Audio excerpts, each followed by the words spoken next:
Chapter 1. Grey Cage, a noble knight, has adhered strictly to the teachings of his father and knightly instructors since childhood, never daring to exhibit even the slightest hint of negligence. For he is the illegitimate son of a baron. In the realm of Harland, the fate of noble bastards is often tragic. Should fortune not favor them, they may lack even the right to survive.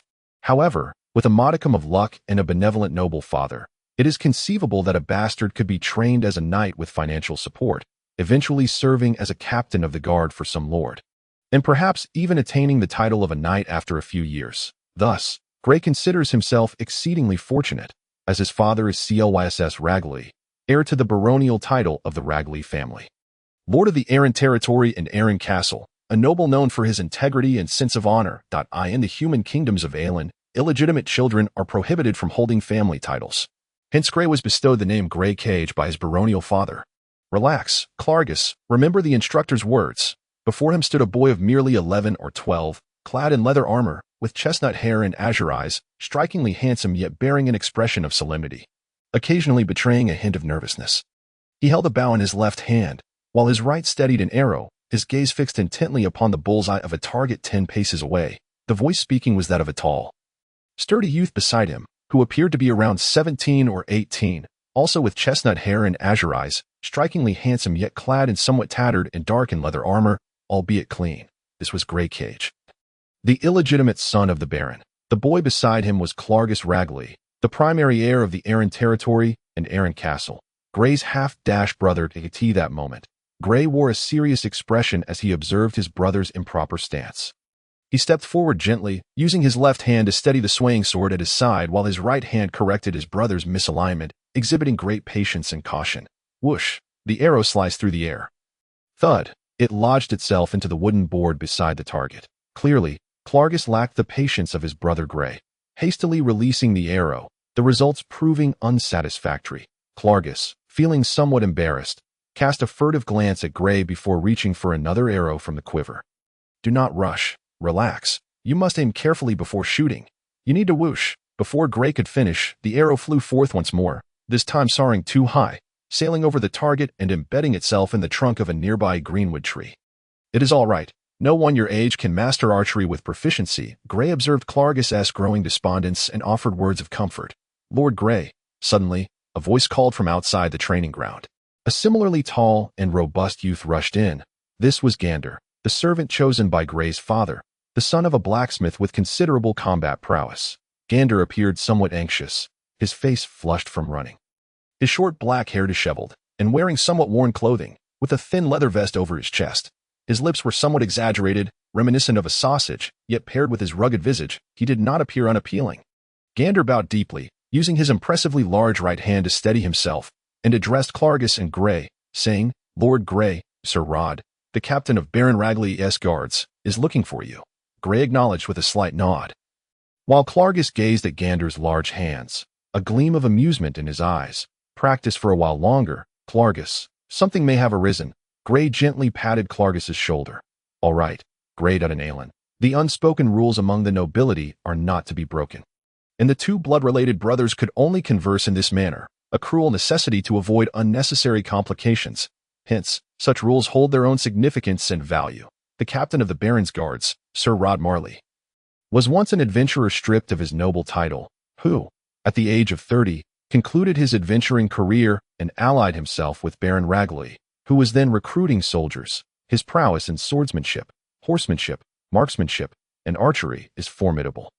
And he has only recently been promoted to the position of captain of the Baron's guards, subsequently reclaiming his surname and gaining the title of knight. Grey moved swiftly, soon arriving at the castle's grand entrance, where he discerned that Rod had been waiting for some time. Sir Rod, Grey bowed slightly. Although he was the Baron's son, he was still an illegitimate child and, in terms of status, clearly subordinate to the castle's highest military officer. Moreover, in Harland, most individuals prefer to be addressed by their noble titles, and if one must use their official title, it must be accompanied by their noble designation. For instance, Captain Rod Marley, Knight Grey. Rod returned the courtesy, devoid of the haughty demeanor often found in youth. It is the Baron who seeks you, Knight Grey. Rod, perceiving Grey's curiosity, preemptively provided the answer before Grey could inquire. Gray appreciated conversing with such direct individuals, as it spared him the need for unnecessary words, allowing him to ascertain what he desired. However, at that moment, Gray felt a pang of surprise. His baronial father typically only sent a servant to summon him. Yet this time he had dispatched the captain of the guards personally. What significant matter has arisen? Or, Gray pondered internally, though he refrained from voicing his thoughts, fully aware that such a question would be rather foolish at this moment. And he dared not pause even for an instant. With a blend of unease and anticipation, Gray traversed the familiar corridor, following the steady, unhurried footsteps of Sir Rod, whose armor clinked rhythmically with each movement. They approached the wooden doors of the castle hall. Knock, knock. Rod hesitated to push the door open directly, for the Baron awaited within. Come in. The voice was casual yet faint, imbued with an irresistible authority. It belonged to C.L.I.S. Ragley. The Baron of Ragley. Rod cautiously eased open the hall's wooden doors, and as they creaked ajar, Gray could hear the murmur of conversation inside. Numerous individuals appeared to be present, including the tax officials of the Arryn territory and the castle's steward. Sir Rod moved to his customary position, falling silent. Gray Cage entered at a measured pace, spotting a middle-aged man with chestnut hair and azure eyes seated in the Lord's chair, his face marked by pronounced wrinkles and a long, curly beard. In the dimly lit hall, the glint of his blue eyes seemed to shimmer, captivating Gray's attention. The Baroness right sat a noblewoman, Lady Ragley, Clargus's mother and Gray's nominal foster mother. Her face perpetually adorned with a serene smile that exuded warmth yet carried an air of distant aloofness. She was a lady of noble upbringing, cultivated with impeccable grace, while Lady Ragley projected a demeanor of maternal affection. Gray was acutely aware of the vigilance and wariness that lingered in her eyes. Though not distasteful, the subtle disapproval was palpable solely to him. Chapter 2. The Exiled Knight. The atmosphere in the castle hall felt somewhat oppressive as Gray entered. Several high-ranking officials of Arryn Castle instinctively ceased their conversations, their gazes subtly fixating on Gray's striking visage. To be candid, Gray Cage felt an overwhelming sense of anxiety at that moment. He was astute enough to comprehend that his destiny might soon shift dramatically. For he had celebrated his 18th birthday just last month. He was now of age. He could only await his fate, devoid of any power to refute or choose, a sensation he deeply despised. Yet, intertwined with his apprehension was a flicker of hope, an anticipation of liberation. Since he could remember, the shadow of being a bastard had loomed over him, and he yearned for paternal affection, even more so for maternal love. He longed for a true family. His demeanor was often stern, a fade to mask his insecurities. Though his father was near, he felt akin to an orphan, acutely aware that his father's love was always just out of reach. From a young age, Gray had been surrounded by deception and mockery. Gradually, he learned to discern right from wrong. He was clever and wise, yet he understood the necessity of concealing his intellect and insight. Standing at the center of the hall like a condemned prisoner awaiting judgment, Gray faced Baron Ragley and Lady Ragley, seated regally upon the stone steps of the hall, flanked respectfully by their most loyal subordinates. Baron Ragley, Lady Ragley, Gray performed his greetings with impeccable formality, devoid of any faults. Baron Ragley acknowledged with a curt nod, glancing around before fixating his gaze on Gray, seemingly lost in thought, remaining silent. Gray dared not inquire. Instead, he stood in quiet anticipation. As Lady Ragley grew increasingly impatient, poised to prompt her husband, Baron Ragley finally spoke. Gray, last month on the 10th was your 18th birthday, was it not? A seemingly casual question. Yet it tightened Gray's chest. He quickly replied, Indeed, Baron Ragley. With another nonchalant sound of acknowledgement, the Baron cast a glance at his wife and remarked, 18 years old now, an adult. Gray, have you ever contemplated your future? Or do you have any plans for what lies ahead? Although the inquiry was posed as a question, Gray was acutely aware that he held no authority to respond, and thus he awaited the subsequent words in silence. Your uncle, Sir Dale Ragley, are you familiar with him? Yes, I am. He serves as the Prime Minister at the court of Count Harrenburg-Lockton. Did you know that? I have heard mention of it. In his letter, he expressed a desire for you to assist him. Would you be willing to go? The Baron spoke quickly and directly this time, exhaling deeply upon completion. At this pronouncement, Gray felt a chill within. Surreptitiously surveying those present, the Baroness's smile was more pronounced, her gaze towards Gray imbued with an air of superiority, while the Baron fixed his expressionless stare upon Gray, awaiting a reply. The others stood as still as statues. Gray found himself with no choice. This was not a matter of options. As there was only one to consider, a fleeting glance at his side revealed that the sword he had worn at the city gates had been removed. A suddenly audacious thought surged within him, yet he extinguished it before it could fully form. Yes, I believe I am willing. Gray endeavored to maintain a tone of calmness. Gray was uncertain how he exited the castle. It was the shout of Gander that roused him from his reverie. A weighty bag rested in his hand, and as he lifted it, the sound of clanking coins resonated, a bag containing several gold coins, predominantly silver and copper. This sum was not insignificant, after all. Common folk on the continent of Harland might never encounter gold coins in their lifetimes, with a typical family of 3 requiring merely a dozen silver coins for an entire year. This was the amount the Baroness had tossed to him as he prepared to leave the hall. He felt as though the last vestige of his dignity had been stripped away, as a bastardy child. He had long grappled with feelings of inferiority, yearning for genuine respect from others. Yet, it appeared that no one cared for his dignity, not even his father, who treated him as if he were merely a matter of administrative concern. Gray had no power to refuse the money. It was sufficient for him to embark on a new life. The Ragley Baron and Baroness, in front of their loyal subjects, had provided Gray what they deemed to be the best possible opportunity. He was obliged not only to accept this gift but also to express his most sincere gratitude. He vowed never to forget this day, if he had held any glimmer of hope before. It had been extinguished, leaving him utterly disillusioned. He understood that dignity could not be bestowed by others but must be fought for by oneself. Now deep into autumn, Harland Castle lay in the southernmost reaches of the continent. While the chill was not severe, a subtle coolness lingered in the air, yet Gray's heart felt even colder. He had been cast out, a realization that struck him sharply, though this exile was rather dignified. Far superior to the fate of knights expelled from their lands, he nonetheless felt the sting of banishment. He had grown up here, trained and matured over the span of more than a decade. Though he had no friends and lacked familial ties, this place was his home. He had been exiled from his homeland. Without extraordinary circumstances, the Ragley Baron would not permit him to return. The afternoon had already waned. To depart, he needed to procure supplies and organize his gear, which would require at least a day's time. Despite his fervent desire to leave immediately, upon returning to his residence in Harland town, he was not entitled to dwell within the castle. He entered a modest 2-story building. The first floor housed a parlor, dining room, kitchen, and quarters for the servants, while the second floor contained the bedroom and study. Just as he settled into a chair by the fireplace, Lady Rain, Gander's sister, and his housekeeper and cook approached cautiously. "My Lord Gray, I've just received word from the castle that they wish to reclaim this house. What do you propose?" Lady Rain's expression was a mix of uncertainty and composure, while her husband, Rain, Gray's stableman, stood behind her, visibly anxious. As the daughter of a blacksmith, Lady Rain was tall and sturdy, her appearance neither remarkable nor unattractive, while her husband seemed somewhat diminutive beside her. In this home, Gray felt at ease, shedding the solemnity of the outside world. He appeared weary, slumped in his chair.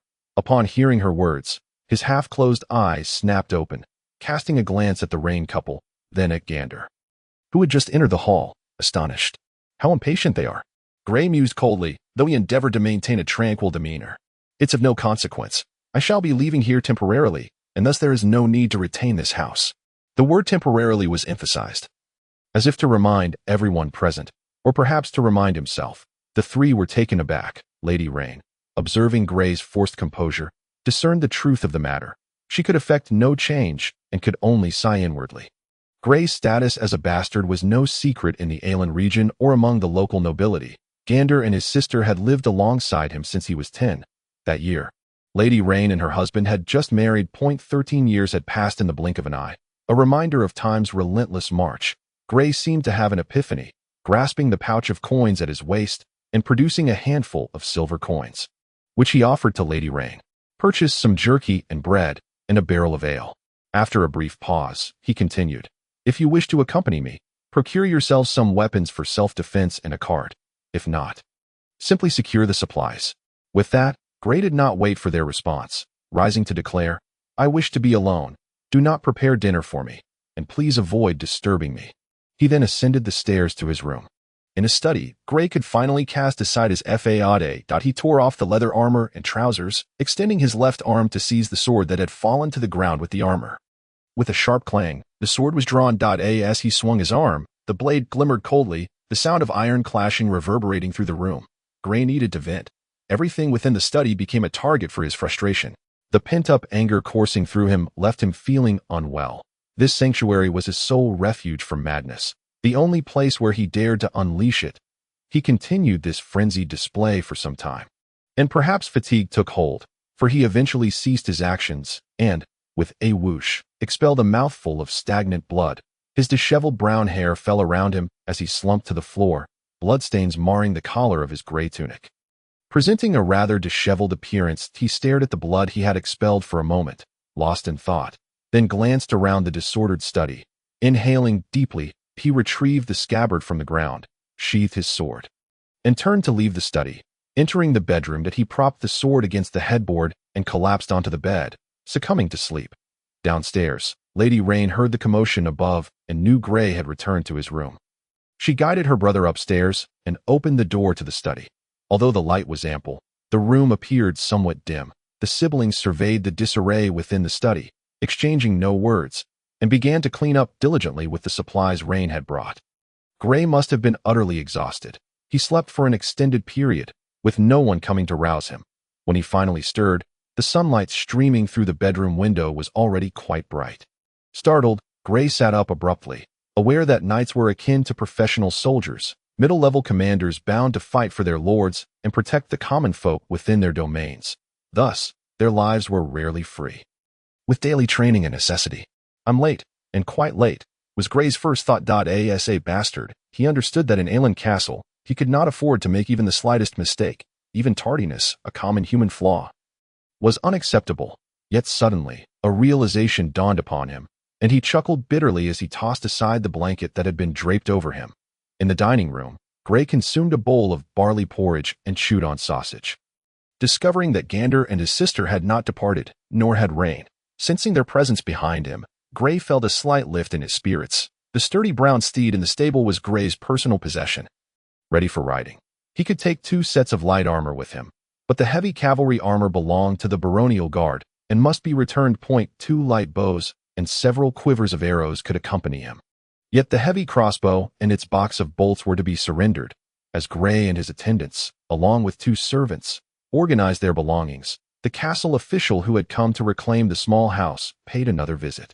Gray readily completed the necessary paperwork. This man was a cousin of the Baroness, a middle-aged fellow named Hal, an ordinary tax collector. This day marked the 20th of October in the year 1208 of the continent's calendar. The weather was fair, the autumn sun warm and inviting, ideal for travel. Gray departed Harland town with his 3 loyal attendants, leaving behind the place of his upbringing, his homeland on the continent of Harland. The roads between human settlements were fraught with peril. Beyond the towns, wild beasts roamed, and bandits raided freely. However, there is no need for excessive concern. Typically, common bandits operate in small groups of no more than 3 to 5 individuals. And they are often disunited, frequently engaging in internal conflicts over the spoils of their crimes that a large-scale bandit organization capable of threatening the aristocratic class's rule would never manifest.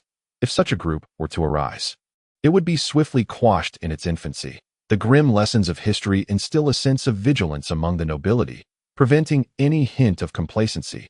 After a considerable period of travel, Gray and his companions found themselves far from Harland Castle. With farmland and pastures having vanished from either side of the road, replaced instead by a desolate landscape, Gray was clad in leather armor, over which a layer of chain mail was fitted, enveloping his neck, head, thighs, and arms. His helmet gleamed ominously, and the breastplate's reflecting mirror shimmered in the sunlight. He rode at a leisurely pace on his steed, which moved slowly. Behind Gray, a 2-wheeled cart was drawn by a somewhat aged but still robust horse, flanked by shields that tightly encircled it. The leather canopy swayed with the cart's motion, while the wooden wheels creaked rhythmically.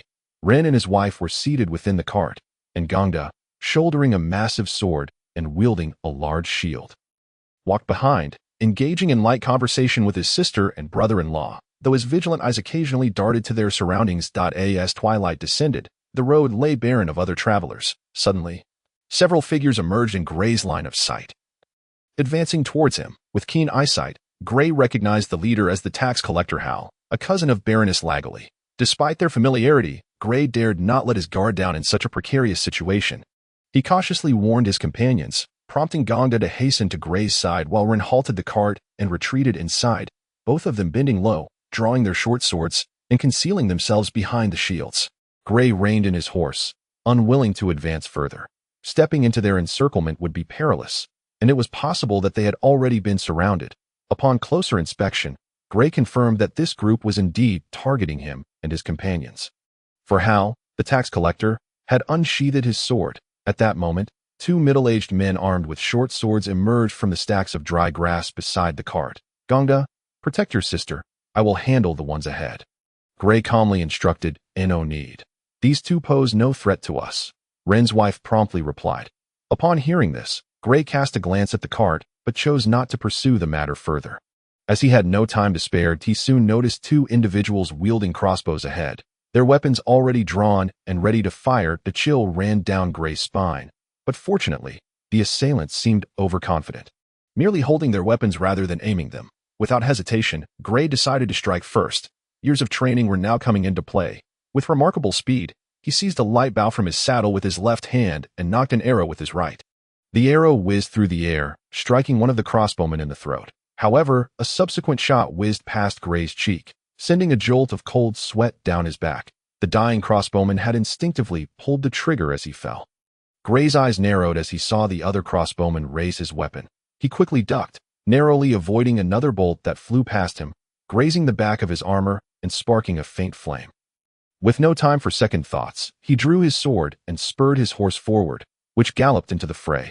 The approaching crossbowman, witnessing Gray's rapid advance, discarded his weapon and drew his sword. While crossbows are easy to aim and deadly, their slow reload time was a significant disadvantage. In the blink of an eye, Gray's horse charged into the group, and none dared to obstruct the thundering steed, hastily stepping aside.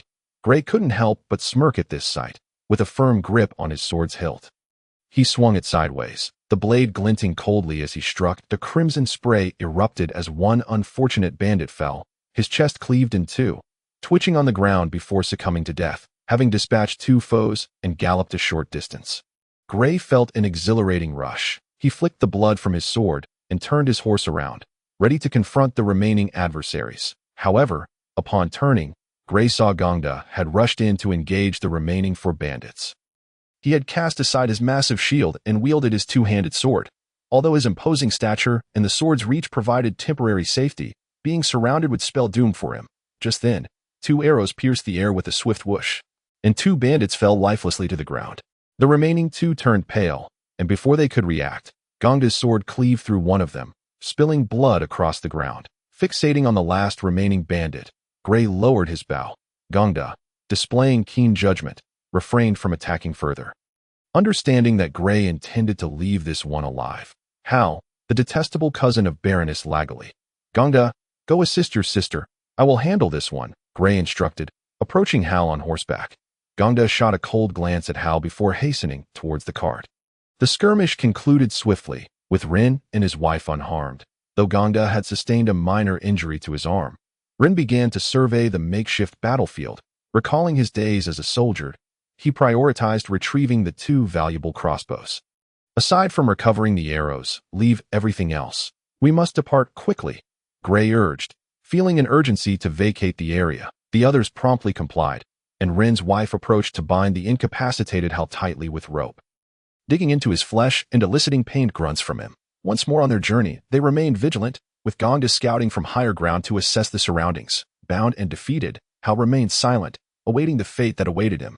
As night fell, the four of them found a wide-open area to establish a small campsite. As long as one person kept watch, they could observe all movements around them. Speak. Who sent you? Gray demanded coldly, fixing his gaze on the bound Hal beside the campfire, his handsome features cast in an eerie light. The middle-aged man's expression had turned ashen, his eyes devoid of life. He casually glanced at the dagger Gray toyed with and replied softly, "No one ordered me. I acted on my own accord. Why is that?" "Because of money. The tax collector informed me you carry a substantial sum." Hal responded that Gray's mind raced back to the tax collector, whom he had perceived as relatively honest, and a wave of shock washed over him, though he maintained an impassive facade and inquired, "How did you divide the spoils?" Hal glanced at the bloodstained short sword beside him and, after a brief pause, replied, "I take 4. He takes SIX to D. Oh, you often engage in this sort of activity? How long has it been? About 6 or 7 years. We do this more than 10 times a year. Usually once a month. And if we encounter a fat sheep, we do it more often. Hal answered readily, showing no signs of concealment. Does Baroness Lagley know of this? No, she does not. Gray breathed a sigh of relief. Realizing that it made little sense for her to be involved in such foolishness, it was entirely inconsistent with her usual conduct. Are you the wolves of the wasteland? Gongda suddenly exclaimed. Recalling something that the mention of this title, Gray regarded Hal thoughtfully and asked, Is that so? Hal nodded, acknowledging the claim. The wolves of the wasteland had become notorious bandits in Baron Aaron's territory, frequently robbing merchants and leaving no survivors. Consequently, small traders had all but vanished from Aaron Castle, leading to skyrocketing prices. Those large merchant caravans must pay you quite a sum annually, correct? Gray inquired, deep in thought. Indeed, in essence, we are indirectly employed by those large caravans. They pay us, we take care of business, and then they dictate local prices. This phenomenon isn't unique to our area. It happens throughout the continent, Hal replied nonchalantly. Aside from Gray, the other three were taken aback. Unable to fathom the extent to which merchants would go for profit, devoid of any humanity, is it truly just the four of you? Gray continued to probe. The middle-aged man nodded, explaining, No, there are more. But fewer came today that we believed you would be alone, and with fewer people, it's easier to keep secrets when dividing the loot. And who are these individuals? Gray inquired, referring to those who had accompanied him in the robbery. Mostly militia from nearby villages. You must have amassed quite a fortune over the years. Indeed, but we've spent it all that we live with our lives on the line. So, of course, we spend whatever we can. Otherwise, if we die without having enjoyed our money, it seems rather foolish. Hal reasoned, believing Gray was interested in their wealth. You are lying. Gray's eyes gleamed with suspicion. Hal's expression remained unchanged as he questioned. What do you mean? Gray fixed his gaze upon Hal's eyes for a considerable duration, yet Hal maintained his stoic expression, devoid of any fear of death or hope for life. Consequently, Gray refrained from further inquiries. He rose to his feet and addressed Gongda, saying, You and Rain shall take turns keeping watch. After delivering his command, Gray leaned against the carriage and closed his eyes, appearing to rest, yet in truth. He was reflecting on the recent interrogation. Hal's words seemed truthful. They had indeed engaged in robbery along this road for several years, and their dealings with the tax officials were also genuine. However, during the recent questioning, Hal had responded with alarming swiftness, as if reciting from memory.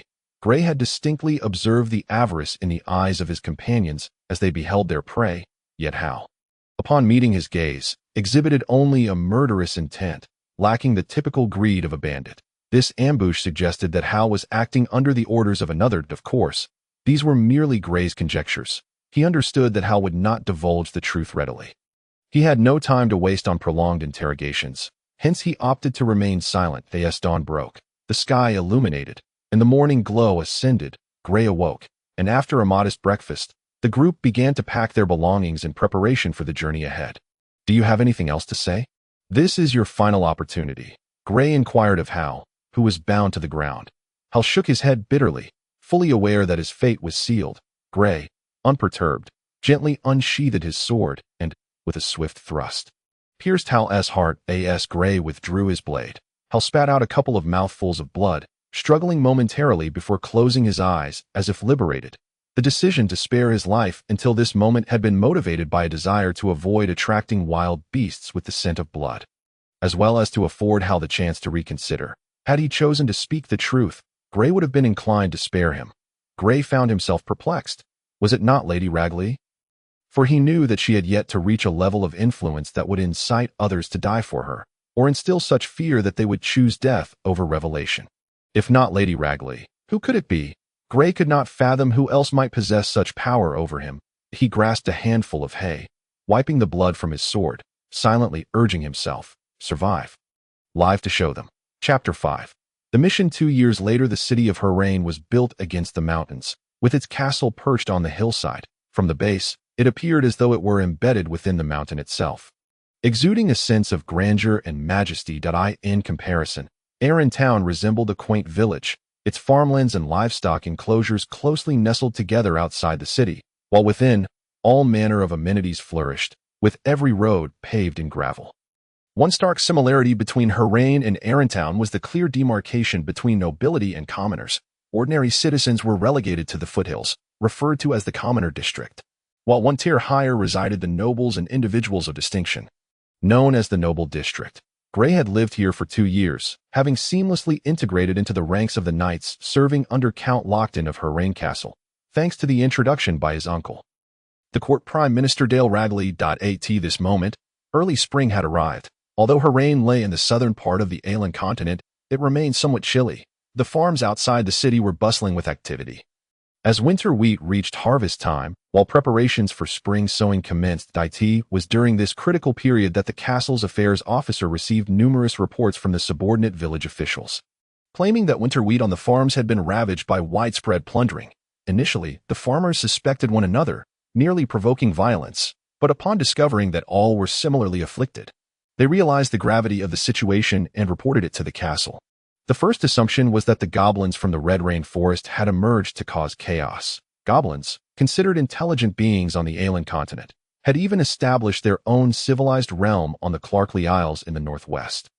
Renowned for their trade, however, the goblins here were not akin to those from the Clarkley Isles. They lacked even the most basic means of communication, and those from the Isles had not acknowledged these goblins as kin. Gray was tasked with leading the investigation into this disturbance. Should it be confirmed that the goblins were indeed responsible, Count Lockton would deploy a significant force to eradicate them. But it was well understood that the army moves only after provisions are secured, and mobilizing troops was not a trivial expense. This marked Gray's first mission in his 2 years at Harland Castle. Sir Gannard Yall, the captain of the Knightly Guard, appeared to have a contentious relationship with Prime Minister Dale, as Gray found that desirable tasks with substantial rewards seldom fell to him. The goblins from the Red Rain Forest had not made their presence known for the first time. Every decade or so, disturbances involving goblins would arise within Harland and its neighboring territories, often numbering in the tens of thousands. However, these goblins were feeble and poorly armed, with wooden clubs being their finest weapon. A standard soldier, equipped for battle, could easily dispatch a dozen of them without difficulty. The lords sought to resolve this persistent issue but had yet to succeed. The Red Rain Forest was vast, covering nearly a quarter of the Harland territory and extending into other regions, effectively rivaling the size of the entire Harland domain. Moreover, the red trees that thrived there bore little commercial value, being too soft for even firewood. Nevertheless, the rapid growth of these trees led to the forest's ever-expanding boundaries. In the past, the lords had united to venture into the forest, intending to eradicate the goblins once and for all. Yet, upon entering, they found the reality far more daunting than anticipated. The humid air within the forest spawned various venomous insects, and the undergrowth could reach knee height, with towering trees obscuring much of the light. Even in the brightest daylight, the forest remained shrouded in darkness, compounded by a labyrinthine environment. Soon, non-combat losses reduced the expeditionary force by half, prompting several lords to order a retreat. Some proposed setting the forest ablaze, a reckless notion that met with widespread disapproval. Who could predict the consequences of incinerating such an expansive area? Thus, centuries passed, with countless lords cycling through, yet the issue remained unresolved, with only sporadic efforts to cull a few goblins every decade to prevent them from causing unrest. This time, Sir Gannard had assigned Gray 10 cavalrymen. Neither too few nor too many. If the goblins were indeed culpable, a straightforward reconnaissance and intelligence-gathering mission would suffice, albeit with caution, for their numbers were overwhelming, and being surrounded was no trifling matter. Cavalry and knights were distinct. Cavalry comprised recruited soldiers, while knights were individuals groomed from a young age to serve as officers. Accompanying them was a mage, a disciple of the Count's court magical advisor. Bulbo, named Sol Gray, a middle-aged man with whom Gray was relatively familiar. Both were considered marginal figures within Harland Castle, and it was not uncommon for them to encounter one another at the tavern and share a drink. Knight Gray, Sol initiated with a courteous bow. Lord Sol, Gray reciprocated. In such matters, a mage was typically dispatched, for mages were synonymous with knowledge on the Alien continent. The reason for this was their penchant for poring over a myriad of esoteric texts in pursuit of magical understanding. The two mounted their horses, with Gongda accompanying them. A knight squire was an indispensable figure in military campaigns, and Sol had brought along a servant as well. I just left the cavalry regiment and heard that a young knight was leading this mission. I immediately guessed it was you. Sol remarked, glancing at the cavalryman behind them. Before Gray could respond, he continued, I've done this twice before. Gray regarded Sol and queried, can you ascertain that it is indeed those diminutive goblins responsible? Having encountered the goblins from the Clarkley Isles in her reign, he found them shrewd and avaricious, but also trustworthy, akin to competent merchants. Of course, the prominent figures within the castle are already preparing supplies and gathering troops. Your information simply lags behind, Sol replied with a chuckle. Gray was taken aback, casting a glance at the 10 cavalrymen behind him. Sol grinned, saying, sending you to investigate is merely a procedural step. We must establish this before moving forward, lest we find ourselves in a predicament later. Additionally, we ought to ascertain the goblins' numbers and approximate location. Gray understood that even if this mission were completed, it would yield little glory and carried inherent risks. Yet this situation appears somewhat unusual. The previous 2 assignments merely required me to inquire about the circumstances and inspect the site of the incident, dispatching a couple of scouts for reconnaissance. This time, the action seemed rather extensive. Sol mused, frowning as if speaking to himself. Chapter 6. Arrival. Gray, however, chose not to pry further, had Sol been privy to the details. He would not be conducting an investigation. Instead, Gray approached this assignment with heightened caution.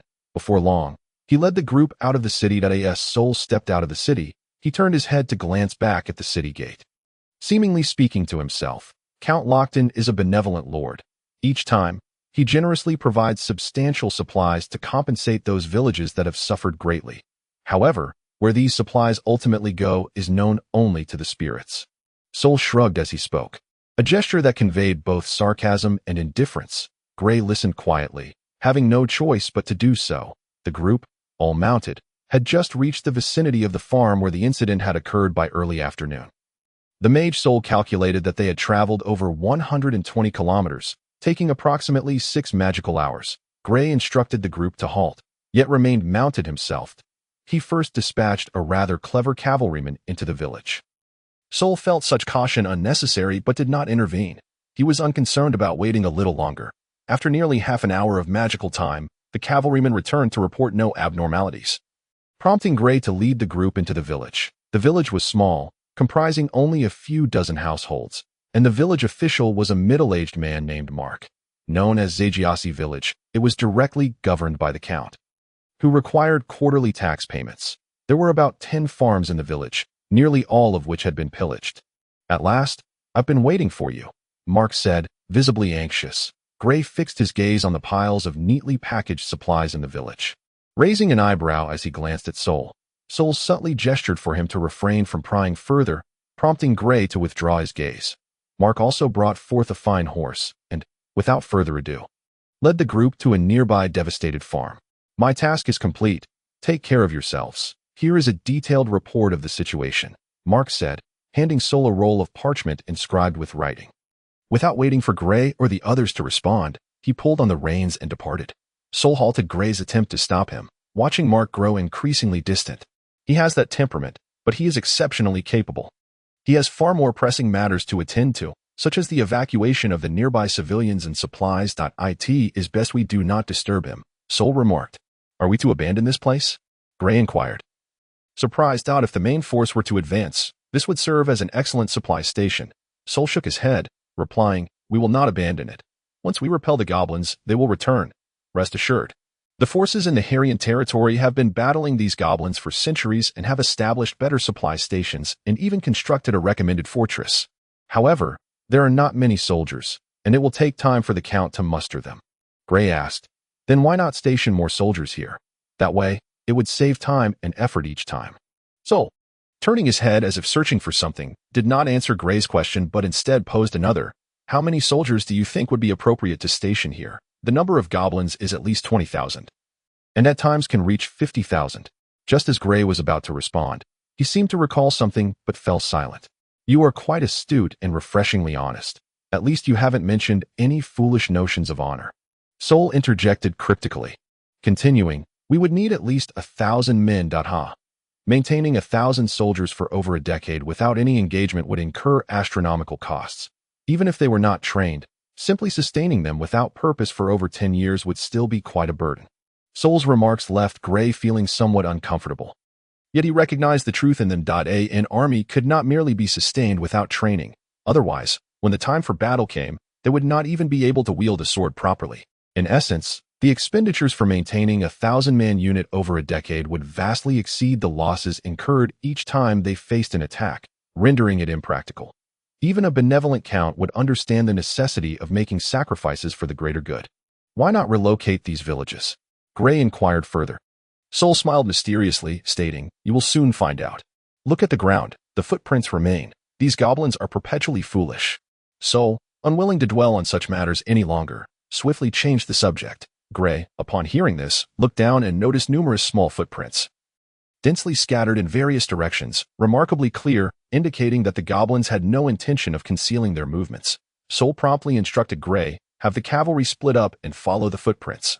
They should be able to locate the main goblin force." Observing Gray furrow his brow, Soul added, "Rest assured, these cavalrymen dispatched from the castle are superior in reconnaissance compared to you. Allowing them to operate independently will yield better results than if they were to follow us."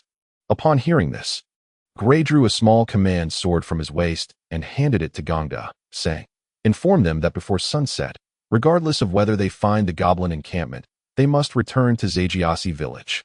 When conversing with Soul earlier, Gray had instructed the cavalry to remain vigilant behind them, ensuring they did not follow. Gongda accepted the command sword and rode off towards the cavalry, conveying Gray's directive succinctly. The 10 cavalrymen quickly divided their routes, disappearing into the distance amidst the sound of galloping hoofs. Why don't these goblins simply enter the village? They could seize more that way, Gray pondered aloud, realizing he had posed numerous questions today. They are not the cunning goblins from the Clacklay Isles. These goblins possess a pitiful level of intelligence. They only seize what is immediately visible to them, making them merely a minor nuisance. Eradicating goblins does not even count as a feat. If they are not congregated together, perhaps a 100-man squad could handle them one by one, Soul replied. Gray nodded in understanding. As darkness gradually descended, Gray and his company ignited a bonfire in the square of Zajiasi village.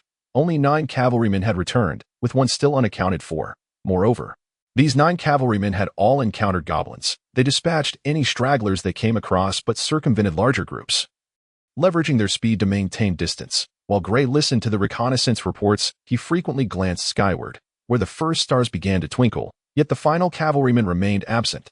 Is it possible to venture out and search? Gray inquired of the nearby mage. Soul shook his head, replying, "Goblins dwell in the shadowy red rainforest, possessing exceptional night vision, and they are accustomed to nocturnal activity. Their combat prowess at night is likely at least double that of the day. Moreover, we are entirely unfamiliar with the terrain here. In such darkness, it is easy to lose one's way. Not only would we fail to locate our missing comrade, but we could also jeopardize our own safety." Gazing into the crackling bonfire while considering Soul's analysis, Gray came to a decision. He did not actually favor the idea of searching at present. Rather, the expressions on the remaining 9 cavalrymen were unmistakable.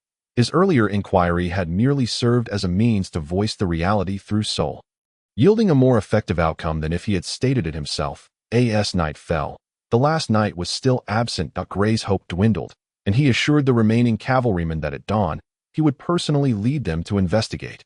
For his mind was now filled with uncertainty. Within the office on the 2nd floor of the village officials' building, Gray and Soul deliberated, while the others remained in the hall below, and their horses were housed in the stable behind the building.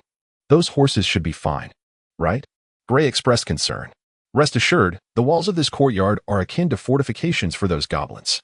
Soul exaggerated slightly. Gray nodded, yet his brow remained furrowed as he pondered aloud. "Logically speaking, even if our cavalry encountered a large force of goblins, they should be able to escape unless they acted foolishly and wandered into the encirclement.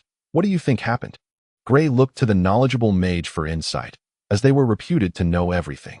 Soul shook his head, stating, "That is precisely what perplexes me. The cavalrymen carry magical whistles. If they face an emergency, blowing it would be audible within a 30-kilometer radius." Gray's brow furrowed deeper at Soul's words, expressing doubt. Could they have encountered something so formidable that they were unable to sound the whistle? Or perhaps they were ambushed? Or did they venture too deep into enemy territory to use it? Gray posed 3 scenarios. If the first were true, they could hardly conceive what kind of creature it might be. Even the swiftest wind wolves would struggle to achieve such a feat. As for ambushes, surprising an experienced scout was no easy task. Both preferred to believe in the latter scenario. Enough speculation. Whatever it is, we shall discover the truth tomorrow. Soul shrugged nonchalantly. Upon hearing this, Gray regarded Soul and nodded in agreement. This matter could not simply be brushed aside. It required serious attention. If the main force were to arrive and complications arose, it would present significant problems. Err on the side of caution. He resolved to draft a confidential letter for Gongda to deliver to Sir Dale, his uncle and the prime minister of the castle. This mission marked Gray's first undertaking, and he could not afford to fail. He must proceed with caution. At dawn, Gray was roused by Soul. Having struggled to sleep the previous night and only dozing off in the early hours, the mage, who typically valued rest, appeared quite accustomed to sleeping soundly upon collapsing. The two individuals descended the staircase.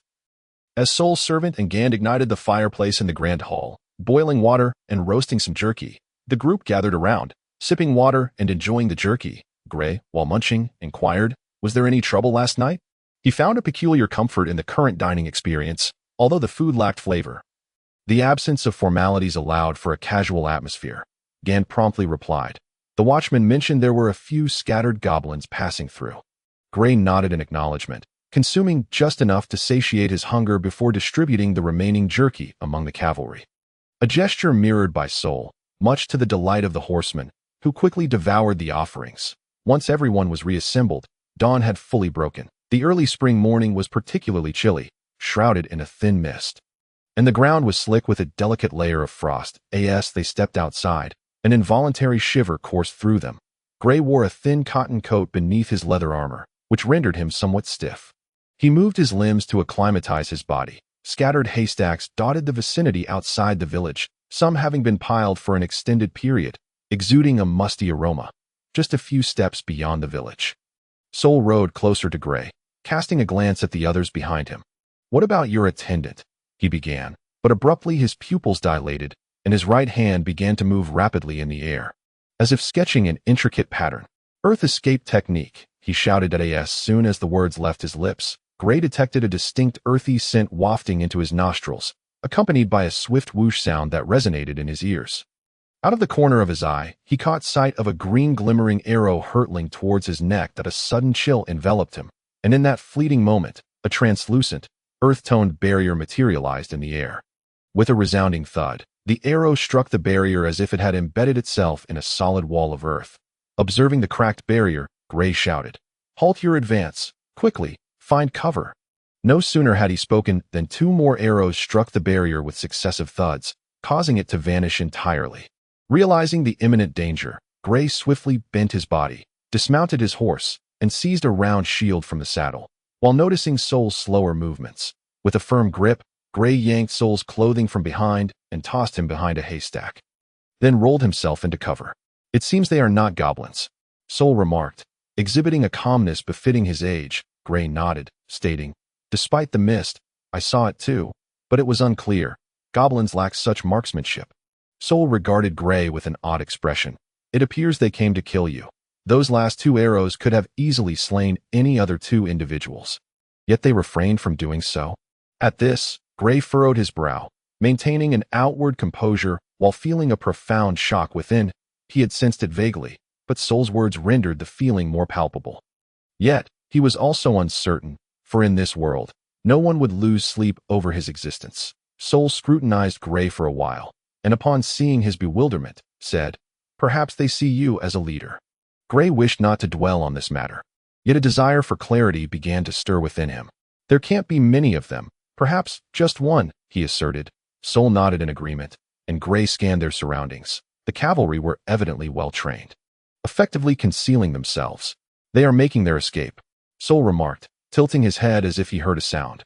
Gray noticed the air around Soul's ears subtly shifting. Without waiting for Gray's response, Soul sprang up and dashed towards his horse. Gray promptly followed, calling out, "Quickly, mount up and form ranks behind me." The cavalry moved swiftly yet in an orderly manner, with two stationed on guard. Soul's eyes sparkled with an unusual sharpness for his age. After nearly 5 minutes of pursuit, they spotted a small, slender figure on horseback, its silhouette barely discernible through the mist. Gray felt an urgency rising within him. the cold wind howling in his ears. He turned to Sol, exclaiming, "We cannot pursue any further." Sol understood the gravity of the situation. This area was far from ordinary. With a determined furrow of his brow, he yanked on the reins. Halting his horse, fortunately, Gray, trained for such moments, quickly followed suit, avoiding a collision. "Do not disturb me." Sol shot a glance at Gray, silencing any further words. Recognizing Sol was conjuring a spell, Gray instructed the cavalry to maintain vigilance around him, even dispatching one to scout from a nearby hillock. Gray was close to Sol when he suddenly felt an unusual warmth, a heat unlike any other, causing a slight sting on his skin. He had only ever read about a wizard casting spells in books, and today he had witnessed it twice. He knew that magic was facilitated through the wizard's mental ocean communicating with the magic web, sketching the formations that would bring the magic into manifestation. Just as he pondered this, Sol completed his incantation that a massive fireball, at least 2 feet in diameter, soared from Sol's hands into the sky. Gray glimpsed a fiery arc cutting through the mist, crashing down with a thunderous boom not far from the fleeing figure to T. That moment, Sol appeared somewhat drained, and Gray wasted no time, ordering 2 cavalrymen to shield Sol while he led the others toward the site where the fireball had descended. The air was tinged with the scent of scorched earth. It was not unpleasant. One horse lay mangled, bloodied and struggling on the ground, prompting a cavalryman to swiftly end its suffering with a decisive blow.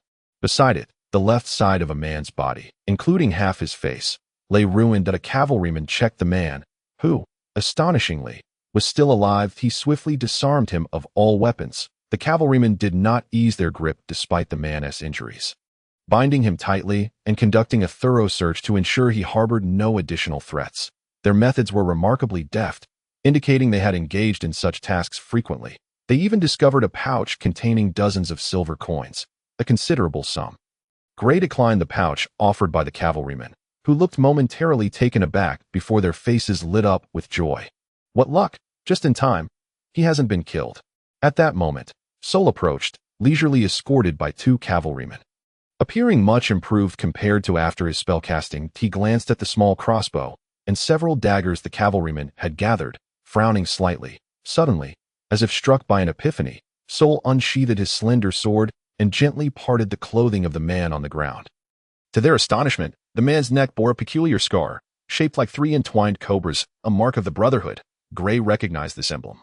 The Brotherhood initially began as a band of deserters and fugitives seeking mutual protection during their flight. At some point, they adopted a name and grew in strength. Their stronghold lay in the death marshes of the Alien continent, a desolate land even the orc tribes shunned. That it was clear how desperate and helpless they must have felt at that time. Centuries passed, and the Brotherhood inexplicably ventured into the realm of assassination, accepting contracts regardless of the target, even kings, as long as the price was right. "Kill him. He wants to know who paid for it," Sol remarked, spreading his hands. Such a mark was not something a member of the Brotherhood would willingly bear, as they were synonymous with lowly status among humans. Even beneath the Gray felt compelled to take matters into his own hands.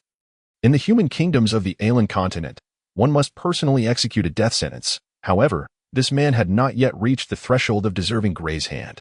Just as Gray raised his sword to strike, the man suddenly coughed violently, spewing forth a mouthful of black blood, then slowly opened his eyes. Gray observed the initial confusion in the man's gaze, as if he were unaware of his surroundings, his expression innocent like that of a child.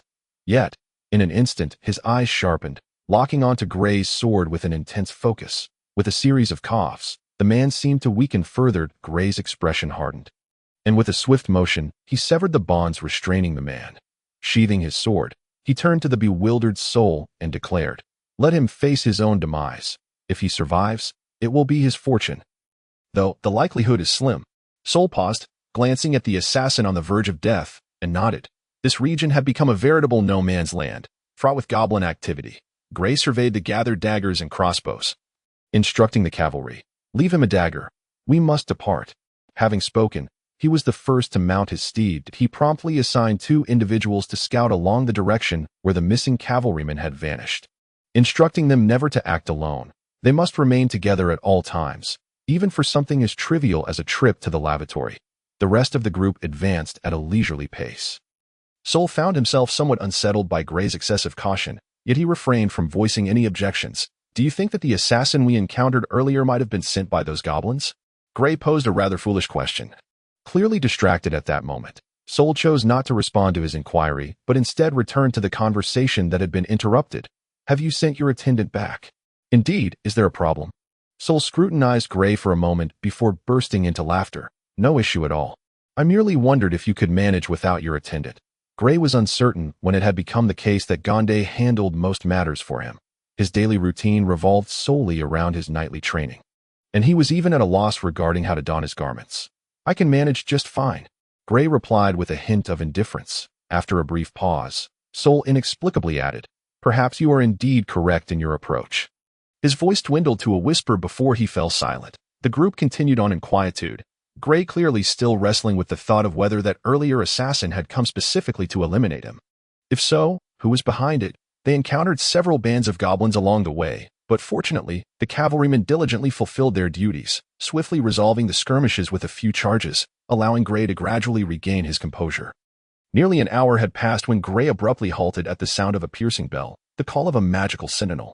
His demeanor shifted to one of seriousness as he commanded, "Follow me." At his words, he and his steeds surged forward, with the cavalrymen immediately trailing behind. Remarkably, Soul and his attendant matched the speed of the cavalry. Chapter 9. The sun climbed higher in the sky.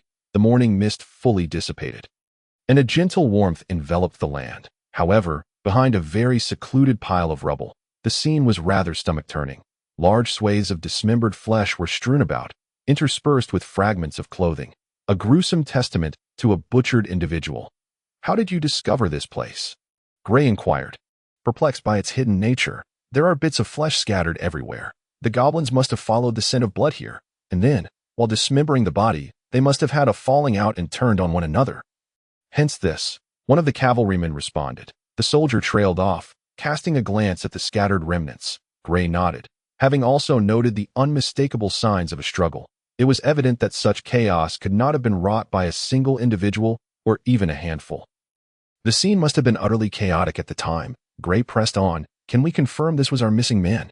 The cavalryman nodded decisively, stating, indeed, we can confirm. He clearly felt sorrow for his fallen comrade. Gray gently patted his shoulder, a small gesture of consolation from a superior officer at that moment.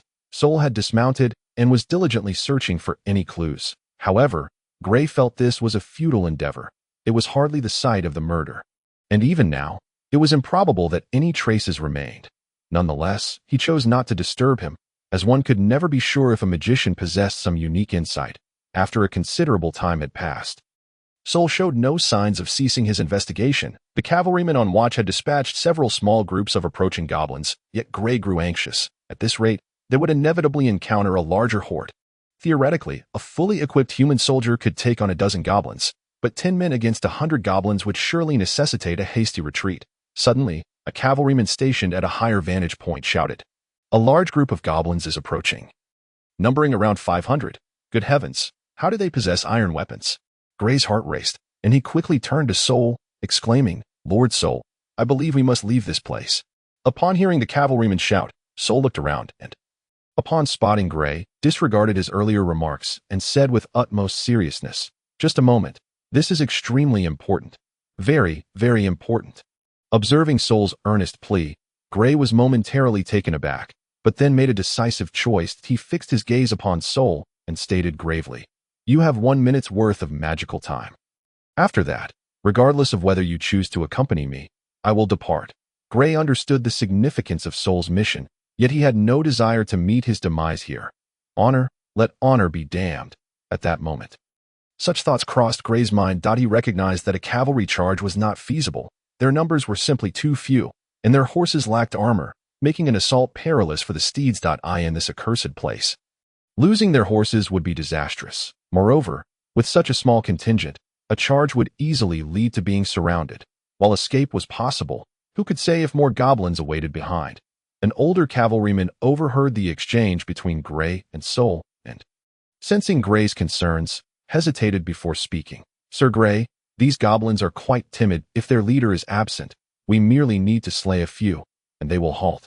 They only muster the courage to advance when they believe their numbers are sufficient." Gray's eyes brightened. "Are you certain?" The knight hesitated briefly before affirming, "Absolutely." Sir Grey, I can assure you, I participated in a campaign against the goblins once. Aside from the small military crossbow they had just seized, they possessed 5 light bows. Grey looked at the seasoned soldier and declared, "Very well. Let us proceed as you suggest. If there are any other viable strategies, feel free to voice them." In the realm of humanity, the hierarchy was typically quite rigid. Ordinary soldiers lacked the authority to challenge the decisions of their superiors. In the presence of numerous knights, the veteran would have remained silent. Yet, fortune smiled upon them, for while Grey was assigning tasks, Sol stood up and announced, "No need. Sir Grey, let us hasten our departure from this place." His attendant was always by his side. Grey paused, taken aback by Sol's words. After a serious glance at Sol, he refrained from further discussion and immediately altered his orders. With the sound of thundering hooves, Grey and his companions departed from the rubble. And once they confirmed their safety, Sol rode alongside Grey, stating, "This area should be the goblins' gathering point. You could send just 2 cavalrymen to scout it out. I have already dispatched them in pairs. 2 groups have been assigned, and they will set out shortly to carry out their mission." Grey glanced at Sol, his tone slightly curt. Sol chuckled awkwardly, unconcerned, and continued, "This mission has gone rather smoothly. We can return to Ares City. However, what is the story behind that assassin?" He fixed his gaze on Grey, as if attempting to pierce through him. Grey, too, was eager to know but chose to ignore the inquiry, realizing that his foremost duty on this outing was to protect Sol. Otherwise, sending a few seasoned scouts for such a simple reconnaissance task would have sufficed. Yet, some matters were peculiarly intertwined, as it turned out that he himself had been saved by Sol. Grey silently noted this in his heart, resolving to repay the favor should the opportunity arise. Subsequently, his thoughts drifted back to the assassin. Who could it be? Including the encounter upon leaving Aran Fortress, this was already the 2nd time. He could not rely on luck repeatedly. Instinctively gripping the hilt of his sword, he reminded himself, survive. He must survive. Perhaps this was a reflection of his own insecurities. He needed to encourage himself to banish any thoughts of despair. By the way, how did you detect that assassin? Grey suddenly posed this question. Sol laughed heartily. That is a secret of the magicians, a matter of life and death. Perhaps I shall divulge it to you next time, depending on my mood. Taken aback, Grey refrained from pressing further and shifted to another question. What did you discover earlier? Sol produced a small handful of golden gray hair he had just collected, showing it briefly to Grey. This retains traces of something, likely the essence of those magical elements from the ley lines. Once I return, I shall conduct an experiment to ascertain its nature. Are you suggesting that a magician has emerged among these goblins? Grey found this notion hard to believe. Yet he quickly countered, but even if there were a magician, how could he have failed to sound the magical alarm? Chapter 10. The wealth of the forest. Sol wore a mysterious smile, tinged with a hint of mockery, as he gazed toward the direction of the red rainforest, saying cryptically, what if it were not the goblins? Or perhaps it was a human, even someone familiar to him. Sol raised a hand to silence Grey, saying, "Some questions will be revealed to you in due time." Without allowing Grey to speak further, he effectively sealed his lips once more. That phrase again. Grey paused, studying Sol intently, then tightened his grip on the hilt of his sword, inquiring, "So, shall we head directly back to Ares City now?" It was clear to Grey that he was not the one leading this mission, even if he bore the title, and he still sought Sol's counsel. "We shall first proceed to the nearby fortress." What was it called again? It seems to be named the Crimson Gold Fortress. Quite fitting. Sol chuckled heartily. Grey nodded in agreement, and then he beckoned over a cavalryman. After a brief exchange, 2 groups of cavalry swiftly departed. The scouts would mark their findings on the rudimentary maps they carried, as their independent actions would prove more efficient. The Crimson Gold Fortress could hardly be deemed a fortress at all. It resembled more of a camp, with mere wooden walls lacking even a single arrow tower. Inside, however, rows of wooden houses akin to barracks had been constructed in considerable number. What astonished Grey even more was the presence of a small trading market here, populated by goblins. Yet, these goblins were evidently not the uncivilized sort from the Red Rain Forest, but rather the affluent goblins of the Clarkley Isles, each adorned in fine attire, perhaps even more so than the majority of humans. No one dared to lay a hand on them, for their guards were as formidable as their wealth. They had tamed the swift raptors of the Clarkley Isles as mounts, wielding weapons forged from exquisite steel, and possessed a type of handheld repeating crossbow. Such crossbows existed in the human kingdoms as well, albeit in a much larger form. The human kingdoms had considered crafting similar crossbows, yet the precision required for the components proved unattainable, forcing them to procure these from the goblins, thus allowing the goblins to profit immensely. Gray was astonished to find dwarves here as well, their civilization having been established deep within the depths of the Rodden Mountains. It was said that the entire mountain range had been hollowed out by them. In nightly lessons, Gray's tactical instructor once remarked that the dwarven heavy infantry were as renowned across the continent as their forging techniques. Sol, evidently well aware of the local circumstances, chuckled, surprised, are we? In truth, there exists a certain misunderstanding regarding the Red Rain Forest, at least prior to encountering those cunning goblins of the Clarkley Isles. And how is that? Gray inquired, his brows furrowing. Those red rain trees were once deemed rather useless. They were too soft for construction, unsuitable for shipbuilding, and entirely inadequate for crafting arrows or weaponry. Their greatest utility lay in serving as firewood. Sol explained slowly. Gray nodded, having read about this in the literature. When he received this mission, he had familiarized himself with certain aspects of the Red Rain Forest, yet it was evident he had not delved deeply enough. As a knight targeted by the captain of the Knightly Guard, his colleagues evidently had not thought to share much with him. The goblins have ingeniously capitalized on their use as firewood. Sol mused, reflecting on the cleverness of the goblins of the Clarkley Isles, despite his personal disdain for them. Are you aware of the western territories of our human kingdom? Gray nodded. Of course, the current Duke is Rick Micra. The heir to the title of Duke Micaray.it is said that he grew up in the royal capital and spent over a decade in the same cavalry regiment as the current King Labbit, sharing a very close bond, with rumors suggesting they are like brothers. Sol laughed heartily, his laughter tinged with mockery. Brothers. Who can say? Being the king's brother is no simple matter. However, I have heard that during Labbit's ascension to the throne, Duke Micra was responsible for slaying his father to seize the title, only to then lead his forces to support King Labbit, thus securing victory for him in the Ascension War. He is, after all, a parasite. Gray frowned, as the Duke Micra he had heard of was a man of integrity and strong honor. Sol waved his hand dismissively. Let us not dwell on such matters for now. After collecting his thoughts, Sol continued, the western territories endure perpetual cold, necessitating the consumption of vast quantities of charcoal. The red rain trees are particularly adept at producing charcoal that ignites easily, emits a subtle fragrance, and most crucially, produces minimal smoke, making it exceedingly popular among the nobles of the West. Then the dwarves are here to procure charcoal as well. Gray queried. Sol nodded. Indeed, the charcoal here primarily serves the goblin merchants of Clarkley, who offer prices even more favorable than what we could profit by transporting it to the west ourselves. I suspect they might be selling some of this charcoal to the orcs. Their gold mines are abundant, undoubtedly yielding them substantial profits. The dwarves, inherently at odds with the goblins, deem them too cunning and greedy, thus preferring to traverse great distances to purchase it themselves, displaying a rather stubborn nature. Indeed, it was quite stubborn. Their round trips incurred costs greater than buying from the goblins.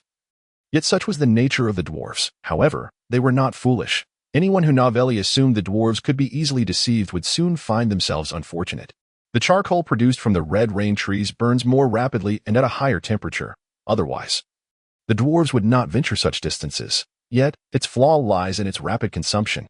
At this juncture, Sol chuckled lightly and continued, however, for the Count and the goblins, this is not a flaw, for the red rain trees grow too quickly. The West, the dwarves, and the orcs possess an abundance of iron, silver, and gold mines. Oh, damn it. Those goblins are profiting immensely.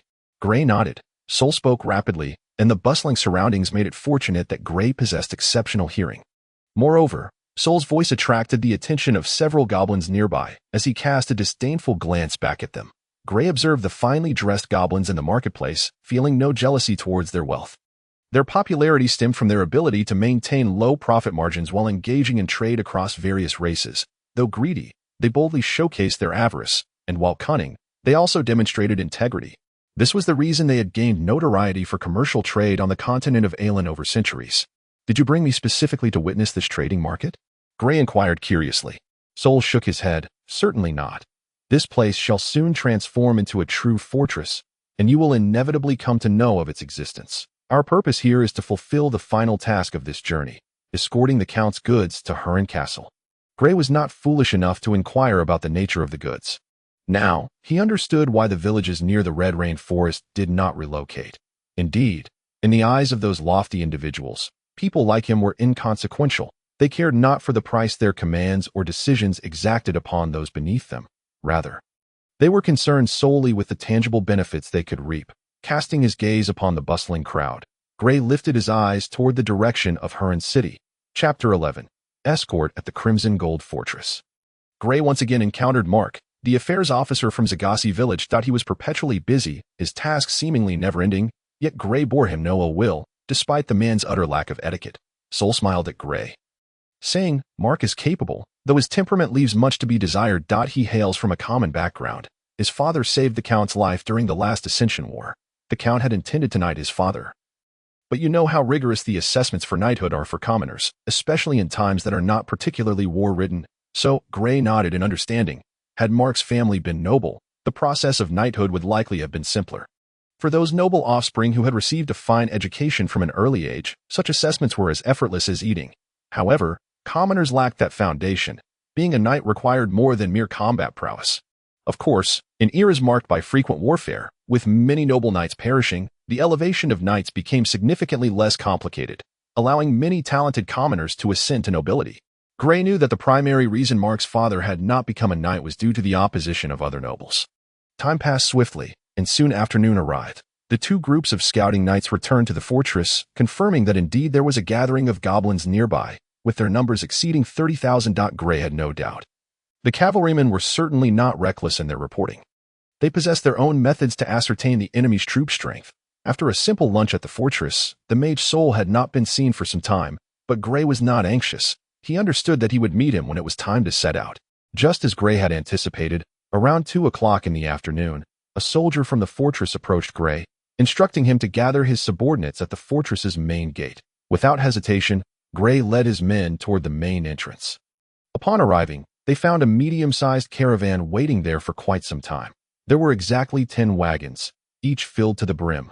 Gray spotted Sol, who surprisingly had a goblin beside him. This goblin adorned 4 golden earrings on his left ear, indicating his prominent status. My apologies, Knight Gray. I lost track of time while engaging in delightful conversation with Lord Urfe, Sol said somewhat sheepishly, gesturing to the goblin and introducing him. This is Urfe von der, the chief commercial advisor to Count Lockton. He then pointed to Gray, addressing the goblin. This is Gray Keki, a knight of Count Lockton's cavalry, a young and promising knight. Sol had entirely forgotten his earlier prejudices against goblins. Urfe's voice was somewhat shrill. Indeed, I too believe he possesses great potential. His gaze reveals an extraordinary aura. Urfe initially intended to speak of ambition, but upon the words forming at the tip of his tongue, he felt a sense of impropriety and hastily altered his statement. The gaze of the goblin was invariably so precise. Thus, he expressed his gratitude for the escort. Thank you ever so much, Sir Gray. Urfe bowed slightly in acknowledgement. Those wretched goblins. I curse them. Goblins? Gray inquired, somewhat perplexed. Those are the very same goblins. Sol interjected. Upon hearing this, Urfe made an exaggerated gesture, his demeanor transforming into one of fervor. Oh, how can you, Master Sorcerer Sol, refer to those vile creatures as goblins? They are goblins indeed, mere beasts driven by the singular instinct to plunder. Urfe's voice crescendoed, culminating in a full-throated shout, his command of the human language remarkably precise. Sol, at a loss, offered an apologetic gesture. My apologies, Sir Urfe. You know I spoke without intent. To Urfe's astonishment, he indeed fell silent. Very well. I accept your apology, but you must remember, they are goblins. Why does everyone here refer to them as goblins? Oh, how can these brutes be compared to the noble goblins? Gray was momentarily taken aback by the exchange between the two. Goblins, a wholly new designation. My lords, I believe it is time for us to depart, announced the logistics officer. Mark, breaking the awkward tension as the conversation shifted to business. Urfe promptly dismissed his earlier displeasure. This was one of the virtues of goblins. He addressed Gray. You and your cavalry shall be responsible for the safety of the left flank and reconnaissance of the surrounding area. The caravan had its own guards, yet they appeared to be untrained militiamen, evidently from the nearby villages of Jishi. The pace of the carts was slow, indicating the heavy cargo they bore. At this rate, they would have no choice but to camp in the wilderness that night. However, they needed to hasten their pace to escape the vicinity of the red rainforest. Time always seemed to fly when one wished for it to linger. Darkness soon enveloped the land. Mark organized the men to fell some trees and establish a modest encampment, while Gray and the cavalry assisted in constructing rudimentary defenses, just as Gray and the cavalry were about to partake in their evening meal. Sol sought out Gray. Bring your cavalry and follow me. He seemed to materialize out of nowhere. Gray was momentarily taken aback. lacking the opportunity to inquire further, but Sol promptly turned towards the horses, prompting Gray to instruct the cavalry to follow suit. They galloped for at least 10 miles, the darkness deepening, and Sol evidently had no intention of lighting a torch, a fact Gray discerned easily. Suddenly, a diminutive figure flickered under the moonlight ahead. Sol immediately gestured for Gray to halt, and as they drew closer, a figure emerged. It was Urfé, the chief commercial advisor to the Count. Gray noted that he had not seen this goblin since their departure. It seemed he had arrived here ahead of them. Urfé scanned Gray and his companions. "What is the situation?" "The Count's request," Sol replied, casting a glance at Gray. Urfé paused, then scrutinized Gray intently, followed by a glance at the cavalry behind him. "They are also the Count's request." Sol shot a look at Urfé. "This is my own judgment." The goblin appeared somewhat irate. Yet he seemed at a loss, ultimately relenting. "I hope you do not jeopardize the matter." "Rest assured, Sir Urfé, I have already instructed Mark accordingly." Sol replied confidently. Gray found himself bewildered by their exchange, but before he could ponder further, Urfé declared, "Follow me." He led them off the main road towards a small peak. The trees atop the mountain were dense, rendering it impossible to ride. Gray and his companions dismounted and led their steeds on foot. Shortly, they arrived at a campsite situated atop the peak, where they were met by 10 fully armed goblins. Gray's pace faltered, and Sol turned to him, speaking softly. "Do not worry. These are Sir Urfé's guards." Sir Urfé is, after all, the brother of a prince from the Clarkley commercial kingdom. Chapter 12. Reality. Urfé instructed Gray's soldiers to maintain vigilance on the eastern side of the camp, leaving Gray with no option but to comply. After the soldiers secured the horses, they followed a goblin away. Gray intended to accompany them, only to be halted by Sol. "There is no need to concern yourself with your soldiers. We will not encounter any combat. And besides, Sir Urfé does not merely command this small force." Gray was taken aback, his mind tinged with uncertainty as he followed Sol. The camp was devoid of any illumination, the night completely shrouded in darkness. The early spring moonlight was faint, and even standing close, Gray could only discern Sol's vague outline. Sol guided Gray to the very summit of the peak, where the view was expansive. "Look over there," he pointed. Gray immediately turned to follow Sol's indication. Spotting a faint glimmer of firelight in the inky blackness, it was the very camp they had just departed from. Gray caught a glimpse of Sol's seemingly mocking gaze under the moonlight. Recalling the events that had unfolded, it dawned upon him that these goods were a bait. This was his initial instinct. But what were they luring? They were already some distance from the Red Rain Forest, and the goblins mentioned should not have arrived so swiftly. Sol gazed at the distant camp, lost in thought. Of the 10 carts, 9 are laden with refined iron, dwarven iron, and 1 entire cart is filled with gold ingots. Most importantly, there is a core of ley line, a gem of the highest quality for a sorcerer's staff. Gray was taken aback. No wonder 2 robust adult horses struggled to pull a single cart. The 9 carts of refined iron were sufficient to equip a battalion of 500 heavily armored knights. No one would be so extravagant as to use refined iron for ordinary soldiers. Coupled with an entire cart of gold ingots, the value was beyond Gray's estimation. Yet he could scarcely fathom the staggering sight of an entire cart piled high with gold for the ley line core Sol mentioned. Gray remained indifferent to its worth. Sol turned to Gray, his smile under the moonlight appearing somewhat sinister, tinged with a hint of malice. "Such bait. What do you think? This is no mere ruse. All the goods are indeed genuine. Such wealth, if amassed in Ehrenberg, would take 20 years of frugal living to accumulate. Tonight, we are merely spectators." Sol's demeanor shifted to one of cold detachment. Spectators. Gray, having grasped a fragment of understanding, found himself ensnared in confusion once more. Sol's gaze remained fixed on the distant camp, his peripheral vision catching Gray's eye. "Indeed, we abandon these goods to verify a singular truth. Should we strike, we would reveal our intentions, thereby exposing our subsequent plans." Gray could not discern Sol's expression. Let us hope these suspicions and conjectures prove unfounded. As he uttered this, his voice was barely a whisper, yet Gray caught the words. His gaze flickered. Not only the goods, but also those militiamen. There were over 50 militiamen, representing 50 households that had been abandoned by their lord today. At that moment, Gray comprehended why Urfé had posed his earlier question. "Did you not say it was the Count's request?" Gray inquired, voicing his curiosity. "Indeed, the Count specifically directed me. He evidently did not initially know you would be in charge," Sol responded. His own mind clouded with questions that he could not fathom why the Count would pay particular attention to Gray. The original plan had entailed the sacrifice of both the accompanying knights and the cavalry to render the ruse more convincing. Gray, however, was even more perplexed. Since pledging his loyalty to Count Lockton, he had scarcely any opportunity for direct interaction with the Count. His encounters were limited to the perfunctory salutes during patrols.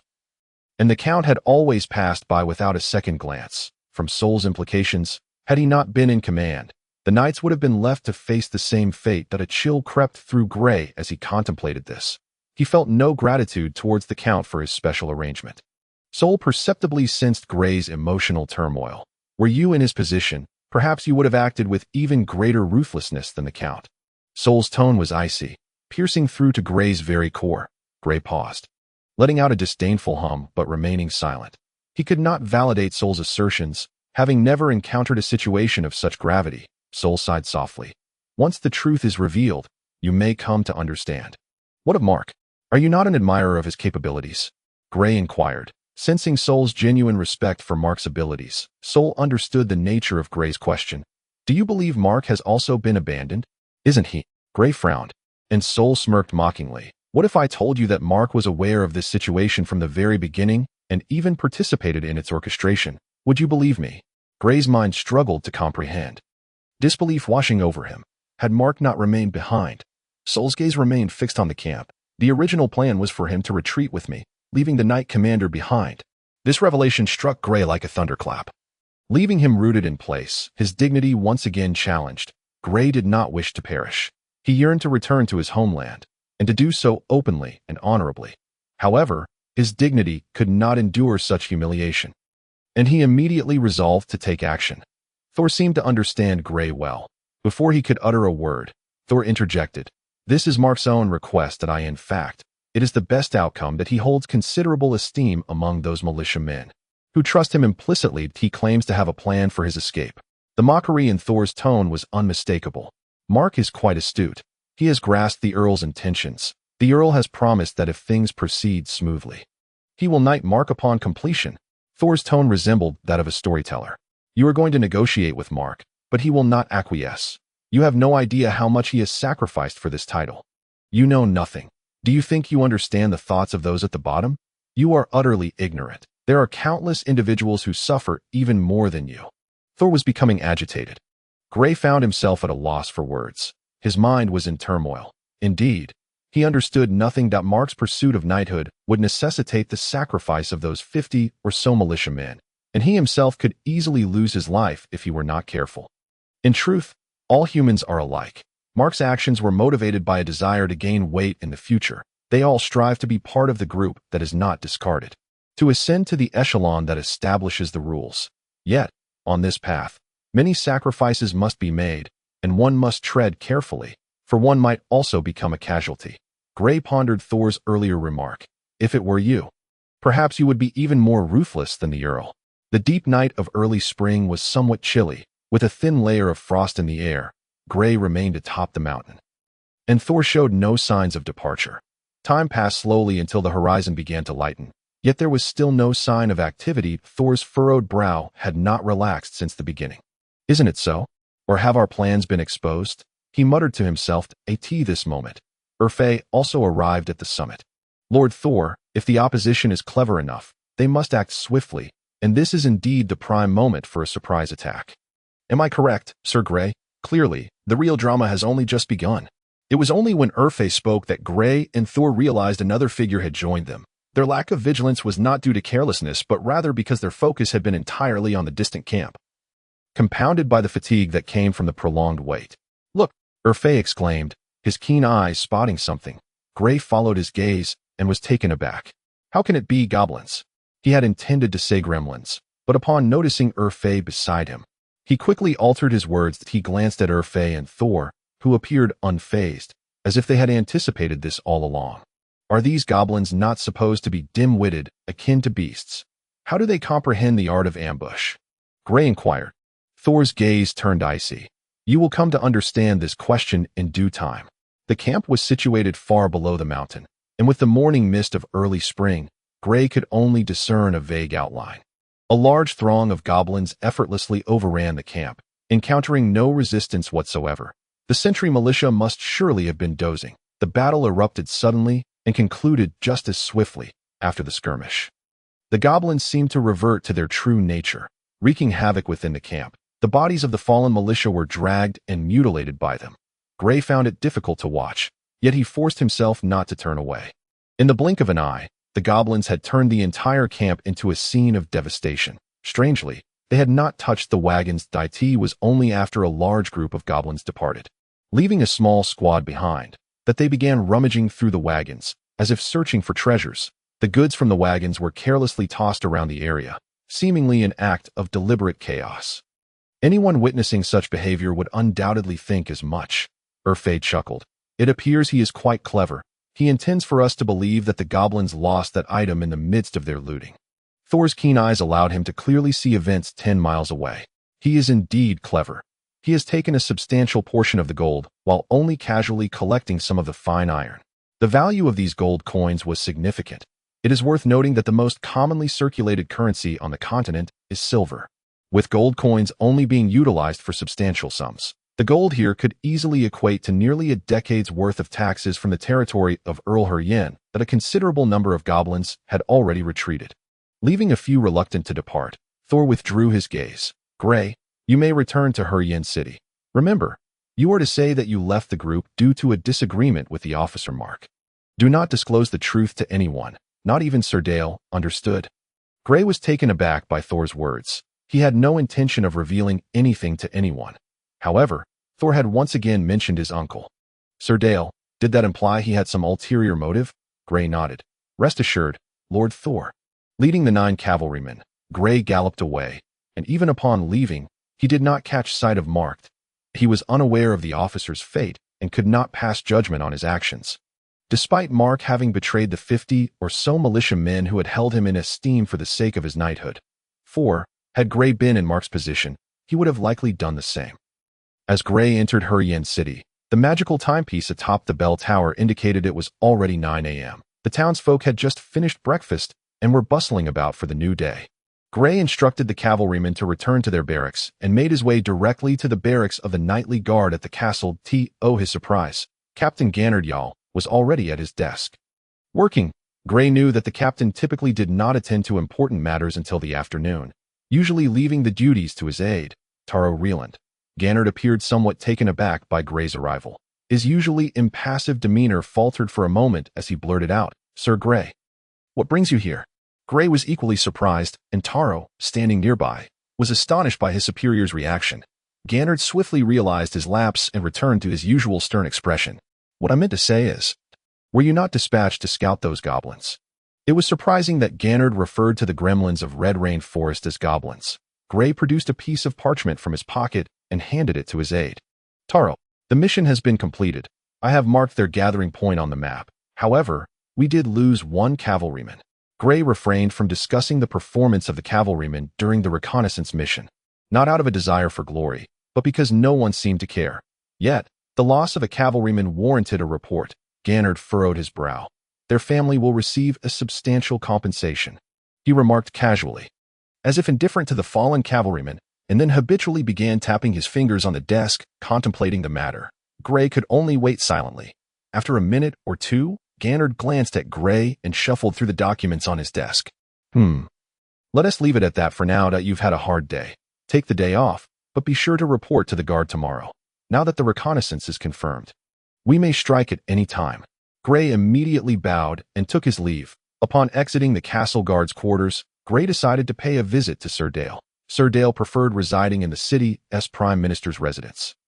Although his estate outside the city was larger and more lavishly decorated, he favored this residence, perhaps due to its proximity to the castle. Of course, Gray also possessed his own estate, as was customary for knights.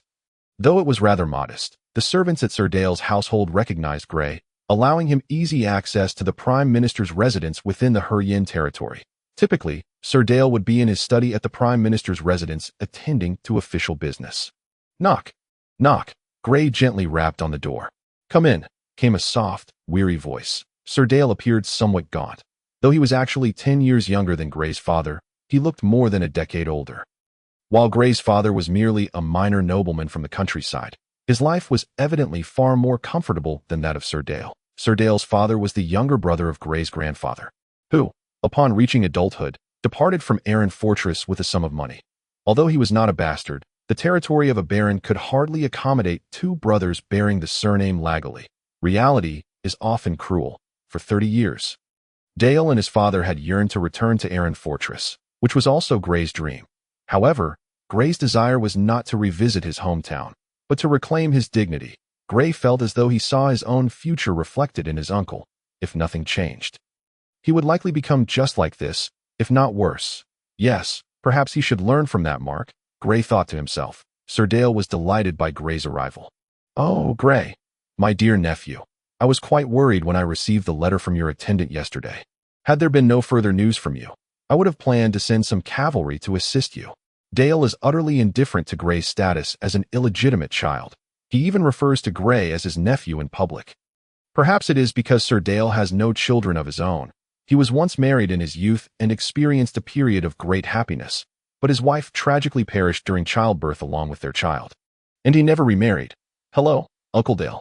Grey greeted with a smile, as it was Sir Dale's own request for Grey to address him as such. Grey cherished his visits to Uncle Dale, feeling the genuine affection the knight harbored for him. Sir Dale's smile grew broader. "You are always so polite, dear nephew, that I have told you numerous times that you need not be so formal in my presence. So, what brings you to me today?" "My child, do not rush. Sit down and speak." Sir Dale's tone was imbued with warmth and gentleness. Grey nodded, preparing to take a seat at the chair beside his desk. "Yes, Uncle Dale, are you familiar with the court magician's apprentice, Saul?" Sir Dale paused, pondering for a moment. "Saul? I know a little about him. He was once the Earl's attendant. His father saved the Earl's life in the past, and the Earl intended to knight him. But that plan fell through due to unforeseen circumstances." "What did you say?" Grey, who had nearly seated himself, suddenly straightened up. Sir Dale, taken aback by Grey's reaction, regarded him with curiosity. Grey, sensing his own lapse in composure, quickly apologized. "I am sorry, Uncle Dale." "No matter, Grey. Have you encountered some trouble?" Sir Dale did not seem displeased by Grey's breach of decorum. Rather, he expressed concern for him.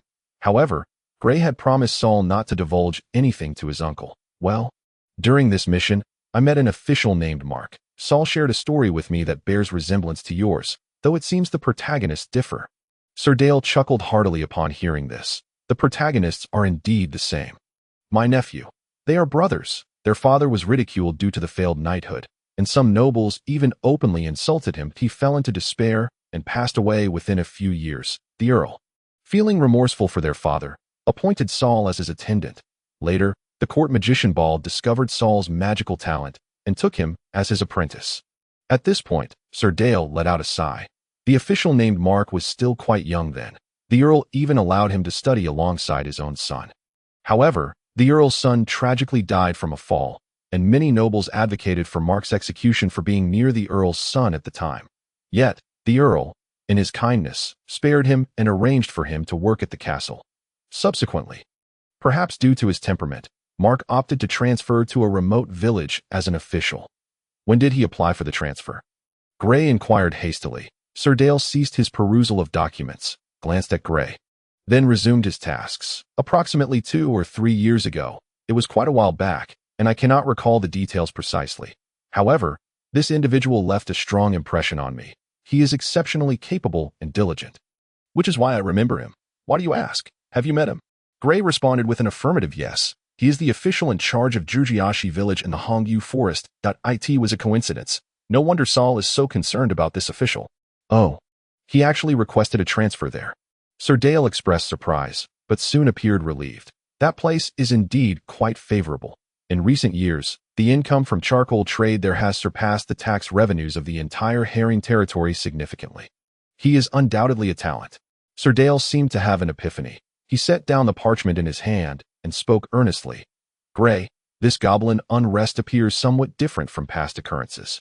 I, having lived through numerous such events, can sense an unusual atmosphere permeating the castle. You must exercise caution and ensure the Earl's safety." "Rest assured, Uncle Dale," Grey replied earnestly. Observing Grey's confidence, Sir Dale smiled but remained silent, perhaps reminiscing about his own youth. Yet he felt the weight of age upon him. Devoid of the vigor of his earlier days, he gazed out the window. I long to visit Oran Fortress. I have heard my father speak of it for so long. Yet I never fulfilled that wish before his passing. Gray remained silent, unsure how to respond, feeling powerless to assist Sir Dale. He disliked engaging in pointless chatter, but he had already committed the knight's earlier words to memory. As one ages, one tends to reflect. Sir Dale murmured softly, "Catherine is at the villa today. You should have a chat with her. Young people should surround themselves with their peers." Upon hearing this, Gray felt a pang of discomfort. Catherine was Sir Dale's adopted daughter, the granddaughter of his mother's brother, and possessed striking beauty. Sir Dale had always hoped for a union between Gray and Catherine, thereby consolidating his wealth. However, Gray understood that although Catherine had never explicitly rejected him, she harbored no romantic interest. Her aspirations lay with marrying into high nobility, even desiring to become a princess. Her thirst for power surpassed that of most men. Chapter 15. Catherine Gray and Sir Dale conversed casually, relishing the camaraderie. Yet, such moments swiftly passed. Before long, an hour of magic had elapsed, and Sir Dale's work remained unfinished, prompting Gray to rise and take his leave. Catherine had appeared in the Prime Minister's residence's hall at some point, adorned in the quintessential attire of a noble lady, a flowing white gown, her golden locks meticulously arranged, and her face adorned with light makeup. Her visage, slightly rounded, exuded a blend of charm and mischief. At this moment, Catherine seemed somewhat irate, her expression clearly marked with displeasure. Her maid, Emma, was ever by her side.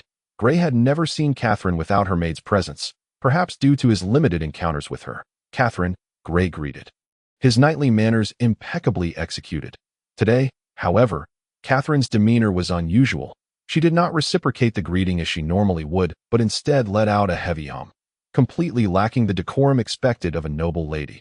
"Miss," Emma interjected, gently tugging at Catherine's sleeve, offering a quiet reminder.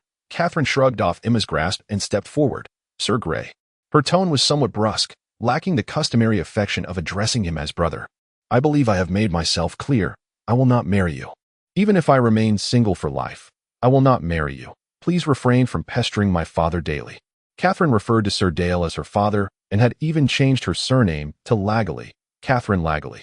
Her voice was somewhat subdued, likely to avoid alerting Sir Dale in the study, but her face flushed with anger. Gray, who had initially worn a smile, felt his expression harden, responding in a formal tone, "Miss Catherine, please remain calm." Seeing that Catherine was about to continue, Gray quickly added, "I do not believe I would go to such lengths for a mere trifle of wealth. Do you think such actions are worthwhile? Or even if I were to marry you, what would I gain?" Gray's tone was formal, yet laced with sarcasm. He struggled to tolerate the disdain Catherine showed him. Their previous amicable rapport, akin to that of siblings, had soured inexplicably. Gray, a young man, found it increasingly difficult to maintain composure in the face of such humiliation. Perhaps his words were harsh, but they conveyed that even if he were to wed Catherine, it would serve little purpose, at most, to ensure the continuation of his lineage. In truth, Catherine was merely in a foul mood, seeking an outlet for her frustrations. Upon uttering her words, she recognized their severity. Yet Gray's retort only fueled her ire further. Catherine detested being labeled as useless. It was a deep-seated insecurity, as she too felt inadequate. Having just been rebuked, she resembled a cornered cat, her temper flaring uncontrollably as she yelled, "You uncouth wretch! Bastard!" Catherine had completely lost control. Upon hearing the term bastard, Gray felt as though a disturbance had invaded his ears, a buzzing sound reverberating within, echoing the word bastard, bastard, endlessly. His eyes instantly filled with a crimson hue, his fists clenched tightly, making a cracking sound.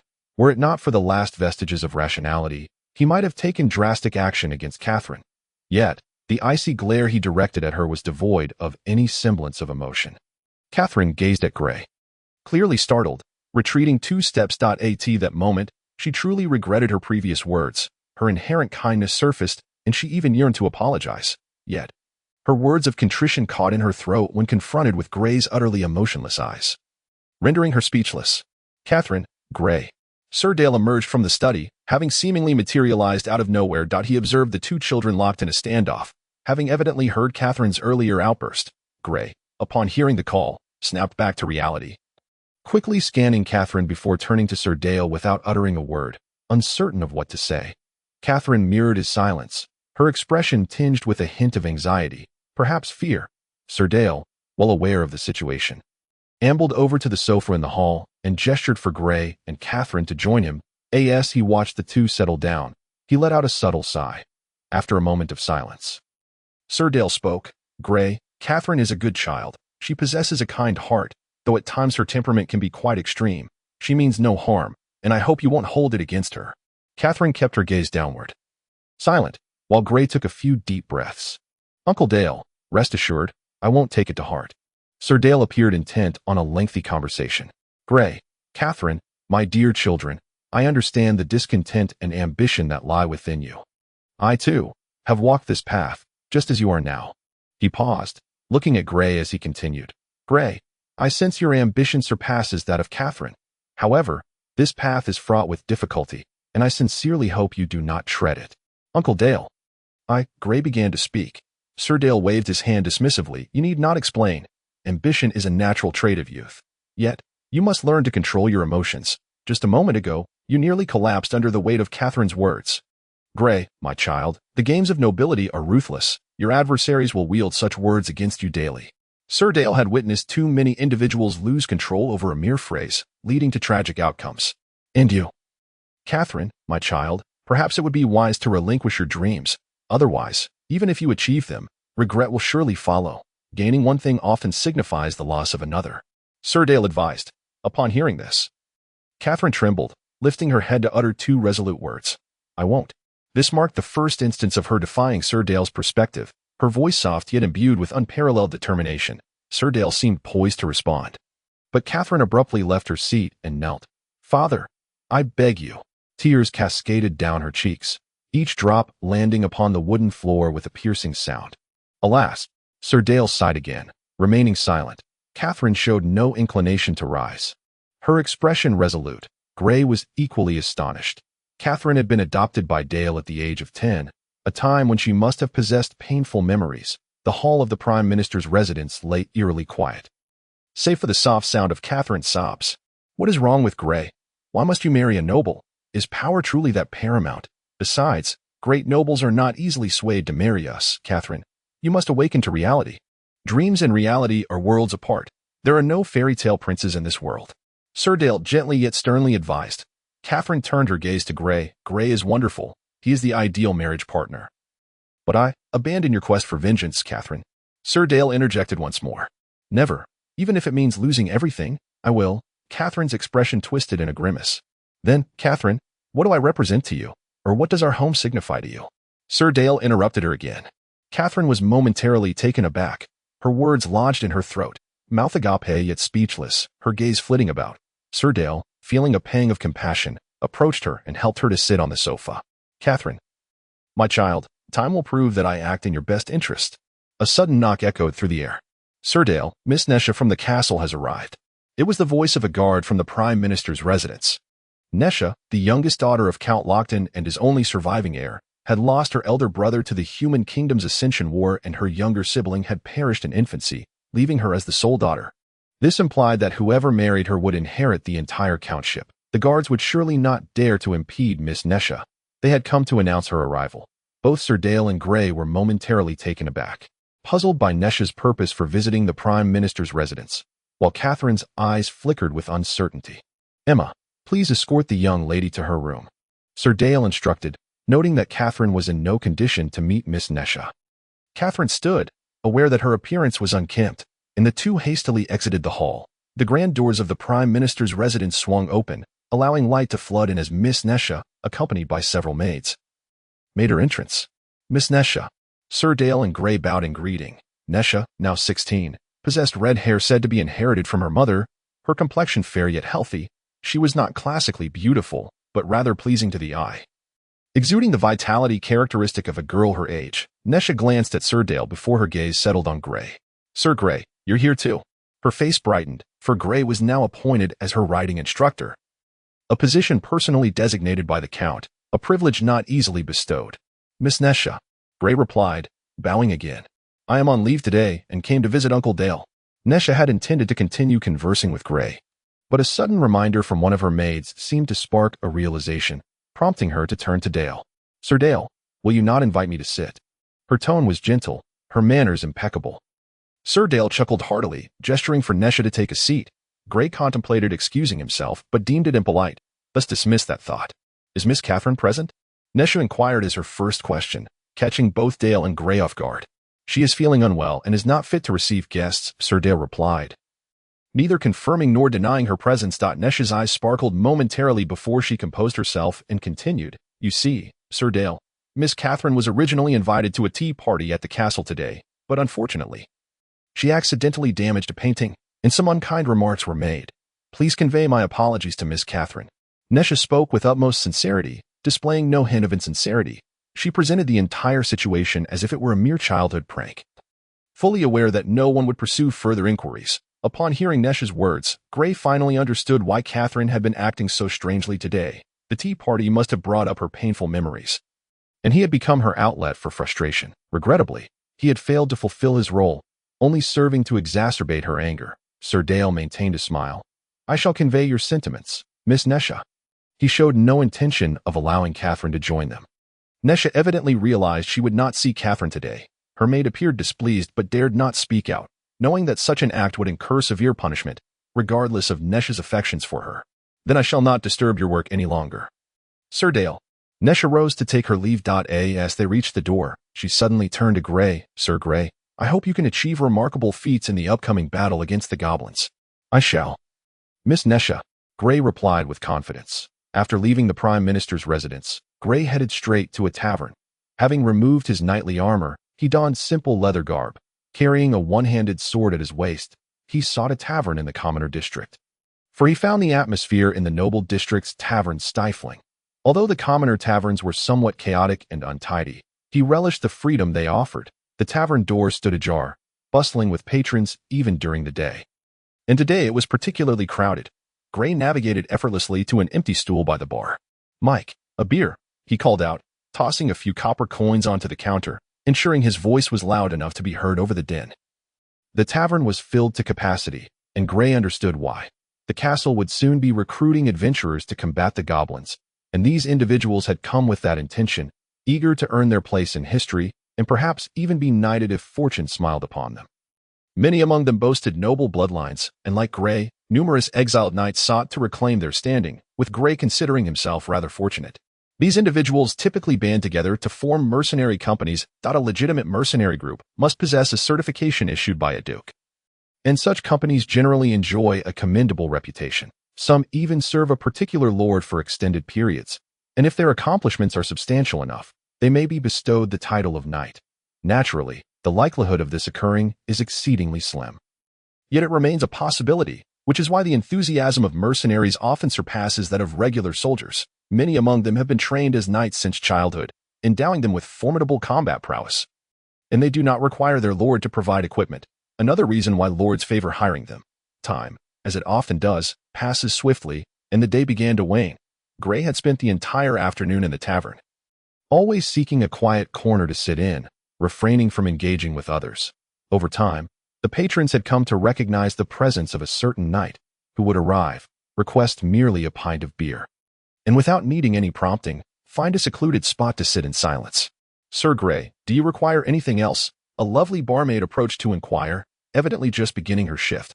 Her name was Leah, a woman in her 20s with a pleasing figure. The faint impressions of hands could even be discerned on her shapely posterior. Barmaids, particularly those of striking beauty, often attract unwanted attention, yet the wages here are decent, and those willing to accompany patrons outside can earn extra income. Throughout the entire afternoon, she was the only one to approach Gray. Initially, when Gray first frequented the tavern and it became known that he was a knight of the castle's guard, nearly every barmaid would lean towards him, inciting jealousy among the men present. Were it not for Gray's status and formidable prowess, he would have likely faced a beating by now. Each time, Gray maintained a polite distance, engaging in seemingly pleasant, yet ultimately mundane conversation. Gradually, the barmaids ceased their advances, for while Gray was indeed a catch, a fish that could not be hooked would merely waste their time. However, Leah persisted, though her inquiries were routine and formulaic, often departing before Gray could respond, as he would invariably shake his head, offering not a single word. May we converse, if you please? Just as Leah was about to leave, Gray's voice reached her ears, and she turned, momentarily taken aback by his request.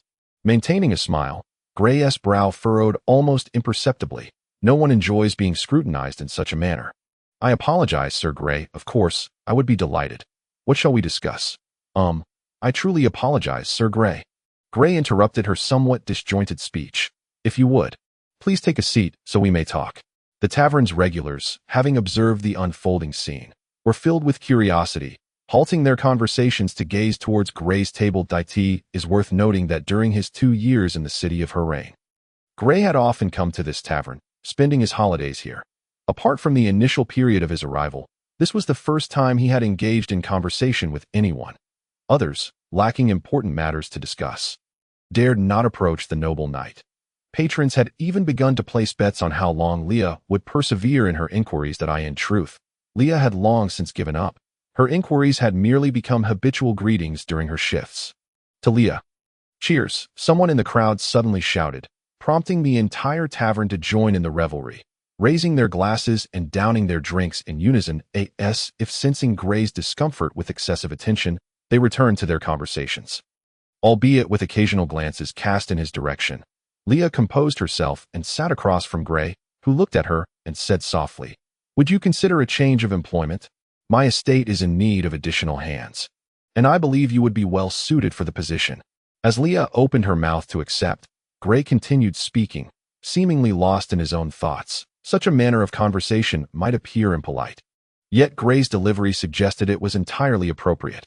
"Certainly, I would be delighted, Sir Gray." Leah responded promptly. Gray nodded, producing several silver coins and placing them on the table.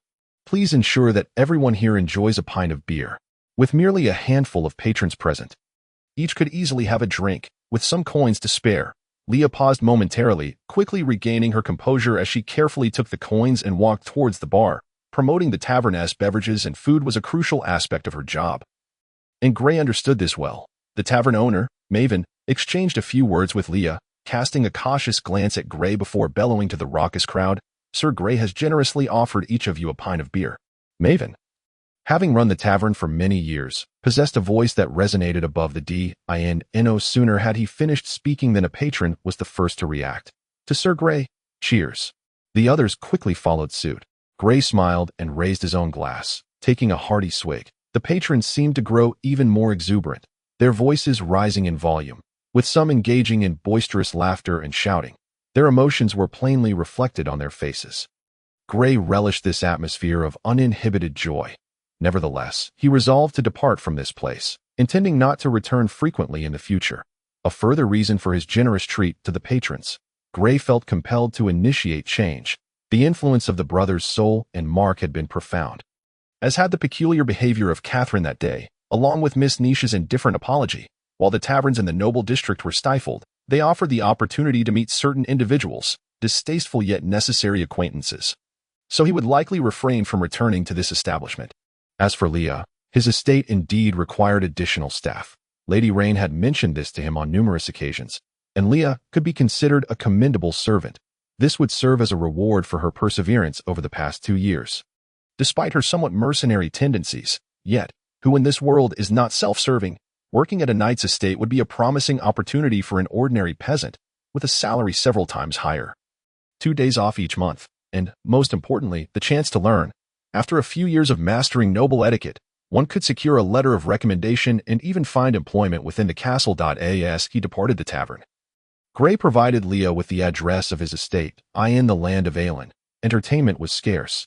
After dinner, families typically gathered to chat and relieve boredom, or invited friends for gatherings. Gray, however, found solace only in books. His estate felt somewhat desolate, with the servants' quarters largely unoccupied. Initially, Gray had planned to accommodate farmers from the estate, but the housing on the farm was sufficient and convenient for their work. Gray's estate boasted 2 farms, and the wealth generated from them ensured his comfort, surpassing his previous life in Arryn Castle. Such provisions are the basic entitlements of a knight who has formally pledged loyalty to a lord.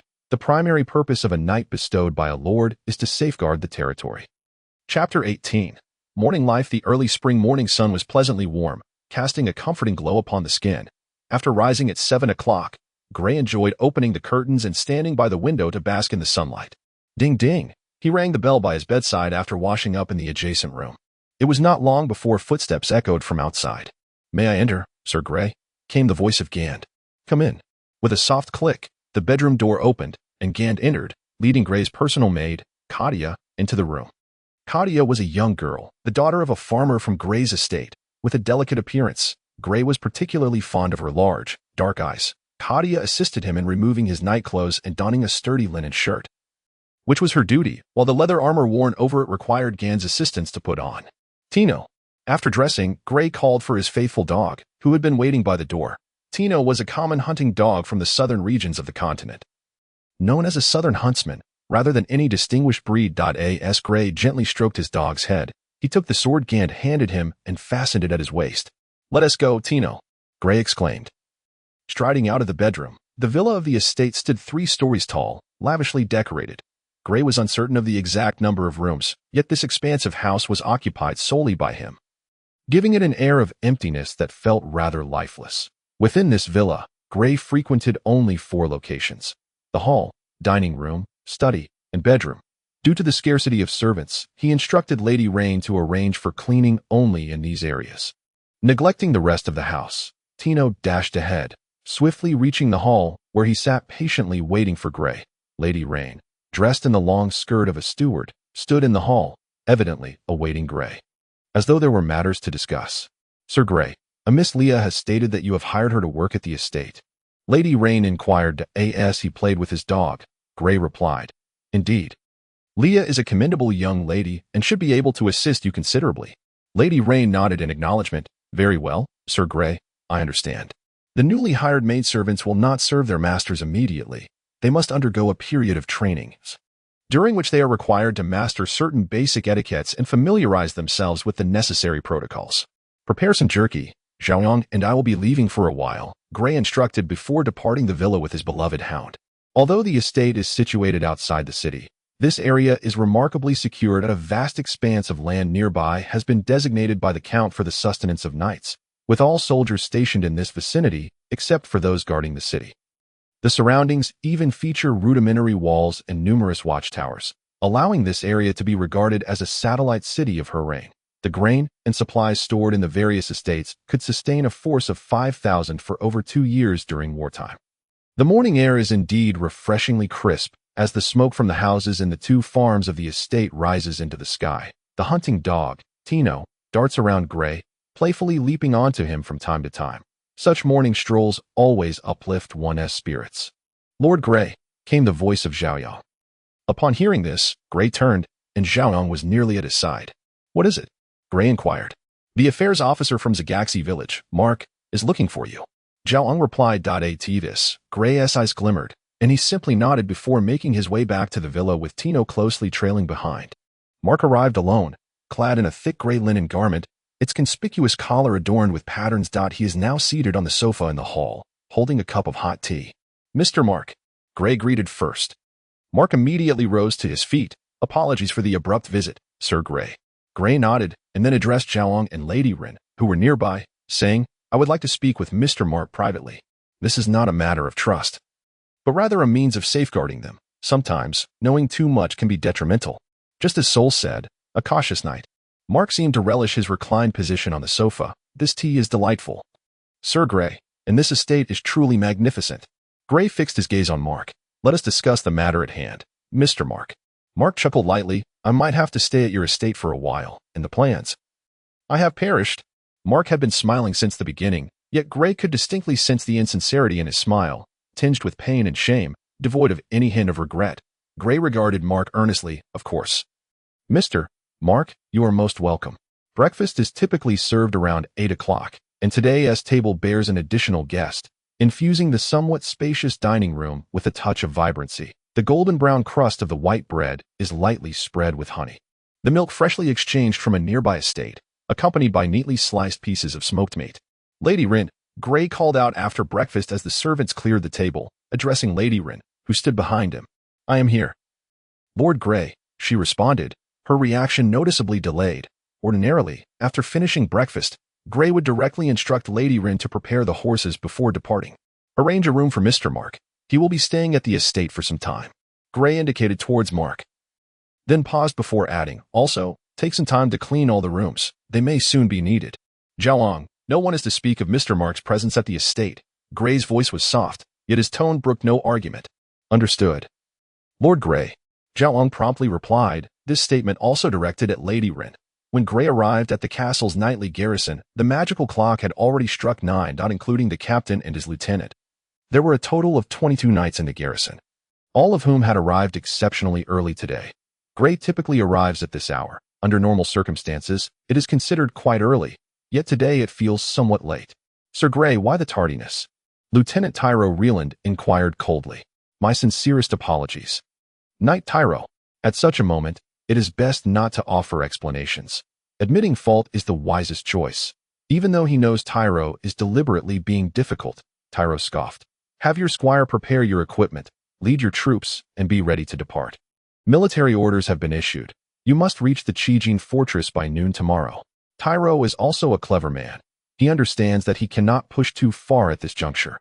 As the matters assigned by the castle are pressing as he spoke, he handed Gray a command sword. Gray promptly bowed to accept it. The title of knight is simply a designation for professional soldiers, not a specific troop type, functioning as mid-level commanders during conflicts involving their lords. Gray is responsible for the 1st Battalion of the 1st Infantry Regiment, comprising 1,000 men, excluding a logistics detachment of 100.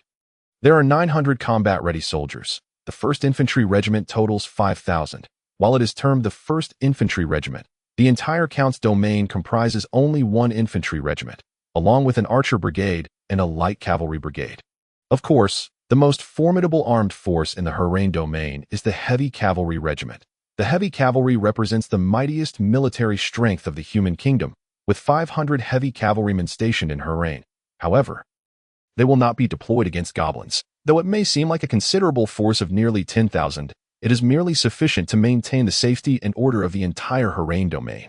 The infantry regiment is equipped rather simply, with leather armor, basic chainmail covering only vital areas, a long shield, a one-handed sword, and a spear. The 1st Infantry Regiment is stationed adjacent to the Knight's estate in Harland.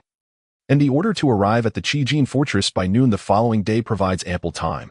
Although they are only infantry, should Gray choose to do so, he could lead the 1st Battalion of Infantry to the Qijin fortress before dusk today. However, he would not do so. Such an act would yield no benefits and may invite discontent from his peers, who would consider it a display of arrogance. This operation against the goblins involves 2 infantry battalions, 5 archer squads, and the entire light cavalry brigade. Gray's second-in-command is a middle-aged man named Rookin, an experienced veteran who serves as the deputy commander of the 1st Infantry Battalion, assisting Gray. Naturally, should Gray wish, he could replace his deputy at any time. This distinction between knights and ordinary soldiers remains. Although not yet a noble, knights are still perceived as exalted figures among commoners. Rookin has toiled for over a decade to attain the position of deputy commander, and Gray could easily dismiss him should he choose. Such rules have existed in the human world for thousands of years and are likely to continue unless unforeseen circumstances arise. However, commoners are not entirely without opportunities. They strive to accumulate merits, dreaming of the day they might become knights or nobles. The commander of another battalion is a knight named Pulla, an elderly knight appearing to be in his 50s, with graying hair and pronounced wrinkles around his eyes. Pulla evidently arrived at the garrison earlier than Gray, as his troops have already assembled, yet he shows no intent to depart. Sir Gray, Pulla called out first. Sir Pulla. Gray responded. Pulla walked briskly, not at all resembling an elderly man, and approached Gray. The Count has ordered the light cavalry brigade to proceed to the Qijin fortress, and he wishes for you to command the 5 archer squads that are already in your camp.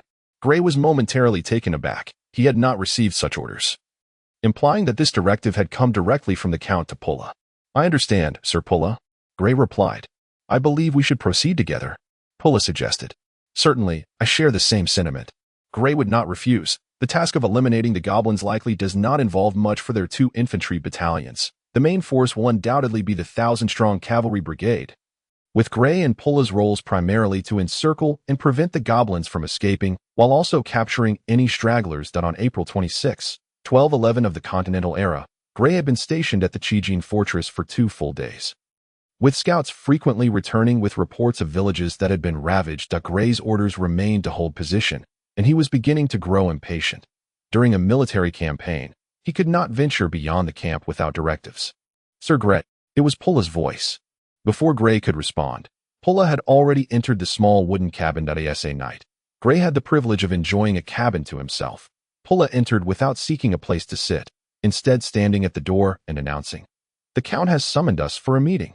Upon hearing this, Gray, who had initially relaxed, immediately stood upright. He hurriedly called for Zhao Yang to assist him in donning his knightly armor, while Pulla helped as well. By the time Gray and Pulla arrived at the meeting hall in the Qijin fortress, several individuals had already gathered. The light cavalry brigade is personally led by Lieutenant Tyro, with most knights from the garrison allocated to the light cavalry brigade and heavy cavalry regiment.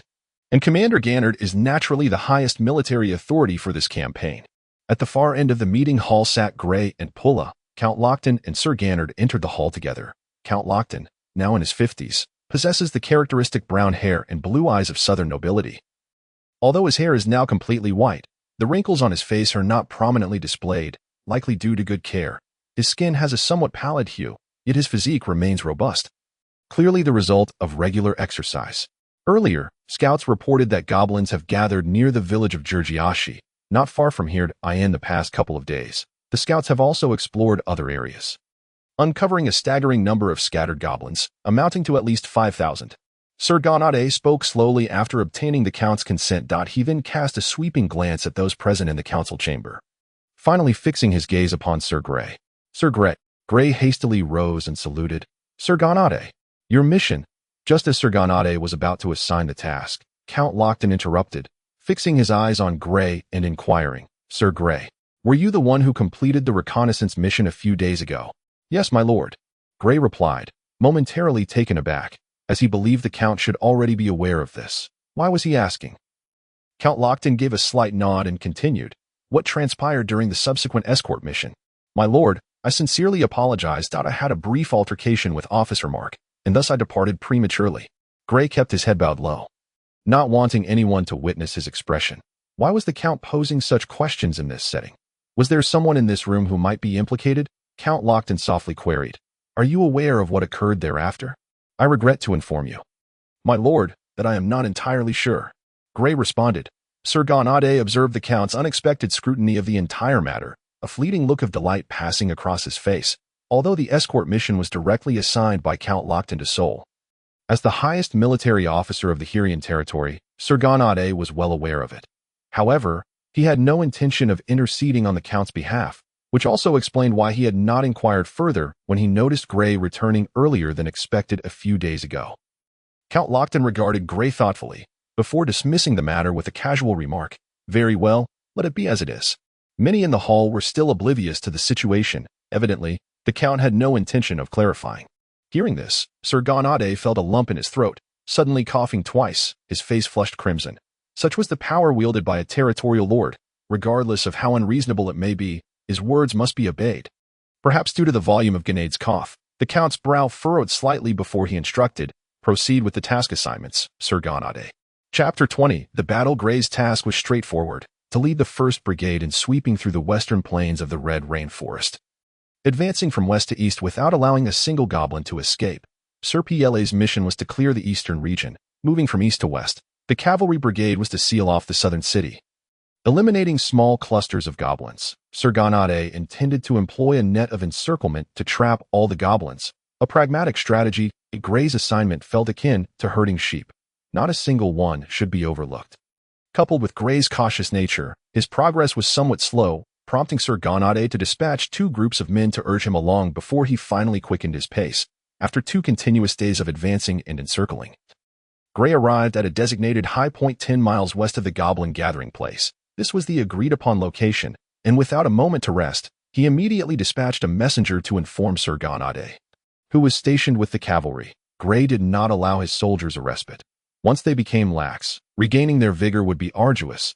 If his estimations were correct, other troops would have already reached their designated locations.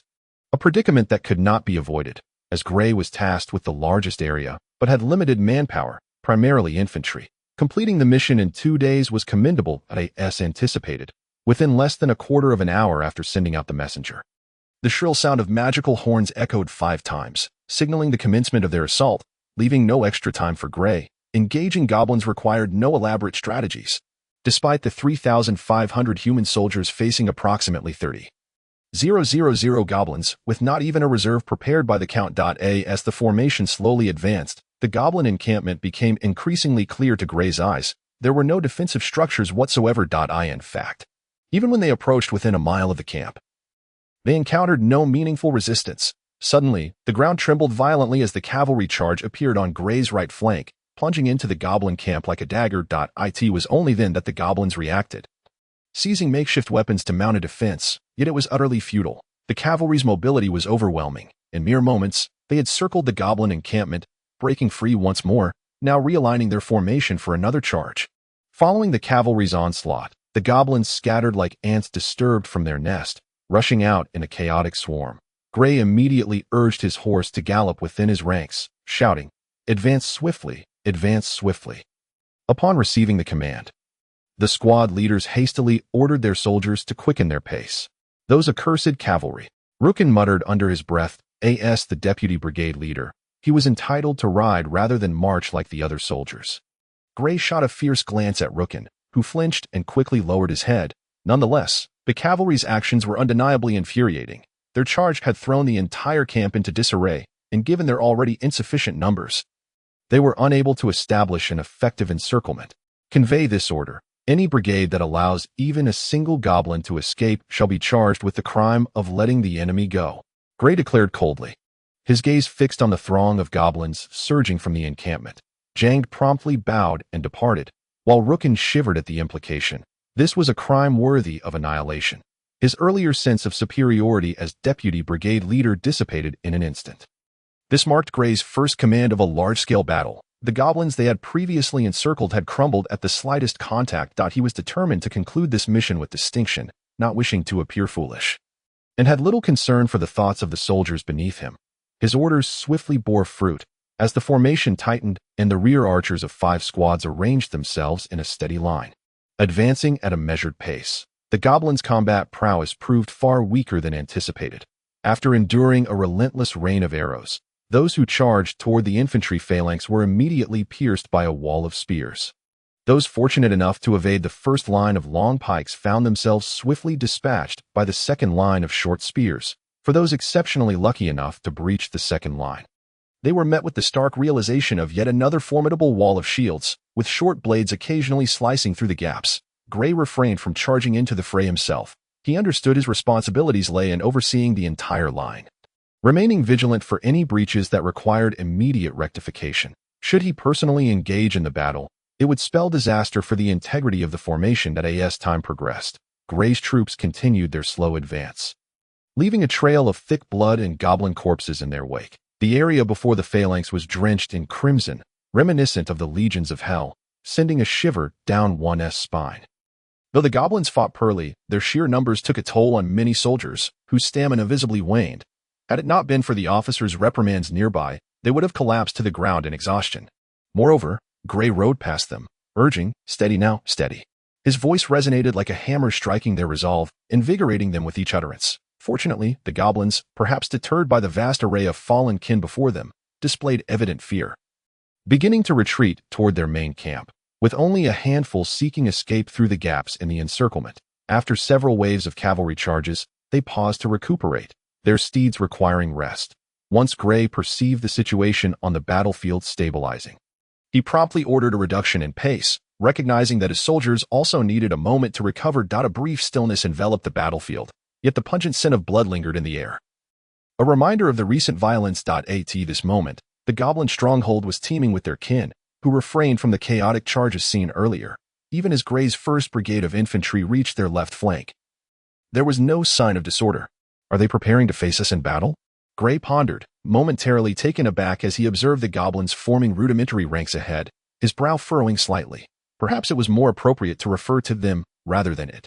Gray commanded his forces to halt, and the various squad leaders immediately began to reorganize their formations. Remarkably, none had fallen in the recent skirmish, leading Gray to feel as though this was a massacre rather than a true conflict.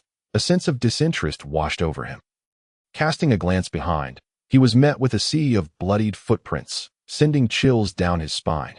Turning his gaze toward the goblin's stronghold atop the hill, he spotted a goblin adorned with a floral crown, surrounded by others bearing iron weaponry. This particular goblin raised its voice, the sound reaching Gray's ears, inciting a noticeable excitement among the gathered goblins, who joined in its cries.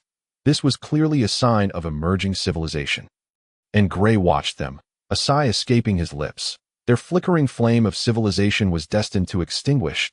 He could now clearly see the banner of the 2nd Infantry Brigade, led by Sir Pla on the right, as the cavalry brigade steadily advanced toward them. Chapter 21. The death of the squire. The battle had concluded before dusk, resulting in an overwhelming massacre. The few thousand goblins surrounding their chief possessed some fight, inflicting minor casualties on the charging cavalry, which left Tyro seething with rage. To his dismay, the goblin leader managed to escape into the Red Rain Forest, provoking a stern reprimand from Sir Gannard in front of the assembled troops. Gray found it rather peculiar. Initially, the encirclement set by Sir Gannard had overlooked the path leading from the goblin camp to the Red Rain Forest, while it might have been due to a lack of manpower. The escaping goblins did not flee towards the forest, and it was only at the last moment that their leader, with no other option, plunged into its depths. Was there something terrifying lurking within the forest? Gray pondered. A flock of carrion crows circled above, drawn by the scent of blood.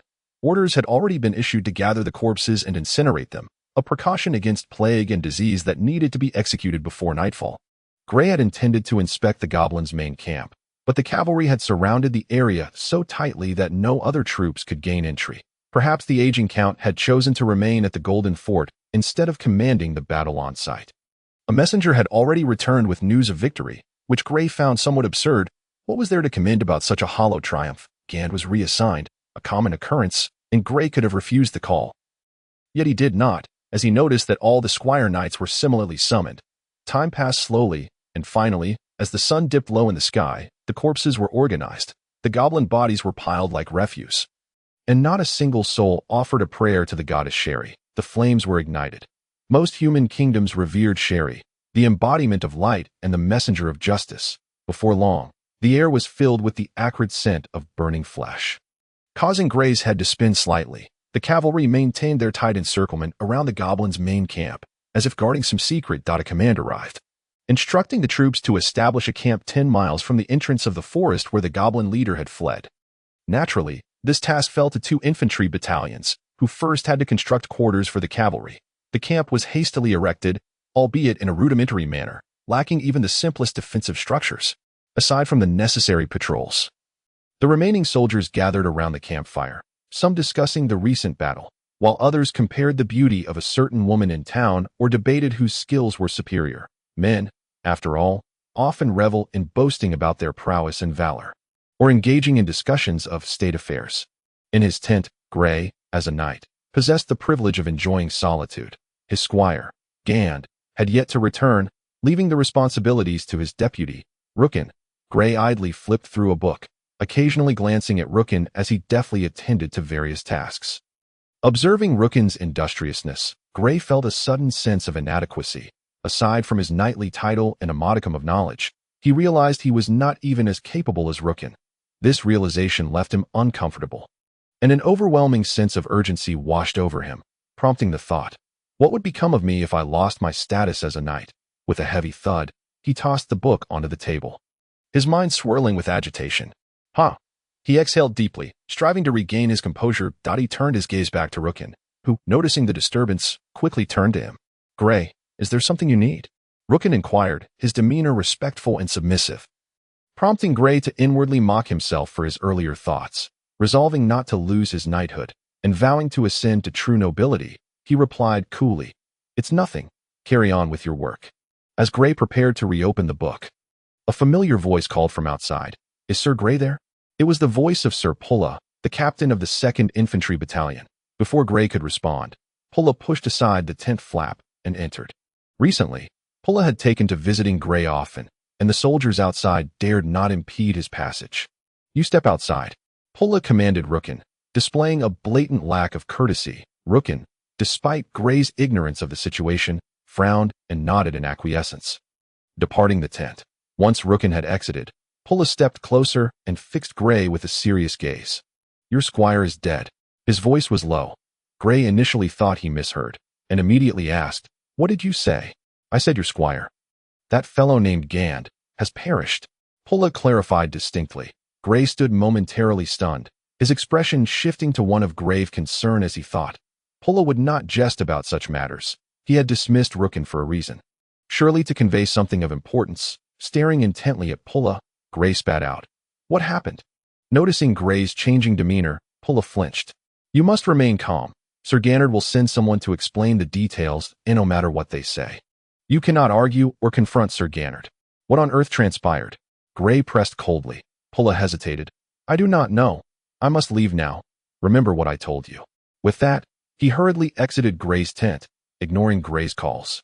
Gray's mind swirled in confusion, and he instinctively rose, moving toward the tent entrance, only to turn back abruptly as he walked to the table, then back to the door, repeating this pattern several times without actually stepping outside. Before he could steady himself, Rookin's voice called again from outside. "Sir Gray." "What is it?" Gray's tone was low, clearly on the verge of an outburst. Rookin, startled by Gray's demeanor, stammered, "It's a messenger from Sir Gannard seeking you." Gray paused, realizing the moment has come. He quickly collected himself, forcing his expression to remain neutral. When the messenger entered and saluted, Gray inquired, "Does Sir Gannard have any orders for me?" After scrutinizing Gray closely, the messenger replied, "Sir Gannard instructed me to inform you that your squire was attacked and killed by a few scattered goblins while transporting supplies." "How could this be?" Gray exclaimed, rising to his feet, his gaze fixed intensely on the messenger as he struggled to maintain composure. "Those diminutive creatures, armed with nothing, could not possibly have slain my squire. At the time, your squire was engaged in transporting supplies. And it was a surprise attack by goblins equipped with iron weapons, hence, the messenger explained. And the body?" Gray interrupted coldly. "It is just outside, Sir Gray," the messenger replied promptly. Without acknowledging the messenger further, Gray exited the tent and immediately noticed a gathering of people not far off. A sudden pang struck his heart. He rushed forward. On a wooden stretcher lay a strong young man, yet his complexion had taken on a ghastly hue. Devoid of any color, this was Gand, despite Gray's desperate hope that it was not true. Gand was indeed dead, and the wounds indicated a stab from behind. Given Gand's tall stature, it was clear that goblins could not have been responsible. This thought immediately crossed Gray's mind. Chapter 22. The conspiracy. The death of Gand plunged Gray into despair. Yet he stifled his anger and followed Pulla's advice, choosing to accept Sir Gannard's announcement. But he would not let this matter rest. Gand had been Gray's squire since he was 10 years old, remaining by his side even when banished from Arran Castle, choosing instead to accompany him to the unfamiliar city of Harland. Gand's sister, Lady Rain, was now Gray's steward. He owed her an explanation. No matter what, Gray had ordered Gand's body to be cremated and sat in his tent before the table, lost in thought, remaining still like a puppet, while a cool breeze occasionally swept into the tent, making the flame of the oil lamp flicker like a maiden's swaying waist. Suddenly, Gray's vision darkened, and a familiar voice reached his ears. "Sir Gray." His somewhat dazed gaze slowly focused, revealing the wizard's soul standing before him, seemingly having appeared from nowhere. Gray was startled, first frozen in surprise before quickly rising to his feet. "Relax, Sir Gray." Soul smiled slightly. "What brings you here?" Gray asked. Soul casually took a seat and glanced around Gray's quarters before saying, "As a court wizard. Your rank is insufficient to be unaware of this." Wizards were quite esteemed in the land of Era, not only for their peculiar spells, but also for their vast knowledge, capable of answering most inquiries posed to them, their magic lending them an air of mystique. "You wouldn't have come at this hour just to mock me, would you?" Gray replied, his mood sour and his tone brusque. Soul seemed unfazed, smiling gently. "Your squire, that fellow Gand, has died. Quite unfortunate, indeed. He was a good man." Gray immediately let out a cold humph and fell silent. "Not only did your squire perish, but all the summoned attendants are also dead, including the one who brought you the news." "Pra."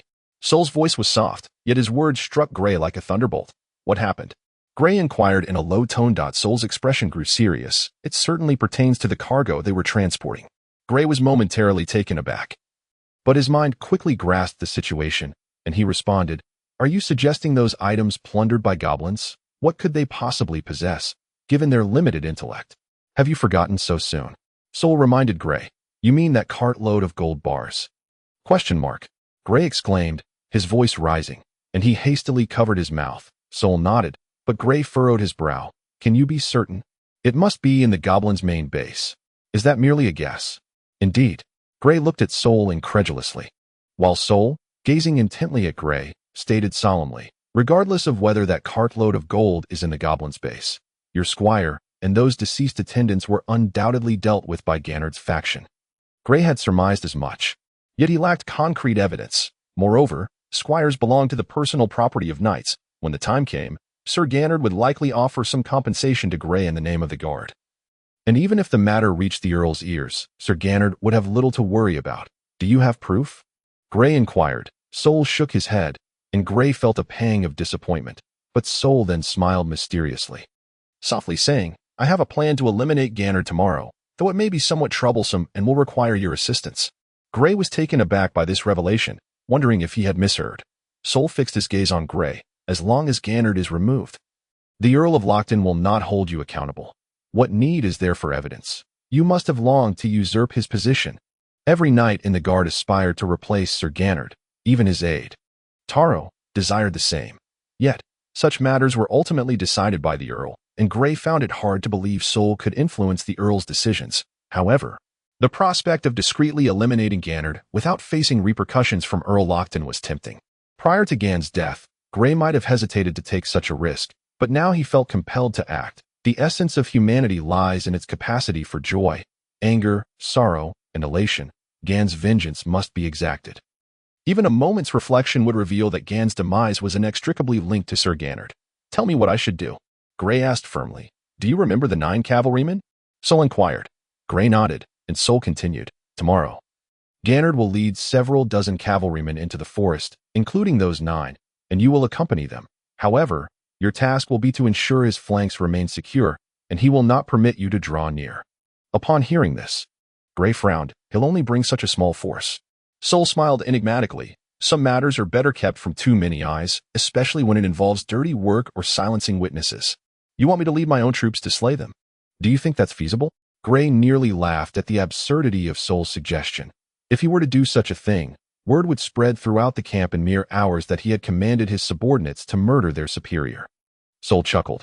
Am I so foolish? That method is hardly of my design. Then what is to be done? Gray pressed. You need not lift a finger tomorrow. His own cavalrymen will dispatch Gannard. A glint of cold light flashed in Soul's eyes. Gray was taken aback, asking, Are you saying those 9 cavalrymen will do it? Why would they act against him? Human nature is the most elusive of things, as long as their desperate desire for gain is satisfied. Many will disregard the dangers. What they seek is nothing less than power and wealth. Soul's mocking smile resurfaced. You mean to exploit their trust from the last mission, falsely claiming it is the Earl's directive? Gray questioned coldly. Precisely. What issue is there with that? As I mentioned earlier, human nature can be peculiar. When faced with their deepest desires, they will conveniently overlook all hazards. Their intelligence tends to dwindle significantly. Soul stated nonchalantly. This was indeed a clever strategy. The previous mission had sufficiently demonstrated Soul's sway in front of the Earl. Although those cavalrymen rarely spoke before Gray, it was evident to anyone not lacking in intelligence. Gray now understood Soul's plan. You intend for me to assist you in silencing witnesses, correct? Why do you wish to eliminate Gannard? To kill a man, one must possess ample justification. Gray needed clarity. Should he align with Soul in this endeavor, it would signify their shared fate moving forward. Gray felt somewhat cold-hearted. He realized he was utterly indifferent to the dozens of innocent cavalrymen. Although he recognized the moral failing in such actions, he was willing to proceed. I have further plans. Gannard's continued presence in this position is rather inconvenient. Soul shrugged. Plans? What plans? Gray mused inwardly. Only then did he scrutinize Soul seriously.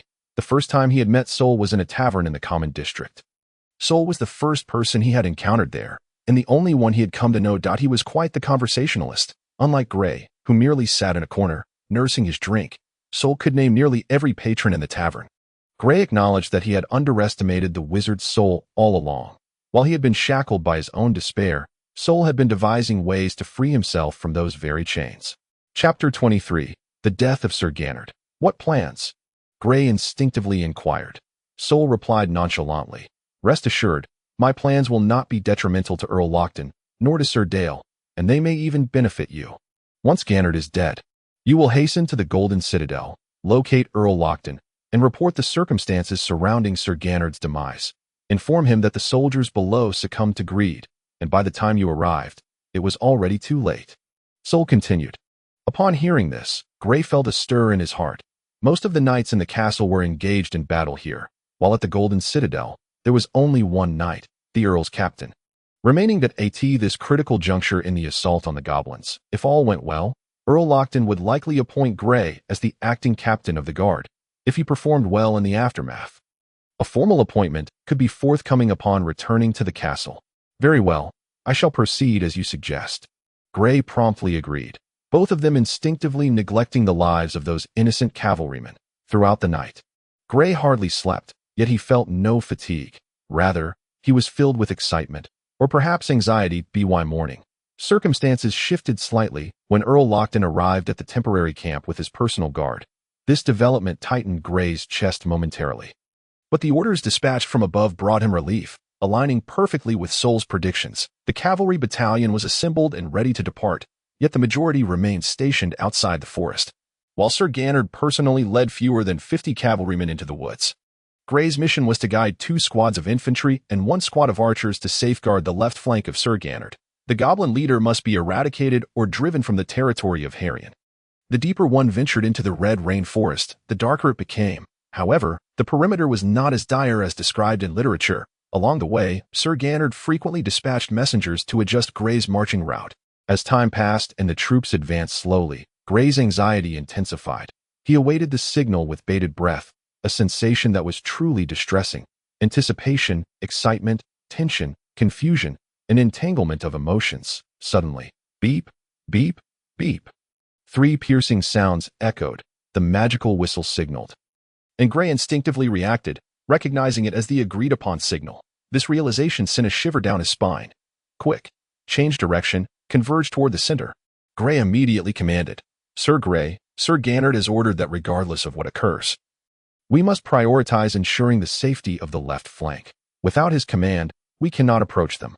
The deputy captain, Rookin, foolishly reminded. When Gray's icy gaze landed on Rookin, he promptly ceased his meddling. Gray did not issue a second command. Instead, he drew his sword and stepped forward.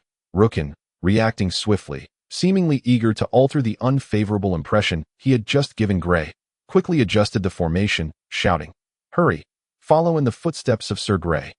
Their current position was somewhat deep within the forest. The path was treacherous, resembling the aftermath of a torrential downpour, muddied and obscured by a thick layer of fallen leaves, rendering it impossible to gauge the depth of the ground. Clang, clang. A faint sound of clashing weapons reached his ears, accompanied by some curses. Gray moved quickly, his steps light, the main force at least 100 paces behind him. Only Rookin and a handful of others accompanied him. Should anything happen to Gray, it would not bode well for Rookin, who needed to ensure Gray's safety. As Gray drew closer to the source of the sound, an unsettling premonition surged within him. This was markedly different from what Sol had described. How could there still be fighting? Suddenly, several figures materialized in his line of sight. Sir Gannard was still alive. He was drenched in blood, surrounded by several soldiers who formed a protective barrier around him, while more than a dozen soldiers encircled them, their swords stained with crimson.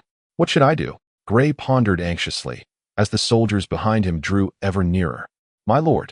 Rookin, feeling a dryness in his throat, sensed an opportunity despite his ignorance of the unfolding events. If he could rescue Sir Gannard now, he would surely leave a lasting impression on him. Gray was startled by Rookin's exclamation, and even Sir Gannard, who was scanning the area, caught sight of Gray and his companions. Gray's eyelids twitched as he observed the short spear clutched by a soldier nearby, glanced at the advancing troops behind him, and then fixed his gaze on Sir Gannard, who was shockingly unarmored. In that fleeting moment of the soldier's bewilderment, Gray seized the short spear from his grasp without a hint of hesitation and hurled it with all his might towards Sir Gannard. The knight's expression shifted from surprise to terror as his mouth opened to utter a cry.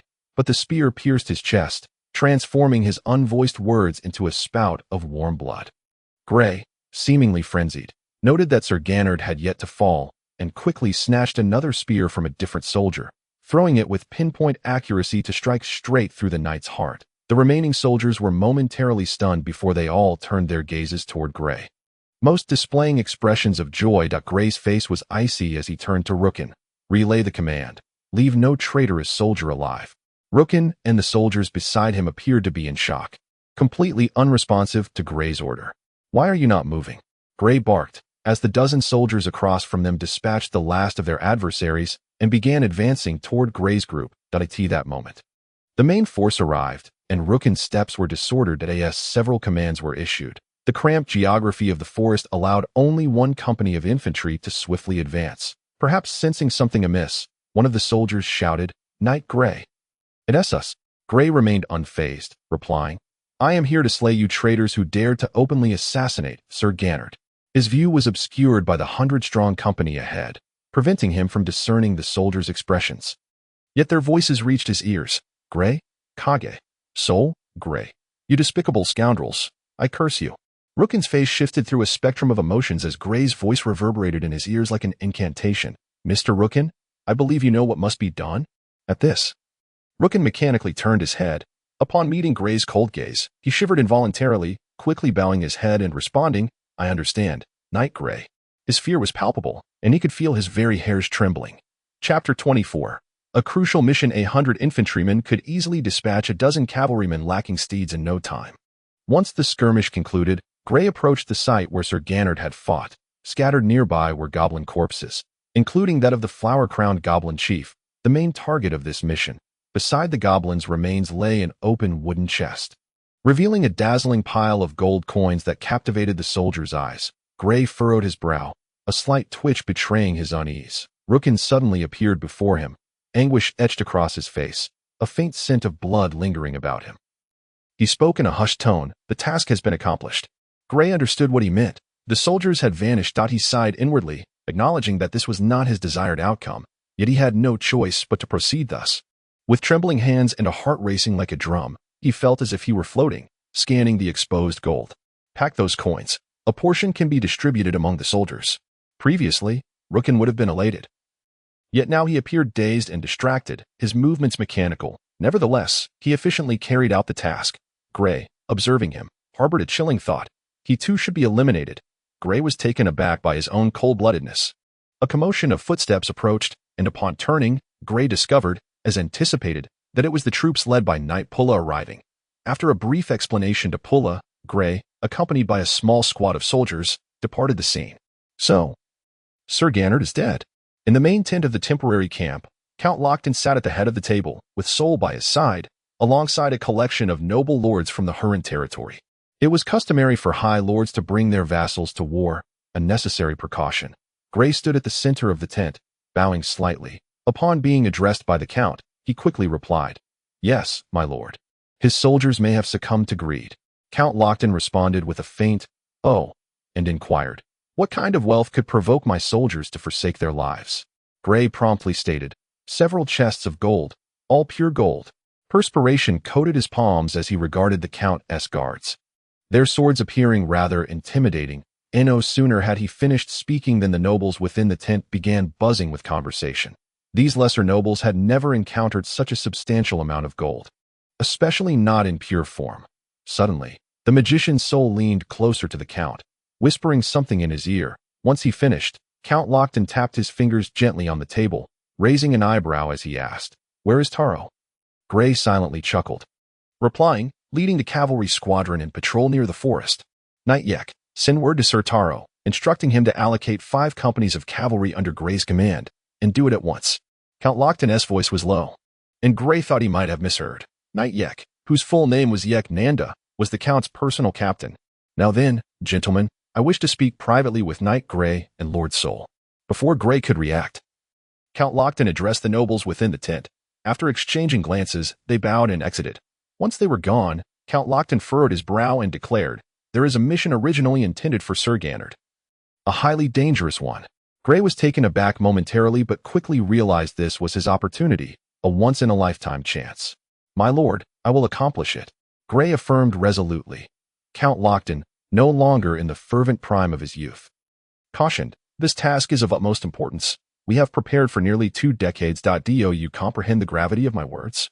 "Absolutely, my lord," Gray replied earnestly, fully understanding that this mission could not fail and that anything could be sacrificed to see it through. Count Lockton scrutinized Gray for a moment, appearing as though he wished to say more but ultimately stated, "Then it is entrusted to you."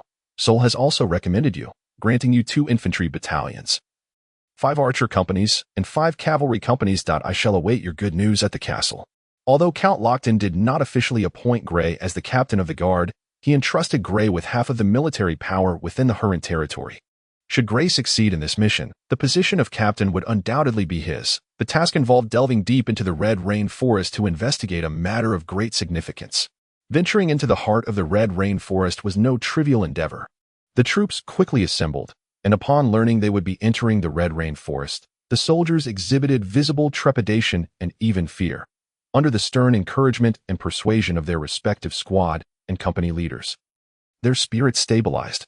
Soul distributed a pouch to each soldier, claiming it would ward off poisonous insects. Once all preparations were in place, Gray issued the command, and the troops promptly set forth. Rest assured, I know a path. We shall encounter no troubles during our march. The true peril lies at our destination, Soul murmured, walking at the forefront with Gray. The forest terrain rendered horseback riding impossible, leaving their steeds behind in the camp. Gray could hardly believe it. Soul chuckled, revealing, to speak candidly, we have been investigating the Red Rain Forest for over a decade. We have entered and exited this place countless times, and only in recent years did we uncover a suspicious location. You resolved a problem that has persisted for centuries in just over a decade. Gray expressed disbelief. Soul's mocking demeanor resurfaced. Have they truly sought to resolve the issue over the centuries? Whenever faced with difficulties, they simply retreated. Is that what they call problem solving? Gray paused, recognizing the truth in Soul's words. Countless individuals had endeavored to tackle the enigma of the Red Rain Forest over the centuries, yet each attempt had fizzled out. Why are you so intent on resolving this issue? You seem more invested than even Count Lockton. Do not spout such grandiloquent philosophies. I shall never believe them. Gray inquired. Soul chuckled heartily. Do you know, centuries ago, after the Earl of Lockton's ancestors failed to conquer the Red Rain Forest, they vowed that whoever could eradicate the goblins here, regardless of their identity, would be immediately ennobled by the Lockton family. He laughed heartily, yet his voice remained low. Gray paused in astonishment. Is this your sole motivation? Of course. Is it not sufficient? Soul replied, casting a glance at Gray as he continued. Once I accomplish this task, I shall be directly elevated to a baron. And Mark will become a knight. If Ganner joins me in this endeavor, he too will surely be made a baron. He is rather loathsome, hence he must be dealt with before that. Soul's voice dwindled, and Gray could scarcely discern his subsequent words. At this moment, Gray held a profound admiration for Soul and his brother Mark. Chapter 25. The altar the Red Rain Forest was indeed vast, without Soul's guidance. They would have surely become lost. After 2 days of marching, the troops encountered little danger, as Soul had even planned their campsite for the night in advance. The forest's interior resembled the descriptions found in books, though not quite so obscured that one could not see their hand before their face. It was close enough. Soul forbade anyone from lighting torches, thereby causing the troops' progress to be exceedingly slow. The medicinal pack Soul provided proved remarkably effective. Ever since Gray entered the forest, he had been untroubled by venomous insects. However, each night during roll call, a few soldiers would always go missing. Soul reassured Gray that this was entirely normal. It was all too easy to become lost in this forest, and those soldiers had likely strayed from the main body. Gray promptly issued orders that any squad reporting missing soldiers would face severe punishment, and after this command was given, the soldiers became increasingly cautious, with squad leaders striving to manage their subordinates diligently. The issue of missing soldiers was finally alleviated. In this accursed forest, one could scarcely discern day from night. Fortunately, they had a magical clock with them, which had already completed 6 rotations, signifying that Gray and his men had been traveling for 3 days. The morale of the soldiers had noticeably declined on the 4th day. There were instances of jungle beasts attacking the soldiers, although each encounter was easily resolved. The psychological and physical toll on the troops was severe. Gray. Soul appeared unexpectedly. Gray, clearly fatigued, had dry lips with numerous dead skin flakes. There was no choice. Food and water had to be strictly rationed. Otherwise, even if they completed their mission, they might not escape. What is it? Gray responded. Have the troops rest in place. Do not skimp on food and water. Let them eat their fill and quench their thirst. We have arrived at our destination. Soul, though weary, was more exhilarated than fatigued. What shall we do about returning? It is several days' journey. Do you intend to? Gray glared at Soul. Soul appeared amused by Gray's concern. Fear not. Once the mission is accomplished, There will be ample food and water. Surprised, Gray scrutinized Sol, realizing he would not jest about such matters, and promptly summoned Rookin to relay the orders. Following Gungda's demise, Rookin had taken his place, performing the duties of both Gray's attendant and vice-captain. Knight Lap did not partake in this mission, as his advanced age and years of loyalty to the Lockton family rendered it unthinkable for the Earl to send him on such perilous undertakings. Sol led Gray to a certain location, pointing in a direction where Gray could see a faint glow. The weariness etched on Gray's face began to dissipate. Thud, thud, thud. The rhythmic beating of drums resonated, intermittently accompanied by piercing shrieks that sent shivers down Gray's spine. Once the soldiers are rested, let them advance. Upon entering, eliminate everything that moves. Do you understand?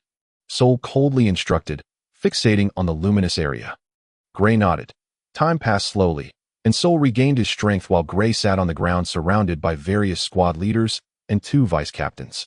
Let us commence, Gray declared, noticing the soldiers had recuperated sufficiently. Advance, Sol affirmed with a nod. The squad leaders immediately returned to their respective units. Before long, the 1,000-strong contingent began to move, with Gray commanding silence until they made contact with the enemy. Yet, maintaining complete silence with such a large force was evidently unrealistic.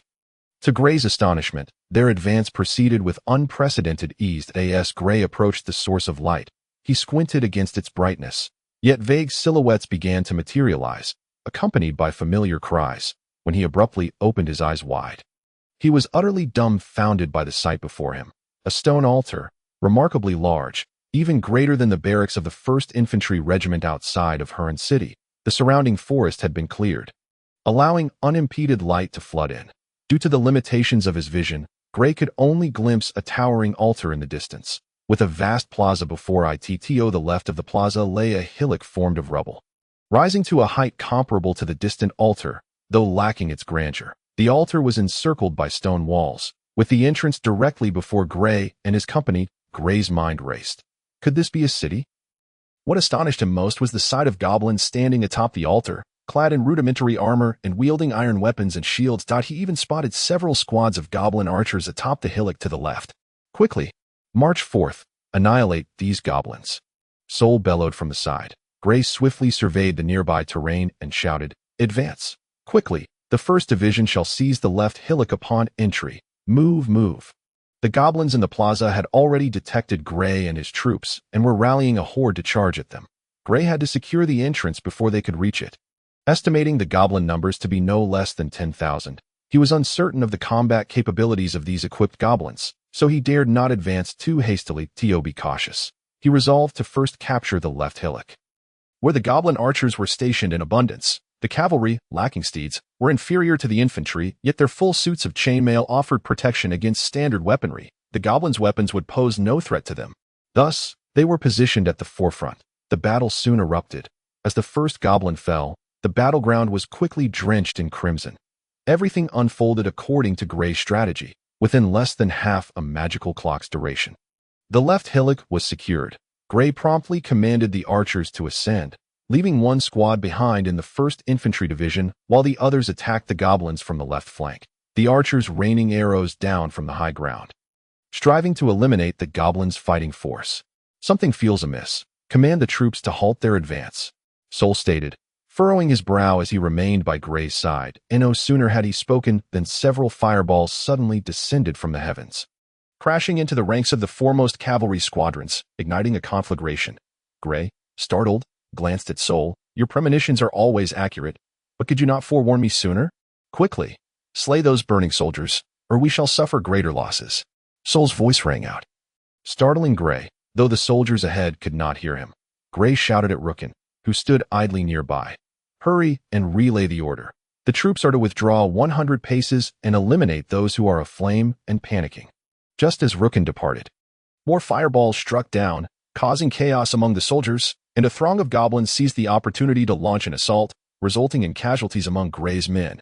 Fortunately, Gray's orders were swiftly communicated, and with the sergeant's reprimands, the troops soon stabilized. How can there be mages? Gray demanded in a sharp tone. Sol sighed. I do not know, and there are several mages. In this round of assault, Gray's forces suffered nearly 100 casualties. After the troops retreated a distance, the goblins ceased their advance, leading to a brief standoff. Gray's view was entirely obstructed by the bodies of soldiers. He hurried toward the hillock occupied by the archers, with Soul following closely. Upon reaching the high ground, Gray spotted several goblins garbed in peculiar attire, wielding wooden staffs from which sparks emanated. Goblins possess mages as well, and there are 6 of them, Gray lamented. Realizing his years of study had been in vain, Soul furrowed his brow. They are not mages, they are necromancers. The price for their spells is life force. If you wish, complete a ritual, and you shall become like them instantly. As Soul spoke, he scanned the goblin ranks below as if searching for something. Chapter 26. Following the recent skirmish, fewer than 100 goblins remained in the plaza, and Gray could scarcely believe it. He had roughly estimated the goblin population to be no less than 10,000. How could they have perished so swiftly? Look over there. Soul pointed in a direction. Gray, puzzled, followed Soul's finger. Why is there a human? Gray exclaimed in astonishment. Do you not find this person's appearance rather familiar? Soul inquired, as if he had long anticipated the presence of humans here. Upon hearing this, Gray scrutinized the figure closely, and suddenly his pupils contracted as he exclaimed, Lord Ball, the chief magical advisor to the Count. How could it possibly be him? Before them stood an old man hunched over, his gaunt face marred with deep, terrifying wrinkles. Draped in a gray robe that moment, he noticed Gray and Soul, and surprisingly, performed a gesture of salutation towards them. Suddenly, a cacophony of goblin cries erupted from behind Gray. He swiftly turned to see a swarm of goblins pouring out from the surrounding forest, their numbers so vast that merely gazing at them sent shivers down Gray's spine. Hold the line. Let us charge and take down Ball, Soul proposed. The goblins in the square numbered less than 100, yet they were well armed, and their combat prowess remained uncertain, accompanied by 6 goblin warlocks lurking behind them. It was worth a try, for Gray had no other options. Agreed. As soon as the words left his lips, Gray and Soul hurriedly descended the steps. At this moment, Rookin rushed to meet them, and Gray quickly instructed, Gather a squad for me. I shall lead them to eliminate the goblin leader. You guard this entrance. A team of robust soldiers was swiftly assembled, while the horde of goblins approached menacingly. Gray glanced at Rookin and said, This part is entrusted to you. With that, he led a small contingent of soldiers towards the altar. The instant Gray entered the warlock's range, he felt a searing heat upon his scalp. Without a glance back, he pressed forward. The goblins swiftly surrounded him, and Gray swung his sword with precision and ferocity, severing the heads of several goblins amidst a spray of blood. The weapons of the other goblins merely glanced off Gray's knightly armor, and under his charge, more than 10 goblins tumbled to the ground. Each sweep of his sword claiming a life, a barrage of fireballs rained down on the path Gray and his comrades traversed, incinerating numerous goblins. Suddenly, a harrowing scream pierced the air as a soldier was struck by a fireball. Gray shouted, Do not concern yourselves with him. Press on. As they drew nearer, it was evident that the goblins in the square were nearly decimated. However, fatigue began to set in, and Gray's heavy armor weighed him down. He was now merely 10 paces away from the goblin warlocks, and 5 warriors had already fallen. Gray, be cautious, Soul bellowed, sprinting swiftly. Upon hearing this, Gray turned to see a fireball rapidly enlarging in his vision. Without a moment's thought, he seized a goblin charging toward him and hurled it at the fireball. With a resounding bang, the thrown goblin erupted into a conflagration.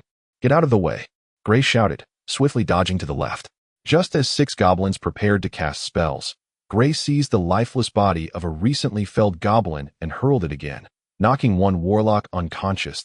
He then cast his sword at another, while the other soldiers followed suit, dispatching 2 more warlocks.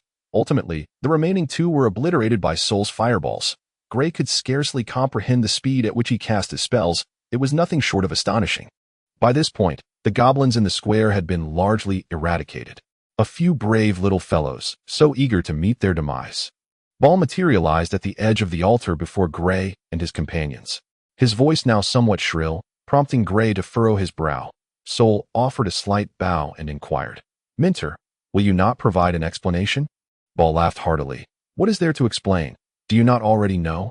Gray huffed, quickly striding over to a warlock's corpse to retrieve his sword, addressing Soul. Let us not squander time. Our minutes are precious. Before Soul could respond, Ball interjected with a chuckle. Sir Gray is indeed correct. Let us not waste time. For my own is limited. As he spoke, he ascended into the air, conjuring a magical circle with his hands. Soul, not daring to be idle, prepared his own magical array, solemnly instructing Gray, "You must go thwart the ritual. I will hold Ball back." Gray paused, clearly bewildered, for he had no idea what ritual Soul referred to. Before he could articulate his confusion, Soul propelled himself forward like an arrow, launching towards Ball. Caught off guard, Ball was dragged into the nearby thicket alongside Soul. Gray, perplexed by Soul's serious demeanor and the hint of urgency, pondered the nature of this ritual but set aside his questions, deciding to ascend the altar, signaling the remaining 5 soldiers to follow. He mused, "So, Soul has been concealing his strength." Gray thought to himself, realizing that had Soul revealed such power earlier, their struggle would have been far less arduous. Yet Gray understood that Soul's strategy was to conserve strength for the confrontation with Ball. Thus he refrained from placing blame. Ascending the steps with haste, Gray noted that no goblins remained. He had observed this clearly from the vantage point above. As he approached the altar, a nauseating odor intensified, making him feel queasy. The altar was inscribed with an enormous magical array, glowing a sinister red, beside which lay a pool filled with a deep crimson liquid, resembling blood, an entire basin of it, shimmering with a faint golden aura on its surface. The foul stench emanated from this pool, and Gray stifled his revulsion, recalling Soul's insistence to halt the ritual. Had it already commenced? How might one prevent it? Was it sufficient to dismantle the magical array, just as Gray contemplated testing it with his foot? A soldier, perhaps driven by curiosity, stepped into the magical array. In an instant, the soldier's body flickered like firelight and vanished without a trace, leaving behind only a pile of ash that was swept away by a gentle breeze. He did not even have time to utter a scream. Startled by the sudden event, Gray took 2 steps back. Silently grateful, he had just danced on the precipice of death. This sensation was peculiar, a blend of relief and trepidation, while he offered a silent prayer to the goddess Shaylee for the unfortunate soldier's soul. How to dismantle this magical array? Gray felt an instinctive sense that this was pivotal to whether Soul could triumph over his mentor. The remaining soldiers appeared equally shaken, their hands trembling as they clutched their spears. Gray swiftly approached one soldier, seizing his spear. After stepping back a few paces, he paced back and forth, then hurled the spear directly at the center of the magical array. A small flash of fire ignited, and the spear was instantly reduced to ash. However, Gray noted that the burning tip had taken slightly longer to incinerate. Although Gray had not studied magic, he understood its principles. This was likely a fire-based spell, and all spells required an equivalent exchange with the magical web. He surmised that this spell would not endure for long, and it seemed to only passively incinerate objects entering the magical array. "Quickly, throw everything you can into it," Gray urged. Although the remaining 4 soldiers were apprehensive of the magical array, having witnessed Gray's demonstration, they complied with his command, tossing their spears and shields into the array. Indeed, Gray's eyes lit up as he observed that the last shield thrown and took several seconds to burn away completely. He immediately halted the soldiers from discarding their last remaining short sword. Drawing his own sword, Gray knew enough about magic to believe that if he could damage just a portion of the array, the entire ritual would cease. His weapon, forged from dwarven steel, should endure longer, at least until he could dismantle the magical array. Taking several deep breaths, Gray raised his sword high and declared, "Halt." Suddenly, a discordant voice pierced his ears. It was Ball's voice. Ignoring it, Gray prepared to strike down. Yet, just as his sword was about to cleave the magical array, a deafening bang resounded in his right ear, and a sharp pain shot through his side, propelling him several paces back, nearly toppling him from the altar. Gray's mind momentarily blanked. He thought he heard someone calling his name, but the ringing in his right ear was overwhelming. Shaking his head, he gradually regained his clarity and managed to stand. Several soldiers lay incapacitated, their fates uncertain, while Soul and his mentor Ball were embroiled in a fierce struggle beside the magical array, the surrounding magical elements in chaotic disarray. Gray glanced at his right side and exhaled in relief. His knightly armor had proven its worth, effectively resisting the magical assault. Though the impact had likely caused a minor fracture. At present, Ball is engaged in a magical duel with his disciple, Soul, seemingly oblivious to the fact that Gray has already risen to his feet. The strength displayed by Soul evidently takes Ball by surprise. "You astound me, Soul. You are a genius. Why don't we join forces? Together, anything you desire will be effortlessly within your grasp." Ball's words are laced with temptation. Soul gazes mockingly at his magical mentor, retorting, "Like you, Minter, if I may say so, your existence for the past few centuries has been no different from that of a dog. Ball's expression darkens. How do you know that? Who are you really? Soul bursts into laughter. No need for wild guesses. I am Soul, a humble country lad. Your schemes must come to an end today. His tone shifts from playful nonchalance to resolute determination. Both mages, now fatigued, instinctively cease their combat, opting for this exchange to gradually regain some of their mana at this moment. Gray has already recovered considerably. Seizing the opportunity, he executes a graceful roll, retrieves the sword that had fallen beside him, and with a powerful push, strides 2 giant steps to Ball's rear. Without hesitation, Gray raises his sword high and brings it down with force, the blade's chilling gleam flashing momentarily as it descends toward the nape of Ball's neck. With a resounding clink, a golden aura suddenly envelopes Ball's body, his magical shield. Gray is forcefully pushed back several steps. You seek death. Ball bellows, conjuring a fireball that hurtles toward Gray's chest. Gray does not evade. Instead, he charges directly at the fireball. With a thunderous bang, just as the fireball is about to strike Gray, a yellowish aura materializes around him. Soul's earth shield. With both hands gripping his sword, Gray bends slightly and then thrusts forward with all his might.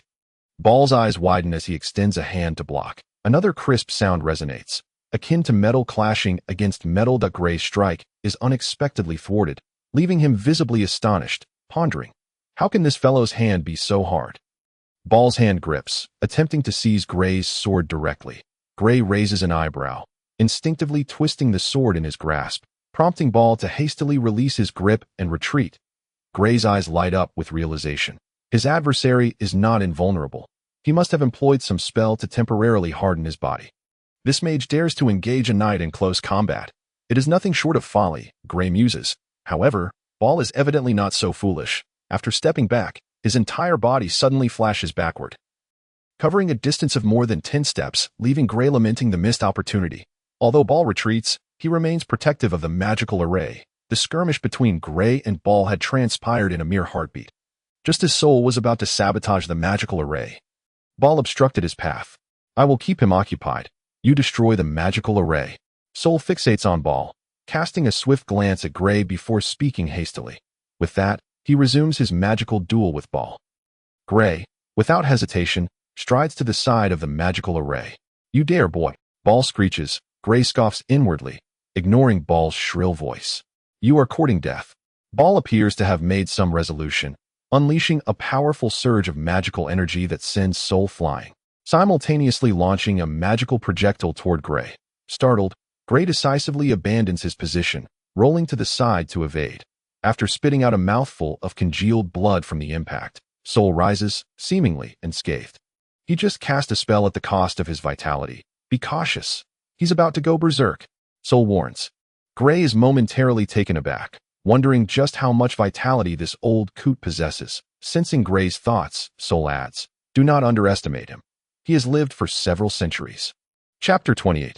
United against the enemy. As long as we approach the magical array, he will employ the powers of a necromancer.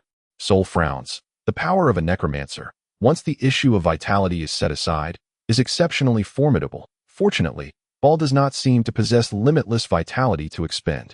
Then let us eliminate him first. Gray responds coldly.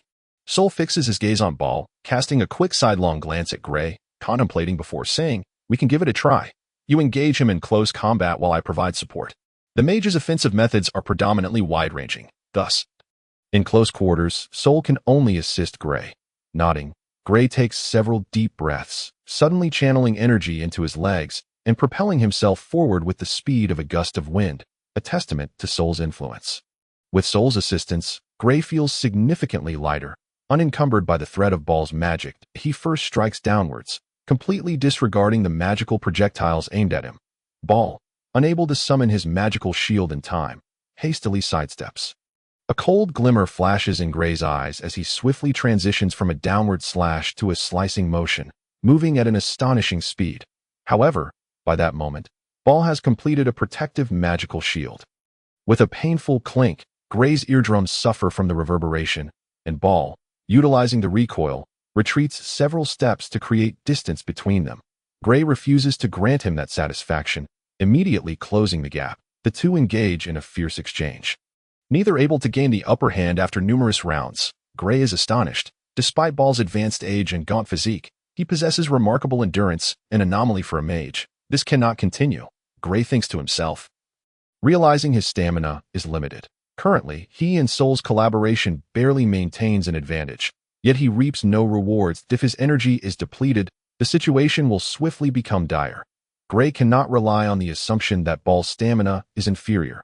After all, he is a creature who has lived for centuries. Initially, Gray had doubted Soul's claims, thinking surely there must be an error, but now he begins to accept the notion. If anyone were to tell him that an elderly mage possessed the agility of a youthful knight, he would have scoffed in disbelief. Yet this improbable scenario unfolds before his very eyes. What to do?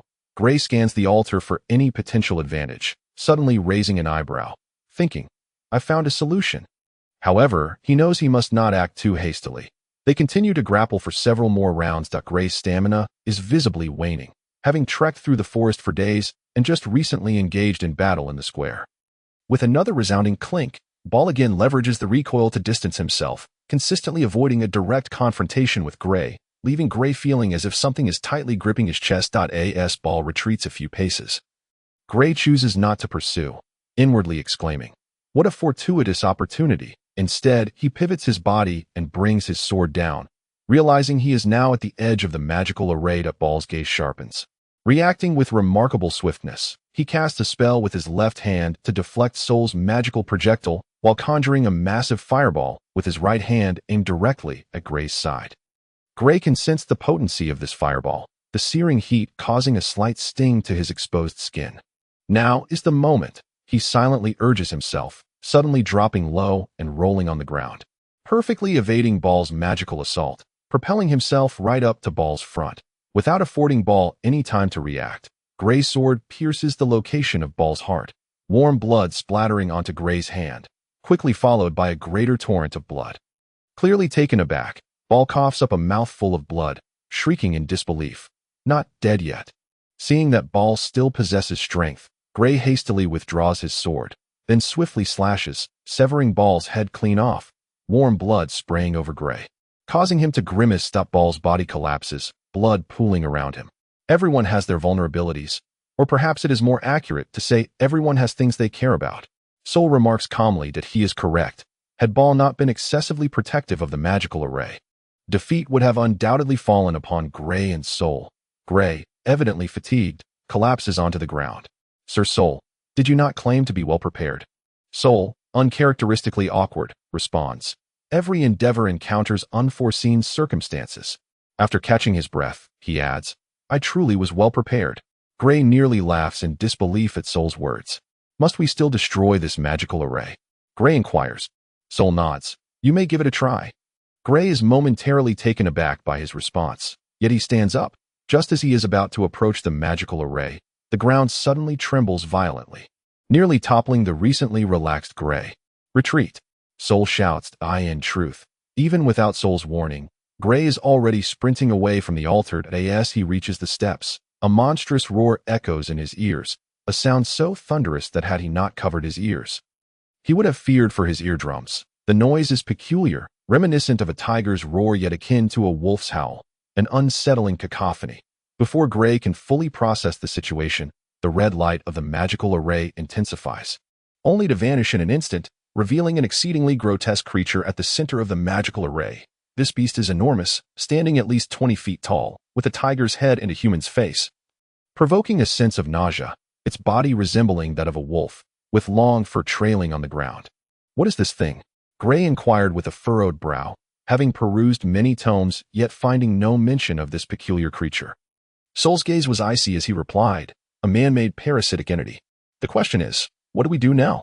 Gray suppressed the terror swelling within him, knowing that maintaining a clear mind was paramount. At that moment, Soul chuckled, casting a sidelong glance at Gray.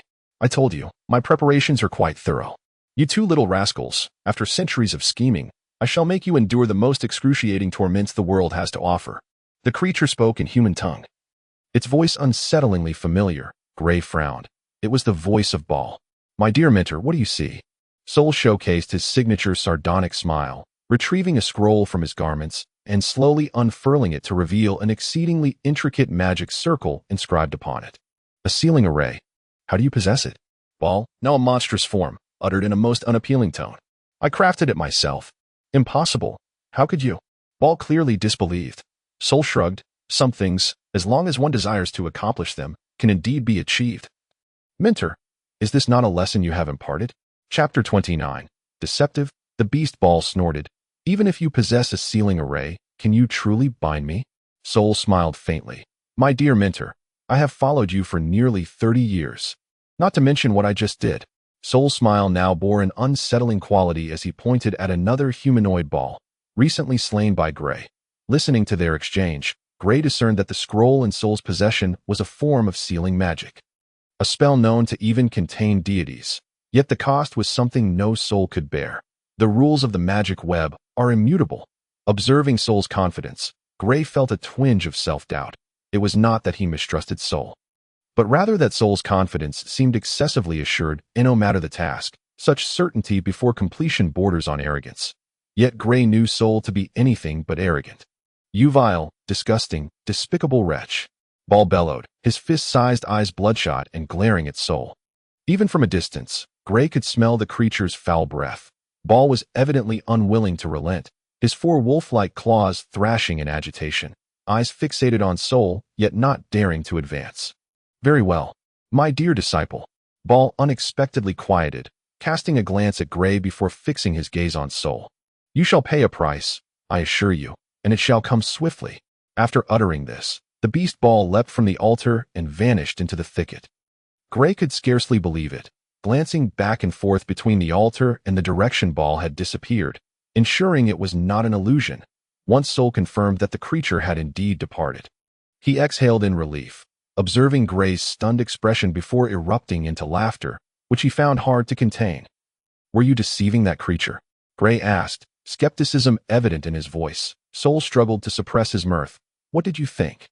Sealing magic is easily mastered. It is a craft reserved for the highest legislators of the Elven Kingdom. Gray was caught between amusement and exasperation, pondering. Indeed, it was as expected. He actually believed it. Gray found it hard to comprehend. Soul gazed towards the direction Ball had fled. Even if there were a mere 10% chance, he would not risk it. His life is his utmost priority, although sealing does not equate to death. No one desires to be sealed away, do they? Gray nodded, his focus remaining on the path Ball had taken.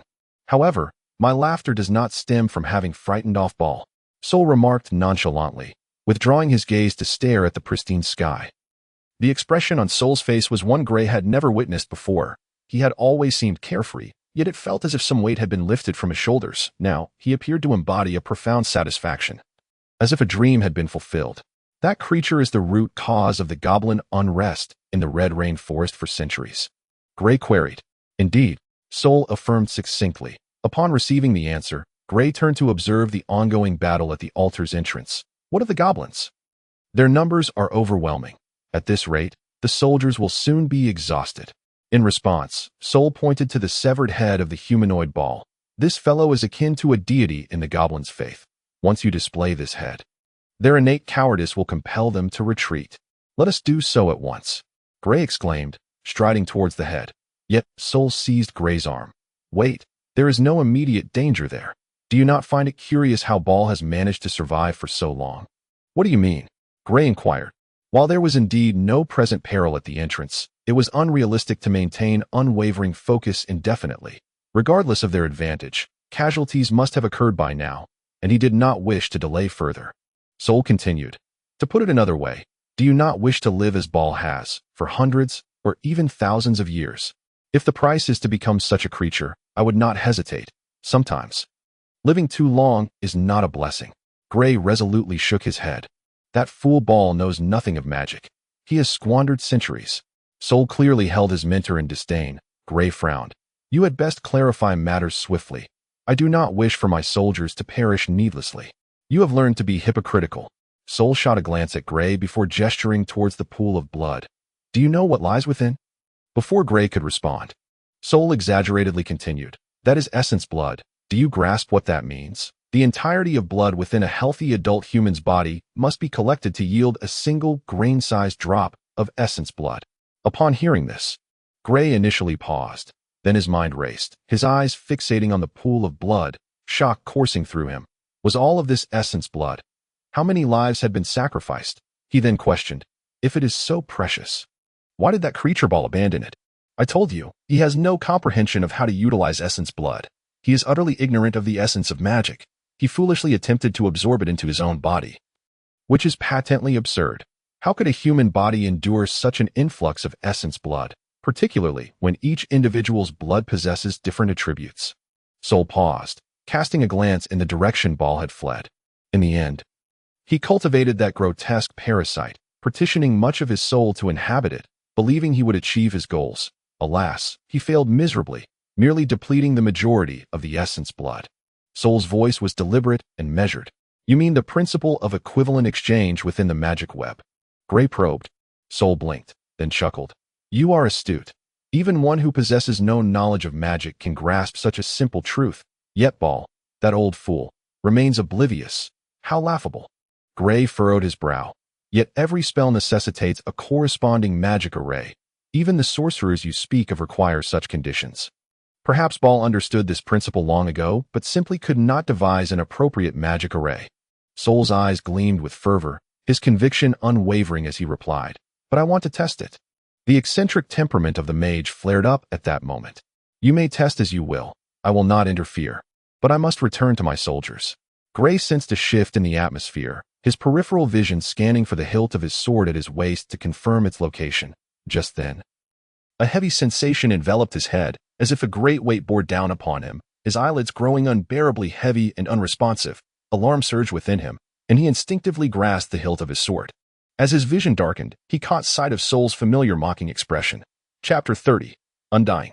Gray drifted into a hazy dream, a long one, yet he could not recall its contents upon awakening. Gradually, he regained consciousness, his awareness sharpening until he suddenly opened his eyes wide to find himself in a dimly lit environment.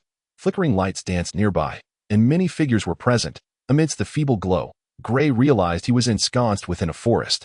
You are awake, a familiar voice announced. The flickering flames brightening as Gray turned to see Soul approaching with a torch in hand. Soul? Indeed, Soul. Gray bolted upright, staring at him, yet inexplicably relaxed. He inquired, will you not explain? Soul smiled faintly, the firelight casting an eerie glow upon his features. With a swift motion, he produced a dagger from seemingly nowhere. Noting Gray's wary gaze, Soul quickly reassured, if I intended to kill you, would you have awakened? With that, Soul drew the dagger across his own wrist, the blade glinting ominously in the firelight, sending a shiver down Gray's spine that in the mere blink of an eye. A deep wound appeared on Thor's wrist, and blood dripped onto the ground, producing a dissonant thud that pierced the once tranquil darkness. A sound that was somewhat jarring in this particular moment and setting.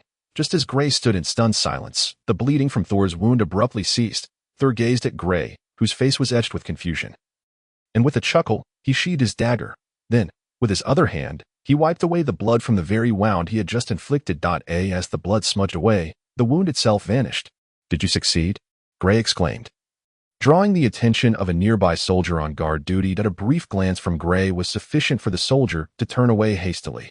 Thor smiled faintly. He relished the expressions of others, for it was the nature of magicians to elicit such reactions. Then why did you knock me out? Gray immediately pressed, fixing his gaze upon Thor. You are now akin to me, Thor replied with a grin, his smile seemingly masking his own embarrassment.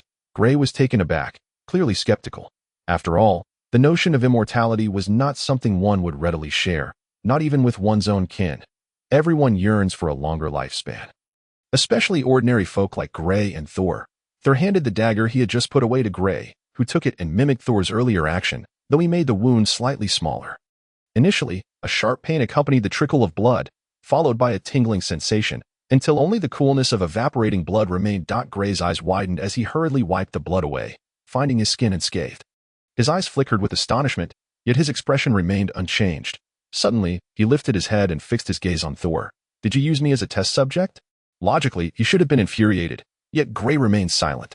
Although he was no adept in magic, he understood its inherent dangers. This particular form of magic, intertwined with the essence of life, was fraught with peril. He was certain he had danced perilously close to the brink of death.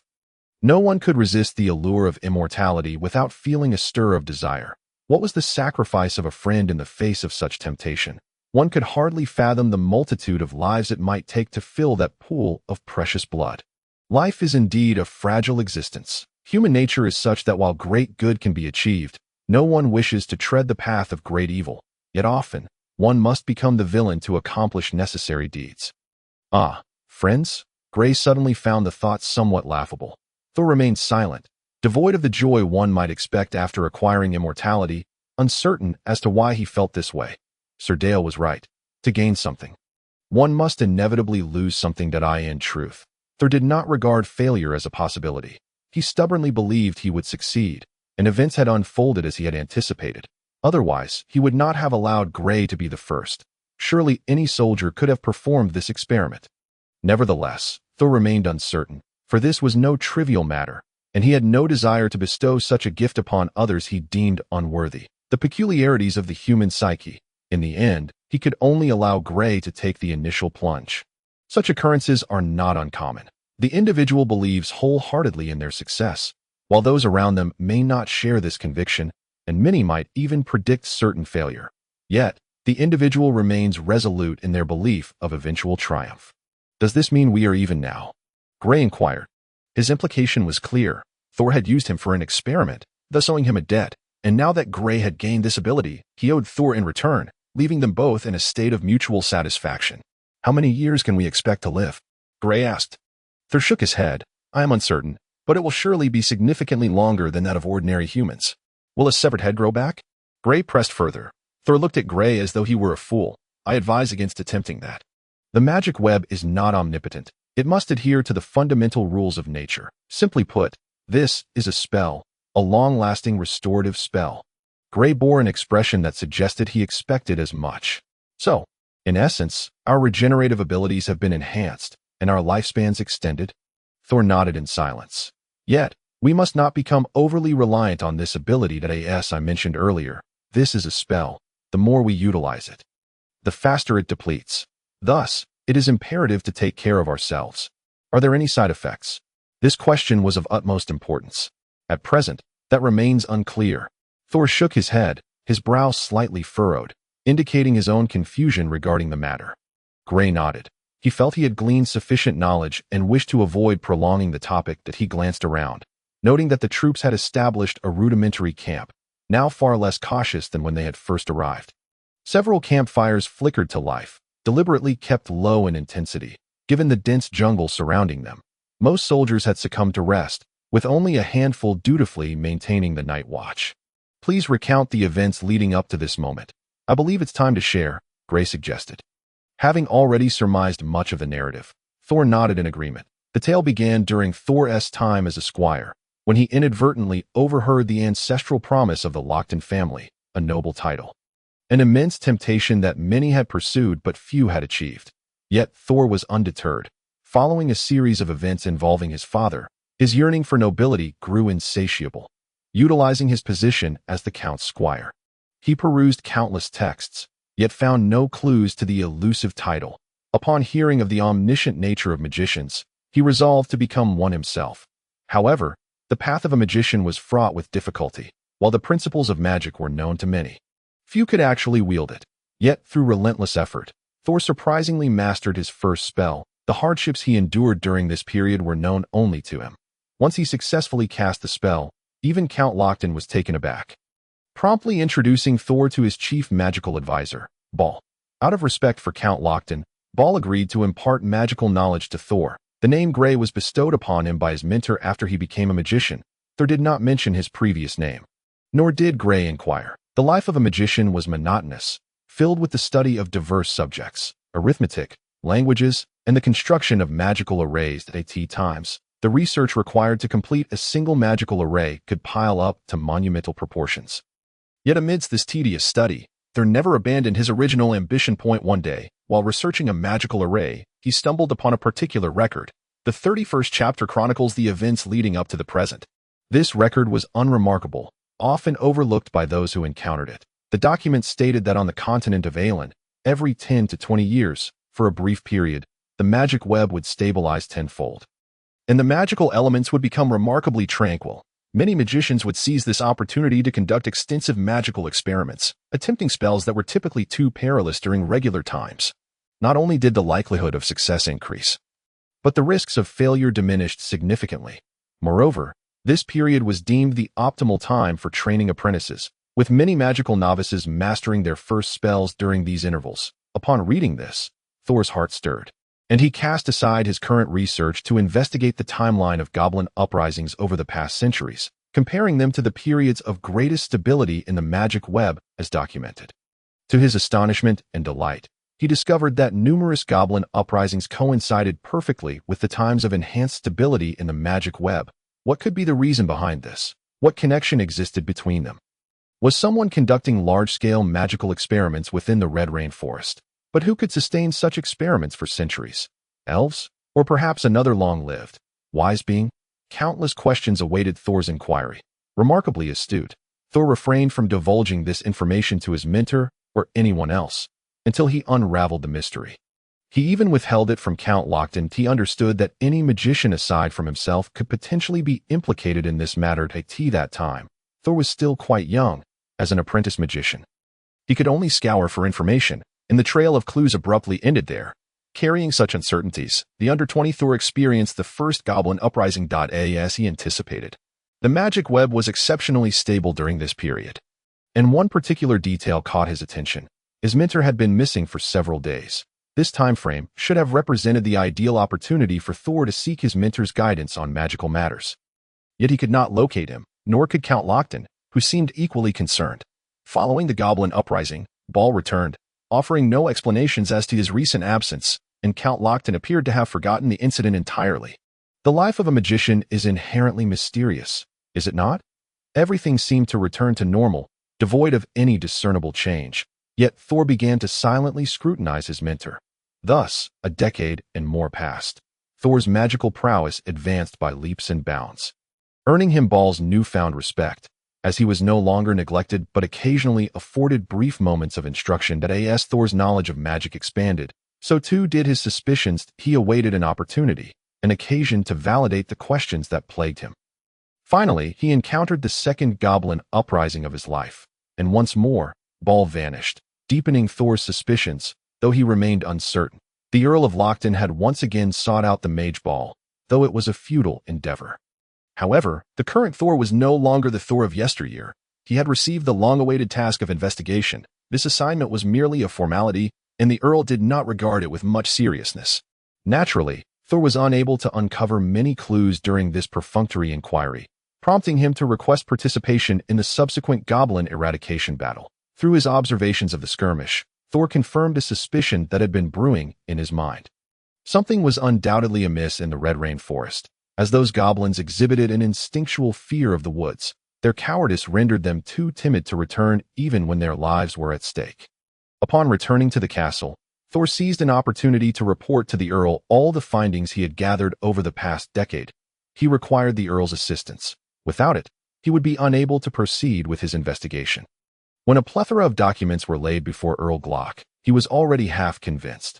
Thor refrained from mentioning his mentor Ball, as that matter had yet to be substantiated, and it was entirely normal for a mage to disappear for a period of focused research during stable conditions of the magic net. Thor's suspicion stemmed from his inability to conceive of a location within the territory of Harland that would serve as a better experimental ground than the Earl's constructed magic tower. In recent decades, the commercial potential brought forth by the goblins of the Krikla archipelago had turned the goblin unrest in the Red Rainforest into a constant source of concern for Earl Lockton. Even if he possessed only a tenth of a chance, he was willing to act. The Earl promptly acquiesced to Thor's request, opting for a clandestine approach. With the Earl's support, matters became considerably more straightforward. Thor periodically led a group into the Red Rainforest, and under the allure of substantial monetary rewards, many chose to pursue wealth. After nearly a decade of effort, Thor finally uncovered a path, and what lay before him left him utterly astounded. The goblins within the forest had begun to exhibit signs of civilization. They possessed their own social structure, albeit still crude and lacking in intelligence. Soon after, Thor stumbled upon the altar. Though typically it was not so heavily guarded by goblins, he made his way to the altar, discovering the magical circle and the blood pool. Those are the lifeblood of goblins. If my calculations are correct, it takes nearly 3 goblins to extract a drop the size of gravel, and luck plays a significant role in it. Thor stated with an impassive expression. Gray nodded in understanding. So? At this time, Ball must be controlling a group of goblins to capture others for the extraction of lifeblood? Thor affirmed with a yes. That seems to be the case. To evade Ball's pursuit, they can only flee to the outskirts of the forest. However, it is also possible that Ball is orchestrating this, intending to keep the surrounding lords preoccupied and prevent his ritual from being disturbed. Unfortunately, cleverness can sometimes backfire. How could he bear to part with that pool of lifeblood? It took him centuries to refine.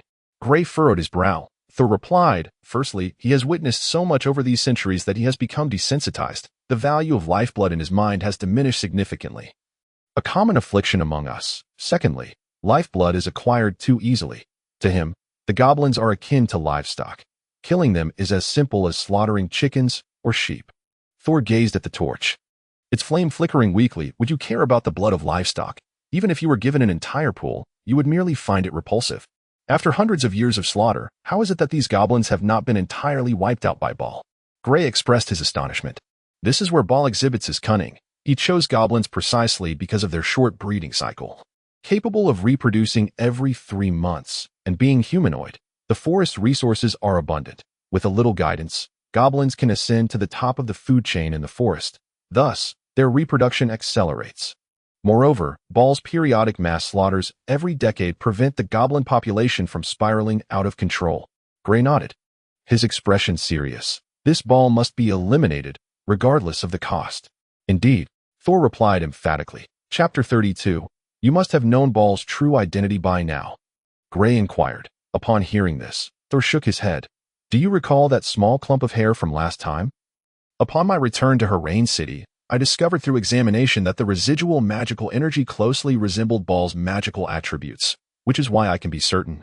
Thor rubbed his eyes, understanding Gray's line of questioning. It is not as simple as you imagine. Most of Ball's soul has already fused with that creature I just mentioned. Even if we eliminate his corporeal form, it would be of no use. Otherwise, I would have acted long ago. Moreover, if I were to do so, it would surely alert the grass, and with the number of goblins under Ball's control. Could we even reach that altar unscathed? The so-called soul is essentially the memories and thoughts of a sentient being. That small clump of hair. Gray suddenly felt amused. That meant he had avenged that night. Yet the other 9 knights had perished at his own hands. Who would seek vengeance for them? By the way, while the soldiers were clearing the battlefield, they discovered a human being imprisoned in a corner beneath the altar. I think you should meet her, Thor stated mysteriously. Rising to lead the way, Thor caught Gray off guard momentarily before he too stood up. In the distance, Gray, aided by the dim light of the torch, could discern a figure curled up against the roots of a large tree, indiscernible in appearance, whether male or female. As they approached, Thor illuminated the figure with his torch, revealing a woman whose tattered linen garments were clearly too small, her chest prominently protruding. Why is she bound? Gray inquired upon noticing her tightly tied hands. Thor pushed aside her matted hair, and a foul stench invaded Gray's nostrils. One side of her face had already begun to rot, with maggots crawling about. However, that was not what caught Gray's attention most. He noticed a mark on the woman's neck, an emblem of the Brotherhood, and no wonder the soldiers had neglected her. Is this the assassin from that day? Gray asked. Thor nodded. How did she become a woman? Thor chuckled. The Brotherhood has many adept in the art of disguise. Gray nodded in agreement. She had awakened. Perhaps she had never truly slept, her eyes glinting in the firelight. With that gaze, Gray regarded her. Since she has survived this long and encountered us, let us administer some medicine to ensure her survival. Thor nodded, and upon hearing this, the woman widened her eyes, staring intently at Gray. Gray reflected inwardly that he had already taken enough lives over the past few days. Suddenly, footsteps approached, and upon turning, Gray saw Rookin approaching. He now served as Gray's attendant. What are the troop casualties? Gray inquired. Rookin replied solemnly. 765 dead, 52 severely injured, and nearly everyone else bears some wounds. Gray was taken aback by this news, and Rookin continued. Those damned goblins, for reasons unknown, launched a reckless assault on the entrance. Evidently sacrificing their lives, they were utterly deranged, exhibiting behavior entirely uncharacteristic of their kind. Gray felt a wave of frustration. Had they not been delayed, perhaps the casualties would have been far fewer. He glanced at Thor, who was tending to the assassin's wounds, and asked, how much supply remains? That is not a concern. The other side of the altar holds ample provisions, mostly fresh meat, which should suffice for several days, Rookin assured. Gray finally breathed a sigh of relief. 3 days later, they emerged from the red rain forest. The long-awaited fresh air uplifting their spirits. It was just past noon, and the early spring sun cast a comforting warmth upon them. Suddenly, the sound of galloping hooves reached their ears, and they turned to see a figure approaching. Gray's vision, now sharp, was momentarily disoriented by the prolonged absence of light, yet the silhouette felt familiar. At last. "We have awaited your return." The voice was familiar, the words resonated with recognition. It was Mark from Zajiasi village. Observing the knightly armor adorning Mark, Gray quickly realized that the Earl of Lockton had knighted Mark prior to the mission's completion. Mark showed no sign of elation at his newfound title. His face bore a clear expression of worry as he swiftly dismounted and inquired, "Was everything smooth?" "Fairly smooth, though not entirely flawless," Thur responded, referring to their inability to eliminate Ball. However, given the circumstances, Gray felt fortunate they had survived at all. "So, the mission has been accomplished?" Mark seemed somewhat excited, yet his worry remained etched on his face. Thur affirmed, "Of course. Knight Gray, the woman has disappeared." Rookin suddenly whispered to Gray, referring to the female assassin. Gray was taken aback, then replied, "Let her go." Rookin ceased further comment. "It seems you have encountered some trouble?" Gray asked Mark. Mark nodded. "It is not I who am in trouble, but the territory of her reign now faces a predicament." Gray and Soul were taken aback as Mark cast a glance at the soldiers behind them. "Let us first proceed to Jejiaxi village," he suggested. "I see that many of you are injured, and the soldiers must be quite weary." Gray and Soul exchanged glances, nodded in agreement, and the troops advanced towards Jejiaxi village. Mark chose not to ride, instead engaging in hushed conversation with Soul. Upon their arrival at Jejiaxi village, they found the village had already made preparations. The soldiers first indulged in a comforting hot bath, weary of the stench of blood that clung to them. They had no spare clothes, so they made do with what they had. Gray, of course, had the privilege of enjoying a room to himself. After wearing his knightly armor for a full 6 days, he felt an immense relief upon removing it, his skin luxuriating in the pleasantly warm water. A truly heavenly experience. Following the bath, a sumptuous feast awaited them. Jejiaxi village, recently ravaged and now in the throes of reconstruction, had managed to maintain a degree of wealth through its charcoal trade. The soldiers were delighted to find an abundance of beer. While the food was rather casual, simple cuts of livestock sufficed to satisfy their hunger. This was a cherished time for the soldiers. The revelry following a life-and-death battle was always intoxicating. Some celebrated their survival, while others mourned their fallen comrades, all fueled by the presence of alcohol. Mark refrained from discussing serious matters during this time. Gray, having consumed little, quietly sat at the main table, observing the reveling soldiers, their crude banter occasionally reaching his ears. The unrestrained atmosphere was comforting, yet such moments were destined to be fleeting. As darkness descended, the villagers ignited bonfires, far more vigorous than those in the forest. Flames reaching skyward, and the villagers joined in the revelry. Chapter 33.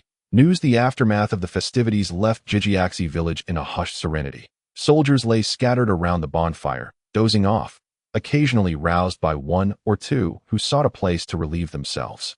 Those awakened would curse softly before turning over to continue their slumber. The administrative building of Jejiaxi village was the only stone structure that had survived the goblins' destruction. Gray, Soul, and Mark, having consumed little alcohol, sat comfortably on a sofa in the hall. The crackling fire warmed the somewhat chilly night, and Mark produced a bottle of red wine, pouring each of them a glass. The deep crimson hue of the wine made Gray feel slightly nauseous.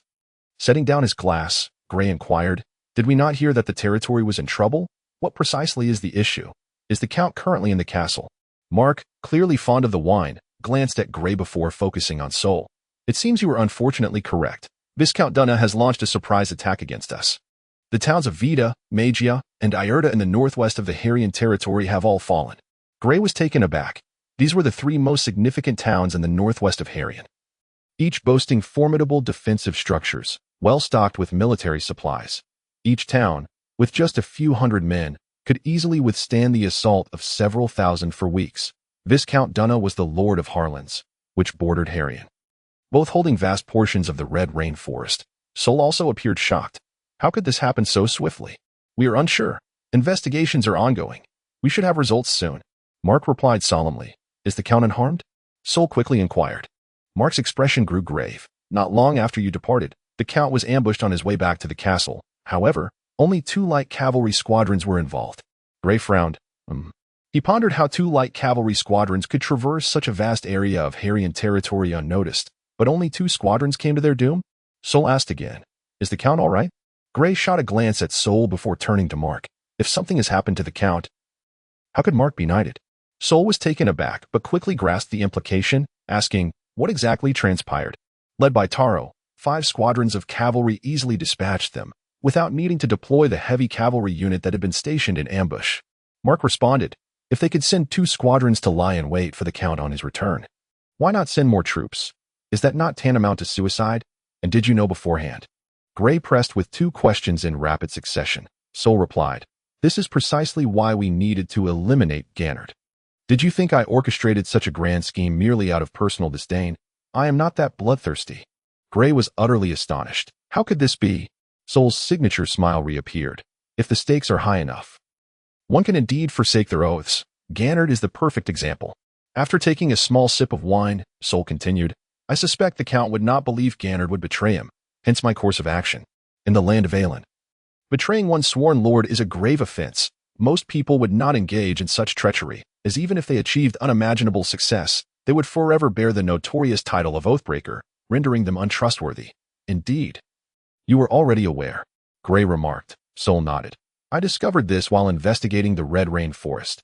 Viscount Dunna was also sending scouts into the forest, but their intent was to spy on Count Lochton's territory. If you were aware of Viscount Dunna's intentions, why allow them to breach 3 major towns in just 3 days? Gray felt Sol was being rather foolish. Sol appeared somewhat embarrassed, unsure of how to respond. Based on our analysis, those 2 squadrons of cavalry came from the Red Rain Forest. Mark quickly diverted the topic. Gray raised an eyebrow at this revelation. It seemed Viscount Dunna had long prepared for this day. Would Duke Druni allow such a thing to occur? Gray inquired, for Duke Druni was the lord of the southern region, and Punk Druni held sway over all the major lords of the south as vassals. Are you familiar with Niven, Sir Lochton? Sol asked, the Count's brother? Gray's mind stirred, realization dawning. Mark interjected, Viscount Dunna claims to be assisting his good friend Niven in reclaiming his territory, branding the Count as an unworthy son, unfit to inherit the title of Count Lochton. Gray nodded. Such familial disputes were beyond even the Duke's authority to prevent. This was not a matter of law, but rather an unspoken rule, akin to the wars of succession among kings. Having just arrived in Harrian City, Gray had heard that the current Count Lochton's mother was a commoner and that he was a bastard. Yet Gray was skeptical. Could a bastard truly inherit the title of a count? What is the current state of the battle? Gray inquired. The Count has dispatched his captain of guards, Sir Yek, to position the remaining 3 infantry battalions of the 1st Infantry Regiment and the heavy cavalry unit on the eastern bank of the Ani River. They have successfully stalled the enemy on the western bank. Yet the situation remains dire. Mark furrowed his brow. What is the enemy's strength? Sol asked. Approximately 10,000. Mark's voice was low. Gray sprang to his feet. We must reinforce them immediately. The Count has instructed you to lead the troops back to Harrian City, and the recruitment order has already been issued that a new infantry regiment will be summoned shortly. Sir Yek only needs to hold for 3 more days. Mark spoke swiftly. Upon hearing this, Gray paused to contemplate before sitting down. If the task was solely defensive, 3,000 men should be able to hold out for 3 days without issue, but the unpredictability of battle was always a concern. Gray, we should trust the Count. He is no ordinary elder, Sol stated coolly. After Sol's remark, the 3 fell into a tacit silence, the atmosphere in the hall growing heavy at that moment. Gray no longer felt nauseous at the sight of the wine's color. He picked up his glass and drank deeply. Before long, Sol and Mark lay back on the sofa and drifted off to sleep. Perhaps the fatigue of the past few days had finally caught up with Gray, who soon found himself in a daze. Slipping into dreams, a quiet night passed, and at dawn, Gray awoke to find Sol and Mark had already vanished. He rose and stretched his stiff body.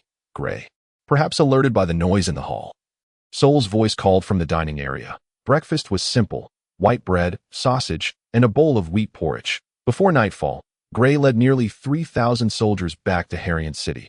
Upon seeing the familiar city walls and gates, he felt as though he had been away for decades. Although it had only been a mere 10 days, the city of Harrian was now under strict martial law, the gates tightly shut, with not a single passerby outside. The arrival of Gray's party piqued the vigilance of the soldiers stationed atop the walls. Gray would not lead his troops directly to the gates at such a time. Instead, Mark rode ahead to announce their presence. Chapter 34. The new captain of the guard, the city gates opened swiftly, revealing an elderly knight clad in armor, accompanied by a squad of soldiers approaching Mark and Gray. It was Knight Pulla, his demeanor somewhat weary. "Knight Gray, here is the Count's official command." Pulla handed Gray a sealed parchment, the wax seal emblazoned with the Lockton family's insignia of crossed swords and roses. The content of the order was a command from the Count for Gray to hand over the soldiers under his command to Knight Pulla. As the situation on the battlefield had changed slightly and reinforcements were urgently required. After reading the contents of the Count's order, Gray carefully observed the signature at the bottom. "Knight Pulla, may the goddess bless you." Gray drew the command sword from his waist and handed it to Knight Pulla, then turned to Rooken beside him and remarked, "As you know, my squire has perished. For the time being, Deputy Captain Rooken will serve as my squire." Pulla nodded in acknowledgement. "Certainly, he will continue to serve you, Sir Gray." Now, the only witness left to see Gray eliminate Sir Gannard was Rooken. Gray had initially intended to dispose of him as well, but the knightly code instilled by his childhood instructor had recently been surfacing in his mind, prompting him to spare Rooken's life. However, he would not allow Rooken to act beyond his control, at least not for the time being. Rooken, well aware of the conversation between the two knights, remained silent despite the matter concerning his own fate, bowing his head low in a display of respect, perhaps also to mask the emotions he found hard to restrain. "All right, the military situation is urgent, so we shall proceed as such. The Count is already awaiting you at the castle." Knight Pulla, shedding the ramblings of an elder, exhibited the demeanor befitting a professional soldier. He proclaimed the Count's orders to the soldiers and issued new commands. Although the soldiers had already traveled all day, they could only listen in silence to the new directives. Gray led Rooken, along with Sol and Mark, into the city of Erin. The gates closed behind them the moment they entered, and the drawbridge was raised. Contrary to expectations, the city was not in a state of chaos, at least, not at that moment. Each household was engaged in its own activities, having grown accustomed to the ceaseless conflicts among the nobility. Upon reaching the castle, Sol entered first to report the situation, while Mark returned to the knightly garrison. Rooken could only wait outside, standing alone in the corridor before the meeting hall. "Sir Gray, the Count requests your presence," announced a retainer of Count Lockton as he opened the hall's doors with a formal tone. Gray straightened himself and adjusted his attire. His knightly armor had been cleaned by Rooken the previous night and was relatively tidy, though the damaged areas needed the attention of the castle's blacksmith. The meeting hall was filled with numerous individuals, all noble lords of the Erin territory, vassals of Count Lockton, their expressions far removed from the relaxed demeanor they had exhibited at the camp in the Red Rain Forest.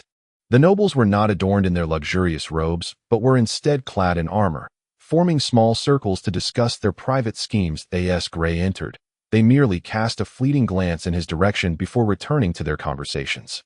Count Lockton was not present in the meeting hall. The Count's retainer guided Gray to a small room adjacent to the hall, which served as Count Lockton's study. The retainer knocked on the door, and shortly thereafter, it opened a crack. Sir Dale, Gray's uncle, peeked out, nodded upon seeing Gray, and softly said, "Come in." Count Lockton sat behind his wool-upholstered chair at his desk, with Sol standing to his left, upon Gray's entrance. Count Lockton remarked, "You performed admirably on this mission. We shall dispatch more troops to completely eradicate the goblins within the forest." Count Lockton spoke slowly, each word clearly reaching Gray's ears. "However, our territory is currently facing some troubles. Let us set that aside for now. Our primary objective remains to repel the forces of Baron Duna." Gray could only listen in silence. "You shall be my new captain of the Knightly Guard, Sir Gray," Count Lockton suddenly declared. The other three in the room were momentarily taken aback, with Sol being the first to react, thoughtfully observing Gray, while Sir Dale frowned. Sir Gray, it suddenly dawned on Gray that this was a reference to him, and a surge of joy welled up within him. Struggling to conceal his uncontrollable delight, he bowed his head and said, "My vow remains unaltered, my lord." Count Lockton nodded in satisfaction and glanced at the slightly troubled Sir Dale, saying, "Old friend, what troubles you? You seem displeased with your nephew's appointment." Sir Dale immediately shook his head. "It's merely unexpected, my lord. You know, he has just turned 20 this year, and given the current wartime circumstances," before Sir Dale could finish, Count Lockton interrupted him, leaning back slightly in his chair, sinking into the wool, and addressing Sir Dale. "He has proven his courage. Now he must demonstrate his wisdom. Moreover, he is already 20 years old. At that age, I had already participated in several major battles alongside my father.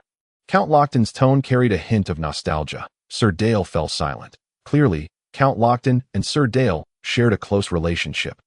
As he smiled and added, "Furthermore, I will be personally leading the campaign. Your dear nephew will merely assist me. We ought to afford young men the opportunity to gain experience, should we not? Now then, with the nobles of the territory gathered, it is time they were informed of this news, is it not?" Count Lochton rose and made his way to the door of the study, prompting Gray to hastily step forward and open it for him. Upon seeing Count Lochton emerge, the nobles in the hall immediately dispersed their small groups. Count Lochton surveyed the room and subtly furrowed his brow. He detested the cliques among the nobles. Viewing them as a challenge to his authority, he ascended to the lord's chair at the front of the hall, behind which loomed the grand emblem of the intertwined sword and rose. Casting a calm gaze over the assembled nobles, he declared, "I trust you are all aware of the matter concerning Sir Gannard. We have lost a brave warrior. His spirit shall guide us onward." During Count Lochton's address, none dared to challenge his authority, and aside from the sound of collective breathing, only his voice resonated clearly throughout the hall. "This is Sir Gray." Count Lochton pointed to Gray, who stood at his right, and then surveyed all the assembled nobles, declaring, "He has demonstrated his valor, and from this moment forth, Sir Gray shall become the new captain of my knightly guard." Chapter 35. The command of the knightly guard. The nobles in the hall had already taken note of the young knight accompanying the count. Yet they were unprepared for the revelation that he had been appointed as the new captain of the knightly guard. No one dared to question Count Lochton's decision, for he was the very leader of the knightly guard himself. Each noble scrutinized Gray intently, memorizing his appearance. The timing of the appointment amidst the war was indeed intriguing, particularly given his youth. Should this war proceed favorably, Gray would likely accumulate significant military achievements in this position. Paving the way for him to ascend to the ranks of nobility, might the Arran territory soon witness the emergence of a new house. As the nobles contemplated this, their gazes towards Gray shifted dramatically. Some regarded him with suspicion. Others remained silent, while a few displayed expressions of delight as they considered introducing their daughters to Gray, hoping to gain a formidable ally within their circles. Fortunately, the nobles remained unaware of Sol's circumstances. Two new nobles were beyond their capacity to accept at present, which is why Count Lochton refrained from mentioning Sol for the time being, a fact Sol understood well. Count Lochton beckoned, and Scholar Knapp, standing by, presented a command sword to him. Count Lochton casually grasped it, then called out, "Sir Gray."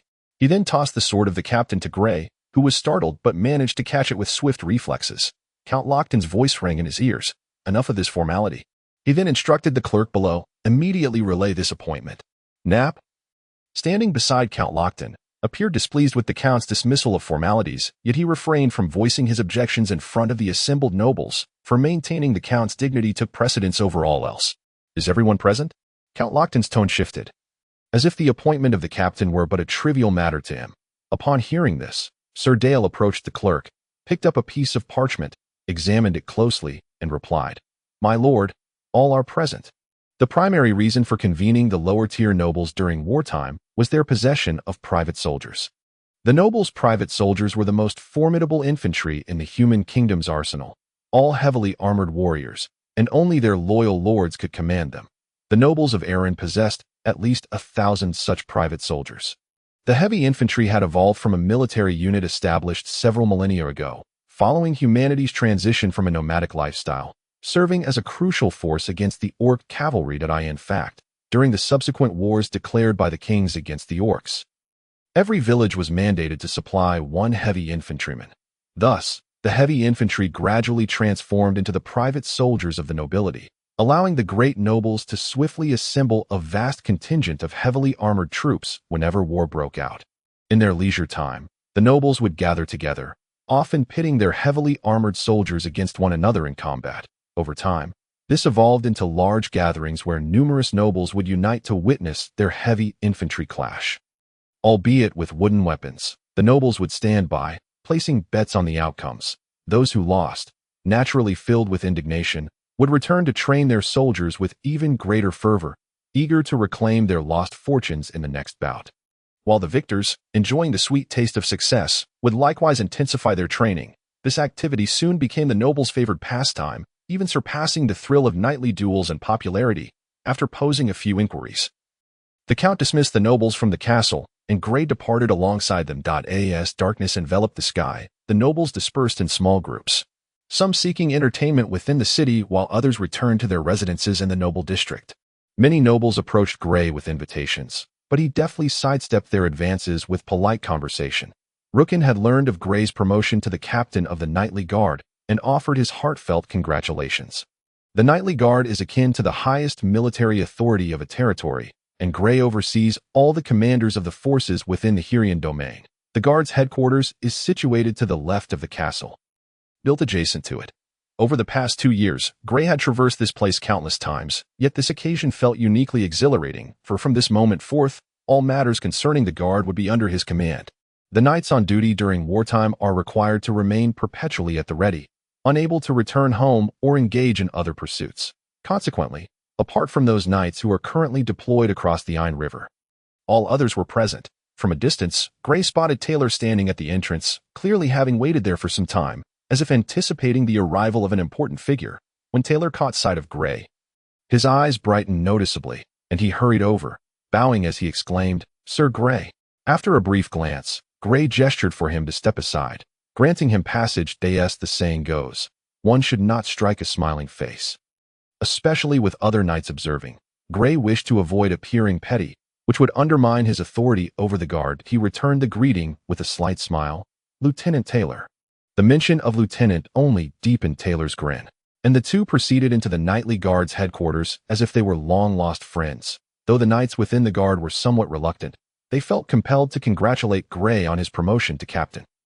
Many were still grappling with the sudden transformation of someone previously deemed superfluous within the Guard into its leader. Having lived as a bastard for over a decade, Gray had grown adept at reading the room, despite their reluctance being nearly visible on their faces. The knights adhered to the necessary formalities. Gray, mindful of the future, could not overstep, as many tasks would still require the knight's execution. Surrounded by the numerous knights, Gray found himself relishing the moment he had long dreamt of. Yet he remained grounded, not allowing the thrill of his newfound position to cloud his judgment. He scanned the knights and declared, "You may all disperse." A collective sigh of relief swept through the knights as they bowed and took their leave. "Mark, stay behind," Gray instructed at last. In the captain's office within the Guard's headquarters, Gray advanced towards the chair designated for the captain. Under the watchful eyes of Mark and Taylor, a peculiar sensation arose within him. Yet he found himself enjoying it.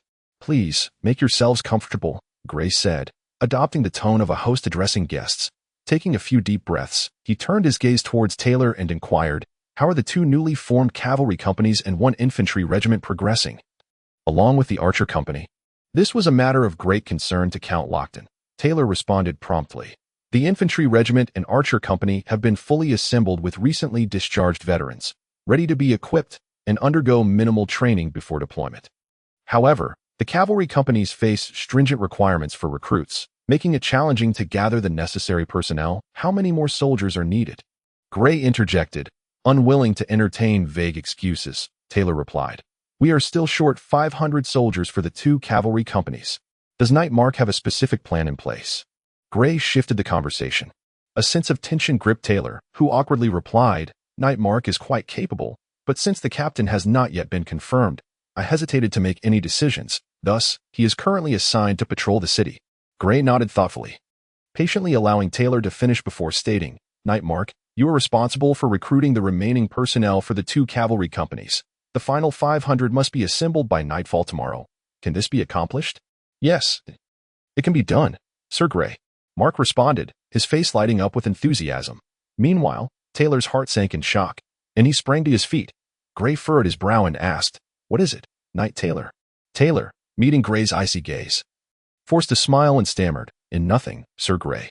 Gray acknowledged him with a curt, before addressing the doorway. "This is my new attendant, Rookin. Please make the necessary arrangements for him." That evening, Gray took rest in a lounge adjacent to the office.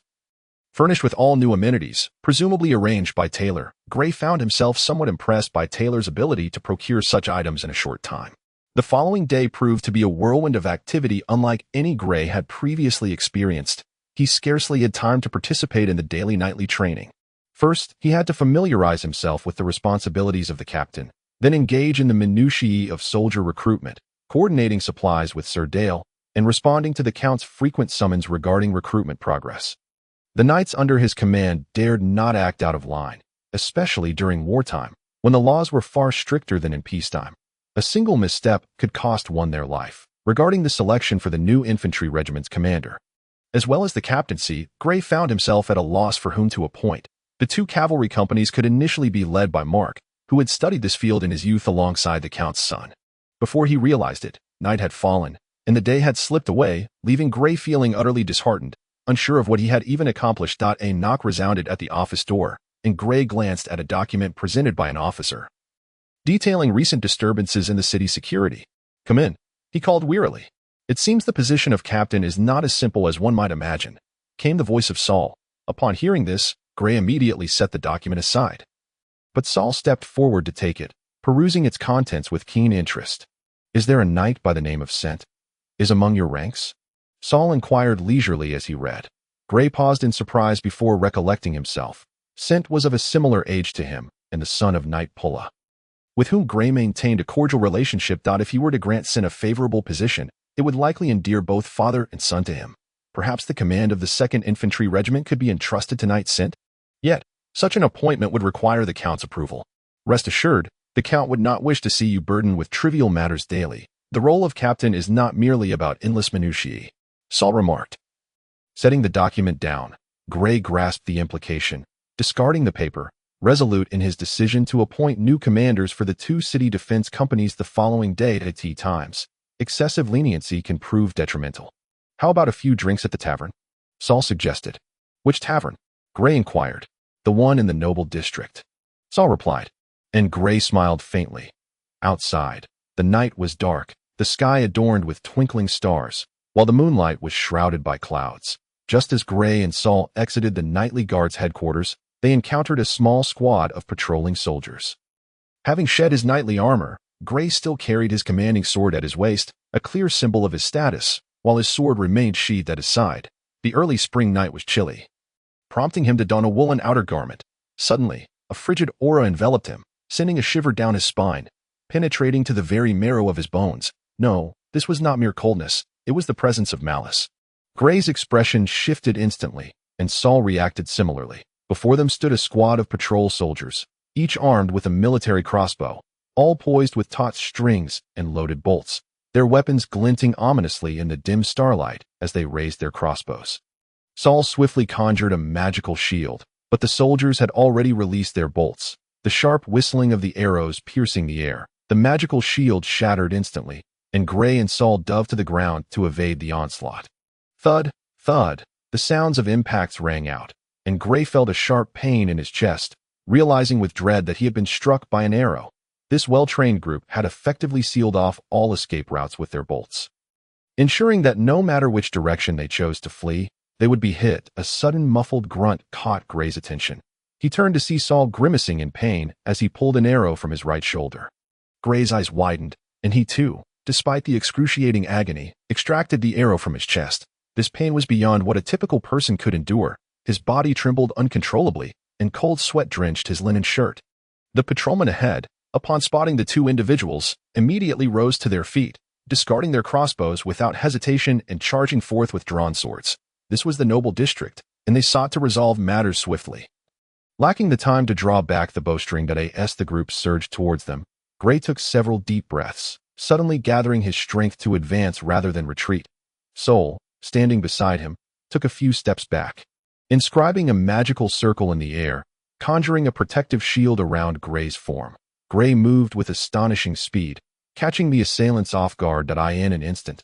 His sword was drawn, and with a swift horizontal slash, a gleaming arc of cold light flashed through the air, felling two men in an instant.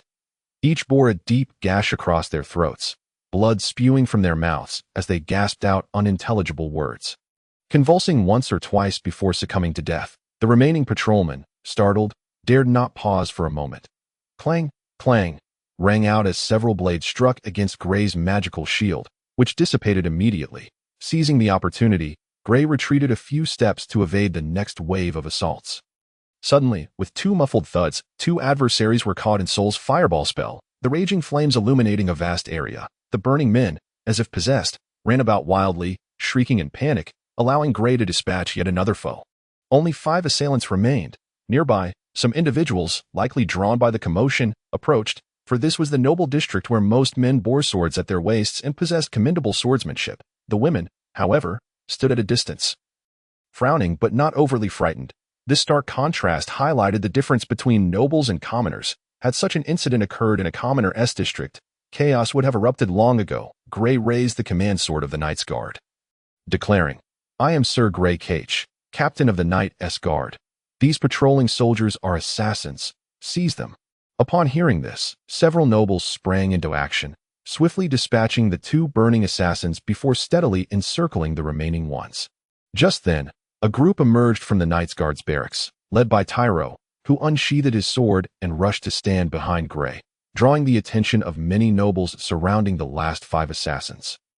Tyro paused momentarily, then, meeting the gazes of those present, he turned to the knights behind him, urging, "Quick, protect Sir Gray and eliminate these assassins." With that, he and several knights surged forward at a breathtaking speed. Gray had to concede that Tyro's swordsmanship was exceptional. The remaining assassins, besieged, could barely defend themselves before being slain on the spot. Sol had intended to intervene, but Gray stopped him, a slight smile gracing his lips, a glimmer of coldness in his expression that caused Sol to shudder involuntarily. "Sir Gray, are you unharmed?" Tyro inquired, sheathing his sword and bowing respectfully. His demeanor was profoundly deferential, yet the blood on his face contrasted sharply with his current humility. Unsettling those who observed. Chapter 37. The expedition Rooken had experienced a veritable dichotomy in recent days. He had witnessed firsthand Sir Gray, his immediate superior, slay Sir Gannard with a spear, an event he could scarcely believe. At 45 years of age, having served in the military for over 2 decades, Rooken had heard countless tales of the nightly struggles within the Guard, but had never borne witness to such an occurrence.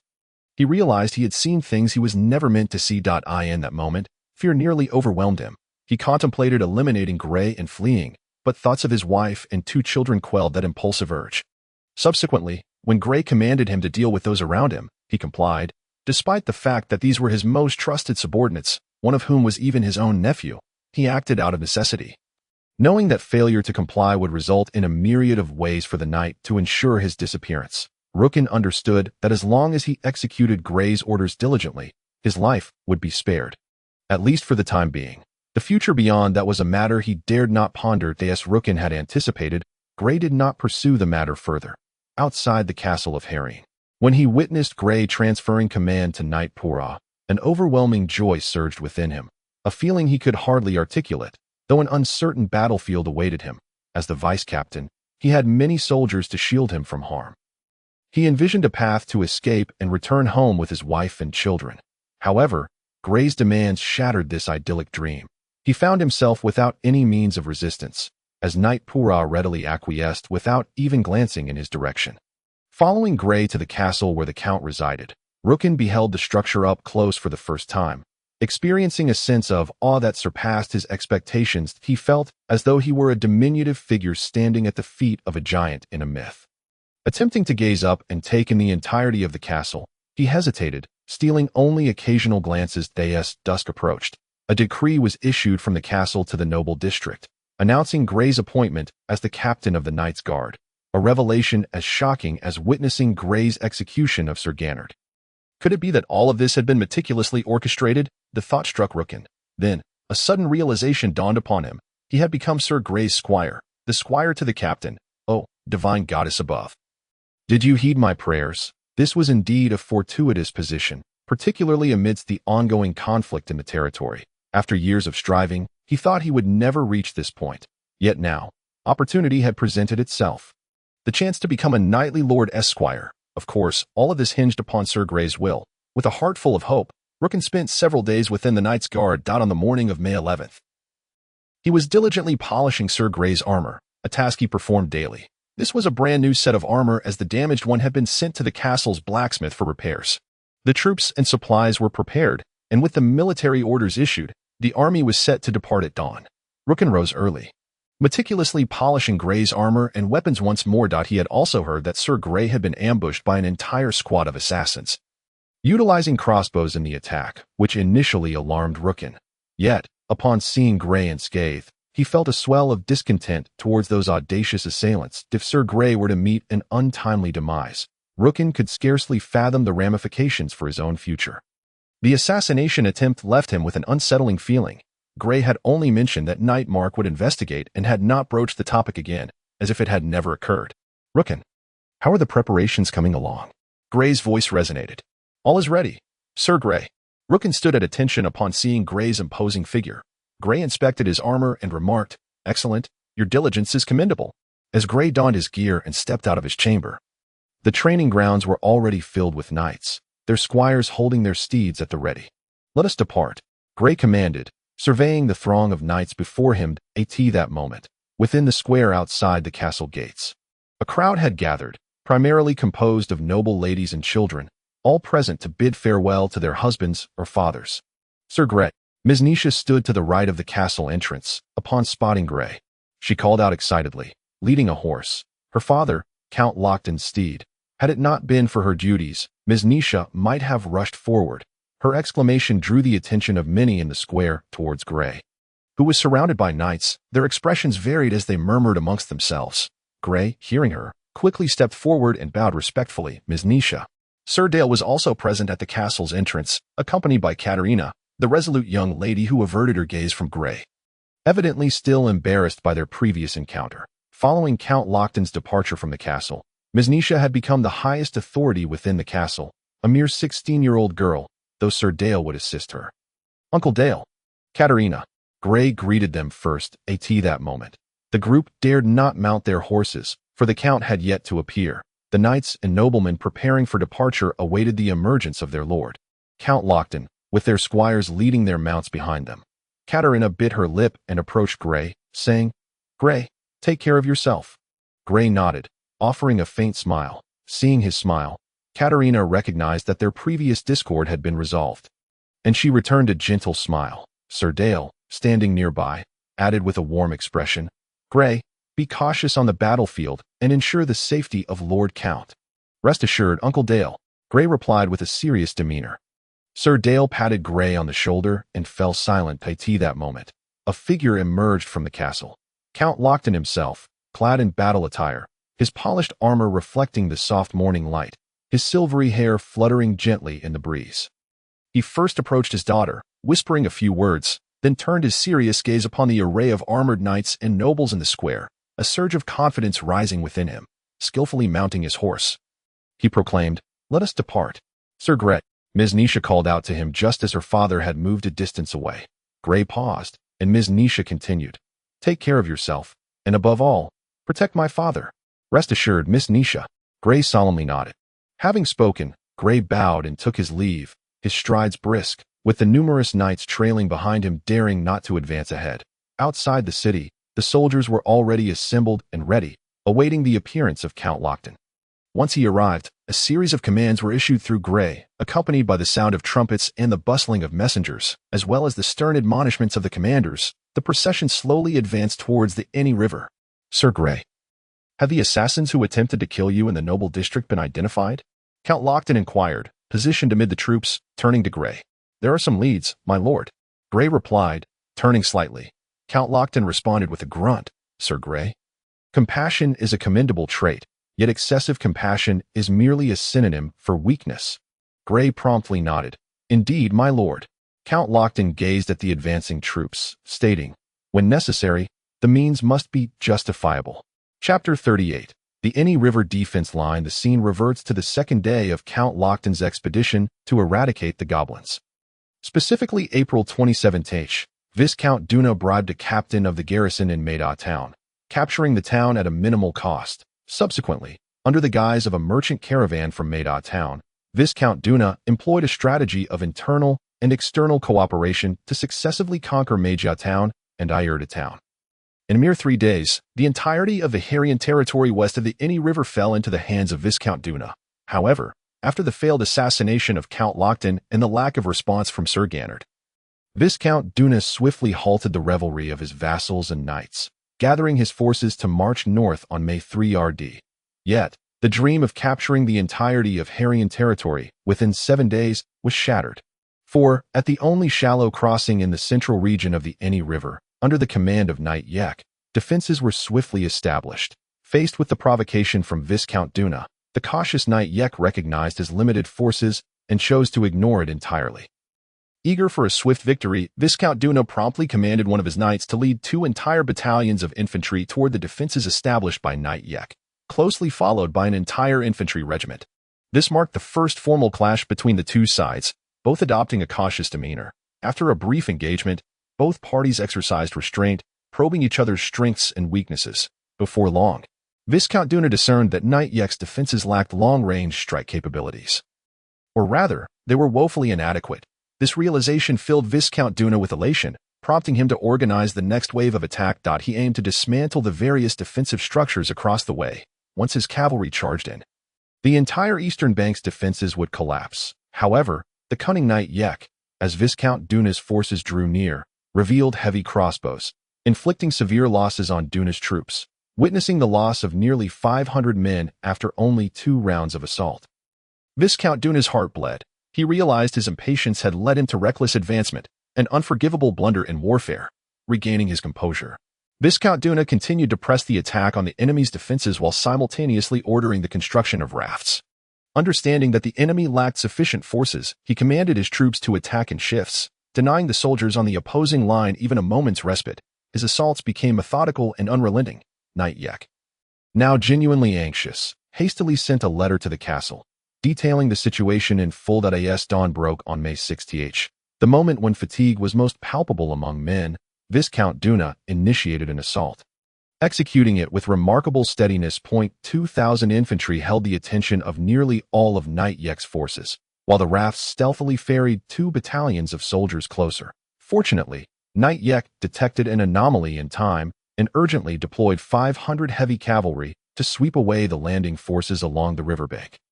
Although this wave of attack was repelled, Viscount Duna's expression brightened. The enemy had been compelled to deploy heavy cavalry, indicating a depletion of their resources. However, 2 days had already passed, and despite his reminders to remain patient, Duna was acutely aware that the opposing defenses could be reinforced at any moment. Meanwhile, Knight Yek's line had been pushed to the brink of collapse after enduring 2 days of relentless assaults. In the fleeting moments of battle, Viscount Duna, having grown cautious after suffering a minor setback, lost a rare opportunity to strike decisively. On the midnight of May 7th, around 3 o'clock in the morning, Knight Pulla arrived with nearly 3,000 soldiers, bringing a sigh of relief to Knight Yek. After days of skirmishes, Yek had lost nearly half of his men, but with the recent reinforcements, he now commanded about 5,000 capable soldiers. Solidifying their defenses, those well-versed in the art of war understood that under conditions of sufficient advantage, the best tactic was to maintain stability. As long as they could hold firm, victory would inevitably belong to them. Thus, Viscount Duna refrained from launching a nighttime assault, recognizing that Knight Yek's defenses would likely have countermeasures prepared for such an approach, and given that they were on the defensive, he risked suffering losses himself.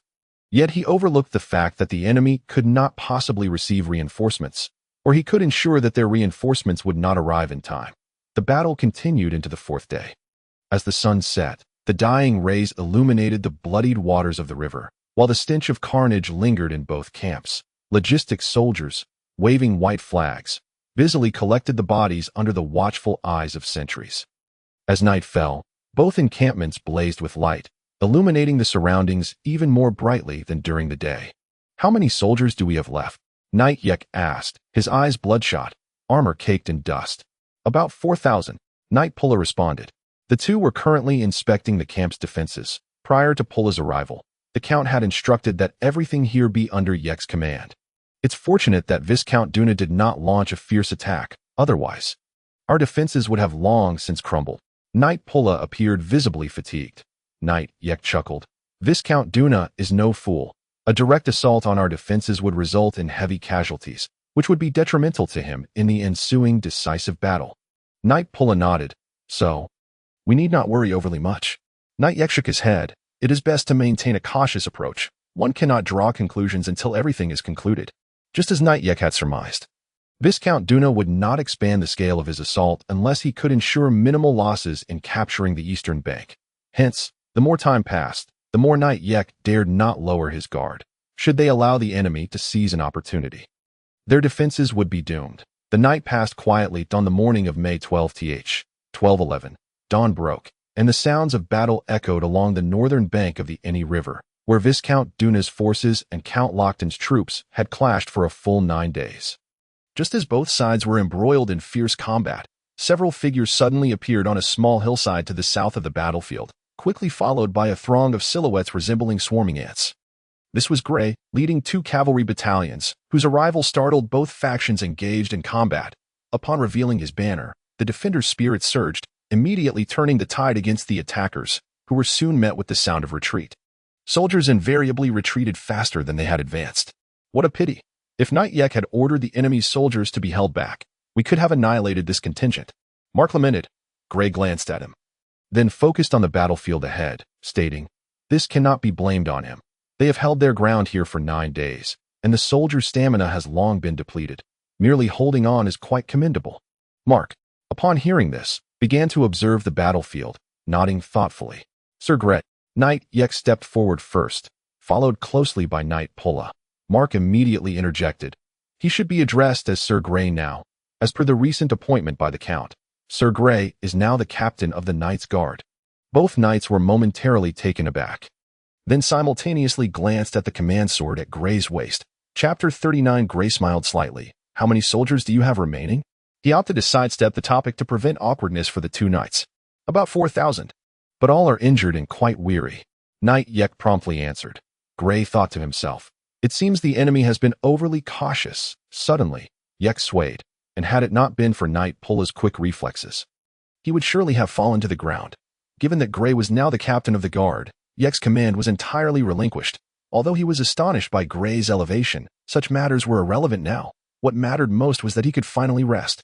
Knight Yek felt a wave of relief wash over him, but as he relaxed, a wave of drowsiness hit him. From a distant watchtower on the opposite bank, a figure emerged, clad in sturdy armor.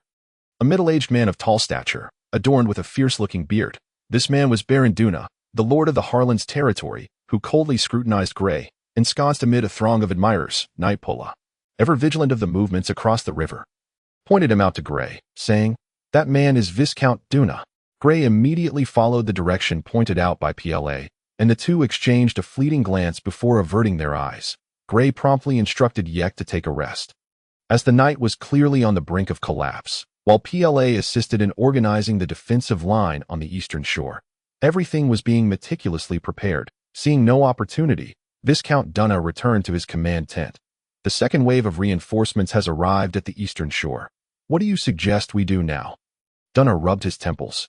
Feeling an overwhelming pressure in his head, a nobleman promptly suggested, "We should take advantage of their instability and launch a surprise attack, catching them off guard to seize their camp." While this noble's advice was not entirely misguided, given Duna's current forces, a strong assault across the river would likely succeed, albeit with severe losses. That would be unwise.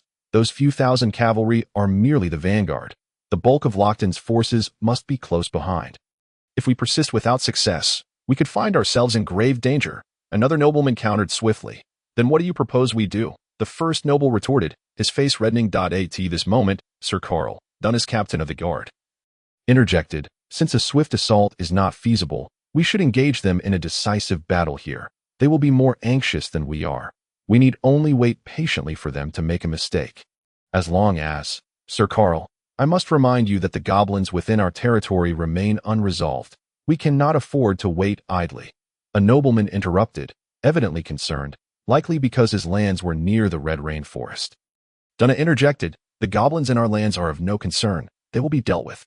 The nobleman paused, scrutinizing Duna with seriousness, and seeing he was not merely dismissing the issue, he fell silent. Sir Carl looked at Duna in astonishment, and upon noticing Duna's focused gaze, he continued, "Count Lochton will be eager to reclaim his lost territory, if we can hold steady and wait for the enemy to err.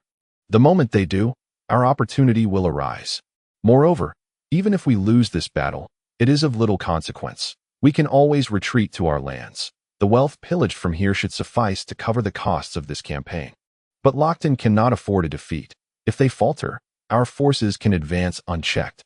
Duna nodded thoughtfully, and after a moment's contemplation, declared, "Then we shall engage this old fellow Lochton in battle here." With that, he sprang to his feet, prompting the others to bow slightly.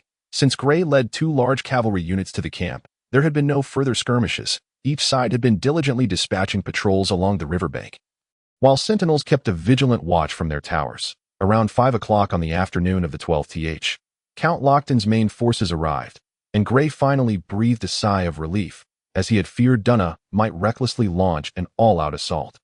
Albeit such a possibility was slim, that night, Gray was exceptionally busy. He needed to reorganize the existing troops to maximize their combat effectiveness for the impending decisive battle. The original 1st Light Cavalry unit had been reduced to merely 2 squadrons, most of whom had perished due to the goblin sorcerers, while Gray had deployed them to charge the front in the Red Rain Forest. The remaining 2 squadrons of light cavalry were merged into 2 newly formed cavalry units, with those who had distinguished themselves receiving appropriate promotions to bolster morale. The Archer Battalion suffered minimal losses, primarily due to their defensive positioning. When the enemy charged, they naturally took cover behind the infantry. The 1st Infantry Regiment still had around 2,800 men left, all seasoned veterans, and those with battle achievements were promoted accordingly, while the 2nd Infantry Regiment was severely lacking in junior officers. By the time Gray completed these assessments, it was deep into the night. He exited his tent and noticed the command tent of Count Lochton was also brightly lit, so he made his way over. His tent was in close proximity to Lochton's, and upon entering smoothly, Gray promptly reported on the restructuring. Although Lochton verbally delegated authority to Gray, he still felt it necessary to report, as troop reorganization was no trivial matter. All right. Let us set those matters aside for now. Count Lochton waved his hand dismissively. Let us discuss the pressing issue. It is evident that Viscount Dunna intends to engage us in a prolonged conflict here. They are currently constructing towers along the riverbank. We should initiate a tentative attack tomorrow. Although we have the advantage in numbers, it is not overwhelmingly significant. Gray quickly responded. Lochton nodded. The current battlefield situation is not favorable for us. Initially, we hoped to utilize the natural defenses provided by the Aini River to hinder Dunna's advance, but now it has become an obstacle for us instead. My lord, your family has ruled the northwestern region of the Harrian territory for centuries. If we secretly send some individuals to persuade potential allies, we might achieve unexpected results. Gray proposed. Upon hearing this, Lochton's eyes brightened. That method is worth trying. Arrange it immediately. If we can find someone to assist us, we shall offer them suitable incentives. Gray nodded. If we are indeed forced into a war of attrition, it may not necessarily disadvantage us. Dunna's forces have a longer supply line than ours, although they may initially plunder substantial resources from our northwestern territory. As time passes, their resupply will inevitably become more challenging. If we can successfully persuade individuals in Dunna's rear, we could organize forces to routinely harass his supply lines. Thus, Dunna will become more anxious than we are, even if he is not concerned. The lesser nobles beneath him certainly will be. Count Lochton nodded in agreement as he listened, and after Gray finished speaking, he laughed heartily. Indeed, your ability to envision this strategy is commendable, but Dunna is undoubtedly aware of the vulnerabilities in his supply line. He is likely investing as much thought into it as you are. Gray smiled slightly. Sometimes overthinking can also be counterproductive. Chapter 40. The initial battle on May 13th, as dawn broke, Gray ordered the 2 battalions of the 2nd Infantry Regiment to advance from the shallows towards the opposite shore, followed closely by a battalion of archers. Behind the archers were 2 additional battalions from the 2nd Infantry Regiment, which were distinct from the others. They wielded short spears and round shields, carrying a bundle of short spears on their backs. These were javelin throwers, a ranged unit evolved from infantry. As the frontline infantry battalion reached the midpoint of the river, Gray commanded the 2 mixed battalions of archers and light infantry to board rafts and row towards the opposite shore. This initial deployment consisted of 7,000 troops, nearly half of the camp's strength. Gray even personally led 2 squadrons of light cavalry closely behind the main force. The 7,000-strong contingent advanced steadily, creating the impression that even the river parted to make way for their arrival. The sentinels on the western bank were diligent, sounding the alarm with their magical horns the moment Gray ordered the troops to enter the water. Viscount Dunna was obviously taken aback by Lochton's significant initial mobilization, and he quickly prepared to meet the enemy. However, his captain of the guard, Sir Carl, remarked, "My Lord Dunna, their objective is to dismantle our towers. We cannot rush into battle. We possess an advantage in time. Let us first send a battalion of infantry to test their strength." "You are merely sending them to their deaths. They have at least 5,000 troops advancing. A nobleman immediately countered. Dunna was clearly struggling to adjust to the transition from offense to defense. Their camp was too far back, and the defensive line along the riverbank was riddled with flaws, with only a handful of sentinels stationed in the 2 completed towers. Now was not the time for hesitation. Dunna promptly commanded, "Send the 1st Battalion of the 1st Infantry Regiment to confront the enemy. Remember, do not advance recklessly, but merely conduct a probing attack. 2 cavalry battalions will maneuver on the flanks, ready to act on command." In truth, Gray's intention that day was merely to conduct a tentative attack, with no plans for a large-scale offensive. However, the morning reports from the sentinels caught Gray by surprise. He had not anticipated that the opposing side had not established defenses along the riverbank. And even the 2 constructed towers contained minimal manpower. This presented an opportunity. Gray's heart raced, and he hurried to report this discovery to Count Lockton. Upon hearing this, Lockton perked up immediately. With the Count's authorization, Gray even ordered a small portion of the camp to be dismantled to construct rafts. As the army pressed forward, the vanguard forces under Gray's command had already landed on the western shore. Now it was a matter of observing Dunna's reaction. If luck were on their side, Gray might just capture the western position today. The sentinels atop the watchtowers on both sides remained fixated on the movements within the opposing camp, promptly relaying any observed intelligence to their respective commanders. "Sir Gray, the enemy has dispatched a battalion of infantry to engage, with signs of a significant cavalry movement on the flanks." A scout rushed to report to Gray. "A battalion?" Gray pondered, stroking his chin, before instructing the messenger beside him, "Inform Sir Sent to allocate a battalion of troops to advance an additional 1,000 feet. If the enemy's battalion attempts to push forward, let them hold their ground firmly." Upon receiving the command, the messenger departed swiftly. Before long, the orders reached their destination, prompting 1 battalion of infantry from the forward troops to split off and advance further. The sudden shift on Gray's side immediately caught the attention of the enemy sentinels. "My lord, a battalion of infantry from the opposing side is continuing to advance," reported a soldier from an observation post. With a curt acknowledgement, Viscount Dunna exchanged a glance with his captain, Lord Carl, and commanded, "Instruct the 1st Battalion to swiftly close in on the enemy and hold them tightly." After the messenger departed, Viscount Dunna issued further orders. "Deploy the remaining 4 battalions of the 1st Infantry Regiment to the front, while 2 battalions of archers provide flanking cover." The commands were soon disseminated. "Sir Gray, the enemy has dispatched 4 more battalions of infantry and 2 battalions of archers, advancing directly towards us, while cavalry on both flanks also seemed to be moving forward." Gray had already noticed the clouds of dust rising from the enemy camp, but was uncertain of the circumstances. Hearing such intelligence startled him. Could this be a trap? Gray pondered inwardly. Nonetheless, he had anticipated this possibility. It was both a trap and an opportunity. Having made prior arrangements, he commanded, "Signal the archers and infantry from the river to disembark and establish a defensive line on both flanks." As the signal was dispatched, the 2 battalions in the river promptly concluded their leisurely vigil and hastily landed ashore, dragging the wooden rafts along with them. To their astonishment, as the rafts emerged from the water, they revealed a line of sharpened wooden stakes.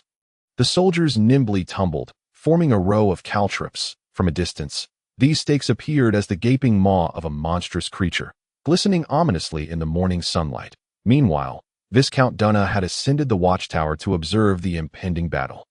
Upon seeing the deployment of the troops from the river, he furrowed his brow but soon relaxed.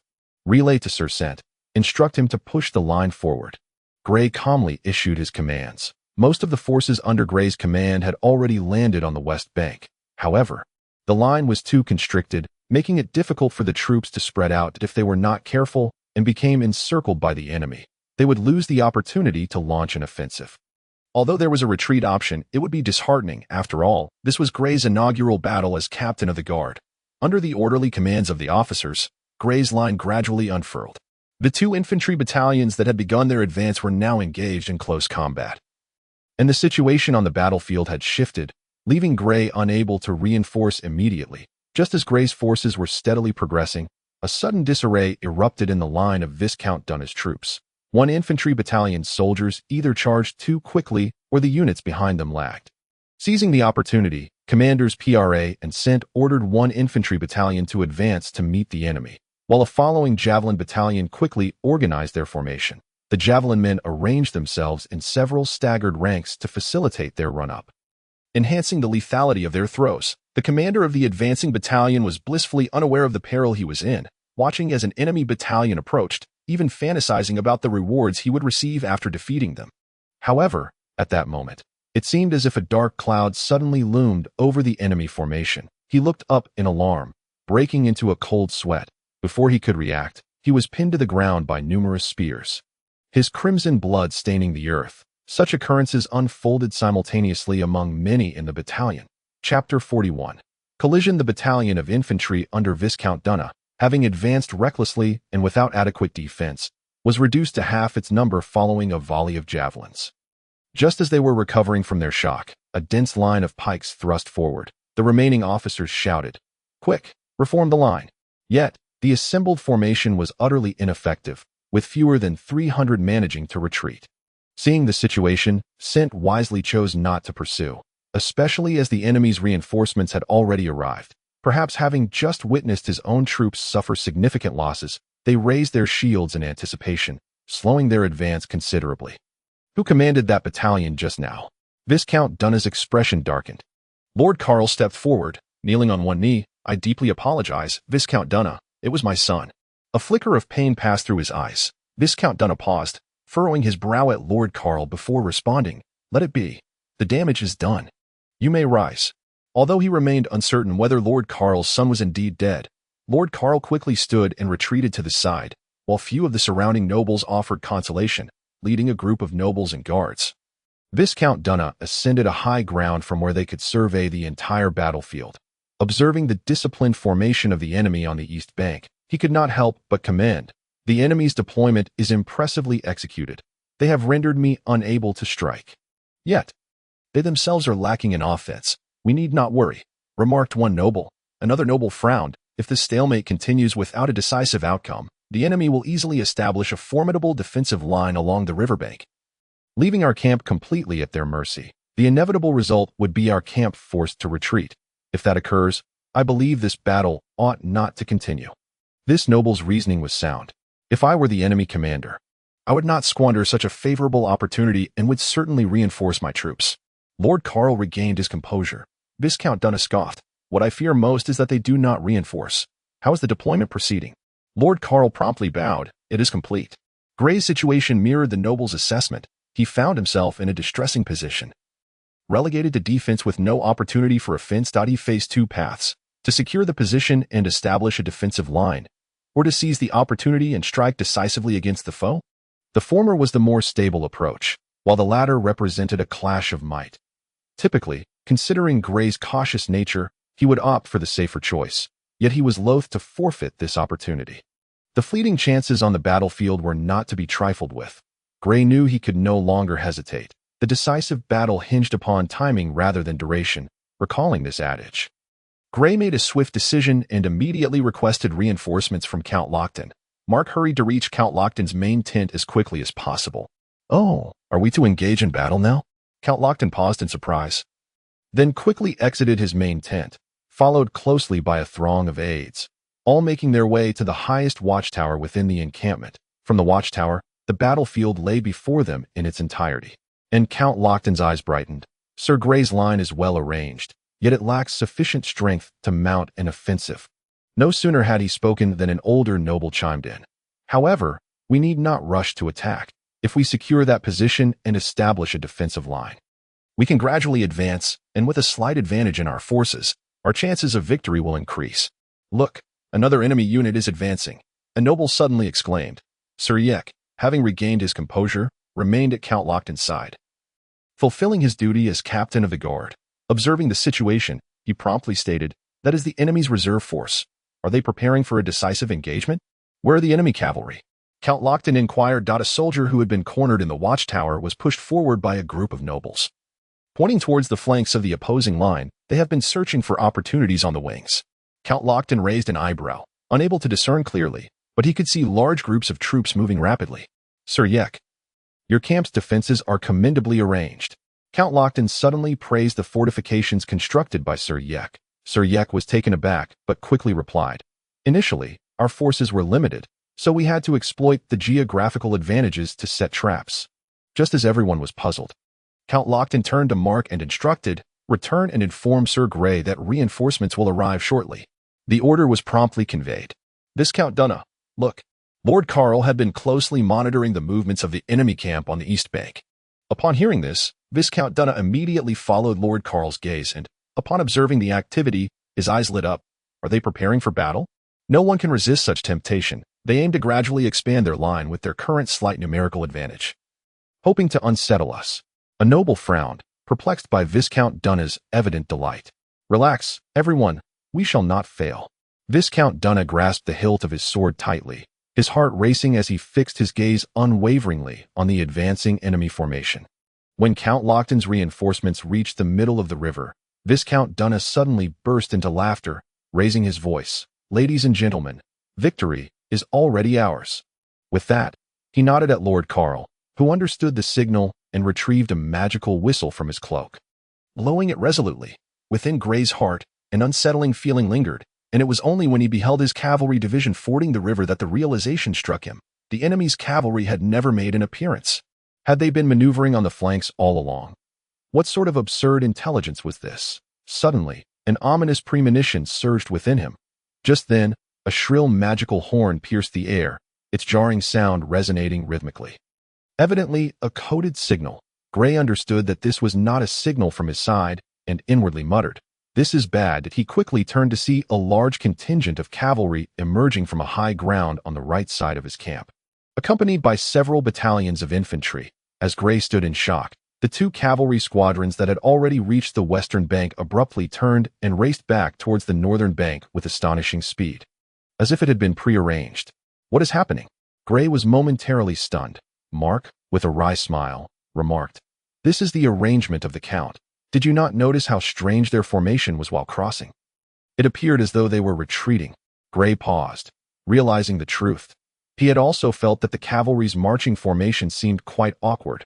All of this had evidently been orchestrated by the Count long ago.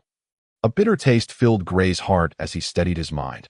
Command knights pulla and sent to avoid entanglement with the enemy, and immediately contract the lines to hold this position.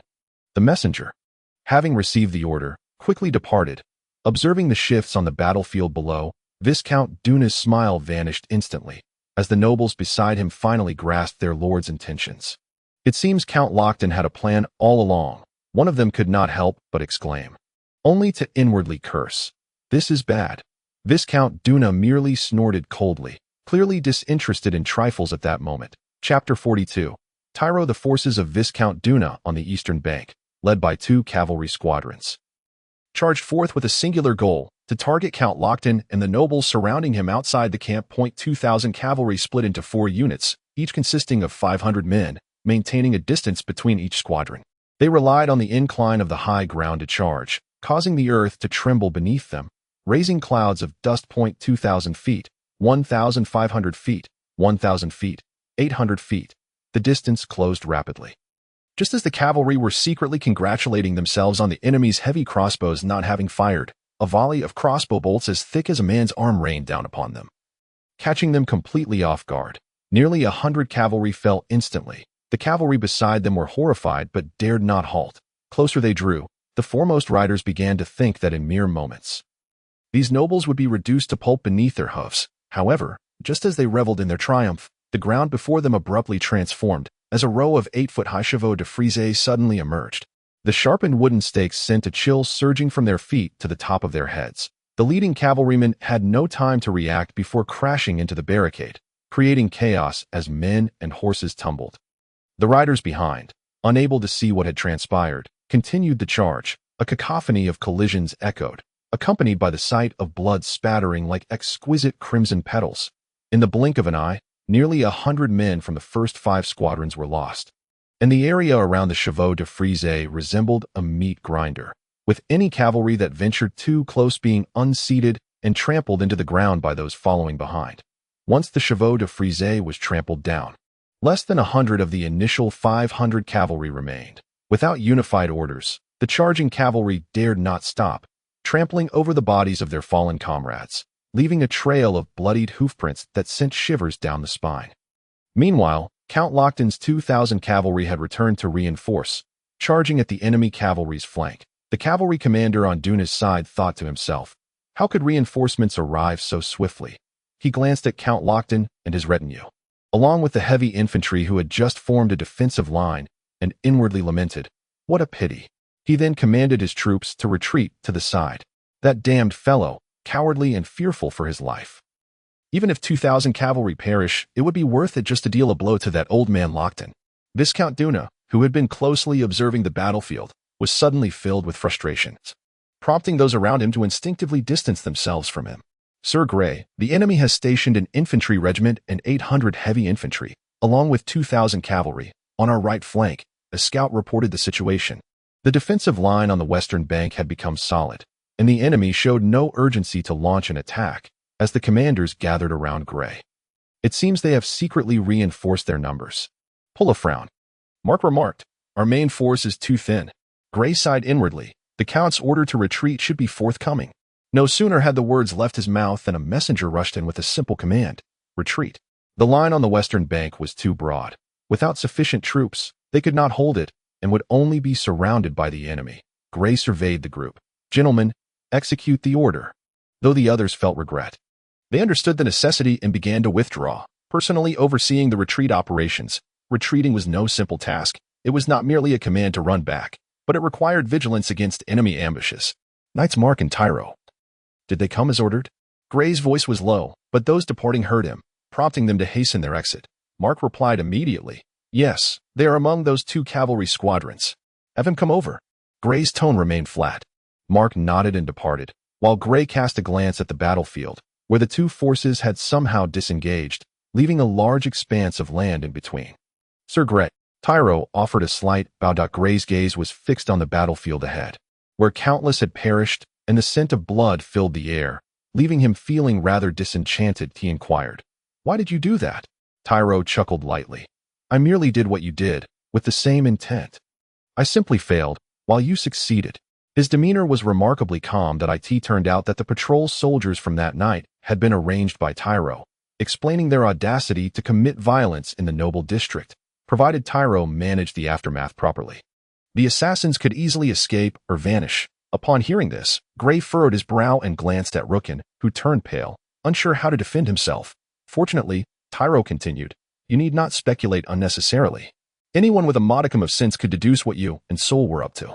I just didn't expect the Count to be so heartless. Mark's expression shifted upon hearing this. Did the Count already know? Even though the 1st Infantry Squad had many soldiers who did not witness the events firsthand, it would be easy to glean the truth from just a few questions, as long as they spoke honestly. Anyone with a semblance of intellect could piece together the gist of it. The Count simply chose not to pursue the matter, and we let it be, Tyro elaborated. Reflecting on the situation, Grey realized this was indeed the case. That he recalled Sol's words. When a person sees something they have long desired, they tend to overlook most dangers, often diminishing their own intellect. However, the Count's attitude was unmistakable now, and Grey felt unafraid as he fixed his gaze on Tyro. I shall personally execute you. You shall receive the honor of dying in battle. Speak your final words, and I shall listen intently. Executing Tyro here would be the best outcome for him. His family would remain unscathed, and they could continue their lives of quality. With that, Grey drew his sword, and Tyro, grimacing, shook his head. This was already the best outcome, requiring no further words as for uttering some fierce last words. He was not foolish enough to do so, as his son was soon to become a formal knight pledging loyalty to the Count. After a few moments of silence, seeing that Tyro still did not speak, Grey slowly raised his sword, locking eyes with Tyro, and then thrust the blade violently into his heart. Blood gushed forth like a fountain as Tyro coughed violently, expelling steaming blood in great quantities. Grey maintained his gaze on Tyro's eyes until they lost their luster. According to the ancient human tribal customs, when executing a person, it was best to do so oneself. To gaze into the eyes of the condemned, and to listen earnestly to their final words. The purpose of this was to ensure that the decision-maker understood whether their judgment was just, while also serving as a reminder not to indulge in excessive slaughter, as ancient humans were still relatively weak and few in number. The knights surrounding Mark and Tyro bore witness to Tyro's acknowledgement of his crimes. This conclusion was the best possible outcome. And as Tyro's friends, They had no reason to prevent Gray. Furthermore, Gray's actions served to instill fear in them. "Prepare a stretcher. Let us cremate the fallen knight with due honors," Gray commanded before departing the scene. With Mark shaking his head and following suit, the remaining knights also followed suit, leaving only a few soldiers to carry away Tyro's lifeless body. Chapter 43. Reinforcement. "My Lord Count, I deeply apologize." Gray bowed respectfully to Count Lockton, who awaited him at the entrance of the tent. General Gray commanded his troops to retreat in an orderly fashion to the northern bank, subsequently repelling the enemy's ambush on the right flank of the camp. During the pursuit, Gray discovered that the enemy had constructed a pontoon bridge overnight in the lower reaches of the Amy River, 10 miles from the camp. However, once the enemy retreated across the river, they set the bridge ablaze. After successfully driving back the adversaries, Gray entrusted his forces to knights such as Pra and made his way to the main tent, where Count Lockton and a multitude of nobles had been waiting for some time. Without a moment's hesitation, Gray hurriedly acknowledged his mistakes. Count Lockton chuckled heartily, casting a casual glance at the surrounding nobles before remarking, "Sir Gray, you are quite humble. The battle this morning was executed remarkably well, with at least 2,000 enemies annihilated, and our own losses were scarcely 500, correct?" Confused by the Count's implication, Gray pondered the outcome of the engagement, which had mobilized the entire army, only to yield results that seemed almost trivial. "Haha, Sir Gray, there's no need for undue concern. You all performed admirably, not only accomplishing your designated tasks, but also inflicting significant casualties upon the enemy, with minimal losses on our side." Count Lockton reiterated the day's achievements, the primary objective being the dismantling of the enemy's towers along the riverbank. Only then did Gray's heart settle, and the surrounding nobles immediately echoed his sentiments, though most wore forced smiles. Only one rotund noble, with a jolly demeanor, laughed genuinely and remarked, "Sir Gray, the chaos of war is inherently unpredictable. Achieving an advantage in battle constitutes victory in itself." Gray recognized this man, whose impression lingered profoundly. He was Baron Baitan Mura, a nobleman from a small town located to the north of the Haryan territory. While Gray could not recall the town's name, he knew Mura was referred to as the noble merchant, his family having engaged in trade for generations, making them among the wealthiest nobles within the Haryan domain. Despite his seemingly sincere laughter, Mura might have been the most duplicitous of all present. After hearing Mura's words, Gray offered a friendly nod, appreciating that he was indeed assisting his cause. "Indeed, what was once a promising situation has devolved into this," remarked another noble coldly, sneering at Baron Mura. Mura, however, continued to smile amiably, asserting, "In the end, our accomplishments bear greater merit." Gray remained silent. He held only the title of knight, and though he was nominally a noble, he wished to avoid entangling himself in their disputes. "Well then, achieving such results is no small feat. Sir Gray deserves commendation." Count Lockton's tone brooked no dissent. After surveying the assembled nobles, he turned and entered the command tent. Baron Mura, in a display of courtesy, bowed to the noble who had just challenged him. Yet to Gray, it seemed more a provocation than a gesture of respect. Within the camp, Gray stood to the left of Count Lockton, who occupied the head of the table, while the other nobles arranged themselves on either side. Once everyone was seated, Count Lockton inquired, "What was the enemy's troop strength?" Gray promptly replied, "Scouts have confirmed that they possess 2 regiments and 2 battalions of light infantry, 2 battalions of cavalry, 3 battalions of heavy infantry, and 200 armored knights." As Gray reported, the nobles began to murmur among themselves, compelling him to raise his voice repeatedly. Yet, with each increase in volume, the din among the nobles only grew louder. Count Lockton slammed his hand on the table, demanding silence. He rubbed his temples, exasperated, if not for the threat posed by a battalion of heavy infantry and the risk of a rear attack. He would have preferred to avoid leading this unruly assembly of nobles into battle. So, they number nearly 18,000. Count Lockton mused, furrowing his brow. Gray shook his head. "Not quite. After the losses sustained in recent days, they are down to around 15,000. The pressing issue is that our numerical advantage has evaporated. Our original battle plan is entirely in shambles. In such a narrow and shallow crossing, without a numerical edge, we cannot launch an assault." The noble seated at the far left voiced his concerns. He was correct. Their few thousand troops had managed to withstand the relentless assaults of Viscount Dunna for 9 days, albeit without the latter committing his full force. Count Lockton contemplated for a moment before addressing his secretary, Send word to Sir Dale to recruit another regiment of light infantry and 2 battalions of archers. Light infantry were relatively easy to procure. But archers? Were there enough retired archers in the territory? Furthermore, Count Lockton turned to the assembled nobles. You must also muster a regiment of light infantry.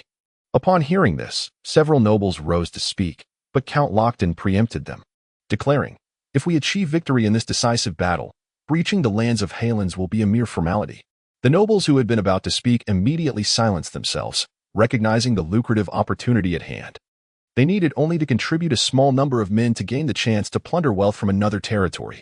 While the risks of failure existed, such an investment was certainly worthwhile. As for the rank-and-file soldiers, they would perhaps be just as eager, knowing that while their lord feasted, they would at least partake in the broth. After Count Lockton concluded his discussions with the nobles, one of them proposed a celebration for their recent victory, to which Count Lockton readily agreed. Following the first large-scale battle at the Aini River, both sides fell into a tacit understanding of silence. Marked only by sporadic skirmishes, Viscount Dunna's plans to construct towers ultimately came to naught. Thus, half a month slipped by, and on the afternoon of May 29, Count Lockton's summons for 2 regiments of light infantry and 2 battalions of archers was fulfilled. However, before the Count could revel in his good fortune, on the following day, May 30, scouts reported that Viscount Dunna had also recruited a regiment of infantry, 2 battalions of archers, and a battalion of cavalry. This brought the total forces amassed along the banks of the Aini River to nearly 50,000 that Count Lockton's contingent numbered around 25,000, excluding the conscripted farmers, while Viscount Dunna commanded approximately 23,000. With the number of farmers unaccounted for, the encampments on both sides stretched for miles, signaling that a great battle was imminent. With such a concentration of troops at the Aini River, even Duke Drini was stirred to action. Dispatching envoys to both sides in hopes of mediation, though with little success, the wealth garnered from the blood-rained forest over the decades had become glaringly apparent to both families, and they understood all too well what this meant for them. Yet, both great nobles found themselves in a position where they could not draw back. The tension was palpable. Still, the anticipated clash did not unfold as expected. This conflict had escalated beyond a mere localized skirmish. It was a true grand showdown, the outcome of which would determine the fate of 2 illustrious families with centuries of lineage. Chapter 44. Opportunity? Time slipped away unknowingly, and soon half a month had passed, bringing June to its midpoint. The armies on either side of the Aini River continued their standoff. Some nobles, perhaps incited by others or acting of their own volition, began to publicly question their lord's decisions. Count Lockton was compelled to strip several of their noble titles under various pretexts, a severe punishment, yet one whose benefits were evident, as it served to communicate his resolve to the remaining nobles, ensuring their compliance. In contrast, Viscount Dunna took a more direct approach, executing the dissenters for betrayal of oath in his lordly name.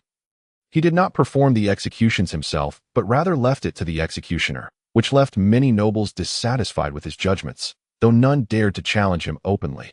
Thus, the opposing factions returned to a semblance of calm.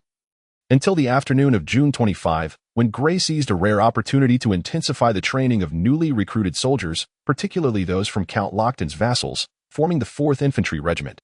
These were hardly soldiers, but rather a group of farmers clad in armor. Fortunately, conflict had not yet erupted.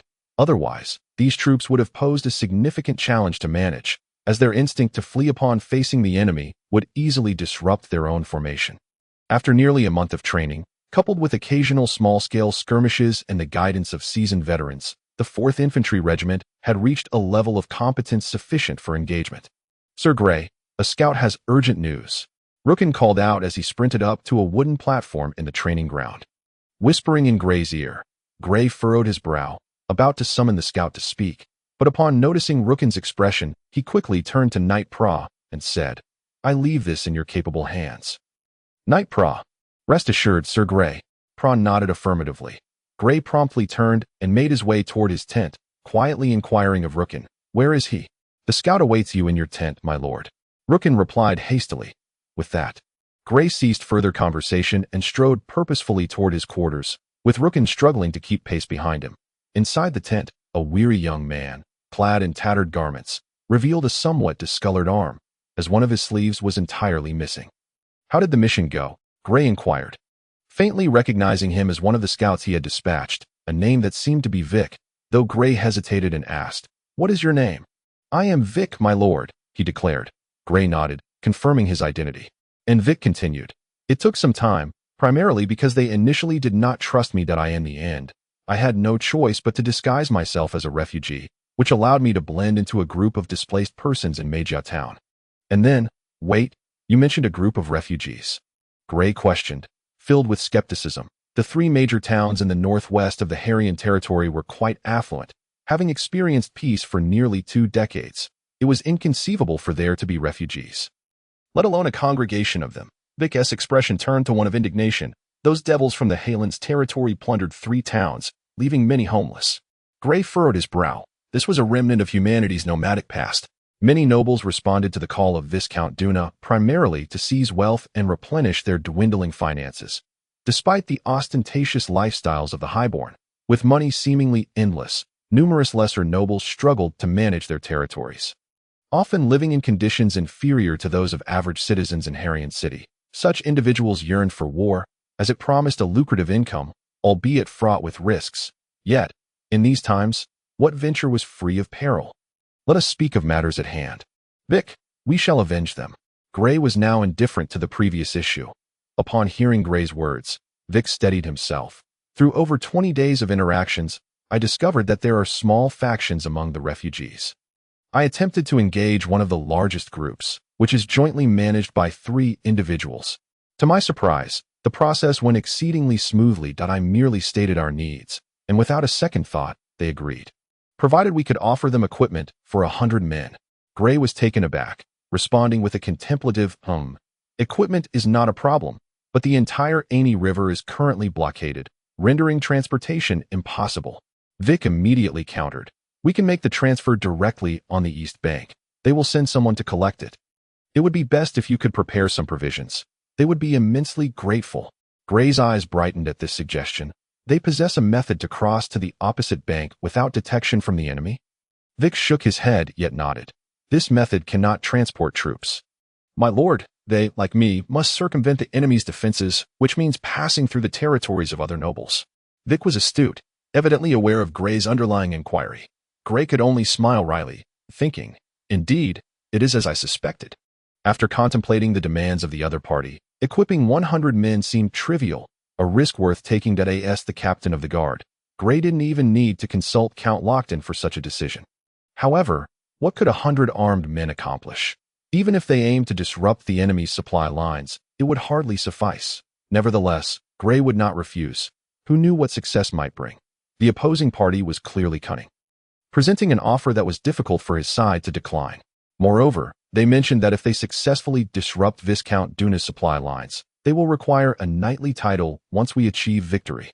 Vic cautiously observed Gray as he spoke these words. Gray chuckled softly. Indeed, if they could leverage 100 sets of equipment to hold back the enemy's supply lines, the title of knight would surely be granted by the Lord for him. It would simply entail relinquishing a manor or 2 worth of equipment. Moreover, should they possess such capability and pledge their allegiance, Count Lockton would stand to gain even more.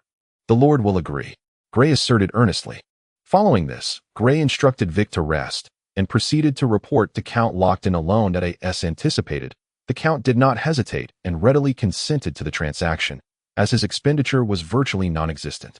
Yet, for a commoner aspiring to knighthood, this deal was indeed worth the investment. Gray began to feel a flicker of anticipation, hopeful that the other party might deliver a pleasant surprise. It was worth noting that Viscount Duna's army numbered around 23,000. With immense daily consumption, if they could genuinely disrupt the enemy's supply lines, protracted difficulties would surely arise, presenting Gray with an opportunity. Chapter 45. Reyna was the eldest daughter of a merchant family in Meijia town. Although the majority of trade routes across the human kingdoms on the alien continent were controlled by the nobility, those willing to run errands could still glean a bit of profit. Thus, while Reyna's family was not noble, she enjoyed a life free from worry, living much like a noble lady, indulging in her favorite books, hosting tea parties with friends, and studying etiquette. Yet, Reyna was not a noble. She was remarkably beautiful. But the aristocrats overlooked her, as she could not offer any benefits to their noble houses. Conversely, Being too closely associated with a strikingly attractive woman could lead to scandal, a risk the profit-driven nobles wished to avoid. Of course, they would welcome a secret mistress, but that was not Reyna's desire. As a free citizen, she could refuse such disrespectful propositions. As she matured, Reyna began to fantasize about the fairy tale notion of a prince on a white horse. Yet her family's status precluded her from ever encountering such a figure. One could imagine that a family without a noble title, yet possessing considerable wealth, existed merely as a prime target for the aristocracy in this distorted society. It was said that Reyna's father was an extraordinary man, consistently proving his worth before the nobility, thereby increasing their family's wealth.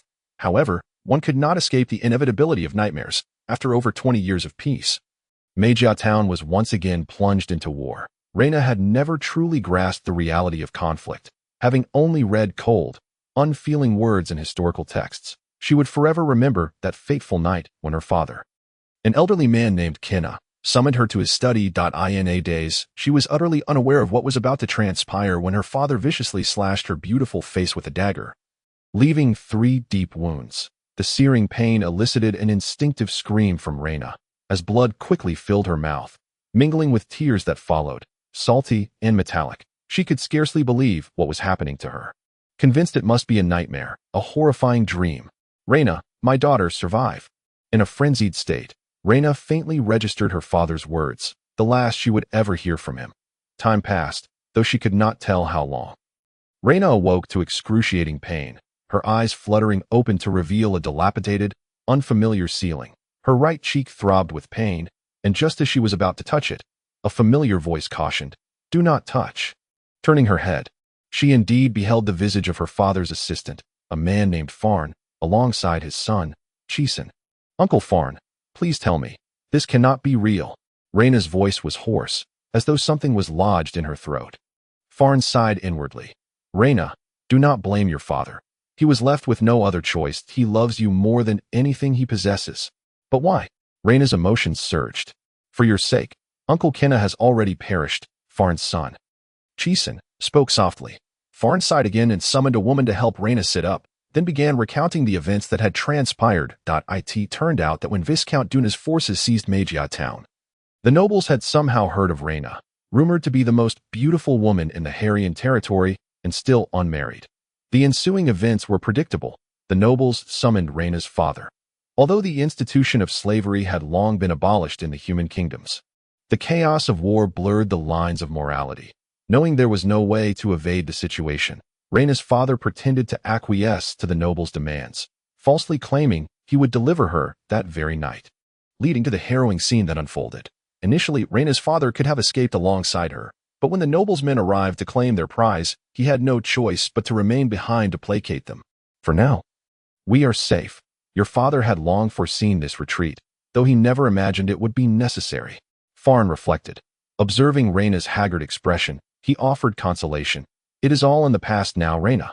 "No, it is not over. I will make them pay," Reyna suddenly exclaimed with a fierce countenance, her facial wounds reopening due to the intensity of her expression, crimson blood seeping through the pale bandages. Under the astonished gazes of those present, Reyna, enduring the pain, rose from her bed and exited the dwelling. Outside lay a dense forest, with a dozen individuals in the yard. These were the laborers employed by her father. Each of these workers had been rescued by Reyna's father during his travels, and she recognized them all, a fact that astonished her. It dawned on her that her father had indeed prepared an escape route long ago. "Reyna," Farn's voice called from behind her. Reyna immediately turned around and said, "Uncle Fan, send 2 people to inquire about the situation in the vicinity." "Understood." Fan was taken aback for a moment, then after giving Reyna a serious look, he agreed and promptly instructed 2 individuals in the courtyard. Moments later, the 2 departed from the courtyard. Remarkably, by midday, the 2 had returned, as intelligence was easily acquired. The attacking army was making significant movements. Not only had Meijia Town been seized, but also the nearby Meida Town and Iurda Town had fallen to them. The army rampaged across the land, plundering everything in sight. Many civilians were left homeless, becoming refugees. Most chose to flee to other territories in search of fortune, only to be expelled swiftly. Ultimately, the refugees had no choice but to hide in the mountains and forests, foraging for wild vegetables to stave off hunger. Refugees, A passage from the historical documents Rena had read flashed in her mind. Perhaps it was worth a try. Rena contemplated, and then, utilizing the substantial wealth left by her father and her previous familiarity with trade routes, she purchased food from other territories and sold it to the civilians who had some spare coin but could not procure sustenance. Thus, Rena swiftly amassed a considerable fortune in the early stages. Once she had thoroughly exploited the civilians' funds, she began to display her benevolence, providing the refugees with a modicum of food each day. In this manner, Rena quickly gathered a large number of refugees. She had learned that the commander of the forces attacking their town was a lord named Dunna. This name was etched deeply in her mind, and she dispatched individuals daily to monitor Dunna's army movements. After Dunna's forces ravaged the land, they left only a small contingent in each town before continuing their eastern advance. Soon, news arrived that Dunna's troops had encountered resistance and were blocked on the western bank of the Ani River. During the skirmishes, Rena even concealed herself at a distance to observe, the stark reality of war profoundly impacting her. Fragile lives fell before her eyes in rapid succession. It was the first time she truly felt the insignificance of humanity. The frailty of life. This sensation was terrifying, and Rena abhorred it. Feeling as though she were one of the frontline soldiers, life extinguished without meaning. One day, Rena spotted Dunna commanding troops from a high ridge.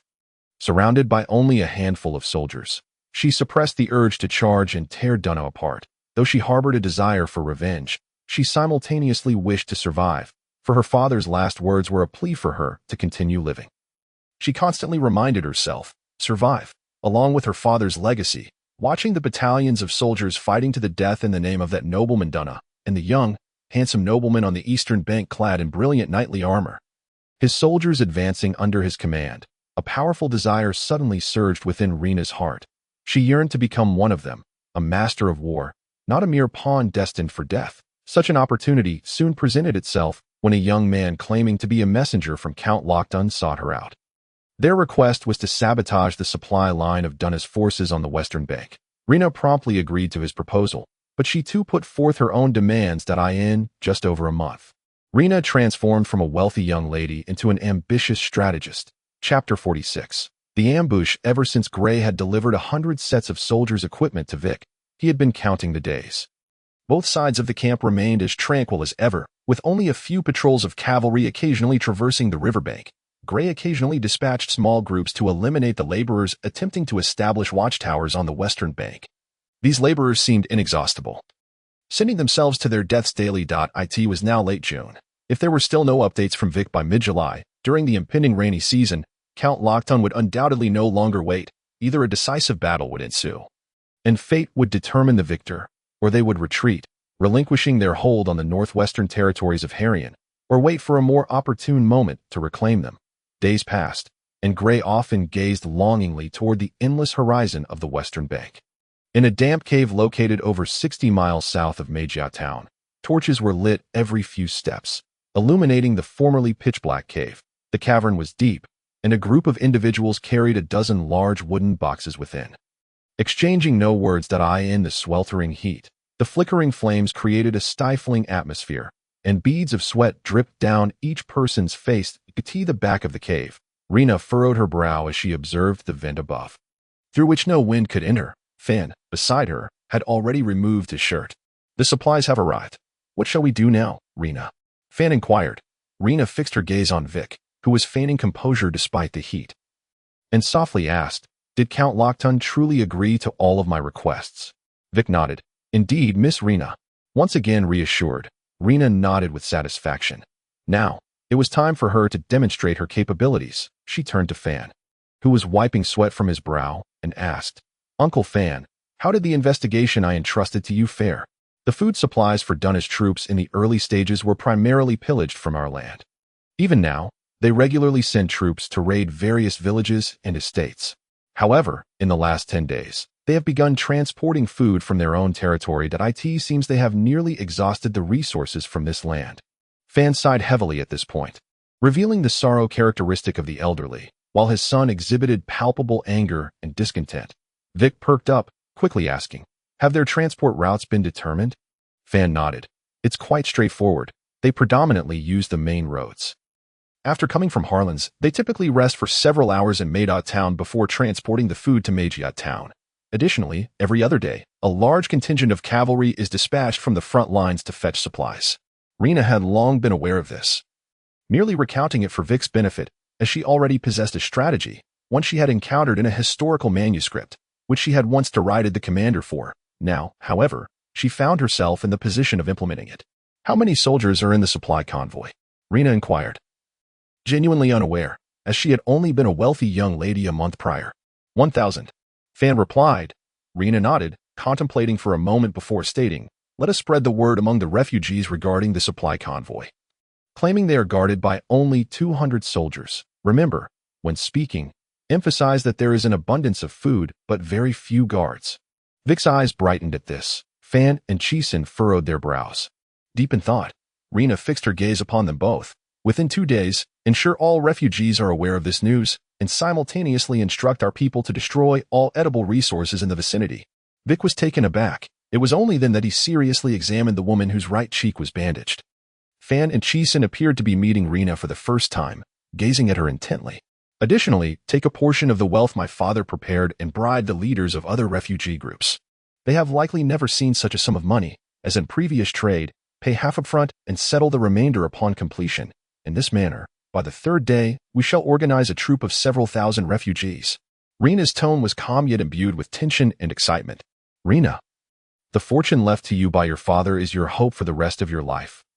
Fan attempted to persuade her, but before he could finish, Rena interjected. Uncle Fan, what use is so much money? Even if my father had exhausted his fortune in search of a useful title, did he ever attain it? No. For those like us, an abundance of wealth may not necessarily be a blessing. 10 days prior. Upon hearing that the nobles from 3 towns had been ransomed back by their relatives in Harland, Rena's indignation was palpable. Why could nobles redeem themselves with ransom, while commoners could not? Was it a crime to lack a noble title? Rena harbored a deep-seated hatred for the nobility, for the rules of this world. Yet, beyond her silent cries, what could she do? The only course of action was to strive to become one of them. As 3 days slowly passed, everything proceeded according to plan. Step by step, the number of starving individuals grew increasingly alarming, driven by either a primal will to survive or incitement from others, some even led by others. The refugees began to move toward the official road west of Mado Town. As time elapsed, more and more refugees gathered, completely filling the thoroughfare. The garrison at Mado Town was alarmed, necessitating the dispatch of soldiers to drive them away to ensure the road remained passable. Initially, the refugees complied, hastily stepping aside upon seeing the soldiers approach, satisfying the soldiers' sense of duty. However, just as the soldiers began to let their guard down, an unexpected surge of refugees emerged from nowhere, brutally attacking one soldier, seizing his weapon. Soon after, more soldiers fell victim, their arms taken. The remaining refugees, witnessing the soldiers' vulnerability, fueled by the scent of blood and their pent-up anger, surged forward, overwhelming several small squads of soldiers. Quickly, dispose of these corpses, then retreat to the sides of the road. Do not stand in the middle. Uncertain as to who initially shouted, a group of individuals dispersed to the roadside, soon followed by others mimicking their actions.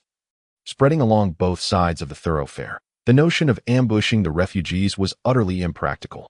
Many among them were accompanied by their families, with some women cradling infants, rendering them ill-suited for such tactics. Nevertheless, the supply convoy would undoubtedly traverse this route, as they had a mission to fulfill. As time gradually elapsed, several squads of soldiers stationed in Mado Town failed to report back, and surprisingly, no reinforcements were dispatched, indicating that these soldiers frequently behaved in such a manner. Here comes the supply convoy, a young man exclaimed, sprinting down the road, shouting as he ran. However, in an instant, a sharp whoosh pierced the air as an arrow sliced through the void. Embedding itself in the young man's throat, he coughed forth a mouthful of blood before collapsing to the ground, twitching a few times before succumbing to his fate. Nearby refugees were taken aback by this sudden turn of events. Retreating in fear. At that moment, the ground violently trembled as 2 squadrons of cavalry charged forth from the direction of the arrow's origin, colliding with the refugees who had gathered in the middle of the road, trampling them into a bloody pulp. Chapter 47. The refugees found themselves utterly defenseless against the onslaught of the supply convoy's cavalry. The 2 squadrons drove the refugees like cattle, each slight hesitation resulting in individuals being knocked down and crushed underfoot. Those who fell could scarcely utter a scream, while others bore witness to this hellish scene, too paralyzed by terror to move. the sound of hooves pounding upon the remains of bodies created a gruesome tableau of flesh and blood.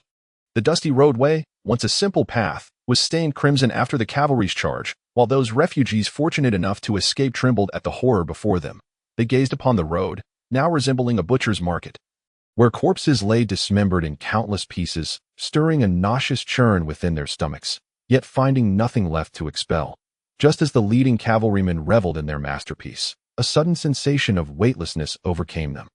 As if their mounts had lost all gravity and plunged downward, sending chills throughout their bodies. Before they could comprehend the situation, intense pain coursed through them, and as they attempted to cry out, a torrent of blood surged from their lungs, silencing their voices and plunging them into unconsciousness. A wave of jubilant cheers erupted among the refugees as they realized that the cavalry had fallen into the traps they had meticulously prepared. Skewered by sharpened bamboo stakes, the officers of the subsequent cavalry reacted swiftly, urgently shouting, "Quick! Scatter to the sides! Retreat!" The trap setters evidently lacked experience. Had they positioned a few more traps along the sides, the two squadrons of cavalry might have faced total annihilation. The cavalry's arrival had been swift, and their retreat even swifter, leaving behind a mass of corpses as they departed under the scornful gazes of the refugees. Some of the more aware refugees began to scavenge the fallen cavalry's weapons and bodies, recognizing the value of their gear in such dire times. However, their hard-won spoils were quickly seized by a more organized group of refugees, outnumbered. Those who had lost their weapons could do little but concede. "Quick! A battle has already broken out ahead. The supply convoy is just up front," someone suddenly shouted from within the crowd. No sooner had the words left their lips than a throng of people surged toward the direction the cavalry had retreated, while the remaining individuals hesitated momentarily before joining the main body. Women and children remained in place, anxiously awaiting the return of their husbands or fathers, hoping they might secure some provisions. The elderly, willing to serve as the vanguard, accepted their fates as cannon fodder. Reyna had been lurking in the shadows. Although Fahin had initially forbidden her presence, she understood the necessity of her attendance. She needed to witness the consequences of her decision, fully aware of the innocence that would be lost as a result. Stomach churning with discomfort, she turned to Fahin. "Uncle Fahin, do you believe my actions are right or wrong?" Having experienced noble warfare firsthand, Fahin sighed. "Reyna, though I may not have received a formal education, my decades of life have taught me one truth. In this world, there exists no absolute right or wrong, only the strong and the weak." Reyna murmured to herself, "No right or wrong, only the strong and the weak. Charge, there are hundreds of carts of grain ahead. If we eliminate those cursed bastards from Harun's domain, we can fill our bellies." Someone's booming voice jolted Reyna from her reverie. Glancing around, she quickly led her dozen loyal subordinates to an elevated vantage point, hiding in the tall grass atop the hill.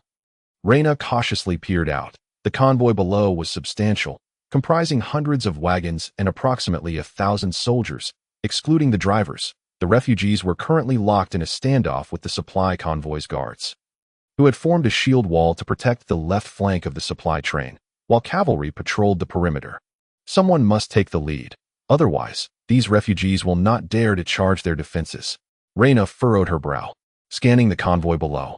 "Uncle Fahin, let us devise a way to gather the refugees at the forefront of the supply convoy. The more, the better, as soon as the soldiers have no time to react. We will strike their defensive line." This was the best plan Reyna could conceive, leveraging their numerical superiority to launch a concentrated assault. Fahin immediately directed his men to put the plan into action. The refugees moved slowly, their abilities hampered by exhaustion and hunger. Time slipped by, and Reyna grew increasingly anxious, knowing that reinforcements could arrive at any moment. "Uncle Fahin, we can no longer afford to wait. The enemy's reinforcements may arrive at any time. We must rally our people to charge the defenses immediately." Reyna chastised herself for not anticipating the enemy's potential to call for aid. That had indeed been a grave oversight, and she should have stationed personnel along critical routes. Unbeknownst to her, the soldiers of Viscount Duna had already concentrated at the front lines of the Ain River, leaving their rear forces severely depleted. Upon hearing Reyna's command, Fahin nodded and dispatched several men to carry out her orders. Before long, a voice within the refugee crowd bellowed, "Damn it, we're all going to die anyway. I'd rather die fighting." With that, he brandished a sharpened wooden stick and charged toward the supply convoy's defenses. Instantly, a swarm of people followed suit, and as they pressed forward, more refugees joined their ranks, though a significant number remained hesitant. The infantry's formation was not easily breached. Rows of towering pikes could claim the lives of many in the front lines. However, their deaths would not be in vain, as those who followed seized the opportunity to surge forward. Reaching the shields. In front of the shields, another batch of refugees fell to the short spears and swords of the second row. The remaining refugees quickly adapted, having evaded the first row's long pikes. They thrust their sharpened sticks through the gaps in the shields, emerging with tips stained crimson and flecked with bits of flesh. Others, witnessing this, were invigorated and emulated the action. At last, the defensive line of the supply convoy began to falter. Though it was quickly reinforced as officers urged their soldiers, "Reinforcements are on the way. Hold strong for just a moment longer." The onlooking refugees, frustrated by the ebb and flow of potential breakthroughs, began to join the fray, transforming the infantry's defenses into a fragile fade amidst the storm. Their cavalry is preparing. It seems they will soon deploy. Uncle Fahin, we must ready our forces. Their rear defenses are vulnerable. Once their cavalry moves out, we will strike at the tail of their convoy. Remember, we need only a few carts of grain. Anything else we can burn. Reyna observed the unfolding chaos below. Knowing that once the supply convoy's cavalry mobilized, their chance for attack would evaporate, leaving no time for a subsequent offensive. Thus, they had to gamble everything. Chapter 48. Subsequent Plans. The situation unfolded far more smoothly than Reyna had anticipated. Her strategy proceeded with remarkable efficiency. After her dispatched warriors seized several carts of grain, they ignited dozens more nearby. The billowing smoke from the raging flames rendered the convoy's soldiers momentarily stunned, prompting their cavalry officers to regroup, those still pursuing the refugees, and organize efforts to salvage the remaining supplies. Amidst the chaos, the refugees managed to snatch a considerable amount of grain, though many were soon cut down by the cavalry. Only a handful of shrewd refugees, having secured some provisions, managed to escape. Ensuring their survival as darkness approached, reinforcements for the supply convoy finally arrived, and those refugees still seeking opportunities were left with no choice but to scatter. The soldiers of the supply convoy refrained from pursuing, focusing instead on hastily escorting the remaining provisions to their destination, where soldiers awaited their arrival. The crowd dispersed, leaving behind a gruesome scene of carnage. The night air was eerily silent, the scent of blood attracting nocturnal predators, who reveled in the rare feast laid before them. Reyna and her companions had long since stealthily returned to their hideout, the very cave that served as their sanctuary. Today marked Reyna's inaugural experience in commanding a battle, although they were not an official army. The exhilaration she felt was simply unparalleled. This sensation was nothing short of extraordinary. The mere act of articulating her thoughts prompted those beneath her command to spring into action, executing her meticulously devised plans step by step. Yet, as she reflected on the fallen, a pang of sorrow gripped her heart, causing her hands to tremble ever so slightly. This tremor was beyond her control, emanating from the depths of her being. To gain, one must first endure loss. This timeless principle echoed in Reyna's mind. Beside her, the father and son duo, Fawn and Chisin, were evidently processing the events of the day. "Uncle Fawn, have I grown stronger?" Reyna suddenly produced a small mirror, fixating her gaze on the grotesque scars marring her right cheek. Fawn found himself at a loss for words, standing silently by, while his son looked on in confusion. "Uncle Fawn, let us keep one cart of the 5 we seized for ourselves, and distribute the rest to the refugees. Remember, only to those who were wounded in battle today and could not seize any provisions, as well as the families of those who perished in the charge." Fawn nodded in acknowledgement, while Reyna pondered deeply, ensuring no detail was overlooked. Moreover, should anyone dare to seize provisions from the widows, they should be swiftly dealt with to instill fear in others. Additionally, we shall only provide them with a day's worth of rations. Upon hearing this, Fawn hastily instructed his son to fetch a piece of parchment already filled with notes, along with a slender piece of charcoal to meticulously record Reyna's directives, for his son had studied writing in his youth. "Let us send out our men to spread the word, claiming the refugees have seized a vast amount of supplies from the transport convoy, that we must exaggerate our success and downplay the combat prowess of the convoy. Dispatch some clever individuals. They will know how to articulate it effectively." As Reyna spoke, she pressed her thumb against her temple, striving to consider every aspect of her plan. "Uncle Fawn, Chisin, do you have any suggestions?" She looked up at the 2 men beside her. Both were momentarily taken aback. Fawn promptly shook his head. Exclaiming, "None, not at all." Chisin remained silent, contemplating the scars etched across Reyna's face. Just then, a figure entered the cave, prompting Reyna to frown and inquire, "What is it?" She recalled instructing not to disturb their conversation. "It is Mr. Vic who has arrived, Miss Reyna," came the swift reply from the entrance. Reyna paused, remembering how Vic had hurried back 3 days prior after she had shared her plans with him, to relay them to Sir Grey, the captain of the Knightly Guard. "Let him in." Vic entered with a light step, making no sound as he walked. He appeared fatigued, yet his excitement was palpable as he greeted the group. "How have your affairs progressed?" Without taking a moment to catch his breath, Vic posed his most pressing question. Reyna recounted the events of the day and their preparations to him. Upon hearing her account, Vic exclaimed, "Splendid!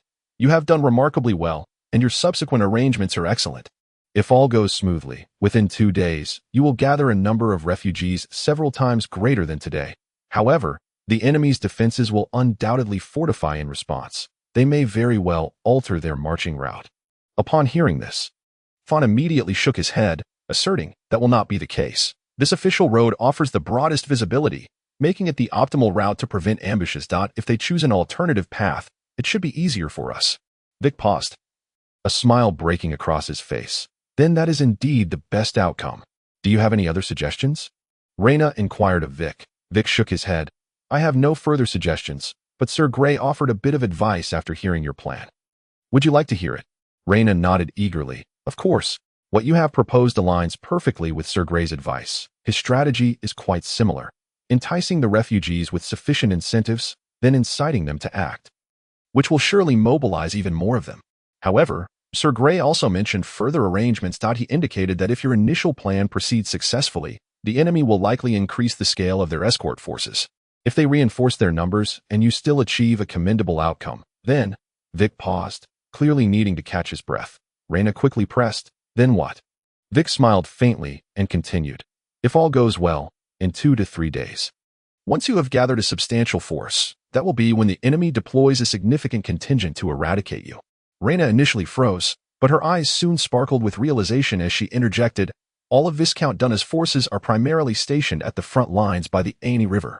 Should they dispatch a large contingent to eliminate us, we can set an ambush and ensure their complete annihilation." Vic regarded Reyna with a look of astonishment. The bandages had been removed from her face, revealing the glaring scars, yet this did not deter his scrutiny. He suddenly thought that if this woman could indeed become a knight, she might achieve remarkable feats. "Am I correct, Mr. Vic?" Reyna asked. Vic nodded. "You are quite astute, Miss Reyna." He was generous with his praise at that moment, and it came genuinely from the heart. Reyna had fully embraced her role, embodying that of a commander or perhaps an ambitious schemer. Their plans would lead to the deaths of even more innocent refugees. Today alone, nearly 1,000 had perished due to their actions. The game of power is often referred to as a deadly game.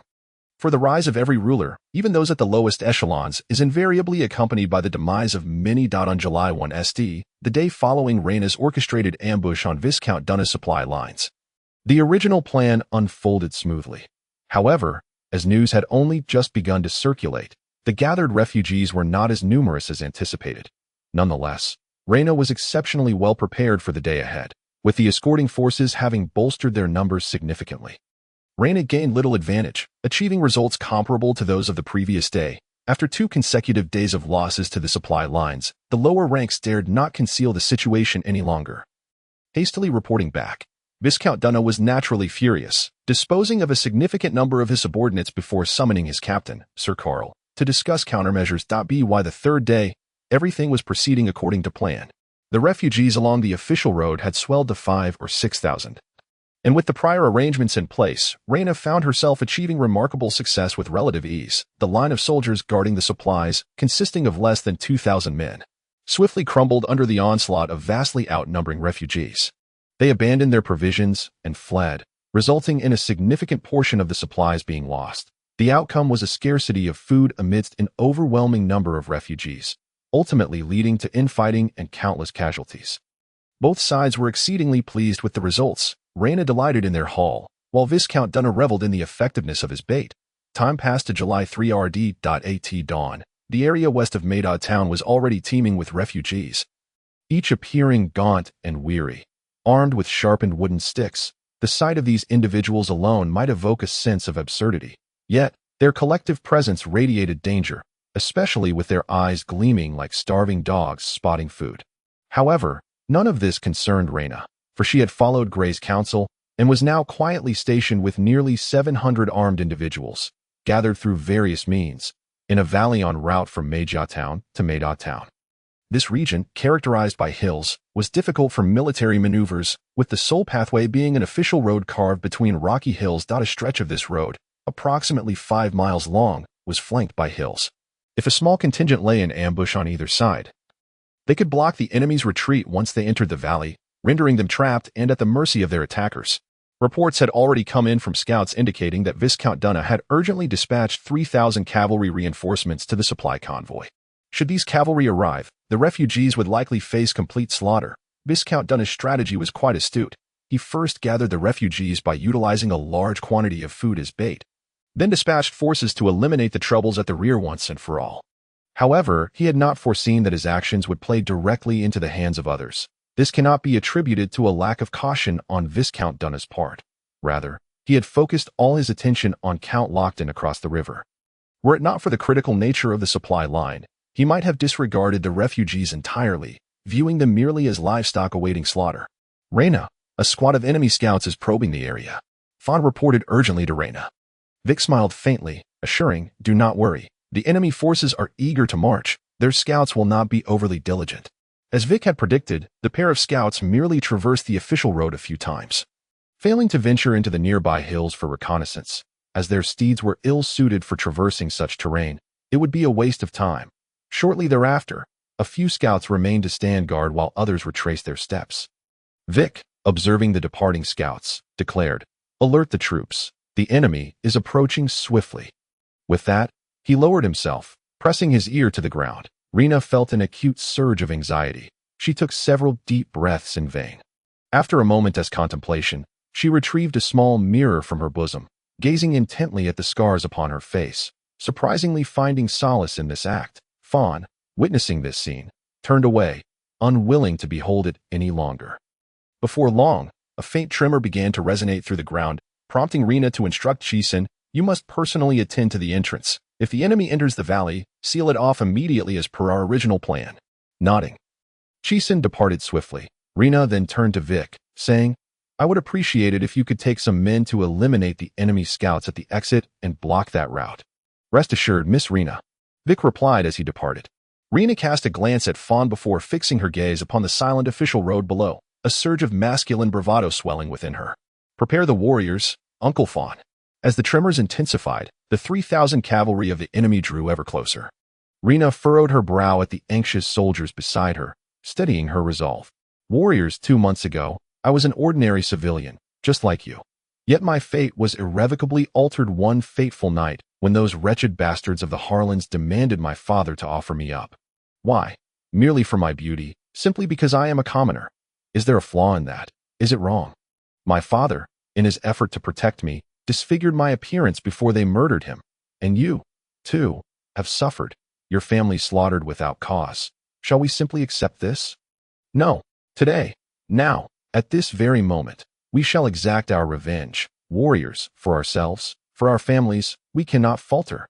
Reyna's impassioned speech resonated profoundly, igniting a fervor within the troops. They yearned to shout, yet the constraints of their surroundings silenced them. However, soon they would have their outlet for venting, those accursed Harlands rushing towards them.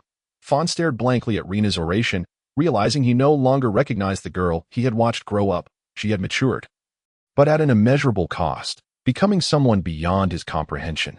Moments later, shadows of cavalry emerged at the far end of the official road, swiftly followed by a multitude of horsemen surging forth like a colossal wave. It was the first time Reyna had witnessed such a rapid advance of cavalry. The overwhelming force instilled a primal urge to flee, and the ground as tremors reverberated through her very being. No time remained for Reyna to collect her thoughts. The cavalry were advancing rapidly, their front lines already entering the gorge, galloping beneath her very eyes. With thunderous roars echoing, Reyna realized Vic and Chisin had engaged the enemy. It was now their turn to strike. "Warriors, the hour of revenge has arrived," Reyna called out, seemingly releasing the pent-up anxiety and a hint of fear within her. She then raised a dark, heavy jar accumulated at her feet, and heaved it down towards the horsemen below. The cavalry commander, having realized he was under ambush, struggled to comprehend how enemy forces had infiltrated such a location. Countless jars plummeted, releasing a dizzying stench that permeated the ranks of the cavalry. The officers were the first to react, shouting hoarsely, "Scatter! It's tung oil! Spread out! Don't cluster together! Quickly, dismount! Charge forward!" The cavalry commander's messenger dashed back and forth, despite the commendable training and discipline of these 3 battalions of cavalry. Their efforts proved futile as rows of flaming torches descended from above. All their struggles would be rendered meaningless. The scene of torches cascading down was breathtaking, akin to stars performing a celestial dance. Yet for the cavalry, it heralded the impending arrival of death, an insurmountable wave of despair swelling within their hearts. The flames ignited the moment the torches landed, burning with an intensity that Rena had not anticipated. Instinctively, she leaned forward to peer, only to be scorched by a wave of heat that rendered her unable to open her eyes. "Do not run amok, you fools," a cavalry officer bellowed. "Quickly, slay those who flee. Dismount. Run towards the mountain path." The officers below raged at the disobedient soldiers, yet the flames blazed with such ferocity, and the gorge's positioning allowed a draft, causing the flames to leap from the mouth of the gorge. Rena felt as though she stood at the rim of a volcano as the temperature soared. Before long, the air was thick with the acrid scent of burning tung oil mingled with charred flesh. A nauseating aroma that caused heads to spin. The fire raged on, forcing Rena and her comrades to retreat. As the heat at the gorge's mouth became intolerable, flames erupting sporadically. "Have we perhaps used too much tung oil?" Fawn murmured to himself, prompting nods of agreement from the surrounding warriors. Though shaken by the inferno, Rena suppressed her shock and commanded, "Let the warriors remain vigilant. We cannot rule out any stragglers." Fawn, though skeptical that anyone could escape, adhered to Rena's orders, diligently instructing every squad leader. Rena's concerns were not unfounded. Just as the formation was being re-established, a group of figures emerged from the flames, revealing soldiers utilizing their fallen comrades as shields to breach the fiery blockade. "Quickly, advance. Do not give them a moment to regroup." Rena reacted swiftly, her voice cutting through the daze of the warriors, snapping them back to reality. The opposing officer, witnessing the rapid advance of the enemy formation, shouted, "No time to regroup. Charge, charge. Let these scoundrels know what a true army is."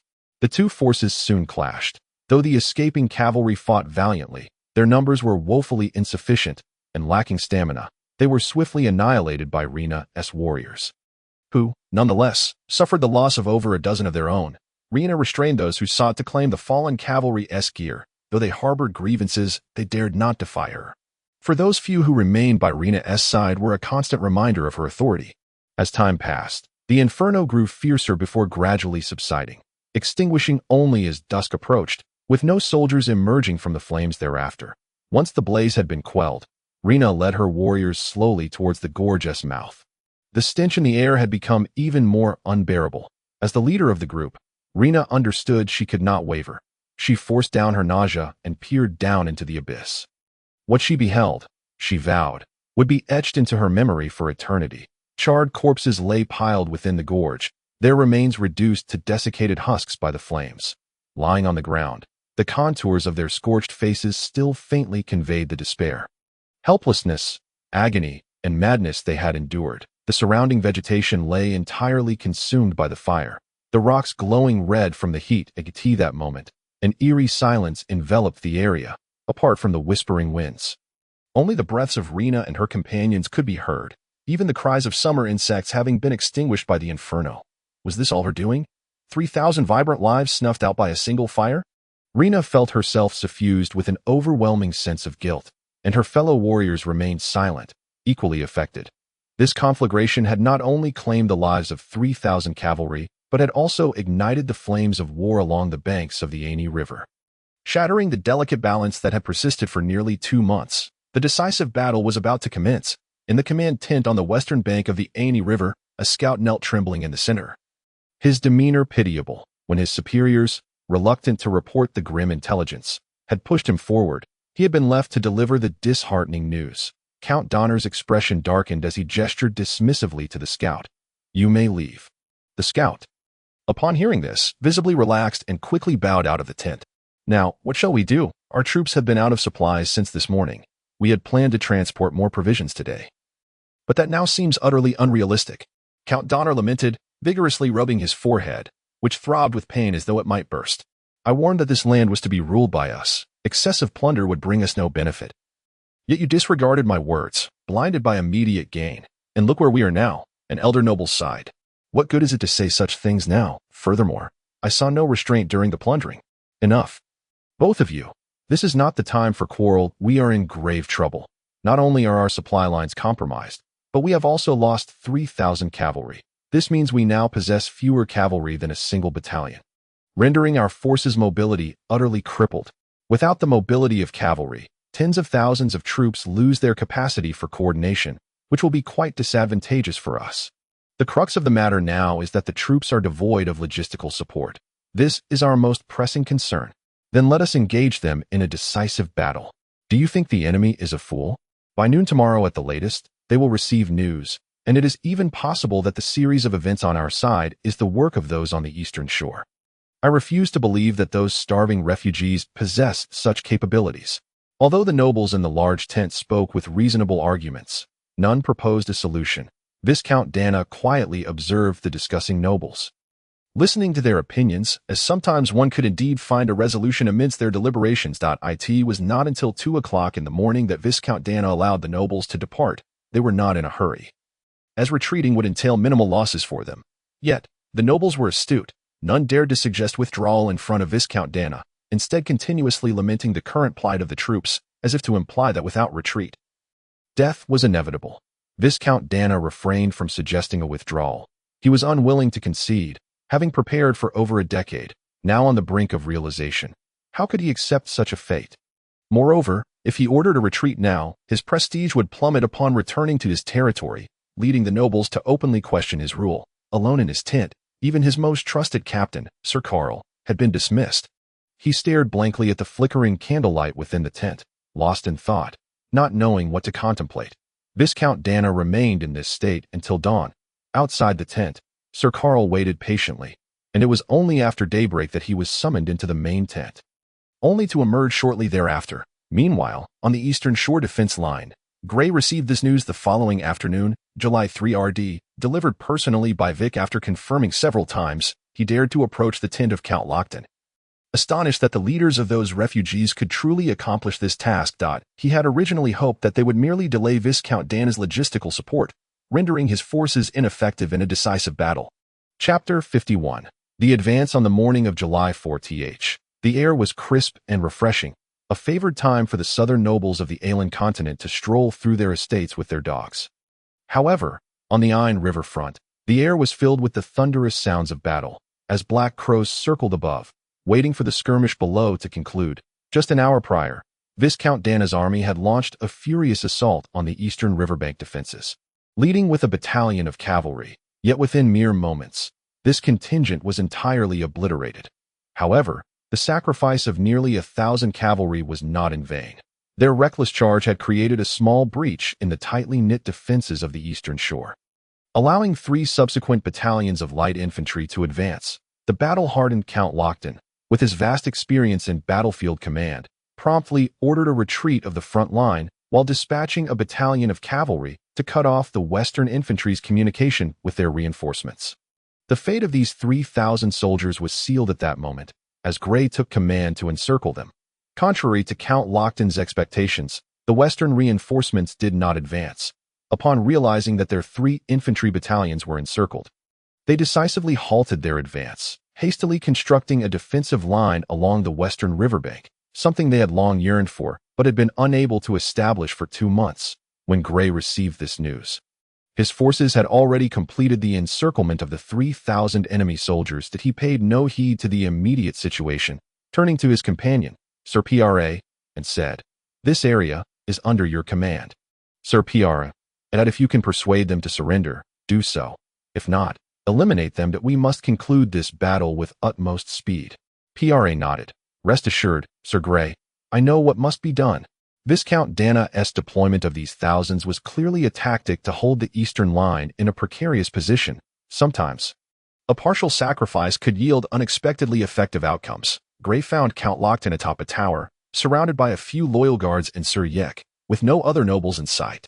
"My lord Count," Gray greeted softly. Count Lockton acknowledged him with a grunt. "Is the enemy retreating, or are they preparing for a decisive battle?"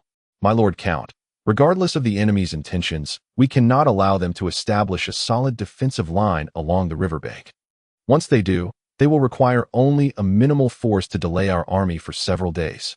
The battlefield's dynamics are ever-changing. In a few days, Viscount Dana's troops will undoubtedly resolve their logistical issues.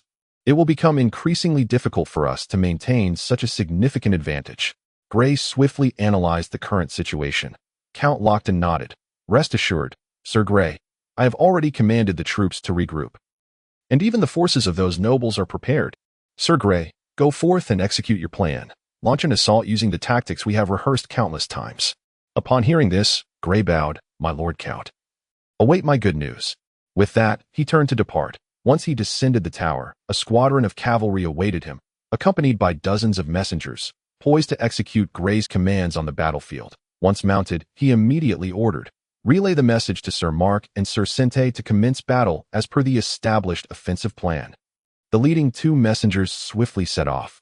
And Gray further commanded, "Inform Sir Pra to ensure the elimination of the enemy forces that have breached our lines within half an hour." With these two commands issued, the troops, under the orderly guidance of their commanders, swiftly mobilized the entire eastern camp to launch an assault on the western line.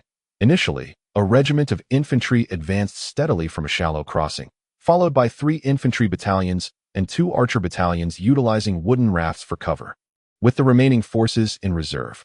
"Sir Gray, Sir Pra has completely annihilated the 3,000 enemy soldiers that breached our lines," a battlefield scout reported. "The 1st Infantry Regiment has broken through the enemy's riverbank defenses and is advancing steadily." Another scout relayed the unfolding changes on the battlefield. "Excellent. Relay to Sir Pra to establish a floating bridge suitable for cavalry passage within 15 minutes, as per our original plan." Gray's eyes sparkled with determination as he issued the command. This was not an unreasonable request for Pra, as the floating bridge had already been prepared on the shore. Once the leading infantry regiment breached the enemy's defenses, Pra merely needed to push the assembled bridge into the river and secure it on both sides. Time slipped away amidst the cries of battle, and the situation on the battlefield appeared increasingly favorable for Gray. "Report. Sir Gray, the cavalry has successfully crossed the river." Gray, now at the front lines of the advancing forces, learned that the enemy had deployed an entire infantry regiment to block the path of his leading troops. His face lit up with joy upon hearing this news. "Wonderful. Relay to Sir Mark to dispatch a battalion of cavalry to strike the enemy's line from the left flank. Then, he must personally lead the remaining cavalry to locate the enemy's main force." After the messenger departed, Gray's expression sharpened. "Convey to the commanders of the various battalions to assault the enemy's line. We must keep them firmly engaged." Several messengers left once more, and soon the commanders of the various battalions began directing their troops to advance. The two sides, each fielding an infantry regiment, were nearly evenly matched in strength as the two forces, comprising nearly 10,000 soldiers, clashed fiercely. A battalion of cavalry surged like a tidal wave from the left flank of the battlefield. Gray observed from a distance as the enemy infantry regiment fell like cut wheat before the charging cavalry, crushed into a bloody pulp. Once the cavalry joined the fray, the battle quickly reached its conclusion. A handful of fortunate enemy soldiers surrendered immediately, and Gray, unwilling to continue the slaughter, dispatched 2 small squads to escort the surrendering soldiers back to the camp. Riding atop his horse, Gray ascended a rise, overlooking the entire battlefield. Despite the favorable circumstances unfolding before him, he furrowed his brow, for the whereabouts of the enemy's main force remained a mystery. Had they truly retreated? Gray pondered. After receiving intelligence the previous afternoon, he had promptly sent out scouts to gather more information, reasoning that the enemy should have received their intelligence a full day ahead of him. Yet there was no sign of withdrawal. "Sir Gray, Sir Mark has been unable to locate the enemy's main force," a battlefield scout reported. Gray was taken aback, and at that moment, another scout approached from the right. "Sir Gray, the enemy's camp is completely deserted." Sir Gray, numerous footprints have been discovered west of the enemy camp, suspected to be traces left during their retreat. The consecutive reports caused Gray's brow to furrow deeply. Had the enemy truly retreated? How could it have happened so swiftly? This was not good news. If the enemy managed to withdraw unscathed, They would have ample time to address their logistical issues, and the remaining forces could easily defend the 3 towns, jeopardizing Count Lochton's plans to reclaim his territory, should he dispatch forces to pursue them now. However, this must seek the consent of Lord Earl. Immediately, Grey commanded, let Knight Mark lead the cavalry westward if he encounters the enemy's main force. He must report back immediately, not advance recklessly. Pausing briefly, Grey addressed his attendant. Rookin, write to the Earl at once, reporting the current situation and inquiring whether we should continue our advance. Time on the battlefield always passes swiftly. Grey glanced at the magical clock. It was nearly 11 o'clock, and everything was proceeding in an orderly manner. The soldiers had even begun to clear the battlefield, as if the fight was drawing to a close. Suddenly, a tremendous roar erupted, causing Grey's eardrums to tremble, and an ominous premonition spread within him. Chapter 52. Traps and countermeasures. Accompanying the deafening noise was a blinding flash of fire, its searing heat causing Grey's exposed skin to feel as though it were being scorched by fierce flames. He forced himself to keep his eyes open and turned to see a towering inferno rising from the direction of the enemy camp, flames leaping skyward. Grey inwardly cursed, "This is bad," and hastily urged his steed towards the site of the incident. The closer he approached the edge of the fire, the higher the temperature soared. Although his body was drenched in sweat, he felt an icy chill seeping into his bones, observing the scattered soldiers. Grey bellowed, "Stop." Upon seeing their commander, the soldiers froze in place, instinctively standing still. Grey shouted again, "Form up." He quickly issued orders to the messenger beside him. "Hurry, relay my military orders if the captain of any battalion falls in battle. The vice-captain shall take command. If all battalion commanders perish, the captain of the first company will assume command, and so forth. Go quickly. Inform the entire army." Seeing the messenger still in shock, Grey erupted in anger. "Relay my orders. Anyone who dares to flee will be treated as a deserter, and all officers of the rank of company commander and above have the authority to deal with them. Send orders for the 3rd and 4th Infantry Regiments to deploy along the eastern river bank." Grey issued several military commands in quick succession, then pulled on the reins of his horse, racing along the edge of the fire while shouting, "Form up, stay calm, form up, stay calm." Many soldiers, upon seeing their commander, felt their tense emotions begin to stabilize. And with the commands just issued by Grey, the remaining troops quickly regrouped on the front lines. The 2 infantry regiments of 10,000 had dwindled to less than 3,000, causing Grey's heart to bleed with despair. He struggled to maintain his composure. Pulla and Sente had been scouting for enemy movements nearby and had managed to escape the calamity. Another wave of flames had instantly consumed 7,000 lives. "Sir Grey." Oh. Pulla was at a loss for words, as both infantry regiments were commanded by their father and son. "I am willing to bear all the blame." Sente dismounted and knelt on one knee. Grey furrowed his brow. "Now is not the time to discuss blame. First, we must gather the troops.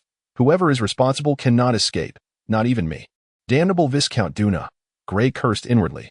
Suddenly, a chill swept across his left cheek. The sensation was unmistakable, especially with the inferno raging nearby. Then came the sound of raindrops, a gentle drizzle beginning to fall unbeknownst to the crowd. "Damn it, why didn't this rain come sooner?" Pulla exclaimed, shaking the water from his arms. Just then, a scout came rushing in. "Sir Grey, Knight Mark has discovered the enemy's main force. They have retreated to Mejia town." Grey extended his hand, removing his knight's gloves to let the rainwater fall into his palm. The cool sensation bringing a moment of relief, he instructed, "Have Knight Mark closely monitor the enemy's movements. No recklessness until we receive clear orders."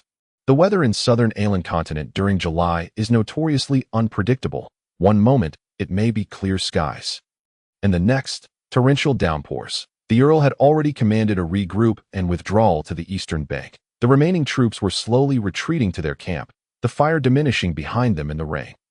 Suddenly, a thought struck Grey, and he muttered to himself, "Water, fire, rainwater, river water." The surrounding individuals fell into silence. As Grey reached the center of the Ani River, he abruptly lifted his head and asked Rookin beside him, "Where is that scout named Vic?" "Sir Grey." Before Rookin could respond, Vic's voice called from behind. Grey turned immediately. "Tell those refugees to find a way to delay Viscount Duna's army at Mejia town. Any of their demands can be met, even noble titles, without limit." Grey's words sent a tremor through those around him. Their faces etched with disbelief. Vic frowned. "Sir Grey, Viscount Duna's forces still number at least 10,000. I know. I only need them to delay for one day, and we can meet any of their demands. Gray reiterated. Sir Gray, shouldn't you consult the Earl first? Pulla interjected, casting a grateful glance at Vic. Gray shook his head. Vic, do as I say, and be swift. Vic hesitated, studying Gray's earnest expression, then gritted his teeth and replied, Rest assured. Sir Gray, and bring that girl named Raina to see me before nightfall tomorrow. Remember, before nightfall. Gray called out as Vic was about to leave. Vic paused, locking eyes with Gray's icy gaze before nodding and departing. Sir Gray, you? Pulla questioned, uncertain of Gray's audacity to make such a promise of noble titles, which was not a matter for a guard captain to decide. Pulla, I leave the remaining tasks to you. I must see the Earl, Gray said, urging his horse forward and leaving in haste. This incident was clearly a trap meticulously laid by Viscount Duna. He had been ruthless indeed. Despite logistical issues, he could still maintain a semblance of order with a reduced army. Yet, rather than waste those soldiers, he chose to sacrifice them, using their resistance to effectively cover the retreat of his main forces, creating the illusion of a hasty withdrawal to ensure the absolute safety of his territory. He set this fire, which explained his audacity to linger an extra day upon discovering his supply lines had been severed. It was all part of orchestrating this trap, Gray mused inwardly. My Lord Earl, I sincerely apologize. Within the main tent of Earl Lockton, Gray knelt on one knee, surrounded by nobles who had gathered around the Earl. Lockton's expression was impassive as he asked in a deep voice, What is the status of the troops? At least 7,000 are dead, Gray replied hoarsely. Lockton let out a low hum, his voice somber, his eyes widening in shock. The surrounding nobles observed coldly, showing no intention of speaking. After all, Gray was not unfamiliar with any of them, nor was there any vested interest. Many of the nobles' sons were knights in the guard. And now their fates were unknown. It was fortunate that the nobles refrained from taking advantage of the situation. The responsibility for this command lies with me. Sir Gray need not take on too much guilt. After all, I am the commander. After a moment of contemplation, Earl Lockton relaxed his demeanor, and the surrounding nobles looked on in astonishment, glancing back and forth between Lockton and Gray. Thank you, my Lord Earl. Gray felt a sense of relief wash over him. He could not fathom why Lockton did not blame him, but he was too preoccupied to dwell on it. After rising, Gray quickly approached Lockton and whispered in his ear, My Lord Earl, I have a plan that can completely eradicate the remnants of Viscount Duna's forces. Lockton's eyes lit up. Though he quickly furrowed his brow, clearly skeptical, yet he decided to listen and motioned for the surrounding nobles to leave. You may return to your camps. Though the nobles were eager to know what Gray intended to say to Lockton, they dared not defy the Earl's wishes and left after exchanging thoughtful glances with Gray. Chapter 53. Once the nobles had departed, Earl Lockton immediately inquired, Speak. What is your plan? Water attack, Gray responded. Water attack. Lockton's face was filled with confusion. Gray nodded and explained, It is the rainy season. We can construct a dam upstream on the Ani River. Once enough water has accumulated, we can breach the dam, and the deluge will engulf Viscount Duna's army. Gray suppressed the excitement. Perhaps fear, swelling within him. His hands trembled slightly. He knew that should this plan be executed, countless lives in the northwestern region of the Harrian territory would be obliterated, and innumerable innocent lives would perish as collateral. Lockton was taken aback by Gray's proposal, but it was undoubtedly a sound strategy. If implemented, not only could they recover lost territory, but after the flood, they could swiftly march westward and seize Harren's territory entirely. However, this flood may inundate the lands of other lords, and the common folk of 3 towns. Gray articulated every conceivable possibility that came to his mind before bowing his head. Count Lockton gazed intently at Gray, who had lowered his head, awaiting his decision, and remarked, However, the enemy will not grant us much time to construct the dam. Gray quickly responded, With enough wizards, we can accomplish it in less than an hour. Count Lockton's eyes sparkled with excitement. He immediately moved to the entrance of the tent, then returned to the command table, only to repeat this action several times before finally standing firm and solemnly declaring, Let it be so. I shall devise a means to procure the wizards. And as for inundating other territories, we shall offer them some compensation. Count Lockton did not mention what should be done for the ordinary civilians. Moreover, you should refrain from involving yourself in this matter. I shall remember your contributions. Your task is to direct the troops to a safe location. Observing Gray's readiness to comply, Count Lockton preemptively assigned him a duty. Gray was taken aback, staring intently at Count Lockton, realizing that the latter's actions were solely for his benefit. The impending deluge would not only submerge the forces of Viscount Dunna, but also affect approximately 50 to 60,000 civilians, a notorious reputation that would linger for a lifetime. I have arranged for the refugee groups behind the enemy lines to divert Viscount Dunna's forces for a day. The flood must arrive by tomorrow morning at the latest, or there may be unforeseen consequences. Gray bowed deeply, this gesture of respect stemming genuinely from his heart. Is there anything else? I made a plethora of promises to the leaders of those refugees. This matter was of utmost importance, and Gray felt compelled to express it alone. Count Lockton paused at the statement, his expression unchanged. Of course, let us hope they can survive. His voice grew increasingly faint with each word, until the last three were barely audible. The situation along the Aini River front became precarious due to two raging fires, claiming the lives of over 10,000 soldiers. Perhaps the restless souls of the deceased were watching the unfolding battle. On the afternoon of July 4th, Viscount Dunna was elated to learn that his plan had been successfully implemented, but his jubilation was short-lived as he mobilized his forces to quell the rebellion among the refugees. Those very refugees unexpectedly presented themselves at his doorstep. Viscount Dunna, astonished, approached the front lines and was taken aback by the sheer number of refugees before him. He quickly received intelligence from scouts indicating that their numbers exceeded 8,000. Had he not witnessed it with his own eyes, he would have found it hard to believe, as he had assumed that the disorderly refugees would not number more than 1,000.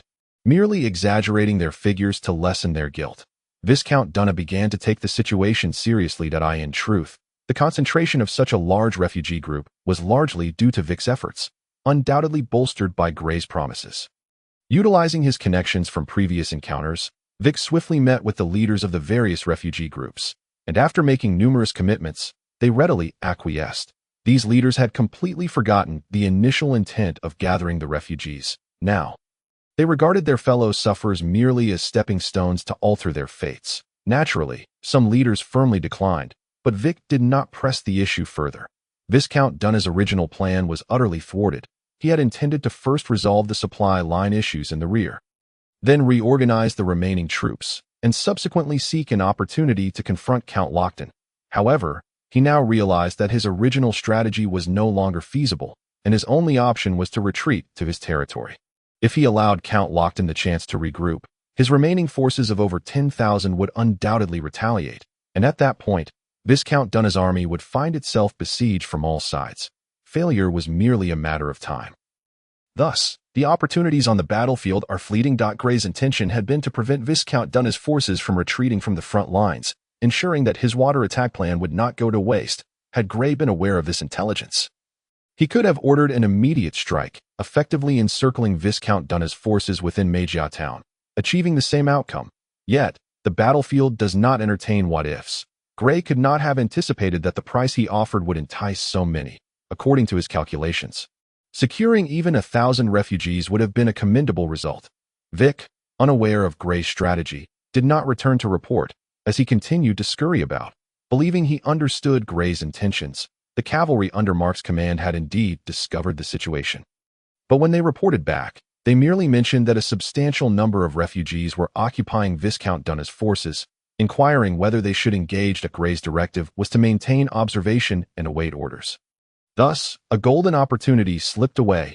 Eager to break through, Viscount Dunna launched the first assault. The battle outside Magia Town erupted swiftly. The rain continued to pour, and the lightly equipped refugees found themselves at an advantage in the downpour. Moving swiftly to attack, inflicting considerable distress upon Viscount Dunna's infantry formations. Fortunately, several archery units provided support from the rear. As Viscount Dunna watched his troops struggle to breach the refugee defenses, he grew frantic. Akin to a restless ant on a hot stove, scouts had just reported that several thousand cavalry were poised behind him, while his forces remained stalled in the front, should the battle extend into the next day. The remaining forces under Count Lockton would arrive, leaving him with only a dead end. The heavens were unkind, the rain persisted, and fighting continued outside Magia Town, even with Viscount Dunna's orders for a strong offensive. He could not break through, incurring significant losses instead, and as time passed, his despair deepened. However, the situation soon took a dramatic turn. By midday on July 5th, the main forces of Count Lockton, whom Viscount Dunna feared, not only failed to appear, but several thousand cavalry units in their rear surprisingly began to withdraw. This peculiar turn of events left Viscount Dunna bewildered. He even suspected that Count Lockton had suddenly perished. Shortly thereafter, he received intelligence confirming the large-scale retreat of Count Lockton's main forces. If not for the scouts confirming that Count Lockton was indeed alive, he would have genuinely believed the Count had met his end. An increasing number of clear reports corroborated that Count Lockton's main army had vacated the Aini River defenses. This bizarre occurrence instilled a sense of foreboding within Viscount Dunna. Instinctively, he felt compelled to devise a means of escape.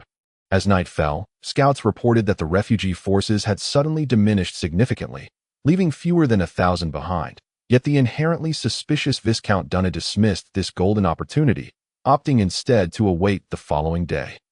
Chapter 54. On July 6th at 2 a.m., Gray remained awake, patrolling the camp, a small team of guards trailing closely behind him. "My lord, Vic has returned, and he has brought someone with him," Rookin hurriedly whispered in Gray's ear. Taken aback, Gray promptly returned to his tent. Upon seeing Gray, Vic first introduced Reyna and facilitated their mutual acquaintance, before swiftly reporting on the battle outside Magia town. "What did you say?" Gray's voice boomed. "We have over 8,000 warriors, fighting against Viscount Dunna's forces for an entire day without equipment. Sir Gray, why did your troops withdraw?" This was Reyna's voice, struggling to suppress her inner fury. She found Gray strikingly familiar, upon reflection. She recalled that he was the commander of the eastern forces she had secretly observed during the confrontation at the Aini River. "I sincerely apologize, Miss Reyna. Let me think." Gray rubbed his forehead with his left hand. He had not anticipated such circumstances. He immediately summoned Rookin, Gather Knights Pulla, Scent, and Mark. After Rookin departed, Gray turned to Reyna, saying, "There is no time to explain. Please wait in my tent while I step out for a moment." Gray hastened to locate Count Lockton, who was also awake, engrossed in a literary work within his tent. Gray spent only a brief period in Count Lockton's main tent before exiting, letting out a soft sigh as he paused at the entrance for a moment before departing. His steps slow and deliberate. Count Lockton was right. Time was of the essence, and the Count dared not take such a risk. The distance between Gray's tent and the commander's tent was minimal, even with his deliberate pace. He soon reached the entrance of his own tent, taking a few deep breaths before stepping inside. Many had already gathered within the tent, including Pulla and Mark. Gray surveyed the group and inquired, "Do you all know each other?" Pulla shook his head. "We have only just arrived." "Sir Gray, Vic, please introduce everyone." Gray's spirits were low as he slowly walked to his desk and took a seat. Upon learning that the woman with 3 unsightly scars on her right cheek was the one who had severed the enemy's supply lines with merely 100 sets of equipment, leading to the complete annihilation of Viscount Dunna's 3,000 cavalry, the 3 knights were taken aback, exchanging astonished glances at Reyna. "Sir Gray, I must remind you that our time is extremely limited. Many leaders have already chosen to withdraw. And I must also inform you that they have not violated our agreement. We have held our ground for a full day." While Reyna relished the attention of others, this gaze was no longer akin to that of one admiring a mere vase. It was genuine regard. However, she found herself devoid of the mood to engage. Upon observing that Gray had taken his seat without any intention of mobilizing the troops, she disregarded Vic's objections and spoke her mind. Gray cast a glance at Reyna before turning to fix his gaze on Mark. "Mark, why didn't you clarify the intelligence regarding the situation outside Magia Town at that time?" Mark stood alone at the far end of the tent, aware of what Gray was alluding to, as he too had felt a sense of reluctance during the retreat. "I thought you were aware. Wasn't this all orchestrated by you? Surely, you must know the circumstances we faced then." Gray was taken aback. It was indeed a valid point. How could he have known that Vic could rally so many individuals within less than 10 hours? Had he been privy to such knowledge, he would have avoided this predicament altogether. Taking a few deep breaths, Gray proceeded to relay the ongoing plan to everyone present. "Sir Gray, it seems you remain oblivious to the matter at hand. The titles of knight and nobility stir the hearts of commoners, even with a mere 10% chance of success. They would be willing to take a shot at it." Mark's words dripped with sarcasm, reminiscent of Soul's mocking grin. Reyna, filled with agitation, advanced several steps towards Gray's table, her eyes locked onto him. "From the very beginning, were we merely the expendable pawns in your scheme? Miss Reyna, you may not be aware of the losses we incurred in the battle 2 days ago. Please, remain calm and trust in me. This is merely a provisional plan. Were I to have accurate intelligence from your end, I assure you, I would not have resorted to such measures. No one employs such tactics unless they are left with no other choice. Gray spoke rapidly, striving to maintain a composed tone.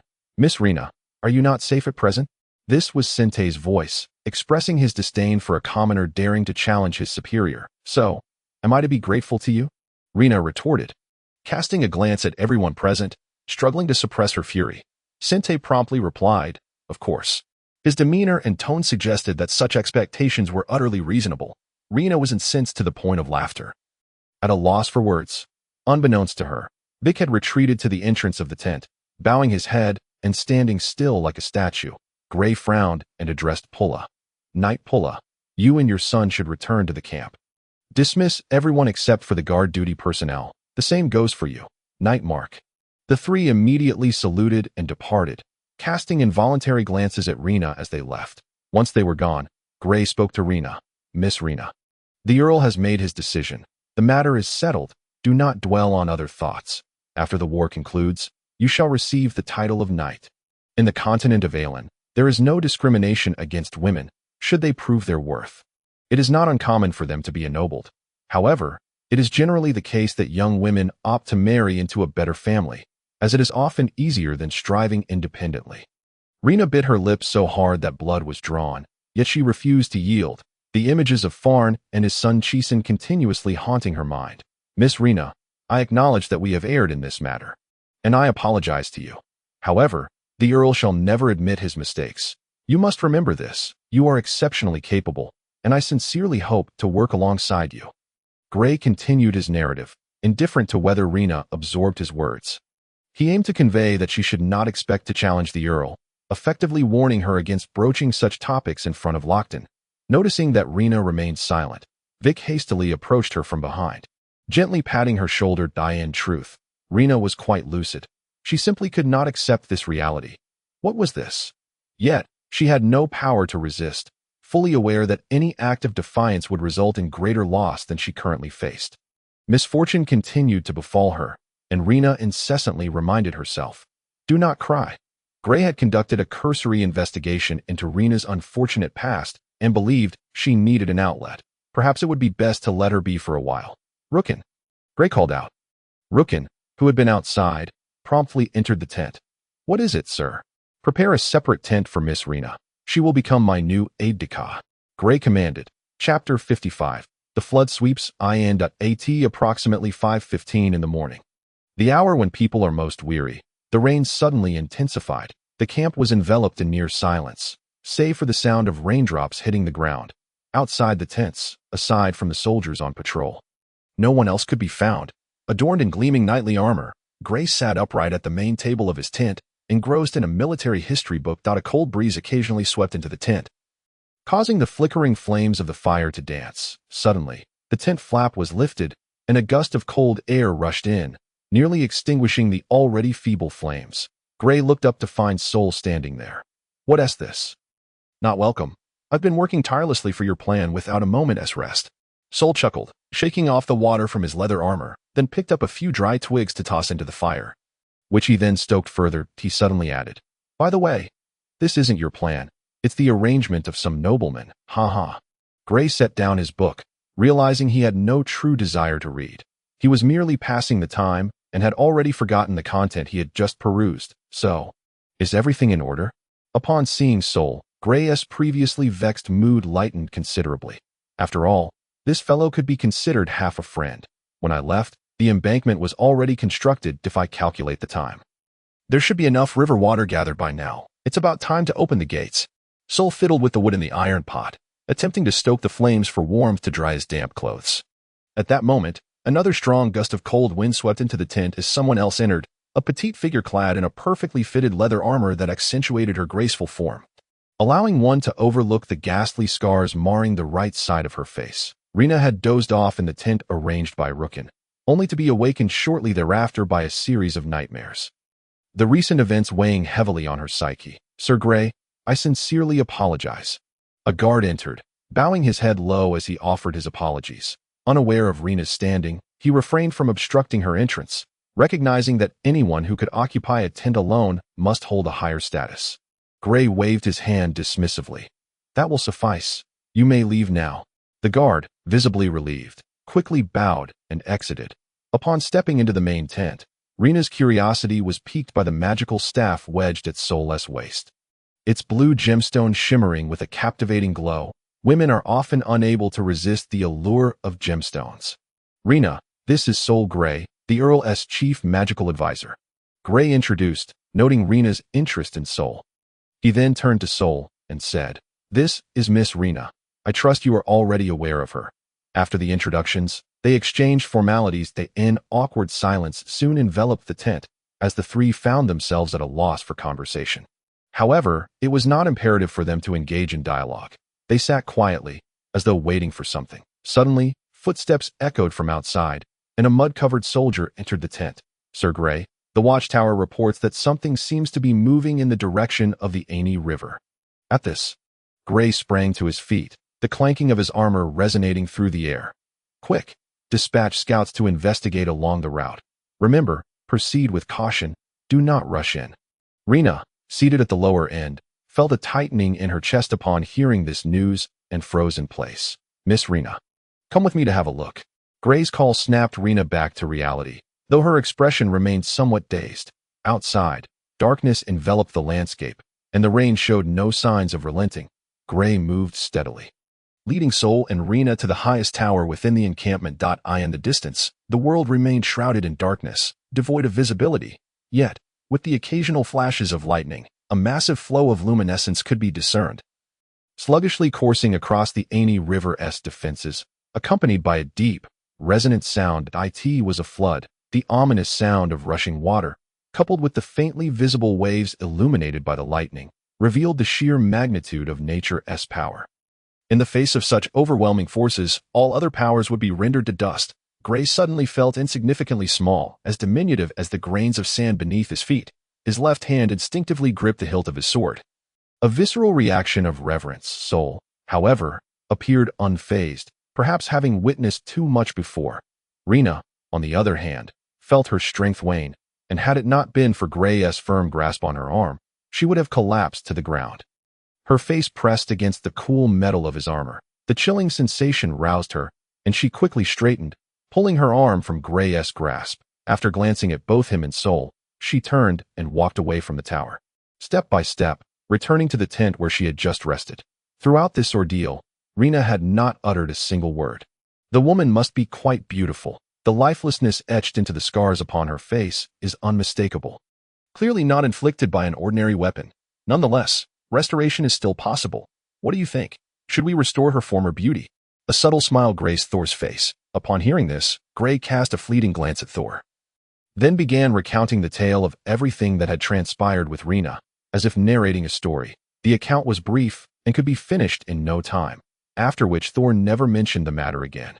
On the 6th of July in the year 1211 of the continental calendar, around 5 a.m., Count Lochtan clashed with Viscount Dunna at the banks of the Aini River, commencing their confrontation with a great fire and concluding it with a deluge.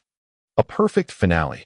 This battle gained considerable notoriety among the human kingdoms of the Aeolian continent, given that nearly 50,000 troops were engaged on both sides. The victor, Count Lochtan's name quickly circulated through the upper echelons of human society. Simultaneously, Grey, serving as Count Lochtan's deputy, solidified his standing within the territory of Harland, for the nobility were most acutely aware of the war's intricacies. However, the fervor surrounding this conflict did not endure for long. By the 20th of July, the human kingdom was shaken by the sudden death of Duke Ella, the king's hand and prime minister, a pivotal figure in the court of King Robolt. This was a momentous event. Duke Ella, fully named Hien Ella, hailed from a family that had ruled the Hoko Islands for generations, and he was also the mentor to the Western Lord Rick Micra and King Robolt. His eldest daughter was married to Duke Puncturni, the Lord of the Southern Territories. The abrupt demise of such a significant figure sent tremors through the upper echelons of human society. Without this elder to mediate between various factions, maintaining peace among the duchies became exceedingly difficult. On the very day of Duke Ella's passing, the royal capital, Sook City, immediately went into lockdown, and the Duke's funeral was arranged with astonishing swiftness. The human kingdom mourned Duke Ella, their arch-nemesis, the Orc tribes. Ignited a war that would soon be forgotten, yet history would remember it. The newly appointed chieftain of the Silver Axe tribe, Shurkaninax launched an assault against the Lion Cage tribe, decisively defeating them in a mere 10 days, thereby absorbing their tribe into the Silver Axe. Naturally, this blitzkrieg provoked discontent among the neighboring tribes. However, once the Silver Axe chieftain distributed all the plundered resources, the dissenting tribes fell silent. Chapter 56. After the flood and the aftermath of the deluge. The entire northwestern region of the Hurrian territory had become unrecognizable. The earth appeared as if it had been brushed clean, devoid of any life save for the resilient weeds and trees that still stood tall. The bloated corpses were collected en masse and cremated, as few would come forth to claim them, for their families had met similar fates. Gray averted his gaze from the desolation, perhaps out of fear, as the daily reports detailing the number of deaths from the flood weighed heavily upon his heart. Sensing Gray's reluctance to linger in this ravaged land, Count Lockton ordered him to lead 2 battalions of vanguard troops westward. Time progressed to July 8. It was now the 3rd day since the flood, and Jersenberg, situated to the south of the Harland's territory, served as its gateway. Capturing this stronghold would render the entire Harland's territory ripe for the taking. Gray, commanding a vanguard of 2,000 cavalry, arrived at Jersenberg on the afternoon of July 8, swiftly establishing a camp outside the city. Scouts had already relayed that the garrison was scant, numbering fewer than 500. Yet the fortifications were formidable.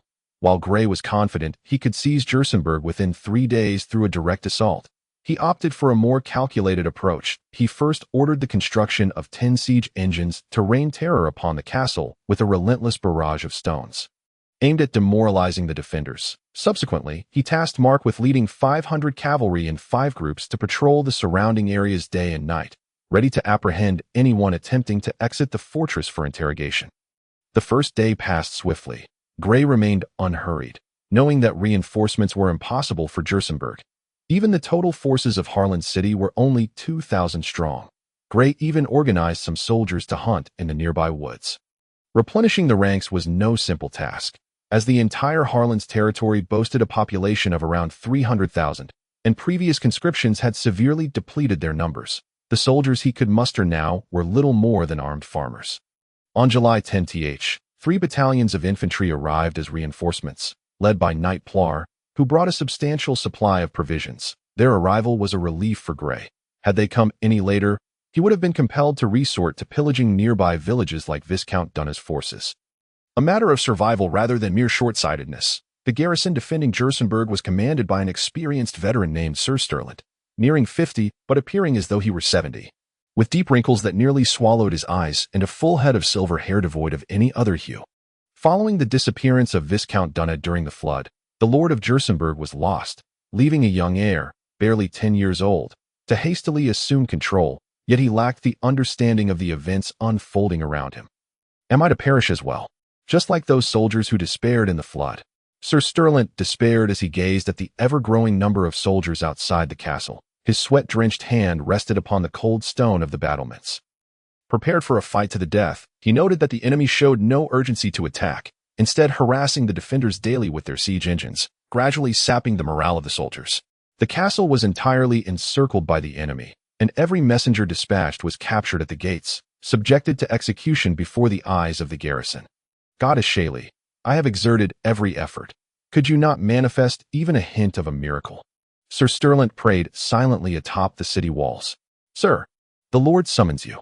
Suddenly, a soldier rushed to inform Sir Stirland on July 11, the 3rd day of the siege. Gray deemed the time ripe for an assault and commanded his troops to prepare for the attack. However, just as Gray's preparations were reaching completion, the castle gates, which had been shut for several days, unexpectedly swung open, and an elder emerged, waving a white flag. Upon witnessing this, Gray felt a stirring within and sent Mark with a small detachment of cavalry to inquire. Before long, Mark returned with news they are prepared to surrender, provided no harm comes to anyone within the castle, including the young lord. They certainly know how to choose their moment. Gray removed his helmet, his tone indifferent. How shall we respond? Mark inquired. Agree to their terms. Surely, the victors ought to display mercy. Gray replied with a subtle smile. Mark was efficient in his duties, and within a short spell, he had negotiated an agreement with the officials inside Jersenberg. After reviewing the document carefully, Gray promptly affixed his signature. Following the signing of the contract, the nobles of Jersenberg were escorted beyond the boundaries of their territory by 5 cavalry squadrons dispatched by Grey. And the castle was firmly under Grey's control before nightfall. Grey wished to retain Sir Stirland, yet the old man insisted on following his lord. This was easily resolved, as Grey had the young lord release Stirland from his oath, which the young lord's mother readily accepted on his behalf. Retaining Sir Stirland proved a wise decision, for he possessed intimate knowledge of Jursenberg and maintained a sense of honor befitting the nobility, albeit with a tendency toward rigidity. After the conquest of Jursenberg, Grey dispatched news of his success to Count Lochtan, while simultaneously issuing a proclamation to all villages within the Jursen region, both to reassure the populace and to inform them that they were now under Count Lochtan's rule. On the 15th of July, the 4th day since Grey's capture of Jursenberg, after all arrangements were finalized and supplies secured, Grey stationed 500 soldiers to guard Jursenberg while the remaining 4,500 continued their advance towards the northwest, their sights set on Harland city. However, as the forces approached within 50 miles of Harland city, scouts reported the emergence of numerous unidentified troops from the south, numbering at least 5,000. This news startled Grey, prompting him to order an immediate halt to the advance and to establish camp on a defensible hillside. Simultaneously, the southern forces, mirroring Grey's actions, also chose a location to encamp and sent a messenger to convey their intentions. It turned out that this contingent belonged to the sworn enemies of the Dunne family. The forces of Viscount Maine, the current heir of the Maine family, Rudy Maine, had long suffered under the domination of the Dunne family since the treasures of the Red Rain Forest were unearthed by goblins decades prior. Now, with an opportunity for revenge at hand, they were unwilling to let it slip away. Viscount Maine had mobilized 4 battalions of infantry and a battalion of cavalry, evidently aiming to seize a share of the spoils in this final piece of flesh from the Harland's territory. Grey promptly relayed this situation to Count Lochtan, who was hundreds of miles away, and then issued orders that, save for those on patrol, no one was to leave the camp for any reason. When the 2 opposing forces arrived at Harland city, the gates were shut tight, adopting a posture of resolute defense. 3 days later, Grey received new orders from Count Lochtan. However, the new directive commanded Grey to return immediately to Meja town. Leaving the ongoing campaign in the hands of Nightplar, Grey stood in a daze, clutching the missive from Count Lochtan. He perused it several times, yet the content remained unchanged, prompting him to ponder. Something significant must have transpired. Otherwise, they would not have summoned him back at such a critical juncture. The order was imperative. Grey promptly instructed Rooken to prepare, and with his small contingent of guards, he departed the front lines. Just before leaving, Grey sternly commanded Sir Pulla not to make any moves until he received explicit orders. Chapter 57. The case. Upon arriving in Meja town on July 23 RD, the persistent rain had finally ceased after more than 10 days. Giving way to oppressive heat that weighed heavily on the spirits, Grey was reluctant to halt his horse, yet he had reached his destination. Count Lochtan had issued a proclamation a fortnight prior, offering free housing and a 3-year tax exemption to any civilians willing to settle in Meja, Mita, or Eldar towns. The generous policy enticed a multitude of struggling civilians to migrate to these 3 locales. Leaving newly appointed officials overwhelmed with their duties, the land no longer resembled the desolate expanse washed by floods. Instead, the townsfolk were bustling about, their figures visible in every corner. Observing the sweat-soaked faces of the industrious populace, filled with satisfaction and hope for the future, Grey felt his own troubled heart lighten considerably. Sir Gret, a familiar female voice suddenly called from behind, though he momentarily failed to recognize it. Turning around, he discovered it was Rena, to whom he inquired, "What brings you to Meja town?" Rena nodded. "Of course, this is my home. I have returned to reclaim my rightful possessions." She then asked, "When will the Count fulfill his promise regarding the knightly title?" Grey felt a stir in his heart, but maintained a calm facade. "Rest assured, it should be within the next few days." Rena scrutinized Grey intently before shifting the subject. "A significant event has transpired in Meja town." "What sort of event?" "The Lord of Meja, Baron Olin, was murdered en route back to Meja town, and simultaneously, he was poisoned at his own dining table." Rena spoke in hushed tones, and Grey had to lean in closely to catch her words. The more he listened, the more astonished he became. Casting doubt on the veracity of the rumor, sensing his skepticism, Rena hastily added, "This information comes from your wizard friend, who asked me to convey it to you, and he warned you not to take any action until his return." Grey recognized that the wizard in question was Sol, yet he found the warning perplexing. Nevertheless, he silently committed it to memory. "Thank you, Miss Rena." Gray knew she had been waiting nearby for him these past few days. No need to thank me. My knightly title awaits your fulfillment. If anything were to happen to you, I would be at a loss as to whom to turn. The astute Rena had discerned the unusual nature of Sol's message, likely hinting at a struggle among the nobility.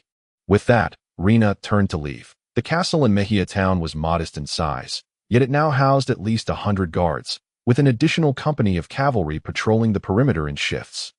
Day and night. Inside the study, Sir Yek stood vigil by Count Lockton's side, where the dim light necessitated the lighting of candles even in broad daylight, creating a stifling atmosphere. I have reviewed your report. It is evident that Viscount Ma'in intends to stake his claim. His timing for mobilization is astute. However, he remains rather naive, failing to grasp the intricacies at play. Count Lockton smiled faintly. Showing no regard for Viscount Ma'in, the Count's reference to staking a claim pertained to the charcoal trade within the Red Rain Forest of the Harland's territory. Gray nodded in agreement.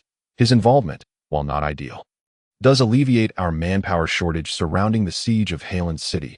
That issue has now been inadvertently resolved by Viscount Ma'in. However, Count Lockton waved his hand dismissively. Let us pause the plan to seize Harland City. The situation remains unclear, but that city will inevitably become ours. Understood, my lord. Your summons was for another purpose. Count Lockton tapped his forehead, continuing, Baron Olin of Mejia has been poisoned in his own home. Investigate the circumstances. And also look into the murder of his family members on the road. Gray's mind raced, though his exterior remained composed as he nodded. I will endeavor to uncover the truth swiftly. Count Lockton replied with a curt, and added, Go to the barracks and assign 2 companies of cavalry. They will be under your command during the investigation. The orders have already been prepared. The captain of the guard held only administrative authority over the troops and lacked the power to redeploy them. However, if one were to insist on such actions, subordinates would hardly dare to refuse. The aftermath would be left to the Lord's discretion. After receiving the mission, Gray proceeded to the barracks, where he gathered 2 companies of soldiers. He then led them directly to the villa where Baron Olin had met his demise. Guarded by several squads of soldiers, although Gray was not required to present Count Lockton's orders, the soldiers dared not impede his passage. Nevertheless, he followed protocol, as he had only just solidified his position and wished to avoid leaving any grounds for attack. Since the incident, the villa had been sealed off, and the servants within were unable to leave. According to testimonies from several servants, Baron Olin had been dining at the time of his death, accompanied by his personal maid, Lua, and the butler, Ligia. Gray found little interest in the scene itself. He first instructed the soldiers to detain the servants and escort them to the barracks dungeon for safekeeping. Next, he ordered an inquiry into who had been responsible for supplying provisions to the villa, ensuring that the background of each servant was thoroughly examined. Subsequently, Gray arranged for discreet inquiries to be made within the barracks. Given that Mejia town was recently established, all personnel were newly registered and easily traceable, especially with Count Lockton's directives and Gray's own diligent scrutiny. Even the most occupied officials would find time to assist. Thus, within a single day, Gray managed to gather the information he sought. On the following night, Gray summoned butler Ligia. Ligia was slender, and despite having endured several days of confinement, his attire remained meticulously arranged, indicating a certain degree of education from a young age. Were the supplies for the villa provided by the military during this time? Gray inquired. Indeed, not only for our lord the Baron, but the entirety of Mejia town now relies on military provisions. Ligia responded promptly. Who had access to Baron Olin's food? Gray pressed further. In the villa, aside from Chef Hepburn, it was only maid Lua and myself. Where was the poison concealed? In the sausages, Baron Olin's favorite dish, which was prepared for every meal at his request. However, he did not consume them during dinner, though they were still prepared to avoid his ire. Gray contemplated for a moment before asking, What about the stable inn? The stable inn? Ligia hesitated, then replied, Are you referring to the old mute? He took leave 3 days prior due to a family matter, and I personally tended to the horses during that time. Gray acknowledged with a grunt, pondering for a while before signaling for Ligia to be taken away. My lord, I swear I am innocent. My lord, Ligia protested as he was led away.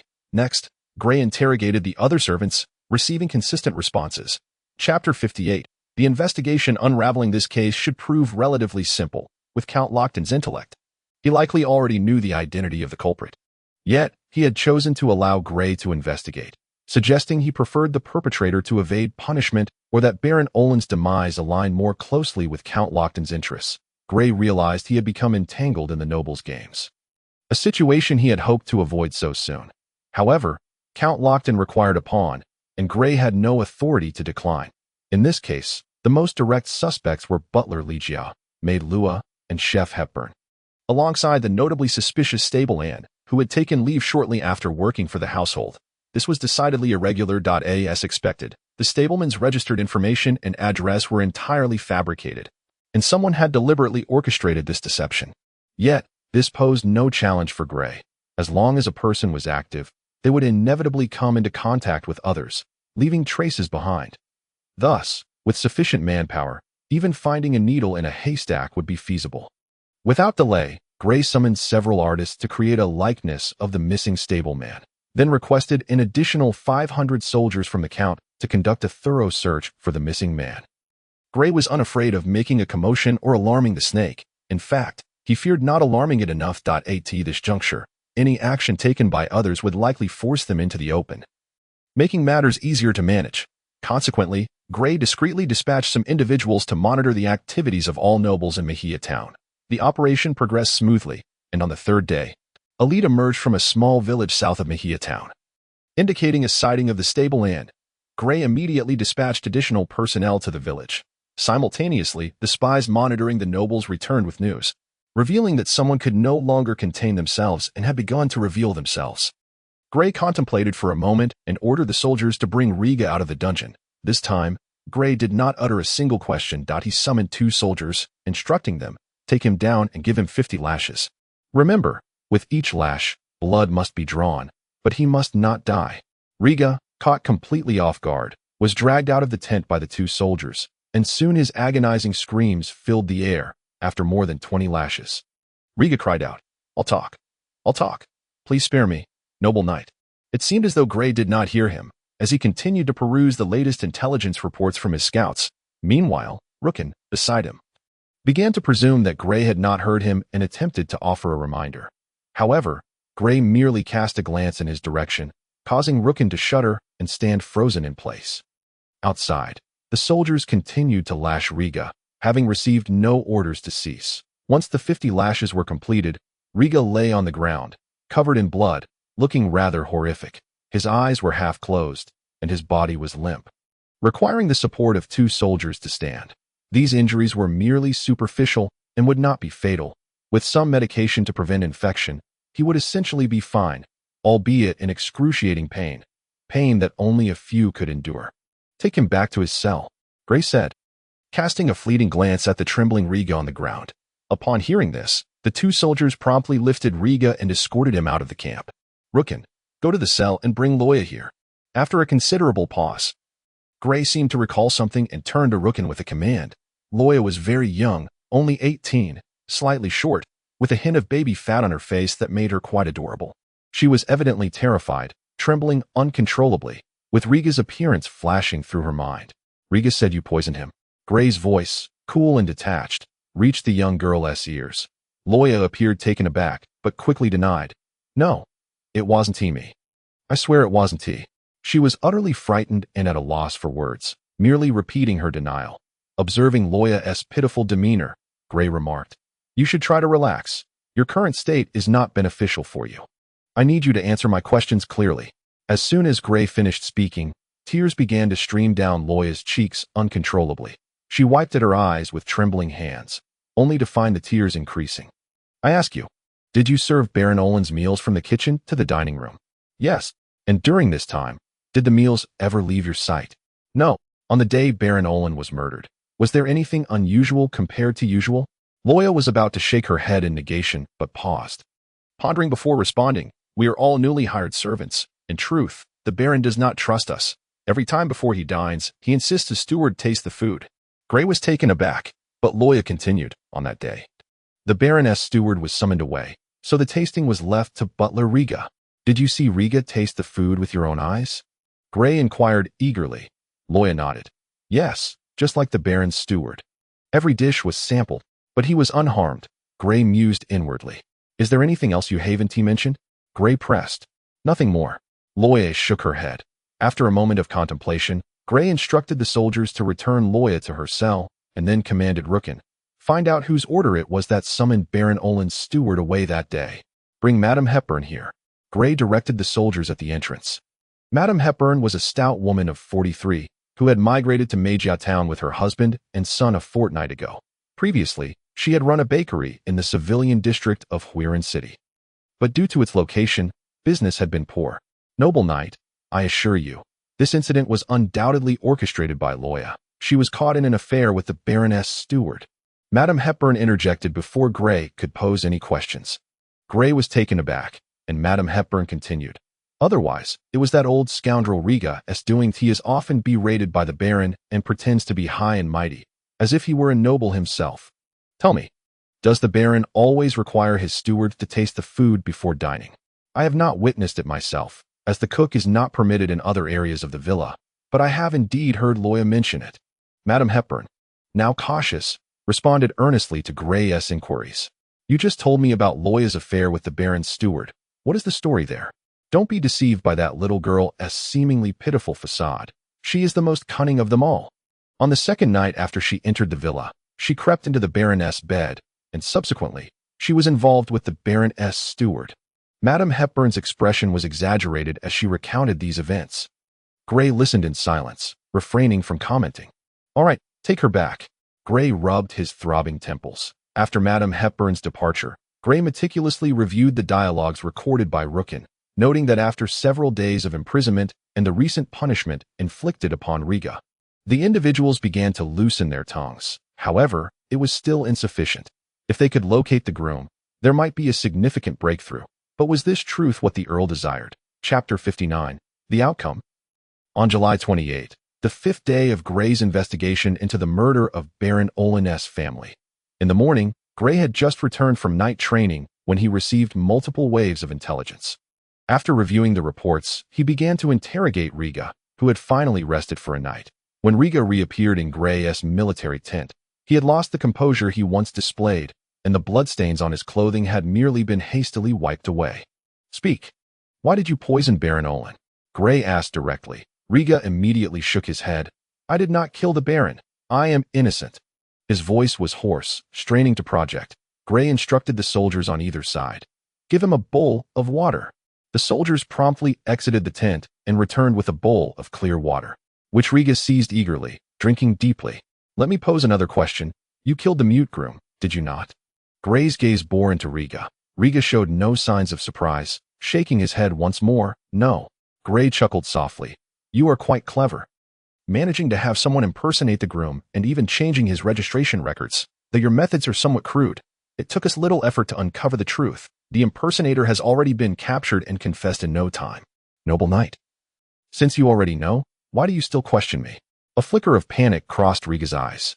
"Your delay is merely an attempt to give your family a head start." Gray's words utterly unsettled Riga.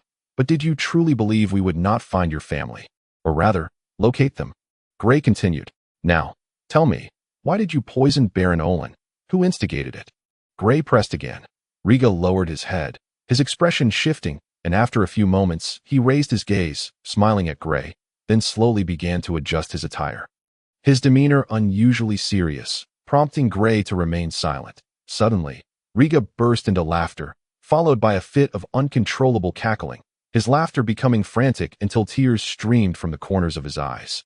"Do you think I wanted to do this? Our family came to Magia Town just to live peacefully. Who would ever think of poisoning the Baron?" Riga's face twisted with rage as he lunged toward Gray, but the nearby soldiers quickly restrained him. He roared, "You hypocritical nobles, forcing us commoners to do what you yourself refuse. Did I kill the Baron? No, it was you. It was you degenerate nobles who did this." Gray coldly commanded, "Silence him." Upon hearing this, a soldier delivered a punch to Riga's left cheek, causing him to stagger. But Riga spat out a mouthful of bloodied saliva, wiped his bloodied mouth, straightened his posture, and began to speak. "I have never seen that noble in person, for reasons unknown." When Gray heard that Riga had never encountered the noble, he felt a sense of relief. "Then tell me how you poisoned Baron Olin." "Our dealings were all arranged by that noble steward. The old mute was also killed by that steward. He saw me conversing with the noble steward, and although he had no idea what we discussed, To be cautious, the steward eliminated him.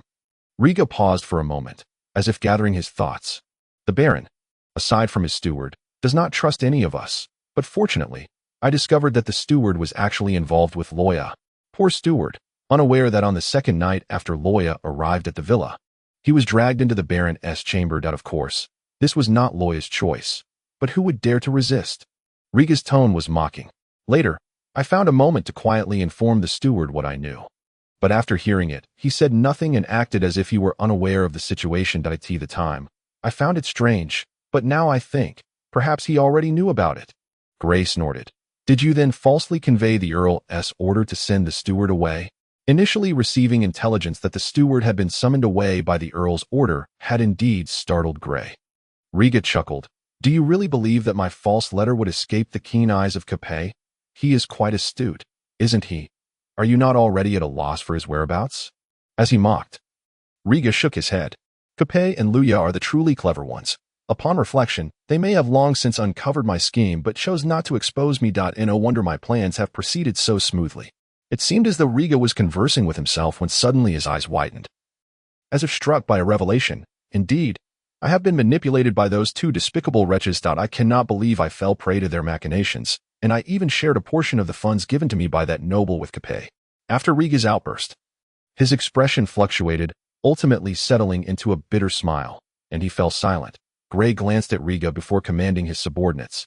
Take him away and confine him in a solitary cell under strict supervision. In truth, Gray had previously investigated the murder of Baron Alon's family, and, through traces of troop movements, had already discerned who orchestrated the operation. They had shown no effort to conceal their actions, as if they were unafraid of being discovered. Yet, this was no trivial matter, and Gray chose not to inform anyone, including Count Lockton. The outcome was certainly not what the esteemed Count desired. In fact, Count Lockton stood to gain the most from the demise of the Alon family.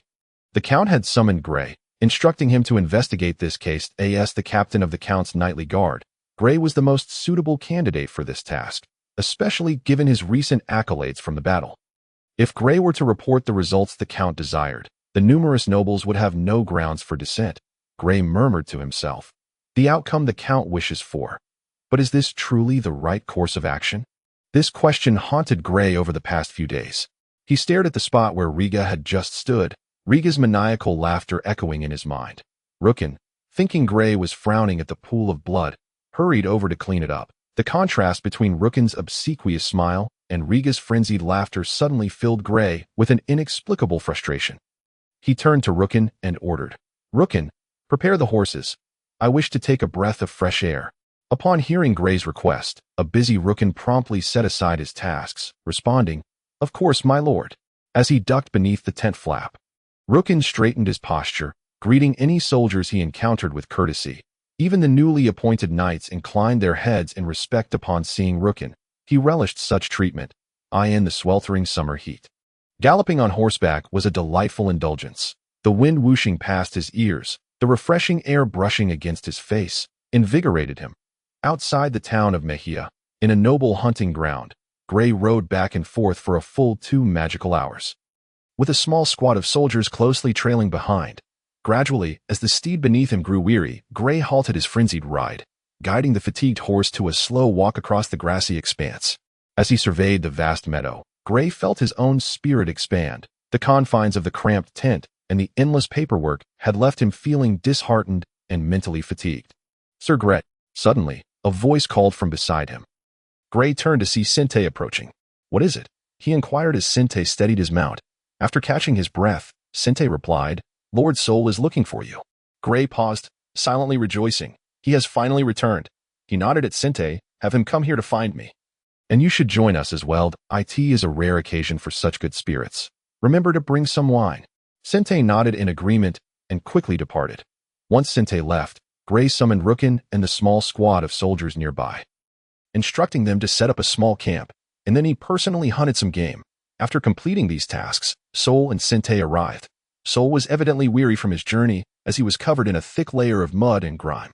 In such an environment, it was easy to feel relaxed. Gray called for Rookin to assist him in removing his knightly armor, and with the weight lifted from his shoulders, he reclined on the lush green grass, shielding his eyes from the blazing sun. enjoying the roasted meat, sipping fine wine, and taking in the picturesque scenery. It was indeed a day of utter freedom. The soldiers, rarely afforded the chance to feast on fresh meat, were animated in their enjoyment, though they refrained from drinking alcohol at this time. Sol, too, did not broach any serious matters, as he was clearly famished, consuming more than anyone else. Once everyone had eaten and drunk their fill, Sente, the knight, and the soldiers stood guard around the perimeter. Gray and Sol each took a pouch of wine and strolled to a shaded spot. "So, have you uncovered the truth?" Sol inquired. Gray nodded. "I have indeed." "Who is behind it?" "The nobles in Baron Mura's circle are the culprits. They have shown no desire for even the slightest concealment." Gray took a hearty gulp of wine. Sol chuckled. "That is quite typical, for the esteemed Count desires Baron Alon's demise while also hoping for the involvement of Baron Philly from Mejia and Baron Lick from Elda Town in this endeavor." His candor took Gray somewhat aback. Gray forced a wry smile. Did the Count himself utter such words? Sol looked at Gray as if he were simple-minded. "My lord, do you truly believe the Count would speak so openly?" Gray laughed awkwardly. The question indeed seemed rather foolish. Sol's assertions aligned perfectly with Gray's suspicions. The three major towns now stood as empty vessels. The Alon, Philly, and Lick families had lost all relevance in these regions, and Count Lockton desperately sought a substantial justification to reclaim dominion over this territory. The urgency of the Count's desire to regain control stemmed from the fact that, over recent decades, trade in the Huryen domain had flourished, making this area crucial for routes to the west. The Clicker Isles and the Dwarves' Loden Mountains. This region was on the brink of prosperity. Should it unite, it could threaten Count Lockton's reign. Fortunately, due to geographical disputes, the three families had remained divided for centuries. However, this conflict remained a thorn in Count Lockton's side. I even ponder that the Count might have intentionally allowed the initial stages of this war to unfold, facilitating Viscount Duna's occupation of this area, thus providing him with a pretext for military action.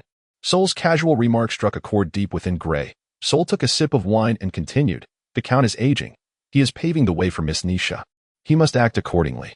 Gray listened in silence, drinking steadily. Sol regarded Gray once more. "Deep down, you have always known this.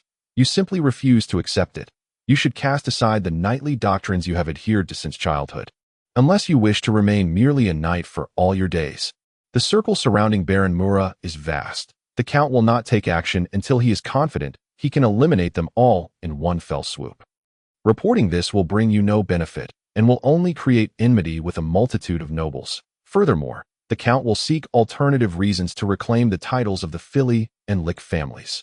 Gray glanced at Sol before focusing on the expansive meadow. "I suspect you may soon find yourself as the lord of one of these three towns. The Count will likely consolidate the other two into a single town and appoint a mayor, ruling directly without a lord." Sol did not refute this. "That is indeed the most probable outcome. However, do you not desire to claim that Castle Jerson for yourself?" Gray frowned. "Do you truly believe that is possible?" Sol patted Gray's shoulder. "Nothing is impossible. You are the most suitable lord for Jerson at present. I believe the Count cannot overlook this. Of course, the nobles will certainly object. Are you suggesting that by doing Baron Mura a favor, the nobles in his circle will assist me when it comes time to allocate Jerson?" Gray's eyes lit up. "You've grasped it. This is the crux of it. Without sufficient incentive, you will be bound by this or that doctrine. Yet, when there is ample reward, you can disregard everything else." Sol's tone was laced with mockery. Gray, no longer pretending, nodded. "I concede that point. There is no need for you to rush into arrangements. I am confident that Baron Mura will seek an opportunity to converse with you. Listen to their offered terms, and then we can deliberate further." After finishing his statement, Sol gulped down several mouthfuls of wine. Gray nodded. "Understood."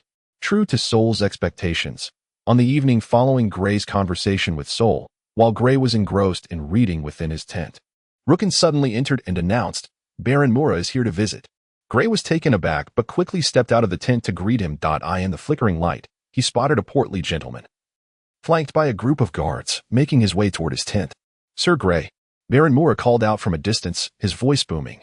Gray returned the greeting, and as Baron Mura approached, Gray shifted his body to allow him to enter the tent first. Baron Mura did not hesitate and entered ahead of him. "Rookin, you will remain outside. Regardless of who wishes to enter, they must announce themselves." Upon giving this instruction, Gray also stepped into the tent. Baron Mura's guard was positioned at least 100 paces away from the tent when Gray entered, and he was fiddling with the brazier. Sir Gray, I believe we should be succinct. I cannot linger here for too long. A characteristic smile instantly appeared on Baron Mura's face. Gray returned to his seat, saying, Please proceed, Baron Mura. You must have gathered sufficient information over the past few days. Indeed, it was my people who eliminated Baron Alon's family. However, I did not personally carry out the deed, for Baron Alon was poisoned before my plan could be set into motion. Baron Mura chuckled with delight. Gray, taken aback, gazed at Baron Mura in astonishment. Do you know who poisoned Baron Alon? Moreover, what was your motive for this act? Baron Mura laughed heartily. Haha, the Alon family has been exploiting their control over the primary trade routes of Harland, extorting countless gold coins from the caravans of other regional lords. I have long sought to eliminate him. Now that such a splendid opportunity presents itself, why not seize it? The splendid opportunity Baron Mura referred to was the timing of Baron Alon's demise, which aligned with the interests of many, particularly that of the Earl. As for who poisoned Baron Alon, to be frank, I do not know, but such details are of little importance. What truly matters is the transaction we are about to undertake. Baron Mura showed no concern for the identity of Alon's murderer. What kind of transaction do you have in mind? Gray inquired directly. You are quite astute. You know what is expected of you. Baron Mura's smile faded, replaced by an expression of utmost seriousness. Gray nodded, but remained silent.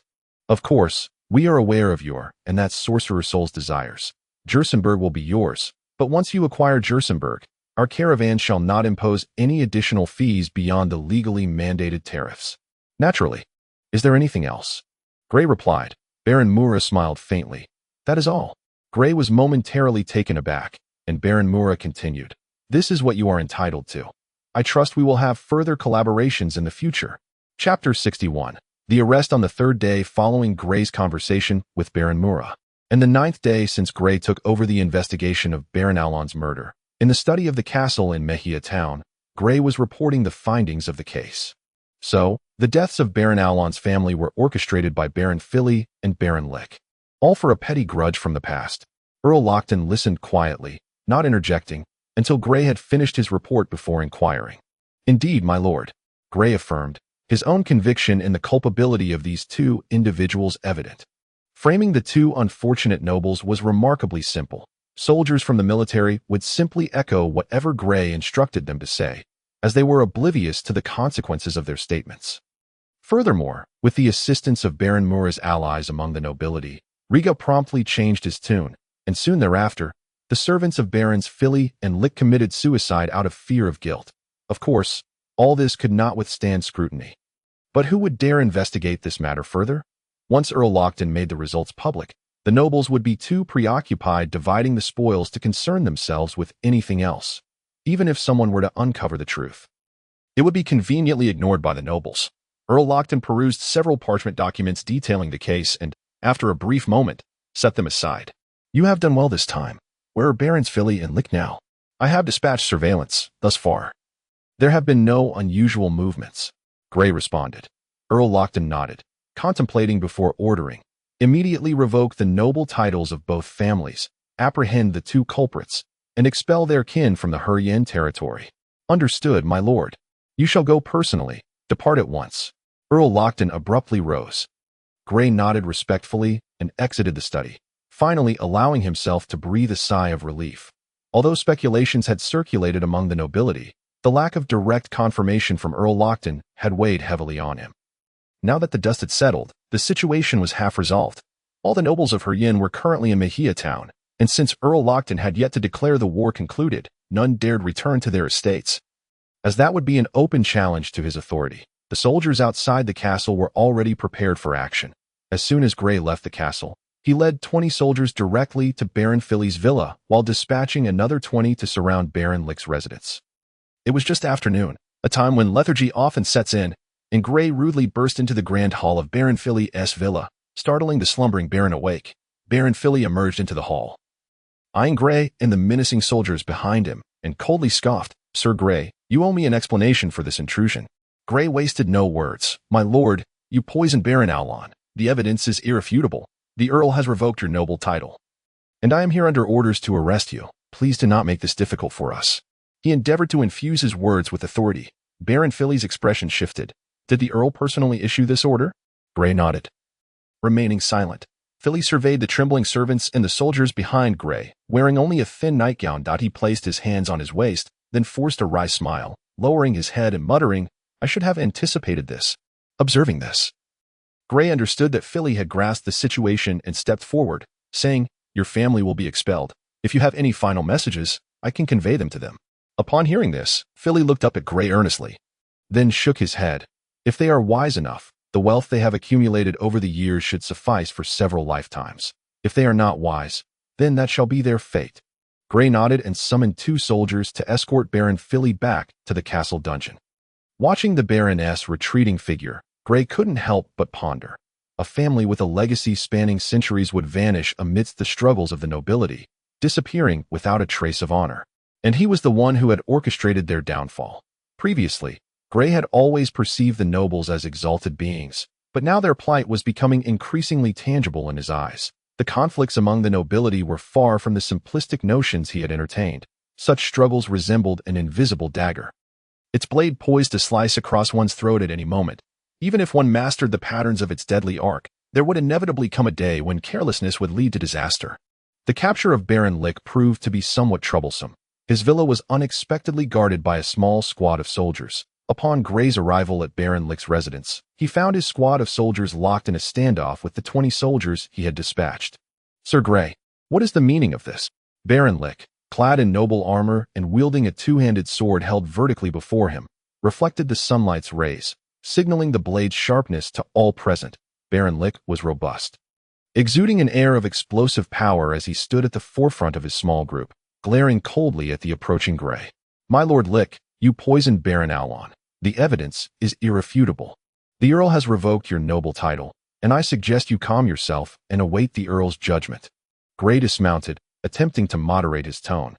Lick paused, then spat disdainfully on the ground. "You scheming miscreants. I am well aware of your intentions. You covet the value of our family estate, seeking to frame me.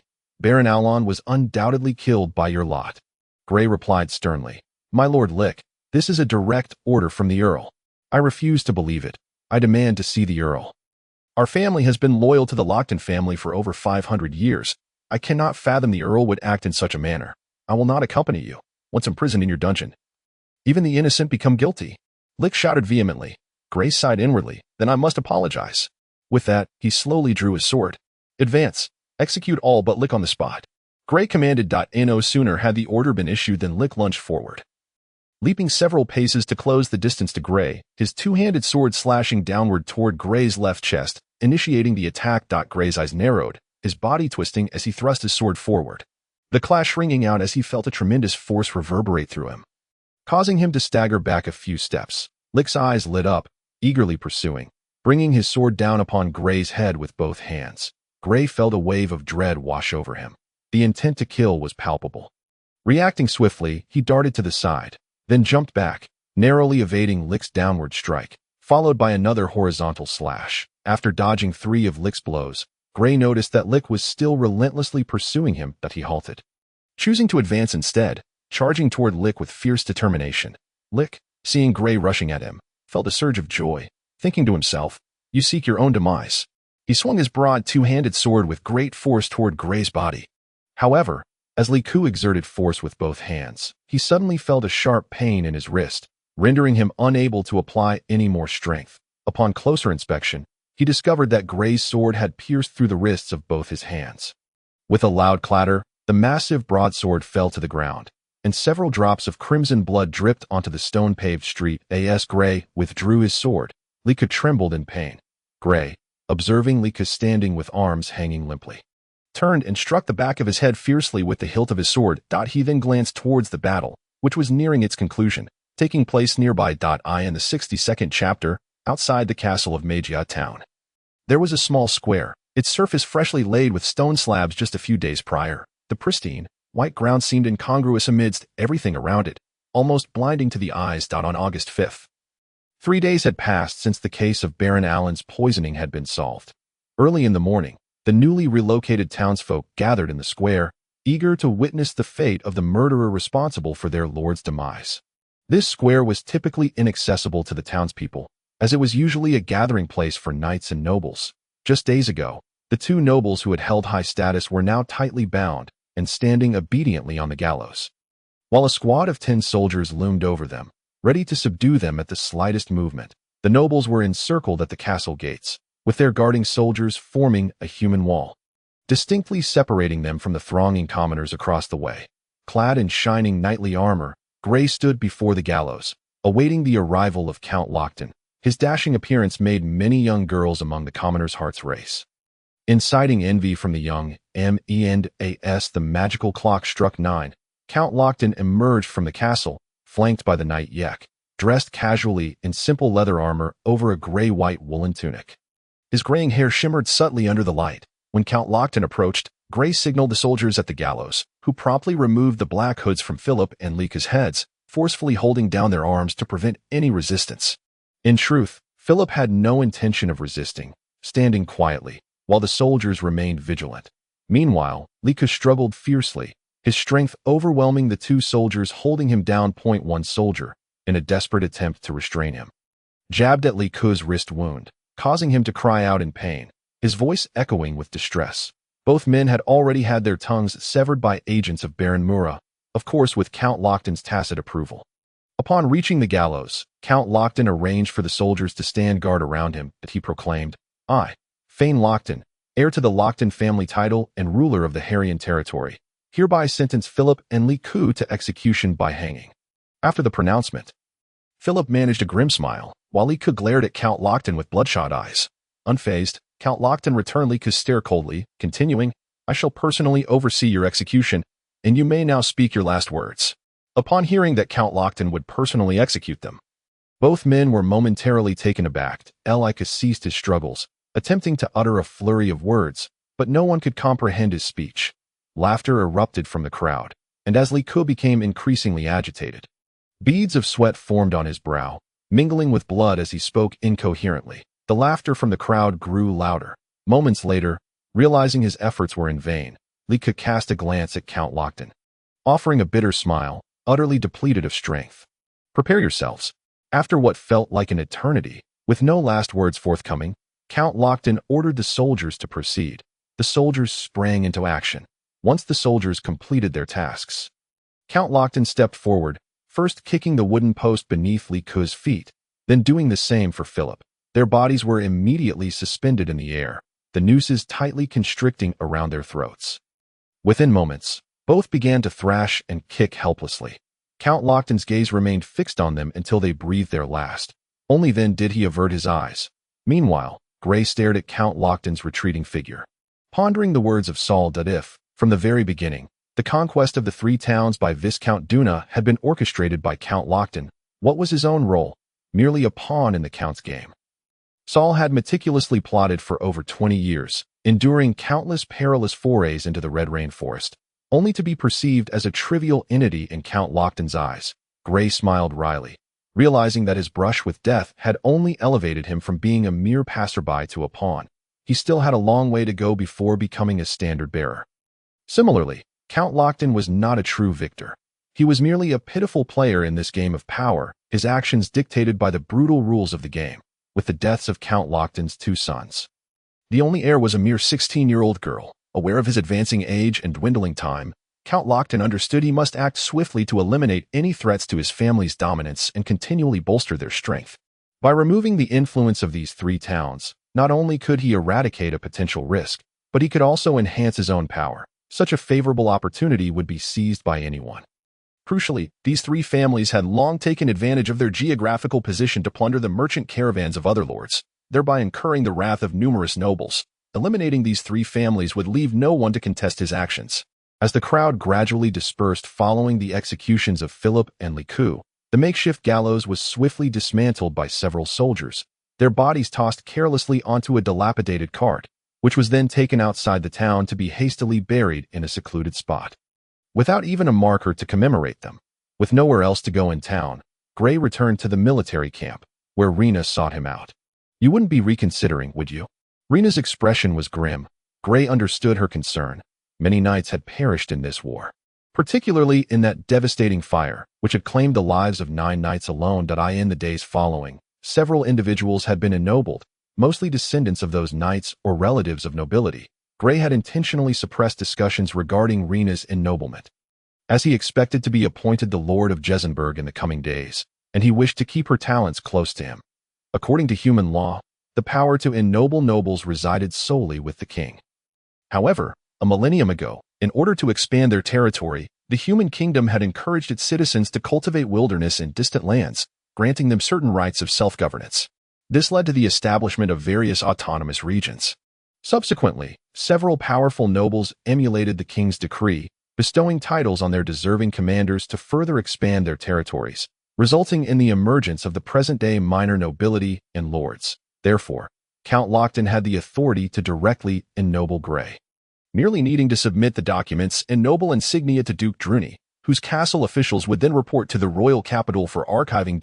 In the 63rd chapter, as they conversed, Gray promised Rina a response within 3 days. Although reluctant, Rina had no choice but to accept this timeline. Yet, she showed no intention of leaving, prompting Gray to assume she was concerned. He arranged for her to have a tent adjacent to his own. In truth, prior to seeking Gray at the military camp, Rina had sold everything she owned, with no relatives remaining by her side. Keeping her house only served to deepen her sorrow. Selling it was a means of relief. Her sole hope now rested on the knighthood, and without its realization, she found herself at a loss. On the same afternoon that the 2 barons were executed, Count Lockton convened his noble subordinates. Deliberating in the council chamber of the Majatown Castle for the entire afternoon, the following day, Gray was summoned to the castle by Count Lockton. This time, Knight Yek stood at the door, having retreated from guarding him. Upon meeting Count Lockton, Gray found him engrossed in writing an order. Minutes later, as Count Lockton completed his task, he gestured toward a nearby leather couch, smiling as he said, "Sir Gray, let us sit over there and talk." Naturally, Gray could not refuse. He stepped aside, allowing Count Lockton to proceed. Once they reached the couch, Gray waited for Count Lockton to sit before slowly taking a seat himself at the Count's invitation. A kettle of coffee, a beverage discovered by wizards purported to invigorate, was already prepared on the small table beside the couch. Though Gray was not particularly fond of it, he occasionally partook, finding it useful. Count Lockton poured a cup for both himself and Gray, remarking, "Now that I'm old, I often find myself drowsy. This is the only thing that helps." Gray expressed his gratitude with a simple thank you, taking a small sip of the coffee. Unsure of how to respond further, and simply lowered his gaze to drink. Count Lockton gently blew on the steam rising from his cup, his brow furrowing as if contemplating something of great significance. While Gray continued to sip his coffee, seeking to ease the awkward silence, suddenly, the Earl of Lockton remarked, "Sir Gray, would you be willing to marry Nisha if I were to arrange it?" Cough, cough, cough.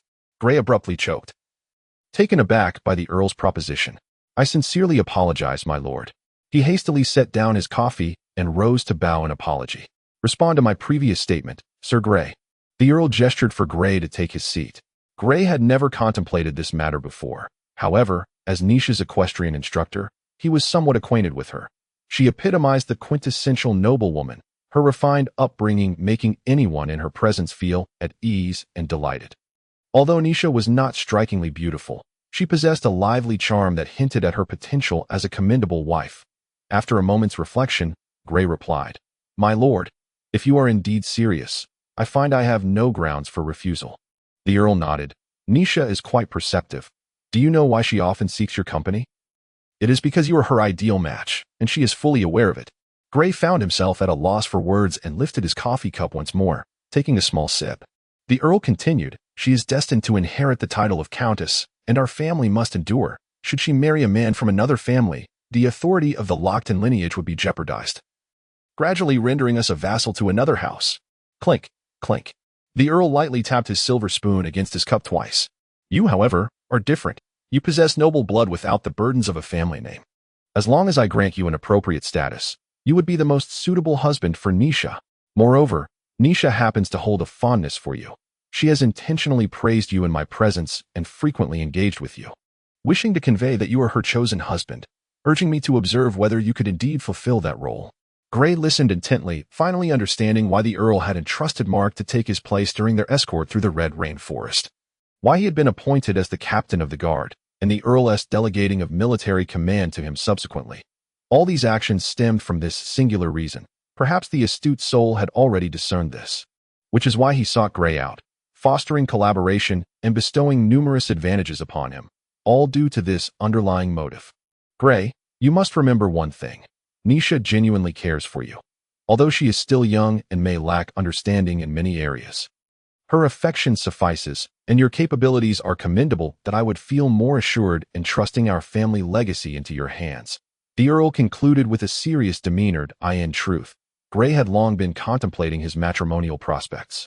After assuming the role of captain of the guard, several nobles had introduced their daughters to him, and he had found himself rather intrigued at the time. He held no aversion towards Miss Nisha. In fact, he harbored a flicker of affection or perhaps a hint of anticipation.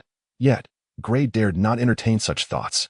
Even when Nisha approached him, he quietly reassured himself that it was merely a sign of her respect for her equestrian instructor, maintaining a deliberate distance due to his own insecurities. My lord, if you are earnest, I believe I would be willing. Grey responded once more. The Earl gazed intently at Grey, as if perceiving his innermost thoughts. Grey, there is no need for self-deprecation.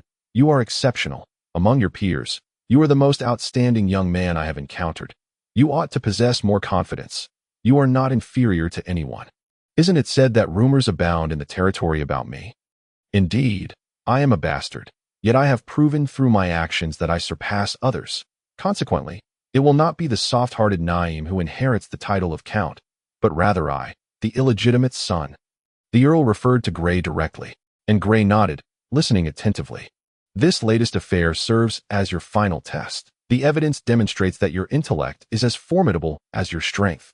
You are capable of discerning the intricate relationships at play and leveraging your resources for negotiation. This is the fundamental means of survival for a noble. Had you chosen to expose the matters involving Mura, I would have had no choice but to cast you aside. While I could have spared your life, your future would have been rendered hopeless. Fortunately, you did not let me down in the end. Upon hearing this, Grey was taken aback, realizing that only days prior, he had been precariously treading a tightrope, where a single misstep could have led to irretrievable consequences. As for Baron Mura and his associates, they cannot be dealt with just yet, as they still serve a purpose. Eliminating them would be a pity. If the time comes to address them, it is quite simple. As long as your bait carries sufficient weight, let their small circle engage in infighting, and we shall step in as the benefactors once they reach a conclusion. The Earl displayed an intimate understanding of Baron Mura and his entourage. The decree to confer upon you the title of Baron of Gresenberg has already been prepared, and it has received approval from the nobles. You shall take possession of Gresenberg tomorrow. Sol will be the lord of Midar Town, while Mahia Town and Eldar Town shall be merged under the direct governance of Haryan City. As the Earl spoke, he moved to his desk, searching for a moment before producing a document. Your first task is to seize Harland City. I will allocate 2,000 troops to you, and Sol will assist you in Midar Town. You may allow Mon and the soldiers of Harland to engage in conflict for a while, and then seize the opportune moment to capture Harland City. Grey immediately rose, bowing as he accepted the document handed to him by the Earl. The Earl patted Grey on the shoulder, saying, when you capture Harland City, it will mark the moment of your engagement to Nisha. Chapter 64. Seizing the castle on August 10, 1211 of the Continental Calendar. Due to the direct intervention of Duke Druni in the conflict between the Lockton and Duna families, the Earl of Lockton had no choice but to order a retreat, personally heading to Kuzan City to negotiate with Duke Druni. Although the Earl commanded a withdrawal, the war with the Duna family was far from over. The Earl stationed 2,000 troops at a crucial position 50 miles southwest of Harland City, effectively sealing off the southwestern route. Meanwhile, Viscount Mont's forces established a military base 60 miles northwest of Harland City, blocking all roads in that direction. Additionally, the newly appointed Lord of Gresenberg, Grey Kage, was keenly observing from the rear. Harland City was now completely encircled, trade routes were disrupted, and the charcoal from the Red Rain Forest had to cease production, while nearby lords secretly reveled in their misfortune, showing no intention of offering assistance. The fall of Harland City was merely a matter of time. In stark contrast, far off in Haryan City, the scene was quite different. The tightly shut gates had swung open, and the citizens were celebrating their lord's victory in battle. Outside, in Grey's estate, Lady Rain sat quietly in the room that belonged to her late brother, Gand, with her husband, Rain, by her side. The two remained silent, Outside the room, the estate bustled with activity as maids Leah and Katia packed the belongings of their masters, while Gray's newly appointed attendant, Rookin, waited outside the estate's entrance with 2 squads of soldiers. Following the soldiers were a group of farmers and several ordinary townsfolk, tenants of Gray's estate and Rookin's relatives. On the very day Gray was bestowed the title of Baron of Gresenberg, he had dispatched Rookin back here primarily to escort Lady Rain and her husband to Gresenberg, and to inquire whether Leah and Katia wished to accompany them. Should they decline, Gray would not compel them.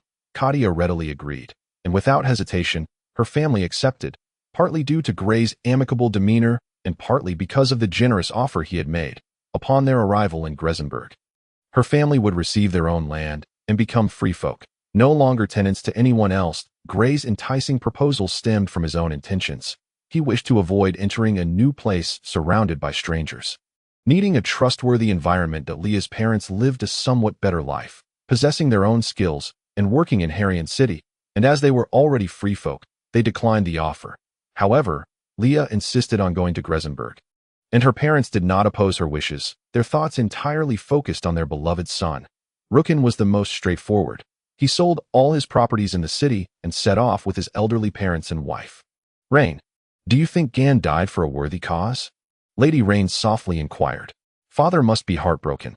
Let's hold off on writing to him for now. Rain nodded. Rest assured, Nyrii, Lord Gray will remember Gand. Did you not see those soldiers outside who have come to escort us? Lady Rain sighed. It is a pity Gand is not here. Do not blame Lord Gray. Nyrii, Rain replied quietly. Lady Rain glanced at her husband. How could I ever blame Gray? I watched him grow up. To me, he is like Gand, my brother. She sighed. This child has finally made it through. He was always so determined. Secretly practicing late into the night after each nightly lesson, it is truly peculiar how these nobles, instead of acknowledging their own sons, cast them out. Rain seized upon his wife's words, proclaiming, the affairs of the nobility are beyond the comprehension of we common folk. Yet, it is indeed fortunate that Lord Gray has finally risen to prominence. Mrs. Rain's face was a mask of derision. Surely, the principles that we commoners grasp with ease must not elude those nobles, who have been well educated since childhood. Nyrii, your current demeanor is quite perilous. Although Lord Gray holds us in high regard, he remains the master. Rain admonished his wife, once a soldier under the banner of Baron Lagali. Rain fixed his gaze upon his wife earnestly, saying, Moreover, Baron Lagali is a warrior of honor. We ought not to speak of him in such a manner. Mrs. Rain shot her husband a disdainful glance and ceased her argument. At that moment, a loud thud echoed from the door. Is it Katia? Mrs. Rain inquired. It is Leah. Mrs. Rain, I am prepared, and the attendant Rookin wishes to know when we may depart. Leah's soft voice resonated from outside. Upon hearing this, Mrs. Rain immediately exchanged a glance with her husband, who promptly understood and approached the door to open it. As the door swung open, a shadow darted swiftly to Mrs. Rain's feet. Tino, she exclaimed with a chuckle, affectionately ruffling Tino's fluffy head. Mrs. Rain. Leah entered the room, executing a proper curtsy, her training having equipped her to fulfill the role of a noble servant adeptly. We can set off now, Mrs. Rain declared, rising, while her husband effortlessly lifted 2 suitcases from the room. In truth, there was little to carry away from the estate. Lord Gray's equipment was always kept on hand during campaigns, and he possessed far fewer belongings than even the farmers. The land of Jersenberg is vast, exceeding twice the territory of Megadown, with a total population across various villages and farms reaching 50,000. Moreover, with the additional occupied regions, Lord Gray has already claimed 1/3 of the territory of Harland. With the exact population currently under assessment, as Jersenberg has only recently been occupied, Lord Gray is entirely unfamiliar with the geography. He is grateful that he insisted on retaining Sir Strant, yet he did not comprehend a single word of the report he provided. The officials of the villages had all resigned upon the departure of the former lord, and Gray allowed them to elect their replacements. This made it relatively easy to pacify the populace initially, but it also significantly diminished Gray's authority. However, there were no other viable options. As long as they paid their taxes on time, Gray would not interfere. After some time, once the subjects became accustomed to his rule, he could gradually replace these officials. Overall, Gray's authority currently extends only over Jersenberg, which he finds quite satisfactory. Jersenberg serves as a fortress city, previously a bulwark for the southeastern region of Harland. now destined to be the shield for the entire western region of Harland. A position of extraordinary strategic significance. Similarly, trade caravans traveling north and south invariably pass through Jersenberg, as the southern trade route leads directly to the largest port city in the human kingdom, Balance City, while the northern path connects to the royal capital, subsequently leading to the northern territory and onwards to the lands of the Orc King. That it is sheer fortune that such a fortress has fallen into Grey's hands. Thus he must swiftly master the castle and all that resides within the town. Count Lockton has promised Grey an interest-free loan, with the first sum being 1,000 gold coins, a substantial amount indeed. To put it into perspective, 5 copper coins can purchase a pound of wheat, and 1 silver coin can buy 20 pounds, meaning 1 gold coin can procure 2,000 pounds, enough to create a veritable mountain of bread. As for the lack of officials in the castle, this does not pose a problem for Grey at the moment. He places trivial matters aside, tackling the important issues himself while also writing to Sir Dale, requesting recommendations for capable individuals without political ties to come to Jersenberg. In the 65th chapter, titled The Enfeoffment, Sir Dale introduced but one individual to Grey, a middle-aged knight named Snowlight, who had previously served as an assistant to the Minister of Finance in the royal capital. Due to an unfortunate incident that offended a noble, he fled the capital overnight with the aid of the minister and eventually settled in Harland City. Sir Light is somewhat short in stature, dressed with great care and propriety, with a physique that mirrors many middle-aged nobles, slightly portly. His eyes are rather small, and his overall features are not particularly handsome, yet he exudes an air of vitality. Grey appointed Sir Light as his chief commercial advisor without hesitation, as if it were the most natural course of action that on his first day in office, Sir Light proposed the expansion of Jersen Town. He believed that given Jersen's geographical advantages, it could be transformed into a small city focused on the entertainment industry, enticing passing merchants to spend more and thereby strengthening the territory's commercial foundation. Grey did not even consider the proposal to expand Jersen Town, immediately dismissing it due to insufficient funds. If conditions were favorable, who would not desire expansion, however? He promptly approved Sir Light's subsequent suggestion to construct certain entertainment establishments, such as casinos, brothels, and racetracks, but insisted that discussions be deferred until the tax revenue of the next quarter was received. The 1,000 gold coins Grey had borrowed were earmarked for warfare. Previously, he had simply collected supplies from the logistics department, but now such conveniences were no longer available. He must personally procure all equipment and provisions for the soldiers within the armory of Jersenberg. There are many useless items, yet they all require the blacksmith to reforge them before they can be utilized. Recruitment efforts have similarly progressed slowly, with only 200 soldiers enlisted. Were it not for the 2,000 soldiers left by Count Lockton, Grey would genuinely doubt whether the young lord who succeeded in Harland's castle would attempt to retake Jersenberg. Of course, Grey could forcibly conscript soldiers, quickly amassing over 1,000, but such recruits would lack the morale necessary for combat, as they would be fighting against their former lord. Nevertheless, Grey remains unperturbed. He understands precisely what the soldiers require. Soldiers enlist to elevate their status, do they not? In the human kingdom, the sole path for commoners to ascend to the nobility is through accruing sufficient military merit to be elevated to knighthood by their lord, subsequently entering the noble circle through generations of effort. Thus, as long as he instills hope in the soldiers, they will eagerly serve Grey. It is, in essence, a transaction, as the soldiers entrust their lives to Grey in exchange for the opportunity to rise above their station. On August 15, 1211, this day holds immense significance for many in Jersenberg, as Grey intends to confer knighthood upon 2 individuals, both of whom are commoners. According to the traditions of the human kingdom, it is permissible to directly ennoble commoners as knights. However, generally, the ennoblement of commoners necessitates an assessment, as knights form the core of a lord's military, and their every action reflects upon their lord. Consequently, every lord approaches the ennoblement of knights with great caution. Grey has invited all citizens of Jersen Town to attend the knighting ceremony, a gathering that previously would have been inaccessible to the townsfolk. As the castle square was typically reserved for the assembly of nobles and knights, the townspeople congregated in small groups, discussing the upcoming ceremony while casting curious glances at the distinctions between the noble and commoner districts.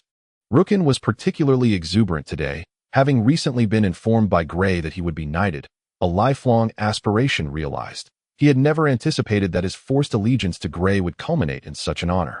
The decision to knight Rooken was the result of Gray's careful deliberation. Rooken possesses the requisite abilities, having previously served as a deputy captain responsible for the daily operations of a company, where he excelled remarkably. Furthermore, Rooken has garnered extensive knowledge over his 20-plus years in the military, knowledge that is typically reserved for knights. Yet, this honor rightfully belonged to Gund. Gray has often found his thoughts drifting to Gund's son, a young man named Hamp, who has just turned 18 and will serve as Gray's new squire in recent days. Rooken has taken every opportunity to instruct his son on the duties of a squire. Conversely, Rena remained calm upon receiving confirmation of her status, finding herself sleeping more soundly than before, as the uncertainty surrounding her knighthood had previously caused her insomnia, and the time Gray requested her fealty. She understood why her name was absent from Count Lockton's list of knights. She was perplexed by her lack of anger, finding herself instead feeling quite pleased. Perhaps she simply preferred not to work alongside complete strangers. And this newfound significance bestowed upon her by Gray brought her joy. Gray had even promised to appoint her as the captain of the knightly guard in Jersenberg. This was an extraordinary elevation in status, one she had never anticipated, leading her to question whether Gray harbored ulterior motives. Yet upon reflection, she found little in her current situation deserving of such schemes, and thus inwardly mocked herself as the clock struck 10 in the morning. Gray donned a suitably noble suit of armor, the family crest of fire and water gleaming brightly upon his left breast. Behind him stood the imposing and majestic castle gate, adorned with the newly replaced family crest, which imbued Gray with an air of authority and solemnity in the eyes of the townsfolk. "Rena," Gray called out loudly as he reached his designated position, flanked by the recently appointed Sir Meetsai. At Sir Meetsai's gesture, Gray directed his voice towards Rena. The moment Rena heard her name, she trembled slightly, unsure whether it was due to Gray's commanding call or her own excitement. Clad in a well-fitted suit of knightly armor, hastily prepared at Gray's behest, she approached him with steady strides. The armor clinked and clattered with each determined step, and under the gentle morning sunlight, Rena resembled a heroic goddess of battle from myth.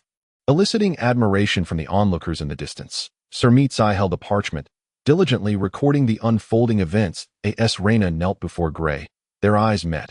He gazed down at her and inquired, "Rena, do you pledge your loyalty to me?" "To Gray, the ruler of Jersenberg, become my knight of the Cage family and fight for me." "Indeed, I swear that my family and I shall fight for the Cage family and its people. I vow to renounce cowardice, to face all challenges with valor, fighting for the Cage family until my last breath. I pledge to uphold justice and integrity, faithfully adhering to the laws of the human kingdom. I promise my loyalty and honesty to the Cage family and their subjects.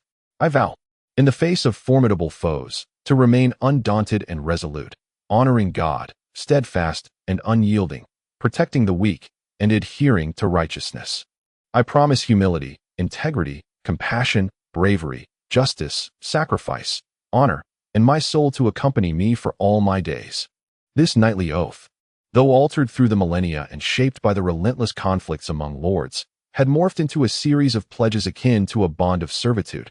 Upon completing her oath, Rena slowly removed her helmet, and Gray regarded her earnestly before accepting the knight's sword from Sir Meetsai. He struck the sword thrice above her head. "From this day forth, Sir Rena, you shall fight for me." As Gray spoke, he extended the cavalry sword, intricately engraved with numerous inscriptions, its symbolism far outweighing its practical use. "I shall charge forth for you, my Lord Baron." Rena responded promptly. Gray nodded, and Rena took her place behind him. "Rooken," Gray called out once more, prompted by Sir Meetsai's reminder. Chapter 66. The small gathering. The original study in Jersenberg was quite modest, located to the left of the council hall and devoid of windows, resembling a small prison cell. A design intended to deter theft of important items or assassination attempts, as lords typically received significant guests in their studies. Gray found the environment unappealing for work. Thus, he commanded a complete renovation of the old study into a secure chamber. The new study was a spacious, circular room surrounded by windows. In this room, with the windows ajar, one could gaze out upon the vast expanse beyond the castle walls, rather than being confined to cold corners. Allowing the gentle breeze to alleviate the tedium that often accompanied prolonged work, Gray's desk was crafted from ironwood, sturdy and durable, a relic from the previous lord's private collection, originally intended as mere decoration in a display room. which Gray deemed a waste and repurposed for his office. Nestled against the wall by the window was a complete set of sofas made from the pelts of wind wolves, also a remnant of the former lord. Gray would not squander such resources on frivolous expenditures. Presently, several individuals occupied the sofas. Sir Light, Gray's chief commercial advisor; Sir Reyna, freshly knighted and appointed as the captain of the guard; Sir Rant, the former captain of the guard now serving as a special advisor to Gray; and lastly, Sir Meatsai, elected by the townsfolk, a scholar who represented a vital facet of human civilization's legacy. The discoveries and inventions of humanity had been meticulously accumulated through generations of scholars. Their studies spanned a wide array of subjects, including architecture, arithmetic, alchemy, pharmacology, and metallurgy, even the method for producing the staple food, bread. Becoming a scholar was not excessively difficult. One merely needed to pass the entrance examination for the University of Yuan in the capital. However, upon passing, one faced 10 to 20 years of rigorous study, followed by assessments to receive the official scholarly document from Yuan University. Moreover, scholarly pursuits in the human kingdom were treated with utmost seriousness, with no allowance for leisure during this period. Nevertheless, scholars held a high status, to the extent that even kings could not execute a scholar without just cause. Thus, many young individuals aspired to become scholars, particularly those of fallen noble lineage. Sir Meatsai primarily focused on alchemy and physics, with some involvement in pharmacology. Gray had specifically allocated a room in the castle for him to establish a laboratory.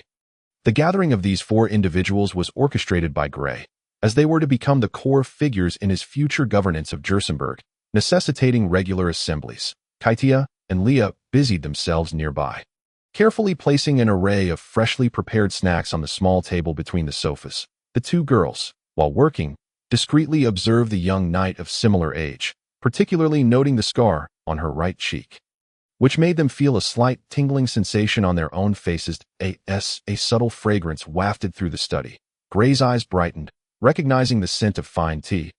He promptly requested Leah to bring him a cup. After savoring a small sip, he remarked, "I find this beverage quite delightful. You should all give it a try."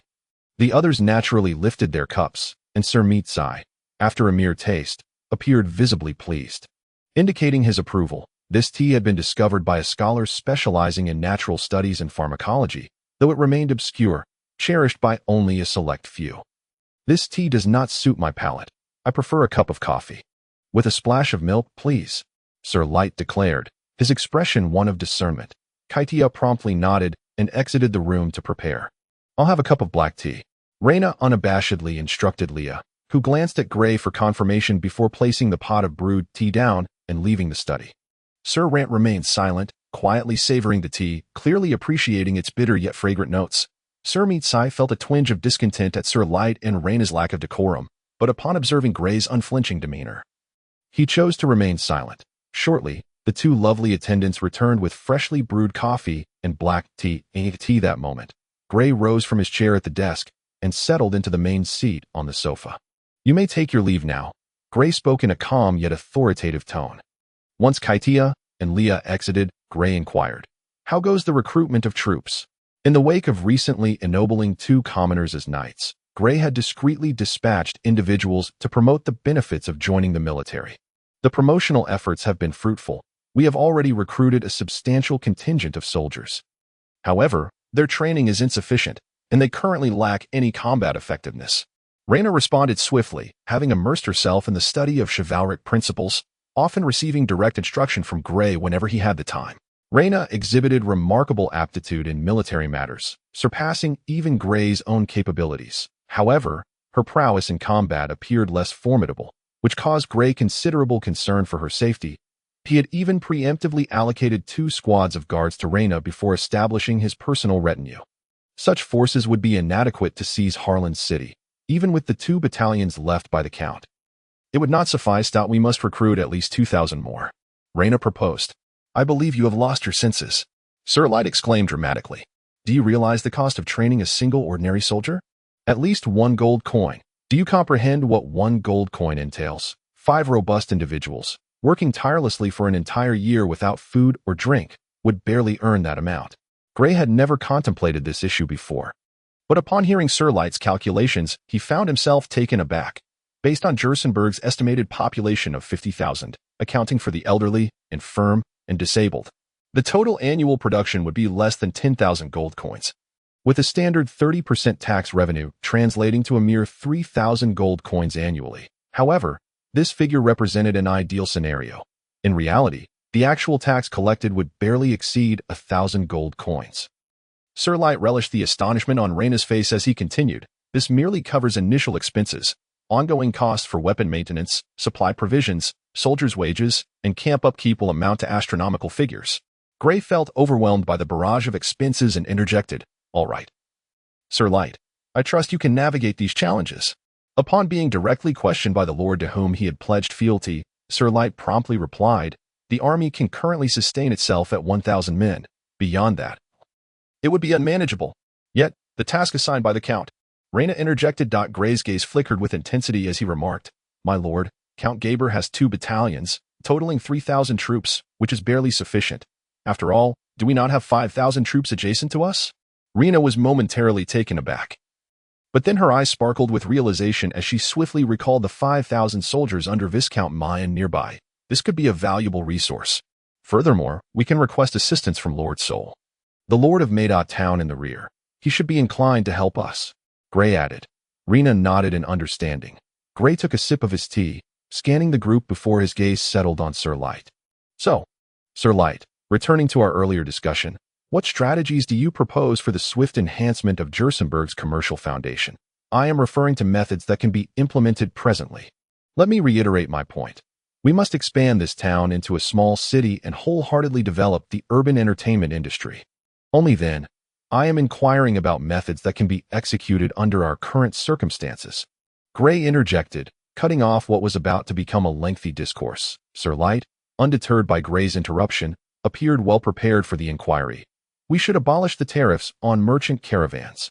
Upon uttering this suggestion, he glanced around the room, only to meet the incredulous stares of those present, who regarded him as if he were a fool. Gray had little patience for such unrefined discourse, yet he refrained from expressing his dissatisfaction. Sir Light disdainfully surveyed the 3 individuals aside from Gray and continued, "By doing so, we will attract a multitude of merchants to our vicinity. If possible, we should also take measures to combat the rampant banditry within the territory, thereby increasing the number of traveling merchants within our lands." Sir Light took a small sip of coffee as Gray patiently awaited his ensuing remarks. Simultaneously, the Baron should encourage the townsfolk to establish entertainment-related businesses and consider reducing the commercial taxes associated with such enterprises. Gray listened intently, choosing not to rush his response. "However, we must avoid allowing these establishments to proliferate unchecked. Let us say that we should impose certain classifications on these entertainment venues." A flicker of inspiration ignited within Gray's mind. Though it remained elusive, he found himself increasingly perturbed by Sir Light's mannerisms, which often led to abrupt pauses in conversation. "How exactly do we implement this?" Sir Light, pleased by Gray's engagement, chuckled softly before inquiring, "Baron, when you frequent entertainment venues, what do you prioritize the most?" "I have only ever visited a tavern," Gray replied. Sir Light paused, momentarily taken aback, then turned to glance at Lant, who bore a similarly perplexed expression. He then pinched his forehead in exasperation, while Sir Light conveniently disregarded Reyna and Scholar Mick. "Baron, you should consider experiencing more. It would be quite enlightening," Sir Light stated earnestly. Reyna shot Gray a glance, her brow furrowing slightly before she cast an annoyed glare at Sir Light. Striving to maintain his composure, Gray pondered for a moment before responding. "Very well, Sir Light. Simply inform me how I can assist you, and I shall entrust you with the responsibility of developing commerce within the territory." Gray's words caused Sir Light's eyes to gleam with excitement. As if they had expanded significantly, he regarded Gray with a serious demeanor. And upon seeing the Baron's earnest expression, Sir Light's smile faded. He gently placed his cup down and performed a noble bow, stating, "I shall prepare a report, which you will find on your desk by tomorrow morning at the latest." Gray nodded in acknowledgement. "Baron, I believe your steward would benefit from further education in noble etiquette." Scholar Mick advised Gray. Gray acquiesced. "I would appreciate it if you could take the time to instruct Rain.as you know. I have great trust in him and have no intention of replacing him." His current steward was Rain, whose wife was temporarily resting due to her pregnancy. Gray had constructed a villa for the couple in the noble district. Scholar Mick, taken aback, promptly nodded. Of course, my lord. Gray then turned his attention to Sir Lant, who had remained silent since entering the room. Gray recognized that Lant had no intention of contributing to the discussion, a stance that seemed somewhat incongruous given his current position. However, Gray was unconcerned, as Lant's presence was crucial for maintaining a balance of power within the territory. This impromptu meeting had dissipated some of the fervent ambition that had surged within Gray, leaving him more composed. The finances of the territory posed a significant challenge. Unlike other long-established families with deep-rooted wealth, he could not readily summon a fortune. The assistance from Sol would likely be minimal. He, too, might face the same dilemmas as Gray, perhaps offering only a contingent of troops. But the issue of supplies would ultimately rest on Gray's shoulders. Gray even entertained the notion of attempting to negotiate for supplies from the 2,000 soldiers of Count Lockton, though he quickly dismissed this idea as utterly impractical. Just as Gray found himself overwhelmed with concern, far away in Kujan City, Count Lockton and Duke Drini were reaching a clandestine agreement. Meanwhile, in the royal capital of Sook City, several cabinet ministers were embroiled in a heated debate over a pressing matter. The royal guard, responsible for the safety of the entire capital, cannot be entrusted to a mere lad who has just turned 20.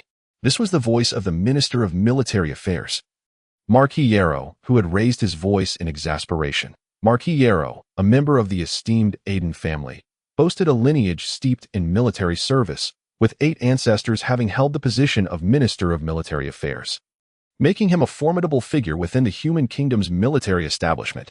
But Duke Rimu is the king's own brother. His appointment as commander of the Royal Guard is the most fitting choice, replied the Minister of Finance, Count Gala. With a cheerful demeanor, Count Gala, fully named Tuscala, was once a commoner who had risen through the ranks to become the logistics director in King Labor's army during his youth. His financial acumen had caught the king's attention, leading to a rapid ascent to the position of aide. During the civil war for Labor's succession, Count Gala had skillfully managed to sustain an army of 200,000 for 3 years using only a quarter of the kingdom's territory. Following Labor's ascension to the throne, he swiftly replaced the former Minister of Finance and became the new appointee, supplying the king's annual expenditure of over 1 million gold coins. Count Gala was indeed a rare talent. During his tenure, the Human Kingdom's commerce had flourished, particularly in recent years, with tax revenues from the capital region exceeding 3 times that of previous years. However, many of Count Gala's policies had adversely affected the interests of numerous nobles, and had it not been for King Labor's protection, he would have faced dire consequences long ago. Marquis Yarrow scoffed dismissively. He cannot even manage his own minuscule territory. How could he possibly oversee the royal guard? He is merely a product of nepotism, and without his brother, he would not even qualify as a common foot soldier. An elderly, hunched scholar named Boat, aged 80, had just entered the conversation. As soon as Marquis Yarrow's words escaped his lips, he coughed twice and interjected, "Marquis Yarrow, mind your language." Yarrow shot a glance at Boat, inwardly mocking the antiquated old man. Meanwhile, the court's chief mage, Boya, appeared to be blissfully unconcerned, resting with his eyes closed. "And who do you propose as a suitable candidate?" "Marquis Yarrow," Count Gala inquired, still wearing a smile. Marquis Yarrow's eyes widened. The commander of the 1st Legion, Viscount de Glan, would be the most appropriate choice. His military achievements are commendable, and his experience within the army is substantial. There is no one who would contest his appointment. Count Gala took a sip of his now cold coffee and laughed heartily. "Isn't that your brother-in-law?" Marquis Yarrow nodded. "Indeed, but his military accomplishments and qualifications are more than adequate. The military is not as simplistic as you presume. Do not think that merely managing logistics grants you insight into all military matters." Count Gala deftly sidestepped the topic. "Let us set this issue aside for now. We can revisit it another day." "Set it aside." A multitude of issues has accumulated during this time, and if we do not reach a decision soon, chaos will ensue. Scholar Boat cautioned both ministers. Ever since the passing of Prime Minister Duke Era, the formerly well-functioning court cabinet had fallen into disarray, with nobles in the capital beginning to doubt the capabilities of other court ministers. Many openly criticized their inaction. Suddenly, a series of knocks echoed through the conference room, silencing the bickering ministers. "Come in," Marquis Yarrow called out, seizing the opportunity as if he were the master of the chamber. Count Gala shot him a cold glance. Entering was Baron Haxion, the captain of King Labor's royal guard. He paid no heed to the importance of the meeting, striding confidently to the table and announcing, "The king has requested to know when Duke Micro will arrive in the capital." The ministers exchanged glances. their expressions tinged with wry smiles, uncertain of how to respond. Since the death of Prime Minister Duke Era, the king had issued countless summons to his former military comrade, Duke Micra, urging him to return to the capital. Yet there had been no response. Baron Haxian, reading the room, continued, His Majesty has decided to personally journey to the Western Territories in 3 days. You should prepare yourselves. Chapter 68. Intelligence. His Majesty the King personally journeyed to the Western Territories to visit his youthful comrade, Duke Micra. This news spread swiftly throughout the Kingdom of Man, marking the event as significant, especially during the sensitive period following the recent passing of Prime Minister Duke Ella, given the considerable distance from the royal capital. By the time Gray received this news, it was likely that King Lobert had already arrived in the West on the day following the assembly of several key figures in the territory. Gray received a detailed proposal regarding the commercial development of the domain from Sir Light through his newly appointed steward, Rain. Sir Light's proposal was meticulously crafted. To ensure Gray's comprehension, he provided extensive explanations accompanying each major policy. The fact that such a plan could be completed in such a short time frame suggested that Sir Light had indeed invested significant effort, awaiting only Gray's inquiry, for the territory to flourish commercially. The first requirement was merchants. Sir Light initially advised Gray to establish his own merchant guild, a common practice among nobles, a notion that Gray had already contemplated. Furthermore, he proposed the abolition of tariffs on incoming merchant caravans and itinerant traders. This was a substantial matter, as the tariffs in Jersenberg represented a significant portion of the castle's financial income, often exceeding the revenue from regional taxes each year. A.S. Gray continued to review the proposal. Sir Light explained their intention.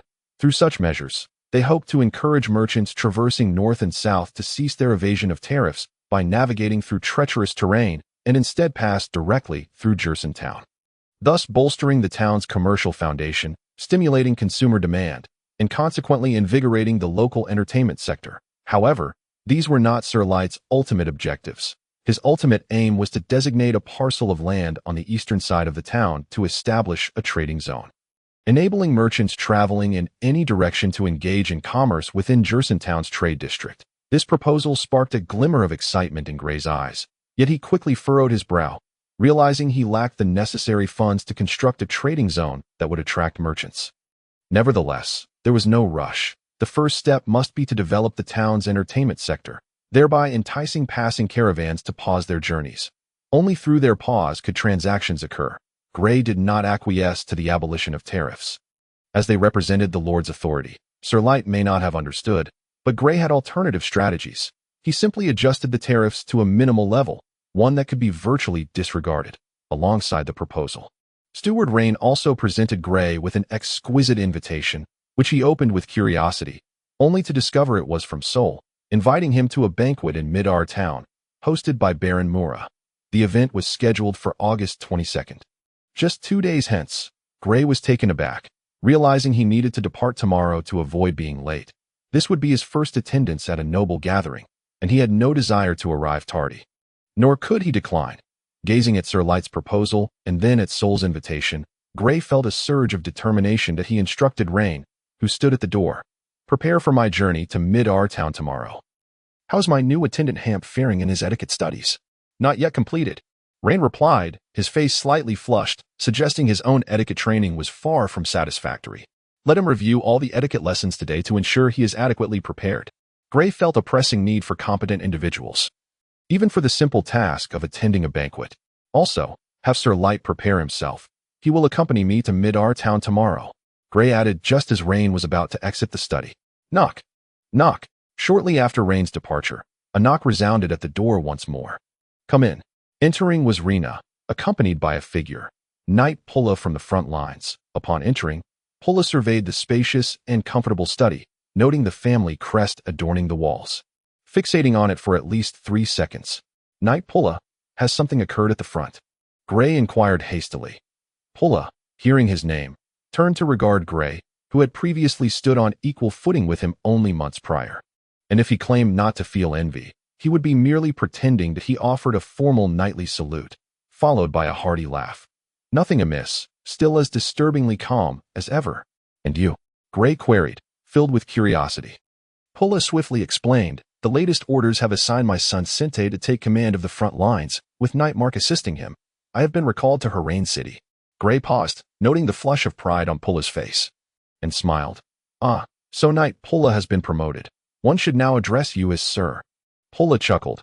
But that pales in comparison to your advancement. My recent elevation to captain of the guard must be attributed to your recommendation. Indeed. The Earl of Lockton had initially intended for Gray to assume the role of captain of his guard, but Gray, recognizing his lack of capacity to manage the Earl's nightly affairs, had instead recommended Pulla.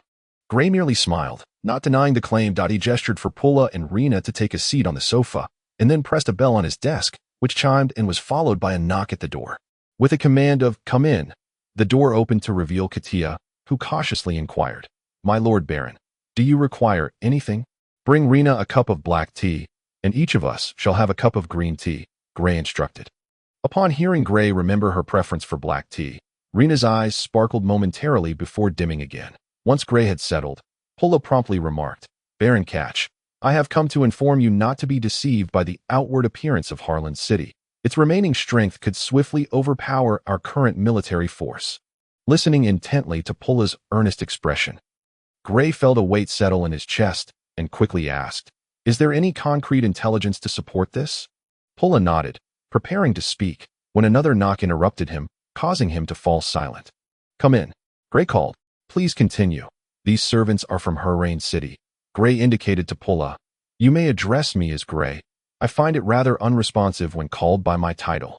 Pulla accepted the green tea placed before him, setting it on the table without drinking. The new lord of Harland City is the youngest son of Lombwood Duna, named Kes Duna. His brother vanished shortly after the disappearance of Duna's Viscount in the Great Waters. Gray's brow furrowed as he set down his teacup, thinking to himself, "This is a formidable character. When we besieged Jerson City, he not only failed to come to its aid but also dispatched troops to plunder the noble towns of the northern territories, transferring all seized resources and wealth to Harland City." Pulla's expression was one of deep concern. "He is nothing short of a madman."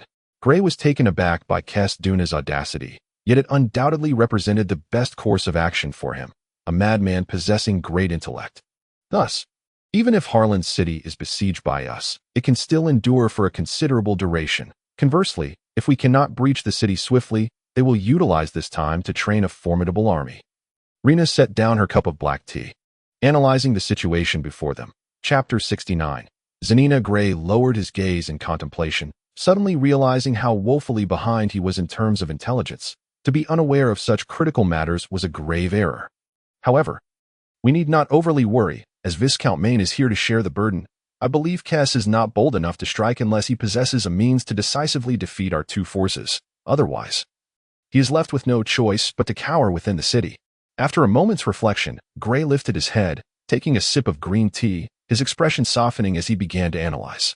Pulla nodded. "But we must remain vigilant." "Indeed," Gray affirmed, then inquired, "You mentioned that Kes plundered his own vassals' territories?" Pulla hesitated, sensing the impending question, his demeanor growing slightly awkward. "And what of those nobles?" Gray pressed further, Rena's eyes brightening. While Pulla shook his head, "No intelligence on that front." Gray nearly sputtered his tea, incredulous that such vital information was lacking. "We simply lack the manpower to investigate further.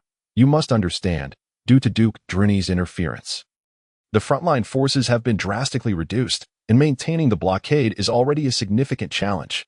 Pulla quickly explained. He too wished to deploy more personnel to ascertain the intelligence surrounding Harland City, but resources were severely limited. Although Gray felt a tempest of urgency within him, yearning for immediate intelligence, he understood the difficulties faced at the front. Rising from his seat, he addressed Rena. "We should also cultivate some mice." Mice was the term used in the kingdom of man for intelligence operatives, as nobles deemed these individuals to be akin to dirty rodents, lurking in the shadows to plot their schemes. Gray held disdain for such terminology.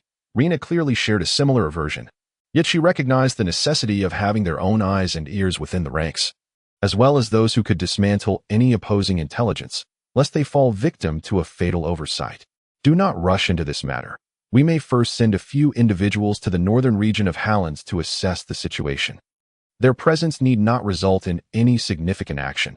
It is merely to observe the current state of affairs. However, it is imperative that we trust the individuals we assign."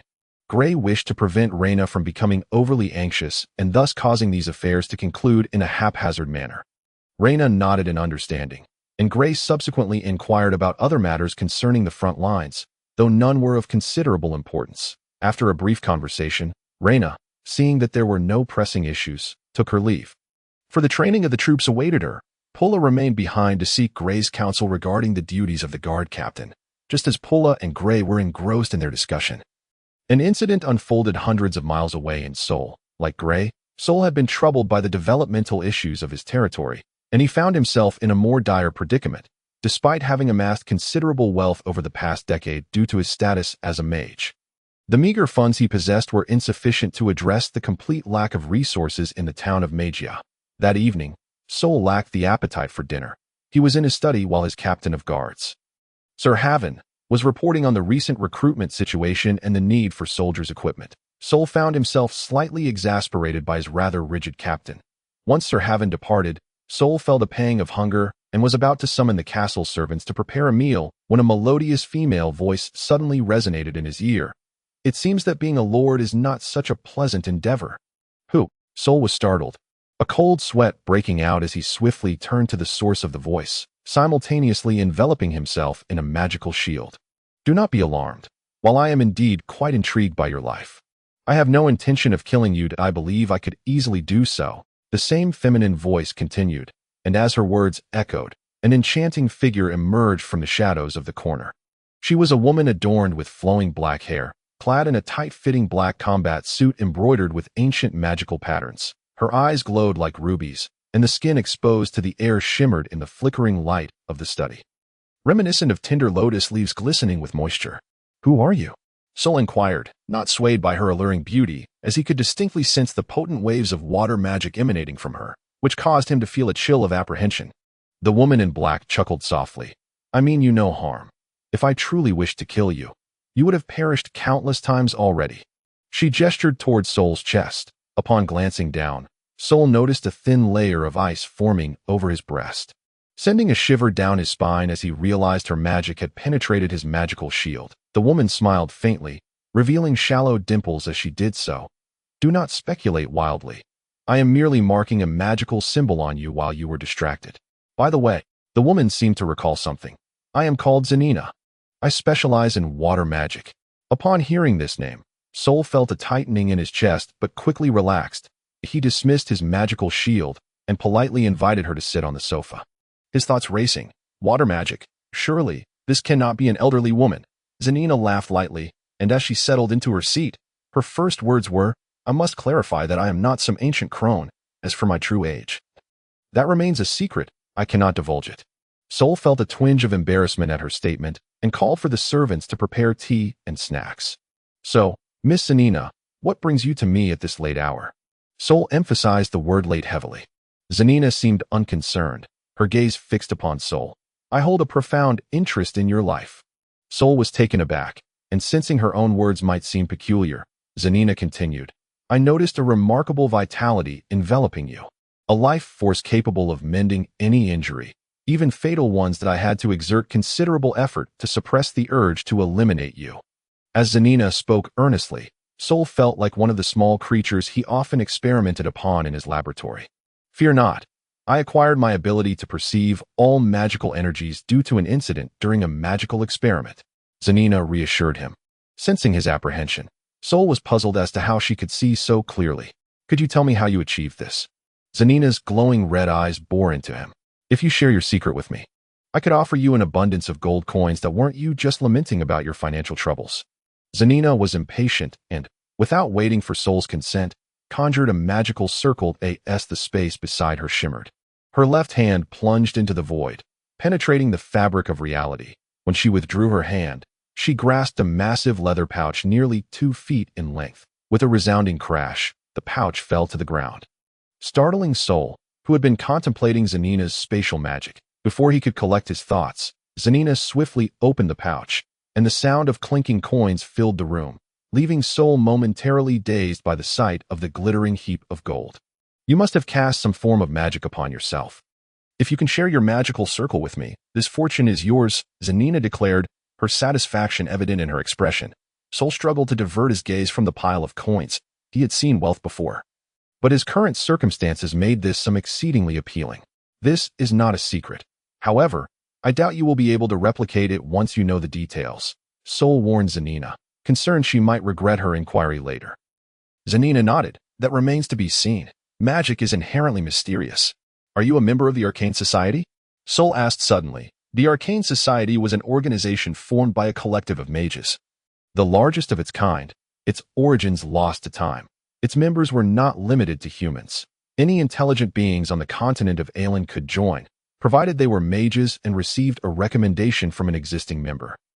The Arcane Society refrained from engaging in the power struggles of the continent, existing solely to maintain the stability of the magical network while exploring the secrets of antiquity, with magical research as a primary focus. In essence, the Arcane Society was akin to the scholars of the human realm, with the former dedicated to preserving magical knowledge. Indeed, Zanina confirmed, then added, "We can discuss these matters later. For now, I wish to know how you achieved this." Upon hearing her affirmation, Sol understood he needed to provide a satisfactory answer to avoid future complications. He recounted the entire incident truthfully, placing the blame squarely on his former mentor, Ball. Zanina listened attentively, nodding along, her crimson eyes growing brighter, which caused Sol to feel uneasy. The situation was not overly complex, and Sol soon concluded his tale. "So, your magic operates on the principle of equivalent exchange." Zanina's red eyes were fixed on Sol. He nodded in affirmation. "Quickly, share your magical circle with me. I wish to study it." The notion of exchanging magic through other mediums is still theoretical and has yet to be experimentally validated. Sol was taken aback that his magical circle had garnered the attention of someone from the Arcane Society. After a moment's contemplation, he approached his bookshelf and retrieved a thick tome. "I have documented the research on this magical circle within," Sol said as he handed the book to Zanina. "It is not particularly challenging. I merely modified the circle for the simplest fireball spell, substituting the terminology for the medium. However, to ensure stability, I intentionally utilized the earth element, the most stable of all magical elements, as the intermediary." As soon as Zanina received Sol's notes, she eagerly began to peruse them. Observing her fervor, Sol reminded her, "This magic must be cast during periods of optimal stability within the magical network. We in the Arcane Society refer to those days as the cyclical days." Zanina's eyes remained glued to the notes. Sol, confused, asked, "Cyclical days?" "Yes. Through observation and study, we discovered that the magical network seems to undergo a form of movement, characterized by a rhythm. Every 10 years marks a cycle, hence the term cyclical days," Zanina explained. Sol's expression shifted from confusion to realization as he glanced at the pile of coins. "I presume these coins are now mine?" He was particularly concerned about this matter, fearing Zanina might have a change of heart. Yet she did not lift her gaze. "Take them. With my eyes and spatial magic, acquiring wealth is trivial." Upon hearing her words, Sol was momentarily stunned. Then his expression turned to one of astonishment as he thought to himself, "Could it be that this woman, named Zanina, has stolen these coins?" Upon reaching this realization, Sol promptly touched the coin pouch at his waist. "Rest assured, your meager funds do not pique my interest." The words of Zanina confirmed Sol's suspicions, and he hastily grabbed the pouch lying on the ground. However, its weight rendered him unable to lift it, forcing him to drag it along as he exited. "This study shall be mine for the night. Consider the rental fee to be encompassed within that pouch of gold." Sol's notebook appeared to be quite heavy, and after holding it for a brief moment, Zanina felt a strain in her arm and placed it upon the table. "Certainly, you shall have full authority over this study for the evening." Sol nodded, straining slightly as he dragged the sack of gold coins out of the study. By the time he concealed the coins in his room, his hunger had dissipated, though a nagging pain lingered in his stomach. A consequence of prolonged fasting, the hours of the evening often slipped away swiftly. The following morning, Gray of Jersenberg, accompanied by his attendants Hamp and Sir Light, departed from his castle towards Maida town, under the protection of 20 soldiers, to attend the banquet hosted by Baron Mura in Maida town. Due to the lack of pressing matters, Gray did not rush his journey, and by the time the party arrived in Maida town, the horizon was adorned with a gentle blush of dawn. Sir Haven, the captain of Sol's Guard, awaited them at the town's gate. A.S. Gray, beaming with delight, proceeded towards Maida town castle, accompanied by Sir Haven. His own stronghold, Jersenberg, was embroiled in a conspiracy within the study of Sir Rant, A special advisor in Jersenberg's private villa, a middle-aged man, was vehemently berating Sir Rant. Rant, have you forgotten your oath? Have you forsaken the vows of your forebears? What of your honor? Have you cast it into the cesspool? While you grovel before Grey Kedge, the Baroness' subjects are being enslaved. Sir Rant's gaze was profound, devoid of any emotional upheaval. Once the middle-aged man finished his tirade, he calmly replied, "My friend, you must understand that my oath has been annulled by the Baron, not by me. You are well aware of the circumstances at that time. What could we do when the Baron refused? Moreover, you should not question the Baron." The middle-aged man's tone was grave. Sir Rant scoffed. "When you discarded the townsfolk, did you spare a thought for them? Now you stand before me with the visage of a knight. It repulses me. Have you truly betrayed the Baron?" The middle-aged man was incredulous. Sir Rant's voice was heavy. "I owe my allegiance to no one but myself." The middle-aged man was taken aback, staring intently at Sir Rant, unable to fathom how the man who once valued honor above all could harbor such selfish thoughts. They locked eyes for a prolonged moment before the middle-aged man finally declared, "You will come to regret this." With that, he turned on his heel and briskly exited the villa, making his way towards the market within the town, gradually disappearing into the throng. Unbeknownst to him, shortly after he left Sir Rant's abode, Reyna, who was training soldiers, received a report from a scout. "Indeed, the Baron possesses foresight. Keeping Sir Rant has drawn out so many," remarked Rookin, somewhat impressed by Grey's tactics. "These individuals are quite audacious to dare approach Sir Rant's residence in broad daylight." Reyna frowned. Rookin cautiously inquired of the scout nearby, "Have we dispatched anyone to follow them?" "Yes, Sir Rookin. I wonder if Sir Rant has become entangled in this affair." Reyna held a degree of respect for Sir Rant, as he had taught her many of her knightly lessons. Rookin disapproved of Reyna's sentimental expression, fundamentally disagreeing with her perspective. Though he refrained from voicing it that moment, Grey remained oblivious to the happenings within his territory, yet even if he were aware, he would not be overly concerned, for he had arranged matters with utmost precision. In fact, he feared that those involved might not reveal themselves. In the study of Sol's castle, Grey reclined on the central sofa, while Zanina lingered, intrigued by the vibrant life force emanating from both Grey and Sol. "Miss Zanina, how fares your research?" Sol inquired, feeling a slight headache from the persistent presence of the sorceress, who showed no sign of departure. Zanina appeared perplexed. "According to your assertion, your medium is that pool of life essence. Thus, if your magic succeeds entirely, your lifespans will extend far beyond that of even elves. However, I am utterly unable to derive the specific exchange formula, as I have no reference point." Sol reminded Zanina, "This is not a one-off spell, but rather a consumptive magic. You should not calculate how much lifespan is exchanged, but rather assess how long the life force within us can be sustained." Zanina nodded. "I am well aware of that. Hence I said your lifespans will surpass that of elves." After a brief pause, she continued, "Lord Sol, would you care to join our arcane society? I could serve as your sponsor." Sol paused in surprise. Grey furrowed his brow. He was familiar with the arcane society, having heard tales of its members possessing eccentric personalities, worshipping the magic net as a living entity. "I will consider it," Sol replied evasively. Zanina regarded him with a strange expression, as if unable to comprehend. "What is there to deliberate? Upon joining the arcane society, you will gain access to the ancient magical records. Any member may reference them. You will find that all the magic you have previously studied pales in comparison." Seeing Sol's apparent reluctance, Zanina added, "Moreover, as sorcerers, we have an obligation to protect the magic net and maintain its stability." "Is there truly a threat to the magic net?" Grey inquired, astonished. Zanina nodded. "Indeed, they utilize a mineral dredged from the deep sea, which we have named Demon Stone. This stone can absorb the magical elements of the magic net, allowing them to wield magic without any magical formations." Upon hearing this, Sol sprang to his feet, visibly taken aback. While Grey remained oblivious to the implications, staring at Sol in confusion, Sol hastily explained to Grey, "The magic net is the fundamental structure of our world. If it sustains significant damage, the consequences will be unforeseeable."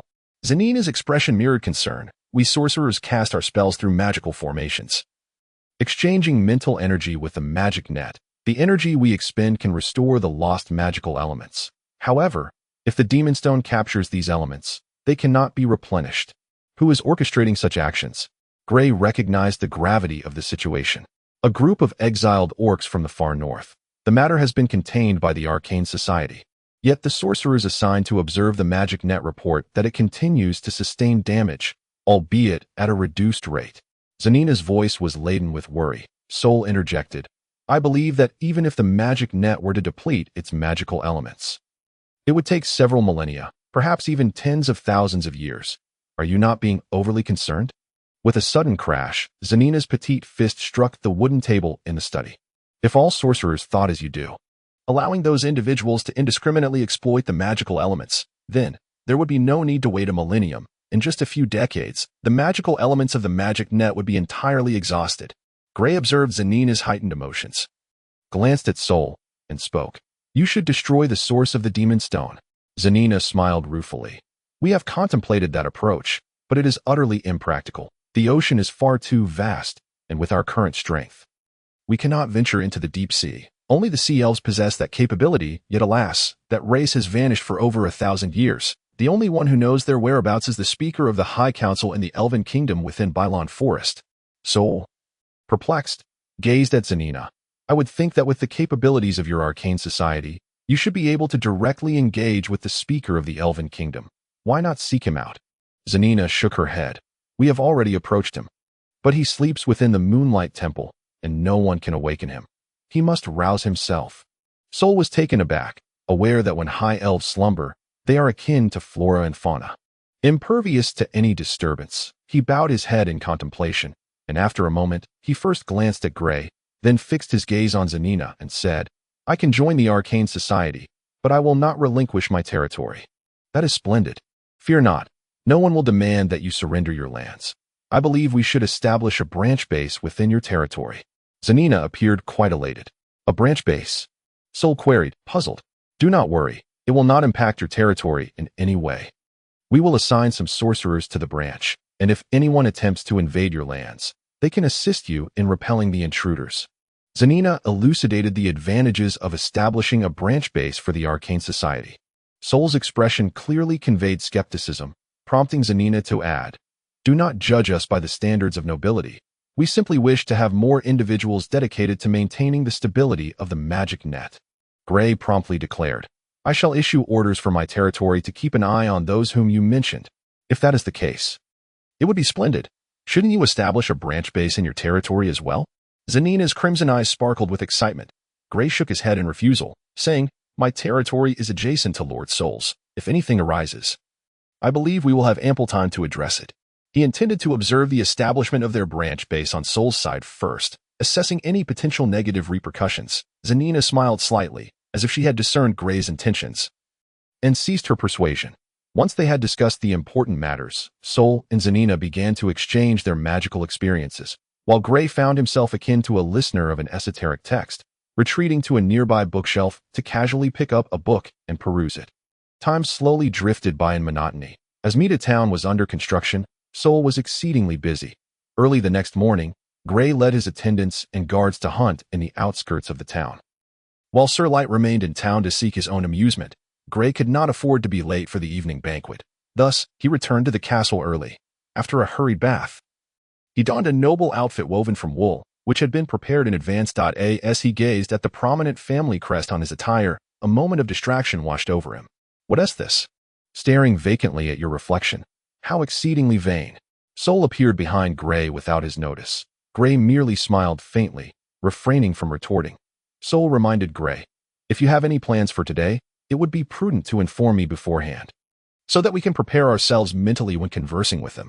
Chapter 72. The underhanded scheme. Gray did not conceal his intentions. Soul nodded thoughtfully as he listened, finally stating, I suspect that Baron Moor's purpose in hosting this banquet is merely to entice us into his commercial alliance.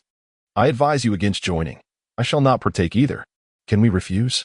Gray furrowed his brow. Soul's gaze deepened, and after a moment's contemplation, he replied, regardless of our ability to refuse, we must decline. If we join their commercial alliance, although we may receive substantial financial infusion initially, our territory's commerce will ultimately fall under their complete control, which does not align with our interests. Soul fixed his gaze on the door, then continued, we need not worry excessively. They are unlikely to act overtly hostile.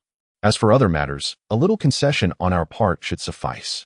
Listening to Soul's analysis, Gray sensed that the situation was not as simple as he had imagined. Sol continued. This pertains solely to commercial aspects. On another front, if we join Baron Mora's commercial alliance, it would essentially signal to Lord Earl that we have entered Mora's circle, which is no trivial matter. Upon hearing this, Gray's expression changed. I understand what must be done. Rest assured. A spark of determination glimmered in Gray's eyes. Sol nodded, and the two stepped out of the room side by side. In the hall, several nobles had gathered in small circles, engaging in hushed conversations, while a few others approached the hall, leading their wives and children. Gray held little interest in the banquet itself, yet he needed to integrate into the gathering. Sol introduced Gray to the nobles present, and soon he found himself immersed in lively discussions, laughter occasionally escaping his lips. As time passed, the number of nobles attending the banquet increased, and Gray glanced towards the entrance, noticing that the host, Baron Mora, had yet to arrive, which was quite impolite. A man of Mora's stature, who typically valued etiquette, would not be late. Engaging in superficial conversations for an extended period proved exhausting. Seizing a moment of respite, Gray lifted a glass of red wine and retreated to a nearby sofa. You appear weary. Baron Kaichi. Suddenly, a feminine voice broke through Gray's thoughts, accompanied by a delicate floral fragrance that wafted through the air. May I inquire who you are? Gray asked politely. The woman smiled gently, sitting beside Gray. And the floral scent intensified, causing him to feel a sudden wave of discomfort. Abruptly, he stood, startling the woman, and swiftly pressed his right hand against the back of her neck. In an instant, her bright eyes dimmed. And as she began to collapse, Gray gently supported her slender shoulders, arranging her comfortably on the sofa to conceal any signs of distress from onlookers. Scanning the hall, he quickly located Sol's position and approached him discreetly, whispering a few words in his ear before departing again. Sol appeared taken aback, but wasted no time in making arrangements. Moments later, several maidservants escorted the woman into a room within the castle, as if cradling her gently. After Sol vanished for over 10 minutes, he returned, approaching Gray when he was alone, and quietly stated, It is an aphrodisiac. It serves no other purpose. It was placed in her collar. She must have been targeting you. And it seems you have quite the charm. Gray frowned, having sensed a surge of energy coursing through him moments ago, a familiar vitality indicating that the woman had employed a form of poison against him, albeit one of seduction. However, this type of drug acts swiftly. It should not have been used at this moment. Sol continued, The only explanation is that she intends to embarrass you. Gray's mind raced, scanning the hall for potential suspects. Who could it be?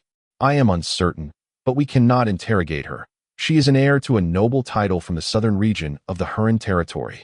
Sol's voice lowered. How could a southern noble be present at a banquet organized by Baron Mora? Gray pondered, finding the situation peculiar. The circles surrounding Baron Mora predominantly comprised northern nobles from the Harland territory, naturally leading to animosity towards their southern counterparts. Sol furrowed his brow. I am not sure, but she was indeed invited by Baron Mora. Her intentions are clear. She aims to humiliate you, to make you lose face before all these nobles, yet she does not seek your demise. Gray had already surmised her objective, had he not possessed the magic left by the red rainforest. Her plan would have succeeded. For Gray, such embarrassment could plunge a young noble, newly entered into the noble circles, into absolute disgrace. Even if Earl Lockton were to discern that he had been set up, any possibility with Miss Nisha would be irrevocably lost. This trap was insidiously crafted, and the thought of the ensuing chaos sent cold sweat trickling down his back as he cursed himself for being so careless. Who was behind this? A murderous intent stirred within Gray's heart. Baron Kaichi, Baron Sol, what are the two of you discussing? At that moment, a familiar voice rang out nearby, belonging to Baron Mora. Gray had long since noticed him, feigning ignorance as he discreetly observed Mora's changing expressions. Unfortunately, Mora maintained his characteristic cheerful demeanor. Just a rather intriguing matter. I believe Baron Mora would prefer not to inquire. Gray replied with a slight smile. Baron Mora laughed heartily. Is that so? Then I shall refrain from prying, lest I ruin my pleasant evening. However, I do have a matter to discuss with both of you. Upon hearing this, Sol nodded and gestured towards his study. Let us proceed there. It is more tranquil. Gray called out to Sol. Please summon Sir Light, who accompanied me.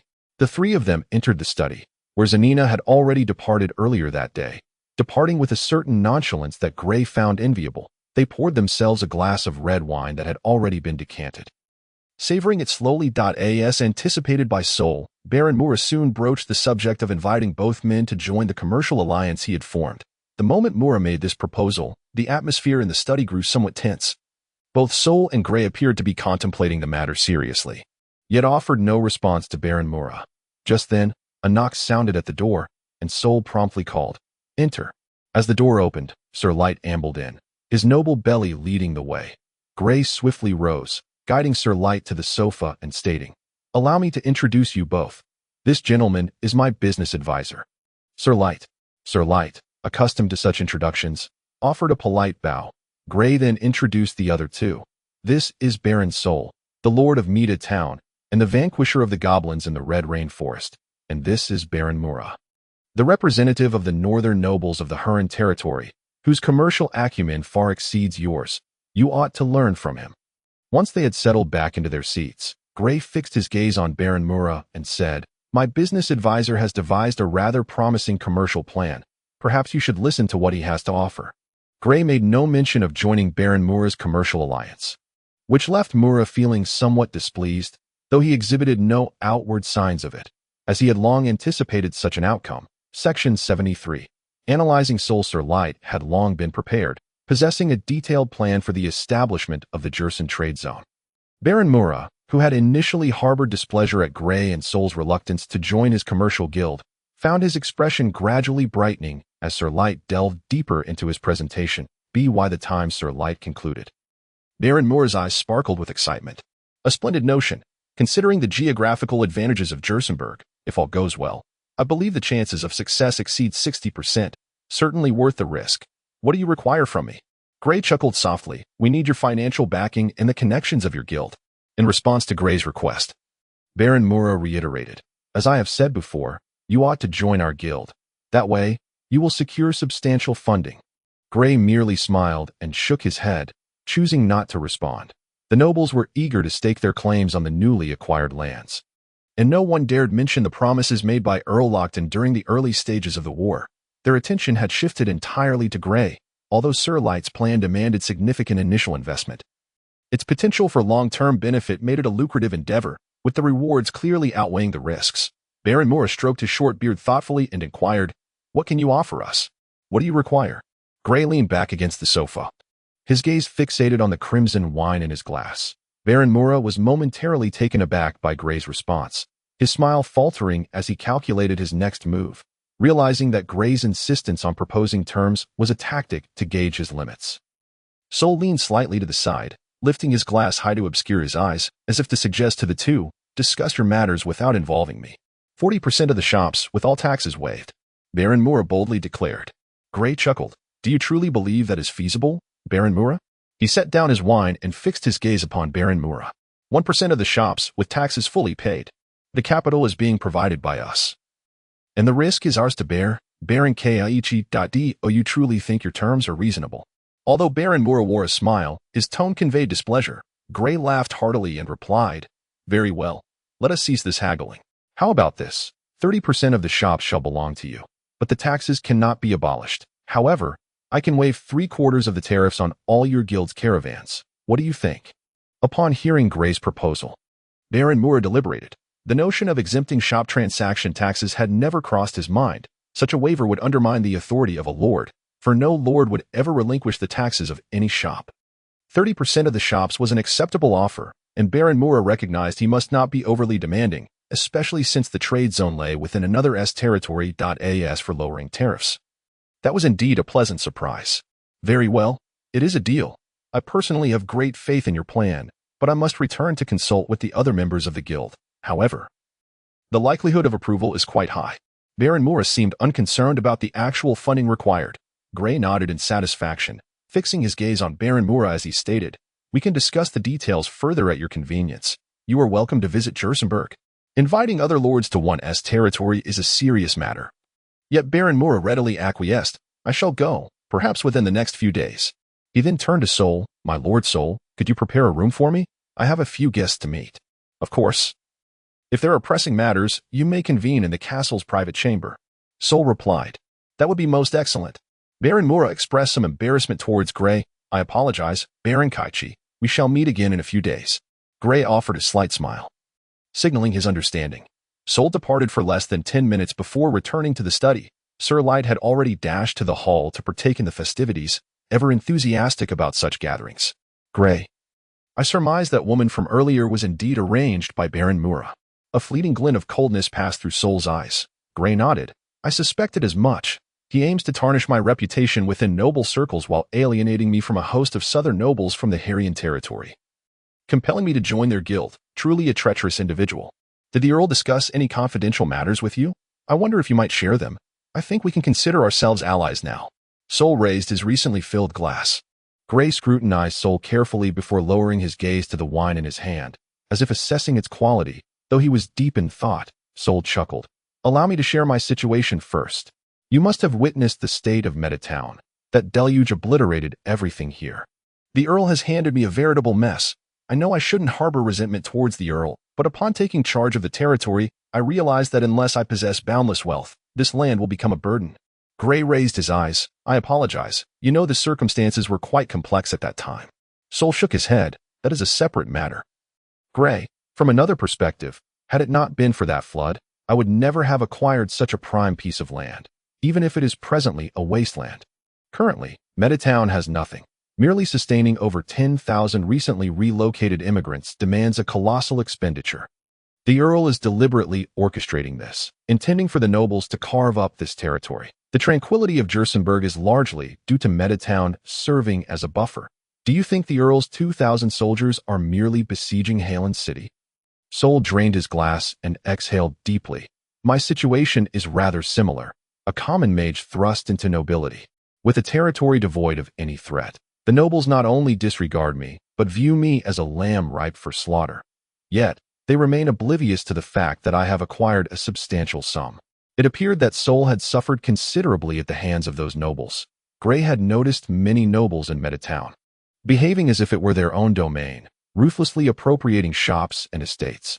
The Earl has commanded me to conquer Harland City and subsequently marry Miss Nisha. Gray revealed this matter. Sol seemed unsurprised. Contemplating, I suspect Baron Mura has already deduced this. The Earl is far too impatient. Initially, I merely speculated, but leaving 2,000 soldiers with you, without requiring you to supply their provisions, invites all sorts of conjecture. Are you suggesting that Baron Mura's actions today are aimed at sabotaging my relationship with Miss Nisha? They are far more astute than you presume. Even without your affair with Miss Nisha, they would have acted similarly. The Earl's intentions are clear. After conquering Harland City, have you considered the question of its ownership? Sol did not respond to this evident query, but instead posed another sensitive question. Suddenly, Gray's eyes flickered, turning towards Sol. Are you suggesting he would grant me Harland City? Is that even possible? What is impossible? You are aware that the territory you now govern is nearly greater than the combined holdings of Baron Mura and his associates. Indeed. They believe the Earl's granting of Jersenberg to you suffices, yet have you not noticed? In Harland's territory, every occupied area is under your dominion. This signal could not be more explicit. You are simply too immersed to recognize it. Gray remained skeptical. Does the Earl truly trust me so implicitly? This is not a question of trust. The Earl possesses remarkable insight. You would never align with Baron Mura for your own interests, as the power he bestows upon you can stand against their entire circle. Moreover, the Earl has intentionally granted Metatown to me as a buffer. We are merely pawns in the Earl's grand strategy. Gray rubbed his temples. Are you suggesting that the Earl desires us to contend with Baron Mura? Section 74. Sol continued with a teasing tone. As for the Harland's territory under your control, once you wed Miss Nisha, decades hence, will not this land still be governed by the bloodline of the Lockton family? It is a guaranteed profit. Gray conceded this point. It is an irresistible temptation. Even knowing I am but a pawn, we are all willingly made into pieces in this game, are we not? Sol laughed heartily. Fear not. We shall not remain mere pawns forever. One day, we will become the architects of our own rules. And what we have in abundance is time. The Earl is unconcerned that I might have a change of heart. Gray's tone was equally playful. You will not. You are not the protagonist of those wandering poet tales. Your desires are laid bare in your eyes, and the Earl has manipulated your ambitions. Sol appeared envious of the heroes in the tales of wandering poets, as a glimmer of longing shone in his eyes when he spoke of them. In order for us to become chess players at the earliest. Cheers. Gray raised his wine glass, and Sol smiled faintly, lifting his own glass as well. With a crisp clink, the two goblets gently collided. The banquet in the castle continued. as Gray and Sol exited the study, making their way toward the grand hall, where they must integrate into this circle point 1 hour before the commencement of the banquet. Within the Jersenberg military camp, Rena concluded her day of training, accompanied by a small squad of soldiers. She intended to return to her quarters. These guards were arranged by Gray, as the territory was recently acquired and fraught with uncertainties. The Jersenberg military camp was situated in close proximity to the outer city walls. To reach her villa in the Noble district, Rena had to traverse a broad street that ran through the town, which had been constructed to facilitate the passage of carriages. As Rena approached a shop's entrance, a sharp whoosh pierced the air, heralding the arrival of an arrow. The soldiers tasked with guarding Rena instinctively shoved her aside. Thud! A soldier shielding Rena was struck in the chest, slowly collapsing to the ground, blood oozing rapidly as his eyes fixated on a distant corner. Everything transpired far too abruptly. Rena had just been contemplating the soldier's training schedule for the following day, following the trajectory of the arrow. She spotted a man clad in leather armor, positioned at an angle behind a wall. If not for a keen eye, one might have easily overlooked his presence as he coldly gripped a bow. Fixated on Rena, the remaining soldiers reacted swiftly, their movements agile as they raised their shields to protect her. Beep, beep. One soldier took the opportunity to sound a magical whistle. Hurry, time is of the essence, a voice from somewhere shouted. Though dusk was settling in, the thoroughfare remained bustling with townsfolk. Upon witnessing a soldier fall, blood staining the ground, the townspeople, having only recently emerged from the shadows of war, promptly descended into chaos, fleeing to what they perceived as safe havens. Thud. Initially mistaking it for a townsperson colliding with them. The soldiers were caught off guard as a dagger pierced the abdomen of one among them. Any who approach shall be slain on the spot. Rena's eyes narrowed as she bellowed with conviction. Yes, at her command. Blood spattered as several nearby individuals, including the assassin who had just attacked the soldier, were executed on the spot. It was impossible to discern whether they were mere townsfolk or assassins amidst the carnage. Seize! Seize! Seize! 3 more arrows flew, felling 3 soldiers, each shot precisely striking the throat. Had Rena not been encircled by soldiers, given her petite stature, she too might have succumbed to an arrow. Fall back in formation, Rena ordered, recognizing it as their best and only recourse. Just then, a robust figure burst forth from a nearby residence, a towering man wielding a massive iron hammer. Thud! The sound resonated, accompanied by the sickening crack of bone. An unsuspecting soldier was struck in the lower back, the blow so severe that he emitted no cry, his body spiraling to the side, slumped against the wall, eyes rolling back as he teetered on the brink of death. Thud! Another similar sound echoed. Another soldier being sent flying. Rena's eyes widened in horror, her red lips biting down in determination. Could this be her final resting place? As the giant drew nearer, archers lay in ambush, and reinforcements were nowhere in sight. The remaining soldiers fought desperately. The faint scent of blood wafted through the air, yet Rena felt no fear. Instead, an odd sense of liberation enveloped her. Slowly, she unsheathed her sword from her waist. Only 4 soldiers remained by her side, all brought over from the Huryen territory by Gray. Their anxious expressions betrayed their tension, yet they remained steadfast in their duty, unwilling to abandon Rena. Soldiers, fear not. Rena's voice rang out unexpectedly. Her words flowed with an ease that struck a chord in the soldiers' anxious hearts, bolstering their dwindling confidence. The remaining 4 soldiers, witnessing their commander's composure, especially one as unyielding as a woman, regained a semblance of faith. You are quite brave. The giant, taken aback by Rena's demeanor, paused. Rena scoffed, refusing to respond, and the giant tightened his grip on the hammer. Leave the archers to me. You handle the one in front. Just as despair threatened to engulf them, a woman's voice reached Rena's ears. Follow her instructions. Rena's pupils constricted as she stepped back, narrowly evading a lethal swing from the hammer. Shouting at the startled soldiers nearby, they quickly regained their composure. Encircling the giant, the hulking figure, having heard the woman's command, cast a wary glance at his hidden allies. The remaining soldiers, intimidated by the giant's ferocity, hesitated to engage. Rena remained composed, though a flicker of concern lingered regarding the fate of the archers.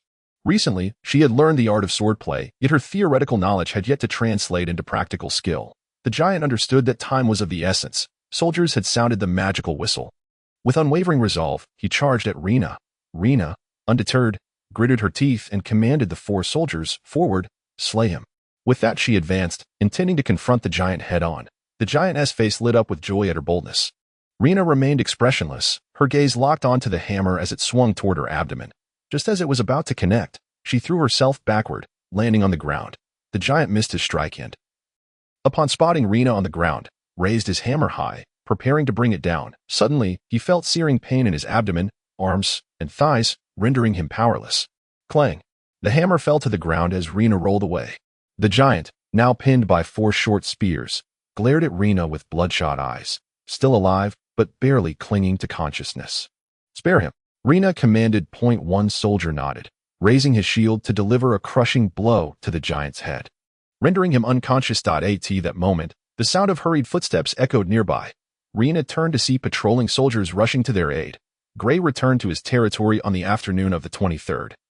Noticing a significant increase in the soldiers stationed along the town walls, perplexed, Rena sought him out to report the assassination attempt that transpired the previous evening. In truth, Gray had anticipated such an attack, albeit he was still taken aback, having not expected Rena to be the target. He was equally curious about who had come to her rescue.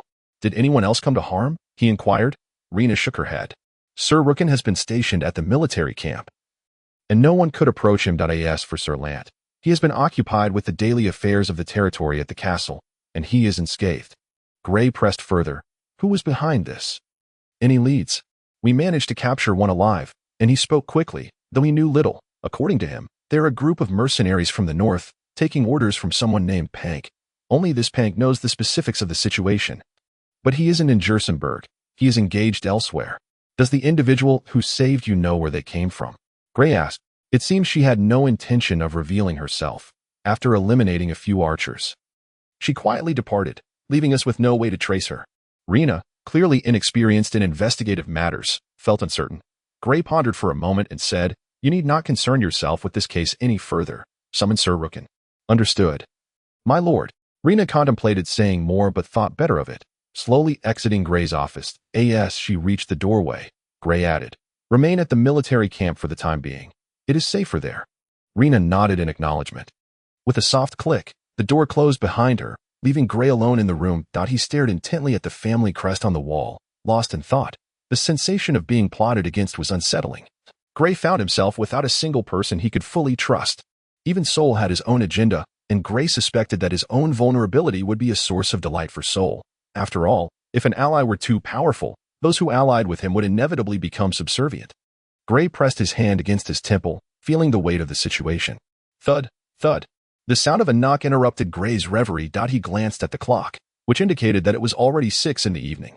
Entering the study was Rookin, clad in gleaming knightly armor that was somewhat dazzling. What is the situation regarding Sir Rant? With Rookin dressed in such a manner, Gray felt it inappropriate to invite him to sit, and directly posed the question weighing on his mind. Rookin stood before Gray's desk like a loyal squire, and upon hearing Gray's inquiry, he promptly responded, In the 2 days since your departure, several groups have come to seek him out. Have you disowned Sir Rant's attitude? Gray inquired further. I apologize, my lord, but we are still unaware of his precise stance. However, he should not have betrayed you. Rookin's head hung low. Do we have a grasp on the movements of these individuals? Who do they usually associate with? And which places have they frequented? Are these matters known? Rookin did not raise his gaze. It seemed he was formulating his thoughts. After a moment's pause, he replied, We have gathered this information in great detail, and we have been tracking their daily routes. Then regarding the assassination attempt on Rena, you have no intelligence whatsoever. Gray's tone was stern. My lord, this incident was quite sudden. I believe it was not orchestrated by this group. Their intent does not seem to be the assassination of Knight Rena, but rather, Rookin wiped the cold sweat from his forehead, unable to articulate the remainder of his thought. Gray understood what he was implying. The scheming rodents in Harland City had certainly aimed to eliminate him. Not an individual of little relevance like Rena. Even if the attempt on Rena had succeeded, it would serve no purpose and would only alert the true target. The objective behind the assassination of Rena was likely to disrupt the situation in Jersentown, without wishing to bring it to utter chaos. But this remains a grave threat. Gray's left fingers lightly tapped against the tabletop, producing a rhythmic sound as he contemplated the matter. Rookin stood respectfully by, awaiting his lord's thoughts in silence. These individuals must be eradicated entirely. Sometimes, excessive mercy is not a virtue. Gray intended to employ a decisive approach, which would not only defuse a potentially explosive situation but also instill fear among many. Of course, there was another reason. He wished to compel this group to reveal their true cards. Only by understanding their hand could Gray find a measure of comfort, even if their cards posed a challenge for him. What scope are we discussing? Rookin asked cautiously. Gray fixed his gaze on Rookin and replied in a grave tone. All the parameters you have uncovered. This will involve hundreds of people. Rookin felt a heaviness in his heart, realizing that his lord intended for him to act as an executioner. What? Is it beyond your capability? Gray's eyes burned with intensity as he scrutinized Rookin. Rookin lifted his eyelids and met Gray's gaze, hastily bowing as he declared, No, I can manage it. I will set to work immediately. Wait. Gray's expression suddenly softened, a faint smile gracing his lips. There is no need for you to handle this personally. Go fetch Sir Rant. Rookin was momentarily taken aback, quickly grasping the implication. He felt a sense of relief, having just been knighted and coming from a common background. He had gained a measure of respect in the Jerson domain. If Rookin were to stain his hands with the blood of hundreds, his standing would plummet to 0. As a knight, one must not invoke fear in the populace. Rather, one must earn their respect, a stark contrast to the role of a lord, who must command both respect and fear. Having received his instructions, Rookin swiftly exited the study. Sir Rant, serving as Gray's special advisor, was busy handling the mundane affairs of the castle in the hall. Soon, Rookin returned, accompanied by Sir Rant. Gray greeted Sir Rant courteously, grasping his arm and guiding him to the sofa. Please, Sir Rant, have a seat. Rookin, go instruct the servants to prepare some tea. Sir Rant has a fondness for it. Rookin nodded silently and departed, returning shortly thereafter. As he was clad in knightly armor, sitting on the sofa was somewhat uncomfortable. So he remained standing nearby. The fragrance of the tea significantly lifted Gray's spirits. He glanced at Sir Rant, who was sipping his tea, and addressed Rookin. Rookin, please share with Sir Rant the details of your recent investigations. Upon hearing this, Rookin diligently organized his thoughts, speaking slowly as he crafted his narrative, careful not to disclose that his observations stemmed from monitoring Sir Rant. Once Rookin finished, Gray ceased toying with the teacup and observed Sir Rant, whose brow was furrowed in deep contemplation. Sir Rant, I believe my domain cannot permit the existence of such individuals. You are aware of Knight Rena's assassination attempt yesterday, I presume? Gray spoke deliberately, yet enunciated each word clearly.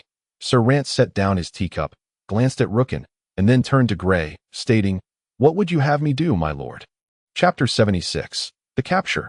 I initially intended for Rookin to lead the effort to eliminate these threats. But upon reflection, I realized he is not yet well acquainted with the circumstances in Jerson Town. I fear he may complicate matters beyond repair. After careful consideration, I believe you are more suited for this task. While Rookin can assist you, Gray continued to twirl the teacup in his hands, appearing nonchalant, occasionally revealing a look of indulgence as he savored the aroma of the tea. Sir Rant was not taken aback by Gray's request. As he had anticipated it, he responded swiftly, If this is your command, my lord, I would be more than willing to undertake this task. Excellent, Sir Rant. Gray smiled as he set the teacup down. For the specifics of the mission, I trust you can consult with Rookin. He will follow your lead. However, Sir Rant did not even glance at Rookin, his head bowed as if contemplating something of great importance. I believe tonight should suffice for our endeavors. Gray maintained his pleasant demeanor. Certainly. Sir Rant's tone was resolute as he suddenly rose to his feet. Gray smiled faintly and also stood, declaring, You should begin your preparations. Sir Rant promptly took his leave, and Rookin intended to follow when Gray's voice reached him. Rookin, you must adhere to Sir Rant's commands. Be sure to understand your responsibilities. Of course. My lord. Rookin's knightly salute was impeccable. As Sir Rant approached the door, he paused momentarily upon hearing Gray's words, and then Gray added, I shall remain uninformed about tonight's operations. I am still in Midat Town. Upon hearing this from Gray, Sir Rant's expression shifted, though he quickly regained his composure, turning to Gray with a lowered head. Of course, my lord. Rookin suddenly felt a pang of pity for Sir Rant, yet he was also struck by Gray's ruthlessness. Rookin was acutely aware of Gray's history, from the former Duke Gannard to Knight Taro, the subsequent flood, and now this situation. Each event underscored Gray's decisiveness and brutality. Sir Rant, however, was not dwelling on such thoughts. Having lived a long life and served as the former captain of the Jerson Guard, he had witnessed the sordidness of nobility and found this to be reasonable. Yet, while he had seen much, had it been in the past, Sir Rant would have scoffed at the underhanded schemes among the aristocracy. However, when the object of his loyalty severed the bond of his oath, he had awakened to a profound realization. In the hearts of the nobility, nothing supersedes the legacy and interests of their families. At this moment, nothing held greater significance for Sir Rant than the survival of his own lineage. Sir Rant, the arrest warrant requires your signature. Rookin reminded him. Sir Rant turned to look at Rookin. Chuckling lightly, and skillfully found a pristine piece of parchment in the castle's hall, quickly drafting an arrest warrant. As the special advisor of Jerson, he possessed the authority to issue such warrants. Yet he understood the limitations of his position and never expected his warrant to be genuinely effective. To his surprise, however, his first valid warrant was produced with such swiftness. Holding the warrant from Sir Rant, Rookin smiled broadly, his joy evident. He noticed Sir Rant frowning and quickly added, "I apologize, sir. I meant no offense. You need not apologize. Now you should attend to your duties. We have but one night, and we must act promptly." Sir Rant replied coolly. Rookin nodded earnestly and hurriedly departed the castle. The capture operation proceeded remarkably smoothly. Initially, the soldiers were unaware of the mission specifics. The official line was that they were to apprehend the eyes and ears of bandits operating within Jerson. With Gray's authorization, Rookin was able to mobilize 2 squads of soldiers. Although the number of individuals to be apprehended was substantial, capturing the key players was paramount. The lesser minions could be dealt with gradually, as even losing 1 or 2 would not significantly impact the overall strategy. Gray secluded himself in his study, standing by the window. Outside, darkness enveloped the landscape, and Jerson was situated at the highest point of the town. Built around the castle, from his study, he could observe much of the town's activity, yet due to the encroaching night, he could merely catch glimpses of flickering flames in the distance. The number of guards at the castle has at least doubled today, with the steward, Wren, now also serving as the captain of the castle guard. The meager knowledge he acquired during his military service is evidently insufficient for the task at hand. However, Gray currently lacks any trustworthy candidates to appoint to this position. Time drags on in tedious anticipation. Sir Rant remains in the castle hall throughout the night, quietly seated in his designated spot, perusing a historical tome. Of late, he has developed a fondness for such literature. Sir Rant does not consciously monitor the passage of time, unaware of how long has elapsed, until the hall's door creaks open, revealing the last person he wishes to encounter. Rookin, what is destined to come will inevitably arrive. Sir Rant sighs softly to himself. Sir, I have escorted all the prisoners to the military camp. Rookin announces, his expression somewhat weary. Sir Rant nods silently in response, gently placing his book aside and rising to his feet. He walks into a nearby room, where a mirror stands. Before it, he meticulously adjusts his appearance. Meanwhile, Rookin remains patiently outside, betraying not a hint of impatience. In the military camp's training ground, nearly 200 individuals are bound together, encircled by soldiers wielding spears. Within the camp, Reyna has already been roused by the commotion. She surmises the situation but, being astute, chooses to feign ignorance since Gray has not summoned her for this operation. Upon Sir Rant's arrival at the training ground, his countenance shifts upon witnessing the capture of such a multitude. He turns to Rookin, who, with a wry smile, whispers in his ear, "It is Baroness' orders." This explanation is superfluous, for without Gray's authorization, Rookin would never have dared to apprehend so many. "Rant, you traitor, it is truly you," a middle-aged man in the crowd exclaims hoarsely, his face marred with visible scars. Bang! A soldier, seeing the man's defiance, steps forward and strikes him on the head with his shield. The middle-aged man, undeterred, glares at Sir Rant with bloodshot eyes. Sir Rant glances at him briefly before dismissing him from his thoughts.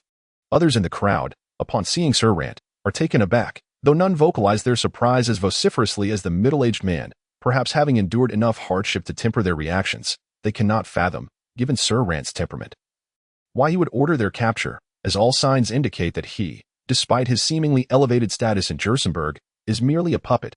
Chapter 77. The impending disruption of tranquility. Gray now governs a vast territory, with a population estimated between 60 to 70,000, including the lands of Harland.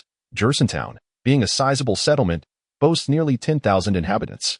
The execution of under 200 individuals will hardly be felt by the townsfolk come morning. Even if the townspeople learn of the event later, it will likely serve merely as fodder for post-meal conversation. The lives of nearly 200 souls will soon be reduced to mere cold numbers.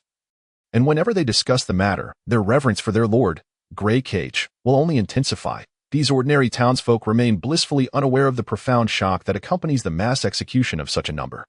Although Sir Rant had prepared himself for this grim eventuality, witnessing the execution of so many still chills him to the very marrow. He must now reassess the seemingly placid demeanor of the young lord. This is not akin to slaying foes on the battlefield. In the heat of combat, deaths mount as both sides become frenzied. The current scene resembles that of a slaughterhouse, which fills Sir Rant with revulsion. Gray has opted to remain absent from the sight, fearing he might succumb to compassion. Now, He finally comprehends why the ancestors of humanity decreed that death sentences must be executed by the judge personally. Yet, Gray feels compelled to proceed, for both internal and external foes necessitate that he employ a heavy hand, ensuring his subjects remember their lord. Given sufficient time, Gray would not hesitate to allow his subjects to acclimate to his rule through gentler means. However, the urgency of his situation leaves no room for such merciful approaches. Nevertheless, Gray's choice of this method is also driven by another motive. He understands that the individuals facing execution are merely a fraction of those opposing his governance. Posing little threat, he believes that their capture will incite action from those lurking in the shadows. He has employed a band of mercenaries, hired by Ren, to monitor the movements of those attempting to flee the city under cover of night. If all goes according to plan, they should have established a stronghold in the wilderness, bolstered by an armed force. The young Lord of Harland intends to apply the same tactics against Gray that Gray previously employed against his father. Without stability at the rear, this war cannot be waged. Gray has refrained from action recently due to the many uncertainties plaguing his territory. He must ascertain the situation within his domain, as long as he possesses clarity. Even formidable threats can be managed. Indeed, if Gray's power were sufficiently robust, he would not need to concern himself with such trivial disruptions. When Sir Rant and Rooken arrive to report, it is already midday. After listening to their accounts, Gray merely states, "I understand." He then invites both men to join him for a meal in the castle's dining hall. Following this, the trio refrains from mentioning the matter again.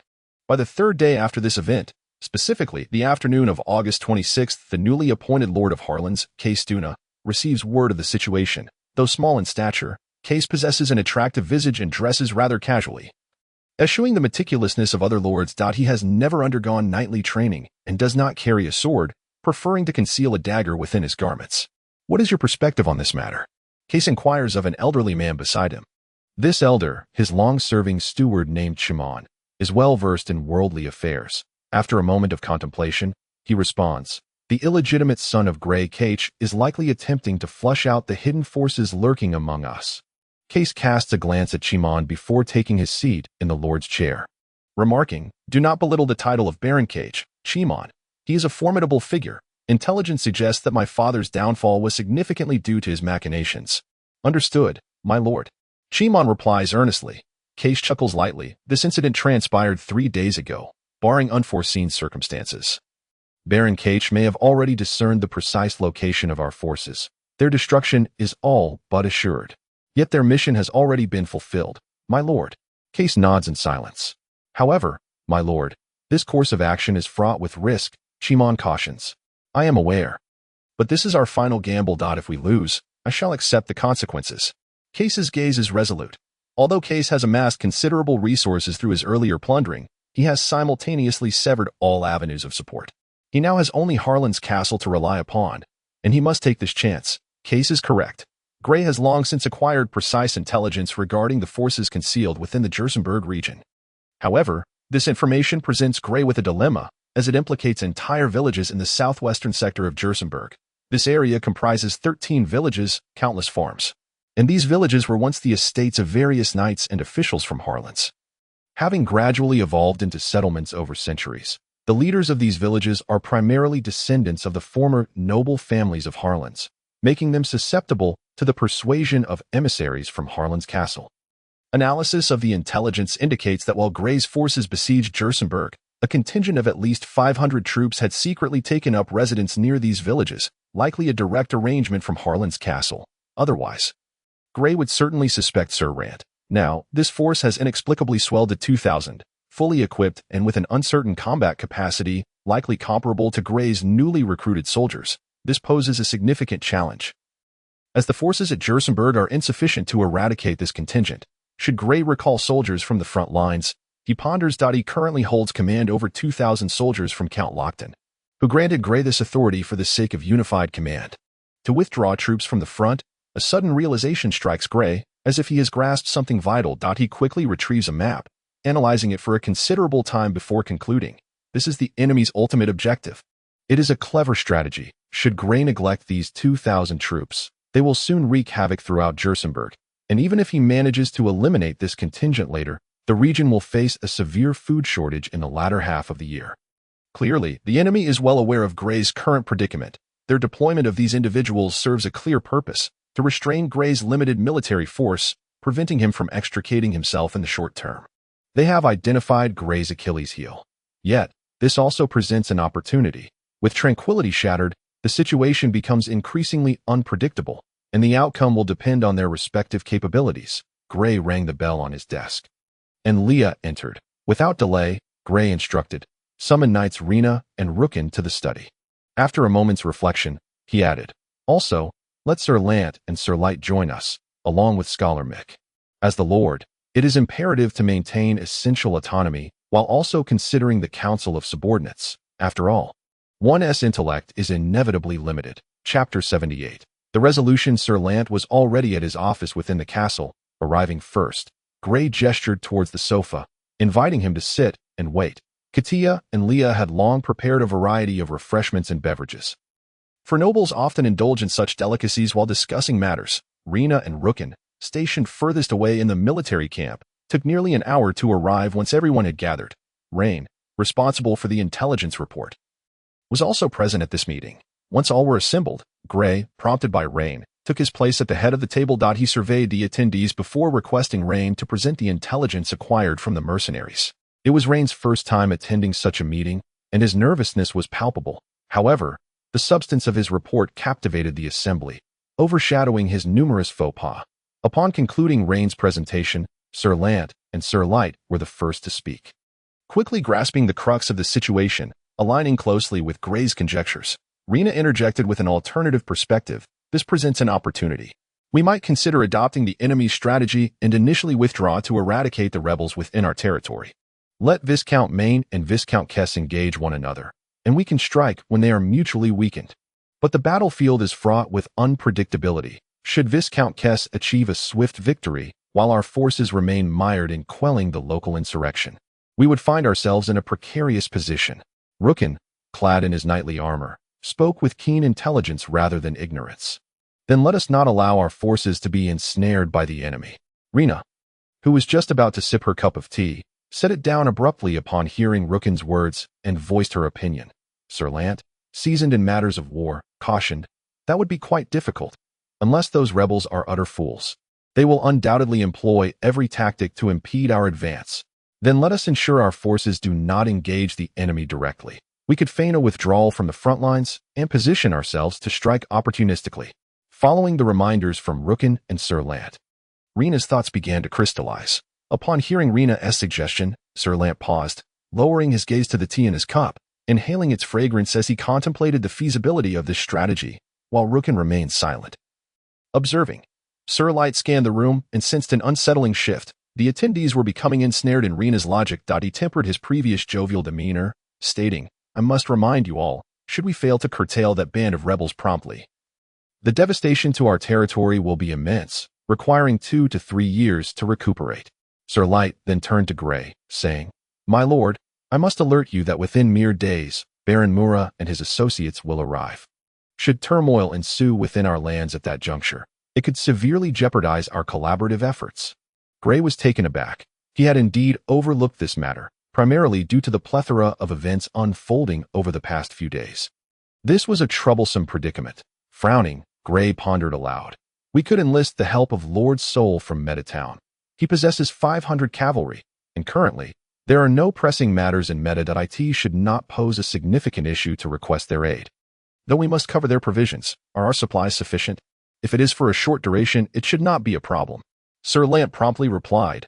Grey lowered his gaze, contemplating the steaming tea before him, while the others, sensing his deep concentration, fell silent, awaiting his decision. Moments later, Grey lifted his head and surveyed the assembly, declaring, "I have made my decision. We shall mobilize 5 companies from the military camp.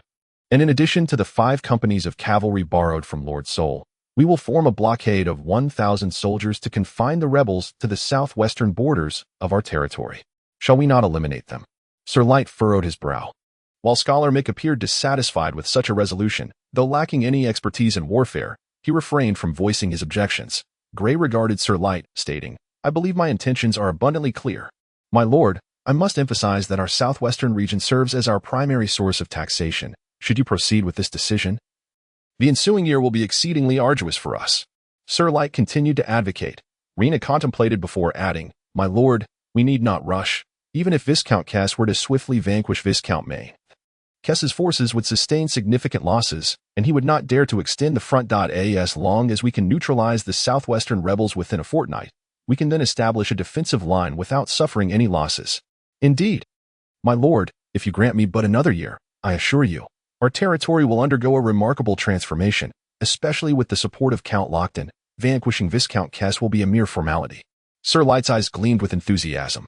Noticing Sir Light's expression, Rena discerned that relinquishing this territory would entail considerable losses for Gray, prompting her to propose a more cautious approach. Gray inwardly shook his head.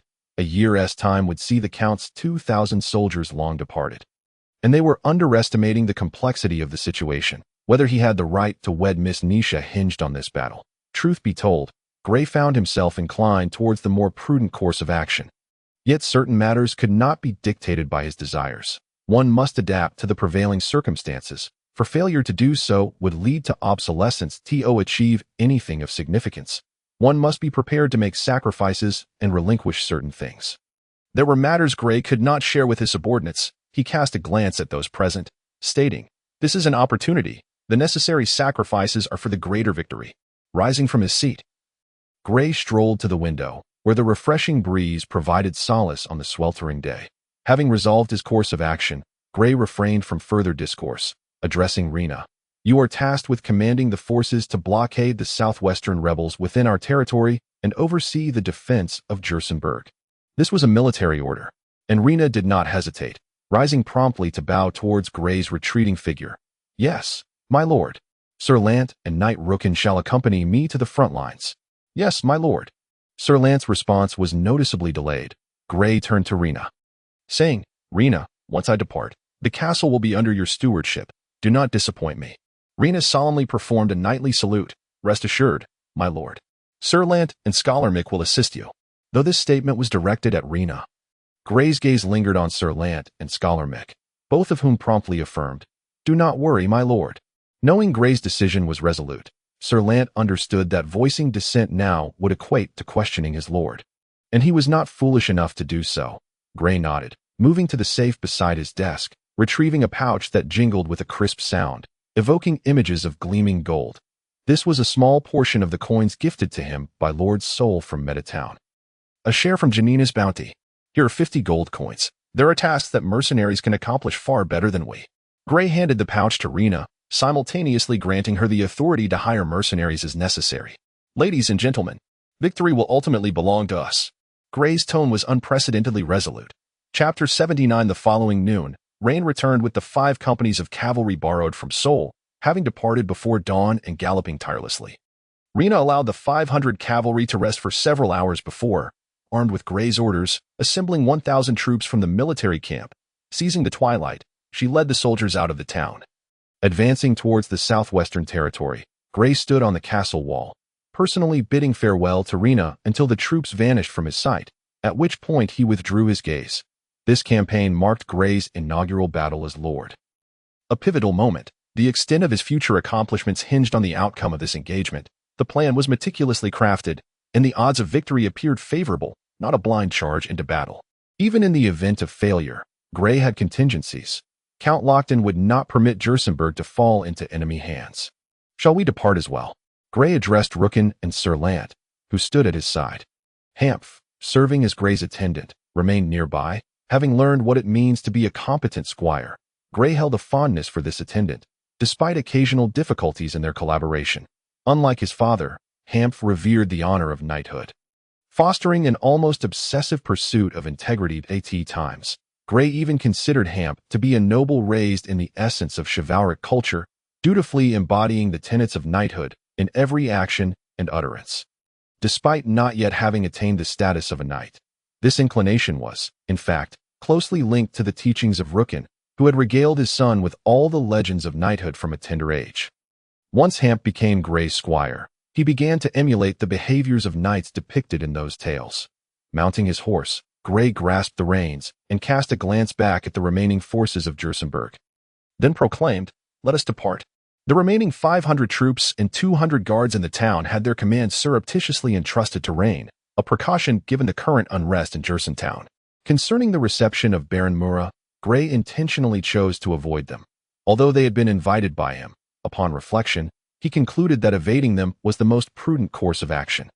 Just days prior, in Midtown, Grey had discussed the general direction with Baron Murat, who was primarily interested in securing additional advantages in various matters. In Grey's absence, Sir Light could conveniently shift any challenging issues onto him. Moreover, Grey possessed a compelling rationale. The shifting tides of war at the front demanded his urgent presence, leaving Baron Murat with no grounds for reproach. On the 27th of August in the year 1211 of the continental calendar, Grey issued a command to withdraw 2 battalions positioned 50 miles southeast of Harland city.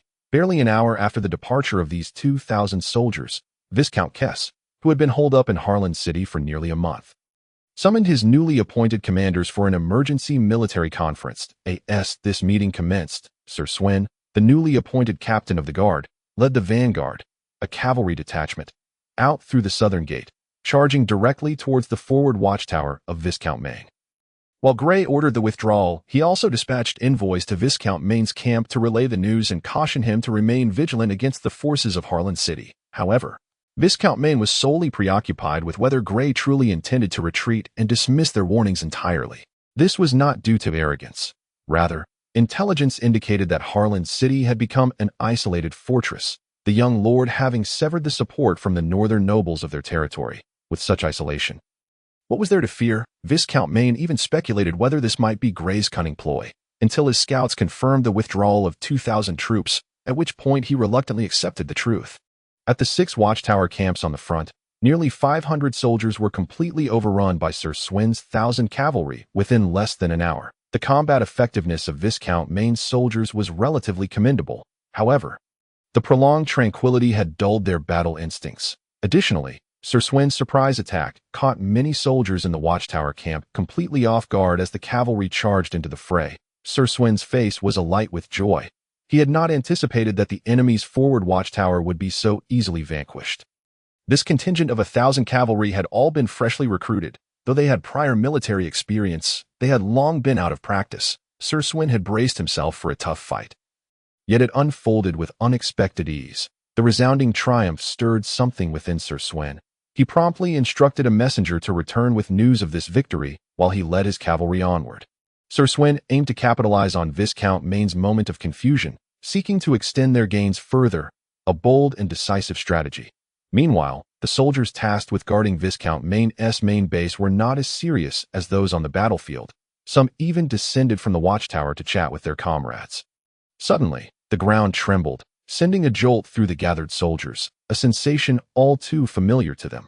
The sentry, disregarding everything else, quickly climbed the watchtower, only to be met with the sight of a vast horde of cavalry advancing towards the camp, sending a chill racing through his veins. Beep, beep. Although fear spread among the sentries, they dutifully sounded the alarm. Yet, by the time the magical horn was blown, the cavalry had already breached the camp. Rows of barricades lay abandoned in the corners, neglected by officers who found them a nuisance. The alarm alerted the soldiers near the camp entrance, prompting the officers to emerge from their tents. "Quick, barricade!" bellowed a burly man clad in knightly armor, as seasoned veterans hastily prepared. Form up! Do not let them breach our lines." Soldiers rushed to heed their commander's shouts, assembling a flimsy defensive line. Their swift actions, executed in such a brief span, were not merely a testament to training. Ultimately, this line was destined to be ruthlessly trampled by the enemy. Sir Swin grinned maliciously, arrows barely sticking to his knightly armor, proving utterly ineffective. The cavalry's speed was remarkable as they swept through. The fragile line crumbled within 5 minutes. However, Sir Swin had lost several men in the process, a fact that left him displeased. Despite its apparent fragility, the line served a vital purpose. The sacrifices made afforded precious time for the subsequent troops to deploy. Recognizing the necessity of restraint, Sir Swin understood that further charges would result in the complete annihilation of his forces. He discerned that the enemy had already established a tight defensive line. With their heavy crossbows now at the ready, acting swiftly, Sir Swin gestured to the leading knight beside him, and the cavalry division promptly split into 2, circumventing the enemy's main base before making a hasty retreat. Inside his main tent, Viscount Maine wore a grim expression. Grey's withdrawal had barely lifted his spirits when his own base came under assault. a stinging slap to the face, with no time for further contemplation. He barked orders to a nearby messenger.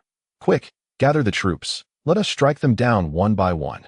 To tighten the blockade around Harland City, Viscount Maine's forces advanced significantly, dividing into several units to secure multiple key routes. Luckily for him, Sir Swin commanded a contingent of freshly recruited soldiers. Otherwise, that earlier line would have been dismantled in under a minute. Had that been the case, Viscount Maine would have suffered far greater losses. He may have even been forced to retreat. Chapter 8. A brief encounter after regrouping. Perhaps due to Viscount Maine's previous encounters with the Harland's territory, he deliberated and ordered a withdrawal to a location known as Black Mountain Pass. This pass, characterized by its dark-hued rocks, is where a vital mountain road lies, a lifeline for the Harland's territory. If Viscount Kess could secure this route, the blockade around Harland City could be broken. Fully aware of the significance of this site, Viscount Maine had preemptively established a camp there. His encampment, nestled against the mountains, was intricately designed, making it defensible against assaults. Furthermore, the route from Black Mountain Pass led directly to Viscount Maine's own lands. Ensuring a steady flow of supplies for his troops, this was the battleground Viscount Maine had selected. Attacking the camp established at Black Mountain Pass was akin to besieging a city.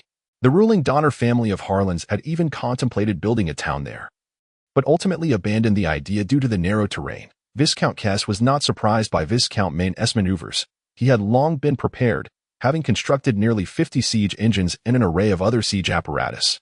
The rapidly shifting dynamics of the battlefield, from Grey's order to withdraw, to Viscount Kess's flanking assault, to Viscount Maine's retreat, had transformed the aggressors into defenders in an instant. As Kess led his forces to Black Mountain Pass. It was already 5 o'clock in the afternoon.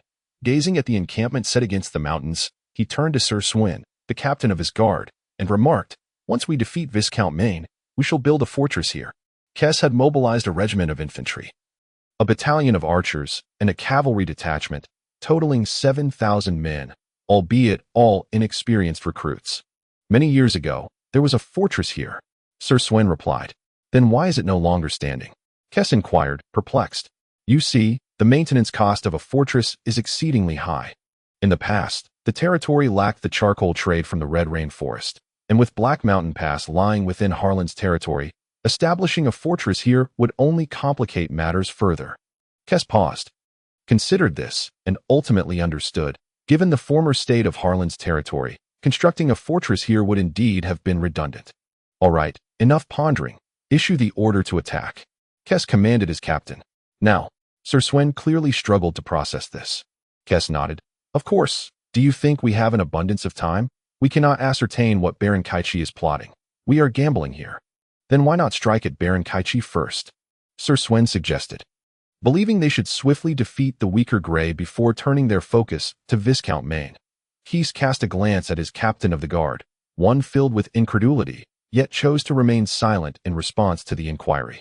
Sir Sven, perplexed by the lack of reaction, ventured, "Shall we not establish a camp now and gather the opinions of the other knights? They may possess effective strategies to swiftly seize the stronghold at Haishenku. The camp can be constructed while we mount an assault. Follow my instructions." Sir Sven, Kess, evidently losing his patience, retorted. Sir Sven, discerning the irritation on Kess's face, nodded in acquiescence. "Yes, my lord." The military orders were swiftly disseminated, given that the soldiers from Harland City were predominantly fresh recruits. With many lacking even the basic training and formation, the chaotic commands resulted in utter disarray beneath Haishenku. The officers, frantic and swearing profusely, found their concerns of little consequence. Sir Sven cautiously surveyed Kess before turning his attention toward the enemy encampment atop Haishenku. Gritting his teeth, he commanded the messenger at his side. "No need for formations. Charge as we are. Dispatch the order for the 1st and 2nd Infantry Brigades to advance, with the archers providing cover from behind." There was indeed no time to linger. The Viscount Maine atop Haishenku had already noticed the turmoil below and hesitated to send his cavalry into a charge. Utilizing the advantage of the downhill slope, such a charge would yield significant gains. However, the sound of thwump, thwump, thwump abruptly interrupted his contemplation. Maine looked up to see boulders the size of barrels hurtling toward his encampment. "Quick! Scatter and take cover." The seasoned veterans adeptly evaded the projectiles, as these ungreased stones were not difficult to dodge. The barrage from the catapults effectively shielded the advancing infantry brigades, lessening the harassment from enemy archers as they charged. The advantage of an unformed charge lay in its swiftness. They were drawing ever closer to the gates of Viscount Maine's encampment. The threat posed by the enemy's heavy crossbows and catapults compelled Maine to abandon his plans for a cavalry charge. Before long, the soldiers from both factions clashed. The troops from Harland City clearly lacked experience. Upon reaching the enemy's gates, they clumsily began to erect ladders at this juncture. The archers failed to follow up with adequate covering fire, resulting in the immediate loss of hundreds among the two frontline brigades. The fresh recruits, naturally devoid of morale, began to waver in fear after suffering casualties, and the officers were equally terrified. However, they feared Keys even more. A knight, bloodied from battle, bellowed, "The Lord has decreed. For every enemy slain, a gold coin shall be awarded. Yet, should anyone dare to flee the battlefield, their family shall face the gallows." This edict had been emphasized by the officers prior to their deployment. Nevertheless, as the battle raged on, the surviving soldiers began to exhibit cleverness. No longer charging blindly, they learned to organize themselves into formations. Moreover, the rear brigade of archers had finally arrived, their support effectively staving off the attacks from the enemy's watchtowers and towers.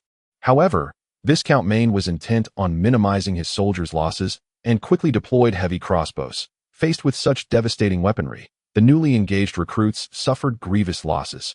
Keys surveyed the battlefield ahead, casting a glance at the now-formed 3rd and 4th Infantry Brigades. "Enough, Sir Sven, have them pull back."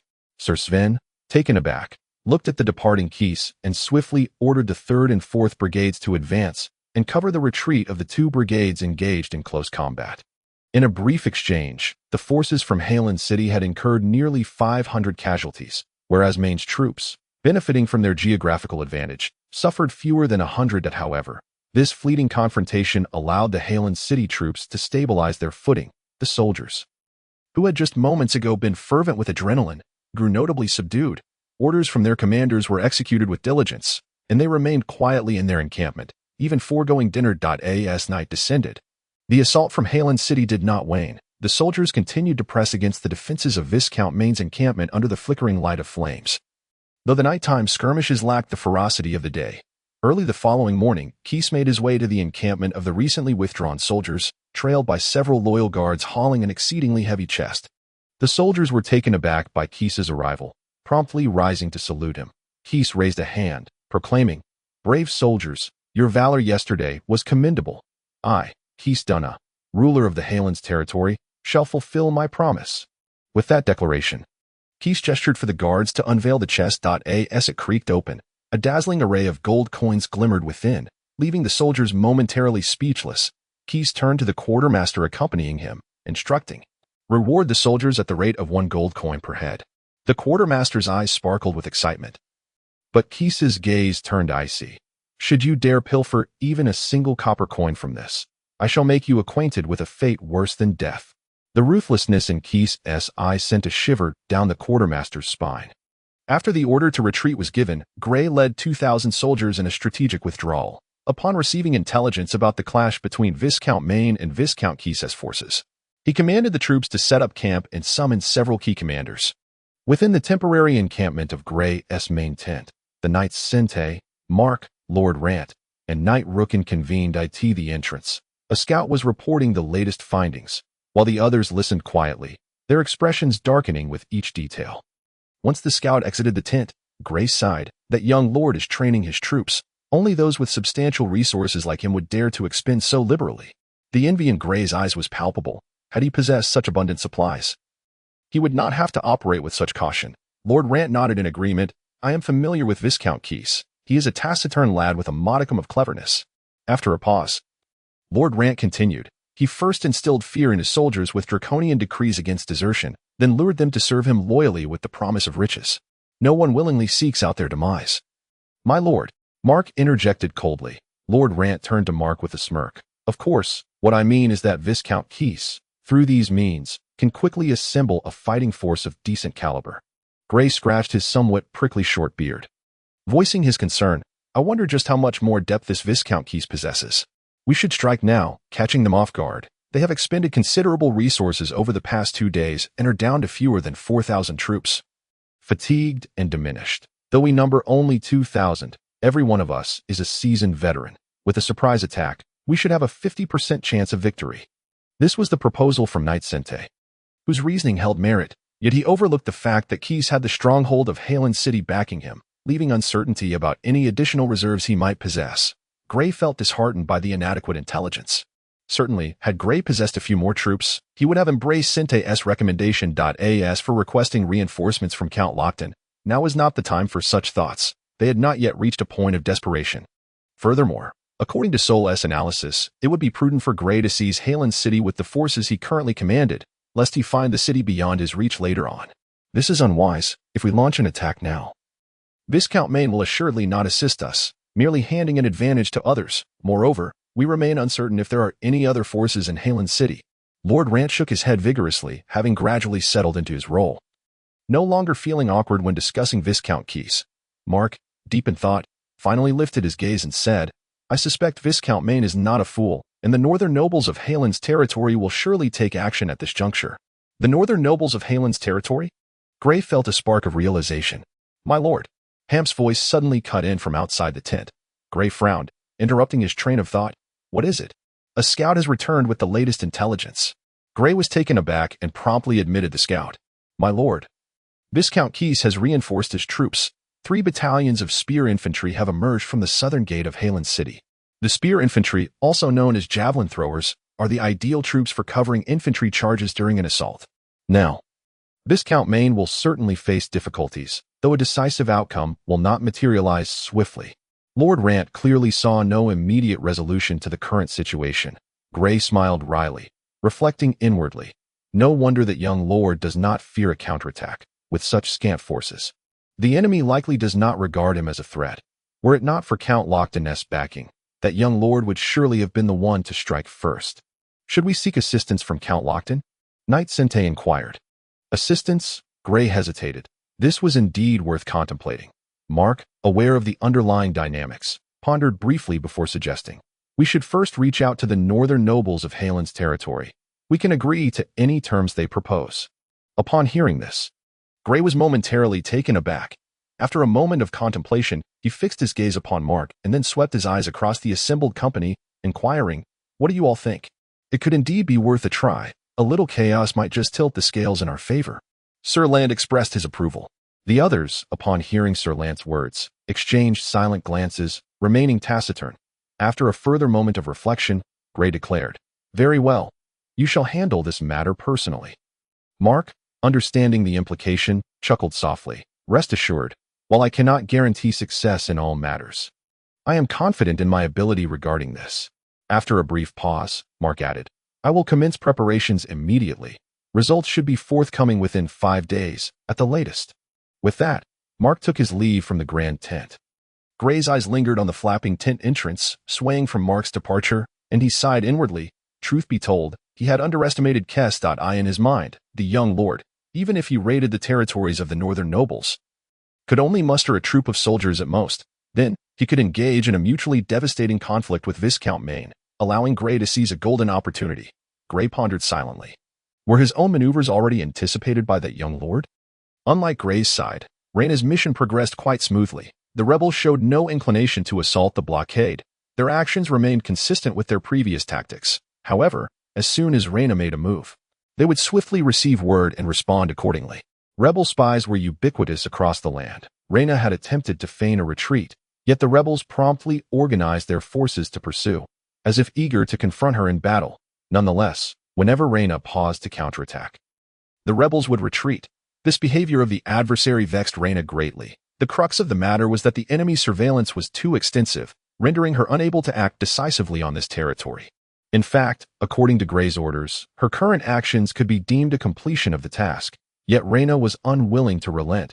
She yearned to annihilate this contingent. After several days of observation, she had discerned that the 2,000 soldiers opposite, while relatively obedient, possessed little in the way of combat prowess. They could hardly form even the simplest battle formations. Moreover, the rebels lacked cavalry. If she could devise a means to force them into direct confrontation, Reyna was confident she could obliterate their entire force. But how to entice these rebels? Raiding villages. Clearly, that would be the most effective strategy, as the majority of the rebel soldiers hailed from the nearby villages. Startled by her own thoughts, Reyna found herself questioning why such notions had crossed her mind. She shook her head vigorously, as if trying to dislodge the idea from her consciousness. Inwardly, she mused, are there no alternative methods? Furthermore, why would these villagers join the rebels? This region is quite affluent, and most villagers live comfortably, with no need to align with the insurgents. What could possibly drive them to abandon their prosperous lives in favor of rebellion? The Baron has not harmed their interests. Could it truly be the honor of their ancestors that compels them to oppose the Baron's rule? Reyna felt as though she were grasping at something elusive. A sensation that was both frustrating and akin to a claw scratching at her heart. She paced restlessly within her tent, the sweltering heat only adding to her discomfort. Suddenly, she flung aside the tent flap, and upon seeing their commander emerge, the soldiers, who had appeared somewhat disorganized, immediately straightened with renewed vigor. Yes, this was it. A thought sparked within Reyna. The pivotal issue with the rebels lay in their leader, who must be eliminated. But how? Assassination, that would likely prove challenging, yet it was worth a in September. The weather in the southern reaches of the human kingdom was unusually hot on September 1 SD, at noon. 2 guards in Jerson Town, grumbling under the blazing sun, affixed a freshly drafted announcement to the Lord's notice board. Due to the heat, it wasn't until around 4 or 5 in the afternoon that someone finally noticed the announcement, which offered a bounty for the capture of the rebel leader, Tech, operating in the southwestern area of Jerson Town, with a reward of 50 gold coins. In such a small place as Jerson Town, 50 gold coins represented a significant sum. Should a mercenary manage to earn this bounty, they could put away their weapons and retire comfortably. In this world, there are countless dreamers hoping to strike it rich overnight. And now this opportunity lay before them. Not just mercenaries, but even ordinary townsfolk were eager to seize the chance. This announcement was issued by Reyna, who never truly believed that a mercenary could eliminate the rebel leader. Her intention was merely to gauge the situation. Meanwhile, she had discreetly arranged for spies to infiltrate the villages. Once the mercenaries took action, the rebel leader Tech would undoubtedly shift his hiding place to evade assassination attempts, thereby increasing his chances of exposure. With all preparations complete, Reyna awaited the intelligence from her spies in silence. In the days that followed, the mercenaries proved resourceful, although they failed to uncover Tech's precise whereabouts. Their relentless pursuit kept him on edge. On the afternoon of September 3 RD, as Reyna analyzed the latest reports from her scouts, her attendant Lila suddenly informed her that a mercenary sought an audience outside the camp. A mercenary? The word resonated with Reyna, stirring her interest, and she called out to the entrance of the tent, "Bring him in." Once she had finished organizing her documents and battle maps, footsteps echoed outside the tent. Lila sought confirmation before entering with 4 soldiers, escorting a middle-aged man. "Greetings, you may call me Pank." The middle-aged man's knightly demeanor was impeccable. As Reyna scrutinized the mercenary, she felt a flicker of recognition. This individual bore a robust physique, his muscles reminiscent of legendary orcs, and his accent suggested northern origins. His wild hair bore hints of gold, a color characteristic of northern nobility. Suddenly, it dawned on Reyna. Pank. Was he not the leader of the mercenaries who had attempted to assassinate her?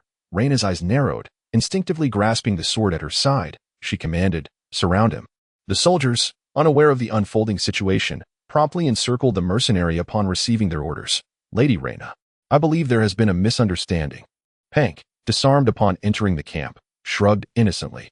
Reyna snorted coldly. "No misunderstanding exists. Tell me, were you behind the assassination attempt on my life?" Pank chuckled, not denying it, and nodded. "Indeed, it was my plan. However, it was merely a means to earn a living, not a personal vendetta." The soldiers tightened their grips on their weapons upon hearing that this mercenary was the orchestrator of the previous assassination attempt, a means of earning a living. Reyna's gaze turned icy. "You come here today for the same purpose, I presume?" Pank surprisingly nodded. "Of course, but this time I come to serve you." Taken aback, Reyna quickly grasped Pank's intent. He was offering to assist her in eliminating the rebel leader, Tech. Intrigued, Reyna recalled how well-planned the previous assassination had been, indicating that thorough reconnaissance had been conducted beforehand. Weighing her options, she lowered her sword and gestured for her soldiers to stand down, deciding to hear him out. "You possess remarkable audacity." Pank laughed heartily. "My friends often say the same of me." Reyna's response was a cold scoff. Let us hope your abilities match your boldness. After a moment's pause, she continued, I am willing to overlook past transgressions for the time being. You are not only brave but wise.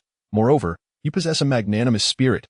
Lady Reyna, Pank showered her with compliments, clearly aware of what she wished to hear. Reyna dismissed the flattery, even though it was quite pleasing to the ear. Mr. Pank, I believe if you truly have the means to eliminate tech, you need not seek me out, for my bounty announcement is quite clear. Speak, what further demands do you have? Upon hearing this, a smile spread across Pank's face. I require you to recommend me to Baron Ketch. Reyna, who had been about to sit, straightened abruptly, her gaze scrutinizing Pank. You wish to become a family knight to Baron Ketch? She inquired. Pank maintained his smile. Indeed, we mercenaries live our lives on the edge, hoping for the day when we might be valued by a lord and granted the title of knight. Reyna frowned, however, even if you succeed in assassinating Tech. That alone may not suffice. Moreover, bestowing the title of family knight is a serious matter. The Baron is not familiar with you. All I require is for you to recommend me to Baron Ketch, and I will earn his trust.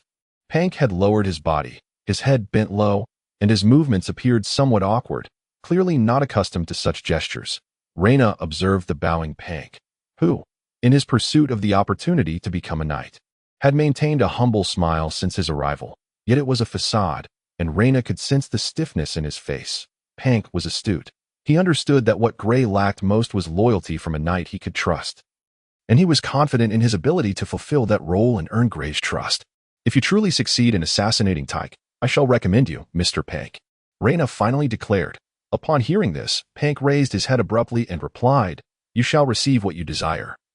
Knight Reyna, and both I and my descendants will forever remember your generosity.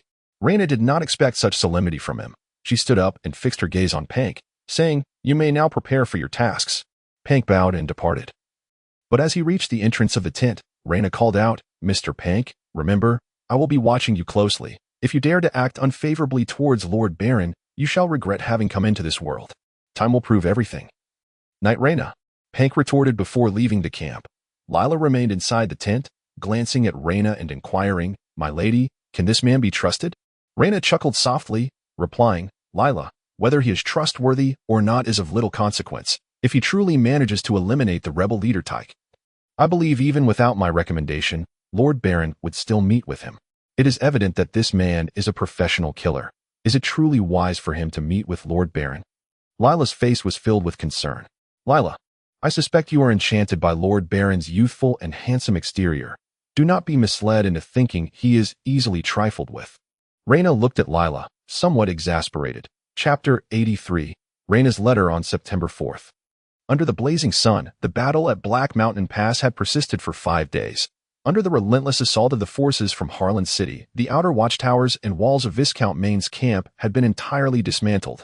After days of warfare, the army of Harland City had begun to exhibit combat effectiveness, though losses were inevitable. Nearly 10,000 troops had dwindled to less than 5,000. Viscount Maine's excessive caution had caused him to miss numerous opportunities. Enduring considerable hardships, had he launched an all-out attack earlier, victory might have already been his. This situation could only be attributed to the quirks of human psychology. For over a decade in the war against Harlands, Viscount Maine had experienced far more defeats than victories, which conditioned him to instinctively choose defense against the forces from Harland City. Days of bloody combat had transformed the once pitch-black stones of Black Mountain Pass into a dark crimson hue. With occasional remnants of flesh discovered among the crevices, the black crows in the sky seized the opportunity to descend and feast upon the remains. Kais divided his army into 3 groups, launching relentless assaults on Viscount Maine's camp day and night, prompting Maine to urgently summon a detachment of soldiers from his territory for reinforcements.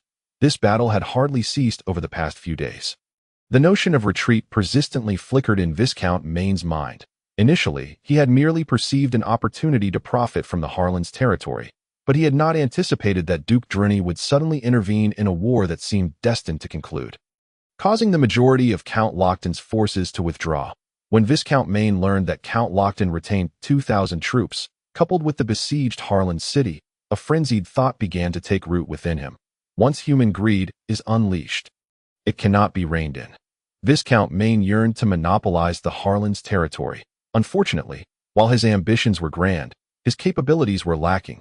Faced with the rapidly evolving situation, he felt like a solitary boat in a tempest. Utterly defenseless. As for Kais, he was not much different from Viscount Maine. Being young and lacking battlefield experience, though he possessed some cleverness, the realities of true warfare could only be comprehended through experience. His dreams of swiftly defeating Viscount Maine were brutally shattered by the harshness of reality. Several dozen miles away, hidden, Gray's mood was not significantly better than that of Viscount Maine and the young Kais. Time ticked away. Today marked the 5th day promised by Mark, and as the afternoon approached, the scouts dispatched had yet to report any sighting of him. The forces had been concealed here for nearly 7 days. Reaching their limit, after all, with 2,000 troops, their daily activities would undoubtedly create considerable noise. Moreover, Gray's camp was situated in dense woods, where summer insects abounded. Fortunately, these soldiers were seasoned veterans left by Count Lockton. Otherwise, there would surely have been numerous deserters by now. In such conditions, remaining in the tents during the day would lead to heat-induced fainting. So Gray and Sir Rant found a relatively ventilated open space to converse under the protection of their guards.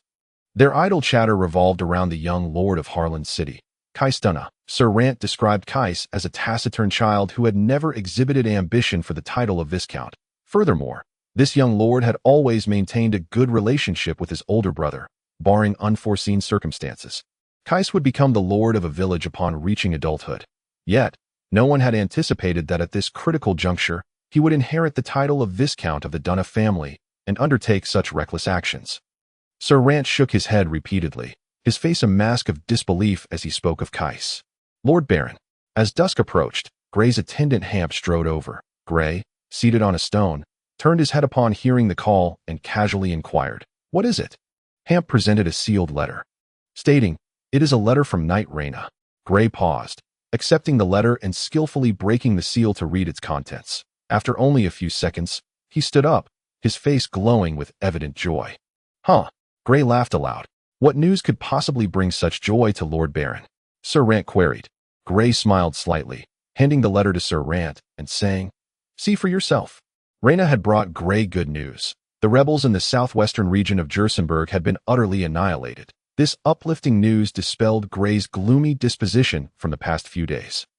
The letter detailed how a mercenary named Pank had first assassinated the rebel leader Tyke, then falsely transmitted Tyke's orders, luring the main rebel forces into a pre-prepared encirclement. By the time the rebel troops realized they had fallen into a trap, it was too late, and without their leader, they were demoralized. Rayna's cavalry charged only a few times, shattering the rebels' morale completely. The subsequent proceedings were relatively straightforward. Rayna dispatched a handful of individuals to call for their surrender, and the rebels, facing Rayna's might, offered only token resistance before surrendering en masse. The letter also mentioned Pank's identity in his requests, which surprised Gray somewhat. However, since Rayna, the concerned party, had not raised any objections, it would not hurt to grant this Pank a chance. In Gray's eyes, this mercenary possessed considerable ability, had it not been for a mysterious figure intervening during the previous attempt on Rayna's life. He might have succeeded, and given the recent events, Gray was indeed curious to meet him. Assassinating a person takes less than a minute from start to finish, but the preparations for that minute may require more meticulous planning than devising a battle strategy.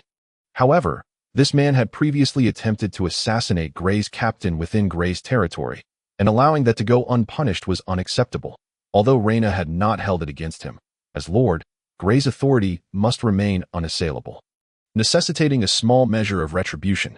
Knight Rayna performed admirably, Sir Rant stated succinctly, refraining from further commentary. After a pause, Sir Rant inquired, however, Knight Rayna's letter mentioned the handling of the captured rebels. What does Lord Baron intend to do? Aside from those truly rebellious, let the others go. These individuals are not to be executed. However, Gray's tone shifted as he added, these villages will always pose a risk. Let us expel the noble descendants from the villages, while the ordinary farmers can be relocated to the eastern side of the Jursenberg territory. Sir Rant was taken aback and quickly exclaimed, Lord Baron, the southwestern region of the territory is crucial for our overall taxation. Are we truly to abandon it? Gray chuckled. I am not so foolish. Let the villagers from the east relocate to the southwestern region. It is time for the eastern subjects to enjoy a prosperous life. Upon hearing Gray's proposal, Sir Rant contemplated it for a moment before joining in a hearty laugh. Chapter 84. The encounter. Mark returned after the army had finished their dinner. Gray met with him privately, and he did not disappoint, bringing good news. Tonight, the nobles from the northern territories of Harlands would work to gain control over Harland City. Gray and his men were tasked with preventing Kai Stunna's forces from aiding Harland City. Regarding this demand, Gray felt somewhat displeased and asked, "Do you consider this trade fair?" Mark chuckled softly before lowering his voice, saying, "They can pay." "How much?" 5,000 gold coins. Gray was taken aback. This was indeed a staggering sum. If he were to acquire this amount, he could muster 3,000 fully armed soldiers within a month. The population within his territory was more than sufficient for organizing a regiment. Gray's heart began to stir. When will the money be available? Tonight. They have long prepared the funds, merely awaiting your emissary to collect. Mark lowered his voice once more. Stunned, Gray replied, "You handle it personally. Once you secure the funds, have someone notify me, and then transport the money directly to Jersenberg to my steward." Mark nodded. "Rest assured."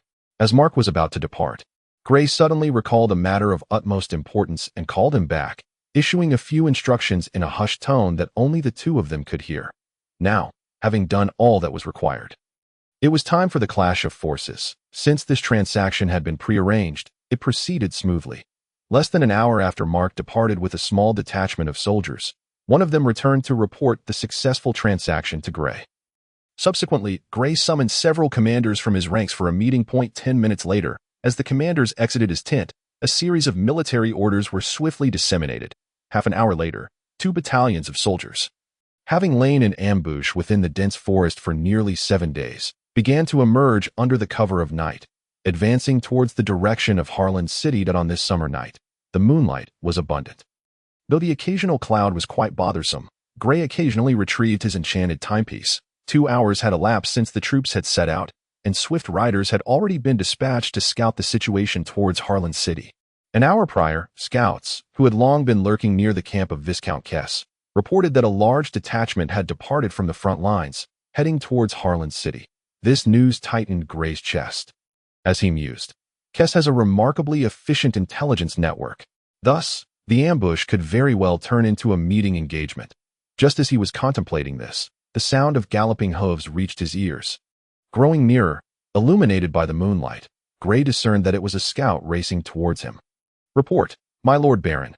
Our vanguard encountered enemy forces and have engaged in battle." Gray cursed under his breath. "Damn it," then shouted to a nearby messenger, "Relay orders to Sir Sant," instructing him to lead a battalion of infantry to provide support. A messenger swiftly departed upon receiving the command. "Send word to Sir Lant, commanding him to maneuver 2 squadrons of cavalry to flank the enemy from the right." "Hamp," Gray bellowed. A figure, upon hearing Gray's call, hurried to his side. "My Lord Baron." Gray's expression was grave as he fixed his gaze on Hamp, contemplating before saying, "Inform your father to devise a means to traverse the battlefield at Black Mountain Pass and reach Viscount Mine's camp. Tell him that we will attack the rear of Viscount Kess's encampment tonight," urging him to strike head-on. After a pause, Gray continued, "Convey to him that if he does not engage, I shall consider him an enemy afterward. An enemy to the death. Should he agree, the interests of Harland City shall be shared with him by Count Lockton." Hamp, having received his orders, dashed towards his father's location, visibly anxious, his body swaying as he ran. Once all arrangements were made, the troops began to move in accordance with Gray's commands. The cavalry acted swiftly, as 2 battalions of horsemen vanished into the night in an instant. 1 battalion of infantry, upon receiving orders, discarded unnecessary equipment, opting for a lighter load, while Gray led 2 squadrons of cavalry to advance from the left flank. The remaining forces slowly gathered the discarded supplies and pressed forward. The sounds of conflict were alarmingly close. Within minutes of urging his steed, Gray could already hear the clash of battle. In the moonlight, he could faintly discern the location of the battlefield. This was not a moment for reckless charges, lest it endanger his own soldiers. However, Gray had no intention of merely spectating. He directed the cavalry to the left flank of the battlefield, maintaining their horses' stamina while circling the line. The advantage of this maneuver was clear. On one hand, it drew the enemy's attention, compelling them to allocate some soldiers to defend their left flank, while on the other, Gray's own troops, seeing their commander's banner, would find their morale bolstered. After less than 10 minutes of observation, Gray noted that the combat effectiveness of this enemy force was clearly inferior to that of his own soldiers. The engagement had barely begun when signs of disarray emerged among the enemy ranks. Gray understood that an opportunity would soon present itself. Indeed, mere moments later, The enemy commander, preoccupied with patching a faltering line, created a small gap in their left defense as soon as this vulnerability appeared. Gray seized the moment, his eyes widening, sword raised high as he shouted, "Follow me." With that, Gray led the 2 squadrons of cavalry like a dagger, piercing through the breach in the enemy's left flank and, in an instant, cleaved their formation in 2. Sir Sent, commanding the infantry from the front, would not let this opportunity slip by. He immediately ordered all soldiers to charge towards the already weakened enemy line. Simultaneously, Sir Lant also seized the moment to strike from the right. At this juncture, the battle was unmistakably clear. 10 minutes later, the enemy force was completely surrounded by Gray's troops, devoid of morale and utterly exhausted. Resorting to mindless flailing of their weapons in a final, futile struggle, Gray had no intention of taking prisoners. His forces were limited, and capturing these men would only weaken his own strength. The final clash was an outright massacre. Gray's soldiers, seasoned veterans aware of their precarious position, showed no mercy. When the battle concluded, it was 4 a.m, and in 2 magical hours, dawn would break. "Messenger," Gray called out, his voice hoarse. "My Lord Baron." A nearby messenger sprinted to him. "Order Sir Lant and Sir Sent to advance towards Black Mountain Pass, leaving the battlefield for the rear forces to clean up." As Gray wiped the blood from his sword with straw, he issued the command. Chapter 85. Empty-handed at 7:25 a.m. on September 5th, Gray's forces arrived at the Black Mountain Pass battlefield. The scouts of Viscount Kess had long since detected the movements of Gray's troops. Thus, a makeshift defensive structure had been erected behind their encampment. Though few soldiers were deployed, Gray ordered his troops to form an attack formation but refrained from issuing an attack order. The fighting between Viscount Mine and Viscount Kess had ceased before dawn. Yet the air was thick with the remnants of battle that a few hours earlier, Gray had suffered fewer than 300 losses while decimating an entire enemy battalion. This was due to the enemy commander's lack of experience in such impromptu engagements, compounded by Gray's strategic advantage in surrounding them, which mitigated unnecessary casualties. As for the impending battle at Black Mountain Pass, Gray would not initiate an attack unless absolutely necessary. Even though the current moment presented the best opportunity for an assault, he refrained from giving the order. He needed a definitive response from Viscount Mine, or for his forces to commence their offensive before he would allow his troops to engage. Time dragged on into the afternoon. During this interval, Gray received reports from scouts in Harland City, confirming that the nobles had successfully taken the city. According to the scouts' accounts, it appeared that Kess's old steward, Kaiman, had defected, enabling these nobles to seize control with relative ease. As time passed, Gray grew increasingly anxious. He could not single-handedly confront Viscount Kess's forces without the certainty of support from Viscount Mine. Finally, just before darkness fell, as the magical clock struck 7, Rookin returned, albeit with minor injuries. Gray inquired, "What transpired?" "The blockade was quite stringent. I had to masquerade as part of Viscount Kess's army to slip through, but was shot in the arm as I broke away." Rookin's complexion was somewhat pale, but fortunately, the arrow had only grazed his arm. How did the negotiations fare? Gray was keenly interested in this matter. He summoned several soldiers to tend to Rookin's wound, who endured the pain as he replied, "Viscount Mon will launch an attack at 10 tonight. He requires us to neutralize the enemy's catapults and crossbows on the left flank, as well as to distract their main forces." Gray nodded. The scouts had already ascertained the situation at Black Mountain Pass, and since the enemy's catapults and crossbows were positioned relatively far back, they had not deployed many soldiers for protection, making it a feasible task. Observing Rookin's increasing weakness, Gray instructed the soldiers to care for him properly and then sent for Sir Lant. Within mere minutes, Sir Rand approached Lord Gray, inquiring, "My Lord Baron, did you summon me?" Gray lifted his gaze to regard Sir Rand and asked, "The young lord should have nowhere left to escape, correct?" "Indeed, my Lord Baron, unless he is not within this camp," Sir Rand replied succinctly. Gray fixed his eyes on the camp ahead and stated, "I require you to lead 200 cavalrymen to quietly ambush their left flank. The battle should commence around 10 o'clock tonight, at which point I need you to disable their catapults and heavy crossbows." Upon receiving this military order, Sir Rant immediately bowed. "Yes, my Lord Baron." Gray continued to observe Sir Rant's retreating figure until it vanished from sight, then proceeded, accompanied by a contingent of soldiers, to the formation of Knight Sente. Sente appeared somewhat surprised by Gray's arrival. Gray simply uttered, The assault is scheduled for 10-30. It is imperative that you closely monitor the battlefield situation. We shall engage only after Lord Main has made contact with the enemy. Sente nodded and checked the time with a magical clock. After a moment of thought, Gray added, "Moreover, I do not wish for the events that transpired at the Battle of the Ini River to repeat themselves. Allow Lord Main's forces to scout first. I believe he will be eager for vengeance after the animosity that has accumulated over these days." "Understood." Sente responded in a somber tone, clearly haunted by the previous incident. After completing these matters, Gray conducted a thorough inspection of the entire troop, and once he confirmed everything was in order, he returned beneath his command flag.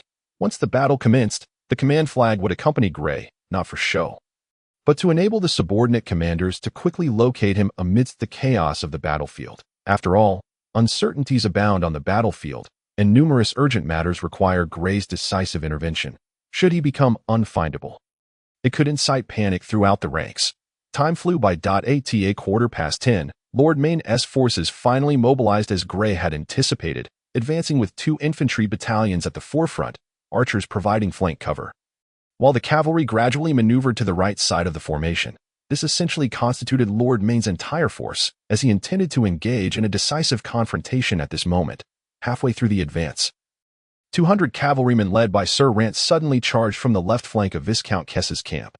Sir Rant, a seasoned veteran of the battlefield, had ordered thick burlap to be wrapped around the hooves of his steeds, advancing at a slow pace until they were within 200 feet of the enemy, at which point they surged forward, leaving the opposing forces bewildered. To Sir Rant's surprise, the contingent guarding the enemy's catapults and heavy crossbows numbered less than 100, making it an effortless task for him to eliminate them.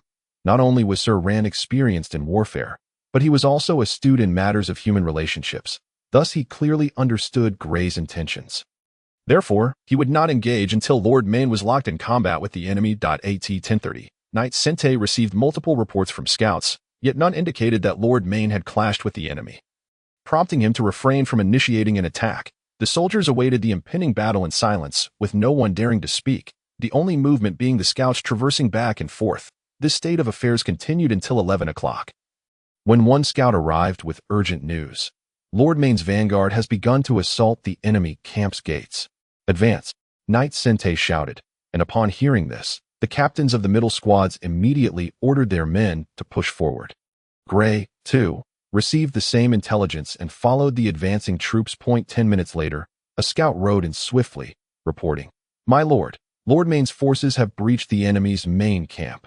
Gray was taken aback, pondering how it could have transpired so swiftly. Instead of joy, a frown crossed his face as several more scouts arrived with similar reports. Relay to Knight Sente to have him unite the vanguard with Sir Rant on the left flank. "The rest shall follow me," Gray contemplated, deciding it prudent to first secure the high ground on the left flank. Moments later, further reports flooded in. To everyone's astonishment, Kestuna, like his father before him, had seen the writing on the wall and fled. Gray sighed inwardly upon receiving the news. It seemed that Viscount Kess had likely retreated from Black Mountain Pass upon learning of the fall of Harland City. In retrospect, the 1,000 soldiers he had dispatched were not meant to reinforce Harland City, but were a deliberate ploy to obstruct Gray, buying time for their main forces to escape. That Lord Main is truly useless, allowing the enemy to slip away right under his nose. He had no inkling whatsoever. This was the sentiment expressed by Knight Sente. Gray found this remark somewhat jarring, as if it were a veiled critique of himself, despite Sente's lack of such intention. Chapter 86, An Unexpected Answer. Now, Viscount Kess found himself with no avenue of escape. Harland City had been seized by his noble subordinates, while Black Mountain Pass remained firmly under Lord Main's guard, rendering passage impossible. As for the direction of Jersenberg, that young lord was unlikely to be so foolish. After much deliberation, Gray could not conceive of any remaining options for Kess. At dawn, intelligence gathered by scouts answered Gray's queries. Viscount Kess had fled northward with his remaining 3,000 soldiers into Harland's territory. Gray could not help but chuckle inwardly at this news. Those nobles had quietly seized Kess's ancestral home, while Kess, in turn, had dispatched forces to raid theirs. However, a nagging thought arose in Gray's mind. Could that young lord truly establish a foothold within the territory of those nobles? The scouts soon provided an answer, revealing the erratic young lord had once more unveiled his madness, ravaging that land anew. It seemed that the young lord had no intention of lingering there. With this definitive intelligence in hand, Gray and Lord Main appeared to share an unspoken understanding, advancing from the left and right flanks toward Harland City. The time had come to decisively resolve this matter if the intelligence was accurate. Harland City now boasted a meager garrison of fewer than 1,000 men. Even if those nobles hastily recruited soldiers, their combat effectiveness would be minimal. With the forces at their disposal, Gray and Lord Main could breach the city within 5 days. As for the agreement between Gray and those nobles, no, that could not be termed an agreement. It was merely a transaction, with both sides seeking their own gains. Now, it was a contest of strength. A notion the nobles clearly understood. On the 5th of September in the year 1211 of the continental calendar, Lord Main's 3,000 soldiers and nearly 2,000 led by Baron Gray Keki formed a coalition to commence the siege of Harland City. Yet, neither side initiated an attack. This was due to the lack of genuine trust between the two armies. Their commanders needed to confer and establish their respective interests. Moreover, aside from the 1,000 defenders of Harland City, there were also Kess's remaining 3,000 troops, who eyed them warily. It was imperative to first neutralize this force, a shared sentiment between Lord Main and Baron Keki, given the current state of affairs in Harland City. The optimal course of action for both Gray and Main was to collaborate in eliminating Kess's troops before dividing all spoils of Harland City, including the lucrative charcoal trade, although both commanders were aware of what constituted the best outcome. Human nature is inherently unpredictable, and unforeseen events could arise at any moment. Indeed, just after Gray established his camp, he dispatched Rooken to represent him at Lord Main's encampment. Less than half an hour after Rooken's departure, a visitor arrived at Gray's camp. His attendant, Hamp, brought forth the news. Initially intending to convene with other commanders to discuss pressing matters, Gray reconsidered and decided to meet this guest first, instructing at the entrance. "Allow him to enter." The visitor was a towering mercenary known as Pank. Upon sighting Pank, Gray was inexplicably reminded of Gand, as their physiques bore striking similarities. Regaining his composure, Gray remarked coolly, "You possess quite the audacity. Lady Rena has said as much." Pank responded within Gray's tent. Behaving with far more restraint than he had in Rena's quarters, Gray chuckled softly, fixing his gaze on Pank, and inquired, "Who commissioned you to assassinate Rena?" At this question, Pank's eyes flickered, and he knelt on one knee. Lowering his head almost to the ground, his substantial frame made this posture uncomfortable. Pank merely called out, "My Lord Baron," before falling silent. Gray was taken aback by Pank's reaction, yet soon comprehended. After a moment's contemplation, he rose and drew his sword, resting it atop Pank's head. "Pank, I swear upon my name that as long as you offer your loyalty, you shall receive all that you desire." Upon hearing Gray's promise, Pank trembled, lowering his head even further until it was flat against the ground, and solemnly declared, "Your will is my will, my Lord Baron." The soldiers who had escorted Pank into the tent were astonished by Gray's pledge. Their expressions mingled with envy as they gazed at Pank, who lay prostrate on the ground like a dog. Hamp was equally taken aback. "You all leave at once." At that moment, Gray's voice reached the ears of several individuals. Though his tone was calm, an unmistakable air of irresistible authority emerged subtly.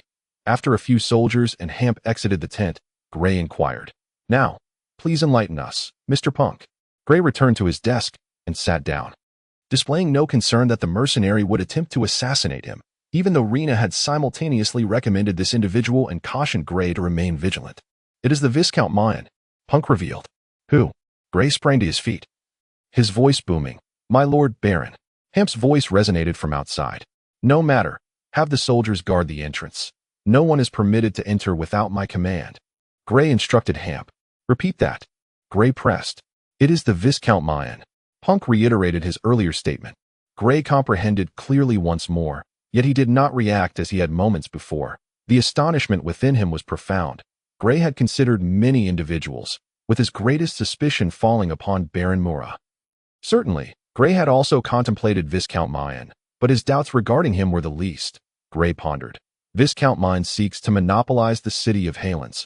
On one hand, he requires my 2,000 soldiers to restrain Viscount Kess. Hence he has not acted against me directly, yet on the other hand, he does not wish for me to grow too powerful, employing such tactics to wear me down. Unfortunately, the noble lord has underestimated this matter. Count Lockton was indeed correct. Viscount Mayan is rather inexperienced. The tent fell into sudden silence, with Punk's coarse breaths resonating distinctly.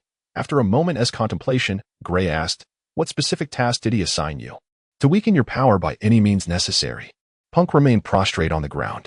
Gray disapproved of Punk's display of subservience. Enough, you may rise. Upon hearing this, Punk ceased his verbosity and stood straight, though his head remained slightly bowed, incessantly reminding himself, I must become a knight. So, you were involved in the matters concerning those traitors as well. Gray's gaze flickered as he fixed it upon Punk. Indeed. My Lord Baron, you are truly astute. Punk's professional flattery began anew, although he curtailed his sycophantic remarks thereafter. Do you believe that Viscount Mayan will resort to the same tactics again? Punk pondered briefly and replied solemnly, There is a possibility. I know this man well. And he enjoys employing assassination to achieve his goals. Gray gently rested his hand on the hilt of his sword at his waist, saying, Then you should know what to do, once the deed is accomplished. You shall receive your desires. Punk, taken aback by Gray's statement, soon wore a look of delight, replying, I understand, my Lord Baron. Gray intended for Punk to return to Viscount Mayan's side, to gather intelligence for him, while also testing his loyalty. After Punk departed, Gray felt the oppressive heat and decided to walk to the temporary stables at the camp. As Gray inspected his warhorse, Rookin returned from Viscount Mayan's camp to report. What did Viscount Mayan say? Gray inquired. Rookin's injuries had healed well, and upon hearing Gray's question, he promptly responded, He wishes to meet with you to discuss specific matters. This request was not unreasonable, but Gray, aware of Viscount Mayan's previous actions, formed different thoughts. He felt a stir of emotions yet maintained an impassive demeanor, gently stroking his horse's back before asking, When shall we meet, and where? Tomorrow morning at 7. The location is to be decided by you. My lord, Rookin answered quickly. Gray paused, halting his movements, and glanced back at Rookin, stating, Isn't there an open space to the north of the camp? It is conveniently situated between our two encampments. Let us meet there. Should I go now to respond? Or, Rookin queried. Gray casually replied, As long as it does not delay important matters, you may go whenever you wish. Rookin nodded and then took his leave. Gray paid no further attention to Rookin's departure. He instructed Hamp to equip his steed with a saddle. The sweltering weather ignited a desire within him to gallop freely, but just as Gray was filled with anticipation, Sir Lant approached him. The two envoys of Viscount Kess wish to see you. Sir Lant whispered softly in Gray's ear. Gray thought he misheard and paused in confusion, until Sir Lant reiterated in his ear, confirming Gray's suspicion. He immediately commanded Hamp to lead his horse away. When did they arrive? Gray inquired, still somewhat astonished. They should have just arrived. Sir Lant's tone carried a hint of uncertainty. Gray contemplated for a moment and instructed Sir Lant, Have them come to my tent. But remember, do not disturb anyone. After speaking, he swiftly made his way to his main tent. Within a few minutes, Gray returned to his tent, and just as he was about to sit down, he noticed a small piece of leather on his desk. The leather was of poor quality, resembling a piece torn from the military tents, and it stood out conspicuously on Gray's table. Surprised, he hesitated, then picked it up to examine it, only to find a line of small writing on the other side. Upon reading the content, his expression transformed suddenly, disbelief washing over him. At that moment, a series of distinct footsteps echoed from outside the tent. My Lord Baron. It was Sir Lant's voice. Gray steadied himself. Enter. He endeavored to keep his voice calm, and no sooner had he spoken than the tent flap was lifted, and two young men, dressed as soldiers, entered under Sir Lant's guidance. Baron Kaichi. The two individuals exhibited impeccable noble etiquette, yet their ordinary soldier attire, coupled with a thick layer of grime on their faces, rendered their gestures somewhat comical.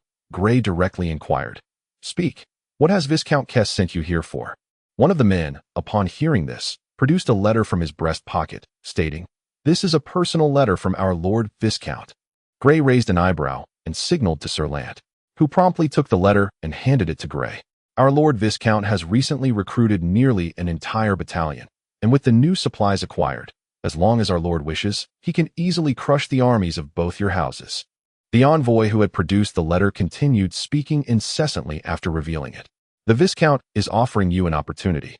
Baron Kaichi, if our two houses join forces, we can swiftly defeat Viscount Mayan, and afterward, claim Harland City by skill.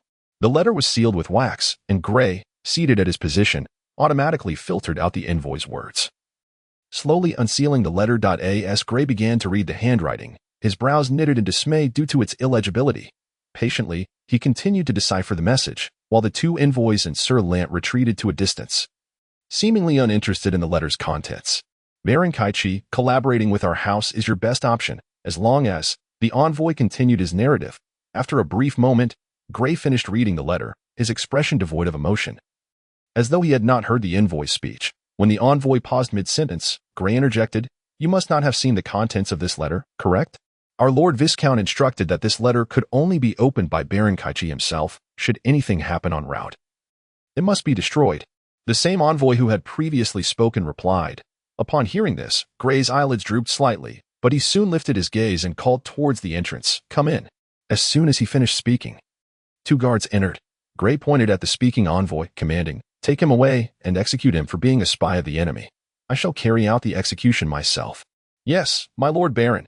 The 2 soldiers, upon receiving the order, seized the envoy and dragged him outside. The envoy quickly snapped back to reality from his shock and yelled hysterically, "Baron Kaichi, what do you mean by this?"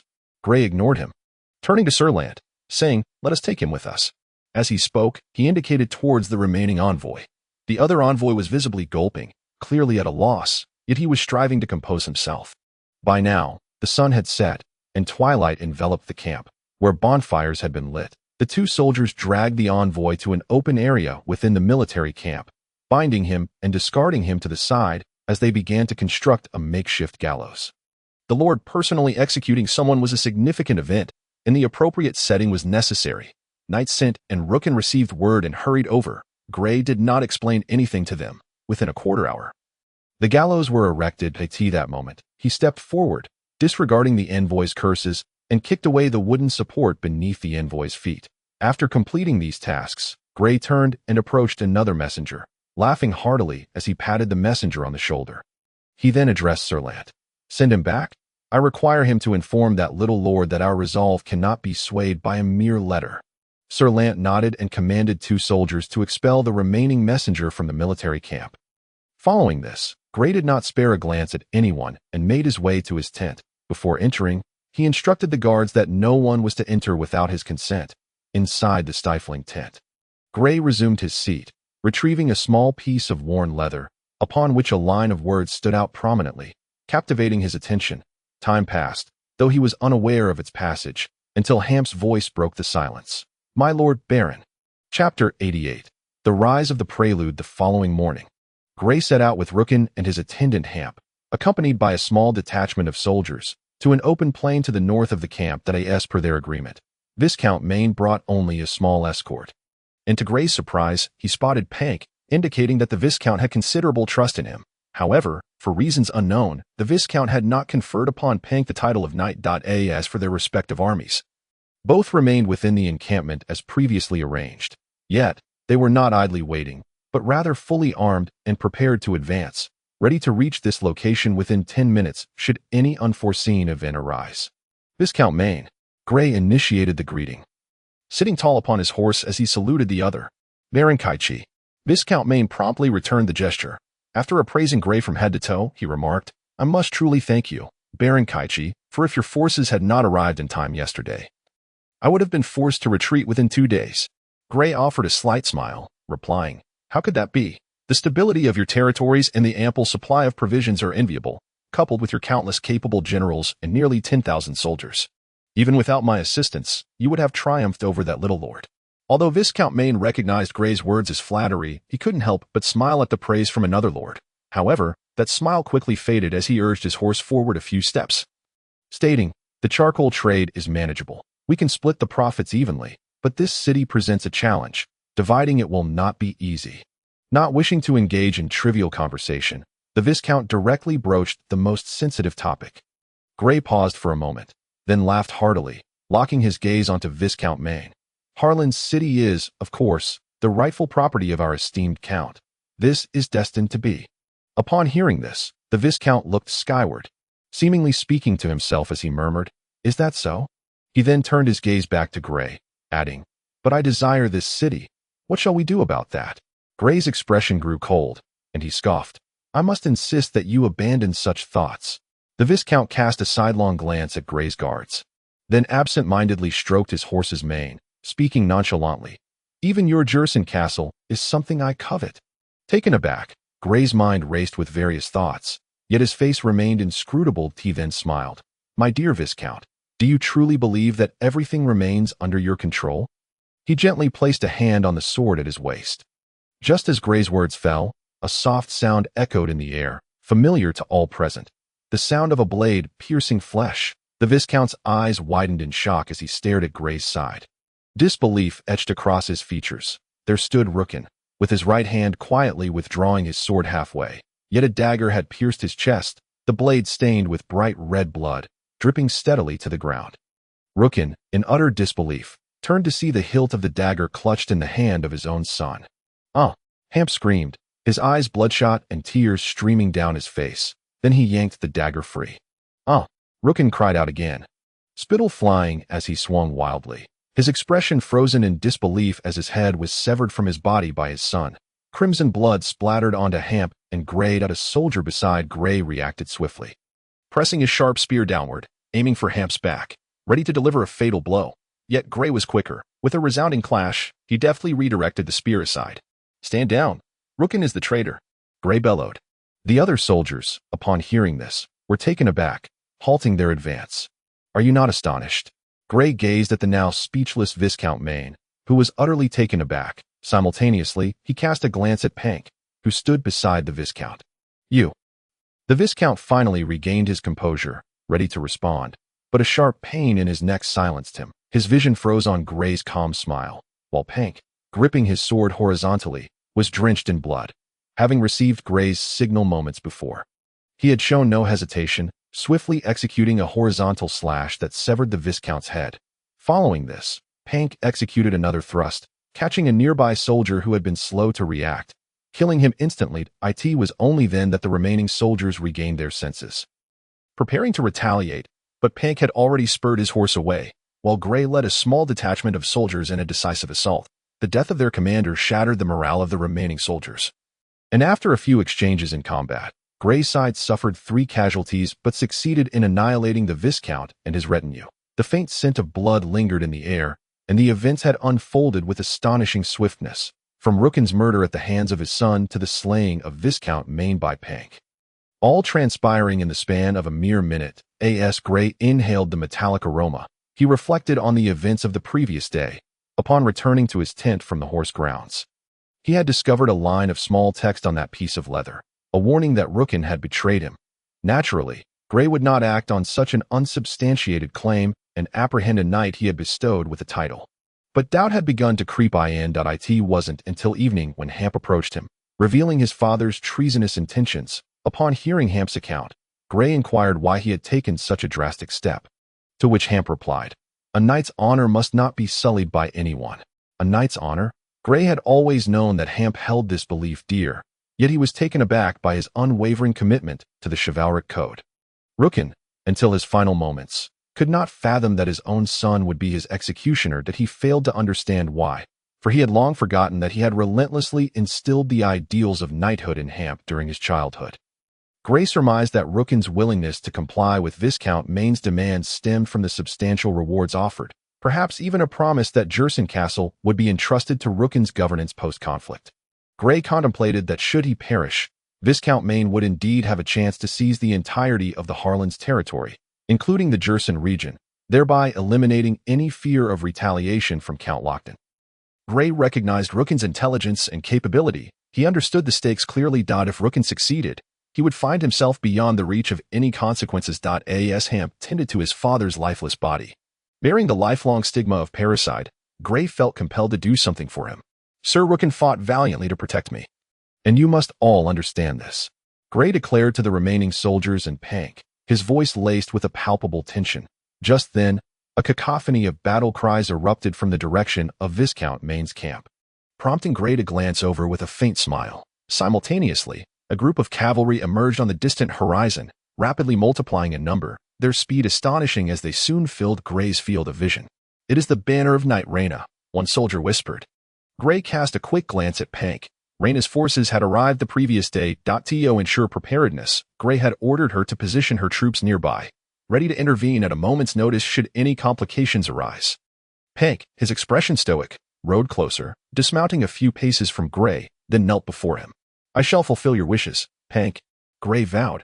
Chapter 89. The assault on Viscount Maine's camp. The army preparing to assault Viscount Maine's encampment was not Gray's own. his forces remained quietly stationed within the camp. Instead, it was the contingent of Viscount Kess. This was an agreement reached between Gray and Viscount Kess. Yesterday, the two envoys from Viscount Kess had delivered letters to Gray, the contents of which aligned closely with the envoy's verbal account. Viscount Kess sought to ally with Gray to eliminate Viscount Meng. As for why Gray chose to execute the envoy, it was at the behest of Viscount Kaisid. In his letter, he mentioned that if Gray complied with his demands, he would have one of the two envoys put to death. This was also a precautionary measure. Even if Baron Mayan were to learn of this incident, he would not only spare the remaining envoy from hardship, but would also ensure his safe passage, allowing him to relay the events that transpired in Gray's camp to Viscount Kais.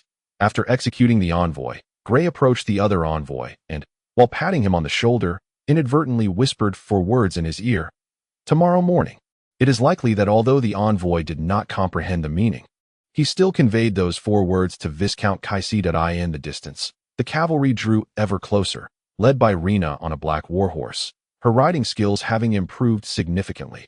Accompanying Rena was Mark, who had been ordered by Gray to accompany her back with the troops.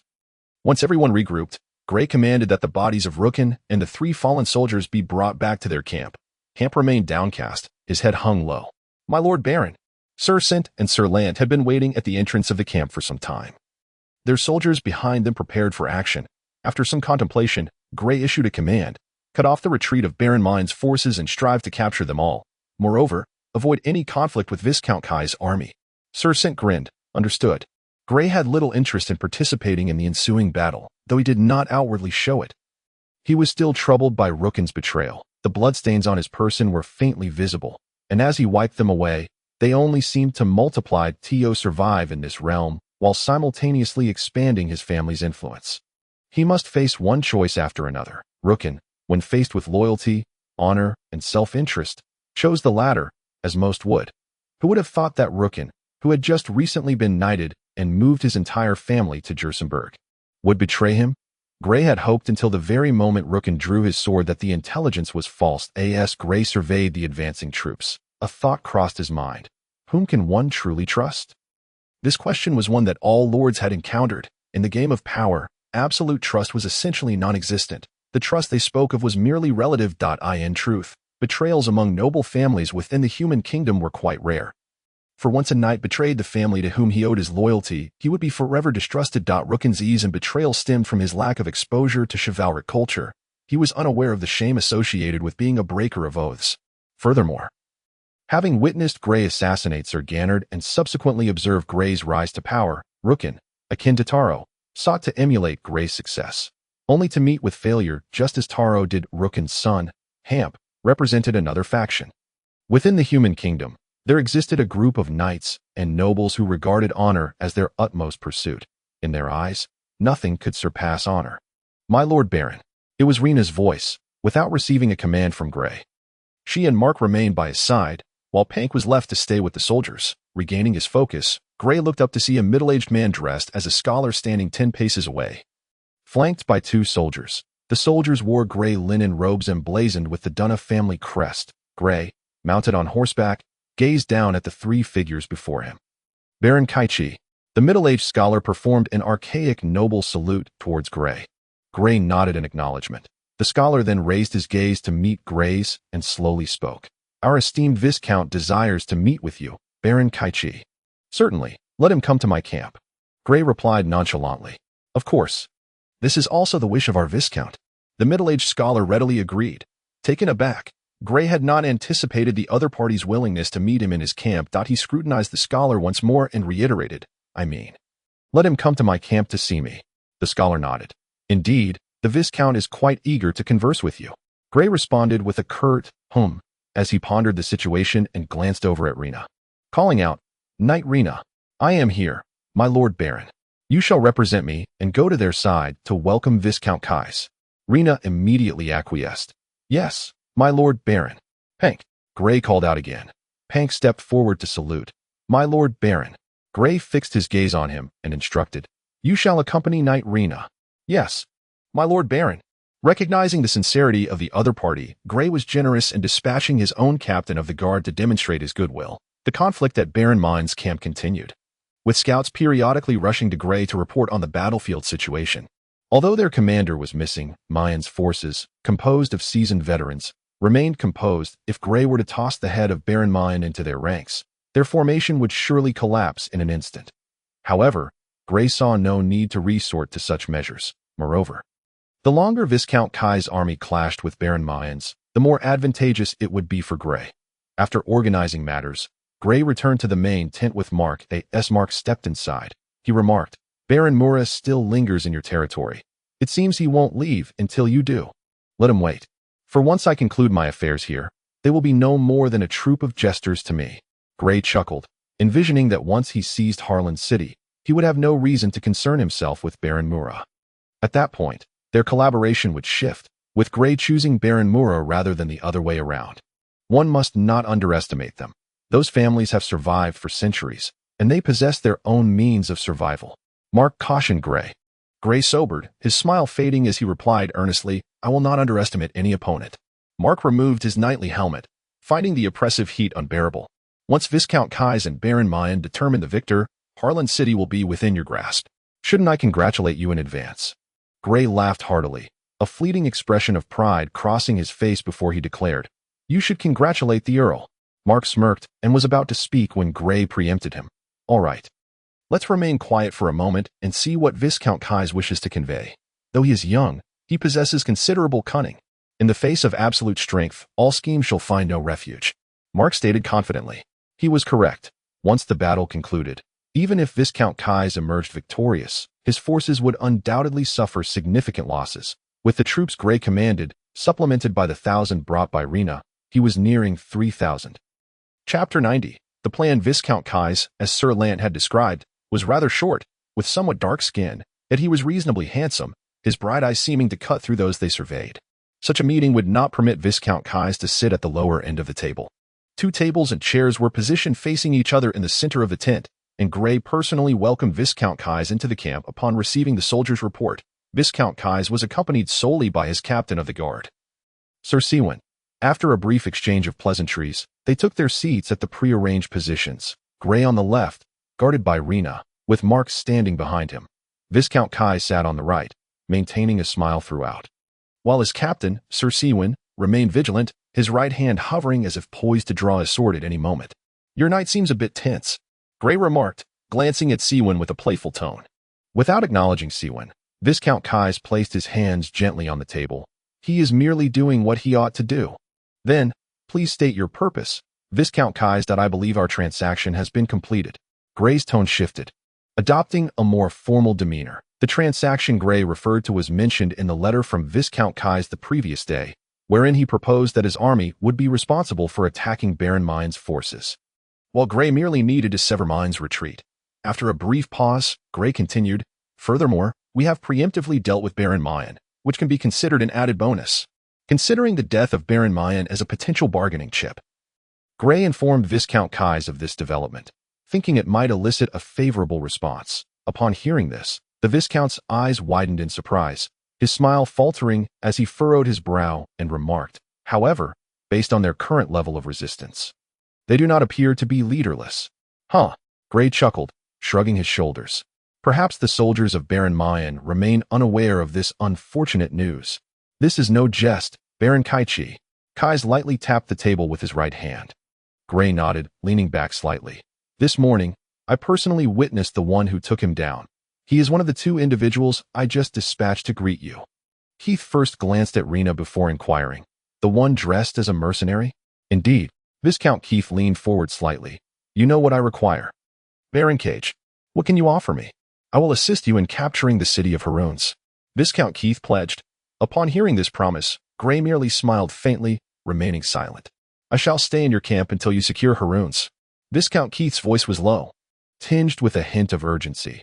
Grey was taken aback, gazing earnestly at Viscount Keith, bowing his head in contemplation, then addressed Mark behind him. "Take them away." They were naturally referring to the location of the head of Baron Maine. "Sir, you shall accompany them, and then do not return until I summon you," Viscount Keith commanded his captain. Keith was taken aback. "My lord." Clearly, Sir Swin wished to persuade Viscount Keith, but Keith did not even glance at his captain, simply stating, "Do as I say." Upon hearing this, Swin's expression shifted, and he shot Gray a fierce glare before exiting the tent with Mark. "You seem quite anxious about Baron Main's fate," Gray inquired casually. "Yes. His life or death bears significant implications for my plans ahead." Viscount Keith spoke candidly. Gray responded with an "oh" of intrigue. "Plans?" Viscount Keith smiled slightly. "This is a plan I intended to share with you. There is no need for you to probe me." Baron Cage. "I am all ears." As Keith had stated, he held nothing back. "Regarding Haroun's, I never anticipated being able to preserve it. My true objective is Baron Main's city of Cowand." Upon hearing this, Gray was initially perplexed, but after careful consideration, his expression shifted slightly. "You intend to defeat Baron Main here, and then directly march on his stronghold, Cowand?" Seeing Viscount Keith nod, Gray was astounded, though he did not let it show on his face. In other words, all of this had been meticulously orchestrated by Viscount Keith. Even the noble's attempt to seize Haroun's and draw Gray out had been part of his design, if that were indeed the case. He was undoubtedly a perilous individual. Should he eliminate him here? Gray pondered this. However, he soon recalled Viscount Keith's current predicament, which offered him some comfort.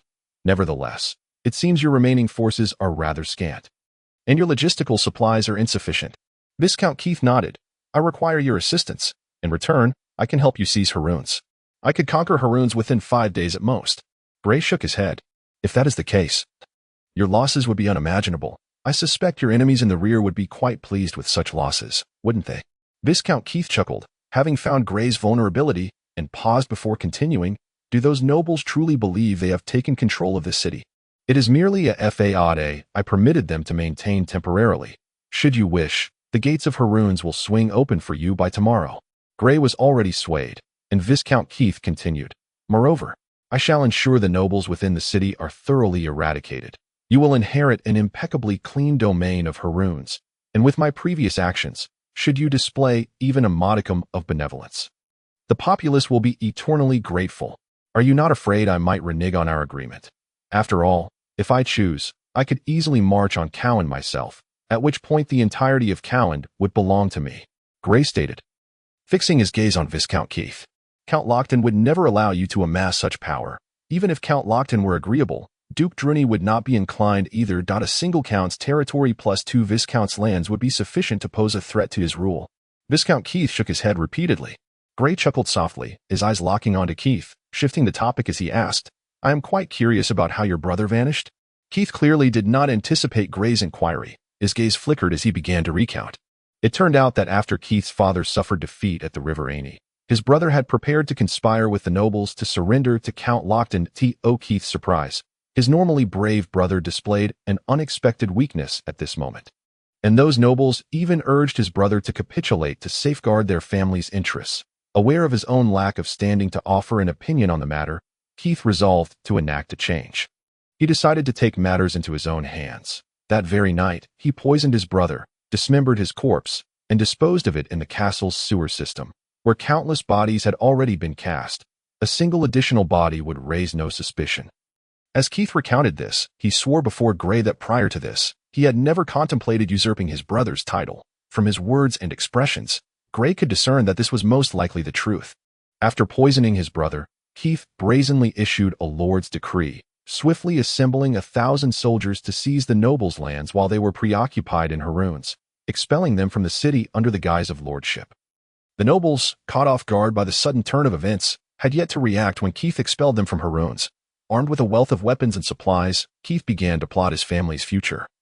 And it was at this juncture that Duke Druni's intervention and Baron Main's unexpected emergence inspired Keith to devise an excellent strategy. The reason Keith murdered his brother was to ensure the continued legacy of their family. While his brother's demise stemmed from his willingness to relinquish their family's hard-earned territory built over centuries. This was indeed a bitter irony. In other words, from the very beginning, Keith's assault on Baron Main's Black Mountain camp was a deliberate ruse to expose a vulnerability to the northern nobles of Haroun's.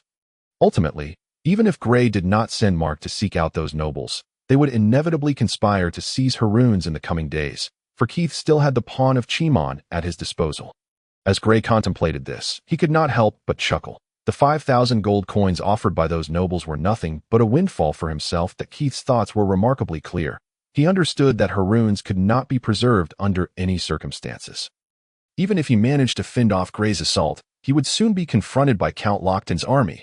Thus, preserving Haroons was not his objective. His ultimate aim, predetermined from the outset, was to seize Baron Main's Cowan city.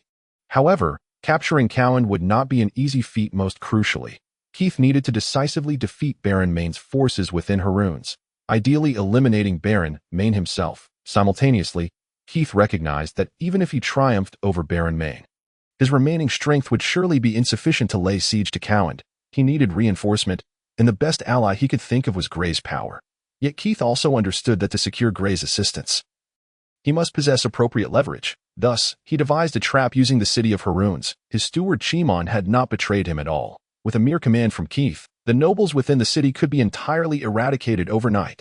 Of course, to gain Grey's support, he was willing to feign loyalty, as long as it would grant him Cowan city, which would provide his family with a foundation. However, this was Keith's bottom line. If the other party did not mention it, he would not foolishly bring it up himself. Temporary humiliation was a sacrifice for future ascendance. Keith held this maxim in utmost faith. The battle at Baron Main's camp had concluded, upon learning of their lord's demise.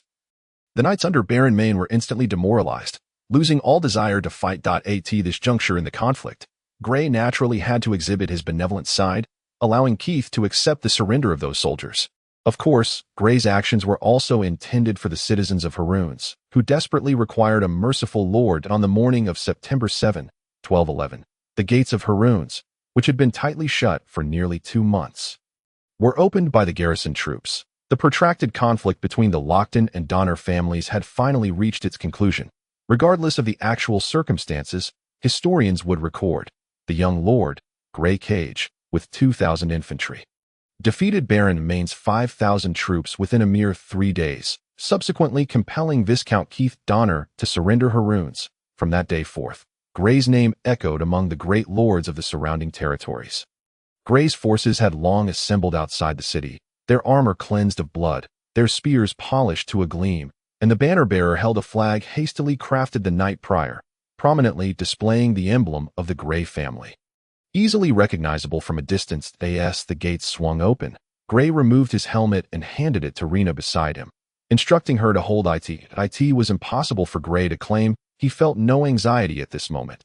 The sensation coursing through him was akin to the first time he wielded a sword in knightly training.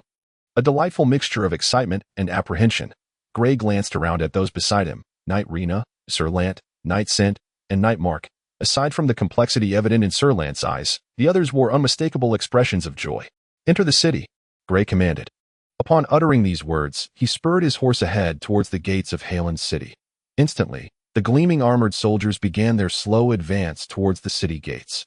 Years later, the citizens who witnessed this event within Harland city would vividly recall the dense plume of banners, the forest of spears, and the neighing of warhorses, particularly the striking armor of the female knight in their ranks, which stirred a yearning in the hearts of many young maidens. This longing was so profound that when Baron Kedge called for recruits, even women from the city came forth at present. Harland city harbored no threats. Grey's forces had already secured the city by last night, and the soldiers on the walls, as well as the guards within, were all loyal to him. Kess followed the procession into the city, under the watchful eye of Punk. Clad in the garb of a common soldier, he quietly observed Grey's retreating figure through the gaps in the ranks. He gripped the reins tightly, acutely aware of the bitter taste of having his family as territory, cultivated over centuries, usurped. At merely 18 years of age, he pondered, "Will there ever be a day when I can return?" This question echoed in his mind, for he understood that even if Grey aided him in reclaiming Cowan city, the cost would be staggering. His family, he feared, would never set foot on this land again during his lifetime. His forces had already suffered significant losses during the assault on the camp of Viscount Marn, dwindling to less than 2,000 men. Kess glanced at the mercenary-born individual beside him, whose gaze remained fixed upon him with unwavering intensity. Kess was certain that any misstep on his part would lead to his immediate demise. The procession was now nearing the gates of Harland city. The citizens within bore a faint air of hostility and fear, mingled with a hint of anticipation, silently praying to the goddess Shaylee as they watched the troops march in. Grey sensed the animosity of the citizens, but he paid it no mind. Soon, this land would be devoid of any descendants of the Duna family. and even the nobles who once pledged their loyalty to them would be no more. Gazing at the nearby Harland city, the events of the past months replayed in Gray's mind. The swift horse that had carried the news of victory to Count Lockton had already departed. If all went as planned, the tidings would reach Count Lockton by the next day. On the afternoon of September 8th, the second day after Gray's conquest of Harland City at Arran Castle, Count Lockton had returned from Cook City. His recent discussions with Duke Drini could be deemed passably successful. He now sat in his castle study, where his chancellor, Dale, was reporting on the compensation for the fallen soldiers. Knock, knock. The loud rapping at the door interrupted the conversation between the two elderly men. Count Lockton's expression soured slightly, while Sir Dale stood to open the door. Apologies, Sir Dale. Knight Yek, the captain of Lockton's guard, appeared with an apologetic countenance. Sir Dale smiled placidly and inquired, "What is it, Knight Yek?" "It is a messenger from Baron Kedge, bearing news of victory for presentation to the Count," Knight Yek replied, stepping aside to reveal a somewhat fatigued soldier clutching a sealed letter. "Let him enter." Count Lockton's voice rang out immediately upon hearing this. Sir Dale fully opened the door, and Knight Yek, with an apologetic expression, ushered the soldier into the study. The soldier halted at the threshold, handing the letter to Knight Yek. He watched with bated breath as the letter was placed in Count Lockton's hands, finally allowing himself to relax before bowing and departing. The 92nd chapter finds Count Lockton's mood, which had been rather poor, considerably brightened by the contents of the letter. After reading it, he let out a hearty laugh. "My old friend, it seems we need not worry any longer about the strife in Harland City. Your nephew has decisively resolved the matter. It is even possible that the lands of Viscount Marn will fall under our control." At this, Sir Dale's expression froze momentarily as he accepted the letter handed to him by Count Lockton.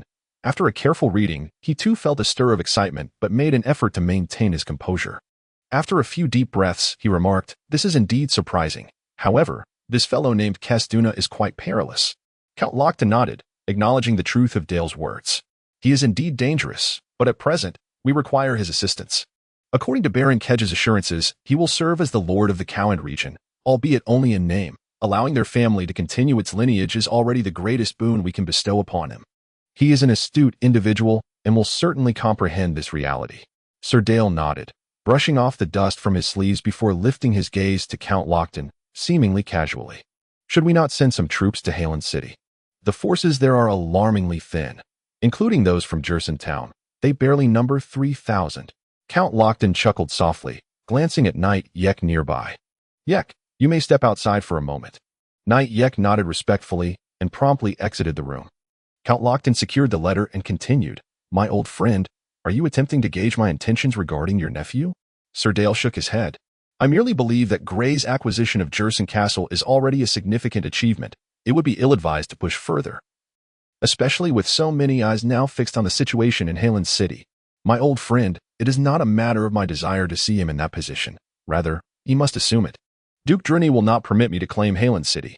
Count Lockton sighed, his face betraying his frustration. He yearned for his family to monopolize the Harland's territory, but Duke Drini was adamantly opposed to such a notion. Sir Dale, puzzled, inquired, "Is Gray suitable for this?" Count Lockton chuckled lightly. "Now that Gray has seized Harland City, even Duke Drini cannot forcibly compel him to relinquish it. We simply need to make a few concessions." "What sort of concessions?" Sir Dale frowned. Count Lockton replied solemnly, "We must relinquish the charcoal trade of Harland's territory." Though Count Lockton spoke softly, his words landed heavily in Sir Dale's heart. His eyes widened, and he rubbed his forehead in distress. "Is this the agreement you reached with Duke Drini during your visit to Cook City? They truly have calculated their gains well." Charcoal, as one of the few remaining fuels on the continent of Harland, held immense commercial value. Moreover, charcoal produced from the red rain tree was not only smokeless and fragrant, but also burned at a higher temperature. And, most importantly, it grew rapidly, making it an inexhaustible source. This is the minimum condition set forth by Duke Drini's court. Count Lockton too felt vexed by this development. He had quarreled fiercely with the Chancellor of Cook City over this matter, even drawing the attention of Duke Drini. Yet the outcome remained unchanged, Sir Dale remarked. "It seems that the strength displayed by our two families during the Battle of the Aini River has indeed made Duke Drini wary." Count Lockton nodded. "That is only natural. If I were Duke Drini, I would act similarly. In the heat of the moment, we were impetuous, and in hindsight, we have much to regret." Sir Dale shook his head.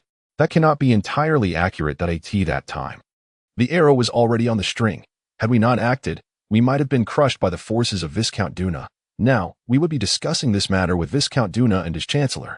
Count Lockton approached the wine cabinet, retrieving 2 glasses and a bottle of red wine. Well then, we should celebrate. After all, Harland City is now ours, and soon enough, the Cowan territory will be under our control. Just as he was about to pour the wine, the study door was pushed open to in all of Arryn territory. Only Miss Nisha, Count Lockton's daughter, dared to enter without knocking, leaving Knight Yek behind to merely watch. Upon seeing Sir Dale in the study, Nisha paused momentarily before quickly bowing in greeting. "Good day, Sir Dale." Sir Dale rose upon her arrival, glancing at Count Lockton before saying, "I have matters to attend to. I must take my leave." Count Lockton nodded, not attempting to retain him. Once Sir Dale had departed, Nisha locked the door behind her and asked, "Father, has Knight Grey captured Harland City? How did you come to know?" Count Lockton inquired, setting aside a glass as he poured himself some red wine. "I just heard that a soldier returned with news of Knight Grey's victory. I surmised he must have taken Harland City." Nisha's cheeks flushed slightly. Seeing his daughter's demeanor, Count Lockton's gaze flickered as he stared at the vivid red wine in his glass, letting out an almost imperceptible sigh. "You should prepare yourself. I shall soon announce your betrothal to Baron Kedge." "Very well, Father." Nisha met this matter with forthrightness, unembarrassed. After taking a small sip of red wine, Count Lockton remarked, "You possess the same wisdom and inner strength as your mother that I hope you will not come to regret your choice." "Father, this is my own decision, and besides, Knight Grey is truly exceptional. I do not believe I will suffer any loss by marrying him." As Nisha uttered the words, "marry him," a fleeting blush passed across her face. "In a few days, she might have to refer to him as Baron Kaiji. I merely hope that you do not forget that the land of Hirian shall forever be governed solely by the surname Lockton," the Earl of Lockton admonished his daughter. Nisha nodded, a faint smile momentarily gracing her features before a serious expression took hold. "I shall not forget this, and I have faith that Sir Grey will not be one to go back on his word. Moreover, now that we possess the territory of Haroons, matters will proceed more smoothly. After all, Duke Druni would not permit a single surname to dominate such a vast region." Her implication was clear. The territory of Hirian was to be inherited by Lockton, while the land of Haroons would fall to the Kaija lineage. The Earl of Lockton drained his goblet of red wine and remarked, "Indeed, this underpins our intention to have Grey seize the territory of Haroons, does it not?" Nisha smiled slightly. "Yes, my dear father." Chapter 93. The current state of Harland City is nothing short of a disaster. Due to Kais's relentless exploitation in recent times, the majority of the handicrafts and shops within the city are on the brink of bankruptcy. Fortunately, Kais is not a fool. He has not struck at the root of the issue. As long as the foundation remains intact, recovery is still possible. However, the greatest source of concern for Grey lies in the northern villages of the Haroons territory, where the inhabitants will face famine in the coming 6 months, as there are nearly 50,000 residents in this area. Yet, there is some good news. On the night Grey captured Harland City, he confiscated a significant amount of wealth from the homes of the nobles who were secretly executed, amounting to nearly 10,000 gold coins. This money could be partially allocated to aid the northern residents during their difficult period, while also providing loans to the bankrupt citizens of the city to help them resume their businesses in shops and taverns. The Earl of Lockton has already replied, indicating that he will personally visit Harland City in a few days at AS for assisting Kais in attacking the territory of Cowan. Unsurprisingly, he readily agreed, with specific arrangements to be discussed upon his arrival. The Earl also mentioned that Miss Nisha would accompany him. Additionally, an envoy from Duke Druni would also be present, ostensibly to mediate the disputes between the two parties, though Grey could not ascertain his true intentions. Grey did not reside in the Lord's Castle of Harland City. He had merely stationed his troops there temporarily, as he currently lacked the authority to do so. Instead, he occupied the former Prime Minister's residence within the Haroons territory. In the study of the Prime Minister's residence, Grey and Kais sat face to face on a sofa, with 2 steaming cups of coffee on the small table between them. "Where is Sir Naaman now?" "Naaman Lockton, the half-brother of the Earl of Lockton, a pivotal figure in this war. Grey must capture him to present to the Earl." Kais shook his head. "I truly do not know that he vanished after I took control of Harland City. However, he should still be alive. Based on the traces left at his residence, it seems someone took him away willingly." "Are you certain?" After a moment of contemplation, Kais replied. I am certain. Consider this. His greatest utility now lies in threatening the Earl of Lockton. Undermining his rule, abducting him would certainly serve that purpose. If he were dead, the Earl would only be more pleased. Kais harbored another thought that he did not voice. It was also possible that it was the Earl's own men who were responsible. Gray was not dim-witted. He too considered these possibilities, merely probing Kais. By the way, Kais suddenly seemed to recall something, placing his cup down slowly. There was also a wizard accompanying Sir Naaman, named Ball, who appears to be the Earl's chief magical advisor. Can you confirm this? Upon hearing this, Gray's smile faded, and his gaze locked onto Kais intently. Kais was taken aback by Gray's reaction, after all. He was merely speaking of a wizard. After a moment of serious reflection, he responded, My memory is excellent. I would not be mistaken. His name is Ball, Gray, a thin old man.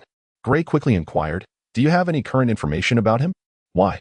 Is this person very important? Kais's eyes flickered.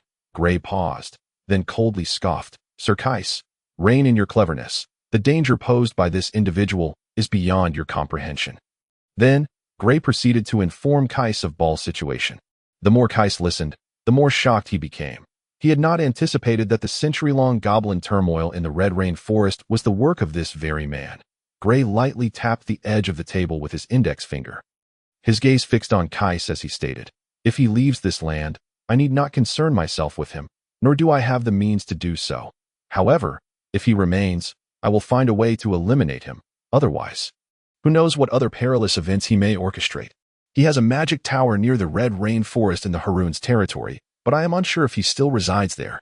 Once Kais understood the potential threat posed by this man, he realized he could not use him as a bargaining chip and readily shared all he knew with Gray. Upon hearing the answer, Gray withdrew his gaze, leaned back, and furrowed his brow, staring at the ceiling. May the goddess bless. Let us hope he remains. Kais was preoccupied with one concern, when Gray would mobilize his troops to assist him in attacking Cowan territory. After all, the longer they delayed, the more challenging it would become to assault Cowan City. This was the opportune moment for battle. If they acted swiftly before the enemy received word of their movements, they could achieve unexpected results. Kais expressed his purpose for seeking Gray. Baron Kaiji, I have fulfilled my promise. You should now honor yours. You should be aware of my difficulties. This is all the mess you left behind, and I am more anxious than you. Gray felt helpless. He recognized that this was indeed the best opportunity for a strike. Yet his current forces were insufficient to launch an attack on Cowan City. Kais took a deep breath and then said, Baron Kaiji, please forgive my rudeness. What I mean to suggest is that we might not require a large army to capture Cowan City. What do you mean? Kais replied, Do we not have a group of captured knights from the Cowan territory? With so many knights, surely some would be willing to work for us. Gray's eyes brightened. In recent days, he had been so preoccupied with the myriad of affairs in Haroun's city that he had not taken the time to contemplate this issue seriously.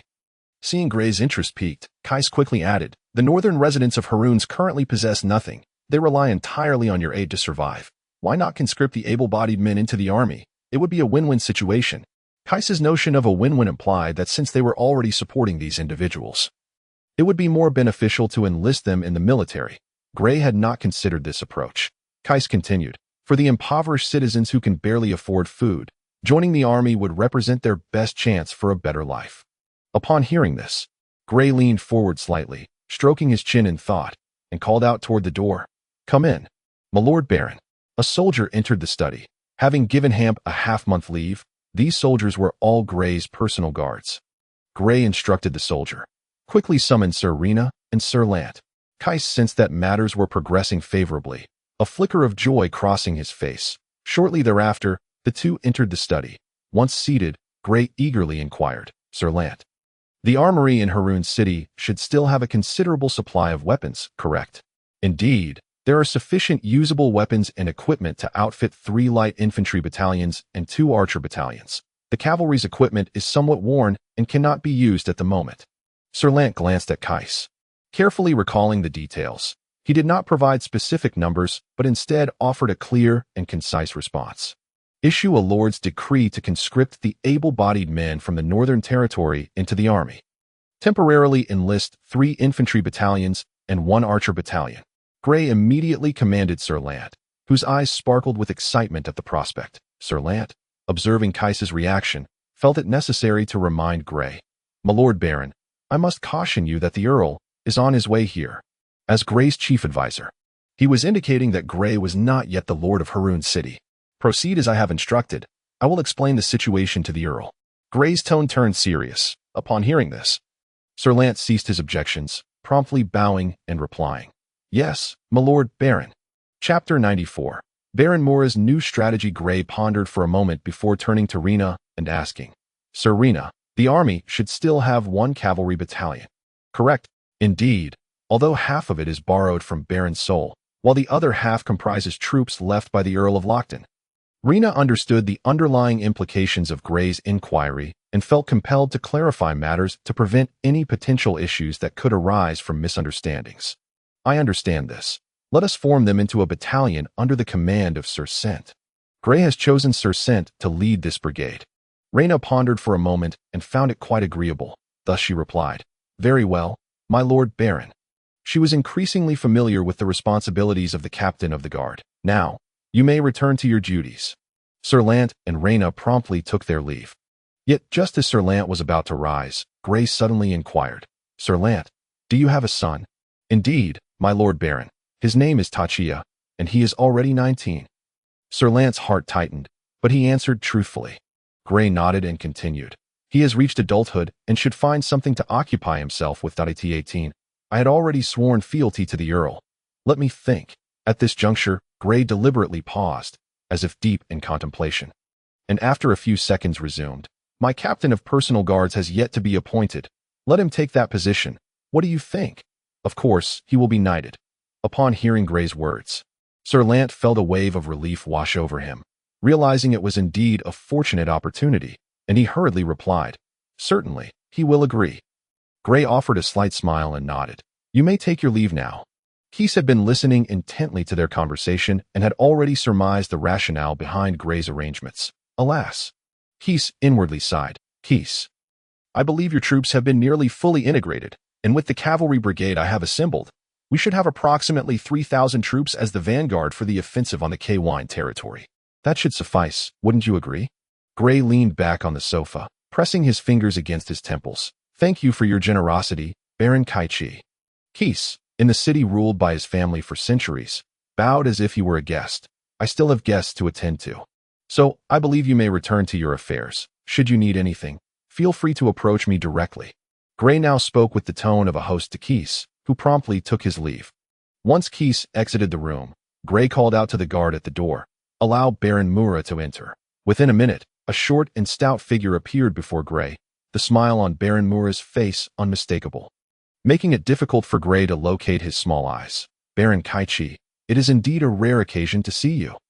Baron Mura exhibited no semblance of displeasure over Kaichi's previous neglect, which was actually orchestrated by Grey to realign Mura's perspective. I apologize. Baron Mura, I had initially invited you to my territory as a guest, but as you know, the situation at the front changed abruptly, necessitating my presence here. Yet, following the conclusion of the conflict, I have been inundated with numerous trivial matters. Grey quickly gestured for Baron Mura to sit, his expression laden with regret. Baron Mura preempted Grey's offer of coffee, stating, I understand you are quite busy. So let us keep this brief. Upon hearing this, Grey settled back into his seat, smiling. That would be most agreeable. I have come to deliver provisions. I hear the northern region of the Harland's territory is now experiencing famine. Baron Mura's eyes instinctively wandered to the family crest emblazoned on Grey's attire. Sensing the shift, Grey instinctively leaned back, as if to distance himself from Baron Mura, and asked, What do you mean by that? There may have been some misunderstandings at the last banquet, and I only learned of them afterward. I assure you, such incidents will not recur. Baron Mura expressed contrition, and when he saw Grey about to speak, he hastily continued, These provisions are intended as reparations for the previous incident. How does that sound?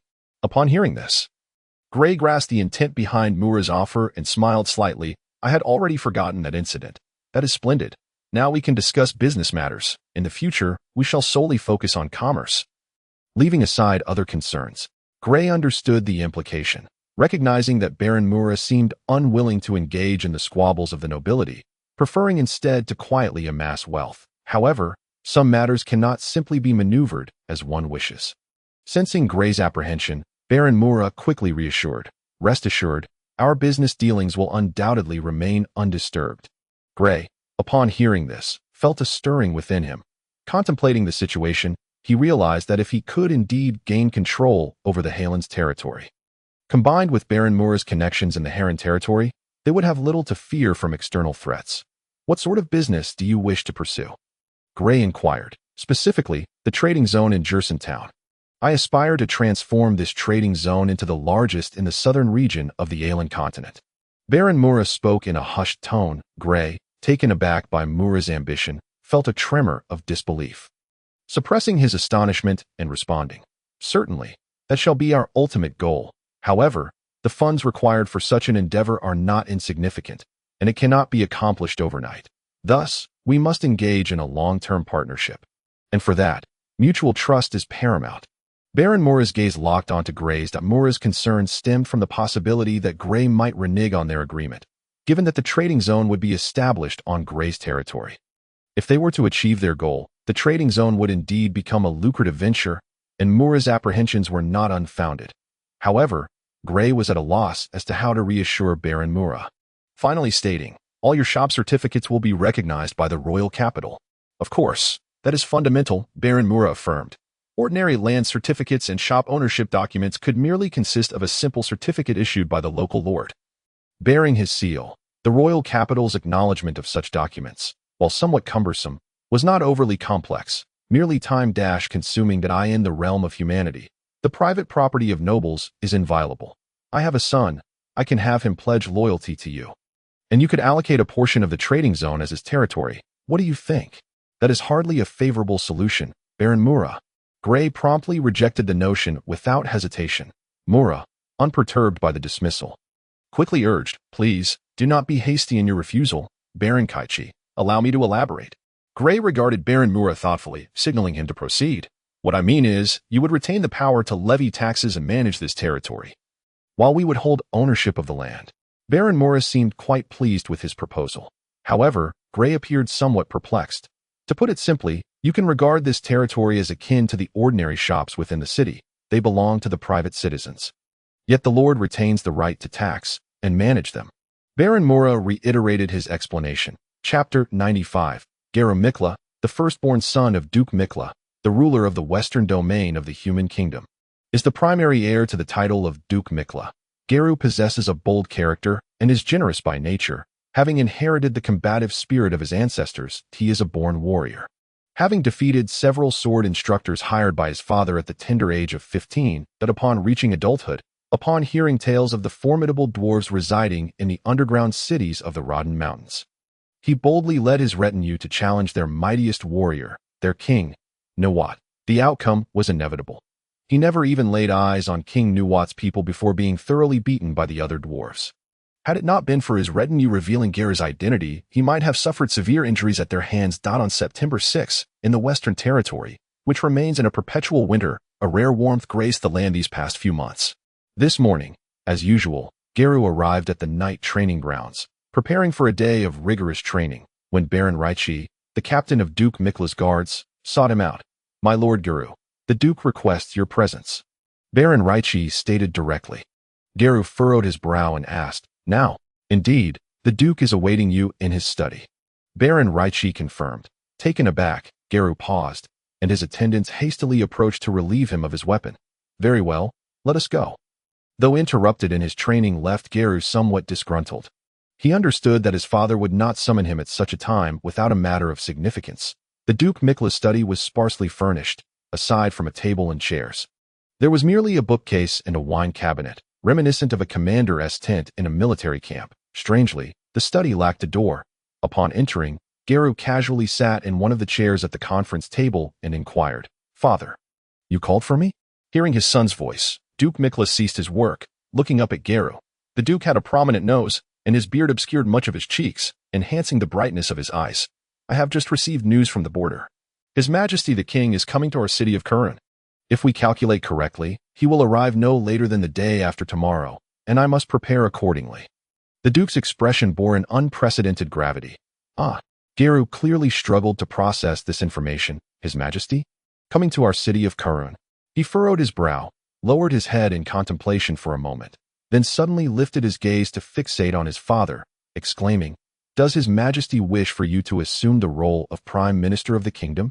Duke Micra nodded in appreciation. Although Geru appeared rather rugged, he was far from foolish. They have dispatched at least 5 waves of envoys recently, all extending invitations for me to visit the royal capital, Suk City, yet I paid them no heed. To my astonishment, what I receive in return is the king's personal invitation. Duke Micra's expression was one of helplessness. Geru approached the nearby wine cabinet, retrieved a bottle of red wine, and remarked, "It seems the situation in the capital is rather dire. I advise you, Father, to refrain from going. You can decline." Duke Micra accepted the wine Geru offered, taking in the Western Territories. Many enjoyed drinking, regardless of the time, morning or evening, believing it kept the body warm. "Let us wait and see," Duke Micra replied casually. Geru understood that with the king personally extending the invitation, his father's character would likely lead him to accept on the afternoon of September 8, 1211 in the continental calendar, King Labat's royal entourage. After a journey of over half a month, finally arrived at the power center of the Western Territories, Harland City. Accompanying him were Queen Debelle and Prince Cinda. Duke Micra led his entire family, along with all the great nobles of the West, to welcome King Labat outside Harland City. That evening, at Harland Castle, Duke Micra hosted a grand banquet in honor of the king's arrival. It had been nearly 10 years since Duke Micra and King Labat had last met. The former comrades in arms now found their camaraderie replaced by a formality. Early the next morning, Duke Micra and King Labat, shedding all followers, ventured to the noble hunting grounds outside the city with a contingent of several dozen guards.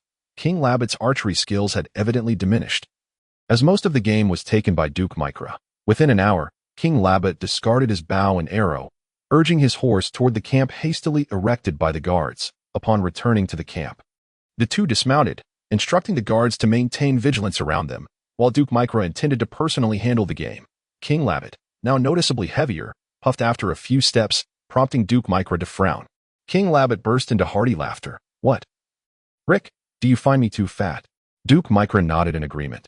"You ought to engage in some exercise, Your Majesty. Since ascending to the throne, I have not wielded a sword again." King Labat shook his head emphatically. "I have heard some rumors about you. You have changed considerably." At this, King Labat shook his head, gazing up at the sky. "I have not changed. I have always been this way. It was merely before my ascension that I was concealing my true self." Duke Micra was momentarily taken aback, then smiled, choosing not to dwell on the topic further.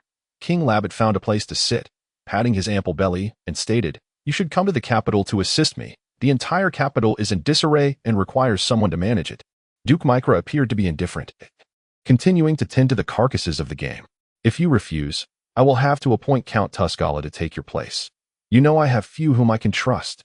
King Labat continued. Upon hearing this, Duke Micra paused his actions, slowly responding. "Count Gala does possess unique insights into commercial management, but if appointed as Prime Minister, his radical methods will only exacerbate tensions, proving detrimental to you. But now, aside from you and him, I cannot find anyone else suitable for this position." King Labat lamented. Duke Micra wiped the blood from his hands and declared, "I will agree to accompany you to the capital. The recent movements of the orc tribes are quite significant, and we cannot afford internal strife within our kingdom." Really, King Labat was primarily concerned with whether Duke Micra would go to the capital, paying little heed to the situation with the orcs. "You know I never jest," Duke Micra asserted, summoning several nearby guards to assist with preparing the game. On September 10, King Labat's grand entourage lingered in Harland City for only 2 days before returning to the capital, while Duke Micra, amidst the astonished gazes of the Western nobles, decided to heed King Labat's invitation and accompany him to the capital. Meanwhile, far away in Gre, on the same day, Count Lockton and Miss Nisha, along with an envoy from Duke Druni, arrived in Harland City in the conference hall of Harland's castle. Gre promptly provided Count Lockton with a detailed report, beginning with the northern conscription in Harland's territory. After listening to Gre's report, Count Lockton nodded repeatedly. "You have acted wisely. As a commander, I understand that opportunities on the battlefield are fleeting.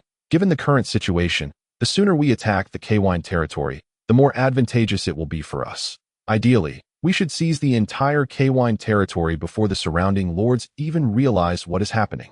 Gre was taken aback, incredulously asking, Are you suggesting that the surrounding lords will come forth to support the main family? Count Lockton chuckled, shaking his head. They will certainly emerge, but not to support the main family.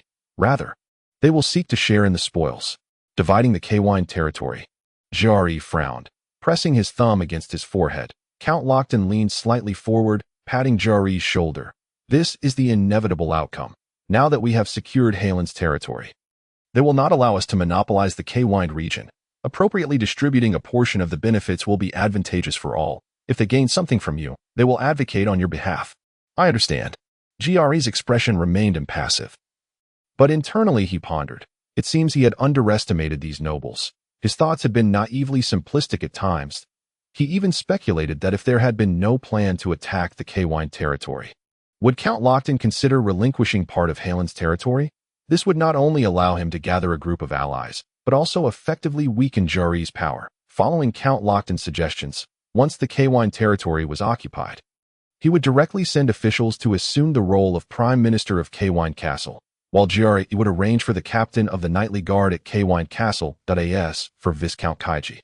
He could retain 1,000 soldiers. Jari decided not to linger on this issue and inquired, "What is the purpose of Duke Drinny's envoy coming here?" Count Lockton's eyes flickered momentarily as he replied, "They have two objectives. The first, of course, is to confer the title of Viscount upon you. As the Lord of Harland's territory, the title of Baron is no longer sufficient." Upon hearing this, Jari felt a wave of relief, while the matter was practically evident. Uncertainties always loomed as he glanced at Count Lockton, who maintained a serene smile.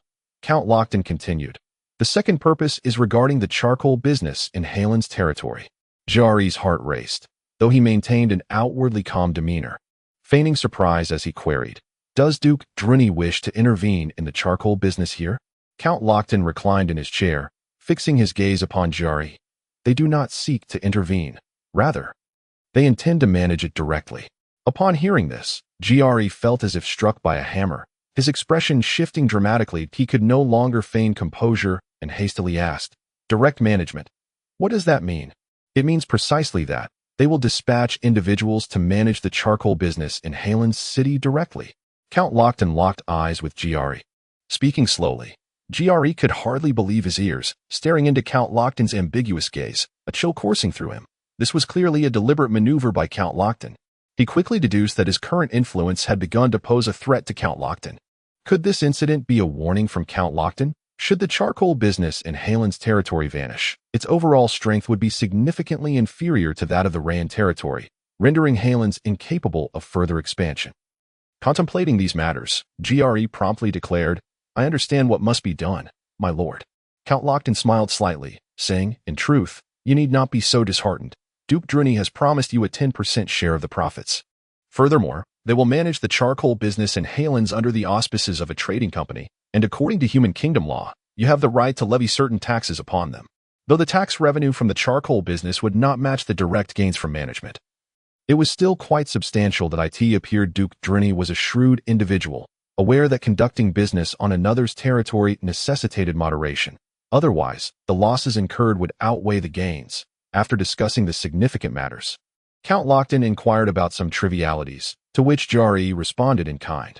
Through this conversation with Count Lockton, Jari realized that these nobles were far from foolish. They would devise ways to undermine others while simultaneously bolstering their own power. Should Jari falter even slightly, he could easily become mere fertilizer in someone else's garden. But on September 12th, after a 2-day respite in the city of Harland, the envoy of Duke Drinny officially bestowed upon Gray the title of Lord of the Harland's region, granting him the rank of Viscount. That very evening, the envoy engaged Gray in an extensive discussion lasting 3 hours concerning the local charcoal trade, accompanied throughout by Sir Rant, who had hastened from Jerson Town to Harland City as Gray's commercial advisor. On September 13th, the citizens of Harland City set aside their daily labors to prepare for the evening's bonfire celebration, funded by their new lord, Viscount Ka's night fell, eagerly anticipated by the multitude. A representative from the citizenry ignited the carefully arranged timber in the town square, resulting in a towering inferno that soared skyward. A toast to Viscount Kaiji, the townsfolk erupted in exuberant cheers. During the month-long siege, The citizens of Harland had endured the dual torment of exploitation by Kays and the constant dread of their city being breached, leading to pillage and bloodshed. This bonfire gathering symbolized a turning point. The days of fear had morphed into memories, replaced now by a burgeoning optimism for the future. The citizens raised their cups in honor of lost loved ones, for the thousands of soldiers who had not returned, and to celebrate their new lord. Meanwhile, Gray, having made a brief appearance before the festivities commenced, chose to withdraw, believing it best to allow the citizens to revel without restraint. Within the castle of Harland, a modest banquet unfolded, attended by all of Gray's vassals. Alongside Count Lockton and his daughter, Miss Nisha. As the banquet reached its midpoint, Count Lockton ascended a small dais, taking his daughter Nisha's hand in his own, and declared, "Ladies and gentlemen, may I have your attention?" His voice, though not loud, commanded respect, causing all present to cease their conversations and turn toward him. "I have an important announcement to make." The audience listened intently. "My daughter Nisha shall wed Viscount Kaichi on the 20th of this month. I will host a grand wedding ceremony in Harland City." Count Lockton's proclamation momentarily stunned the crowd into silence, until the first applause erupted, led by Gray's captain of the guard, Sir Reyna. The applause quickly swelled, and Gray ascended the dais, eliciting a bright smile from Nisha as she took his arm. Gray felt a twinge of unease at such intimacy, but endeavored to appear at ease, responding, "Thank you. I hope you all enjoy this evening." Chapter 97. A secret meeting with Count Borg. The war in the Kwind region unfolded as Count Lockton had anticipated, with initial operations progressing remarkably well. Sir Sent and Kays, commanding 3,000 troops, advanced with unrelenting force, nearing the capital of Kwind City in less than 3 days. However, on that very day, Count Borg of Bien led 5,000 troops from the southwest into the heart of Kwind, while Viscount Mu Yulia launched an incursion from the northwest with 3,000 soldiers, pressing toward Kwind City. On September 11th, the three factions encountered one another near Kwind City, engaging in a brief skirmish that resulted in fewer than 20 casualties. Subsequently, all parties withdrew, establishing camps and refraining from further conflict. These wretches are infuriating. They swarm here like flies drawn to filth at the mere scent of an advantage. Sir Sent slammed his hand against the table in frustration. Kays, his gaze cold, recognized the necessity of capturing Kwind City. Observing Sent, he replied, "Patience. These two factions are not united. Did you not see their earlier skirmish? Should we eliminate the weaker faction first?" Sir Sent suggested. Kays shook his head. "That would merely benefit the other. We must devise a plan to incite them against each other without." His voice dwindled to a whisper, ultimately inaudible to others. "When can we expect reinforcements?" Kays inquired. Sir Sivan pondered for a moment before responding. "The earliest would be a week, as assembling new troops is no simple feat. If all goes awry, we might wait a month." Kays's brow twitched repeatedly as he pressed his thumb against his forehead in thought. Suddenly, he turned to the agitated Sir Sent, saying, "Sir Sent, could you draft a letter to Baron Kaichi, informing him of the situation and urging him to expedite troop recruitment?" Sent cast a glance at the silent Sir Sivan before fixing his gaze on Kays. "Baron Kaichi instructed me to follow your lead. I shall write it immediately." With that, Sent departed to his tent. Gray received Sir Sent's letter on the following day, coinciding with the bonfire celebration. He promptly commanded Sir Rant to complete the previously assigned recruitment task within 3 days. Sir Rant, upon receiving the directive, hastened to relay the same order to his subordinates, this time shortening the deadline to 2 days, while also dismissing several negligent officials. Remarkably, the recruitment process, which had been ongoing for nearly 2 weeks, concluded within just a day and a half. As for the methods employed by the officials, as long as no significant issues arose, neither Gray nor Sir Rant were inclined to scrutinize them closely. This experience enlightened Gray to the efficacy of applying appropriate pressure on his subordinates. It could yield unexpectedly favorable results. On September 16th, 3 newly recruited infantry battalions and 2 archer battalions, entirely untrained, were urgently dispatched to the front lines in the Kwind region. Commanding this force was Sir Rant, who, the day before his departure, had been elevated alongside 2 knights, including his son Takia, as well as Gray's attendant Hamp and the enigmatic mercenary Pank. On the 17th, under Sir Rant's orders, the 5,000-strong contingent executed a rapid march, reaching Kwine City within a single day to rendezvous with the vanguard of 3,000 soldiers. By nightfall, the camp's periphery was illuminated more brightly than day by a row of torches. Around midnight, Kays, garbed in the attire of an ordinary patrolman, blended into a group of patrolling soldiers. As the patrol moved further away, Kays and another soldier, under the cover of several guards, swiftly melted into the surrounding darkness. Do you think Count Borg will arrive? Sir Sent, also disguised as a common soldier, walked beside Kays, his eyes scanning the surroundings. Kays turned his head. In the pitch-black night, devoid of torches, he could only discern Sent's silhouette. Their secret meeting with Count Borg had been arranged days prior, and bringing Sent along was a tactic to allay suspicions.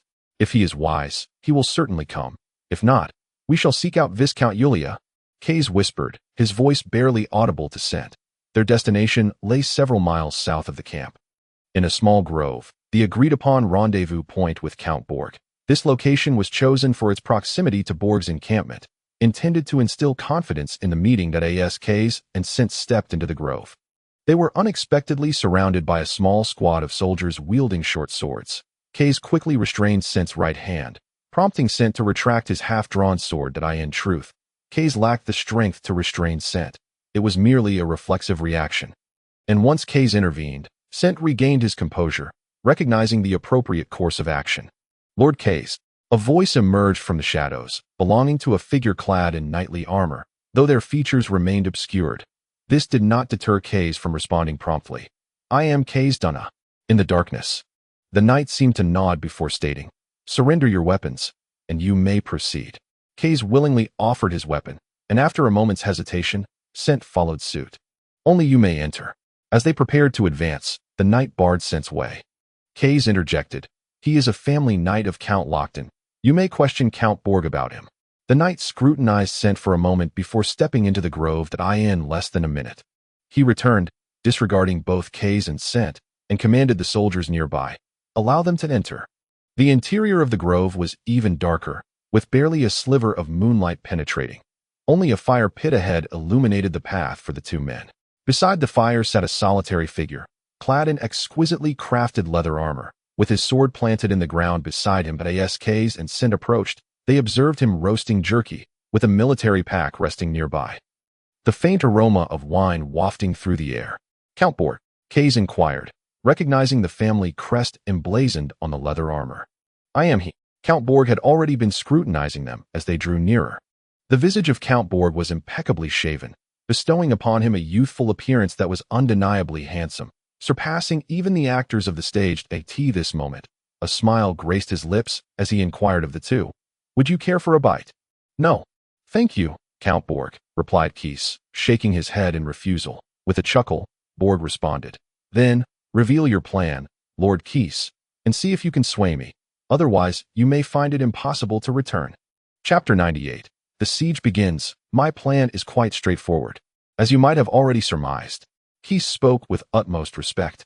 Count Borg inhaled the aroma of roasted meat and glanced at Kays, stating, Lord Kays, do you propose that we join forces to first eliminate the army of Viscount Yulia? A wider smile spread across Kays's face as he nodded vigorously. Precisely. Count Borg took a sip from a nearby flask and casually remarked, why should I not ally with Viscount Yulia to eliminate you instead? After all, you have delivered yourselves right to my doorstep. Kays smiled lightly, replying, even if you were to detain us both, it would avail you nothing. Prior to my arrival, I made it abundantly clear to my captain and Sir Rant, dispatched by Viscount Kaichi, that you think they would heed my safety, do you? Furthermore, I must remind you that this gentleman beside me is a knight of the Lockton family. Kays's deliberate mention of Gray and Sente was intended to convey to Count Borg that collaboration with him was the wisest choice. Are you threatening me? Such a stance is quite perilous, Lord Kays. Kays maintained his smile, the firelight casting an eerie glow upon his face. If you wish to interpret it that way, I have no further comment. Count Borg's eyes widened in feigned anger, yet he soon returned to a placid smile. Fully aware of the intricacies at play, he had no desire to confront Yulia directly, nor did he wish to clash with Count Lockton. After careful consideration, he declared, the western portion of the kingdom of Cowend shall belong to me, while the eastern shall be yours. As for the city of Cowend, the city of Cowend must solely belong to me. This is beneficial for all. Keith interjected, his gaze flashing with determination, as though he would fiercely contest any opposition. Count Borg chuckled softly, offering no dissent. He had never contemplated seizing Cowan City. His intention had merely been to check the area after conquering the southwestern regions. To his surprise, this unintentional venture had granted him a substantial tract of land, which he found most satisfactory, for he was a lord who understood the importance of moderation. If you choose not to stay for a meal, you may return at your leisure.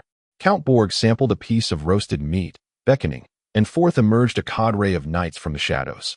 The two merely cast a cursory glance at the emerging figures before bidding their farewells. Once they had distanced themselves from the grove, Sente urgently inquired, "The entirety of the western region of Cowan. Should you not consult with the Count and Viscount Kaichi first?" Keith replied as they walked, "This is the best outcome. The Count and Viscount Kaichi likely anticipated that such a substantial prize could not be claimed by one alone. My actions will diminish one enemy while creating an ally. And do you truly believe the western region of Cowan is so easily captured?" Sente's face twisted in confusion. "As long as our two houses unite. Viscount Yulia is bound to be defeated. What other difficulties could there be?" Keith smiled mysteriously. "What about the problems that lie ahead?" "The problems ahead." Sente's expression was one of perplexity. Keith explained, "From this point forth, the Borg family shall become arch-enemies with the Yulia family. After securing the western region of Cowan, they will undoubtedly retaliate against Viscount Yulia. Meanwhile, with Count Borg shielding us, we need not worry about incursions from the western territories in the short term, whether it be Harland, Harlands, or even Harang." "But this was proposed by Count Borg himself," Sente exclaimed, astonished. "Do not underestimate his intelligence. He fully comprehends everything I have conveyed. That it is merely that he has already made his choice." "Has he not?" Sente nodded, though still somewhat bewildered. Thereafter, their conversation ceased on the morning of September 18th. At 5 o'clock, while the sky remained dark and the world was at its most weary, Count Borg of the Kingdom of Bien suddenly commanded his troops to launch a fierce assault on Viscount Yulia's encampment. Though taken by surprise, Yulia had prepared for such an eventuality, resulting in minimal losses. However, as the two forces clashed fiercely, a significant cavalry unit erupted from the left flank of Viscount Yulia. Instantly, Yulia's defensive line crumbled. And in that critical moment, the soldiers under Yulia fought valiantly to carve a bloody path for their commander to escape the battlefield. This prompted the usually composed Count Borg to erupt in furious curses. Of course, this was a deliberate maneuver by Keith. He sought to minimize casualties among his own forces, for Yulia's soldiers retaliated with ferocity, and leaving Yulia alive would ultimately benefit him. Count Borg was fully aware of these machinations. Yet on the surface, he expressed gratitude to Keith with utmost politeness while commanding his troops to pursue the remnants of Yulia's forces. The battle, swift in its onset, concluded equally rapidly, lasting less than 2 magical hours. Thus, only a single force remained at the gates of Cowan City. After Count Borg's departure, Keith ordered Sir Sivan to prepare for the siege, while the newly recruited soldiers under Sir Rant would serve merely as a deterrent for the time being. Unlike the training methods employed at Black Mountain Pass, Keith deemed such tactics unnecessary. He had ample time and resources at his disposal, and this force could not simply be squandered at will. With the concerted effort of thousands, they managed to construct over a dozen ordinary trebuchets in a single day. Following Keith's orders, these trebuchets would hurl boulders into the city at irregular intervals each day. And even if the stones did not claim lives, they would surely dampen the morale of the enemy forces. Occasionally, they would launch fireballs soaked in tung oil, which would inevitably incinerate at least one building upon impact. The siege methods employed by Keith were the most conventional, lacking any particular flair. Yet, as the stronger party, and with no reinforcements for the enemy, a methodical advance would prove most effective. The principle that great nations eschew cunning strategies underscored this approach. Thus, this harassment persisted for 3 days. That on the dawn of the 4th day, as the first light of daybreak began to rise, the early birds ventured out in search of sustenance, while the citizens of Cowan City anxiously endured another night. Most households had already risen early to prepare breakfast. During wartime, meals were limited to breakfast and dinner, making the morning meal exceedingly significant for each family. The wheat fields of the farms outside the city flourished vibrantly green. Keith issued a stern decree. Any who dared to disrupt these fields would face execution on the spot. for he had no desire to conquer an empty city at this moment. Atop the city walls, a middle-aged man clad in knightly armor, his eyes bloodshot from sleepless nights, was Sir Mullen, the Prime Minister of Cowan Castle. Most soldiers on the walls remained in slumber, a command issued by Mullen. However, they were not permitted to descend from the battlements. The scholar-like Prime Minister wore a mask of resignation. Suddenly, the troops stationed outside began to mobilize. An instinct told Mullen that they were preparing to commence the siege. Quickly, awaken the soldiers. The enemy intends to attack the city today. Mullen's expression shifted dramatically as he bellowed at the guards beside him. Chapter 99. The battle commences. The atmosphere on the eve of battle was always oppressive, thick with a suffocating tension. The soldiers stationed on the walls of Cowan City fixated their gaze upon the enemy encampment, now in motion, their eyes unblinking. The prolonged wait and watch were all for the moment of eruption. Keese, commanding 8,000 soldiers, had severed all connections between Cowan City and the outside world during the 3 days of preparation. The siege engines hastily constructed over the past 2 days were now being delivered in a steady stream to the various squads. Keese fixed his gaze upon the city that seemed within his grasp. Capturing it would ensure the continuation of his family line. Failure? No, that was not an option. The advantages he held rendered defeat impossible. If the intelligence was accurate, the forces within Cowan City numbered less than 2,000. Such a small contingent, reliant solely on the city's defenses, could not withstand the assault of 8,000 soldiers. Though the city boasted decent fortifications, a city devoid of external aid, facing an enemy several times its strength, could only expect ruin and destruction. Keese was confident he could capture the city within 10 days. The tumultuous events of recent months had irrevocably altered Keese's once carefree existence, transforming him from a frail noble youth into a murderer of his own brother, and subsequently, a ruthless lord. Gazing at the besieged Cowan City, Keese repeatedly reminded himself, do not meet a foolish end like Viscount Maine. Cowan City was built alongside a river.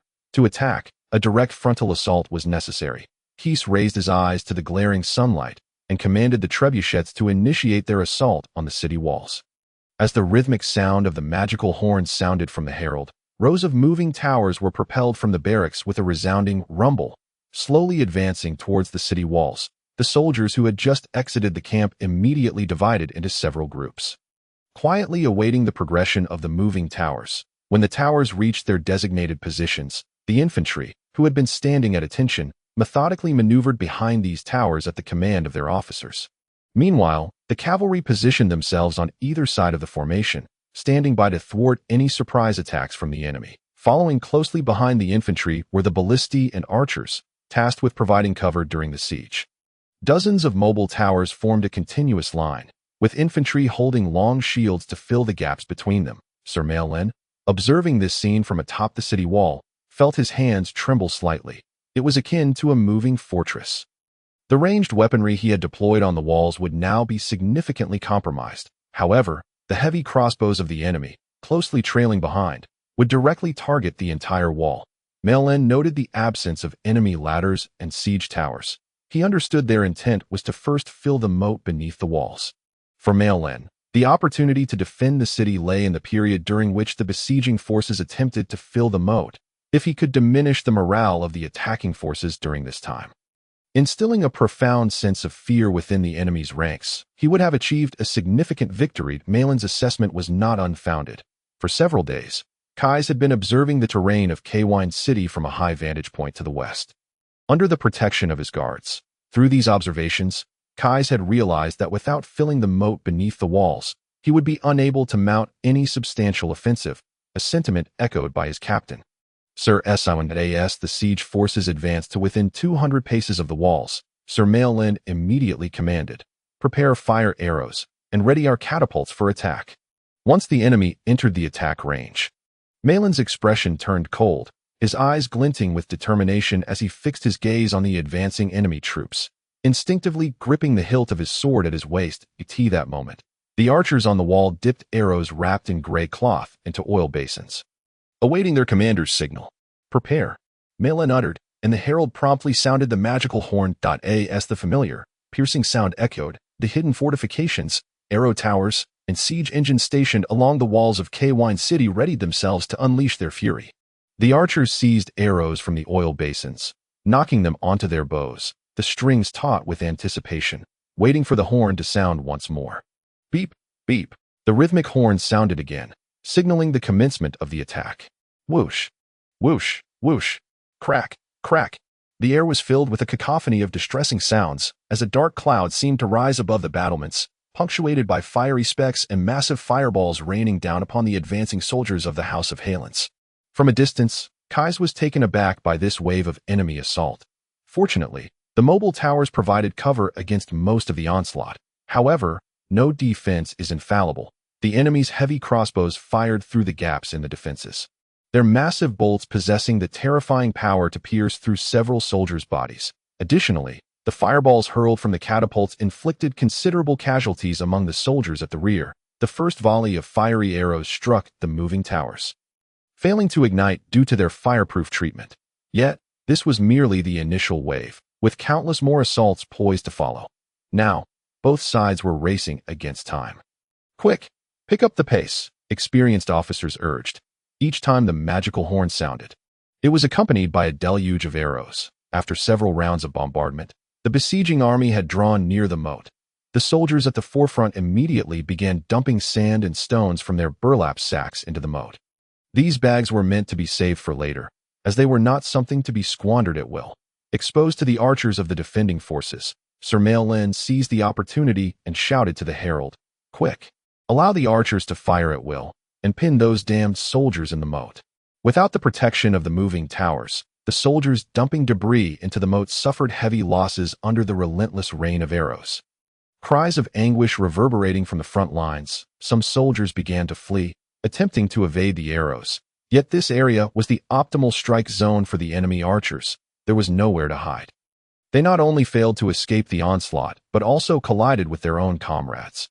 Officers cursed in frustration when suddenly a barrage of arrows soared from the rear, raining down upon the walls of the city. Fortunately, the heavy crossbows and archers at the back arrived just in time, effectively shielding the soldiers filling the moat. At the forefront of the battle was Knight Sent, commanding the fight in his knightly armor.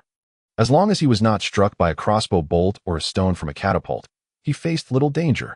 Advance, advance. He moved among the soldiers, his furious shouts compelling the hesitant troops to unconsciously step forward. Kais, stationed on a high ground observing the battlefield since the commencement of the fight, noted the sun had risen, and the oppressive heat made sweat bead on his forehead. However, this paled in comparison to the struggles of the soldiers at the front lines. The enemy's heavy crossbows and archers are too densely concentrated. At this rate, even if we fill the moat, we will suffer grievous casualties. Sir Siwan, should we allow the soldiers to rest for a moment? Currently, the foremost attackers comprised 2 battalions under the command of Viscount Kais. And witnessing the fallen soldiers pained him deeply. This was his remaining force. Sir Siwan was startled and quickly replied, "My lord, retreating now would lead the soldiers behind to perceive their assault as a failure, potentially instilling fear within them, which would deal a severe blow to morale. Is there any way to suppress the enemy's concentrated hail of arrows?" Kais was adept at formulating plans, but when it came to commanding the battle on site, he felt utterly lost. "We should order the catapults and heavy crossbows to advance, focusing on the enemy archers on the walls, and unleash as much oil as possible upon them. The archers can now move to the mobile towers but require infantry to form a shield wall for protection." Sir Siwan articulated all he could think of. Kais nodded, his cold gaze sweeping over the herald beside him. "Why are you still standing there? Go convey the orders. Furthermore, we must not allow the soldiers at the front to falter. Send word that anyone who dares to retreat will be executed on the spot. And if this cannot be controlled, the squad leader will be treated as a traitor." Another herald departed. Watching him leave, Kais remarked, "Sir Siwan, it appears that breaching this city will result in monumental losses, perhaps to the point where we cannot bear them." Sir Siwan was at a loss for words. After a moment of contemplation, he replied, "This is inevitable. The main family has maintained their dominion here for nearly a century, and such defenses are entirely reasonable." Kai's gaze turned cold. What if we were to display the head of the main viscount upon a spear atop the tower? Might that provoke their newly appointed lord to rally his forces for a counterattack? "That, my lord, although many have long since forgotten honor, no one truly dares to commit acts that tarnish it publicly. Perhaps you should reconsider." Sir Siwan's eyes darted away, his speech hesitant. as if each word had been pondered deeply before utterance. Honor. Kais murmured the word softly. Recalling his childhood admiration for the nobility adorned with honor, that he glanced at the now downcast Sir Siwen, smiled gently, and added, "Rest assured, I would not stoop to such depths, for we must govern this land in the future." Sir Siwen felt a surge of relief within. Though he dared not show it, cautiously lifting his gaze to Kais, acutely aware of the difficulty in compelling a knight to undertake such a dishonorable act before many, Kais suddenly inquired, "What of the captured knights? Are they still alive?" The battle below the walls showed no signs of abating. Kais withdrew his gaze and stated, "Bring me their records. It seems these individuals may finally prove useful." With that, he turned and descended from the high ground, making his way to his tent, his guards following closely, swords at the ready. The journey took just over 10 minutes, and Kais swiftly returned to his quarters. The heat during the day rendered staying in the tent unbearable, and no sooner had Kais taken a seat than Sir Siwen entered, carrying the documentation regarding the captured knights. Kais promptly rose, snatched the documents from Sir Siwen's hands, and began to peruse the contents laid out upon the table. These records included the knights' testimonies, corroborated by other knights, ensuring their reliability. As time gradually slipped away, Sir Siwen felt beads of sweat trickling down his face. Mirroring the condition of Kais, with each document he perused, a subtle smile began to grace his countenance, a smile that sent shivers down Sir Siwen's spine. Let us bring forth the son of Sir Miluan first. If the intelligence is accurate, Sir Miluan should currently be the commander of the garrison in Kaywine City. His son will undoubtedly prove invaluable, Sir Siwen acknowledged, preparing to depart. However, Kai seemed to have an epiphany. Hastily extending his hand as if to grasp the departing Sir Siwen, exclaiming, "Wait." Sir Siwen halted, standing at the entrance, awaiting further instruction.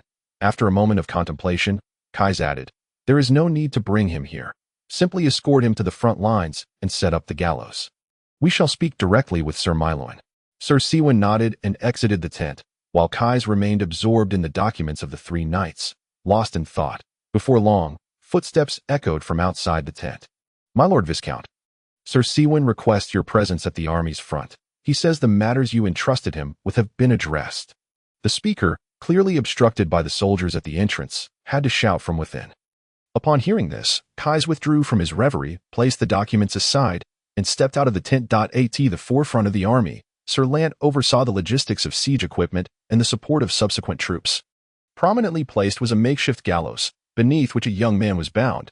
The young man stood defiantly, devoid of fear, his posture straight as he gazed towards the distant city wall, where he could vaguely discern a familiar figure. "It seems that person on the wall is your father," Kais remarked. Having approached the young man without his notice, following the direction of his gaze to see Miluan, the young man shot Kais a cold glance. "I know what you intend to do, but I advise you to abandon this course of action. My father will not act on my behalf. Perhaps your father loves you more than you realize," Kais replied with a derisive chuckle. Just then, Sir Lant approached, and Kais addressed both him and Sir Siwen, saying, "I believe we should allow the soldiers a moment to rest." Nearly 3 hours had elapsed since the siege began, and despite the alternating attacks, the soldiers were significantly fatigued, with notable progress evident as 1/5 of the moat had been filled. "Withdraw the frontline soldiers.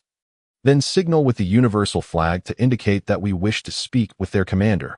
The order was swiftly relayed, and upon hearing it, the frontline soldiers relaxed momentarily. Experienced veterans nearby quickly cautioned, "Do not let your guard down. We are still within range of the enemy's archers." At this, the soldiers tensed anew, abandoning their momentary ease. The troops retreated swiftly, with cavalry flanking them, while the defending forces dared not pursue on the walls of Kaywine City. Sir Miluan breathed a sigh of relief upon witnessing the enemy's withdrawal. However, upon seeing that 1/5 of the moat had been filled, his brow furrowed slightly. Chapter 101. Sir Siwen, mounted on his steed and clad in polished armor, raised his scepter high as he approached the Kaywine City walls. Behind him, several soldiers transported a makeshift gallows, with a bound young man in tow. Sir Miluan clenched his fists tightly, striving to master his emotions. His bloodshot eyes fixed on the captive youth, who also met his gaze. "Sir," a middle-aged knight beside Miluan softly called. Miluan responded with a grunt, returning to the present, and gradually relaxed his clenched fists. He shouted towards the mounted messenger at the city gate, "You despicable invaders, do you wish to test the sharpness of my blade?" Sir Siwen smirked disdainfully. "If we are to speak of invaders, I believe you are more aware than I of who the true invaders are. Am I so old that I am losing my eyesight? Were we attacked just now by a horde of wild monkeys? Sir, cease your fruitless provocations. Your tactics will not work here. Sir Sewin replied coldly. Miloin scoffed, unwilling to engage further in meaningless banter. Then, knight, state your purpose. My Lord Viscount wishes to converse with you. Kais dismounted and performed an ancient gesture of respect, a formality that many lesser nobles no longer practiced. Miloin's gaze flickered. What shall we discuss? About the young man bound behind you, who is destined for the gallows. Sir Sewin shrugged. Perhaps, who knows? Very well. Return and inform your Viscount that I shall meet him in half an hour of magical time. Miloin consented readily. Sir Sewin was momentarily taken aback, then bowed before parting. Miloin gazed at his son in the distance for a long while before retracting his focus and instructing the knights beside him. Prepare yourselves. We shall meet this mad lord. Half an hour of magical time passed swiftly. Outside the range of all long-range assault capabilities from both camps, Kais awaited with Sir Sente as two knights clad in armor approached. Sir Miloin. As the pair drew closer, Kais scrutinized them before fixing his gaze on the older knight. Indeed. And you must be Viscount Kais, Miloin replied. Returning Kais' stare, Miloin nodded, inquiring, What is it you wish to discuss, Viscount Kais? I believe there is little left to say. Your family and ours have been at war for decades. It seems our conversations can only be conducted with spears and swords. Kais rode a few steps closer. Sir Miloin, I know that you value loyalty and honor above all. You do not care for your son's fate. You. No, I care, but my concerns are many, and for a fratricide, you cannot comprehend this. Miloin interrupted, disdain seeping into his tone. Kais remained unperturbed, continuing, You must understand. With your current strength, you cannot hold Kaywine City. Why not persuade your lord to surrender this city? I can guarantee the safety of all those in the main family. Miloin scoffed. Is there any credibility left for a fratricide? Even if you were to capture this city, your losses would be several times greater than mine, I can assure you. Are the lives of these soldiers inconsequential to you? Kais retorted with equal scorn. Miloin's gaze flickered momentarily before he resolutely stated, That is their honor. You, vile invader, do not understand what honor is. Then we shall meet again on the battlefield, Sir Miloin. Sente interjected coldly, and Kais made no move to stop him. About time. Miloin shot a glance at Sente. Then, tugging at the reins, galloped away with his knights towards the city gate. What a stubborn and rigid old fool, Sente remarked, frowning. Kais shrugged. It is unfortunate that he believes this is honor. What shall we do now? Execute the young man. Sente asked. No, he still holds value. We shall not kill him, yet we must return to the camp. It is time to organize the next wave of attack, Kais declared, turning his horse and galloping back towards their encampment. Upon returning to the camp, Kais promptly summoned Sir Sewin. My Lord Viscount, you summon me. Sir Sewin inquired, standing at the tent entrance, relishing the occasional cool breeze. Bring forth the captured Sir Dwelu and his two sons, Kais replied, feeling the oppressive heat but knowing certain matters could not be addressed outside. Before long, Sir Sewin returned, leading 4 soldiers who brought in 3 bound individuals. The trio bore striking similarities, likely due to the heat and dust. Their faces smeared and reeking of sweat, causing Kais to grimace. Sir Dwelu, do you wish to return to Kaywine City? If so, I can release you at this moment. Kai's enticing words echoed in Dwelu's ears. He hesitated, glancing at his 2 sons beside him, a man of sagacity and worldly wisdom. Dwelu quickly grasped Kai's intentions. I lack patience, Sir Dwelu. Kais noted Dwelu's reluctance to respond, drawing a dagger he carried and idly twirling it in his hand. The 2 young knights shivered at the sight, inching closer to their father. Dwelu forced a smile. Even if I return, I lack the power to effect any change. The commander of the forces within the city must be Sir Miloin. Before he became prime minister, he was the captain of the castle guard, and most of the knights in the army support him. Should I act in any way that raises suspicion, I would be immediately discovered. In response, Kai shook his head, chuckling softly. While he was uncertain of Dwelu's capabilities, the fact that he had managed to see both his sons knighted indicated that he was no ordinary man, possessing a degree of influence within Kaywine City.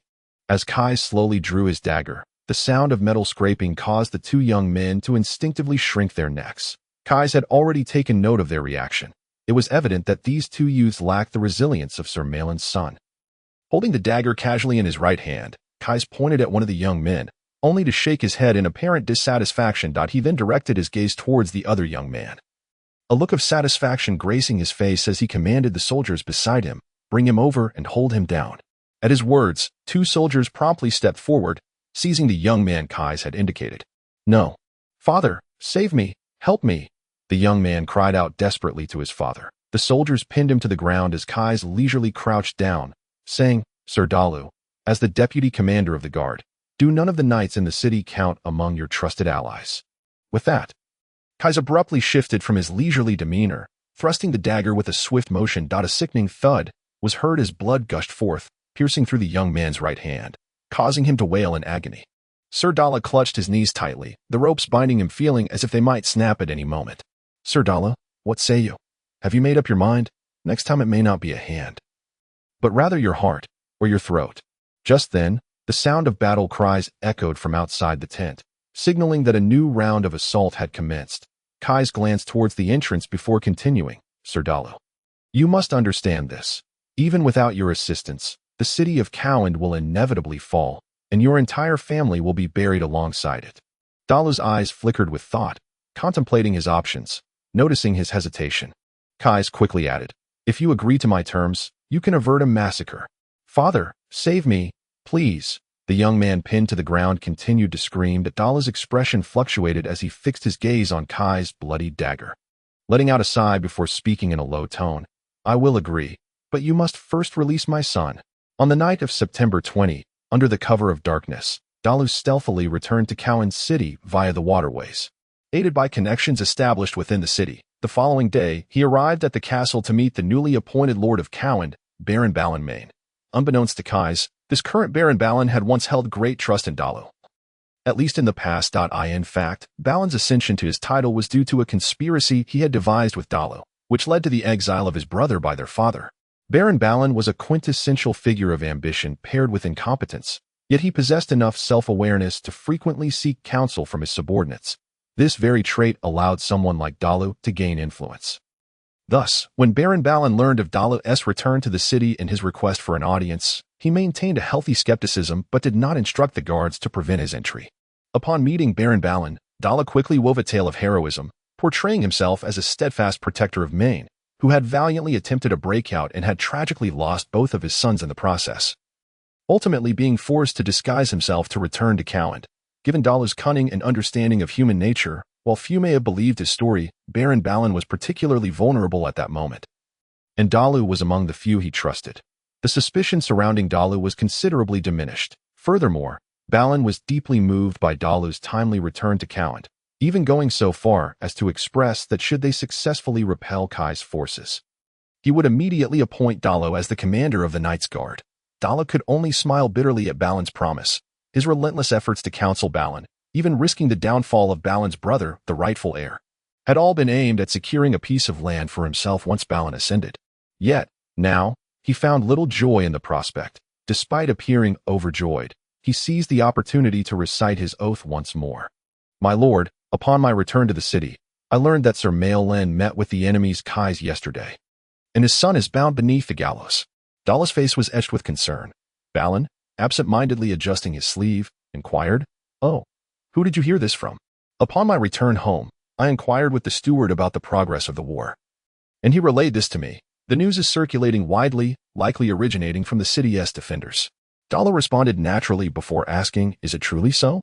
Balin regarded Dalu intently before responding, "Indeed, there is some truth to it. Though it was not a private meeting, Harland is clever. He brought along a knight whom I recently appointed, and I am privy to the contents of their discussions." Balin chuckled, seemingly unconcerned at that moment. A faint sound of footsteps echoed in the expansive hall, and the 2 men turned towards the entrance to see a soldier rushing towards them, a sealed document in hand. Upon receiving the document and reading its contents, Balin's expression became somewhat peculiar. Dalu casually inquired, "Is there something urgent?" "The enemy has once again conversed with Sir Harland at the front lines today." Balin handed the document to Dalu. Dalu feigned contemplation, furrowing his brow before stating, "My lord, while Sir Harland is indeed a true knight, if the enemy continues to invite him daily, it may lead to unforeseen consequences." Balin nodded in agreement. The enemy has certainly seized upon Harland's weaknesses, extending formal invitations twice already. With Malin's rigidness and traditionalism, how could he refuse? Dala pondered for a moment before suggesting, "Let us observe for now. If the enemy employs such tactics again tomorrow, my lord, you should summon Sir Malin back and inquire directly." Dalu spoke slowly, carefully gauging Balin's reaction to ensure there was no sign of disapproval before continuing. After considering Dala's advice, Balin eventually conceded, "Very well. Given Sir Malin's character, he surely has not rested well. We should prepare a feast within the castle. You have also endured much during this time, and we can dine together." "Certainly, my lord," Dalu affirmed. Balin's tone shifted as he asked, "Dalu, do you believe we can hold our ground this time?" Dalu hesitated, bowing but refraining from answering. Balin did not press further, continuing, "Malin assured me that we would surely prevail. He stated that once the soldiers have fallen, the ordinary citizens would defend the city. If it comes to that, even if we manage to hold the city, Harland will be laid to waste." Dalu was taken aback by Balin's words. A chill coursing through him at the thought of the entire city being sacrificed, he inwardly mused, "Is Malin mad? To preserve his own reputation, he would summon the common populace. What kind of knightly honor is that? With over 100,000 citizens, perhaps a desperate measure could yield some effect." Dala's mind raced, and at that moment, he resolved to heed Kai's counsel. He was unaware of why such a thought had suddenly emerged, but it felt as though a divine spark of enlightenment had ignited within him. Having reached this point in discussion, Balin lost interest and dismissed Dala. On the morning of the 21st, beneath the walls of Harland, the battle raged on as fiercely as in previous days. However, by noon, the besieging forces once again dispatched a messenger to invite Sir Malin to parley, and naturally, Malin did not shy away. That evening, at around 11 o'clock, Sir Malin's key subordinate knights stationed atop the walls were silently assassinated within their own territory.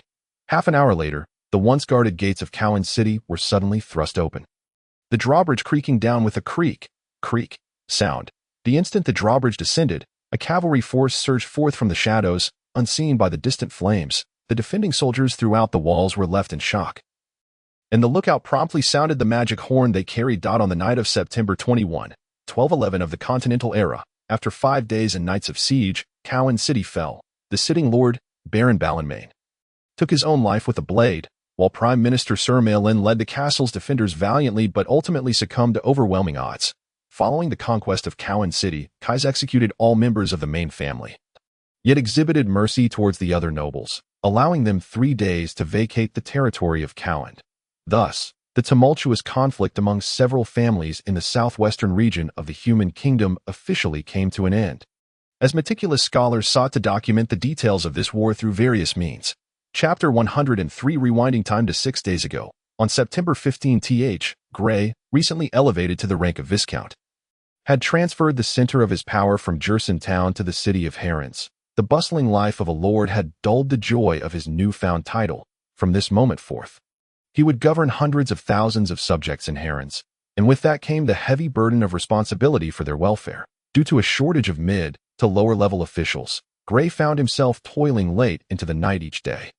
It was imperative that he appoint as Chancellor of the Court soon, and the most suitable candidate for this position was undoubtedly Sir Land. However, Gray had other plans for Sir Land. Thus, the next best choice was Sir Light, who had been managing the commercial finances of the entire territory quite adeptly. Yet, if he were to take on the role of Chancellor, would it adversely affect the development of the trade area in Jerson Town? Moreover, with such an expansive domain as Harrans under his control, it was evident that no other nobles could be found aside from Gray himself. Should he consider partitioning some of the land for his subordinates? To be frank, Gray was reluctant to distribute any part of his territory to others, not out of stinginess, but rather because he believed that the incessant civil wars within the human kingdoms were largely a result of autonomous regions. For instance, should 2 lords he appointed come into conflict, it could lead to skirmishes or even full-blown war, thereby weakening the overall strength of Harrans, an outcome that would bring him no benefit whatsoever. While he could not govern the entire human kingdom, he was resolute that his own territory would be dictated by his will. The previous suggestion made by Baron Mura regarding the trade area, wherein he compelled his son to pledge loyalty before partitioning land, had sparked a thought in Gray's mind. Perhaps he could adapt this approach. However, this plan was one that must remain undisclosed, lest it dishearten his subordinates. But who could he trust to articulate such sentiments on his behalf? If he refrained from partitioning, suitable mayors needed to be dispatched to the crucial northern strongholds of Moe's Town and the town of Rum outside Black Mountain Pass. not to mention the necessity of appointing a mayor for Town as well. The mere contemplation of these matters caused Gray considerable distress. As for the numerous villages, he had no intention of distributing them either. The officials in these locales could be easily arranged. Much like in Town, where they could elect their own representatives. In his study within Harland's, Gray had relocated to a spacious room with a panoramic view. He rose from his seat, opened the window, and gazed down upon the entire city. The gentle summer breeze caressed his face, offering a soothing sensation. "Come in," Gray called out towards the doorway. The door to the study swung open, and a young man named Darren entered. He was Gray's new attendant, handpicked by Rena from the military, a young man of noble lineage. As for Hamp, Gray intended to confer upon him the title of knight, a small token of compensation, or perhaps a recognition of his deserving nature. "Summon Sir Light." Sir Light, evidently busier than Gray, wore only a thin outer garment, and the combination of the sweltering heat and his hectic tasks had left him visibly perspiring. Resembling someone just pulled from the water. Gray's room, well ventilated and refreshingly cool for summer, elicited a relaxed expression from Light upon his entry. After seating himself, he promptly requested Darren to prepare a chilled cup of tea for him. "What? Is the financial situation in Harland's in disarray? So many people have been working for days and yet nothing is resolved?" Gray inquired with a frown. Light accepted the tea Darren brought and downed it in one gulp, then replied, "Chaos cannot even begin to describe the state there. It is a complete mess. I believe we should refrain from managing their accounts. That scoundrel Kess has created this mess, and there is no need for us to clean up after him. We should start anew. It might yield better results." "What do you mean?" Gray had a general understanding of the financial matters, but was not well versed in the details. Wiping the sweat from his brow, now cooled by the tea, Light explained, "We could waive all taxes for this quarter within the territory, using this time to remeasure the farmlands, count the livestock, and estimate the income. The shops in the various towns should also be re-registered. As for the expenditures of this quarter, isn't there a substantial sum left by the deceased nobles of Harland's?" Gray, somewhat perplexed, directly asked, "Do we need money?" "Indeed. However, our financial income for the next quarter will be quite substantial." Light affirmed with a nod. "How much do we require?" 5,000 gold coins. Light took a deep breath before revealing the figure. Gray was taken aback by the amount quoted by Sir Light. It was sufficient to equip an entire infantry regiment. He scrutinized Light, observing the seriousness etched on his face, and inquired, "How much tax revenue can we expect next quarter?" Light had prepared for this, responding promptly, "Given that the northern territories are unlikely to yield any income for the time being, a conservative estimate would be around 7,000 gold coins in tax revenue, excluding the profits and taxes from charcoal trade. As I do not have specific data on that." Contemplating this for a moment, Gray finally said, "Very well. You may proceed to find Steward Rain and arrange for the disbursement of these funds." Light's eyes brightened, and he nodded eagerly. "Understood, my Lord Viscount. Enough. You may address the specifics at your leisure. We need not dwell further on that." Gray interrupted Light, pausing momentarily before continuing. "Do you have any recommendations for the mayoral candidates for the 3 pivotal towns?" "Mayoral candidates?" Sir Light blinked in surprise. The faint smile that had adorned his face promptly fading. He cautiously glanced at Gray and asked, "My Lord Viscount, may I inquire as to Sir Lant's thoughts on this matter?" Leaning back into his seat, Gray regarded Light with a playful smile. "Sir Lant is preoccupied with the assembly of new troops. I am asking you this question now." The inquiry regarding the mayors for the 3 crucial towns hinted at 2 things. Firstly, Gray did not intend to partition these towns, and secondly, he was seeking counsel from Sir Light as a signal of trust. "I have 2 friends who previously served as officials in the capital and would be suitable for the mayoral positions. However, they are currently engaged in trade on the Hoko Islands, reportedly with considerable success, that I cannot say whether they would be willing to come." Light elaborated slowly, pausing after each sentence to carefully formulate his thoughts. "Excellent. Then I shall entrust you with the task of writing to invite them, regardless of their willingness." Gray, not fully grasping the implications of Light's words, promptly affirmed. "Additionally, do you have any opinions regarding Baron Moore's recent proposal concerning the management of his 3 shops?" Gray shifted the topic, his tone now more serious. Light, without a hint of hesitation, quickly responded, "A commendable approach. Baron Moore is quite astute." As soon as Light finished speaking, Gray eagerly interjected, "What if I were to apply a similar method when conferring noble titles and lands within my domain? What are your thoughts? Is it feasible?" Light's expression shifted. He leaned forward slightly, resting his hands on his knees, his gaze fixed on Gray as he asked, My Lord Viscount, are you being serious? His voice carried a hint of rasp, and his demeanor betrayed an eagerness that he struggled to contain. Gray found Light's reaction somewhat peculiar and, noting his earlier lapse in decorum, raised an eyebrow. Sir, you seem rather overly excited. Apologies, my Lord Viscount. I may have been somewhat impolite, and for that, I sincerely apologize. Light hastily offered. Gray nodded. No need for apologies. Furthermore, I have contemplated this matter thoroughly for several days, and am quite serious about it. I trust there is no one within the territory who would oppose my decision. As Gray uttered this, his gaze bore into Light with a steely intensity. Certainly, my Lord Viscount. Within Harland's, your will is our will. Light replied, lowering his head slightly, as if to evade Gray's piercing gaze. After a brief pause, he straightened himself, striving to suppress his emotions, and added, in truth, this proposal was not originally conceived by Baron Mura. Gray's expression softened as he observed Sir Light's earnest demeanor, intrigued by his earlier display of impatience.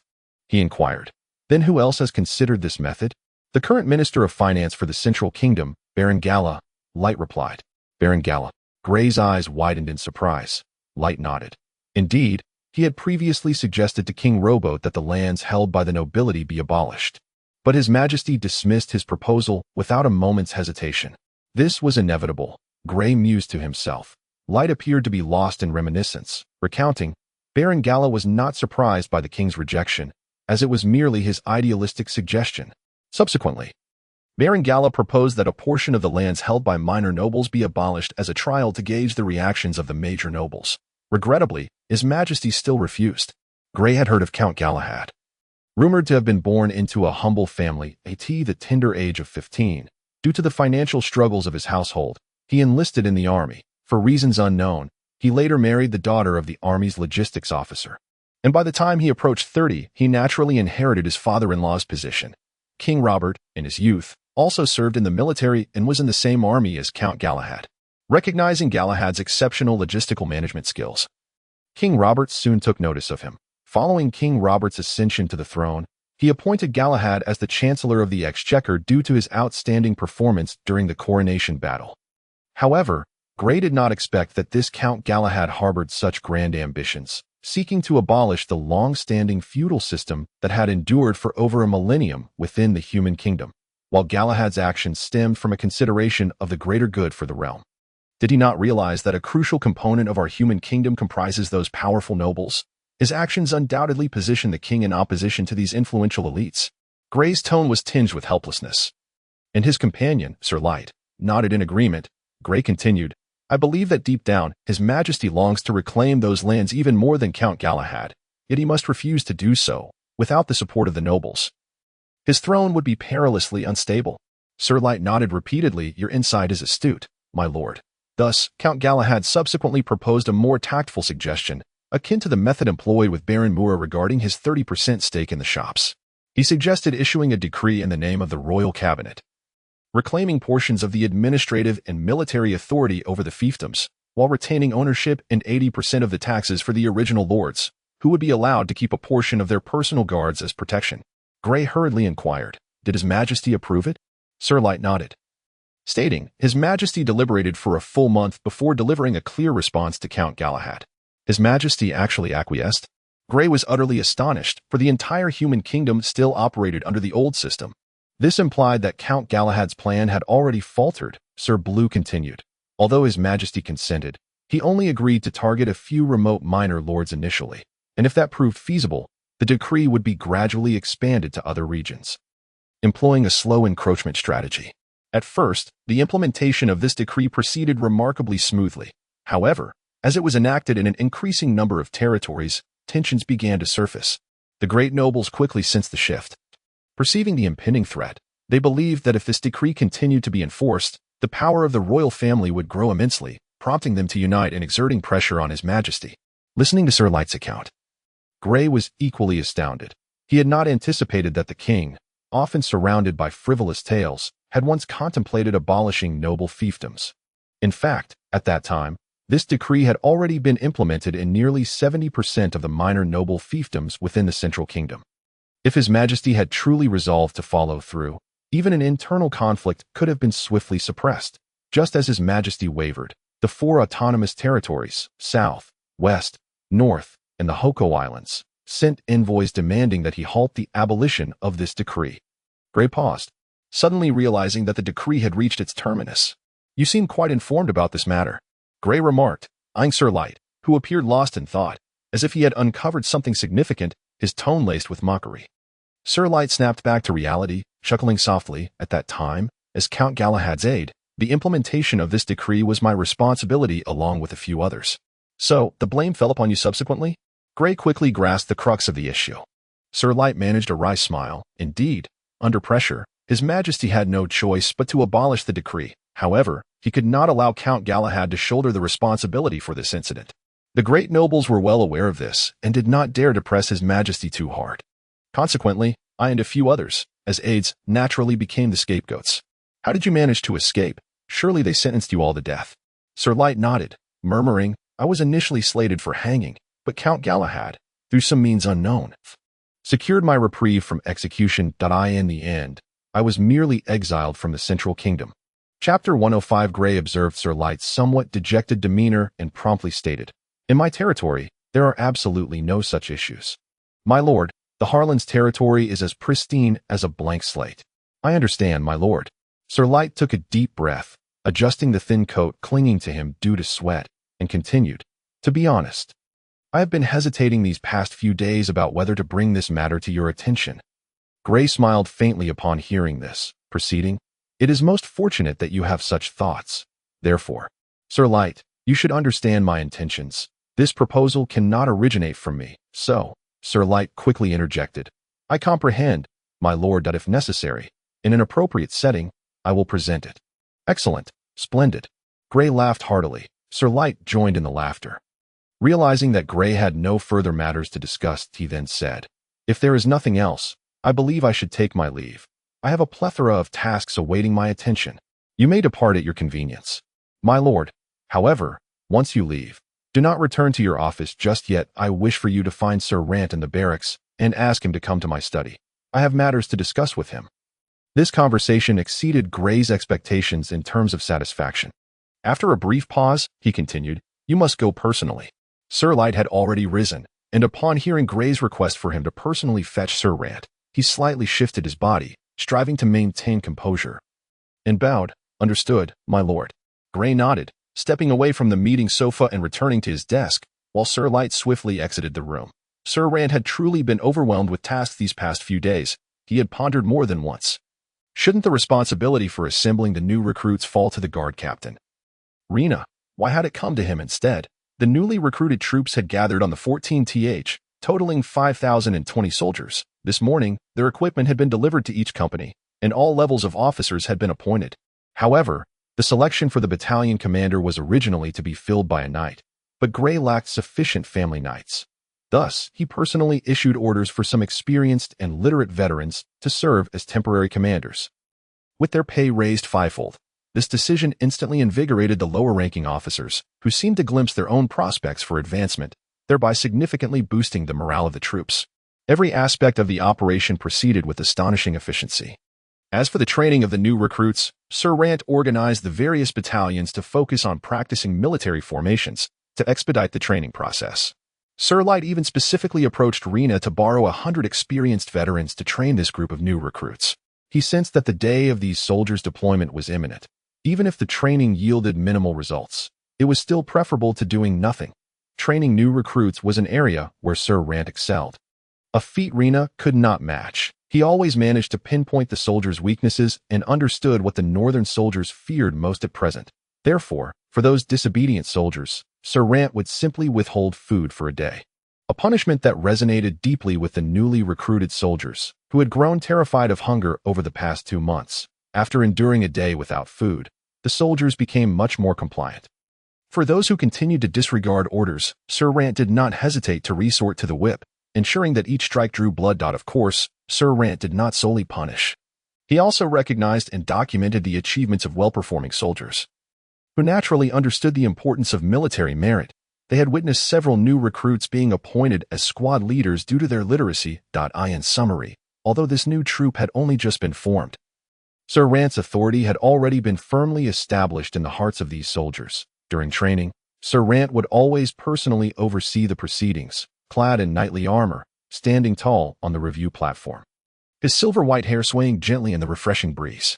Sir Rant, the guards outside the barracks say they were sent by the Viscount to find you," a guard reported to Sir Rant, running up to him. Upon hearing this, Sir Rant's previously cloudy eyes brightened, and he responded with a curt, instructing those nearby, "Continue the training. I shall return shortly."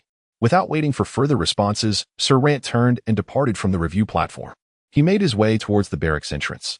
The barracks were quite expansive, and it took him nearly 20 minutes to reach the gate, due to the explicit regulations set forth by Gray.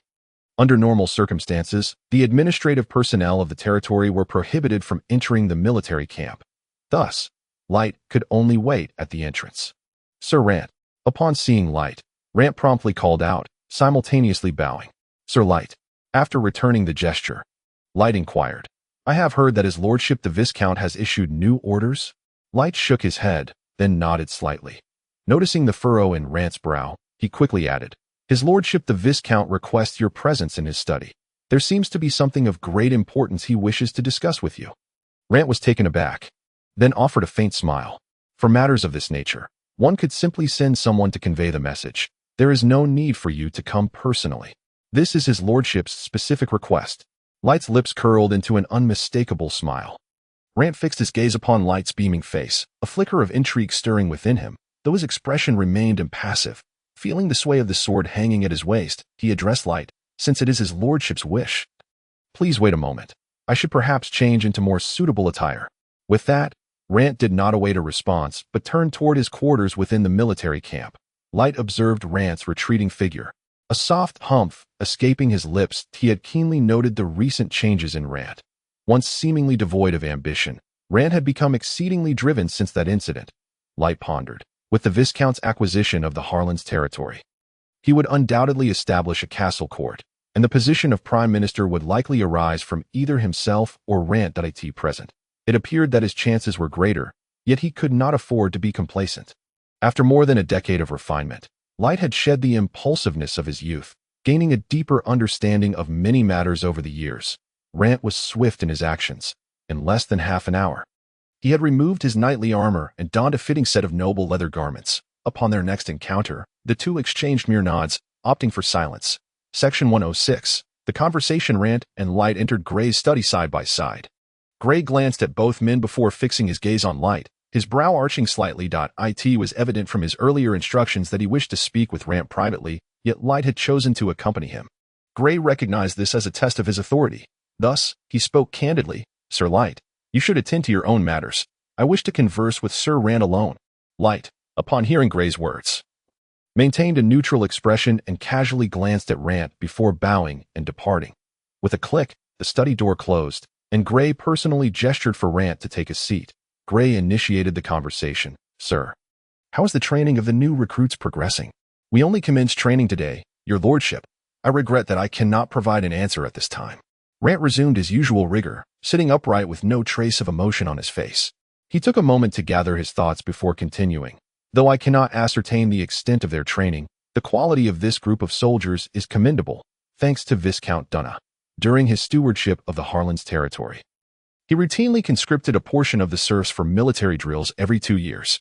Gray appeared somewhat taken aback by Rant's remarks, casually responding, "Oh, it seems Viscount Dunna harbored considerable ambition. Alas, he met his demise before even taking the first step, ultimately benefiting us for nothing."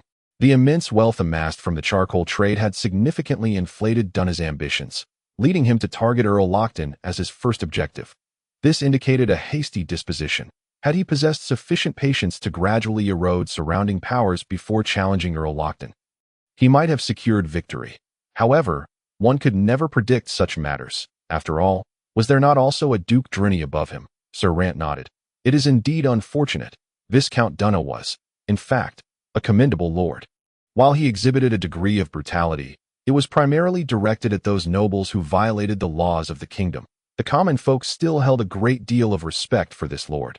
I have sensed in Harland City these past few days that Viscount Dunna enjoys a solid reputation among the ordinary serfs." Gray mused, gazing at the ceiling as if lost in thought. This is due to Viscount Dunna's just handling of affairs. He adjudicates matters strictly based on law, disregarding personal connections. Consequently, many nobles have faced punishment, even execution, leading to rumors of him being a cruel lord. It was evident that Rant held a deep-seated respect for Viscount Dunna. He continued, "Were Dunna still alive, his mere call would rally the citizens of the city to arms against us. If not for that madman Kais's recent rampage, our task of governing this place would not have been so straightforward." Gray silently assessed in his heart, an extraordinary lord indeed. However, he was not inclined to discuss this individual further and swiftly redirected the conversation. "Very well. Sir, let us not dwell on Viscount Dunna. I wish to inform you that you have one more day. The day after tomorrow at dawn, the troops will march to the front lines of the Cowan territory and engage in battle." "Is it to be so soon?" Rant's expression shifted. "Your lordship, while these soldiers have undergone training before, it was merely rudimentary. Should they truly engage in combat, they would be no different from fresh recruits." Gray was well aware of these circumstances. Approaching his desk, he retrieved a letter and handed it to Rant, stating, "I understand, sir, but we lack the time to train them further. We must send them to the front lines first. Knight Sente has delivered the frontline military reports, and the situation is dire." Rant accepted the letter and began to review it, his expression remaining unchanged as Gray patiently awaited his assessment. "If this intelligence is accurate, I believe we should dispatch the troops today. A day's training makes little difference." Rant exhibited the decisive nature typical of a soldier, a quality that had not dulled with age. Gray recognized the validity of his argument. However, he had no intention of deploying the troops immediately. He chuckled. "Sir, tomorrow marks the day your son formally swears allegiance to me. Do you not wish to stay and witness it?" "Your lordship, are you implying that this contingent will be under my command for the support mission?" Sir Rant discerned the critical implication within Gray's words. Gray nodded affirmatively. "Certainly, sir. You are the most suitable candidate. Is there anyone in the entire Harland's territory more fitting to lead this force than you?" Upon hearing this, Rant suddenly realized he had underestimated the situation. He had assumed that the commander of this reinforcement would be Reyna, with himself taking on the role of prime minister in the Harland's court. Why was it to be him? Logically, this contingent of 5,000 troops could hardly be entrusted to him. Suddenly, Rant appeared to grasp something. A flicker of shock crossing his face, he silently contemplated. "It seems I shall not have the opportunity to return for some time after heading to the Cowan territory. No wonder they chose this moment to confer knighthood upon my son and appoint him as the captain of the personal guard. Furthermore, the Viscount summoned Light personally to fetch me. Could it be that he is to assume the role of prime minister?" While Rant's mind raced with thoughts, his response was swift as soon as Gray finished speaking. He immediately declared, "If this is your wish, I accept this mission." Rising, he performed a respectful bow. Gray gestured for him to sit. "Sir, there is no need for such formalities in this study, especially since the official orders have yet to be issued. We are merely having a casual discussion." As Rant complied and took his seat, Gray continued, "This mission may prove to be somewhat troublesome." At this juncture, Gray paused, seemingly organizing his thoughts. Rant's expression remained impassive, yet his heart tightened, silently acknowledging, "It appears my conjecture is highly likely to be correct. I need you to remain in Cowan City, directly assuming the role of captain of the city guard. Naturally, Kais cannot officially confer this title upon you. However, you must exercise the authority of the captain. Do you understand?" Gray's tone softened. "What of the military funding? Who will be responsible for that?" Rant directly posed the crucial question. "Kais and his associates will take care of it." Rant expressed skepticism, promptly inquiring, "Has this already been discussed with them?" Gray's gaze flickered as he replied with unwavering assurance, "Trust me, sir, he will be responsible for our troops' funding. Moreover, Earl Lockton has recommended a candidate for the position of Prime Minister to Kais. I believe Kais will likely consider this individual." Rant was taken aback. Fully grasping the implication, it was clear that the Viscount and Earl Lockton intended to undermine the authority of Viscount Kais. However, Kais was currently in no position to resist. "I understand, your lordship," Rant affirmed. Gray acknowledged with a grunt, continuing, "Of course, Kais will retain a portion of his own forces. However, his troops cannot exceed 1,000. That is non-negotiable, and it is of utmost importance." Rant nodded, perceiving that Gray was about to elaborate further. He swiftly requested paper and pen to document the requirements and tasks articulated by Gray, as his advancing age made it difficult to retain all information. Their discussion lasted a full hour, during which Gray promised that should Rand's son perform admirably, he would grant him the titles he deserved. As Rand took his leave, Gray even personally escorted him to the castle's entrance, much to the astonishment of the officials within the castle. Upon returning to his study, Gray glanced at the time. It was approximately 5 o'clock in the afternoon. After a moment's contemplation, he instructed Durun at the door. Summon Knight Reyna to my presence. Chapter 107. Conversations 2. Since being bestowed the title of Viscount, Gray had not had the opportunity to converse meaningfully with his subordinates. Today, however, afforded him a rare moment to engage with them, and he felt it imperative to do so. Having already spoken with 2 of his key subordinates, only Reyna remained as Gray's captain of the guard. The Knight Reyna was among the few he trusted, especially as she was currently unencumbered by personal entanglements. Although Gray was nominally the lord of the entire Harland's region, his actual control extended only to Jessenberg and Harland City, while the vast lands to the north and beyond Haishanku lay in a state of neglect. Gray could easily imagine the chaos reigning in those areas. Reyna arrived promptly. She had been stationed with the Knightly Guard recently. The daily training had transformed her significantly. The air of fragility that once characterized her had entirely dissipated. Today, she donned a well-fitted leather armor adorned with delicate crimson embroidery at the collar. Her long hair tightly secured at the nape of her neck, accentuating the 3 scars that marred her face. Yet, she seemed unbothered by these marks, almost as if she deliberately showcased them, as Soul had rightly noted. The weapons responsible for these scars had undergone special treatment, and despite the passage of time, the scars remained as fierce as when they were first inflicted, showing no signs of fading. How is the formation of the city guard progressing? Knight Reyna. Gray preferred to address matters directly in her presence. Due to the recent circumstances surrounding Viscount Kess, many citizens have fallen into bankruptcy, and our generous salaries have facilitated the recruitment process. We managed to enlist 500 individuals in less than a day. Reyna responded swiftly. Upon hearing this, Gray's interest piqued. How many more can we recruit if we continue? Many. But, my lord, I must caution you that the Knightly Guard's funds are severely lacking and insufficient to sustain a larger force. Reyna was aware of Gray's intent behind the question and felt compelled to remind him of the current plight of the Knightly Guard. I am fully aware of that. Gray chuckled. Continuing, you may approach Steward Rain to withdraw 1,000 gold coins, which will enable us to recruit an additional 500 soldiers. My lord, Harland City does not require such an abundance of guards. With 1,000 gold coins, it would be more prudent to train a regiment of regular soldiers. The captain's duty was to provide counsel to her lord, and she was free to express her insights. Gray did not contest Reyna's viewpoint, stating, I do not intend to deploy these 500 guards in Harland City. Upon completion of the recruitment, you shall dispatch 300 guards to Moe's Town.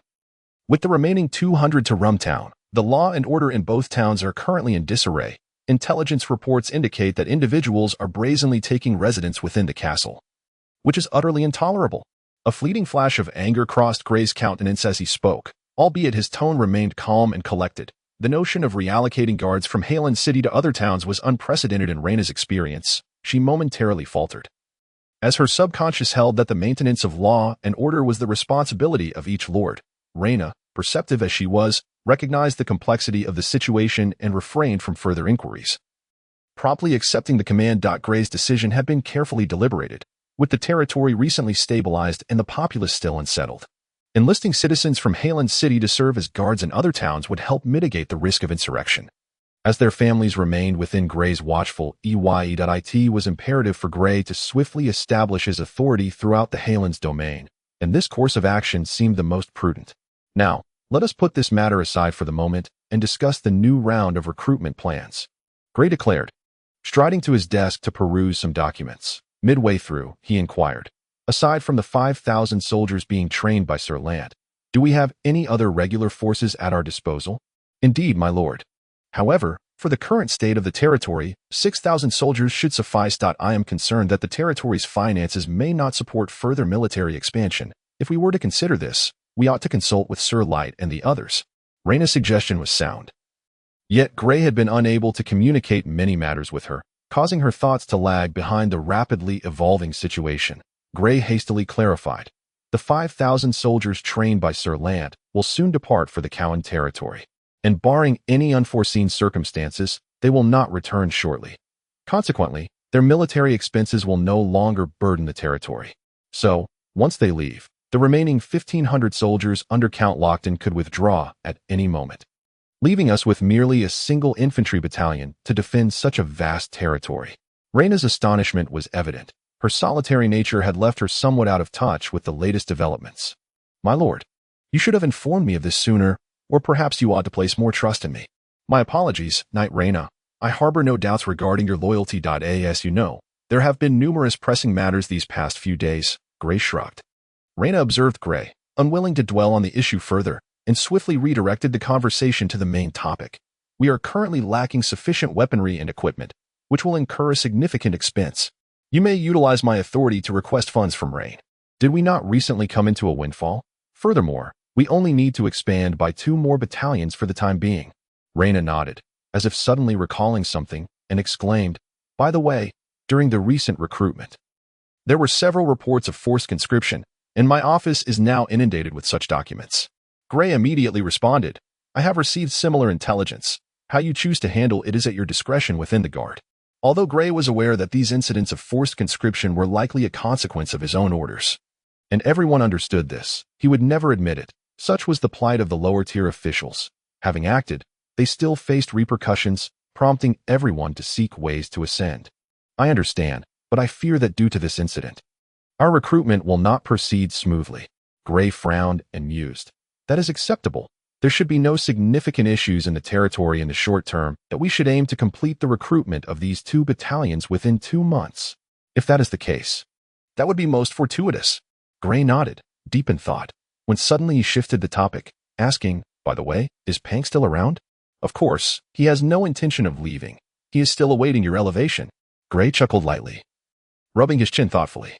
"Let us give him 50 lashes first." "My lord, what?" Reyna questioned, incredulous. "Before he is knighted, he must take responsibility for his past actions. 50 lashes are a lenient punishment.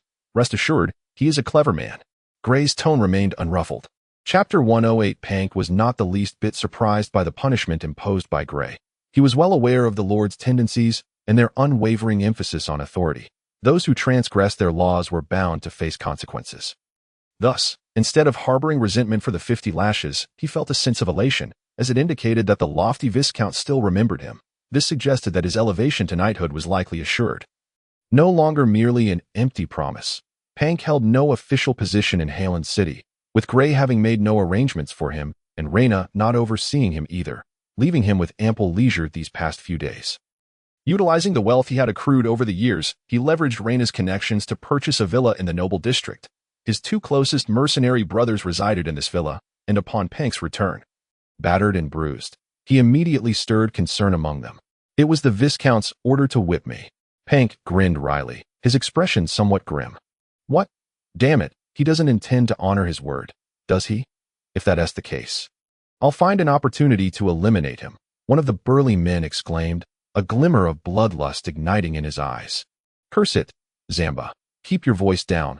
This is the noble district," Pank admonished, slapping Zamba's bald head, his gaze issuing a clear warning. The other man, appearing to be in his 30s and clad in finely crafted soft armor, possessed the distinct golden hair characteristic of the North, making him resemble a noble should he venture to impersonate one. He contemplated for a moment before saying, "This is a good sign, Pank. It shows the Viscount still remembers you." "Good sign. My foot. Did you not see the state of his back?" Zamba remarked, his eyes flashing with ferocity as he rummaged through a cabinet for a pouch of ointment. Pank paid no heed to Zamba, tearing off his outer garment and collapsing onto the sofa, the searing pain in his back causing him to wince. Lua was right. This whipping is the punishment for our attempted assassination of Knight Reyna. This matter has weighed heavily on my mind, and now that the Viscount has commanded Knight Reyna to personally administer the lashes, his stance is abundantly clear. It is indeed fortunate that the assassination incident has not been resolved more swiftly. Lua nodded, "Indeed. But this is also due to the fact that the Viscount Kaichi currently lacks capable personnel. Otherwise, it would not be your turn to serve as his family knight. He will not trust you completely in the short term." "You are correct. However, besides his steward and Knight Reyna, the Viscount does not seem to have much trust in anyone else." The clever punk had observed the subtle dynamics of Grey Castle's court over the past few days. Lua continued, "Indeed, Sir Rant was originally the most promising candidate for Prime Minister, yet he has now been assigned by Viscount Kaichi to train new recruits, a true case of great talent being underutilized. The outsider, Sir Light, should be the one most likely to assume the role of Prime Minister in the Viscount's court. Punk shook his head, saying, "This is not a case of underutilization. Sir Rant holds significant importance as a key figure in the Viscount's control over the Covenant region. As for the Prime Minister position, you are right. It must belong to Sir Light, for he has no foundation in the Harland's territory and must rely on the Viscount to secure his power. Control over the Covenant region? Are you certain?" Lua asked, a hint of skepticism in his voice. Punk, feeling the sting of the medicine Zamba was applying to his wounds, struggled to respond to Lua's question. By the time he regained his composure, beads of sweat had formed on his forehead. It is inevitable. No one would willingly give up a juicy morsel unless they were a fool. However, this morsel cannot solely be consumed by the Viscount. Count Lockton must also have a share. Punk spoke slowly, wiping the sweat from his brow as if it took effort. Suddenly, Lua seemed to recall something significant. He stood up and began to pace the room. "By the way, isn't Viscount Kaichi set to marry Miss Nisha? It's on the 20th of this month. This is quite unexpected. No one knew in advance, and no wonder he has been able to rise in just a few months. It turns out everything is supported by Count Lockton." Just then, Zamba walked over after finishing with the medicine and interjected, "I doubt Count Lockton has many years left to live. By then, this Viscount's son will likely control the 3 major territories of Harland and Covenant." Zamba spoke casually, but the other 2 turned to him sharply, startling Zamba. The entire autonomous region of the Southern Territories consists of 2 earldoms and 4 viscounties, and yet Grey Kaichi is poised to command nearly half of it. Although Zamba spoke lightly, the implications of his words were substantial. Zamba, refrain from such talk in the future. Punk seemed to forget his back pain, standing up to fix a serious gaze on Zamba. Zamba nodded, showing he possessed at least this much wisdom. "Lua, it has been nearly 5 years since the 3 of us inadvertently learned that secret, hasn't it?" Punk sat up straight, his thumbs rubbing his temples restlessly. Lua nodded. "If their plans come to fruition, the entire Alien continent will be engulfed in flames of war. Various powers will surely be reshuffled, and even the elves and dwarves will not be spared. That is why we came to the Southern Territories, as it should be one of the safer places when that time comes. 5 years have passed. I wonder how far along their plans are." Zamba murmured. The other 2 were unable to answer that question. Punk appeared to be lost in thought. "In these 5 years, we have engaged in numerous clandestine dealings for various nobles, all to secure their protection and have a stronghold during the impending turmoil. Unfortunately, no matter how much we have done, they have never regarded us highly. In truth, we need not worry too much. The chances of their plans succeeding are quite slim." Lua whispered, his tone revealing a lack of confidence. "Why not simply inform Baron Kaichi of this secret? Let him prepare in advance. Perhaps he might gain a substantial advantage, and we could benefit alongside him." Zamba suggested in a hushed tone. The other 2 were momentarily taken aback. Then they spoke in unison. "No, at least not now, until we earn the complete trust of Baron Kaichi. We cannot disclose this matter to him." Lua's tone was resolute. Punk nodded. "Lua is correct. Zamba, you must learn to control your tongue. Rest assured." Zamba replied earnestly. Punk glanced at the 2, then slowly lay back down. After a considerable pause, he said, "Lua, with your abilities, you could certainly do something substantial in the military. Would you like me to recommend you to Knight Rena? It's best not to entertain such thoughts at the moment. Let us wait until things stabilize." Lua replied nonchalantly, "So, does that mean you agree?" Punk's eyes lit up. "Let us discuss it again in a while." "Understood." Chapter 109, Collision. The enthronement ceremony at Harland's castle on September 16th proceeded as scheduled within the castle hall, marking the addition of 3 new family knights to the Grey lineage. Following his elevation to knighthood, Hamp's demeanor became even more austere, his gaze devoid of any hint of fluctuation. Takeo was somewhat shy but retained the grace befitting a knight, while Punk suppressed the joy radiating from his face. The ceremony lasted the entire morning, and at noon, Grey instructed the kitchen to prepare a lavish lunch. After the meal, Grey led everyone to the council hall. This was the first time Grey used the castle's council hall, which was adorned with a solemn and dignified decor. To the southern wall of the hall, there was a staircase leading up to a solid, wide lord's seat, quietly positioned there. Behind this seat, a massive family crest, interwoven with fire and water, was embedded in the wall. Grey took his place atop the lord's seat, his right hand resting on the sword, surveying those below with a sense of superiority rising quietly within him. "Sir Light, my Lord Viscount, Sir Light immediately responded from below. After glancing at him, Gray turned to his steward, Rain, who understood instantly and presented a brooch bearing the Gray family crest. Gray accepted the brooch, examining it casually. It was pure white, resembling silver but not quite, and felt notably heavy in his hand, emanating a chilling sensation that seemed to penetrate to the bone. Step forward. Gray suddenly stood, fixing his gaze on Sir Light. The 3 words uttered by Gray sent a jolt through Sir Light. He lifted his eyelids slightly, only to see the immovable feet standing on the stairs. At that moment, Rant, who had previously had dull eyes, suddenly glimmered with intensity, sharp as a knife, fixating on Light, while the others also directed their attention towards him. Sir Light suppressed his emotions, gradually ascending the stairs under the scrutiny of everyone. The silence in the hall amplifying the sound of his footsteps. When he was merely 2 steps away from Gray, he halted, bowing respectfully, head lowered, staring at his toes.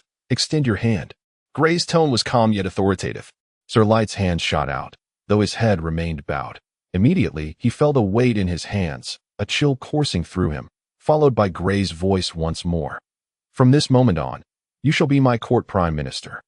Sir Light. Sir Light lowered his head even further, attempting to mask the joy that was impossible to conceal from his face. Sir, you may step down. Gray took a step back and reseated himself.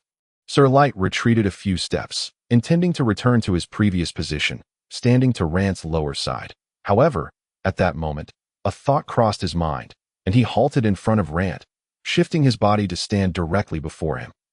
A flash of cold light crossed Rant's eyes, but he took a step back, yielding a position, though he restrained himself. Gray, seated high above, observed it all, glancing at Rant before fixing his gaze on Takia. Knight Takia, Gray called softly. Takia was evidently surprised to be addressed second by Gray, yet he responded quickly, stepping forward to bow, my Lord Viscount. Gray was pleased with Takia, a faint smile gracing his lips as he said, you shall be my captain of the personal guard. Your duty will be to ensure my safety. And I hope you will be loyal and dutiful. As Gray spoke, he gestured to Rain, who understood and approached Takia with a command sword. Takia knelt on one knee to receive the sword, declaring solemnly, I vow to defend you with my life, my Lord Viscount. Gray chuckled, remaining silent. Once Takia returned to his position, Gray scanned the assembly and declared, if there are no further matters, we shall conclude for today. Gray issued the dismissal. As everyone began to leave, Mick the scholar, who had been squinting nearby, seemed to awaken abruptly, opening his eyes wide and exclaiming, wait. As Gray was about to turn away, a flicker of displeasure crossed his face as he asked, what is it? Does Scholar Mick have something of great importance to discuss? My Lord Viscount, please forgive my rudeness. Scholar Mick's etiquette was always impeccable, leaving no room for criticism. Gray shook his head and inquired again. No need to be overly concerned. Scholar Mick, what significant matter do you wish to address? My lord, at present, the northern expanse of our territory, along with the vast lands beyond Black Mountain Pass, are in a state of neglect, ungoverned, with all due respect. My lord, it would be prudent to bestow these lands, in accordance with tradition, upon your loyal vassals, thus enabling them to serve you more effectively. The words of Scholar Mick struck the hearts of those present like a heavy hammer, causing them to instinctively lower their heads in anticipation of Gray's response. My Lord Viscount. At that moment, Sir Light hastily stepped forward that a slight smile curved Gray's lips as he shifted his gaze to Lant. Inquiring, what is it? Does Sir Light have something to share? Paying no mind to the furtive glances from those around him, Light boldly declared, My Lord Viscount, since there are currently no noble titles to be conferred in our territory, it would be unwise to set such a precedent. Having served as the deputy to Count Gala in the royal capital, I am acutely aware of the dangers posed by the feudal system. Those powerful nobles can even sway royal authority. The assembly, upon hearing Light's remarks, wore expressions of discontent, for his words implied that they might render Gray powerless in the future. Scholar Mick's face flushed crimson with indignation. Sir Light, I implore you to choose your words carefully.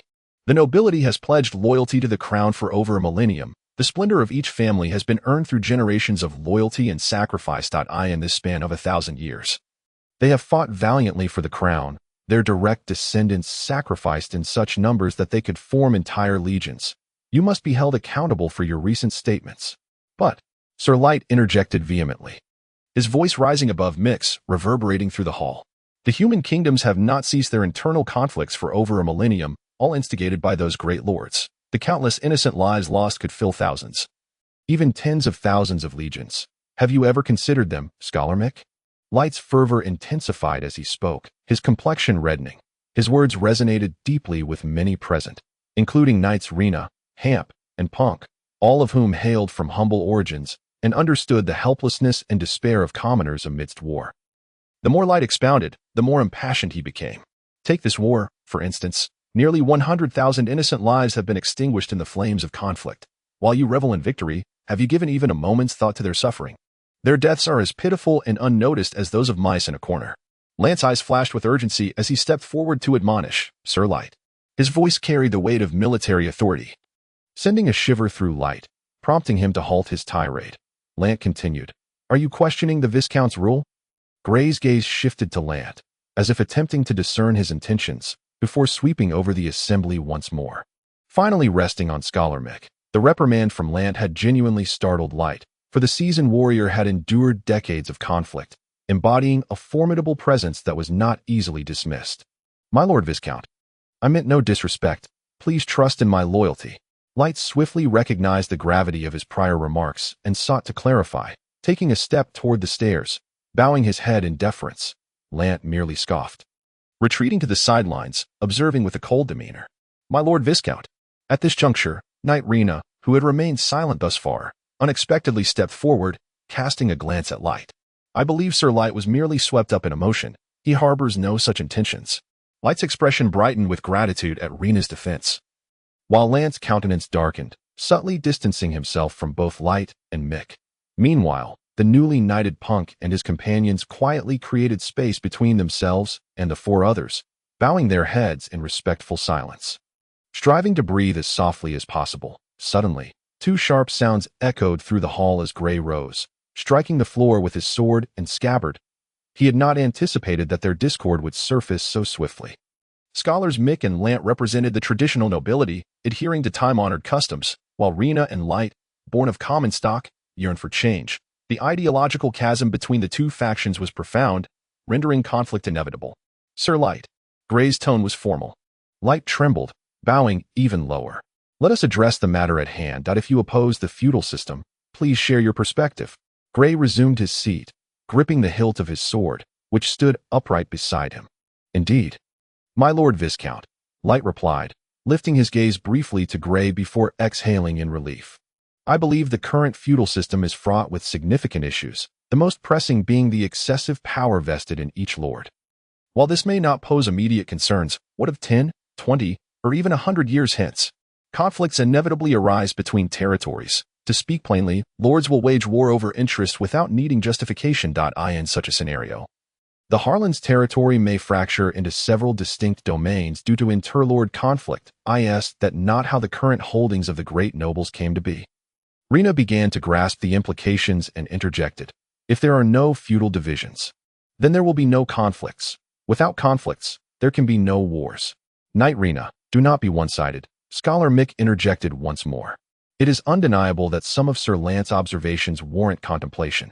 However, the establishment of feudal lords is not as straightforward as one might envision. A region left without a lord for an extended period will likely descend into chaos, particularly in territories such as ours, which have only recently been pacified. What are the law and order in areas without a lord? Without one, the populace will seek ways to evade taxation, plunging our entire territory into fiscal deficit. Who will address the banditry that ensues in the absence of a lord? Cough, cough. Scholar Mick, perhaps overwhelmed by his fervor, suddenly found himself in a fit of coughing. The assembly waited patiently for him to regain his composure, while Lance refrained from speaking further. Thus, the feudal system that has been in place since humanity ceased its nomadic existence is based on sound reasoning. We can appoint officials to manage the local territories. Light promptly countered. Mick shook his head, replying, that merely constitutes another form of lordship. Such unentitled power, once granted, becomes more susceptible to treachery than that of the feudal lords. History has shown us this. We can decentralize power, ensuring that no individual wields excessive authority. Sir Light appeared well prepared for this discourse. Gray had discussed these concepts with him the previous day, and was pleasantly surprised to find that Light had already contemplated such far-reaching implications, suggesting that he had drawn from previously enacted decrees in the royal capital. Intrigued, Gray eagerly inquired, Share your proposal, sir. Upon hearing Gray's words, both Mick and Lant exchanged furtive glances, their expressions shifting. Light's face lit up with excitement as he hastily responded. This is a rather complex matter. But to summarize, we could separate administrative and military management.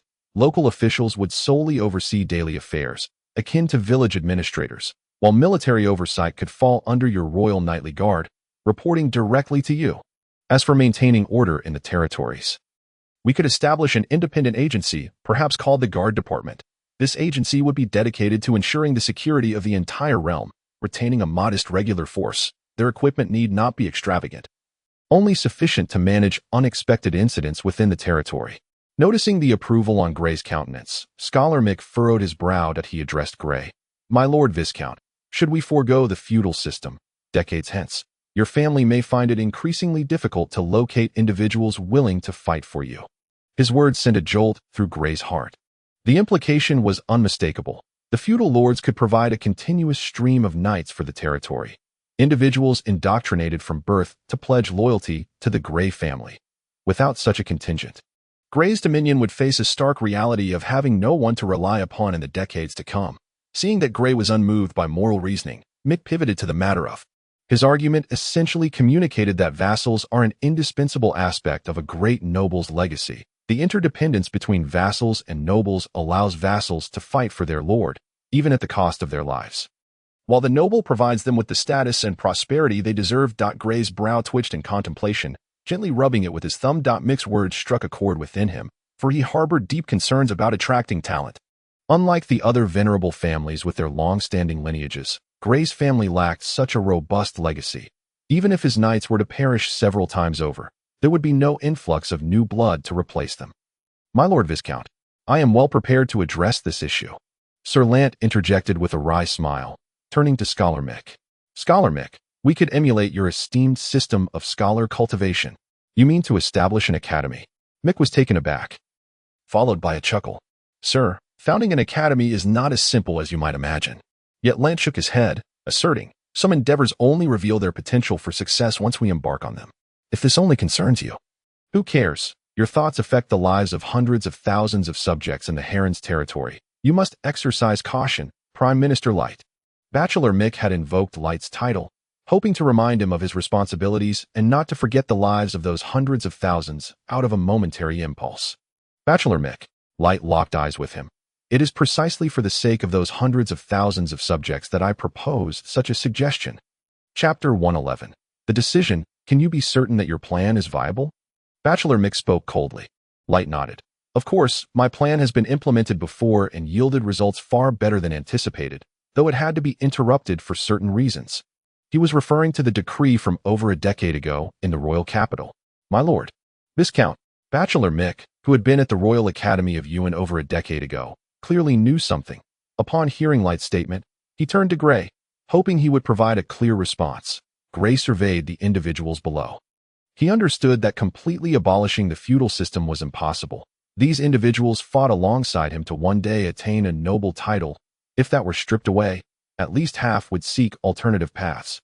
Both of your opinions are sound, and you are both considering the welfare of the territory. I am listening attentively. At this, Gray paused, as if deep in thought, causing a tautness in the hearts of the onlookers as they awaited his decision.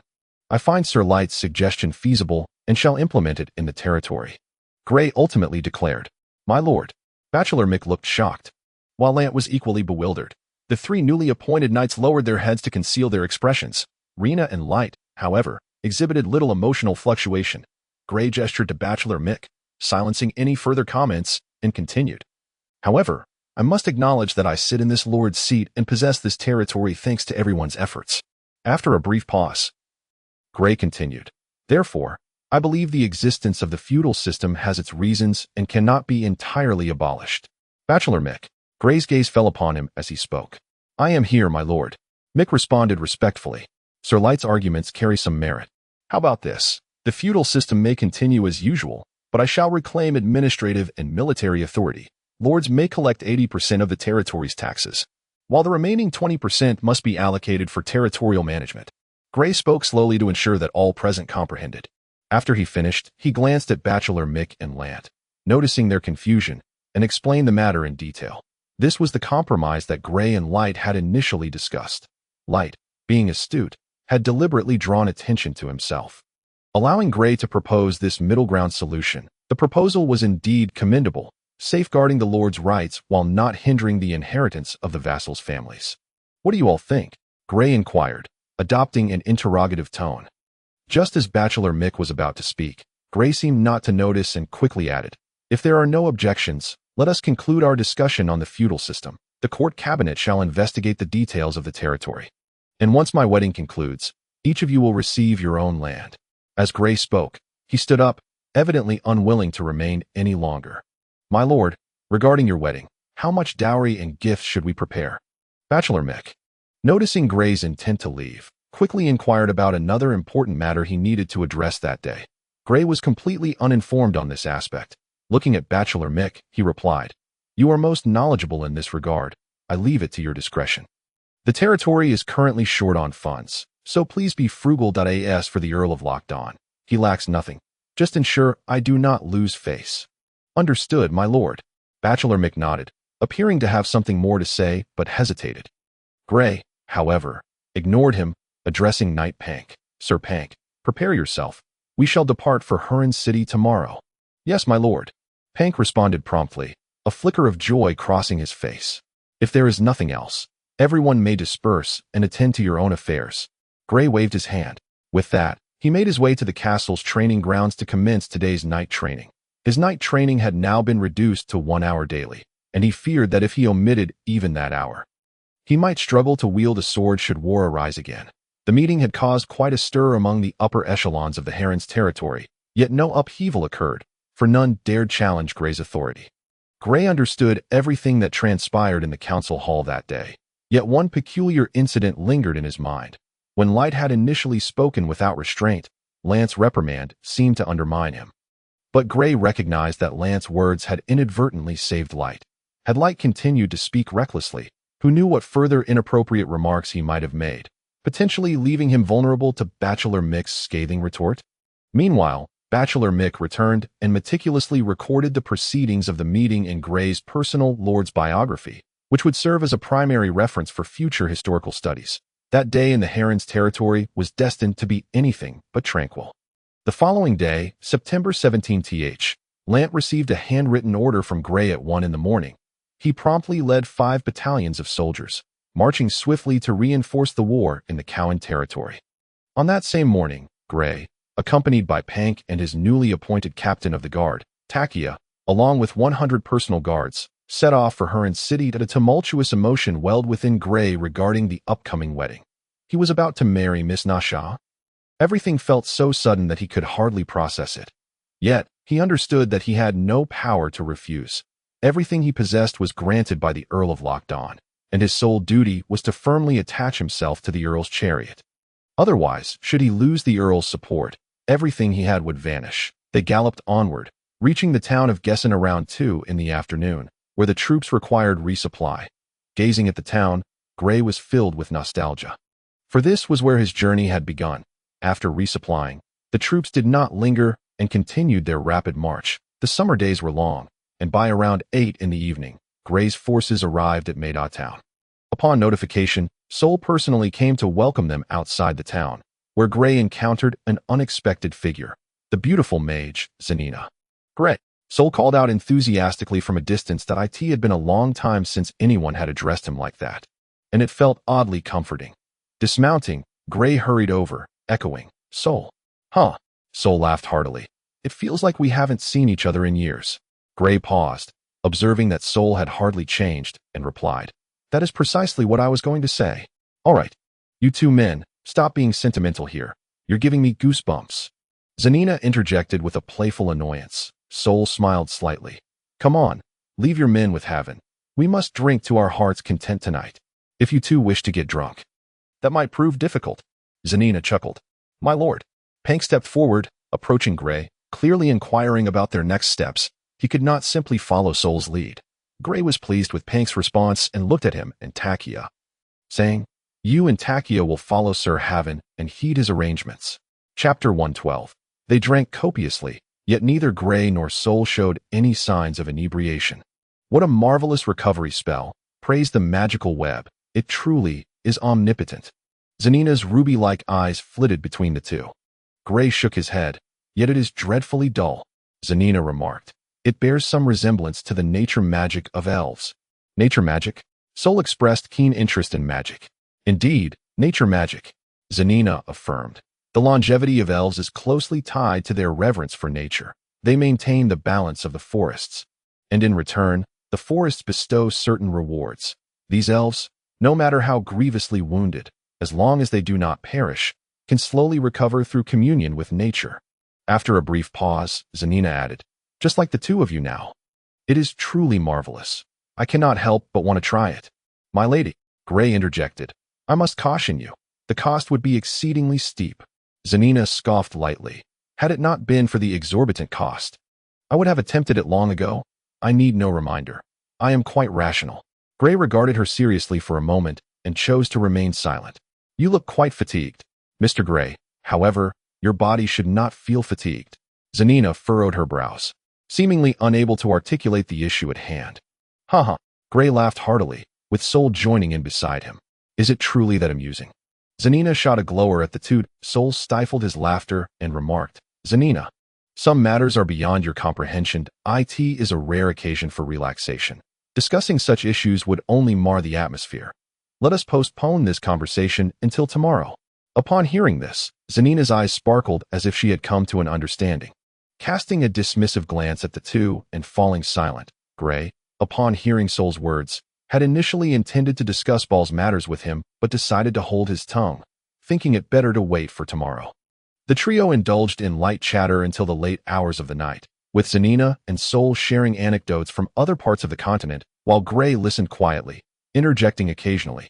Eventually, they all collapsed into their respective spots and fell into a deep slumber. The following day, Gray was the first to awaken. After breakfast, Sol donned formal attire, evidently preparing for an outing. Noticing Gray's surprised expression, he asked, What? Are you not planning to invite me to your wedding? Gray was momentarily taken aback. Chuckling softly without a reply, he glanced at Sol's side, where Zanina was also dressed for travel, and then his gaze darted between the two. Sol chuckled but remained silent. But a few minutes later, their group set off. Shortly after departing from Maida Town, Sol rode closer to Gray and inquired, Last night, it seemed you had something important to discuss. Why not share it now? Gray caught a glimpse of Zanina from the corner of his eye. She was indeed inseparable. After a moment's contemplation, he replied, I received news from Viscount Case that Ball may be located in a magical tower near the Red Rain Forest in the Harland's territory. Sol was not surprised by this revelation. He stroked his chin thoughtfully. I've been seeking information on him as well. Our knowledge aligns closely, but previously, that area was under another's jurisdiction, making it difficult for me to act. Now, however, it should be manageable, this time. We must ensure his complete eradication. Gray nodded. Naturally, but Viscount Case only mentioned the existence of such a tower, without revealing its precise location. Therefore, I instructed my steward to send scouts to investigate, yet they have found no trace of any magical tower in that region. Haha, Zanina suddenly burst into laughter, regarding Gray as if he were simple-minded. Surely you believe that a magical tower is merely a tower, do you? Is it not? Gray frowned, recalling having seen a magical tower in Rand City. Zanina shook her head, explaining, in secure locations, wizards have little to worry about. A more conspicuous structure might even be safer. However, in the wilderness, do you truly think they would construct a tall tower visible from afar? A magical tower is simply a unique term for a wizard's laboratory. Oh, Gray's eyes brightened, his thoughts expanding. So, the magical tower could be situated in the mountains, underground, or perhaps even within a village. Precisely, Sol interjected. Your upcoming wedding may pose some dangers. Perhaps Ball will deliver himself right to our doorstep. As he spoke, he wore an oddly sinister smile. Upon hearing this, Gray's expression hardened as he asked, Can this be confirmed? Sol gazed up at the sky and replied, The greatest advantage of those who have lived for centuries is their ample time to strategize. If my suspicions are correct, he must have some connection with the nobles from the other two territories bordering the Red Rain Forest. These two families Sol referred to were from the Tiz territory, adjacent to the northern part of Harland's, currently led by Shoes Laban. However, Gray's territory was not contiguous with Tiz, as they were separated by the Ankum mountain range. The other territory was Igisa, led by Booker, which bordered both Rain and Tiz territories, enclosing the entire Red Rainforest. Conspiring with Baal? That seems contrary to their interests. Gray remained skeptical. Sol shook his head, chuckling softly. I never claimed it was connected to the two noble lords. What I meant is that those beneath them are always seeking greater power in this world, are they not? If that is indeed the case, it could pose quite a dilemma. Gray mused, almost to himself, before scoffing coldly, urging his horse forward a few paces. However, our primary objective remains Baal. As for the others, should they dare approach, we shall eliminate them one by one. We are not afraid of a direct confrontation. But I worry that these wretched insects may be plotting malicious schemes in the shadows. That is why I brought Zanina along, to protect Miss Nasha. Do they intend to lay hands on Nasha? A fleeting glimmer of murderous intent flashed in Gray's eyes. Sol spurred his horse ahead, maintaining distance from the rear guard, and lowered his voice. I am not merely referring to Bal. Oh, you truly think your wedding will be uncomplicated? Pausing momentarily, Sol continued. Consider this seriously. If you marry Miss Nasha, upon the passing of the Count, your influence in the southeastern region of the South will become unparalleled. This will undoubtedly unsettle the neighboring lords. Even the Duke of Druni will regard you with trepidation. Though they may not dare to approach openly, their covert machinations will undoubtedly be numerous.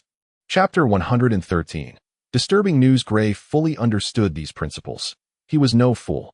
Thus, he had intentionally brought along Pank, a mercenary knight well-versed in assassination tactics, whose connections in the mercenary world could help avert many unnecessary troubles. Pank did not disappoint Gray's expectations. Upon returning, he promptly informed his two brothers to commence their actions. Lua had already headed to Rain City on the evening of the 16th to make early preparations. Observing Sol's increasingly youthful demeanor, Gray spoke gently. Sol, some things cannot be prevented, so it may be better to let them unfold. We are no longer the helpless pawns we once were, and besides, Count Lochton's wisdom will certainly lead him to contemplate these issues as well. Rest assured. His tone was imbued with a certain confidence that instilled a sense of trust. Sol paused, scrutinizing Gray as if to reevaluate him at that moment. Zanina diverted the conversation, stating, Your subordinate knight appears quite experienced and diligent in his duties. Gray's 100 personal guards, divided into groups led by Pank and Takia, were patrolling ahead while others secured the rear, even combing through nearby thickets to prevent ambushes. Gray merely smiled faintly, choosing not to respond. Suddenly, Sol glanced at Zanina and remarked, Gray, Zanina brings some unsettling news. Although I cannot ascertain its accuracy, I believe you should still hear it. Gray was taken aback, slightly turning to look at Zanina, who was partially obscured by Sol, and nodded. Then please, share it with me. Zanina nodded, setting aside her previous nonchalant demeanor, lowering her head in contemplation to organize her thoughts. After a while, she finally spoke. Our secret society inadvertently uncovered a secret. Someone, or rather a group of individuals, is orchestrating a certain plan that, if successful, the entire alien continent will plunge into chaos. What sort of chaos? Gray's heart raced. The prospect of turmoil across the continent was no trivial matter. Zanina lowered her voice. War. Just like the comprehensive war that occurred over 1,000 years ago between our human kingdoms and the alliance of orcs, against the elven kingdoms and the minotaurs. Gray's pupils constricted. A full-scale war between nations? Sol chimed in. Do you know how long that war lasted? Historical records suggest it endured for nearly 5 centuries, after which the current power structure emerged. Gray's eyelids twitched. The duration of that war was so prolonged that many had forgotten what peace resembled. Ultimately, humans and orcs triumphed. In the aftermath, many intelligent races vanished from the continent, and the minotaurs were relegated to hiding behind the elven kingdoms, never to reappear in the public eye. However, the war did not conclude as many had envisioned. The conflict between humans and orcs ignited almost simultaneously with the Alliance's victory over the Elven Coalition. In the end, humans prevailed, driving the orcs to the northern deserts of Aelan, where they now reside amid sands and desolation. The three discussed the cataclysmic war that swept across the continent a millennium ago, concluding with Zanina's poignant remark, because the human kingdom acted treacherously, attacking the orc clans from behind upon their victory. Otherwise, defeating the orcs would not have been so effortless. This is a true piece of history. Yet very few are aware of it now. The common folk perceive orcs as evil, as humanity's natural archenemies. But they remain oblivious to the fact that the root of this animosity lies within humanity itself. Perhaps some are discontent with the current balance of power. Zanina lifted her gaze towards the now glaring sun. Or rather, there are factions that harbor discontent with the present power dynamics. They wish to disrupt the equilibrium and redefine their domains. Who are they? I cannot specify who exactly. But the web of involvement is extensive, certainly encompassing orcs, humans, and elves. Zanina's expression bore a hint of seriousness. Is it truly so intricate? Are they intent on stirring chaos across the continent? Gray was taken aback. Do you know who instigated this plan? Who possesses the capacity to unite the significant figures of these three factions? Moreover, aren't the elves devoted to nature? Historically, haven't they refrained from initiating wars? Soul shrugged, and Zanina pondered before replying. Ambition breeds desire, as long as someone takes the lead. There will invariably be followers, especially if it aligns with their interests. What could nobles not accomplish? Is that not true, my lords? Upon hearing this, Gray and Soul exchanged glances, remaining silent. As for the elves, they are likely a different sect, centuries ago. They forsook their reverence for nature and the pursuit of immortality, opting instead to proliferate their kind swiftly like humans and orcs. This faction of elves is formidable. They have been indoctrinated from a young age to harbor hatred towards humans and orcs, and their existence signifies a future retribution against both. However, this group of elves has been exiled from the Elven Kingdom and currently resides on a clandestine island overseas. Our arcane society even suspects that the sea elves have been enslaved by them, and the demonic stones may very well be their creation. Gray found this utterly inconceivable. His mind struggled to comprehend the enormity of it all. He looked at Zanina, who appeared serious, and asked, "Centuries have passed. How is it that we have received no intelligence regarding them? Initially, only a few thousand were exiled, and they departed the continent without a sound." Zanina's crimson eyes fixed on Gray, a smirk playing on her lips, moreover. "For the past centuries, you have been preoccupied with internal strife. Who had the inclination to concern themselves with external matters?" Gray frowned, deep in thought, and after several minutes, he remarked, "Are many within your arcane society aware of this?" "There should not be many," Zanina replied after some contemplation. Gray quickly added, "Tell them to refrain from recklessly courting local lords. If your intelligence holds true, who knows what individuals are involved in this undertaking? If we inadvertently alert them, they may act prematurely. What's wrong with acting prematurely? Chaos will descend sooner or later." Zanina replied nonchalantly. Gray regarded her with astonishment. Soul interjected, "Such is the nature of the arcane society. They care little for anything but the stabilization of the magic web." Gray nodded, contemplating before saying, "Miss Zanina, if your intelligence is accurate, once war erupts, it is possible that a certain faction may resort to the extensive use of demonic stones. Since the arcane society has explicitly prohibited it, no one would dare to use them openly." Zanina retorted coldly. Gray chuckled. "Is that so? If the king of the human kingdom were to issue a decree legalizing the use of demonic stones, what would you do?" Zanina's gaze sharpened, and after careful consideration, she responded, "Perhaps you are correct. For now, it may be best not to stir them, as none are fully prepared." "Who provided you with this intelligence?" Gray suddenly inquired. Zanina was about to respond, her mouth open but no words emerged. Instead, she chuckled lightly. "It's no matter to tell you. It was our president who mentioned it. There are no more than 10 within the entire arcane society aware of this, and I am one of its members, hence my right to know."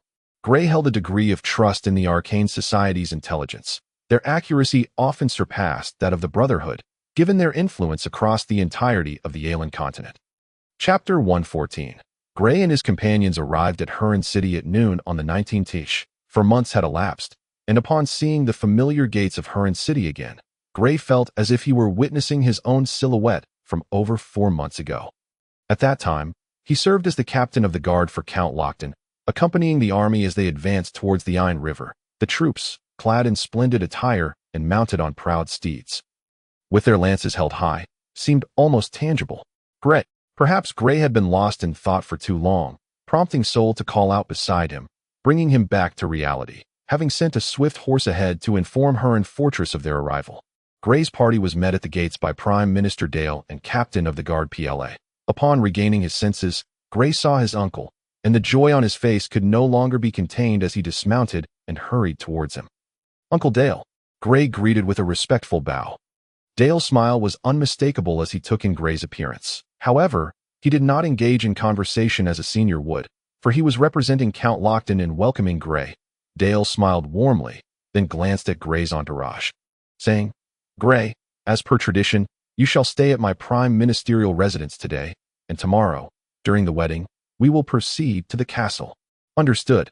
Gray nodded and addressed PLA. "Leave 10 of my personal guards along with those 2 knights. The rest should return to the barracks." PLA nodded in understanding. Thus, Gray and Dale strolled leisurely into the city. The prime ministerial residence remained unchanged, save for an unusually high number of guards today. As Gray beheld the familiar hall, he felt as though everything that had transpired during this time was but a dream. Upon entering the residence, Dale suggested, "Let us converse in the study." Gray nodded, recalling something, and inquired, "What about Katri?" Dale chuckled. "She is at the estate outside the city today. Rest assured, she will attend the wedding tomorrow." The study in the prime ministerial residence was as it always had been, even in the bright summer daylight. It remained somewhat dim, though the excellent insulation kept it from becoming overly warm. Seated across from each other on the guest sofas, Gray and Dale engaged in conversation. Dale gently remarked, "To be honest, I still find it hard to believe in your success." Without a mask before his uncle, Gray replied calmly, "Everything hinges on the wedding to be held tomorrow, does it not?" "That is indeed a factor." Sir Dale nodded. "However, your abilities are evident. You are now the lord of the Harland's territory and should possess the requisite confidence." "Haha," Gray chuckled lightly. "This wedding could have been held in Harland City." "Uncle Dale." "Gray." Dale's expression shifted, leaning forward as he cautioned, "In this game of power, it is best not to speak such words. Excessive pride can be fatal." Gray internally mocked himself, saying, "I understand, Uncle Dale. I merely wish to express my thoughts. At times, it is truly burdensome to keep many things bottled up inside." Hearing this, Dale sighed inwardly, rising to lightly pat Gray's shoulder, uncertain how to comfort him. "Recently, a knight from my family betrayed me, and it deeply saddened me. I cannot fathom what he was thinking. Was I not good enough? At one point, I even hesitated to trust anyone again." Gray murmured, "Trust among individuals is inherently relative. There is no absolute trust. Just as with you and me, would you dare to entrust all the power you currently wield to me, and then simply walk away?" Dale gently replied. Upon hearing this, Gray pondered Dale's words, momentarily struck dumb.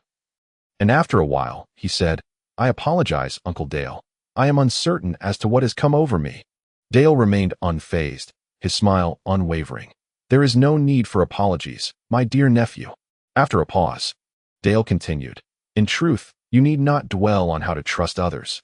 Rather, you ought to ensure that your subordinates have no choice but to trust you." Gray, upon hearing Dale's words, was initially taken aback. Then his eyes sparkled with realization. "All right then, let us shift our focus away from such matters and discuss your upcoming wedding."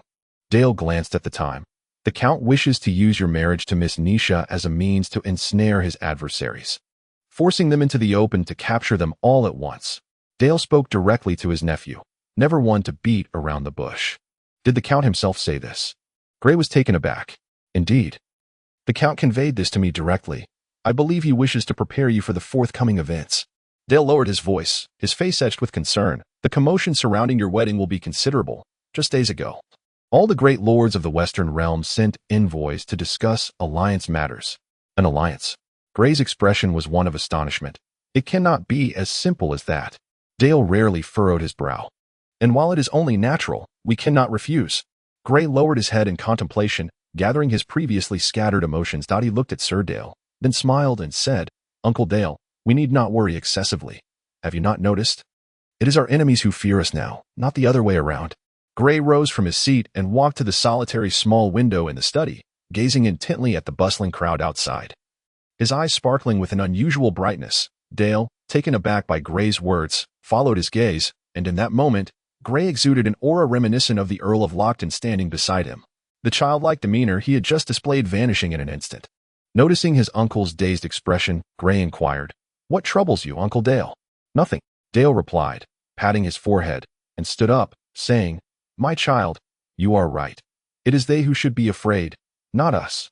Indeed, Dale glanced at the time, as if recalling something suddenly. "If possible, after the wedding, Could you bring Katerina to Harland City? You understand my meaning." Gray was momentarily taken aback, but soon comprehended. Clearly, Dale's foster daughter, his nominal sister, was still clinging to her dreams. Dale intended for Gray, with his current status and connections, to help Katerina find a husband to her satisfaction, as only Gray could assist her in this family. Gray did not refuse Dale's request, stating, "If Katerina is willing, I have no objections. I will help her. After all, I am her brother." Dale was indeed very busy. During their conversation, he frequently glanced at the time, and after only half an hour of reunion, he hastily took his leave. Subsequently, Gray's two family knights, Pank and Takia, sought him out to report various matters. After listening to their updates, Gray issued a few instructions before they too hurriedly departed from the Prime Minister's residence, leaving 10 personal guards to protect Gray. Once Dale left, he did not return, not even in the evening. The following morning, a group of servants at Arran Castle brought forth the noble attire for the wedding, which Gray donned.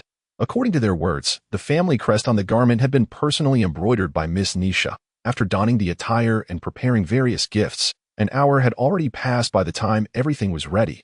The Prime Minister's residence was in close proximity to the castle, yet Lord Lockton had arranged for no fewer than 200 soldiers to guard this short distance, underscoring his immense concern regarding the event. As Gray beheld the grand entrance of Arran Castle once more, he found himself involuntarily halting, staring into the seemingly bottomless passageway within, where all his thoughts and memories flickered in his mind. 2 years prior, being expelled from the Oran territory, the suffocating chill of that moment remained vivid in Gray's memory. At that time, he was lost and aimless. Upon arriving in Arran City, he spent 2 years with no direction, uncertain of his purpose. Later, through the battles of the past 6 months, he felt fortunate to have encountered Sol, whose repeated dealings and collaborations had gradually elevated Gray's standing. However, Sol's plan, which had been in the making for nearly 2 decades, ultimately yielded less for him than it did for Gray, all due to the impending wedding. Gray even recalled Sir Gannard and Knight Taro, whom he had eliminated, as well as the countless innocent lives lost in the subsequent deluge. Viscount Kaiga, a ceremonial officer beside him, softly reminded Gray. "My apologies." Gray turned with a smile. "It's been nearly half a year since I left Arran City. I can't help but feel nostalgic." The officer could only chuckle in response. Not daring to engage further, Gray glanced back and saw rows of soldiers standing solemnly along the corridor he traversed, and he could even hear the weighty breaths of the soldiers. Gray exhaled a deep breath and took a step forward, entering the castle's grand doors at that moment. All the nobles within the Arran territory were gathered in the castle hall. This hall, capable of accommodating hundreds, felt rather cramped. As Gray entered, hundreds of gazes instantly fell upon him, many filled with a blend of envy and jealousy. Yet, at this juncture, whether they were envious or jealous, it could not alter the fact that Gray was to wed Miss Nisha. Hundreds of eyes watched the fortunate young man as he walked step by step toward the elevated platform at the front. Upon reaching the platform, Gray gazed at the nearby wall, taking a deep breath, before turning around, whereupon his gaze met that of the hundreds below. A sense of superiority surged within Gray's heart. The castle guards had arranged the attendees into several formations from Gray's vantage point. They resembled ordinary soldiers awaiting their commander's inspection. Just months ago, any one of these individuals would have been someone Gray looked up to. Yet now they stood motionless below, watching him. Gray understood that his current status was a result of the unique circumstances in the Arran region. As Lord Lockton required a young man with a noble lineage yet a clean background at best, Gray was merely a significant pawn in this game. However, he was confident that circumstances would gradually transform. In less than a minute, commotion arose at the entrance of the hall, drawing the attention of the noble youths of Arran. Gray followed their gazes to the doorway, where Lord Lockton, accompanied by his daughter Miss Nisha, was gracefully entering the hall. Nisha was adorned in a pure white gown, a gentle smile gracing her face as she gazed towards Gray, her eyes twinkling like a legendary sprite. Upon seeing Nisha, Gray's heart began to race uncontrollably, a nervousness he could not suppress as he fixed his unwavering gaze upon her as she approached. When they were finally within arm's reach, their eyes locked in silent contemplation. "Gray," Lord Lockton called softly. "My lord," Gray responded, finally turning his attention to Lord Lockton. "Aha." Lord Lockton smiled. "In just a moment, you shall be calling me father, Gray." Father, Gray thought to himself, the word feeling utterly foreign to him as he had never called anyone by that title before. it felt somewhat ungraceful to utter. Unaware of Gray's sentiments, Lord Lockton took Gray's right hand and placed his daughter's right hand atop Gray's, saying, "Gray, I entrust Nisha to you. Of course, in the near future, I shall also be entrusting you with the lands of the Arryn territory. I hope you shall not disappoint me. I shall do my utmost, my lord." Gray replied earnestly, though the phrase, "my lord," felt somewhat unnatural on his tongue. Nisha smiled gently, stepping closer to Gray and linking her arm with his. At that moment, Lord Lockton's court scholar, Knapp, approached from the side, walked down the steps, and turned to address the gathered nobles below, saying, "Ladies and gentlemen, before your witness, Viscount Kyga and Miss Nisha have now become lawful husband and wife, and their union shall be blessed by the goddess." Knapp's voice was soft, and with so many people in the hall, only those in the front rows could discern his words. However, this mattered little. What was significant was that, following this ceremony, Gray and Nisha, in the presence of all these witnesses, had become legally wed. From this moment on, should either wish to retract their vows, it would be impossible, for divorce among nobles was a matter fraught with complications. Unlike commoners, noble weddings did not permit exuberant celebrations. They were bound by protocol. After Knapp announced their union, a group of individuals in the front began to applaud, and soon the other nobles followed suit. Understanding the significance of the moment, Knapp was quite pleased with the noble's response. He inclined his body and bowed to the newlyweds, then smiled, saying, "I believe you should now share a kiss," allowing them to fully grasp that you are now husband and wife. Gray knew that, according to tradition, this was a necessity, symbolizing their unity as one, yet the prospect of kissing Nisha in front of such a crowd made him feel somewhat uneasy at that moment. Nisha unexpectedly stood on her tiptoes. Wrapping her arms around Gray's neck and gently kissing his firm lips, a wave of fragrance enveloped him as he kissed Nisha in return. However, as Nisha was considerably shorter than Gray, he quickly reacted, embracing her waist with one arm to avoid any awkwardness, and in that instant, they were fully entwined in each other's embrace. The younger nobles below were filled with excitement. Had it not been for the reprimands from their elders nearby, they would have erupted in cheers. Of course, there were also those lurking in the shadows, secretly mocking the spectacle. Chapter 116. In the garden of Harland Castle, the most esteemed guests have gathered, indulging in merriment as they celebrate the nuptials of Lord Kaiji and Miss Nisha. The two principal figures of the wedding are, of course, seated prominently at the head of the table, with Earl Lockton positioned between them, his demeanor today radiating joy as he raises glass after glass in celebration. Nearby stands Sol, his eyes shimmering like rippling water as he observes the comings and goings of the noble guests. Dressed in a resplendent red gown, Janina stands beneath an ancient tree not far away, quietly savoring her red wine. Occasionally, a few young nobles approach her, attempting to strike up a conversation, only to be met with a few well-placed words that leave them blushing and hastily retreating. Meanwhile, Gray's uncle, the venerable Sir Dale, is in the castle's foyer, representing Gray and Earl Lockton as he attends to the other guests. "Gray, you should go down and greet them." Earl Lockton suddenly turns to Gray and exclaims. Gray nods, replying, "Of course, father." He then rises, flashes a smile at Nisha, and descends with a glass of red wine in hand. The nobles below, upon seeing Gray's arrival, are instantly captivated, greeting him warmly. In that moment, Gray resembles honey drawing in bees. As the surrounding nobles gravitate towards him, he engages in conversation, maintaining a friendly smile while keeping a respectful distance. "Lord Kaiji," comes the voice of Baron Mura. Gray turns to see him approaching. Mura steps closer, holding his glass of red wine, and lowers his voice to Gray's ear, saying, "Lord Kaiji, be wary of those nobles from the south. They seem to be plotting something specifically against you." Gray is taken aback, about to inquire further, when Mura retreats, turning to leave. "Lord Kaiji, greetings." Just as Gray is left in confusion, another figure approaches, a slender man with a faint scar across his face. "Allow me to introduce myself. I am Mara Dumai." Gray's interest peaks. He recognizes this man as a prominent representative of the southern nobles, renowned for his valor during the succession wars over a decade ago, where he led 500 troops to vanquish 2,000 enemy ambushers. "Greetings, Baron Dumai. Your exploits were recounted by my knight instructor when I was but a boy." Gray states without exaggeration, for Dumai's achievements in that battle earned him his lands. Dumai offers a faint smile, seemingly reluctant to dwell on past glories. He gazes in the direction Mura departed, commenting, "I could have sworn I heard Mura speaking ill of the southern nobles." "Surely," He must be casting aspersions upon USD. Oh, not be swayed by him, Lord Kaiji. He is not, but a cunning merchant devoid of noble honor.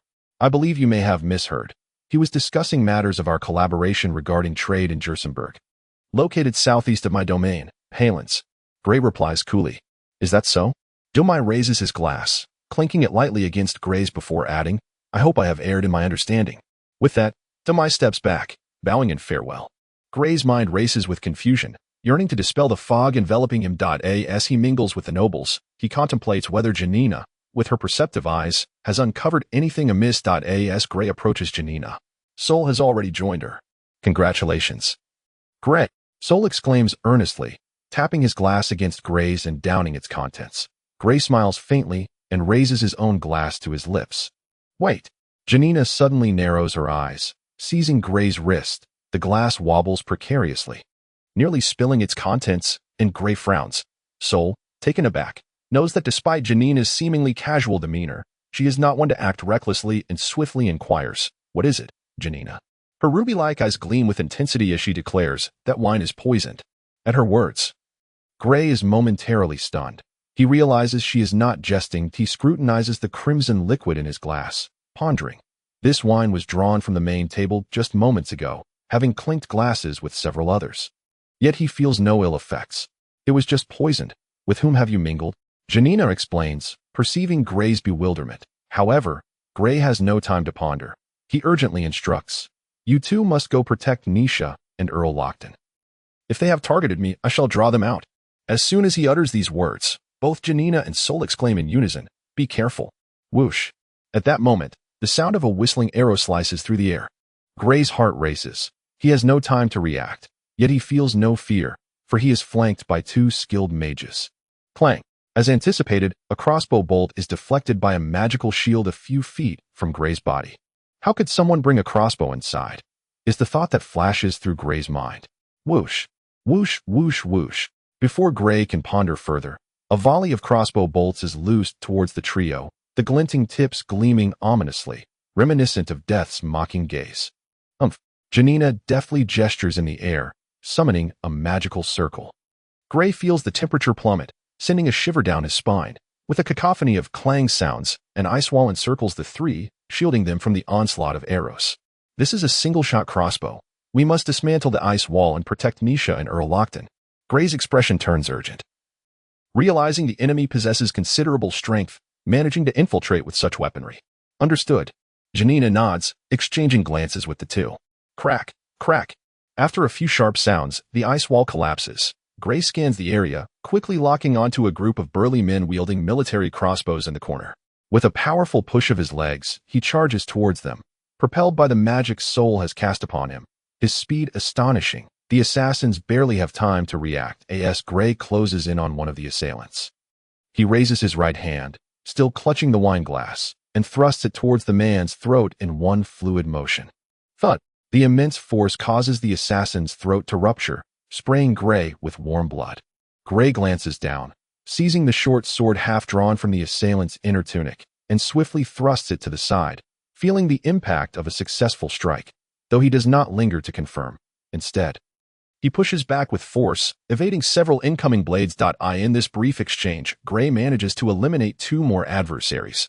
Despite the chaos erupting around him, everything unfolds in a heartbeat. The assembled nobles, catching sight of the tumult, instinctively reach for their sidearms, only to realize they have left their swords behind at the castle entrance. At the head table, Earl Lockton, who has been closely monitoring Gray's situation, abruptly rises, seizing a sword from his personal guard. The surrounding guards quickly rally, encircling Earl Lockton and Nisha for protection. Calm yourselves. Do you not possess any semblance of nobility? Earl Lockton bellows, then directs. Protect the women and children. Seek cover. At his command, the nobles cease their panic, scrambling to find shelter. Father. Nisha, unable to spot Gray amidst the chaos, clutches her father's hand, her face etched with concern. Fear not. Gray will handle everything. Sol is at his side. Is he not? Earl Lockton reassures, glancing at his daughter and giving her hand a gentle pat. He then surveys the surroundings, calling out, Guards. However, no one responds, and a sinking feeling of dread settles in Earl Lockton's heart as he mentally reviews the day's plans. Suddenly, his gaze sharpens as he locks onto his captain of guards, Yek, in the distance, shouting, "Yek, it is you." Yek, responsible for the security of the wedding, clad in knightly armor, upon hearing his name called, removes his helmet and bows respectfully, stating, "My lord, I am deeply sorry." Chapter 117 Yek. Yek, it truly is you.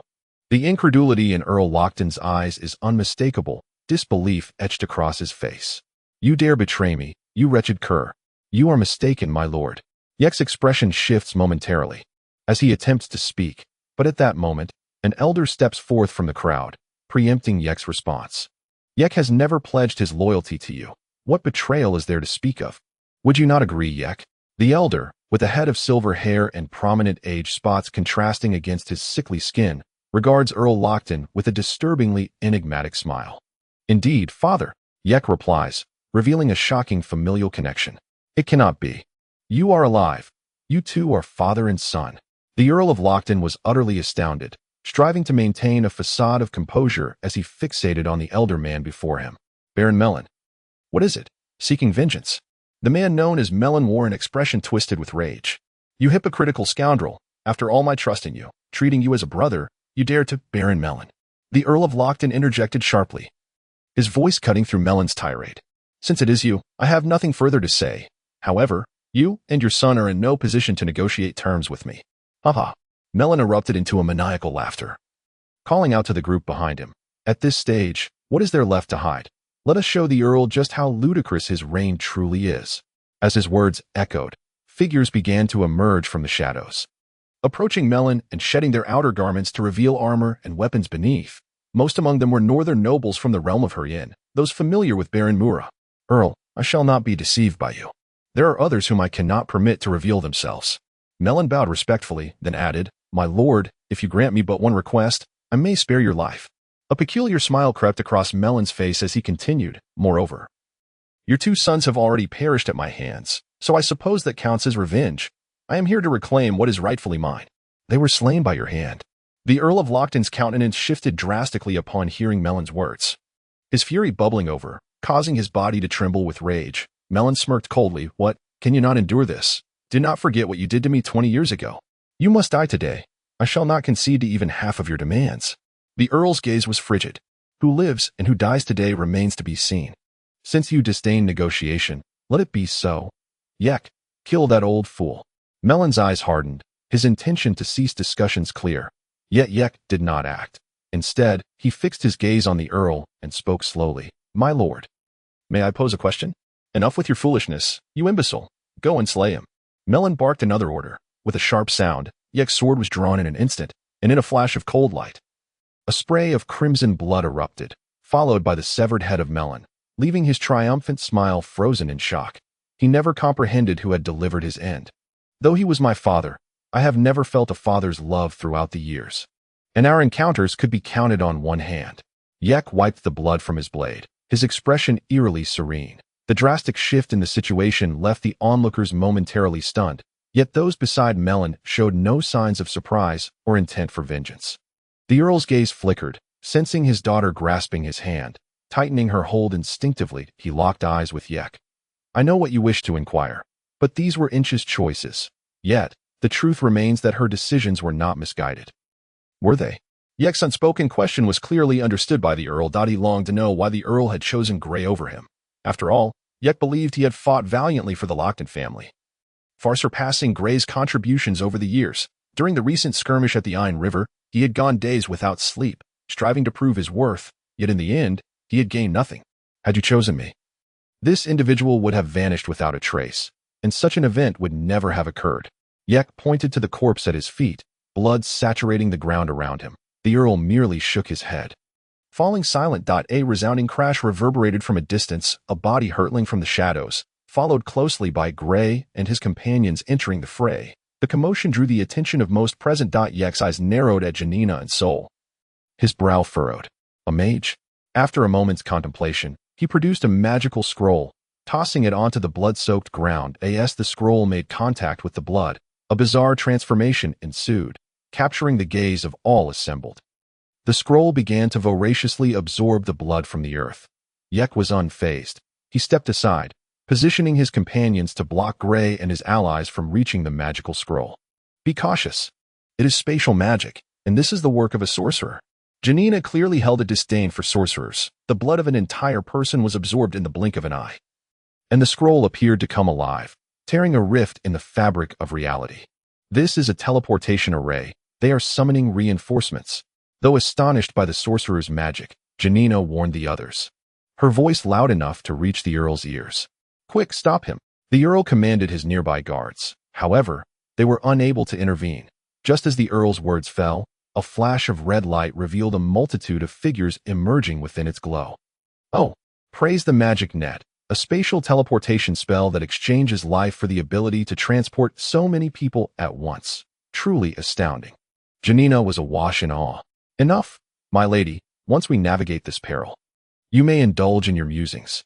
Gray's gaze remained fixed on the approaching throng. Suddenly, raucous laughter erupted from the newly arrived group, a voice all too familiar. Ball!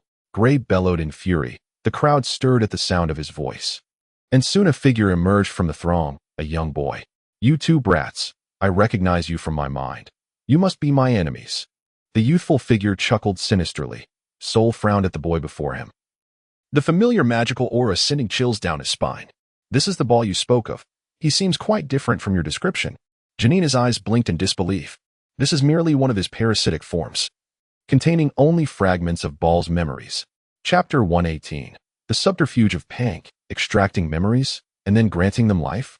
Janina mused, staring intently at Ball, nodding thoughtfully. Now I understand why he exudes an aura of death, yet simultaneously possesses a breath of life. Enough with the delays. Let us act swiftly. Gray, impatient, wiped the blade he had seized from an assassin on his sleeve. Janina, disliking the scent of blood in the air, replied, I need to complete a spell. You two must protect me. With that, she began tracing intricate patterns in the air, conjuring a faintly visible magical array before Gray's eyes. Yek, witnessing this, shouted, Do not allow her to cast the spell. Interrupt her incantation. The youthful Ball, upon seeing Janina's magical array, was taken aback. He tapped his staff against the air, and a fragrant earthy scent wafted into the nostrils of those nearby. He was preparing a large-scale earth-based defensive spell, just as Ball was reveling in his preparations. A prickling sensation coursed through his scalp, an ominous warning spreading from deep within him. He hastily looked up, his eyes widening in terror as he glimpsed a blinding light in the sky. The brilliance obscuring the silhouette of a long sword, a chilling breeze preceding it. This was the last image Ball beheld, as the sword descended and cleaved his head in two. Pank, clad in mercenary garb, turned to his fellow mercenaries and declared, quickly, assist Viscount Cage in eliminating these rebels. Riches and women shall be yours. The surrounding mercenaries, upon hearing Pank's promise, erupted in enthusiastic cheers and charged toward Gray's encirclement, Pank leading the charge, having already felled one before the others could react. Yek, realizing the precarious shift in circumstances as Pank's words echoed in his mind, could no longer locate Ball. Observing the frenzied mercenaries rushing forth, Yek instinctively sidestepped to evade their onslaught. Soul, unable to comprehend the sudden turn of events, could only stare blankly at Janina. Come on, conserve your energy. Janina, noticing the change in the tide, furrowed her brow and transformed her prepared blizzard spell into a piercing ice arrow, striking down a fleeing rebel. Though the Earl of Lockton could not fathom the cause of this upheaval, the delight on his face was unmistakable as he glanced at his daughter. Inch's gaze was fixed on Gray, recognizing the mercenaries as her husband's subordinates, which brought her a sense of reassurance. In truth, not only were others astonished by the shift in circumstances, but even Gray himself was filled with elation. Last night, Ponka sought him out to report that a former mercenary friend had informed him of a faction that was aggressively recruiting mercenaries at exorbitant prices. His friend even hinted that these hired mercenaries might be targeting the upcoming wedding at Harrion Castle. Upon receiving this news, Ponka, wary of any delays, immediately disguised himself and concealed his identity before reporting to Gray. However, Gray, upon hearing the information, dismissed it lightly. After all, what use could these mercenaries possibly serve? Attacking a castle would be tantamount to courting death. In such a setting, even assassins would be of little value. Therefore, he merely instructed Ponka to keep an eye on the situation, suggesting that if feasible, he could infiltrate the ranks to ascertain the truth of the matter. To Gray's astonishment, The one recruiting the mercenaries turned out to be Baal, who cunningly managed to usher these mercenaries into the castle's inner sanctum. Meanwhile, Ponkus seized this opportunity, leveraging his connections in the mercenary world to transform this band into Grey's reinforcements. With 2 magicians and the mercenary contingent, the northern nobles insurrectionists faced swift execution, the mercenaries seemingly exhilarated by the prospect of slaughtering the nobles. Each vying to strike first. Had Grey not ordered that some be spared, these nobles would undoubtedly have been decimated. Yek, Grey bellowed, surrender at once. Yek had been cornered. Baron Domai, are you not going to intervene? Yek, bloodied and clutching a noblewoman for cover, cried out in a high-pitched voice. The noblewoman shrieked repeatedly, expressing her terror. Grey, startled by Yek's plea, suddenly recalled the frail man who had greeted him earlier and abruptly turned to search for Domai. At that moment, Domai appeared unperturbed, emerging with over a dozen nobles after Yek called out his name. Yek, Lord Lockton pushed aside his personal guard and stepped forward, glaring intently at Yek. The honor of Baron Domai is not something a wretch like you can tarnish. As Domai's entourage knelt before Lord Lockton, the latter's satisfaction deepened, a broad smile gracing his face. Domai has already informed me of your conspiracy. I simply had not yet disowned who was behind it. I never even suspected you. Yek, you are truly disappointing. You forced my hand.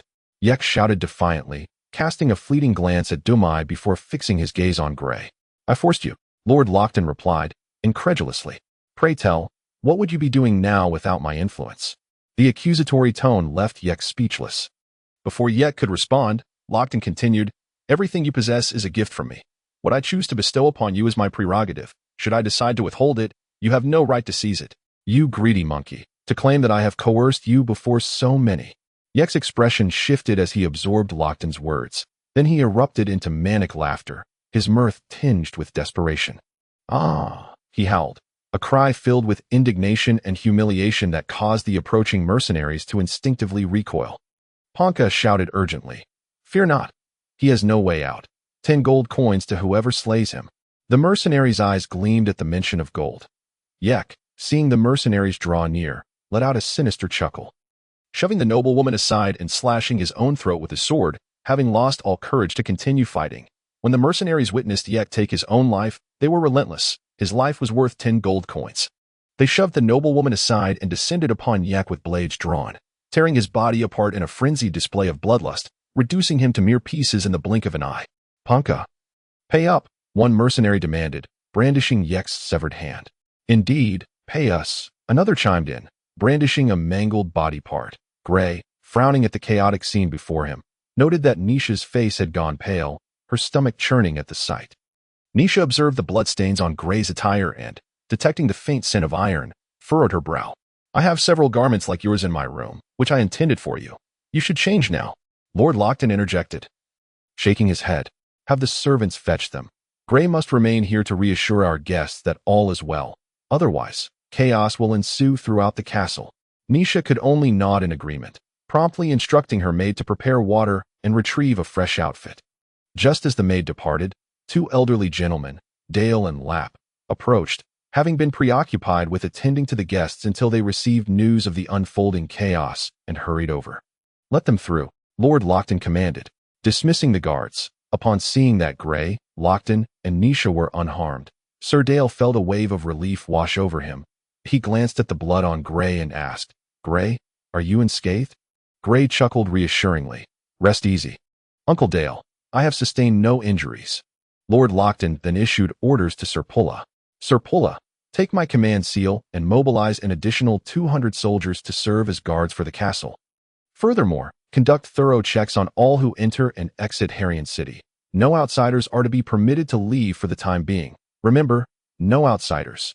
Also, unless absolutely necessary, refrain from taking action over the next few days. Regardless of what transpires, we will address everything after the wedding. Should an unexpected event arise, it must be resolved within 10 minutes. Pulla promptly acknowledged, yes, my lord. As Lord Lockton watched Pulla depart, he inquired, is everything in the front hall satisfactory? For now, there have been no incidents. Dale quickly responded. Then let us keep this matter confidential. While it cannot be entirely concealed, as long as we do not publicly disclose it, there will be little daring to speak of it. Lord Lockton commanded decisively. Dale nodded in understanding that at that moment, 2 maidservants entered. one carrying a basin of water and the other a towel. Nisha's eyes brightened. She moved to approach, but Gray intercepted her. Nisha quickly realized that although the immediate danger had passed, it was not wise to move about recklessly. After the maidservants entered, Nisha checked the water temperature, finding it refreshingly cool yet not too cold for summer. Pleased, she instructed, cleanse the blood from Viscount Keki's face.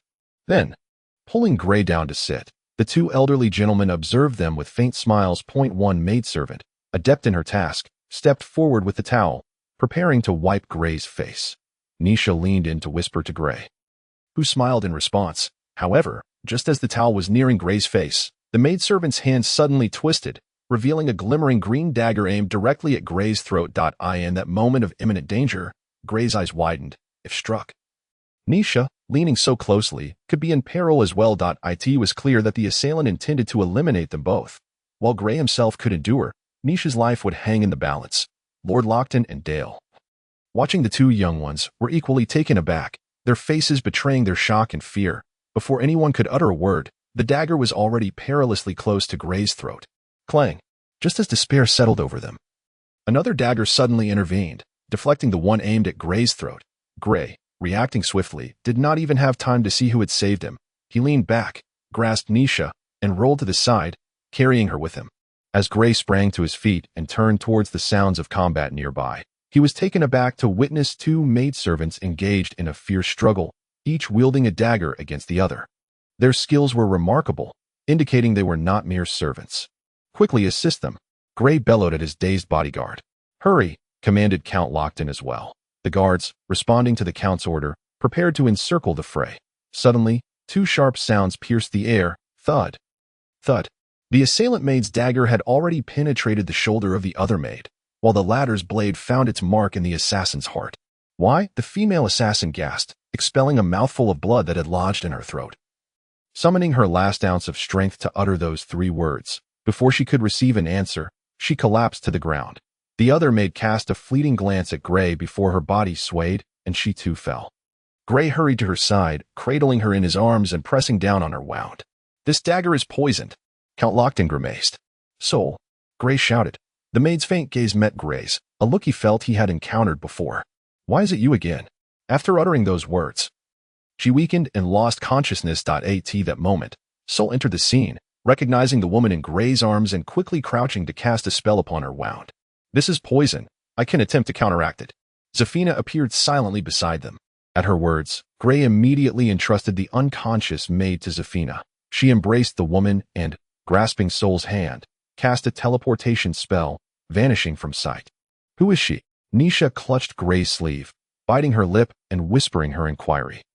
Gray lowered his gaze in contemplation, uncertain of her identity. The resemblance to the assassin from the previous attempt on his life was uncanny, yet he could not fathom why she would save him. I truly do not know. Count Lockton pondered briefly, then remarked, she must have come to assassinate you too, but for some reason, she suddenly changed her mind. You must have had some prior interaction. She sacrificed her life to save you, and until we uncover the truth, we should at least ensure her survival. I understand. I only hope Soul and the others can succeed. Gray replied softly. Just then, the previously departed maid approached, clutching a gown, causing the guards to immediately become alert and surround her. Beza, Nisha called uncertainly. Upon hearing her name, the maid turned to Nisha, noticing the guards' drawn swords and the scent of blood lingering in the air. With a slight tremor in her voice, she responded, Miss Nisha. It must be her. Nisha dared not assert. Gray scrutinized the maid, offering Nisha a faint smile. We cannot rule out the possibility of them employing disguise magic. However, there's no need for such tension. Allow her to bring the gown inside. It's soaked in blood and quite uncomfortable to wear. Search her first, Count Lockton instructed the guards. The guards exchanged glances before proceeding to search Beza, though they were cautious not to overstep, as it was evident she was likely genuine. If they were too forceful, she could very well seek retribution later, placing them in a precarious position. The recent assassination was certainly not orchestrated by Yek. Gray furrowed his brow and spoke slowly. Count Lockton nodded. That is certain. The assassination was their final method to clear the area, aiming to ensure our demise today. Fortunately, the goddess is on our side today, Gray remarked with a tone that bordered on jest. Count Lockton shook his head. That cannot be said. without your earlier preparations. Even with our good fortune today, we would likely not have escaped unscathed, considering the traitor among us is Yek. His discontent over Yek's betrayal was palpable. At that moment, the guards reported, "My lord, Beza poses no threat." Count Lochtan nodded, dismissing them with a wave of his hand. Seeing Beza enter, Nisha stepped forward, taking the gown from her hands to assist Gray in changing into a fresh outfit, while Beza carefully wiped the blood from Gray's face. Count Lochtan and Dale engaged in quiet conversation nearby. The castle's original guards, having received new orders, had returned to their posts, assisting the castle's servants in cleansing the blood from the garden. The corpses were being moved to the stables for incineration. Pank, having received his payment, stood quietly in the distance with his group of mercenaries. At this moment, the mercenaries had relinquished their weapons, their previous ferocity dissipated, and they stood nervously in the corners, clutching their coin pouches and casting wary glances at one another. As for the remaining nobles, they emerged from their hiding places, not genuinely afraid of the assassins. These astute individuals had deduced the situation and chose to remain uninvolved. Now, they stood respectfully in the lower positions compared to Gray and his company. Awaiting the proceedings, among them, Gray spotted Baron Mura and stepped forward, calling out, "Baron Mura, step forward to address us." Count Lochtan turned, his gaze landing on Baron Mura as well.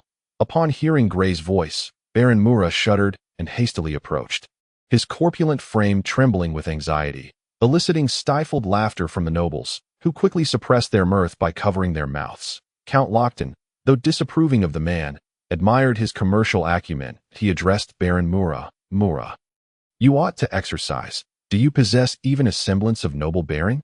Or do you wish for me to rescind your title?" At Count Lochtan's words, Baron Mura halted abruptly, dropping to his knees on the steps with a thud that startled all present. Silencing any amusement among the nobles, who lowered their gazes, Mura prostrated himself on the steps, too frightened to speak. Count Lochtan's expression remained impassive, yet he felt satisfaction at the effect of his words as he fixed his gaze on Mura. Instructing, "Lift your head and respond to the inquiries of Viscount Cage." Mura complied, raising his head to look at Gray's feet, too intimidated to meet his gaze. Observing Mura's demeanor, Gray sighed inwardly. This was the nature of power. The reason everyone aspired to climb higher. He vividly recalled when Baron Mura had sought him out for a discussion not long ago, exuding an air of superiority, perhaps feeling as Gray did now. "Baron Mura," Gray inquired, "how do you explain the recent events?" "The nobles usually heed your counsel, my lord, Viscount." Mura responded with excessive reverence, striving to maintain his composure. "These nobles do indeed follow my directives regarding commerce, but concerning other matters, I am entirely unaware and do not interfere." After uttering this, Mura buried his head deeply once more. Hearing Mura's explanation, Gray internally lamented. Even if his words held truth, no one would believe him. Gray had called Mura forward to clarify the situation before everyone, hoping to assist him, as the trading district of Jersentown required his business connections. However, upon reflection, Mura had become utterly defenseless. Count Lochtan's earlier remarks were not made lightly, regardless of Mura's ties to those implicated.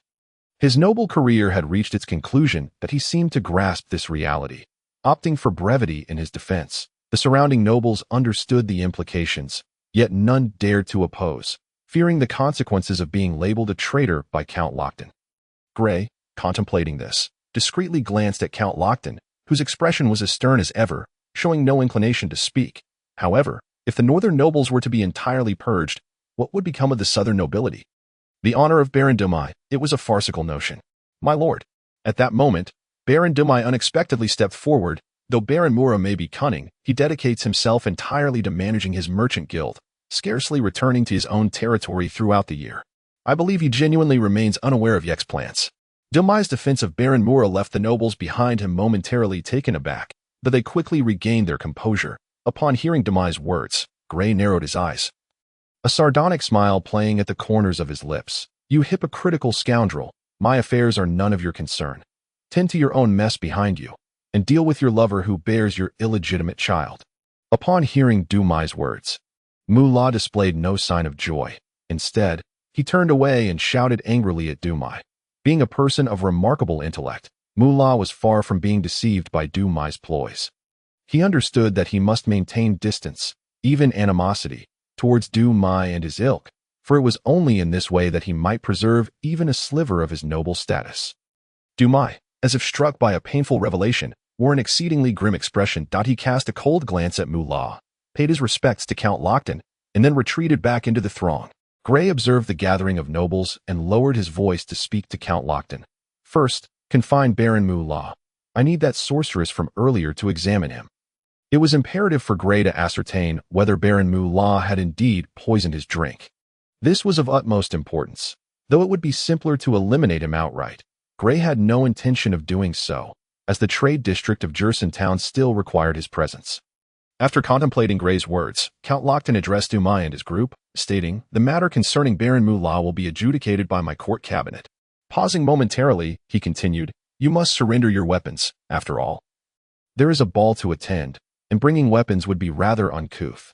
This latter statement was, of course, directed at Dumai and his companions, who had come equipped for the performance alongside Yek. Meanwhile, Baron Mullah was escorted by several guards to a secret chamber within the castle for confinement. Count Lockton resumed his previous seat, where the corpse of the female assassin had long since been removed, and the bloodstains had been thoroughly cleaned, as if tranquility had been restored. Yet, the lingering scent of blood, reminiscent of a battlefield, served as a reminder of the recent turmoil. "Uncle Dale, please have my knight and mercenaries brought to the front hall for their meal." Gray settled back into his seat and instructed Dale. "Indeed. With Pulla occupied, I leave the front hall to you, old friend," Count Lockton declared as he filled the overturned goblet with wine. Dale nodded, glancing at Gray and Count Lockton before bowing and departing. Nisha chose not to return to her previous seat, but instead sat beside Gray. Count Lockton gazed into his glass of red wine and remarked, "It appears that our knight Yek is merely a pawn, used by others. Certainly, the turmoil they have stirred is largely due to Yek's assistance. Otherwise, they would be nothing more than mere jesters." Gray pondered deeply. This incident is rather intricate. Thus far, at least 2 factions are involved. Nisha blinked and said, "Today, they were unsuccessful, and there were quite a few flaws in their plan. If we pursue this matter, we will soon uncover the truth." Count Lockton was pleased with his daughter's analysis and nodded. "This is also the fundamental reason I ordered Pulla to prevent outsiders from leaving. However, we do not have much time. We must clarify this matter within 3 days at the latest, the very least. We need to have a clear understanding before we can negotiate with them." Gray was taken aback and inquired, "You mean the envoys from other families?" Count Lockton affirmed with a nod. "Dale must have informed you. These individuals certainly know how to choose their moments. I fear that in this incident, they too play a significant role, so we must expedite our investigation." After a pause, Count Lockton surveyed the elegant scenery of the back garden and continued, "In truth, our options for allies are limited, but we must also discern what role our ideal allies play in this affair." Gray nodded, recognizing his lack of knowledge on this topic and remaining silent. Count Lockton lifted his goblet, peering through the crimson liquid at the nobles below, who were shedding their weapons, and slowly spoke. "Do you truly believe that Dumai informed me of this matter out of honor?" Gray discreetly glanced at Dumai before averting his gaze. "I dare say that Dumai has known of Yek's treachery from the outset. Yet he chose not to inform me. He seeks to exploit this opportunity to allow his cohorts to enter armed." Count Lockton's tone was grave. "And you?" Gray pondered this, realizing the possibility held merit. "Alas," Count Lockton sighed. A rare sight for Gray, who had never before witnessed such a display of emotion. "I never anticipated that it would be Yek who betrayed me. My preparations were thorough." A flicker of melancholy crossed Count Lockton's eyes. "Moreover, I never expected he would turn out to be a rat planted by Marin." Count Lockton drained his goblet in one gulp. "Were it not for your family knight, I suspect Dumai would have already raised his blade against us, rather than maintaining this facade of respect."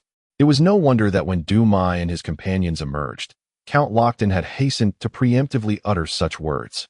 "It seems that the goddess has indeed bestowed her protection upon us.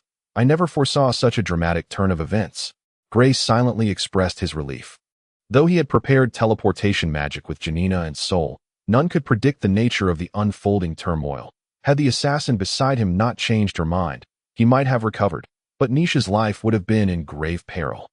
Gray contemplated and quietly asked, "Is the matter concerning Baron Dumai genuine, or is it still in the realm of suspicion?" Count Lockton chuckled softly and inquired, "Are you acquainted with Sir Naaman?" Gray certainly knew him. Instinctively nodding, he was Count Lockton's half-brother. A thought crossed his mind. Could Sir Naaman be involved? Count Lockton grinned. "In truth, before you captured Harland City, my spies had already secretly apprehended Naaman, this time. Sir Naaman was a bait I deliberately released. It proved effective, ensnaring a veritable haul. You mean, Dumai and his entourage? Gray felt a surge of astonishment at Count Lochton's audacity. When Dumai approached to inform me, I was already aware of his scheme, yet I feigned ignorance to ensnare them all. However, I did not anticipate Yek. Count Lochton shook his head, choosing not to elaborate further. After hearing Count Lochton's revelations, Gray found himself reevaluating Baron Dumai, realizing he was evidently playing both sides, waiting to discern the true direction of events before making a judgment. Count Lochton was correct. Yek and his companions were indeed a wretched bunch. In the aftermath, Gray could envision that in the territory of Hirion, aside from Baron Dumai and his cohort of nobles, other factions would inevitably face the cleansing wrath of Count Lochton. Dumai understood the dangers of attracting attention. His intercession on behalf of Baron Mullah was a calculated attempt to share the burden of blame, regardless of whether he ultimately allied with or antagonized Baron Mullah. It served to his advantage. Count Lochton's original intention was likely to utilize this opportunity to eradicate both factions, but due to the shifting circumstances, he was compelled to temporarily abandon the plan to eliminate Dumai and his faction. As for Sir Naaman, it seemed that his days were numbered. Count Lochton's strategy was indeed masterful.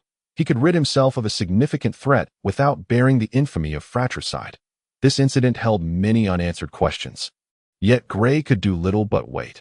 He must see this wedding through. Perhaps tonight, these enigmas would unravel. Meanwhile, in Gray's domain, the city of Harland was witnessing an event of utmost significance in the noble district. Within the villa of Scholar Mick, the study was cluttered with an abundance of books, particularly around his desk, where volumes piled high, rendering it nearly impossible to find footing to tea this moment. Scholar Mick held an alchemist's magnifying glass in his right hand, diligently perusing a historical document, seemingly engaged in scholarly research. Suddenly, the dimly lit study door was thrust open with vigor. Master, it was Mick's student, Peter, who rushed in, breathless. You actually hired mercenaries to assassinate Sir Light. Upon hearing this, Scholar Mick instantly lifted his gaze, fixing a penetrating stare upon Peter. How did you come to know this? Your steward informed me. Peter, flustered and perspiring as if drenched, exclaimed, Master, please don't hold it against him. He merely wishes for me to persuade you.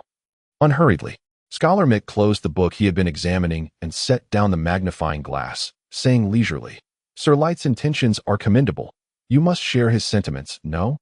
Peter was taken aback by his master's sudden inquiry. Scholar Mick raised a hand to halt Peter's explanation, shaking his head. No need to elaborate. I understand well. My dear pupil, I too once harbored thoughts akin to those of Sir Light. Nay, I should say, all scholars of Yuan University have entertained notions similar to those of Sir Rant.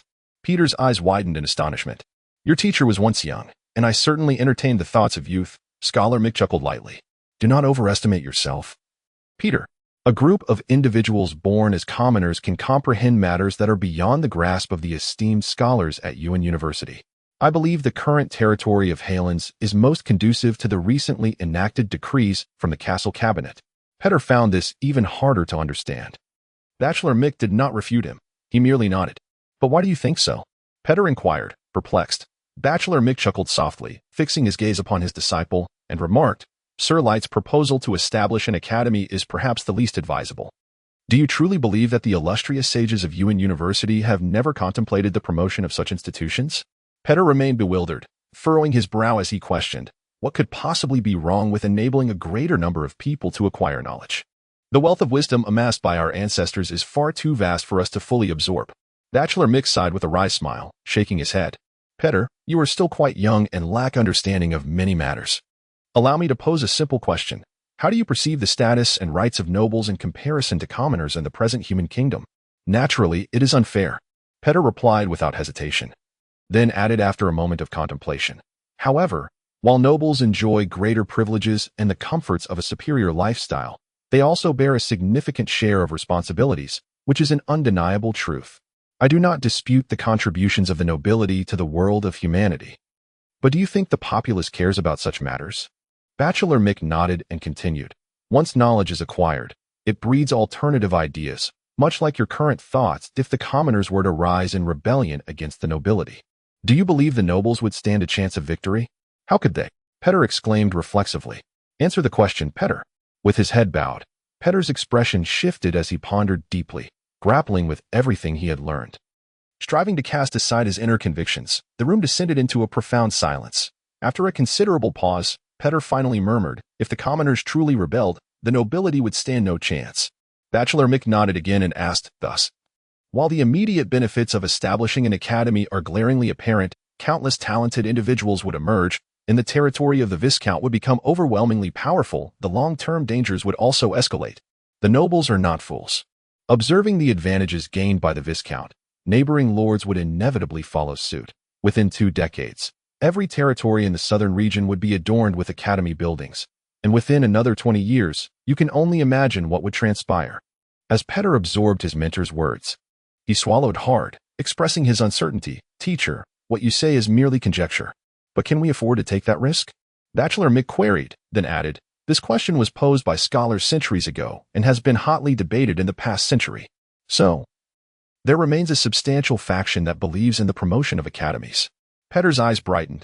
Bachelor Mick nodded. It is an undeniable truth that knowledge can foster societal progress, but now is not the time to promote academies. Our human kingdom cannot withstand turmoil, for our external circumstances are far from secure. Are you referring to the beastmen?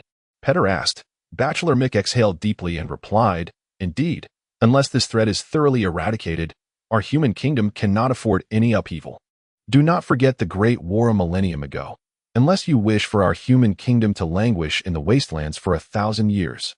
Petter contemplated this and fixed his gaze on his teacher, stating, however, I believe we should still make an attempt if turmoil were to arise. It would likely be decades or even centuries away. Perhaps by then, we may have already vanquished the beastmen. That is impossible. Only with a unified human kingdom, akin to a millennium ago, would we have even a sliver of hope to truly eradicate the beastmen. War is not merely a matter of soldiers clashing. Petter, Bachelor Mick remained calm, unperturbed by his student's fervor. Then why, a millennium ago, when the human kingdom had the strength to completely annihilate the beastmen, did we not do so? Petter seized the opportunity to pose this question. Upon hearing his student's inquiry, Bachelor Mick furrowed his brow and shook his head. That question remains a mystery to me as well. Petter understood this was a conundrum, and he did not expect his teacher to possess the answer. Suddenly, he recalled the reason for seeking out his mentor, and as Bachelor Mick prepared to delve into his books, Petter hurriedly interjected, Teacher, I advise you to abandon the plan to assassinate Sir Light. Success is improbable. And barring unforeseen circumstances, the castle guards are already aware of this matter. Knock, knock. The sudden sound of knocking interrupted Bachelor Mick before he could respond. Come in. He called towards the door, intending to raise his voice but finding himself lacking the strength. Causing his breath to falter momentarily as he sat in his chair, taking deep breaths out he was evidently fatigued. Light intended to assist his teacher but was rebuffed by Bachelor Mick. As the door creaked open, Bachelor Mick's old steward entered the study with measured steps. Bachelor, Knight Reyna from the castle guard requests your presence. She is waiting in the foyer. Crash. Petter, upon hearing the steward's words, sprang to his feet, toppling the chair behind him. Calm down, Petter. Bachelor Mick remained composed, casting a stern glance at Petter before slowly rising to his feet and making his way to the mirror to adjust his appearance.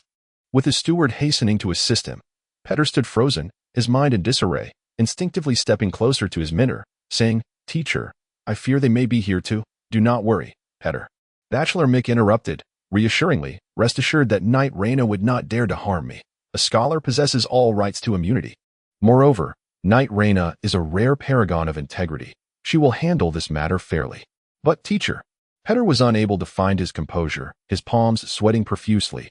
Once Bachelor Mick had tidied his appearance, he remarked, I have never genuinely desired to assassinate Sir Light. He is exceptionally talented and the best candidate to assist the Viscount. I merely wish to demonstrate my resolve to the Viscount. Your resolve? Petter was further bewildered. I do not quite understand. Teacher, according to the customary practices of the lords, regardless of your intentions, you will be exiled. In the human kingdom, the execution of a scholar is unforgivable. The harshest punishment meted out to scholars is exile. Bachelor Mick smiled faintly. Petter, you are exceptionally gifted, graduating from UN University at such a young age. You should not be my assistant. After my exile, you will assume my position and continue to serve the Viscount. Teacher, why are you doing this? Petter gazed at his mentor, struggling to comprehend. Bachelor Mick did not respond directly. his expression turning grave. The Academy's headquarters has relayed troubling news. A group of ambitious individuals is indeed plotting something, and the continent of Elon is on the brink of entering a prolonged war. Petter was not surprised by this revelation. He had heard similar rumors before. This is not unexpected. This war was bound to erupt. Teacher, the conflict between humans and beastmen has reached a point that demands resolution. I am not referring to the war between humans and beastmen. Petter. Bachelor Mick smiled faintly but then shook his head. Forget it. You will understand in due time. Just remember to support the Viscount diligently. The incident I have incited will prompt the Viscount to pay heed to our proposal regarding the establishment of an academy. Then, teacher, where will you go? Petter inquired eagerly.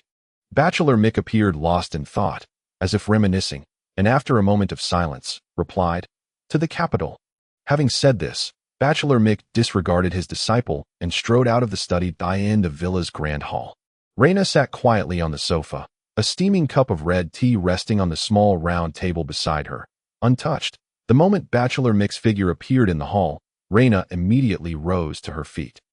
Before he could approach, she stated, Bachelor Mick, we have sufficient evidence to prove that you hired mercenaries to assassinate other members of the Viscount's court cabinet. Upon hearing Reyna's accusation, Bachelor Mick paused momentarily but then continued towards the sofa for their meeting.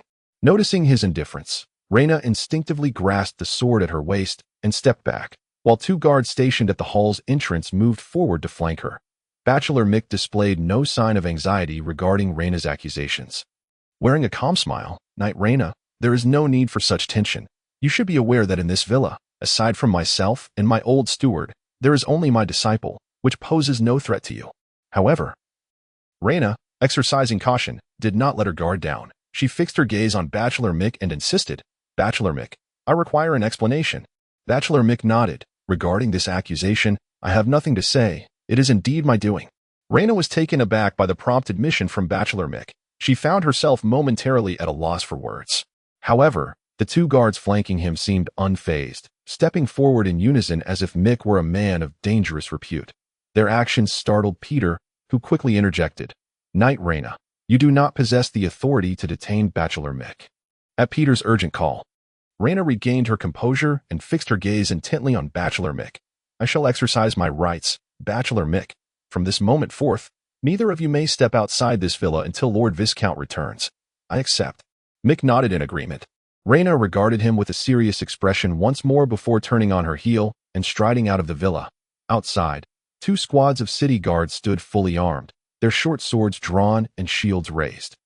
Upon her emergence, Reyna promptly commanded the squad leaders, seal off this villa. No one is to enter or exit until Lord Viscount returns, and the daily provisions will be supplied by the night guard. The squad leaders, upon receiving their orders, wasted no time in instructing their subordinates to encircle the villa.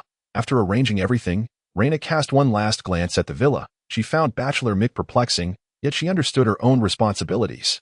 Shaking her head to dispel the chaotic thoughts in her mind, she turned and left the premises. Far away in the city of Harland, Gray remained oblivious to the happenings within his territory. Just as he was unaware that the war on the front lines of Cowan had reached a critical juncture, following a brief upheaval, the wedding in the rear garden of Harland Castle resumed its normal course. However, the nobles refrained from wandering freely, opting instead to remain in place for the entirety of the afternoon.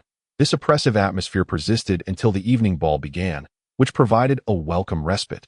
The newly of age noblemen and women sought to seize the opportunity presented by Gray and Nesha's wedding ball to find their ideal partners.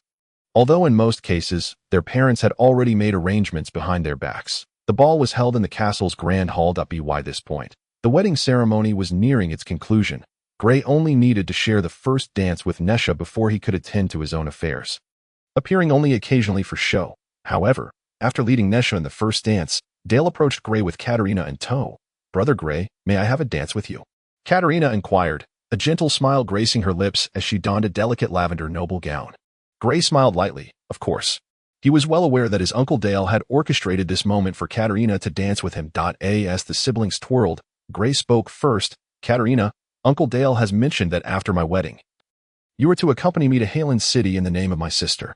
At Gray's words, Katerina's body trembled slightly, nearly causing her to falter in her steps. Gray sensed her tension and added, naturally, I hope you will come, for my family is indeed too few in number die in a couple of years. Uncle Dale may also choose to settle in Harland City. His words were not mere idle chatter. His family truly was insufficient to match his current standing. This revelation eased Katerina's apprehension somewhat as she gazed at Gray, gently biting her lip. Father has hinted to me. After a brief pause, she continued, I will go. I must go. Gray nodded, satisfied with her response. If that is the case, then it is splendid. Rest assured, in Harland City, you shall attain the status you deserve, and I shall select a husband for you who is fitting of your station. Katerina averted her gaze slightly. I truly do not wish to remain in Harland City. Everything here feels suffocating.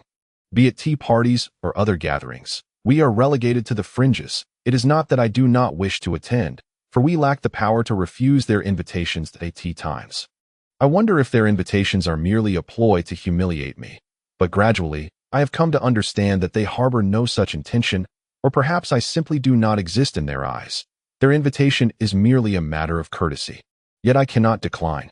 Gray listened quietly, aware of the rigid hierarchy within the noble lady's social circles, which could sometimes be more ruthless than anticipated. He advised Katerina, you should stay at the Prime Minister's residence for the next few days. Spend time with Uncle Dale. You now possess the authority to refuse any activities you do not wish to participate in. At Gray's words, Katerina lowered her head slightly. She understood the nature of noble marriages, where unions were formed without hesitation, driven solely by self-interest, as evidenced by the abruptness of Gray's own wedding. Should Gray find her a husband of equal standing, the marriage would swiftly follow, and her opportunities to meet with Sir Dale would diminish, especially after she bore heirs for her husband. Thus, confronted with this topic, Katerina could only nod in silence, unsure of what further to say. Once their conversation concluded, Gray led Katerina back to Dale's side, merely offering Dale a subtle nod. Dale, discerning the situation, felt a mix of disappointment and joy. He had long been concerned about Katerina's future, and now, it seemed there was finally hope. Subsequently, Gray exchanged greetings with Nesha before retreating to the back hall. Prior to the commencement of the ball, Gray had instructed someone to notify Janina and Sol, so when he entered the back hall, both Janina and Sol had been waiting for quite some time. How is that person?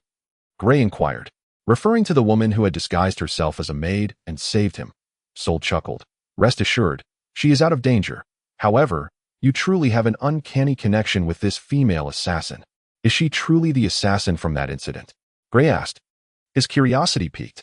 Sol nodded. Is there any doubt? The moment her disguise fell away, I recognized her instantly. Do not forget, I was the one who treated her wounds last time. Then why did she save me this time?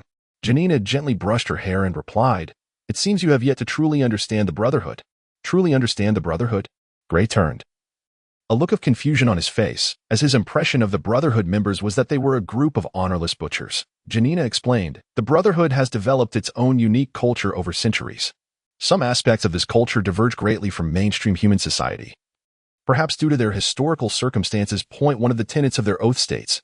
Here, Janina paused to organize her thoughts. In essence, if someone saves their life in a time of peril, they will be forever grateful and will never forget, even pledging their lives if necessary. The light in Janina's eyes grew brighter as she continued. In other words, when you chose to save that woman, your life, in her eyes, became more valuable than her own.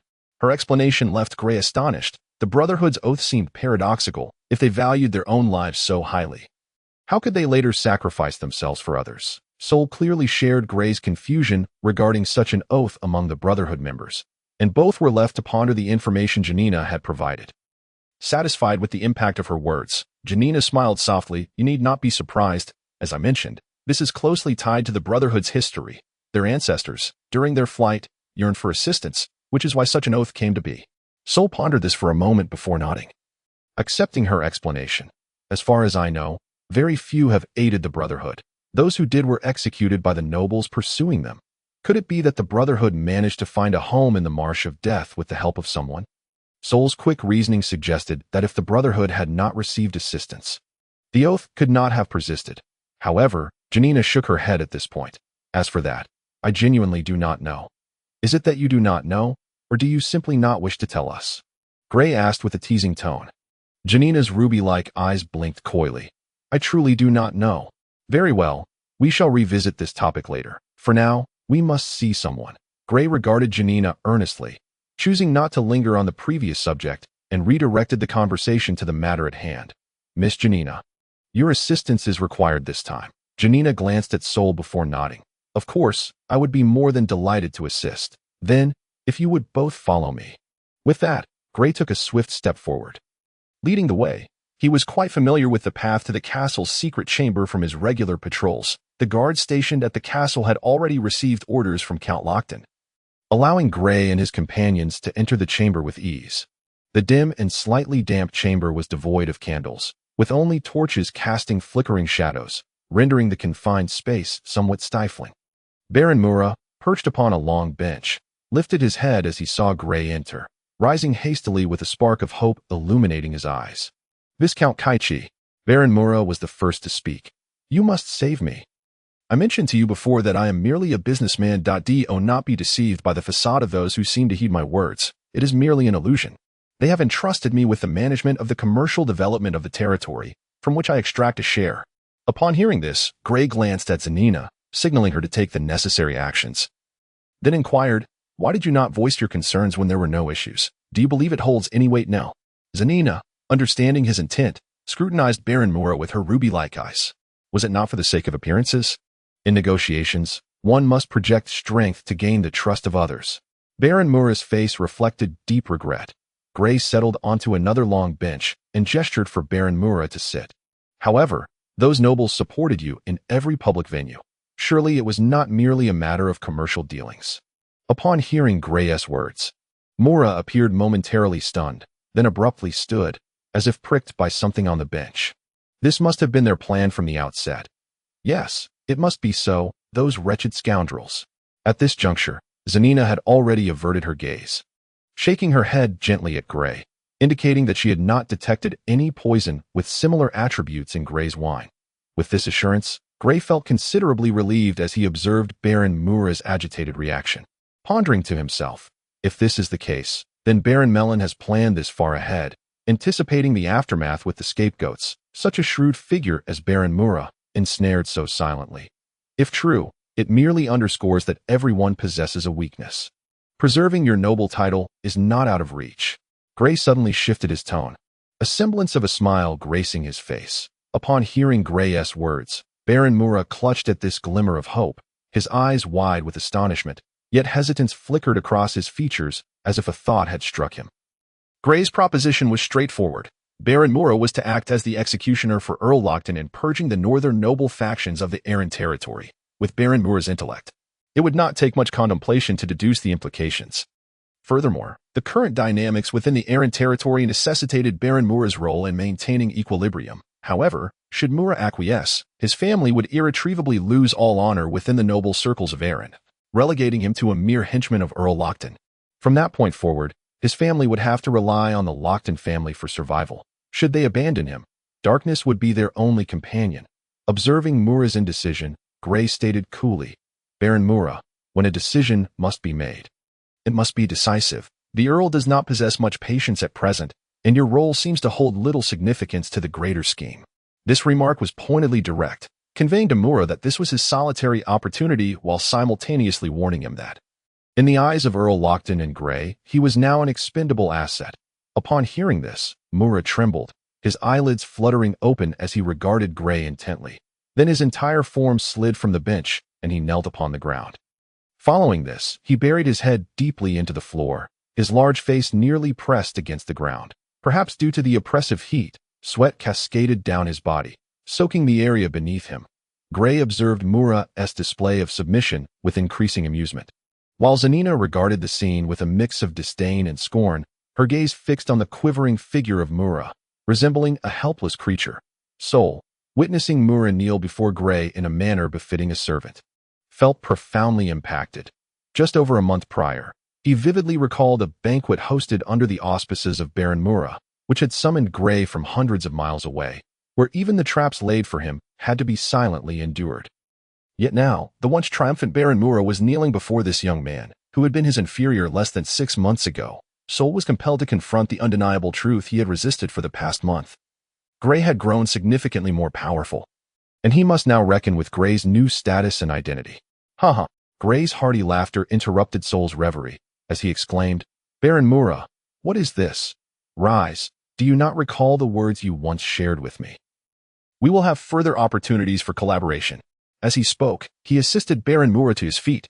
Trembling, Mura stood, recalling the context in which those words had been exchanged. At that time, Grey had still been captain of the Earl's Guards, and they had reached a verbal agreement concerning the murder of Baron Bluo's family, both parties having honored their commitments thereafter. Mura could only bitterly smile internally at Grey's mention of future collaboration, which had originally referred to the division of interests in Town. However, the Earl's subsequent unyielding stance had shattered his plans. Then came Grey's sudden ascendance. Even now, Mura did not comprehend why Duke Drini had genuinely consented to Grey governing the Harland's territory. With the division of the profits from the Red Rain Forest merely being one factor among many, it appeared increasingly plausible that Duke Drini sought to incite conflict among these families. Once they had reseated themselves, Grey inquired, "Today you informed me that there are movements against me from Baron Dumai's faction. From where did you acquire this intelligence?" Mura did not hesitate, replying immediately, "It was conveyed to me in secret by an envoy from Baron Bogan of the Bien territory." Grey was taken aback. He felt both unfamiliar yet oddly acquainted with Baron Bogan. As his father, Baron Claslagrel, was a vassal under Bogan's command, Grey was not surprised by the envoy's warning, for it was evident that Earl Lochton's best ally at present was indeed Baron Bogan, who understood this dynamic well. Moreover, the families of Baron Bogan and Earl Lochton had intermarried over the centuries. Grey continued, "Do you know how they obtained this information? And have you conducted any covert investigations into Dumai and his associates? They would not disclose the source of their intelligence. And I only received this information yesterday, leaving insufficient time for investigation. I warned you solely out of concern for your safety, for our collaborative trade zone has absorbed all my efforts." Baron Mura felt the heat rising, wiping the sweat from his brow as he responded. Grey nodded, acknowledging Mura's explanation, then asked, "Have you noticed any plans from the nobles around you?" Mura frowned. "I had a faint suspicion, but I believe they were merely attempting to undermine the trade zone. Who could have anticipated their audacity in plotting a rebellion?" Analysis. Half an hour had passed since exiting the chamber. Grey, feeling the oppressive heat, instructed the guards, "Replace the torches inside with candles. We cannot afford to have anything happen to Baron Mura. He is of utmost importance." The guards complied without hesitation. As it was a simple task, upon leaving the chamber, Grey made his way to the front hall, intending to exchange a few words with Nesha, but was summoned to the study by one of Earl Lochton's personal guards. Inside the study, the number of candles had been notably increased, illuminating the once dim space, making every corner distinctly visible. Earl Lochton sat poised on the reception sofa, and upon seeing Grey enter, he beckoned, "Grey, come and sit." Grey swiftly approached, and as soon as he settled, Earl Lochton inquired, "Did Mura divulge anything?" The Earl poured glasses of the well-aged red wine for both himself and Grey. Grey, having no reason to withhold information, recounted the details to the Earl, knowing that any promises made to Baron Mura required the Earl's approval. Earl Lochton listened intently, refraining from interjecting. Once Grey had finished, the Earl contemplated before saying, "You handled it well, with Mura's assistance. Our subsequent cleansing efforts will encounter far fewer unnecessary complications, while simultaneously adding a loyal retainer to our family, for the northern territories still require such a noble." Grey savored his wine, seemingly unperturbed by the Earl's words. Earl Lochton continued, "As for the intelligence he provided, it is unlikely to be false, for my cabinet has developed the most comprehensive insights regarding the wealth of Baron Mura. He is a quintessential merchant, embodying both the virtues and vices inherent to his profession. Moreover, the Earl of Lochton paused momentarily, contemplating before he continued, "My cousin, the Earl of Bog, is indeed a rather intriguing character." After uttering this statement, the Earl bowed his head, vigorously scratching the curls of his beard with his left hand. Deeply engrossed in thought, it seemed as though he recalled something amusing, and suddenly, laughter erupted from him. Grey gently set down his wine glass, casting a surprised glance at the Earl of Lochton. "Even you find my father amusing? I would love to hear what makes him so interesting. Do you know who initially dispatched those crossbowmen that attempted to assassinate you?" The Earl of Lochton toyed with his wine glass, his tone laced with an inclination to chuckle, yet tinged with a hint of menace. Grey was taken aback by the question. He paused momentarily before reacting, instinctively asking, "Could it be the messengers of the Earl of Bog who orchestrated this?" Indeed, it was them. The Earl of Lochton intoned solemnly. How could that be? Then why would they attempt to alert me? Gray unconsciously straightened in his seat, pondering before inquiring, is this confirmed? No need for confirmation. As long as there is indirect evidence linking him to it, I can assert with complete certainty that he is behind it. The Earl's tone was calm, yet his expression conveyed certainty. As for why they urged Baron Mura to notify you, the Earl of Lockton revealed another smile. Do you not find the timing of his choice rather tardy? Gray fell silent, and upon reflection, he understood. Is he attempting to frame someone else? He asked uncertainly. Upon seeing the Earl of Lockton nod, Gray added, if that is the case, how could it be uncovered so swiftly? Could it be that someone else is framing him? Ding. The Earl lightly tapped his wine glass and responded, if you were to perish. This plan would be nearing perfection. At that point, whether I wished it or not, I would be compelled to choose a family to go to war with. As for who the true perpetrator is, it becomes rather insignificant. Moreover, the Earl of Lockton's gaze sparkled. We lack the power to choose our adversaries. This encapsulated the helplessness of the lower-tier nobility. Although the Earl of Lockton was aware that the optimal strategy was to ally with others to eliminate the Earl of Bog and subsequently divide his territories. This did not align with the interests of Duke Druni. The forces currently controlled by the Earl of Lockton and Gray had already garnered the Duke's apprehension. If they were to acquire a portion of the Earl of Bog's lands, their dominion would extend directly to the sea, unlocking boundless possibilities through port trade, thereby allowing the Lockton family to genuinely challenge the authority of the Druni family. Thus, the most prudent course of action was to maintain a balance of power within the Southern Autonomous Region. Upon hearing the Earl of Lockton's words, Gray's heart sank as he remarked, so we can only bear this hidden loss ourselves? His tone was somewhat somber, for the adversary sought his life, yet reason dictated that this feud could not be settled at present. Precisely, the Earl affirmed, his tone resolute and unquestionable. However, we must not forget this grudge. When the opportunity arises, we shall settle the score gradually. Gray nodded in silence. The Earl of Lockton then added, his actions this time are also compelling me to ally with them sooner. And our only ally can be him. That we must maintain the balance of power, as this is the Duke Druni's bottom line. Gray nodded. As if suddenly struck by a thought, he quickly said, before I arrived in Harland City, I received frontline battle reports from the Kwind region. The Earl of Bog has already intervened in that war. He will make a wise choice. The Earl of Lockton smiled faintly. Well then, Gray, let us not discuss him any further. Upon hearing this, Gray nodded, then lifted his wine glass to obscure his face, sipping lightly. The Earl of Lockton did not look at Gray but continued, as for the poison wine, there are currently no leads, yet it can only be a few factions. At this, Gray involuntarily recalled the scene after he descended the steps today, as well as the group he had interacted with. Suddenly, a tall, slender figure flashed in his mind, and he instinctively wondered, could it be Baron Dumai? The key lies with those last two assassins, as they were sent by the Brotherhood. You know, this will be quite challenging. Even those assassins do not know who funded them. Though uncertain of the answer, the Earl of Lockton was not anxious. After swallowing the red wine in his glass, he stated, if I am not mistaken, it should be Viscount Turbuck from the Igisa territory and Viscount Shoes-Laban from the Tiz territory who conspired together. For the Brotherhood does not take on just any jobs. Gray understood the rules of the Brotherhood. Given his current status, hiring them to assassinate him and the Earl of Lockton would require a hefty price to be shared by both families. After all, the Brotherhood demanded more than mere money. Even if their mission failed, the payment would not be refunded. Then shall we initiate a conversation with them? Gray inquired. The Earl of Lockton shook his head. Not yet. We will wait for the frontline reports from Kwind to arrive. Then we can have someone make contact in the meantime. Gray suggested, for instance, let Uncle Dale speak with them first. The Earl of Lockton pondered briefly, then replied, very well, I shall instruct Sir Dale to meet with them tomorrow. Chapter 127. On September 21, the day following Gray's wedding, the minor nobles from various territories, each with their own sentiments, hurriedly departed Harland City, accompanied by all the members of their families, returning to their respective domains, naturally. Some among them were unable to leave the city in time and were secretly executed.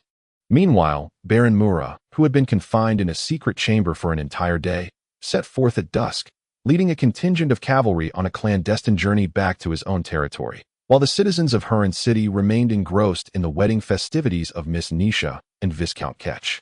An invisible storm was gradually brewing among the ruling class of Huron. As the ruler of the Huron territory, the Earl of Lockton quietly awaited the impending storm, firmly believing that once it had passed, His family would emerge even stronger. On September 22, shortly after noon, as Gray was concluding his daily night training within the castle, his captain, Takia, approached him, presenting an urgent confidential letter. Just as Gray was about to open it, his attendant, Darren, arrived, stating that the Earl had summoned him to the study. Gray then took the letter back to his quarters within Huron Castle. This residence had been specially prepared by the Earl of Lockton for him and Nisha, comprising a space equivalent to a typical household, with furnishings even more luxurious than those in the Earl's own chambers. Khatri had come to find Nisha at some point, and the two were quietly chatting in the front parlor of the residence, occasionally bursting into soft laughter, while a fragrant pot of red tea steamed on the small coffee table. Upon Gray's entrance, both women instinctively rose to their feet, greeting him with a curtsy. Gray smiled gently. "It's quite all right. You may continue your conversation. I just need to change my attire, as my father wishes to discuss some matters with me in the study." As he spoke, he gestured to his attire, which was now soiled from the training session. "I'll help you," Nisha quickly offered. Stepping forward, the leather armor was not something one could easily remove alone. Gray shook his head. "No need. You and Khatri continue your chat. My attendant will assist me." Adjacent to the bedroom was a designated room for Gray to change his gear and clothing. Now that Gray was married, his attendants were not permitted to enter his bedroom without permission. "Vesa, please assist Viscount Ketch," Nisha instructed, knowing she would not be helping the attendants herself. Since Gray's arrival, Khatri had remained quietly standing nearby, not uttering a word. She had even forgotten to greet him. In recent days, she had sensed a noticeable change in those around her, a transformation she cherished, as she felt herself gradually reclaiming her dignity. All of this change was due to Gray, and as she faced him, she felt a blend of joy and reverence, tempered by a tinge of fear of being cast aside once more. Gray offered a gentle smile to both ladies before stepping into the adjacent room. Once inside, he instructed his attendant and Besa to wait by the side while he approached to open the confidential letter, which had been sent directly from the K-Wine front lines. The contents of the letter filled Gray with immense joy. K-Wine City had been successfully captured, and the date of the capture coincided precisely with his wedding night. A remarkable coincidence indeed. As for the vast lands the Earl of Bog was to acquire, Gray could only accept this turn of events that it was a matter of course. However, he had firmly etched the Earl of Bog into his memory. Gray understood that the Earl of Lockton sought him for this very reason. With this thought in mind, Gray swiftly tucked away the letter and called for Darren and Besa to assist him in donning a fitting noble attire. When Gray finally arrived at the study, having changed into suitable attire, half an hour of magical time had already elapsed. Inside the study, Count Lockton and Gray exchanged only a few brief words before promptly summoning the castle guards to fetch the envoys from the three families currently residing in Harland City to the castle hall for a meeting. Following this, the two men hurriedly discussed the details they would need to address in the forthcoming discussion. An hour later, as the clock struck 4 in the afternoon, the guards reported that the envoys from all three families had assembled. Count Lockton turned to Gray and said, "Let us proceed, Gray, to meet with the envoys of these families." "Are we discussing matters with all three families together?" Gray inquired, taken aback. Count Lockton nodded affirmatively, stating, "Indeed, together. This may yield unexpected results." Gray was momentarily stunned. Through his inquiries over the past 2 days, Gray had obtained detailed information about the three envoys. Although referred to as three, they actually represented 4 families, as one envoy simultaneously represented both Viscount Buck and Viscount Laban. This did not surprise either Gray or Count Lockton, for the Buck and Laban families had been allied for nearly 2 centuries, fostering a considerable degree of mutual trust. The envoy from the other family was from the Yulia family, which had suffered a complete defeat in its conflict with the Laban family 30 years prior and had since become semi-dependent on them. Thus, the attitude of the Yulia envoy would mirror that of the other 2 viscounts. The previously tranquil situation in the 7 autonomous territories of the southern region, which had persisted for nearly 2 decades, had been shattered by the war instigated by Viscount Dunna a few months prior. Now was the time to establish a new balance of power. The fact that all parties had independently dispatched envoys indicated a collective desire to secure greater benefits through peaceful means within this new power structure. As Gray and Count Lockton entered the hall, they found the envoys from the 3 factions standing respectfully within. A casual glance revealed that the 4 envoys from the 2 families were clustered closely together, while the 2 representatives from the remaining family were positioned at a considerable distance, as if harboring deep-seated animosity. The 2 envoys standing apart were undoubtedly emissaries of Viscount Bog, indicating that the situation for Viscount Bog was precarious. Should Count Lochtan choose to oppose Viscount Bog, the Bog family would find itself in dire straits. Furthermore, from the perspective of the other families, this would also represent the optimal choice for Count Lochtan and Grey. It was thus that the envoy of Viscount Bog resorted to desperate measures. Upon being approached by Baron Marin, he was immediately tempted to act, seeking to ensnare the other families and compel the Lochtan family into a corner. However, they were unaware that Count Lochtan had no real choice, for the ruler of the southern region, Duke Druni, would not permit the destruction of another baronial family, should such an event transpire. It would amount to a direct challenge to Duke Druni's limits. The envoy from Viscount Bog was Sir Govan, the current chancellor of Viscount Bog's castle court. Unlike his young assistant beside him, who bore a tense expression, he remained remarkably composed. Sir Lewin was the envoy for Viscount Yulia, being quite young. He was said to be the younger brother of Yulia's wife and concurrently served as the captain of Yulia's personal guard. This young man clearly needed further refinement, as his impatience was apparent on his face. Baron Drew was a noble lord from the Tis territory, fully named Drew Laban, representing the interests of the other two families. Count, Viscount, the young Sir Luluin was the first to speak. The envoy from the Bog family ought not to be present here. Their family's fate has already been sealed, and negotiating with them is nothing short of a waste of our time. Grey and Count Lochtan exchanged a discreet glance, their expressions momentarily reflecting surprise at the audacity of this brash youth. Although his words appeared quite impudent, they nevertheless struck at the crux of the matter. In truth, the discussion at hand was quite straightforward. It was about whether Count Lochtan would ally with Viscount Bog or the opposing faction. According to their plans, Count Lochtan and Grey did not wish to form alliances with anyone at present, but they would, when necessary, extend assistance to Viscount Bog to maintain a balance of power in the southern territories. Count Lochtan, Viscount Kaichi. Sir Govan bowed and then turned to Sir Luluin, saying, "Dear brother-in-law of the esteemed Viscount Yulia, are you not aware that your lord's army was driven back a full 200 miles by our esteemed count just days ago? That you would dare to suggest the annihilation of the Bog family here is the most ludicrous jest I have ever heard." Upon hearing Sir Govan refer to him as the brother-in-law of Viscount Yulia, Sir Luluin's countenance immediately darkened. "You ought to return and have your etiquette instructor review noble manners. Your speech is as vulgar as that of a peasant."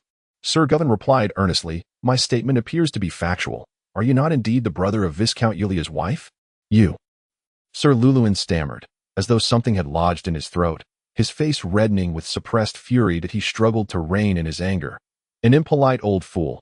I hope you can be as formidable on the battlefield as your tongue." Then, Sir Luluin, Sir Govan, with a faint smile, adopted a more formal address. "Are you representing Viscount Yulia in declaring war on Viscount Bog?" Though Sir Govan's expression bore a smile, and his voice was not loud, the determination and hint of menace in his tone left no doubt that should Sir Luluin nod, a full-scale war would erupt between the two families. His words seemed to possess an enchanting quality. Immediately drawing the attention of all present, Count Lochtan and Grey felt a tightening in their hearts, both thinking in unison, "Sir Govan seeks to drag everyone into the quagmire of war, forcing us to align with them." Sir Luluin glared defiantly, unwilling to back down and prepared to respond. "Sir Luluin." Suddenly, Baron Drew, who had remained silent until now, called out loudly, then bowed to Grey and Count Lochtan before turning back to Sir Luluin, "Do you truly wish to instigate war?" Baron Drew's timely interjection allowed Grey to breathe a sigh of relief. At present, the Yulia family's strength was insufficient to contend with Viscount Bog. Should the Yulia family find itself mired in conflict with the Bog family, the neighboring Buck family would inevitably be drawn in as well. This would lead to a protracted war, and in such a drawn-out war of attrition, both Count Lochtan and Grey would be compelled to support Viscount Bog to prevent his defeat and the loss of this natural southwestern barrier. Simultaneously, the Laban family would undoubtedly join the fray to hinder Count Lochtan, thereby plunging the entire western region's autonomous territories into conflict. This scenario would not align with the interests of the majority. Count Lochtan and Grey aimed to maintain a temporary balance of power while gradually managing the vast lands they had recently acquired, while the families of the other three sought to seize the opportunity to divide Viscount Bog's territory. Sir Luluin was taken aback by Baron Drew's exclamation. Upon reflecting on the implications, despite his youth and the arrogance typical of his age, he was not foolish. Suddenly, he was struck by the gravity of the situation. Observing Sir Luluin's reaction, Sir Govan realized that their strategy would not succeed and lamented internally, "What a pity." He then cast a sidelong glance at Baron Drew. From Drew's response, it was clear that the Buck and Laban families were not yet prepared for war. They were unwilling to engage. Much to Sir Govan's relief, Now that you have all spoken, I shall add my own remarks. Count Lockton observed the silence that had settled among the assembled envoys and began, I understand your intentions. Before we discuss alliances, let us first address some matters that transpired a few days ago at the wedding of Viscount Kaichi. Upon hearing Count Lockton's words, the envoys from the various families quickly composed themselves. Their expressions turning impassive, as if they had become mere wooden posts. Count Lockton inquired, "Have you heard of this?" The envoys shook their heads in unison, and even if they were aware, they could only feign ignorance. Baron Drew. Count Lockton's gaze suddenly fixed upon Baron Drew, and he cheerfully remarked, "Did you not hire 2 assassins from the Brotherhood with the intent of eliminating both myself and Viscount Grey?" Count Lockton's tone was light and jovial, yet the implication behind his words cast a shadow over the atmosphere. Upon hearing his name invoked, Baron Drew felt cold sweat bead upon his forehead involuntarily. His heart racing uncontrollably, he struggled to maintain his composure. "Your Excellency." Baron Drew dared not wipe away the sweat, hastily bowing and stating, "I do not know where you obtained your information, but I believe there must be some misunderstanding." Count Lockton merely smiled at Baron Drew's words. Offering no reply, he then turned his gaze to Sir Govan, who suddenly felt as though he had plunged into an icy abyss, a chill penetrating to his very bones despite the summer heat. Suddenly, the gaze of Earl Lockton shifted, settling upon Sir Lurin. Sir Govan felt a momentary relief, but was immediately met with the unwavering stare of Grey, causing him to involuntarily shudder at that moment. Sir Govan heard Earl Lockton's voice. "Sir Lurin, did you not infiltrate a group of crossbowmen through Night Yek?" At this, Sir Govan was momentarily taken aback, but then felt a wave of relief wash over him.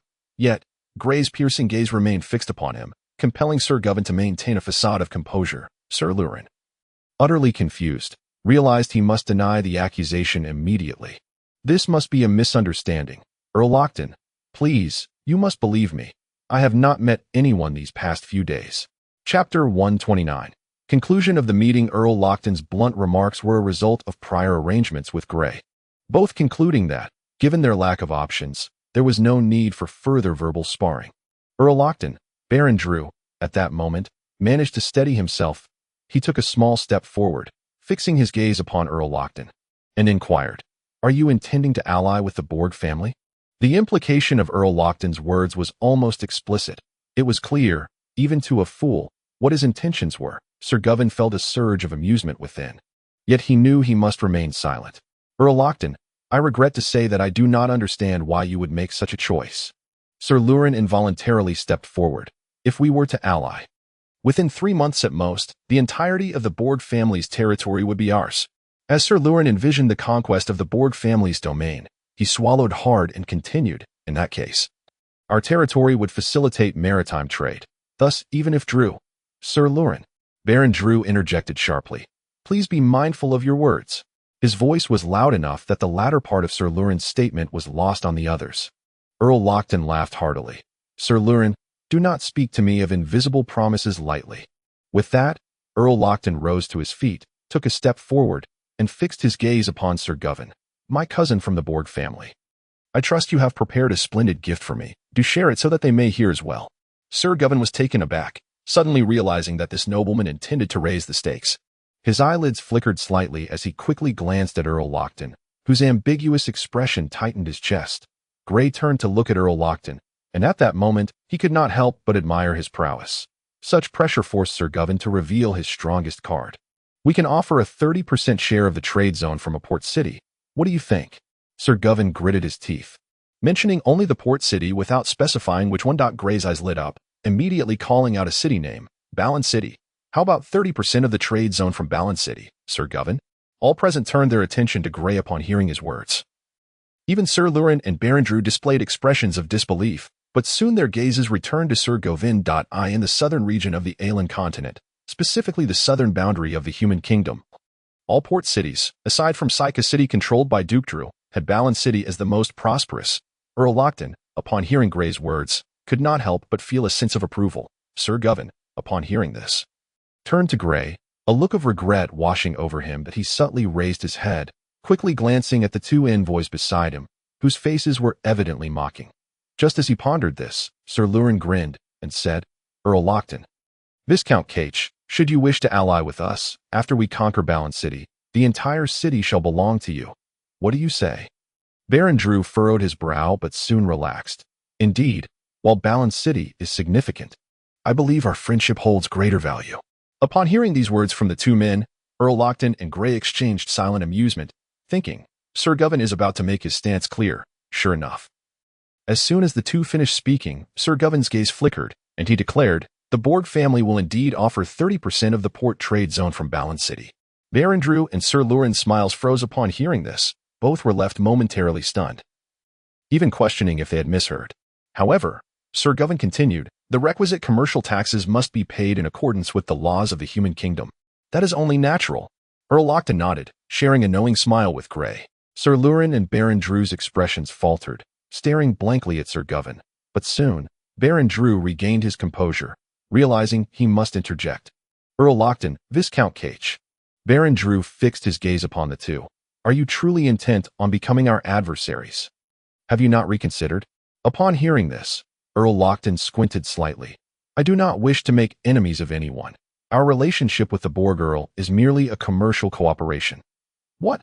Does your Viscount wish to interfere in the affairs of the Huryen territory? However, Gray interjected, we are not afraid to confront anyone.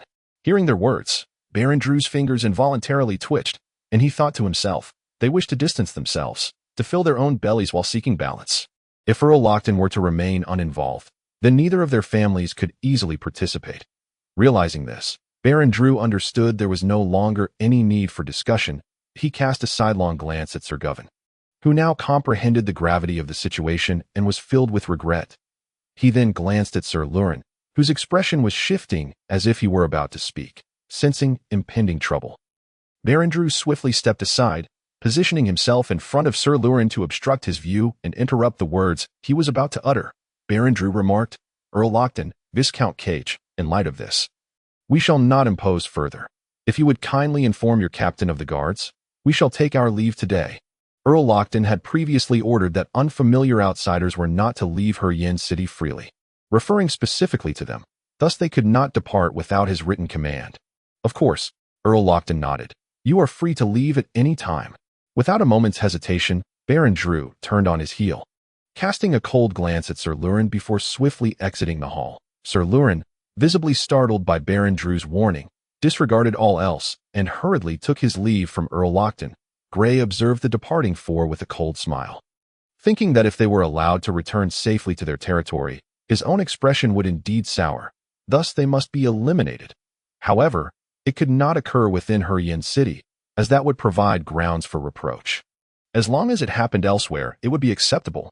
Thus, even if outsiders later discovered Gray's involvement, it would not matter. Moreover, Gray intended for people to know it was he who orchestrated it, serving as a warning to those schemers lurking in the shadows. Within a minute, the hall was left with only Sir Govan and his assistant. The young aide, holding a staff, had lost the tension he once felt, letting out a sigh of relief.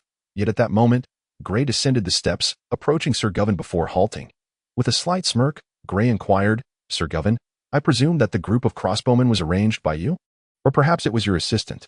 Chapter 130. The Lord's authority. Gray's words caused the young assistant, who had just relaxed, to tense up once more, his body instinctively shivering, and the staff in his hand trembled slightly. You seem quite anxious. Gray's gaze shifted, landing upon the young assistant. Viscount Cage. Sir Govan shifted slightly to the side, blocking Gray's line of sight. He merely did not anticipate speaking with you at such close quarters. I believe he is simply overwhelmed with excitement. Is that so? Gray's gaze fell upon Sir Govan's face. Sir Govan felt the weight of pressure bearing down on him. He struggled to maintain his composure, glancing at Earl Lockton, who sat quietly watching, seemingly uninterested in interjecting. Sir, you have yet to answer my earlier question, Gray continued. Maintaining a smile, Sir Govan slightly bowed before replying. Viscount Cage, I believe there must be some misunderstanding, or perhaps someone is attempting to frame me. As far as I know, there were no less than 3 factions involved in the plot to assassinate you at your wedding. And for that, I even sought out Baron Moore to warn you. In that case, Gray appeared to accept his words, asking, from where did you acquire this information? Sir Govan dared not linger on the thought, for Gray's gaze remained fixed upon him. Responding promptly, he said, it was from an elderly nobleman who identified himself as Baron Marin. Yes, Baron Marin. He vaguely revealed their plans and invited me to participate. promising that upon success, the Board family would gain control over the entire Keywind region. As Gray heard his words, a stirring occurred within him, leading him to ponder. It seems that the very root of all this indeed lies with the entire Mayland and his son. Yek, he then inquired. So you have not felt any stirrings of the heart. In truth, they nearly succeeded. Sir Govan once again bowed, replying, Viscount Kaichi, I am unsure of what you are probing, but we have not engaged in such actions. Several assassins still live, if one were to investigate. The truth could be uncovered swiftly. However, I believe. At this point, Gray averted his gaze, summoning a guard, and continued. There is no need for such seriousness. After all, we are currently in a cooperative relationship. Nevertheless, you must surrender your assistant. His culpability is the greatest. As he spoke, Gray's voice suddenly escalated, his tone turning fierce. The authority of the Lockton family and the Kaichi family shall not be challenged by anyone. Should there be such a challenge, it would lead to a relentless confrontation. His words reverberated momentarily within the hall, the murderous intent in his eyes becoming increasingly palpable. Or perhaps, sir, would you prefer to take matters into your own hands? Abruptly, Gray's tone softened once more. As he spoke, he turned slightly, drawing forth the short sword from the guard's waist. He then pivoted, grasping the guard's right hand, and firmly placed the hilt of the sword into his palm. Grip it. Gray's voice was icy. Upon hearing his command, Sir Govan instinctively clutched the hilt, taking a few deep breaths to compose himself.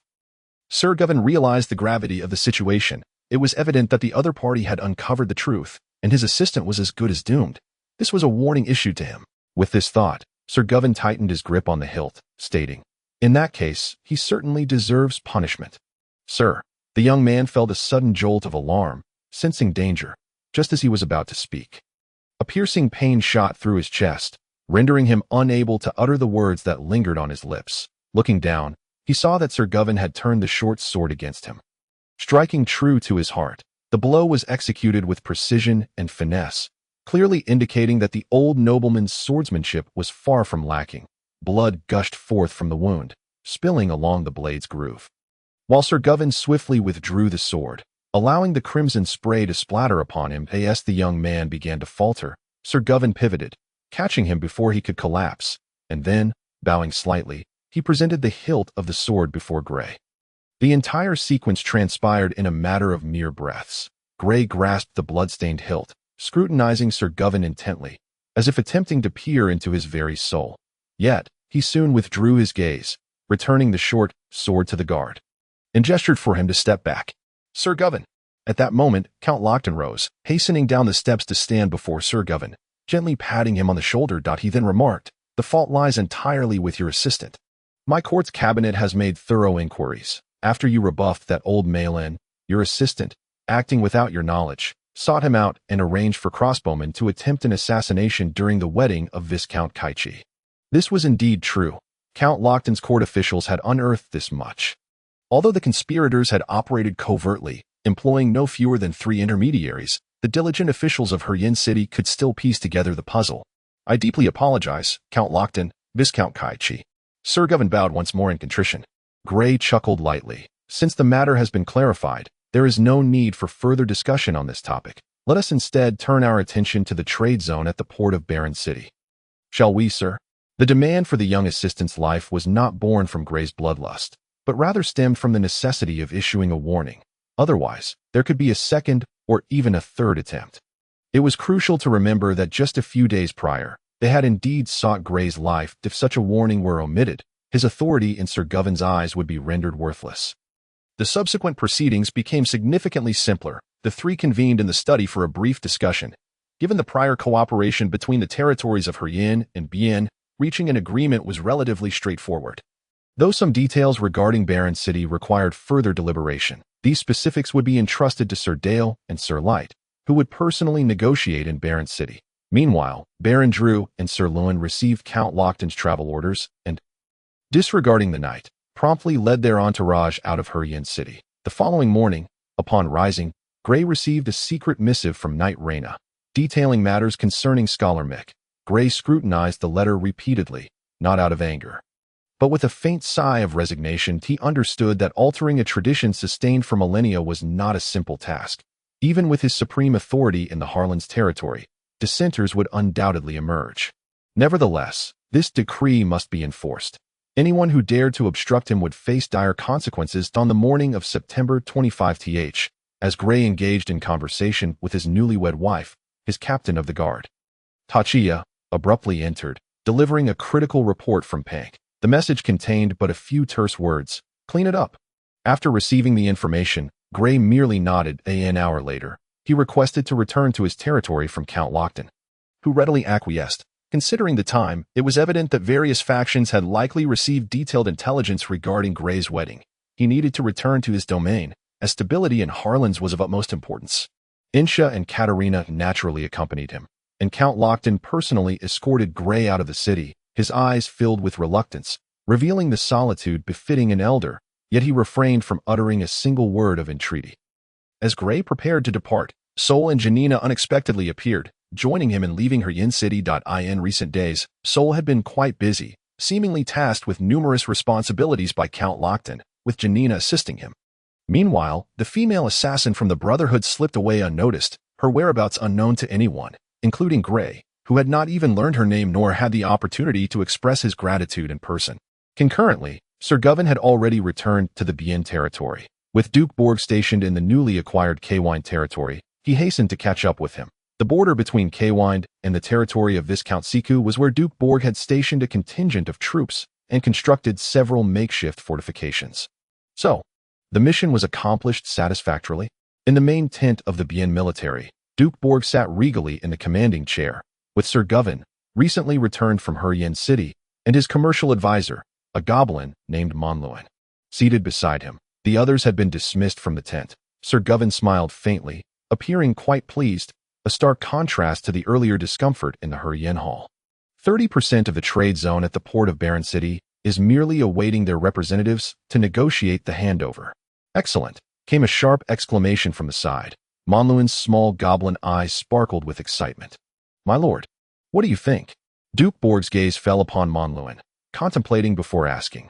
Lord Monluin, can you assure me that inviting Count Lockton to develop our port trade zone will invigorate commerce throughout the Bien territory?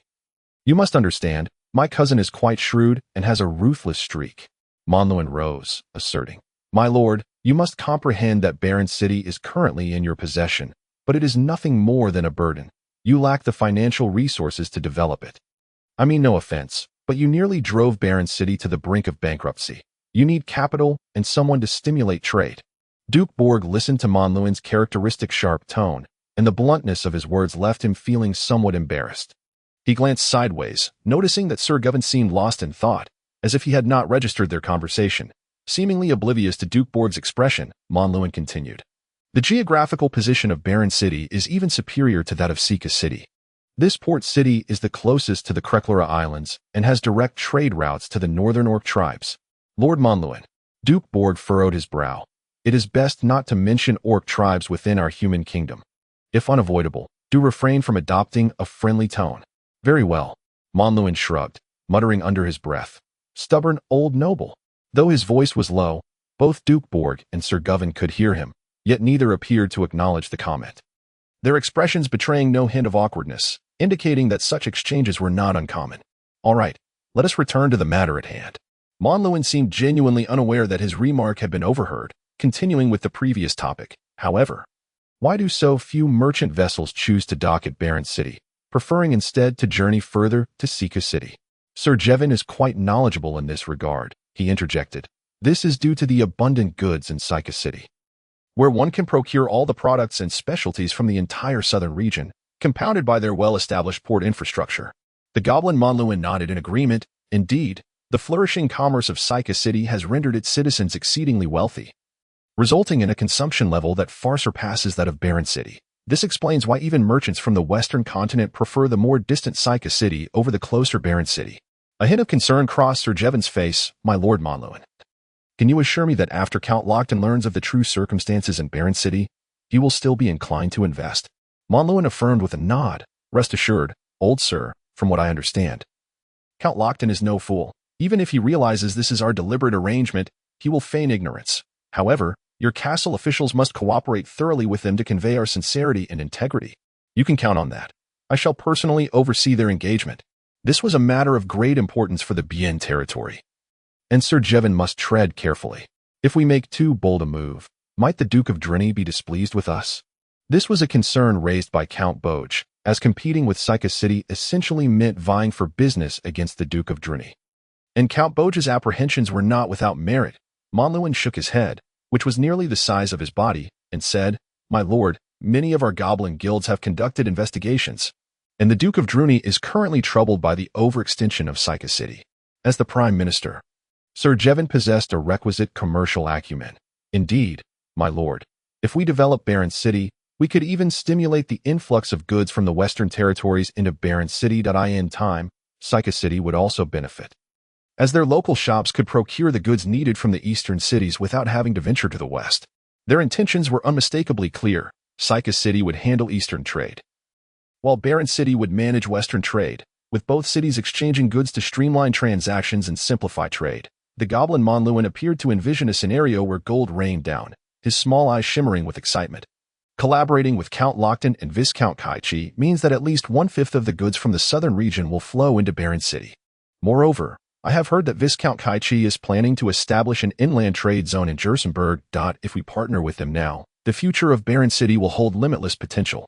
The Rodden Mountains of the Northwest Dwarven Kingdom encircle the western coastline of the continent, even encompassing parts of the northern coast. It is precisely for this reason that the Goblin Commercial Kingdom on the Clarkley Islands, facing the sea from the Rodden Mountains, has flourished over the centuries as a transit hub for goods between the two segments of the continent.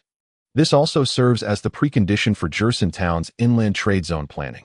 Upon hearing Monluin's words, Count Boge considered the situation from another angle, expressing his concerns. "So, our territory's future lifeline will be in their hands?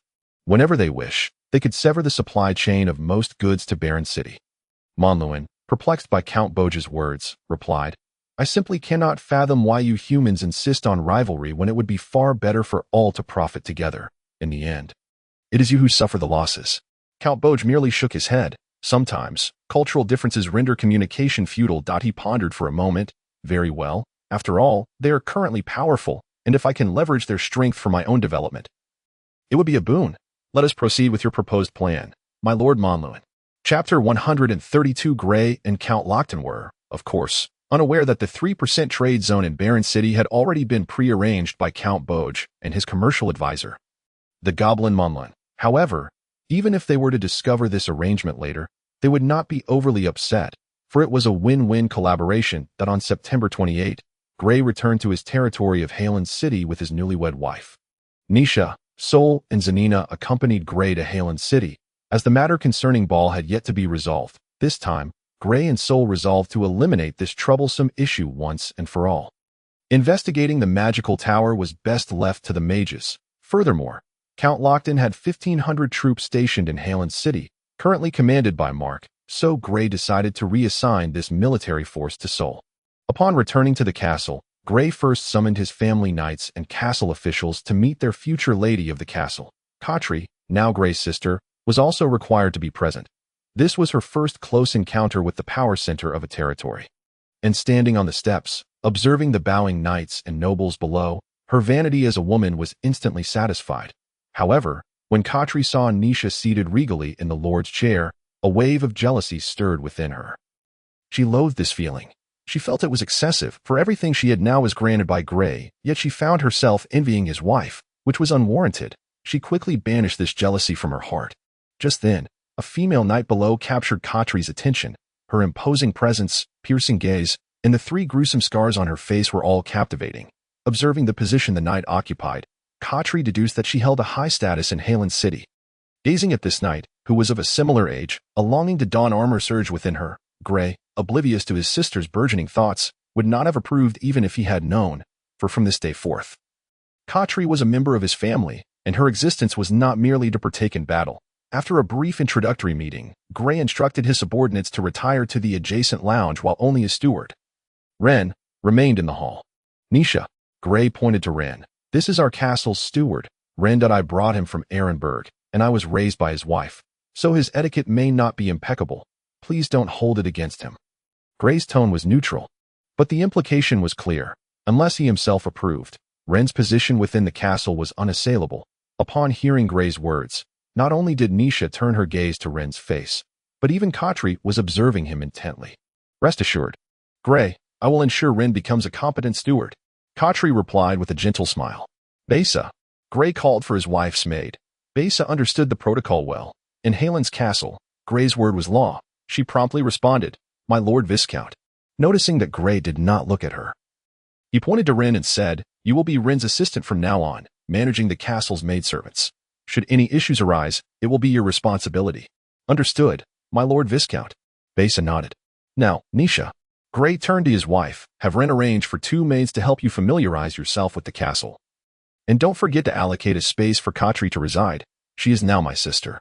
Ren, upon hearing Gray's words, retreated to summon maids Leah and Katia. Nisha, aware that her husband had been away from the castle for several days and would undoubtedly need to discuss matters with his cabinet officials, did not linger and promptly agreed. Gray gently kissed his wife. Nisha smiled graciously, and then departed with the 2 maids. Once Nisha and Khatri had left, Ren cheerfully remarked, Congratulations, my Lord Viscount. Lady Neera speaks of your wedding daily. Ren hesitated, a faint blush creeping onto his face. Ren, Gray smiled. Tomorrow evening, feel free to bring Sister Neera to the castle for dinner. It has been far too long since I last saw her. Since Lady Ren was no longer employed at the castle, Gray affectionately referred to her as sister, for in Gray's eyes, this blacksmith's daughter was his only support during his youth, and the scant love he received in childhood largely came from her. Thus, Lady Ren held a place in Gray's heart akin to that of a mother or sister. Upon hearing this news, she will surely be overjoyed. You know, ever since Gan died, she has been rather despondent. Ren's face immediately reflected joy, tinged with sadness. The mention of Gan's name brought a pang of sorrow to Gray's heart. For this companion who had grown up alongside him had not yet enjoyed the recognition he deserved before passing away. Gan was the first significant figure Gray lost in this power struggle. Gray pressed his thumb firmly against his forehead and said, Let us discuss the recent happenings in the castle. He shifted the topic. Ren nodded, striving to dismiss other thoughts from his mind, and after a moment's contemplation, he stated, Primarily, it concerns Scholar Mick. Knight Reyna should have written to inform you. Beyond that, there is little else of note. Did Bachelor Mick truly hire mercenaries to assassinate Sir Light? Gray furrowed his brow, still struggling to believe that such an event could transpire involving a scholar. Indeed, it appears so, though the matter is rather peculiar, as Bachelor Mick does not seem to be attempting to conceal it. They had even commenced the assassination when the Knight Guard received word. Rian looked bewildered, adding, Moreover, he offered no defense against our accusations and simply admitted to it. What do you mean? Rian found it difficult to articulate the nature of this incident. After a moment of contemplation, he remarked, It seems that Bachelor Mick is not genuinely intent on assassinating Sir Light.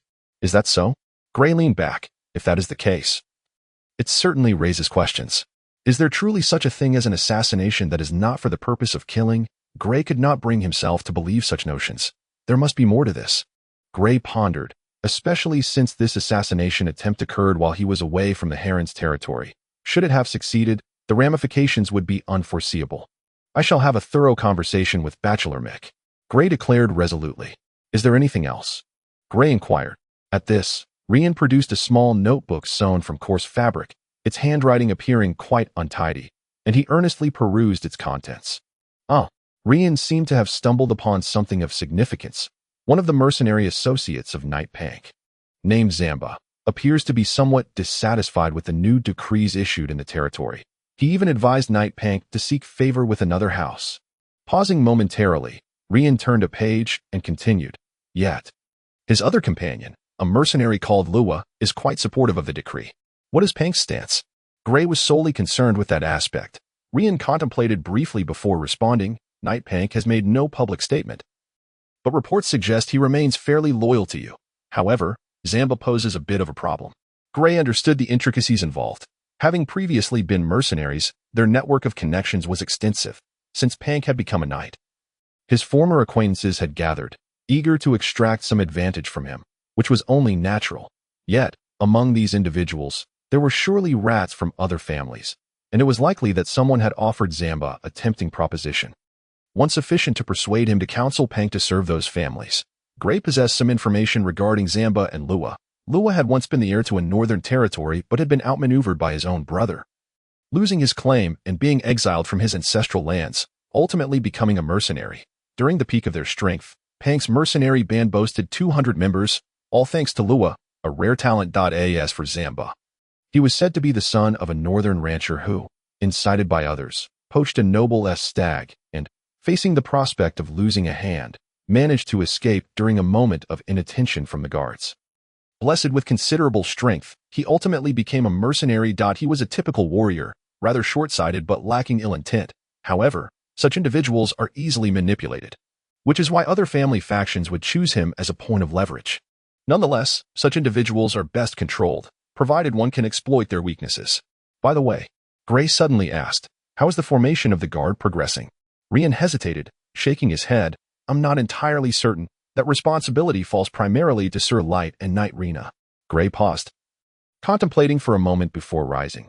You should find yourself a few assistants. You will need to take on part of the responsibilities of the guard going forward. Do you understand my meaning? Rian nodded reluctantly. Remember, they must be trustworthy individuals. Their status is of little importance. Gray reiterated firmly. It seemed Rian suddenly recalled something, glancing at Gray as he prepared to leave, and hurriedly added, speaking of the guard. We have received reports from Moe's Town and Rum Town. The guards we dispatched there have had some conflicts with the local populace, resulting in at least 50 fatalities. Upon hearing this, Gray was taken aback, casting a glance at Rian. This was evidently exploiting Rian's shortcomings. At times, he failed to discern what was significant and what was not. Are there indeed townsfolk residing in the Lord's castle? Is that true? Gray's eyes narrowed. Rian nodded. Yes, it is indeed the case. They are remnants left homeless by the war. Remnants of war? If only it were that simple. Gray mused inwardly that he lowered his head in contemplation for a moment, then stated, do not be misled by superficial appearances. Rian, you must discreetly send more personnel to thoroughly investigate this matter. Soon, our appointed officials will arrive, and I do not wish for complications to arise at that time. With that, Gray made his way to his study, simultaneously instructing, have Sir Light and Knight Rena come to my study. In the study, Gray sat opposite Knight Rena and Sir Light that he first inquired about the progress of the guard's formation, only to receive the reply that there was still no clear direction. Across the 3 major towns in Harland City, there were a total of 1,200 guards, while the militia from various villages and hamlets were unquantifiable, roughly estimated. There were at least 500 or 600 additional individuals. The guard needed to be established as soon as possible.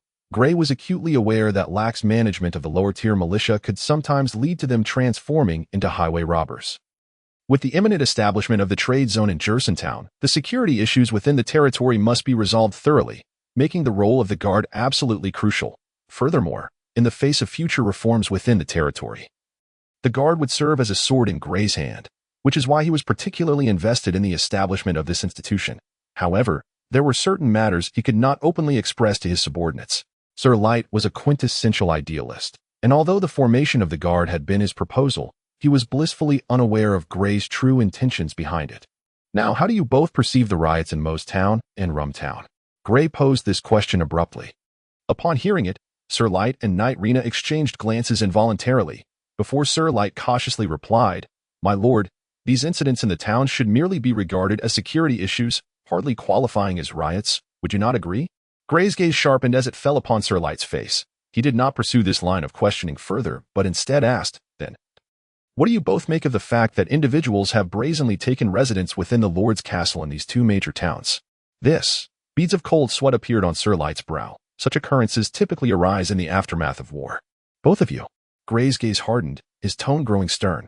I must remind you that we are no longer in a time of war. I am the sole lord of the Harland's territory. How can such a challenge to my authority occur right under your noses without you taking it seriously? Knight Rena. Gray's gaze shifted to her. I recall discussing this matter with you. 10 days have now passed. What is the issue? Is there a difficulty in resolving it? I sincerely apologize, my lord. Knight Rena stood, bowing in apology, as did Sir Light, recognizing he could no longer remain seated. Sir Light felt compelled to interject. My lord, this matter cannot be attributed to Knight Rena. It was my suggestion to approach the situation with a conciliatory manner, considering they are merely ordinary civilians, and a group of them at that, rendered homeless by the war. At this point, Sir Light felt a prickling sensation at the back of his neck. He raised his eyes only to meet Gray's gaze, which was as sharp as a blade. Suddenly, it seemed Sir Light had an epiphany, and he refrained from continuing, quickly bowing his head. "I deeply apologize, my lord. Please grant me 5 more days. No, just 2 days. And I will ensure this matter is resolved thoroughly." "That will not be necessary." Gray's tone shifted to one of calmness as he turned away. Moving to the window, "You need not concern yourselves further with the formation of the guard. That responsibility shall fall to Rian, who will serve as the acting head. If there is nothing else, you may take your leave, for there are many matters requiring attention within the territory." Sir Light trembled slightly at these words, stepping forward as if to speak. However, before he could utter a word, Knight Rena stepped forward, swiftly performing a knightly salute before turning towards the exit. Observing this, Sir Light swallowed his words and followed her out. As the two approached the door, Gray's voice rang out once more. "Have Knight Pank and Knight Hamp come in." Upon hearing Gray's command, both paused, turned back to bow once more, and then exited the study. After walking a short distance, Sir Light wiped the cold sweat from his forehead, murmuring, "This is my fault. I did not anticipate how much the Lord values the establishment of the guard." Rena cast a sidelong glance at Sir Light beside her and spoke in a measured tone. "You need not worry, sir. The Viscount is not targeting this matter. He merely seeks to reclaim the authority over the guard department. As for the capabilities of Steward Rain, I remain skeptical. If the guard department falls into his hands, it would spell disaster." Sir Light replied in a lowered voice, "Sir, do you not yet comprehend? The guard department is under the direct control of Viscount Cage himself." Rena expressed a hint of doubt regarding this fellow, questioning whether he had genuinely served as an assistant to the Minister of Finance in the capital previously. Upon hearing this, Sir Light furrowed his brow in contemplation, genuinely perplexed by the underlying reasoning, until he heard Rena inquire, "What is the purpose of establishing a city guard?"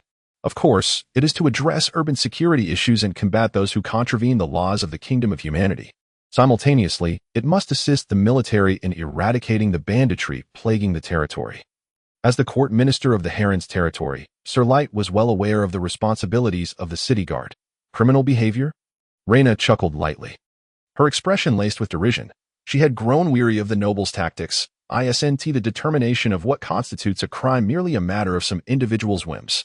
As she uttered these words softly, almost inaudibly, Sir Light caught the implication. He was momentarily taken aback, followed by a shiver coursing through him, instinctively halting his steps. "Are you suggesting, sir?" Rena turned to him, interrupting his impending statement. "This is not a topic for discussion. Let us cease any inquiries regarding the guard department from this point forward. Remember, any inquiries." Sir Light fixated on Rena's serious demeanor and swiftly realized. He instinctively closed his mouth, glanced around, and then accompanied Rena towards the adjacent lounge. After Rena and Sir Light departed, Gray remained by the large window of his study, gazing down upon the distant Heron city, lost in thought. Although he appeared to tower over all of Heron's, wielding supreme authority, this very solitude was also his weakness. He currently had no one to rely upon. At times, he even contemplated the notion of distributing the lands, believing it might bring him peace of mind, alleviating the burden of numerous concerns, yet reason cautioned him against initiating such a course. A knock on the door interrupted Gray's reverie. "Enter." As the door swung open, the footsteps of 2 individuals reached Gray's ears, followed by the voices of Pank and Hamp. "My Lord Viscount, you summoned us. Please, take a seat," Gray replied, not needing to turn around, seemingly reluctant to withdraw his gaze from Heron City. "Pank, tell me, why is it that some individuals seem to relish gambling with their lives?" Gray spoke, still facing away from them, his tone as casual as if discussing mundane matters. Pank, taken aback by Gray's sudden inquiry, pondered briefly before responding. "Perhaps there are simply too many jokes in this world that are deemed worthy of wagering one's life." Upon hearing this, Gray turned around to scrutinize Pank earnestly. As Gray faced them, the two immediately rose to their feet. "Please, sit down. In my study, there is no need for excessive formality." Gray gestured for them to resume their seats. Returning to his own, Gray regarded Pank. "You speak truthfully. There are indeed countless matters in this world worthy of life's wager. Presently, within my territory, there are individuals eager to stake their lives, gambling on their fortunes. What do you propose I should do?" Pank, naturally astute enough not to voice an opinion, replied, "I humbly request your lordship to issue a command." Gray was pleased with Pank's demeanor, stating, Some unruly townsfolk from Moss Town and Rum Town have seized the Lord's castle. You shall go and set forth immediately. Make them aware of who truly governs this territory, whilst warning those behind the scenes of the absurdity of their aspirations. You shall soon receive good news. My Lord Viscount, Pank affirmed. Gray nodded. Your merits shall not go unrecognized. As their conversation progressed, Gray suddenly fixed his gaze upon Pank, inquiring, Sir Pank, what is your perspective on the newly proposed regulations discussed in the council chamber that day? Pank was caught off guard by Gray's question. At a loss for a response. You allied with me primarily because my territory has yet to undergo division, correct? Gray's face bore a smile. At this, a chill crept into Pank's heart. He instinctively sought to explain. But before he could utter a word, Gray continued, Will the emergence of this regulation not disappoint you? My Lord Viscount, Pank exclaimed, rising abruptly. Please, you must trust in my loyalty. Pank recognized that, at such a moment, it was best to refrain from explanations, solidifying his stance instead. Gray chuckled lightly. I have complete faith in your loyalty, Sir Pank. By the way, Gray continued, it seems you have already married. I have arranged for my steward to bring your family from the Northern Territory. Additionally, your brother Zamba's family has also been brought over to AS for Lua's family. You know, that poses a bit of a challenge, or rather, his family. Upon hearing Gray's words, Pank experienced a jolt within, though he dared not reveal any emotion on his face. Thank you.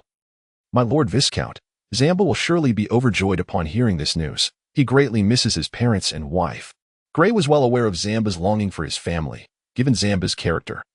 This was not difficult to ascertain. With Gray's current standing, requesting a few individuals from a lord in the Northern Territory was a trivial endeavor. Should difficulties arise, a handful of gold coins could easily resolve the matter. A small sum of gold in exchange for 2 loyal subordinates constituted an exceptionally favorable transaction. Although their loyalty remained to be assessed, it was already a commendable asset for Gray at this juncture.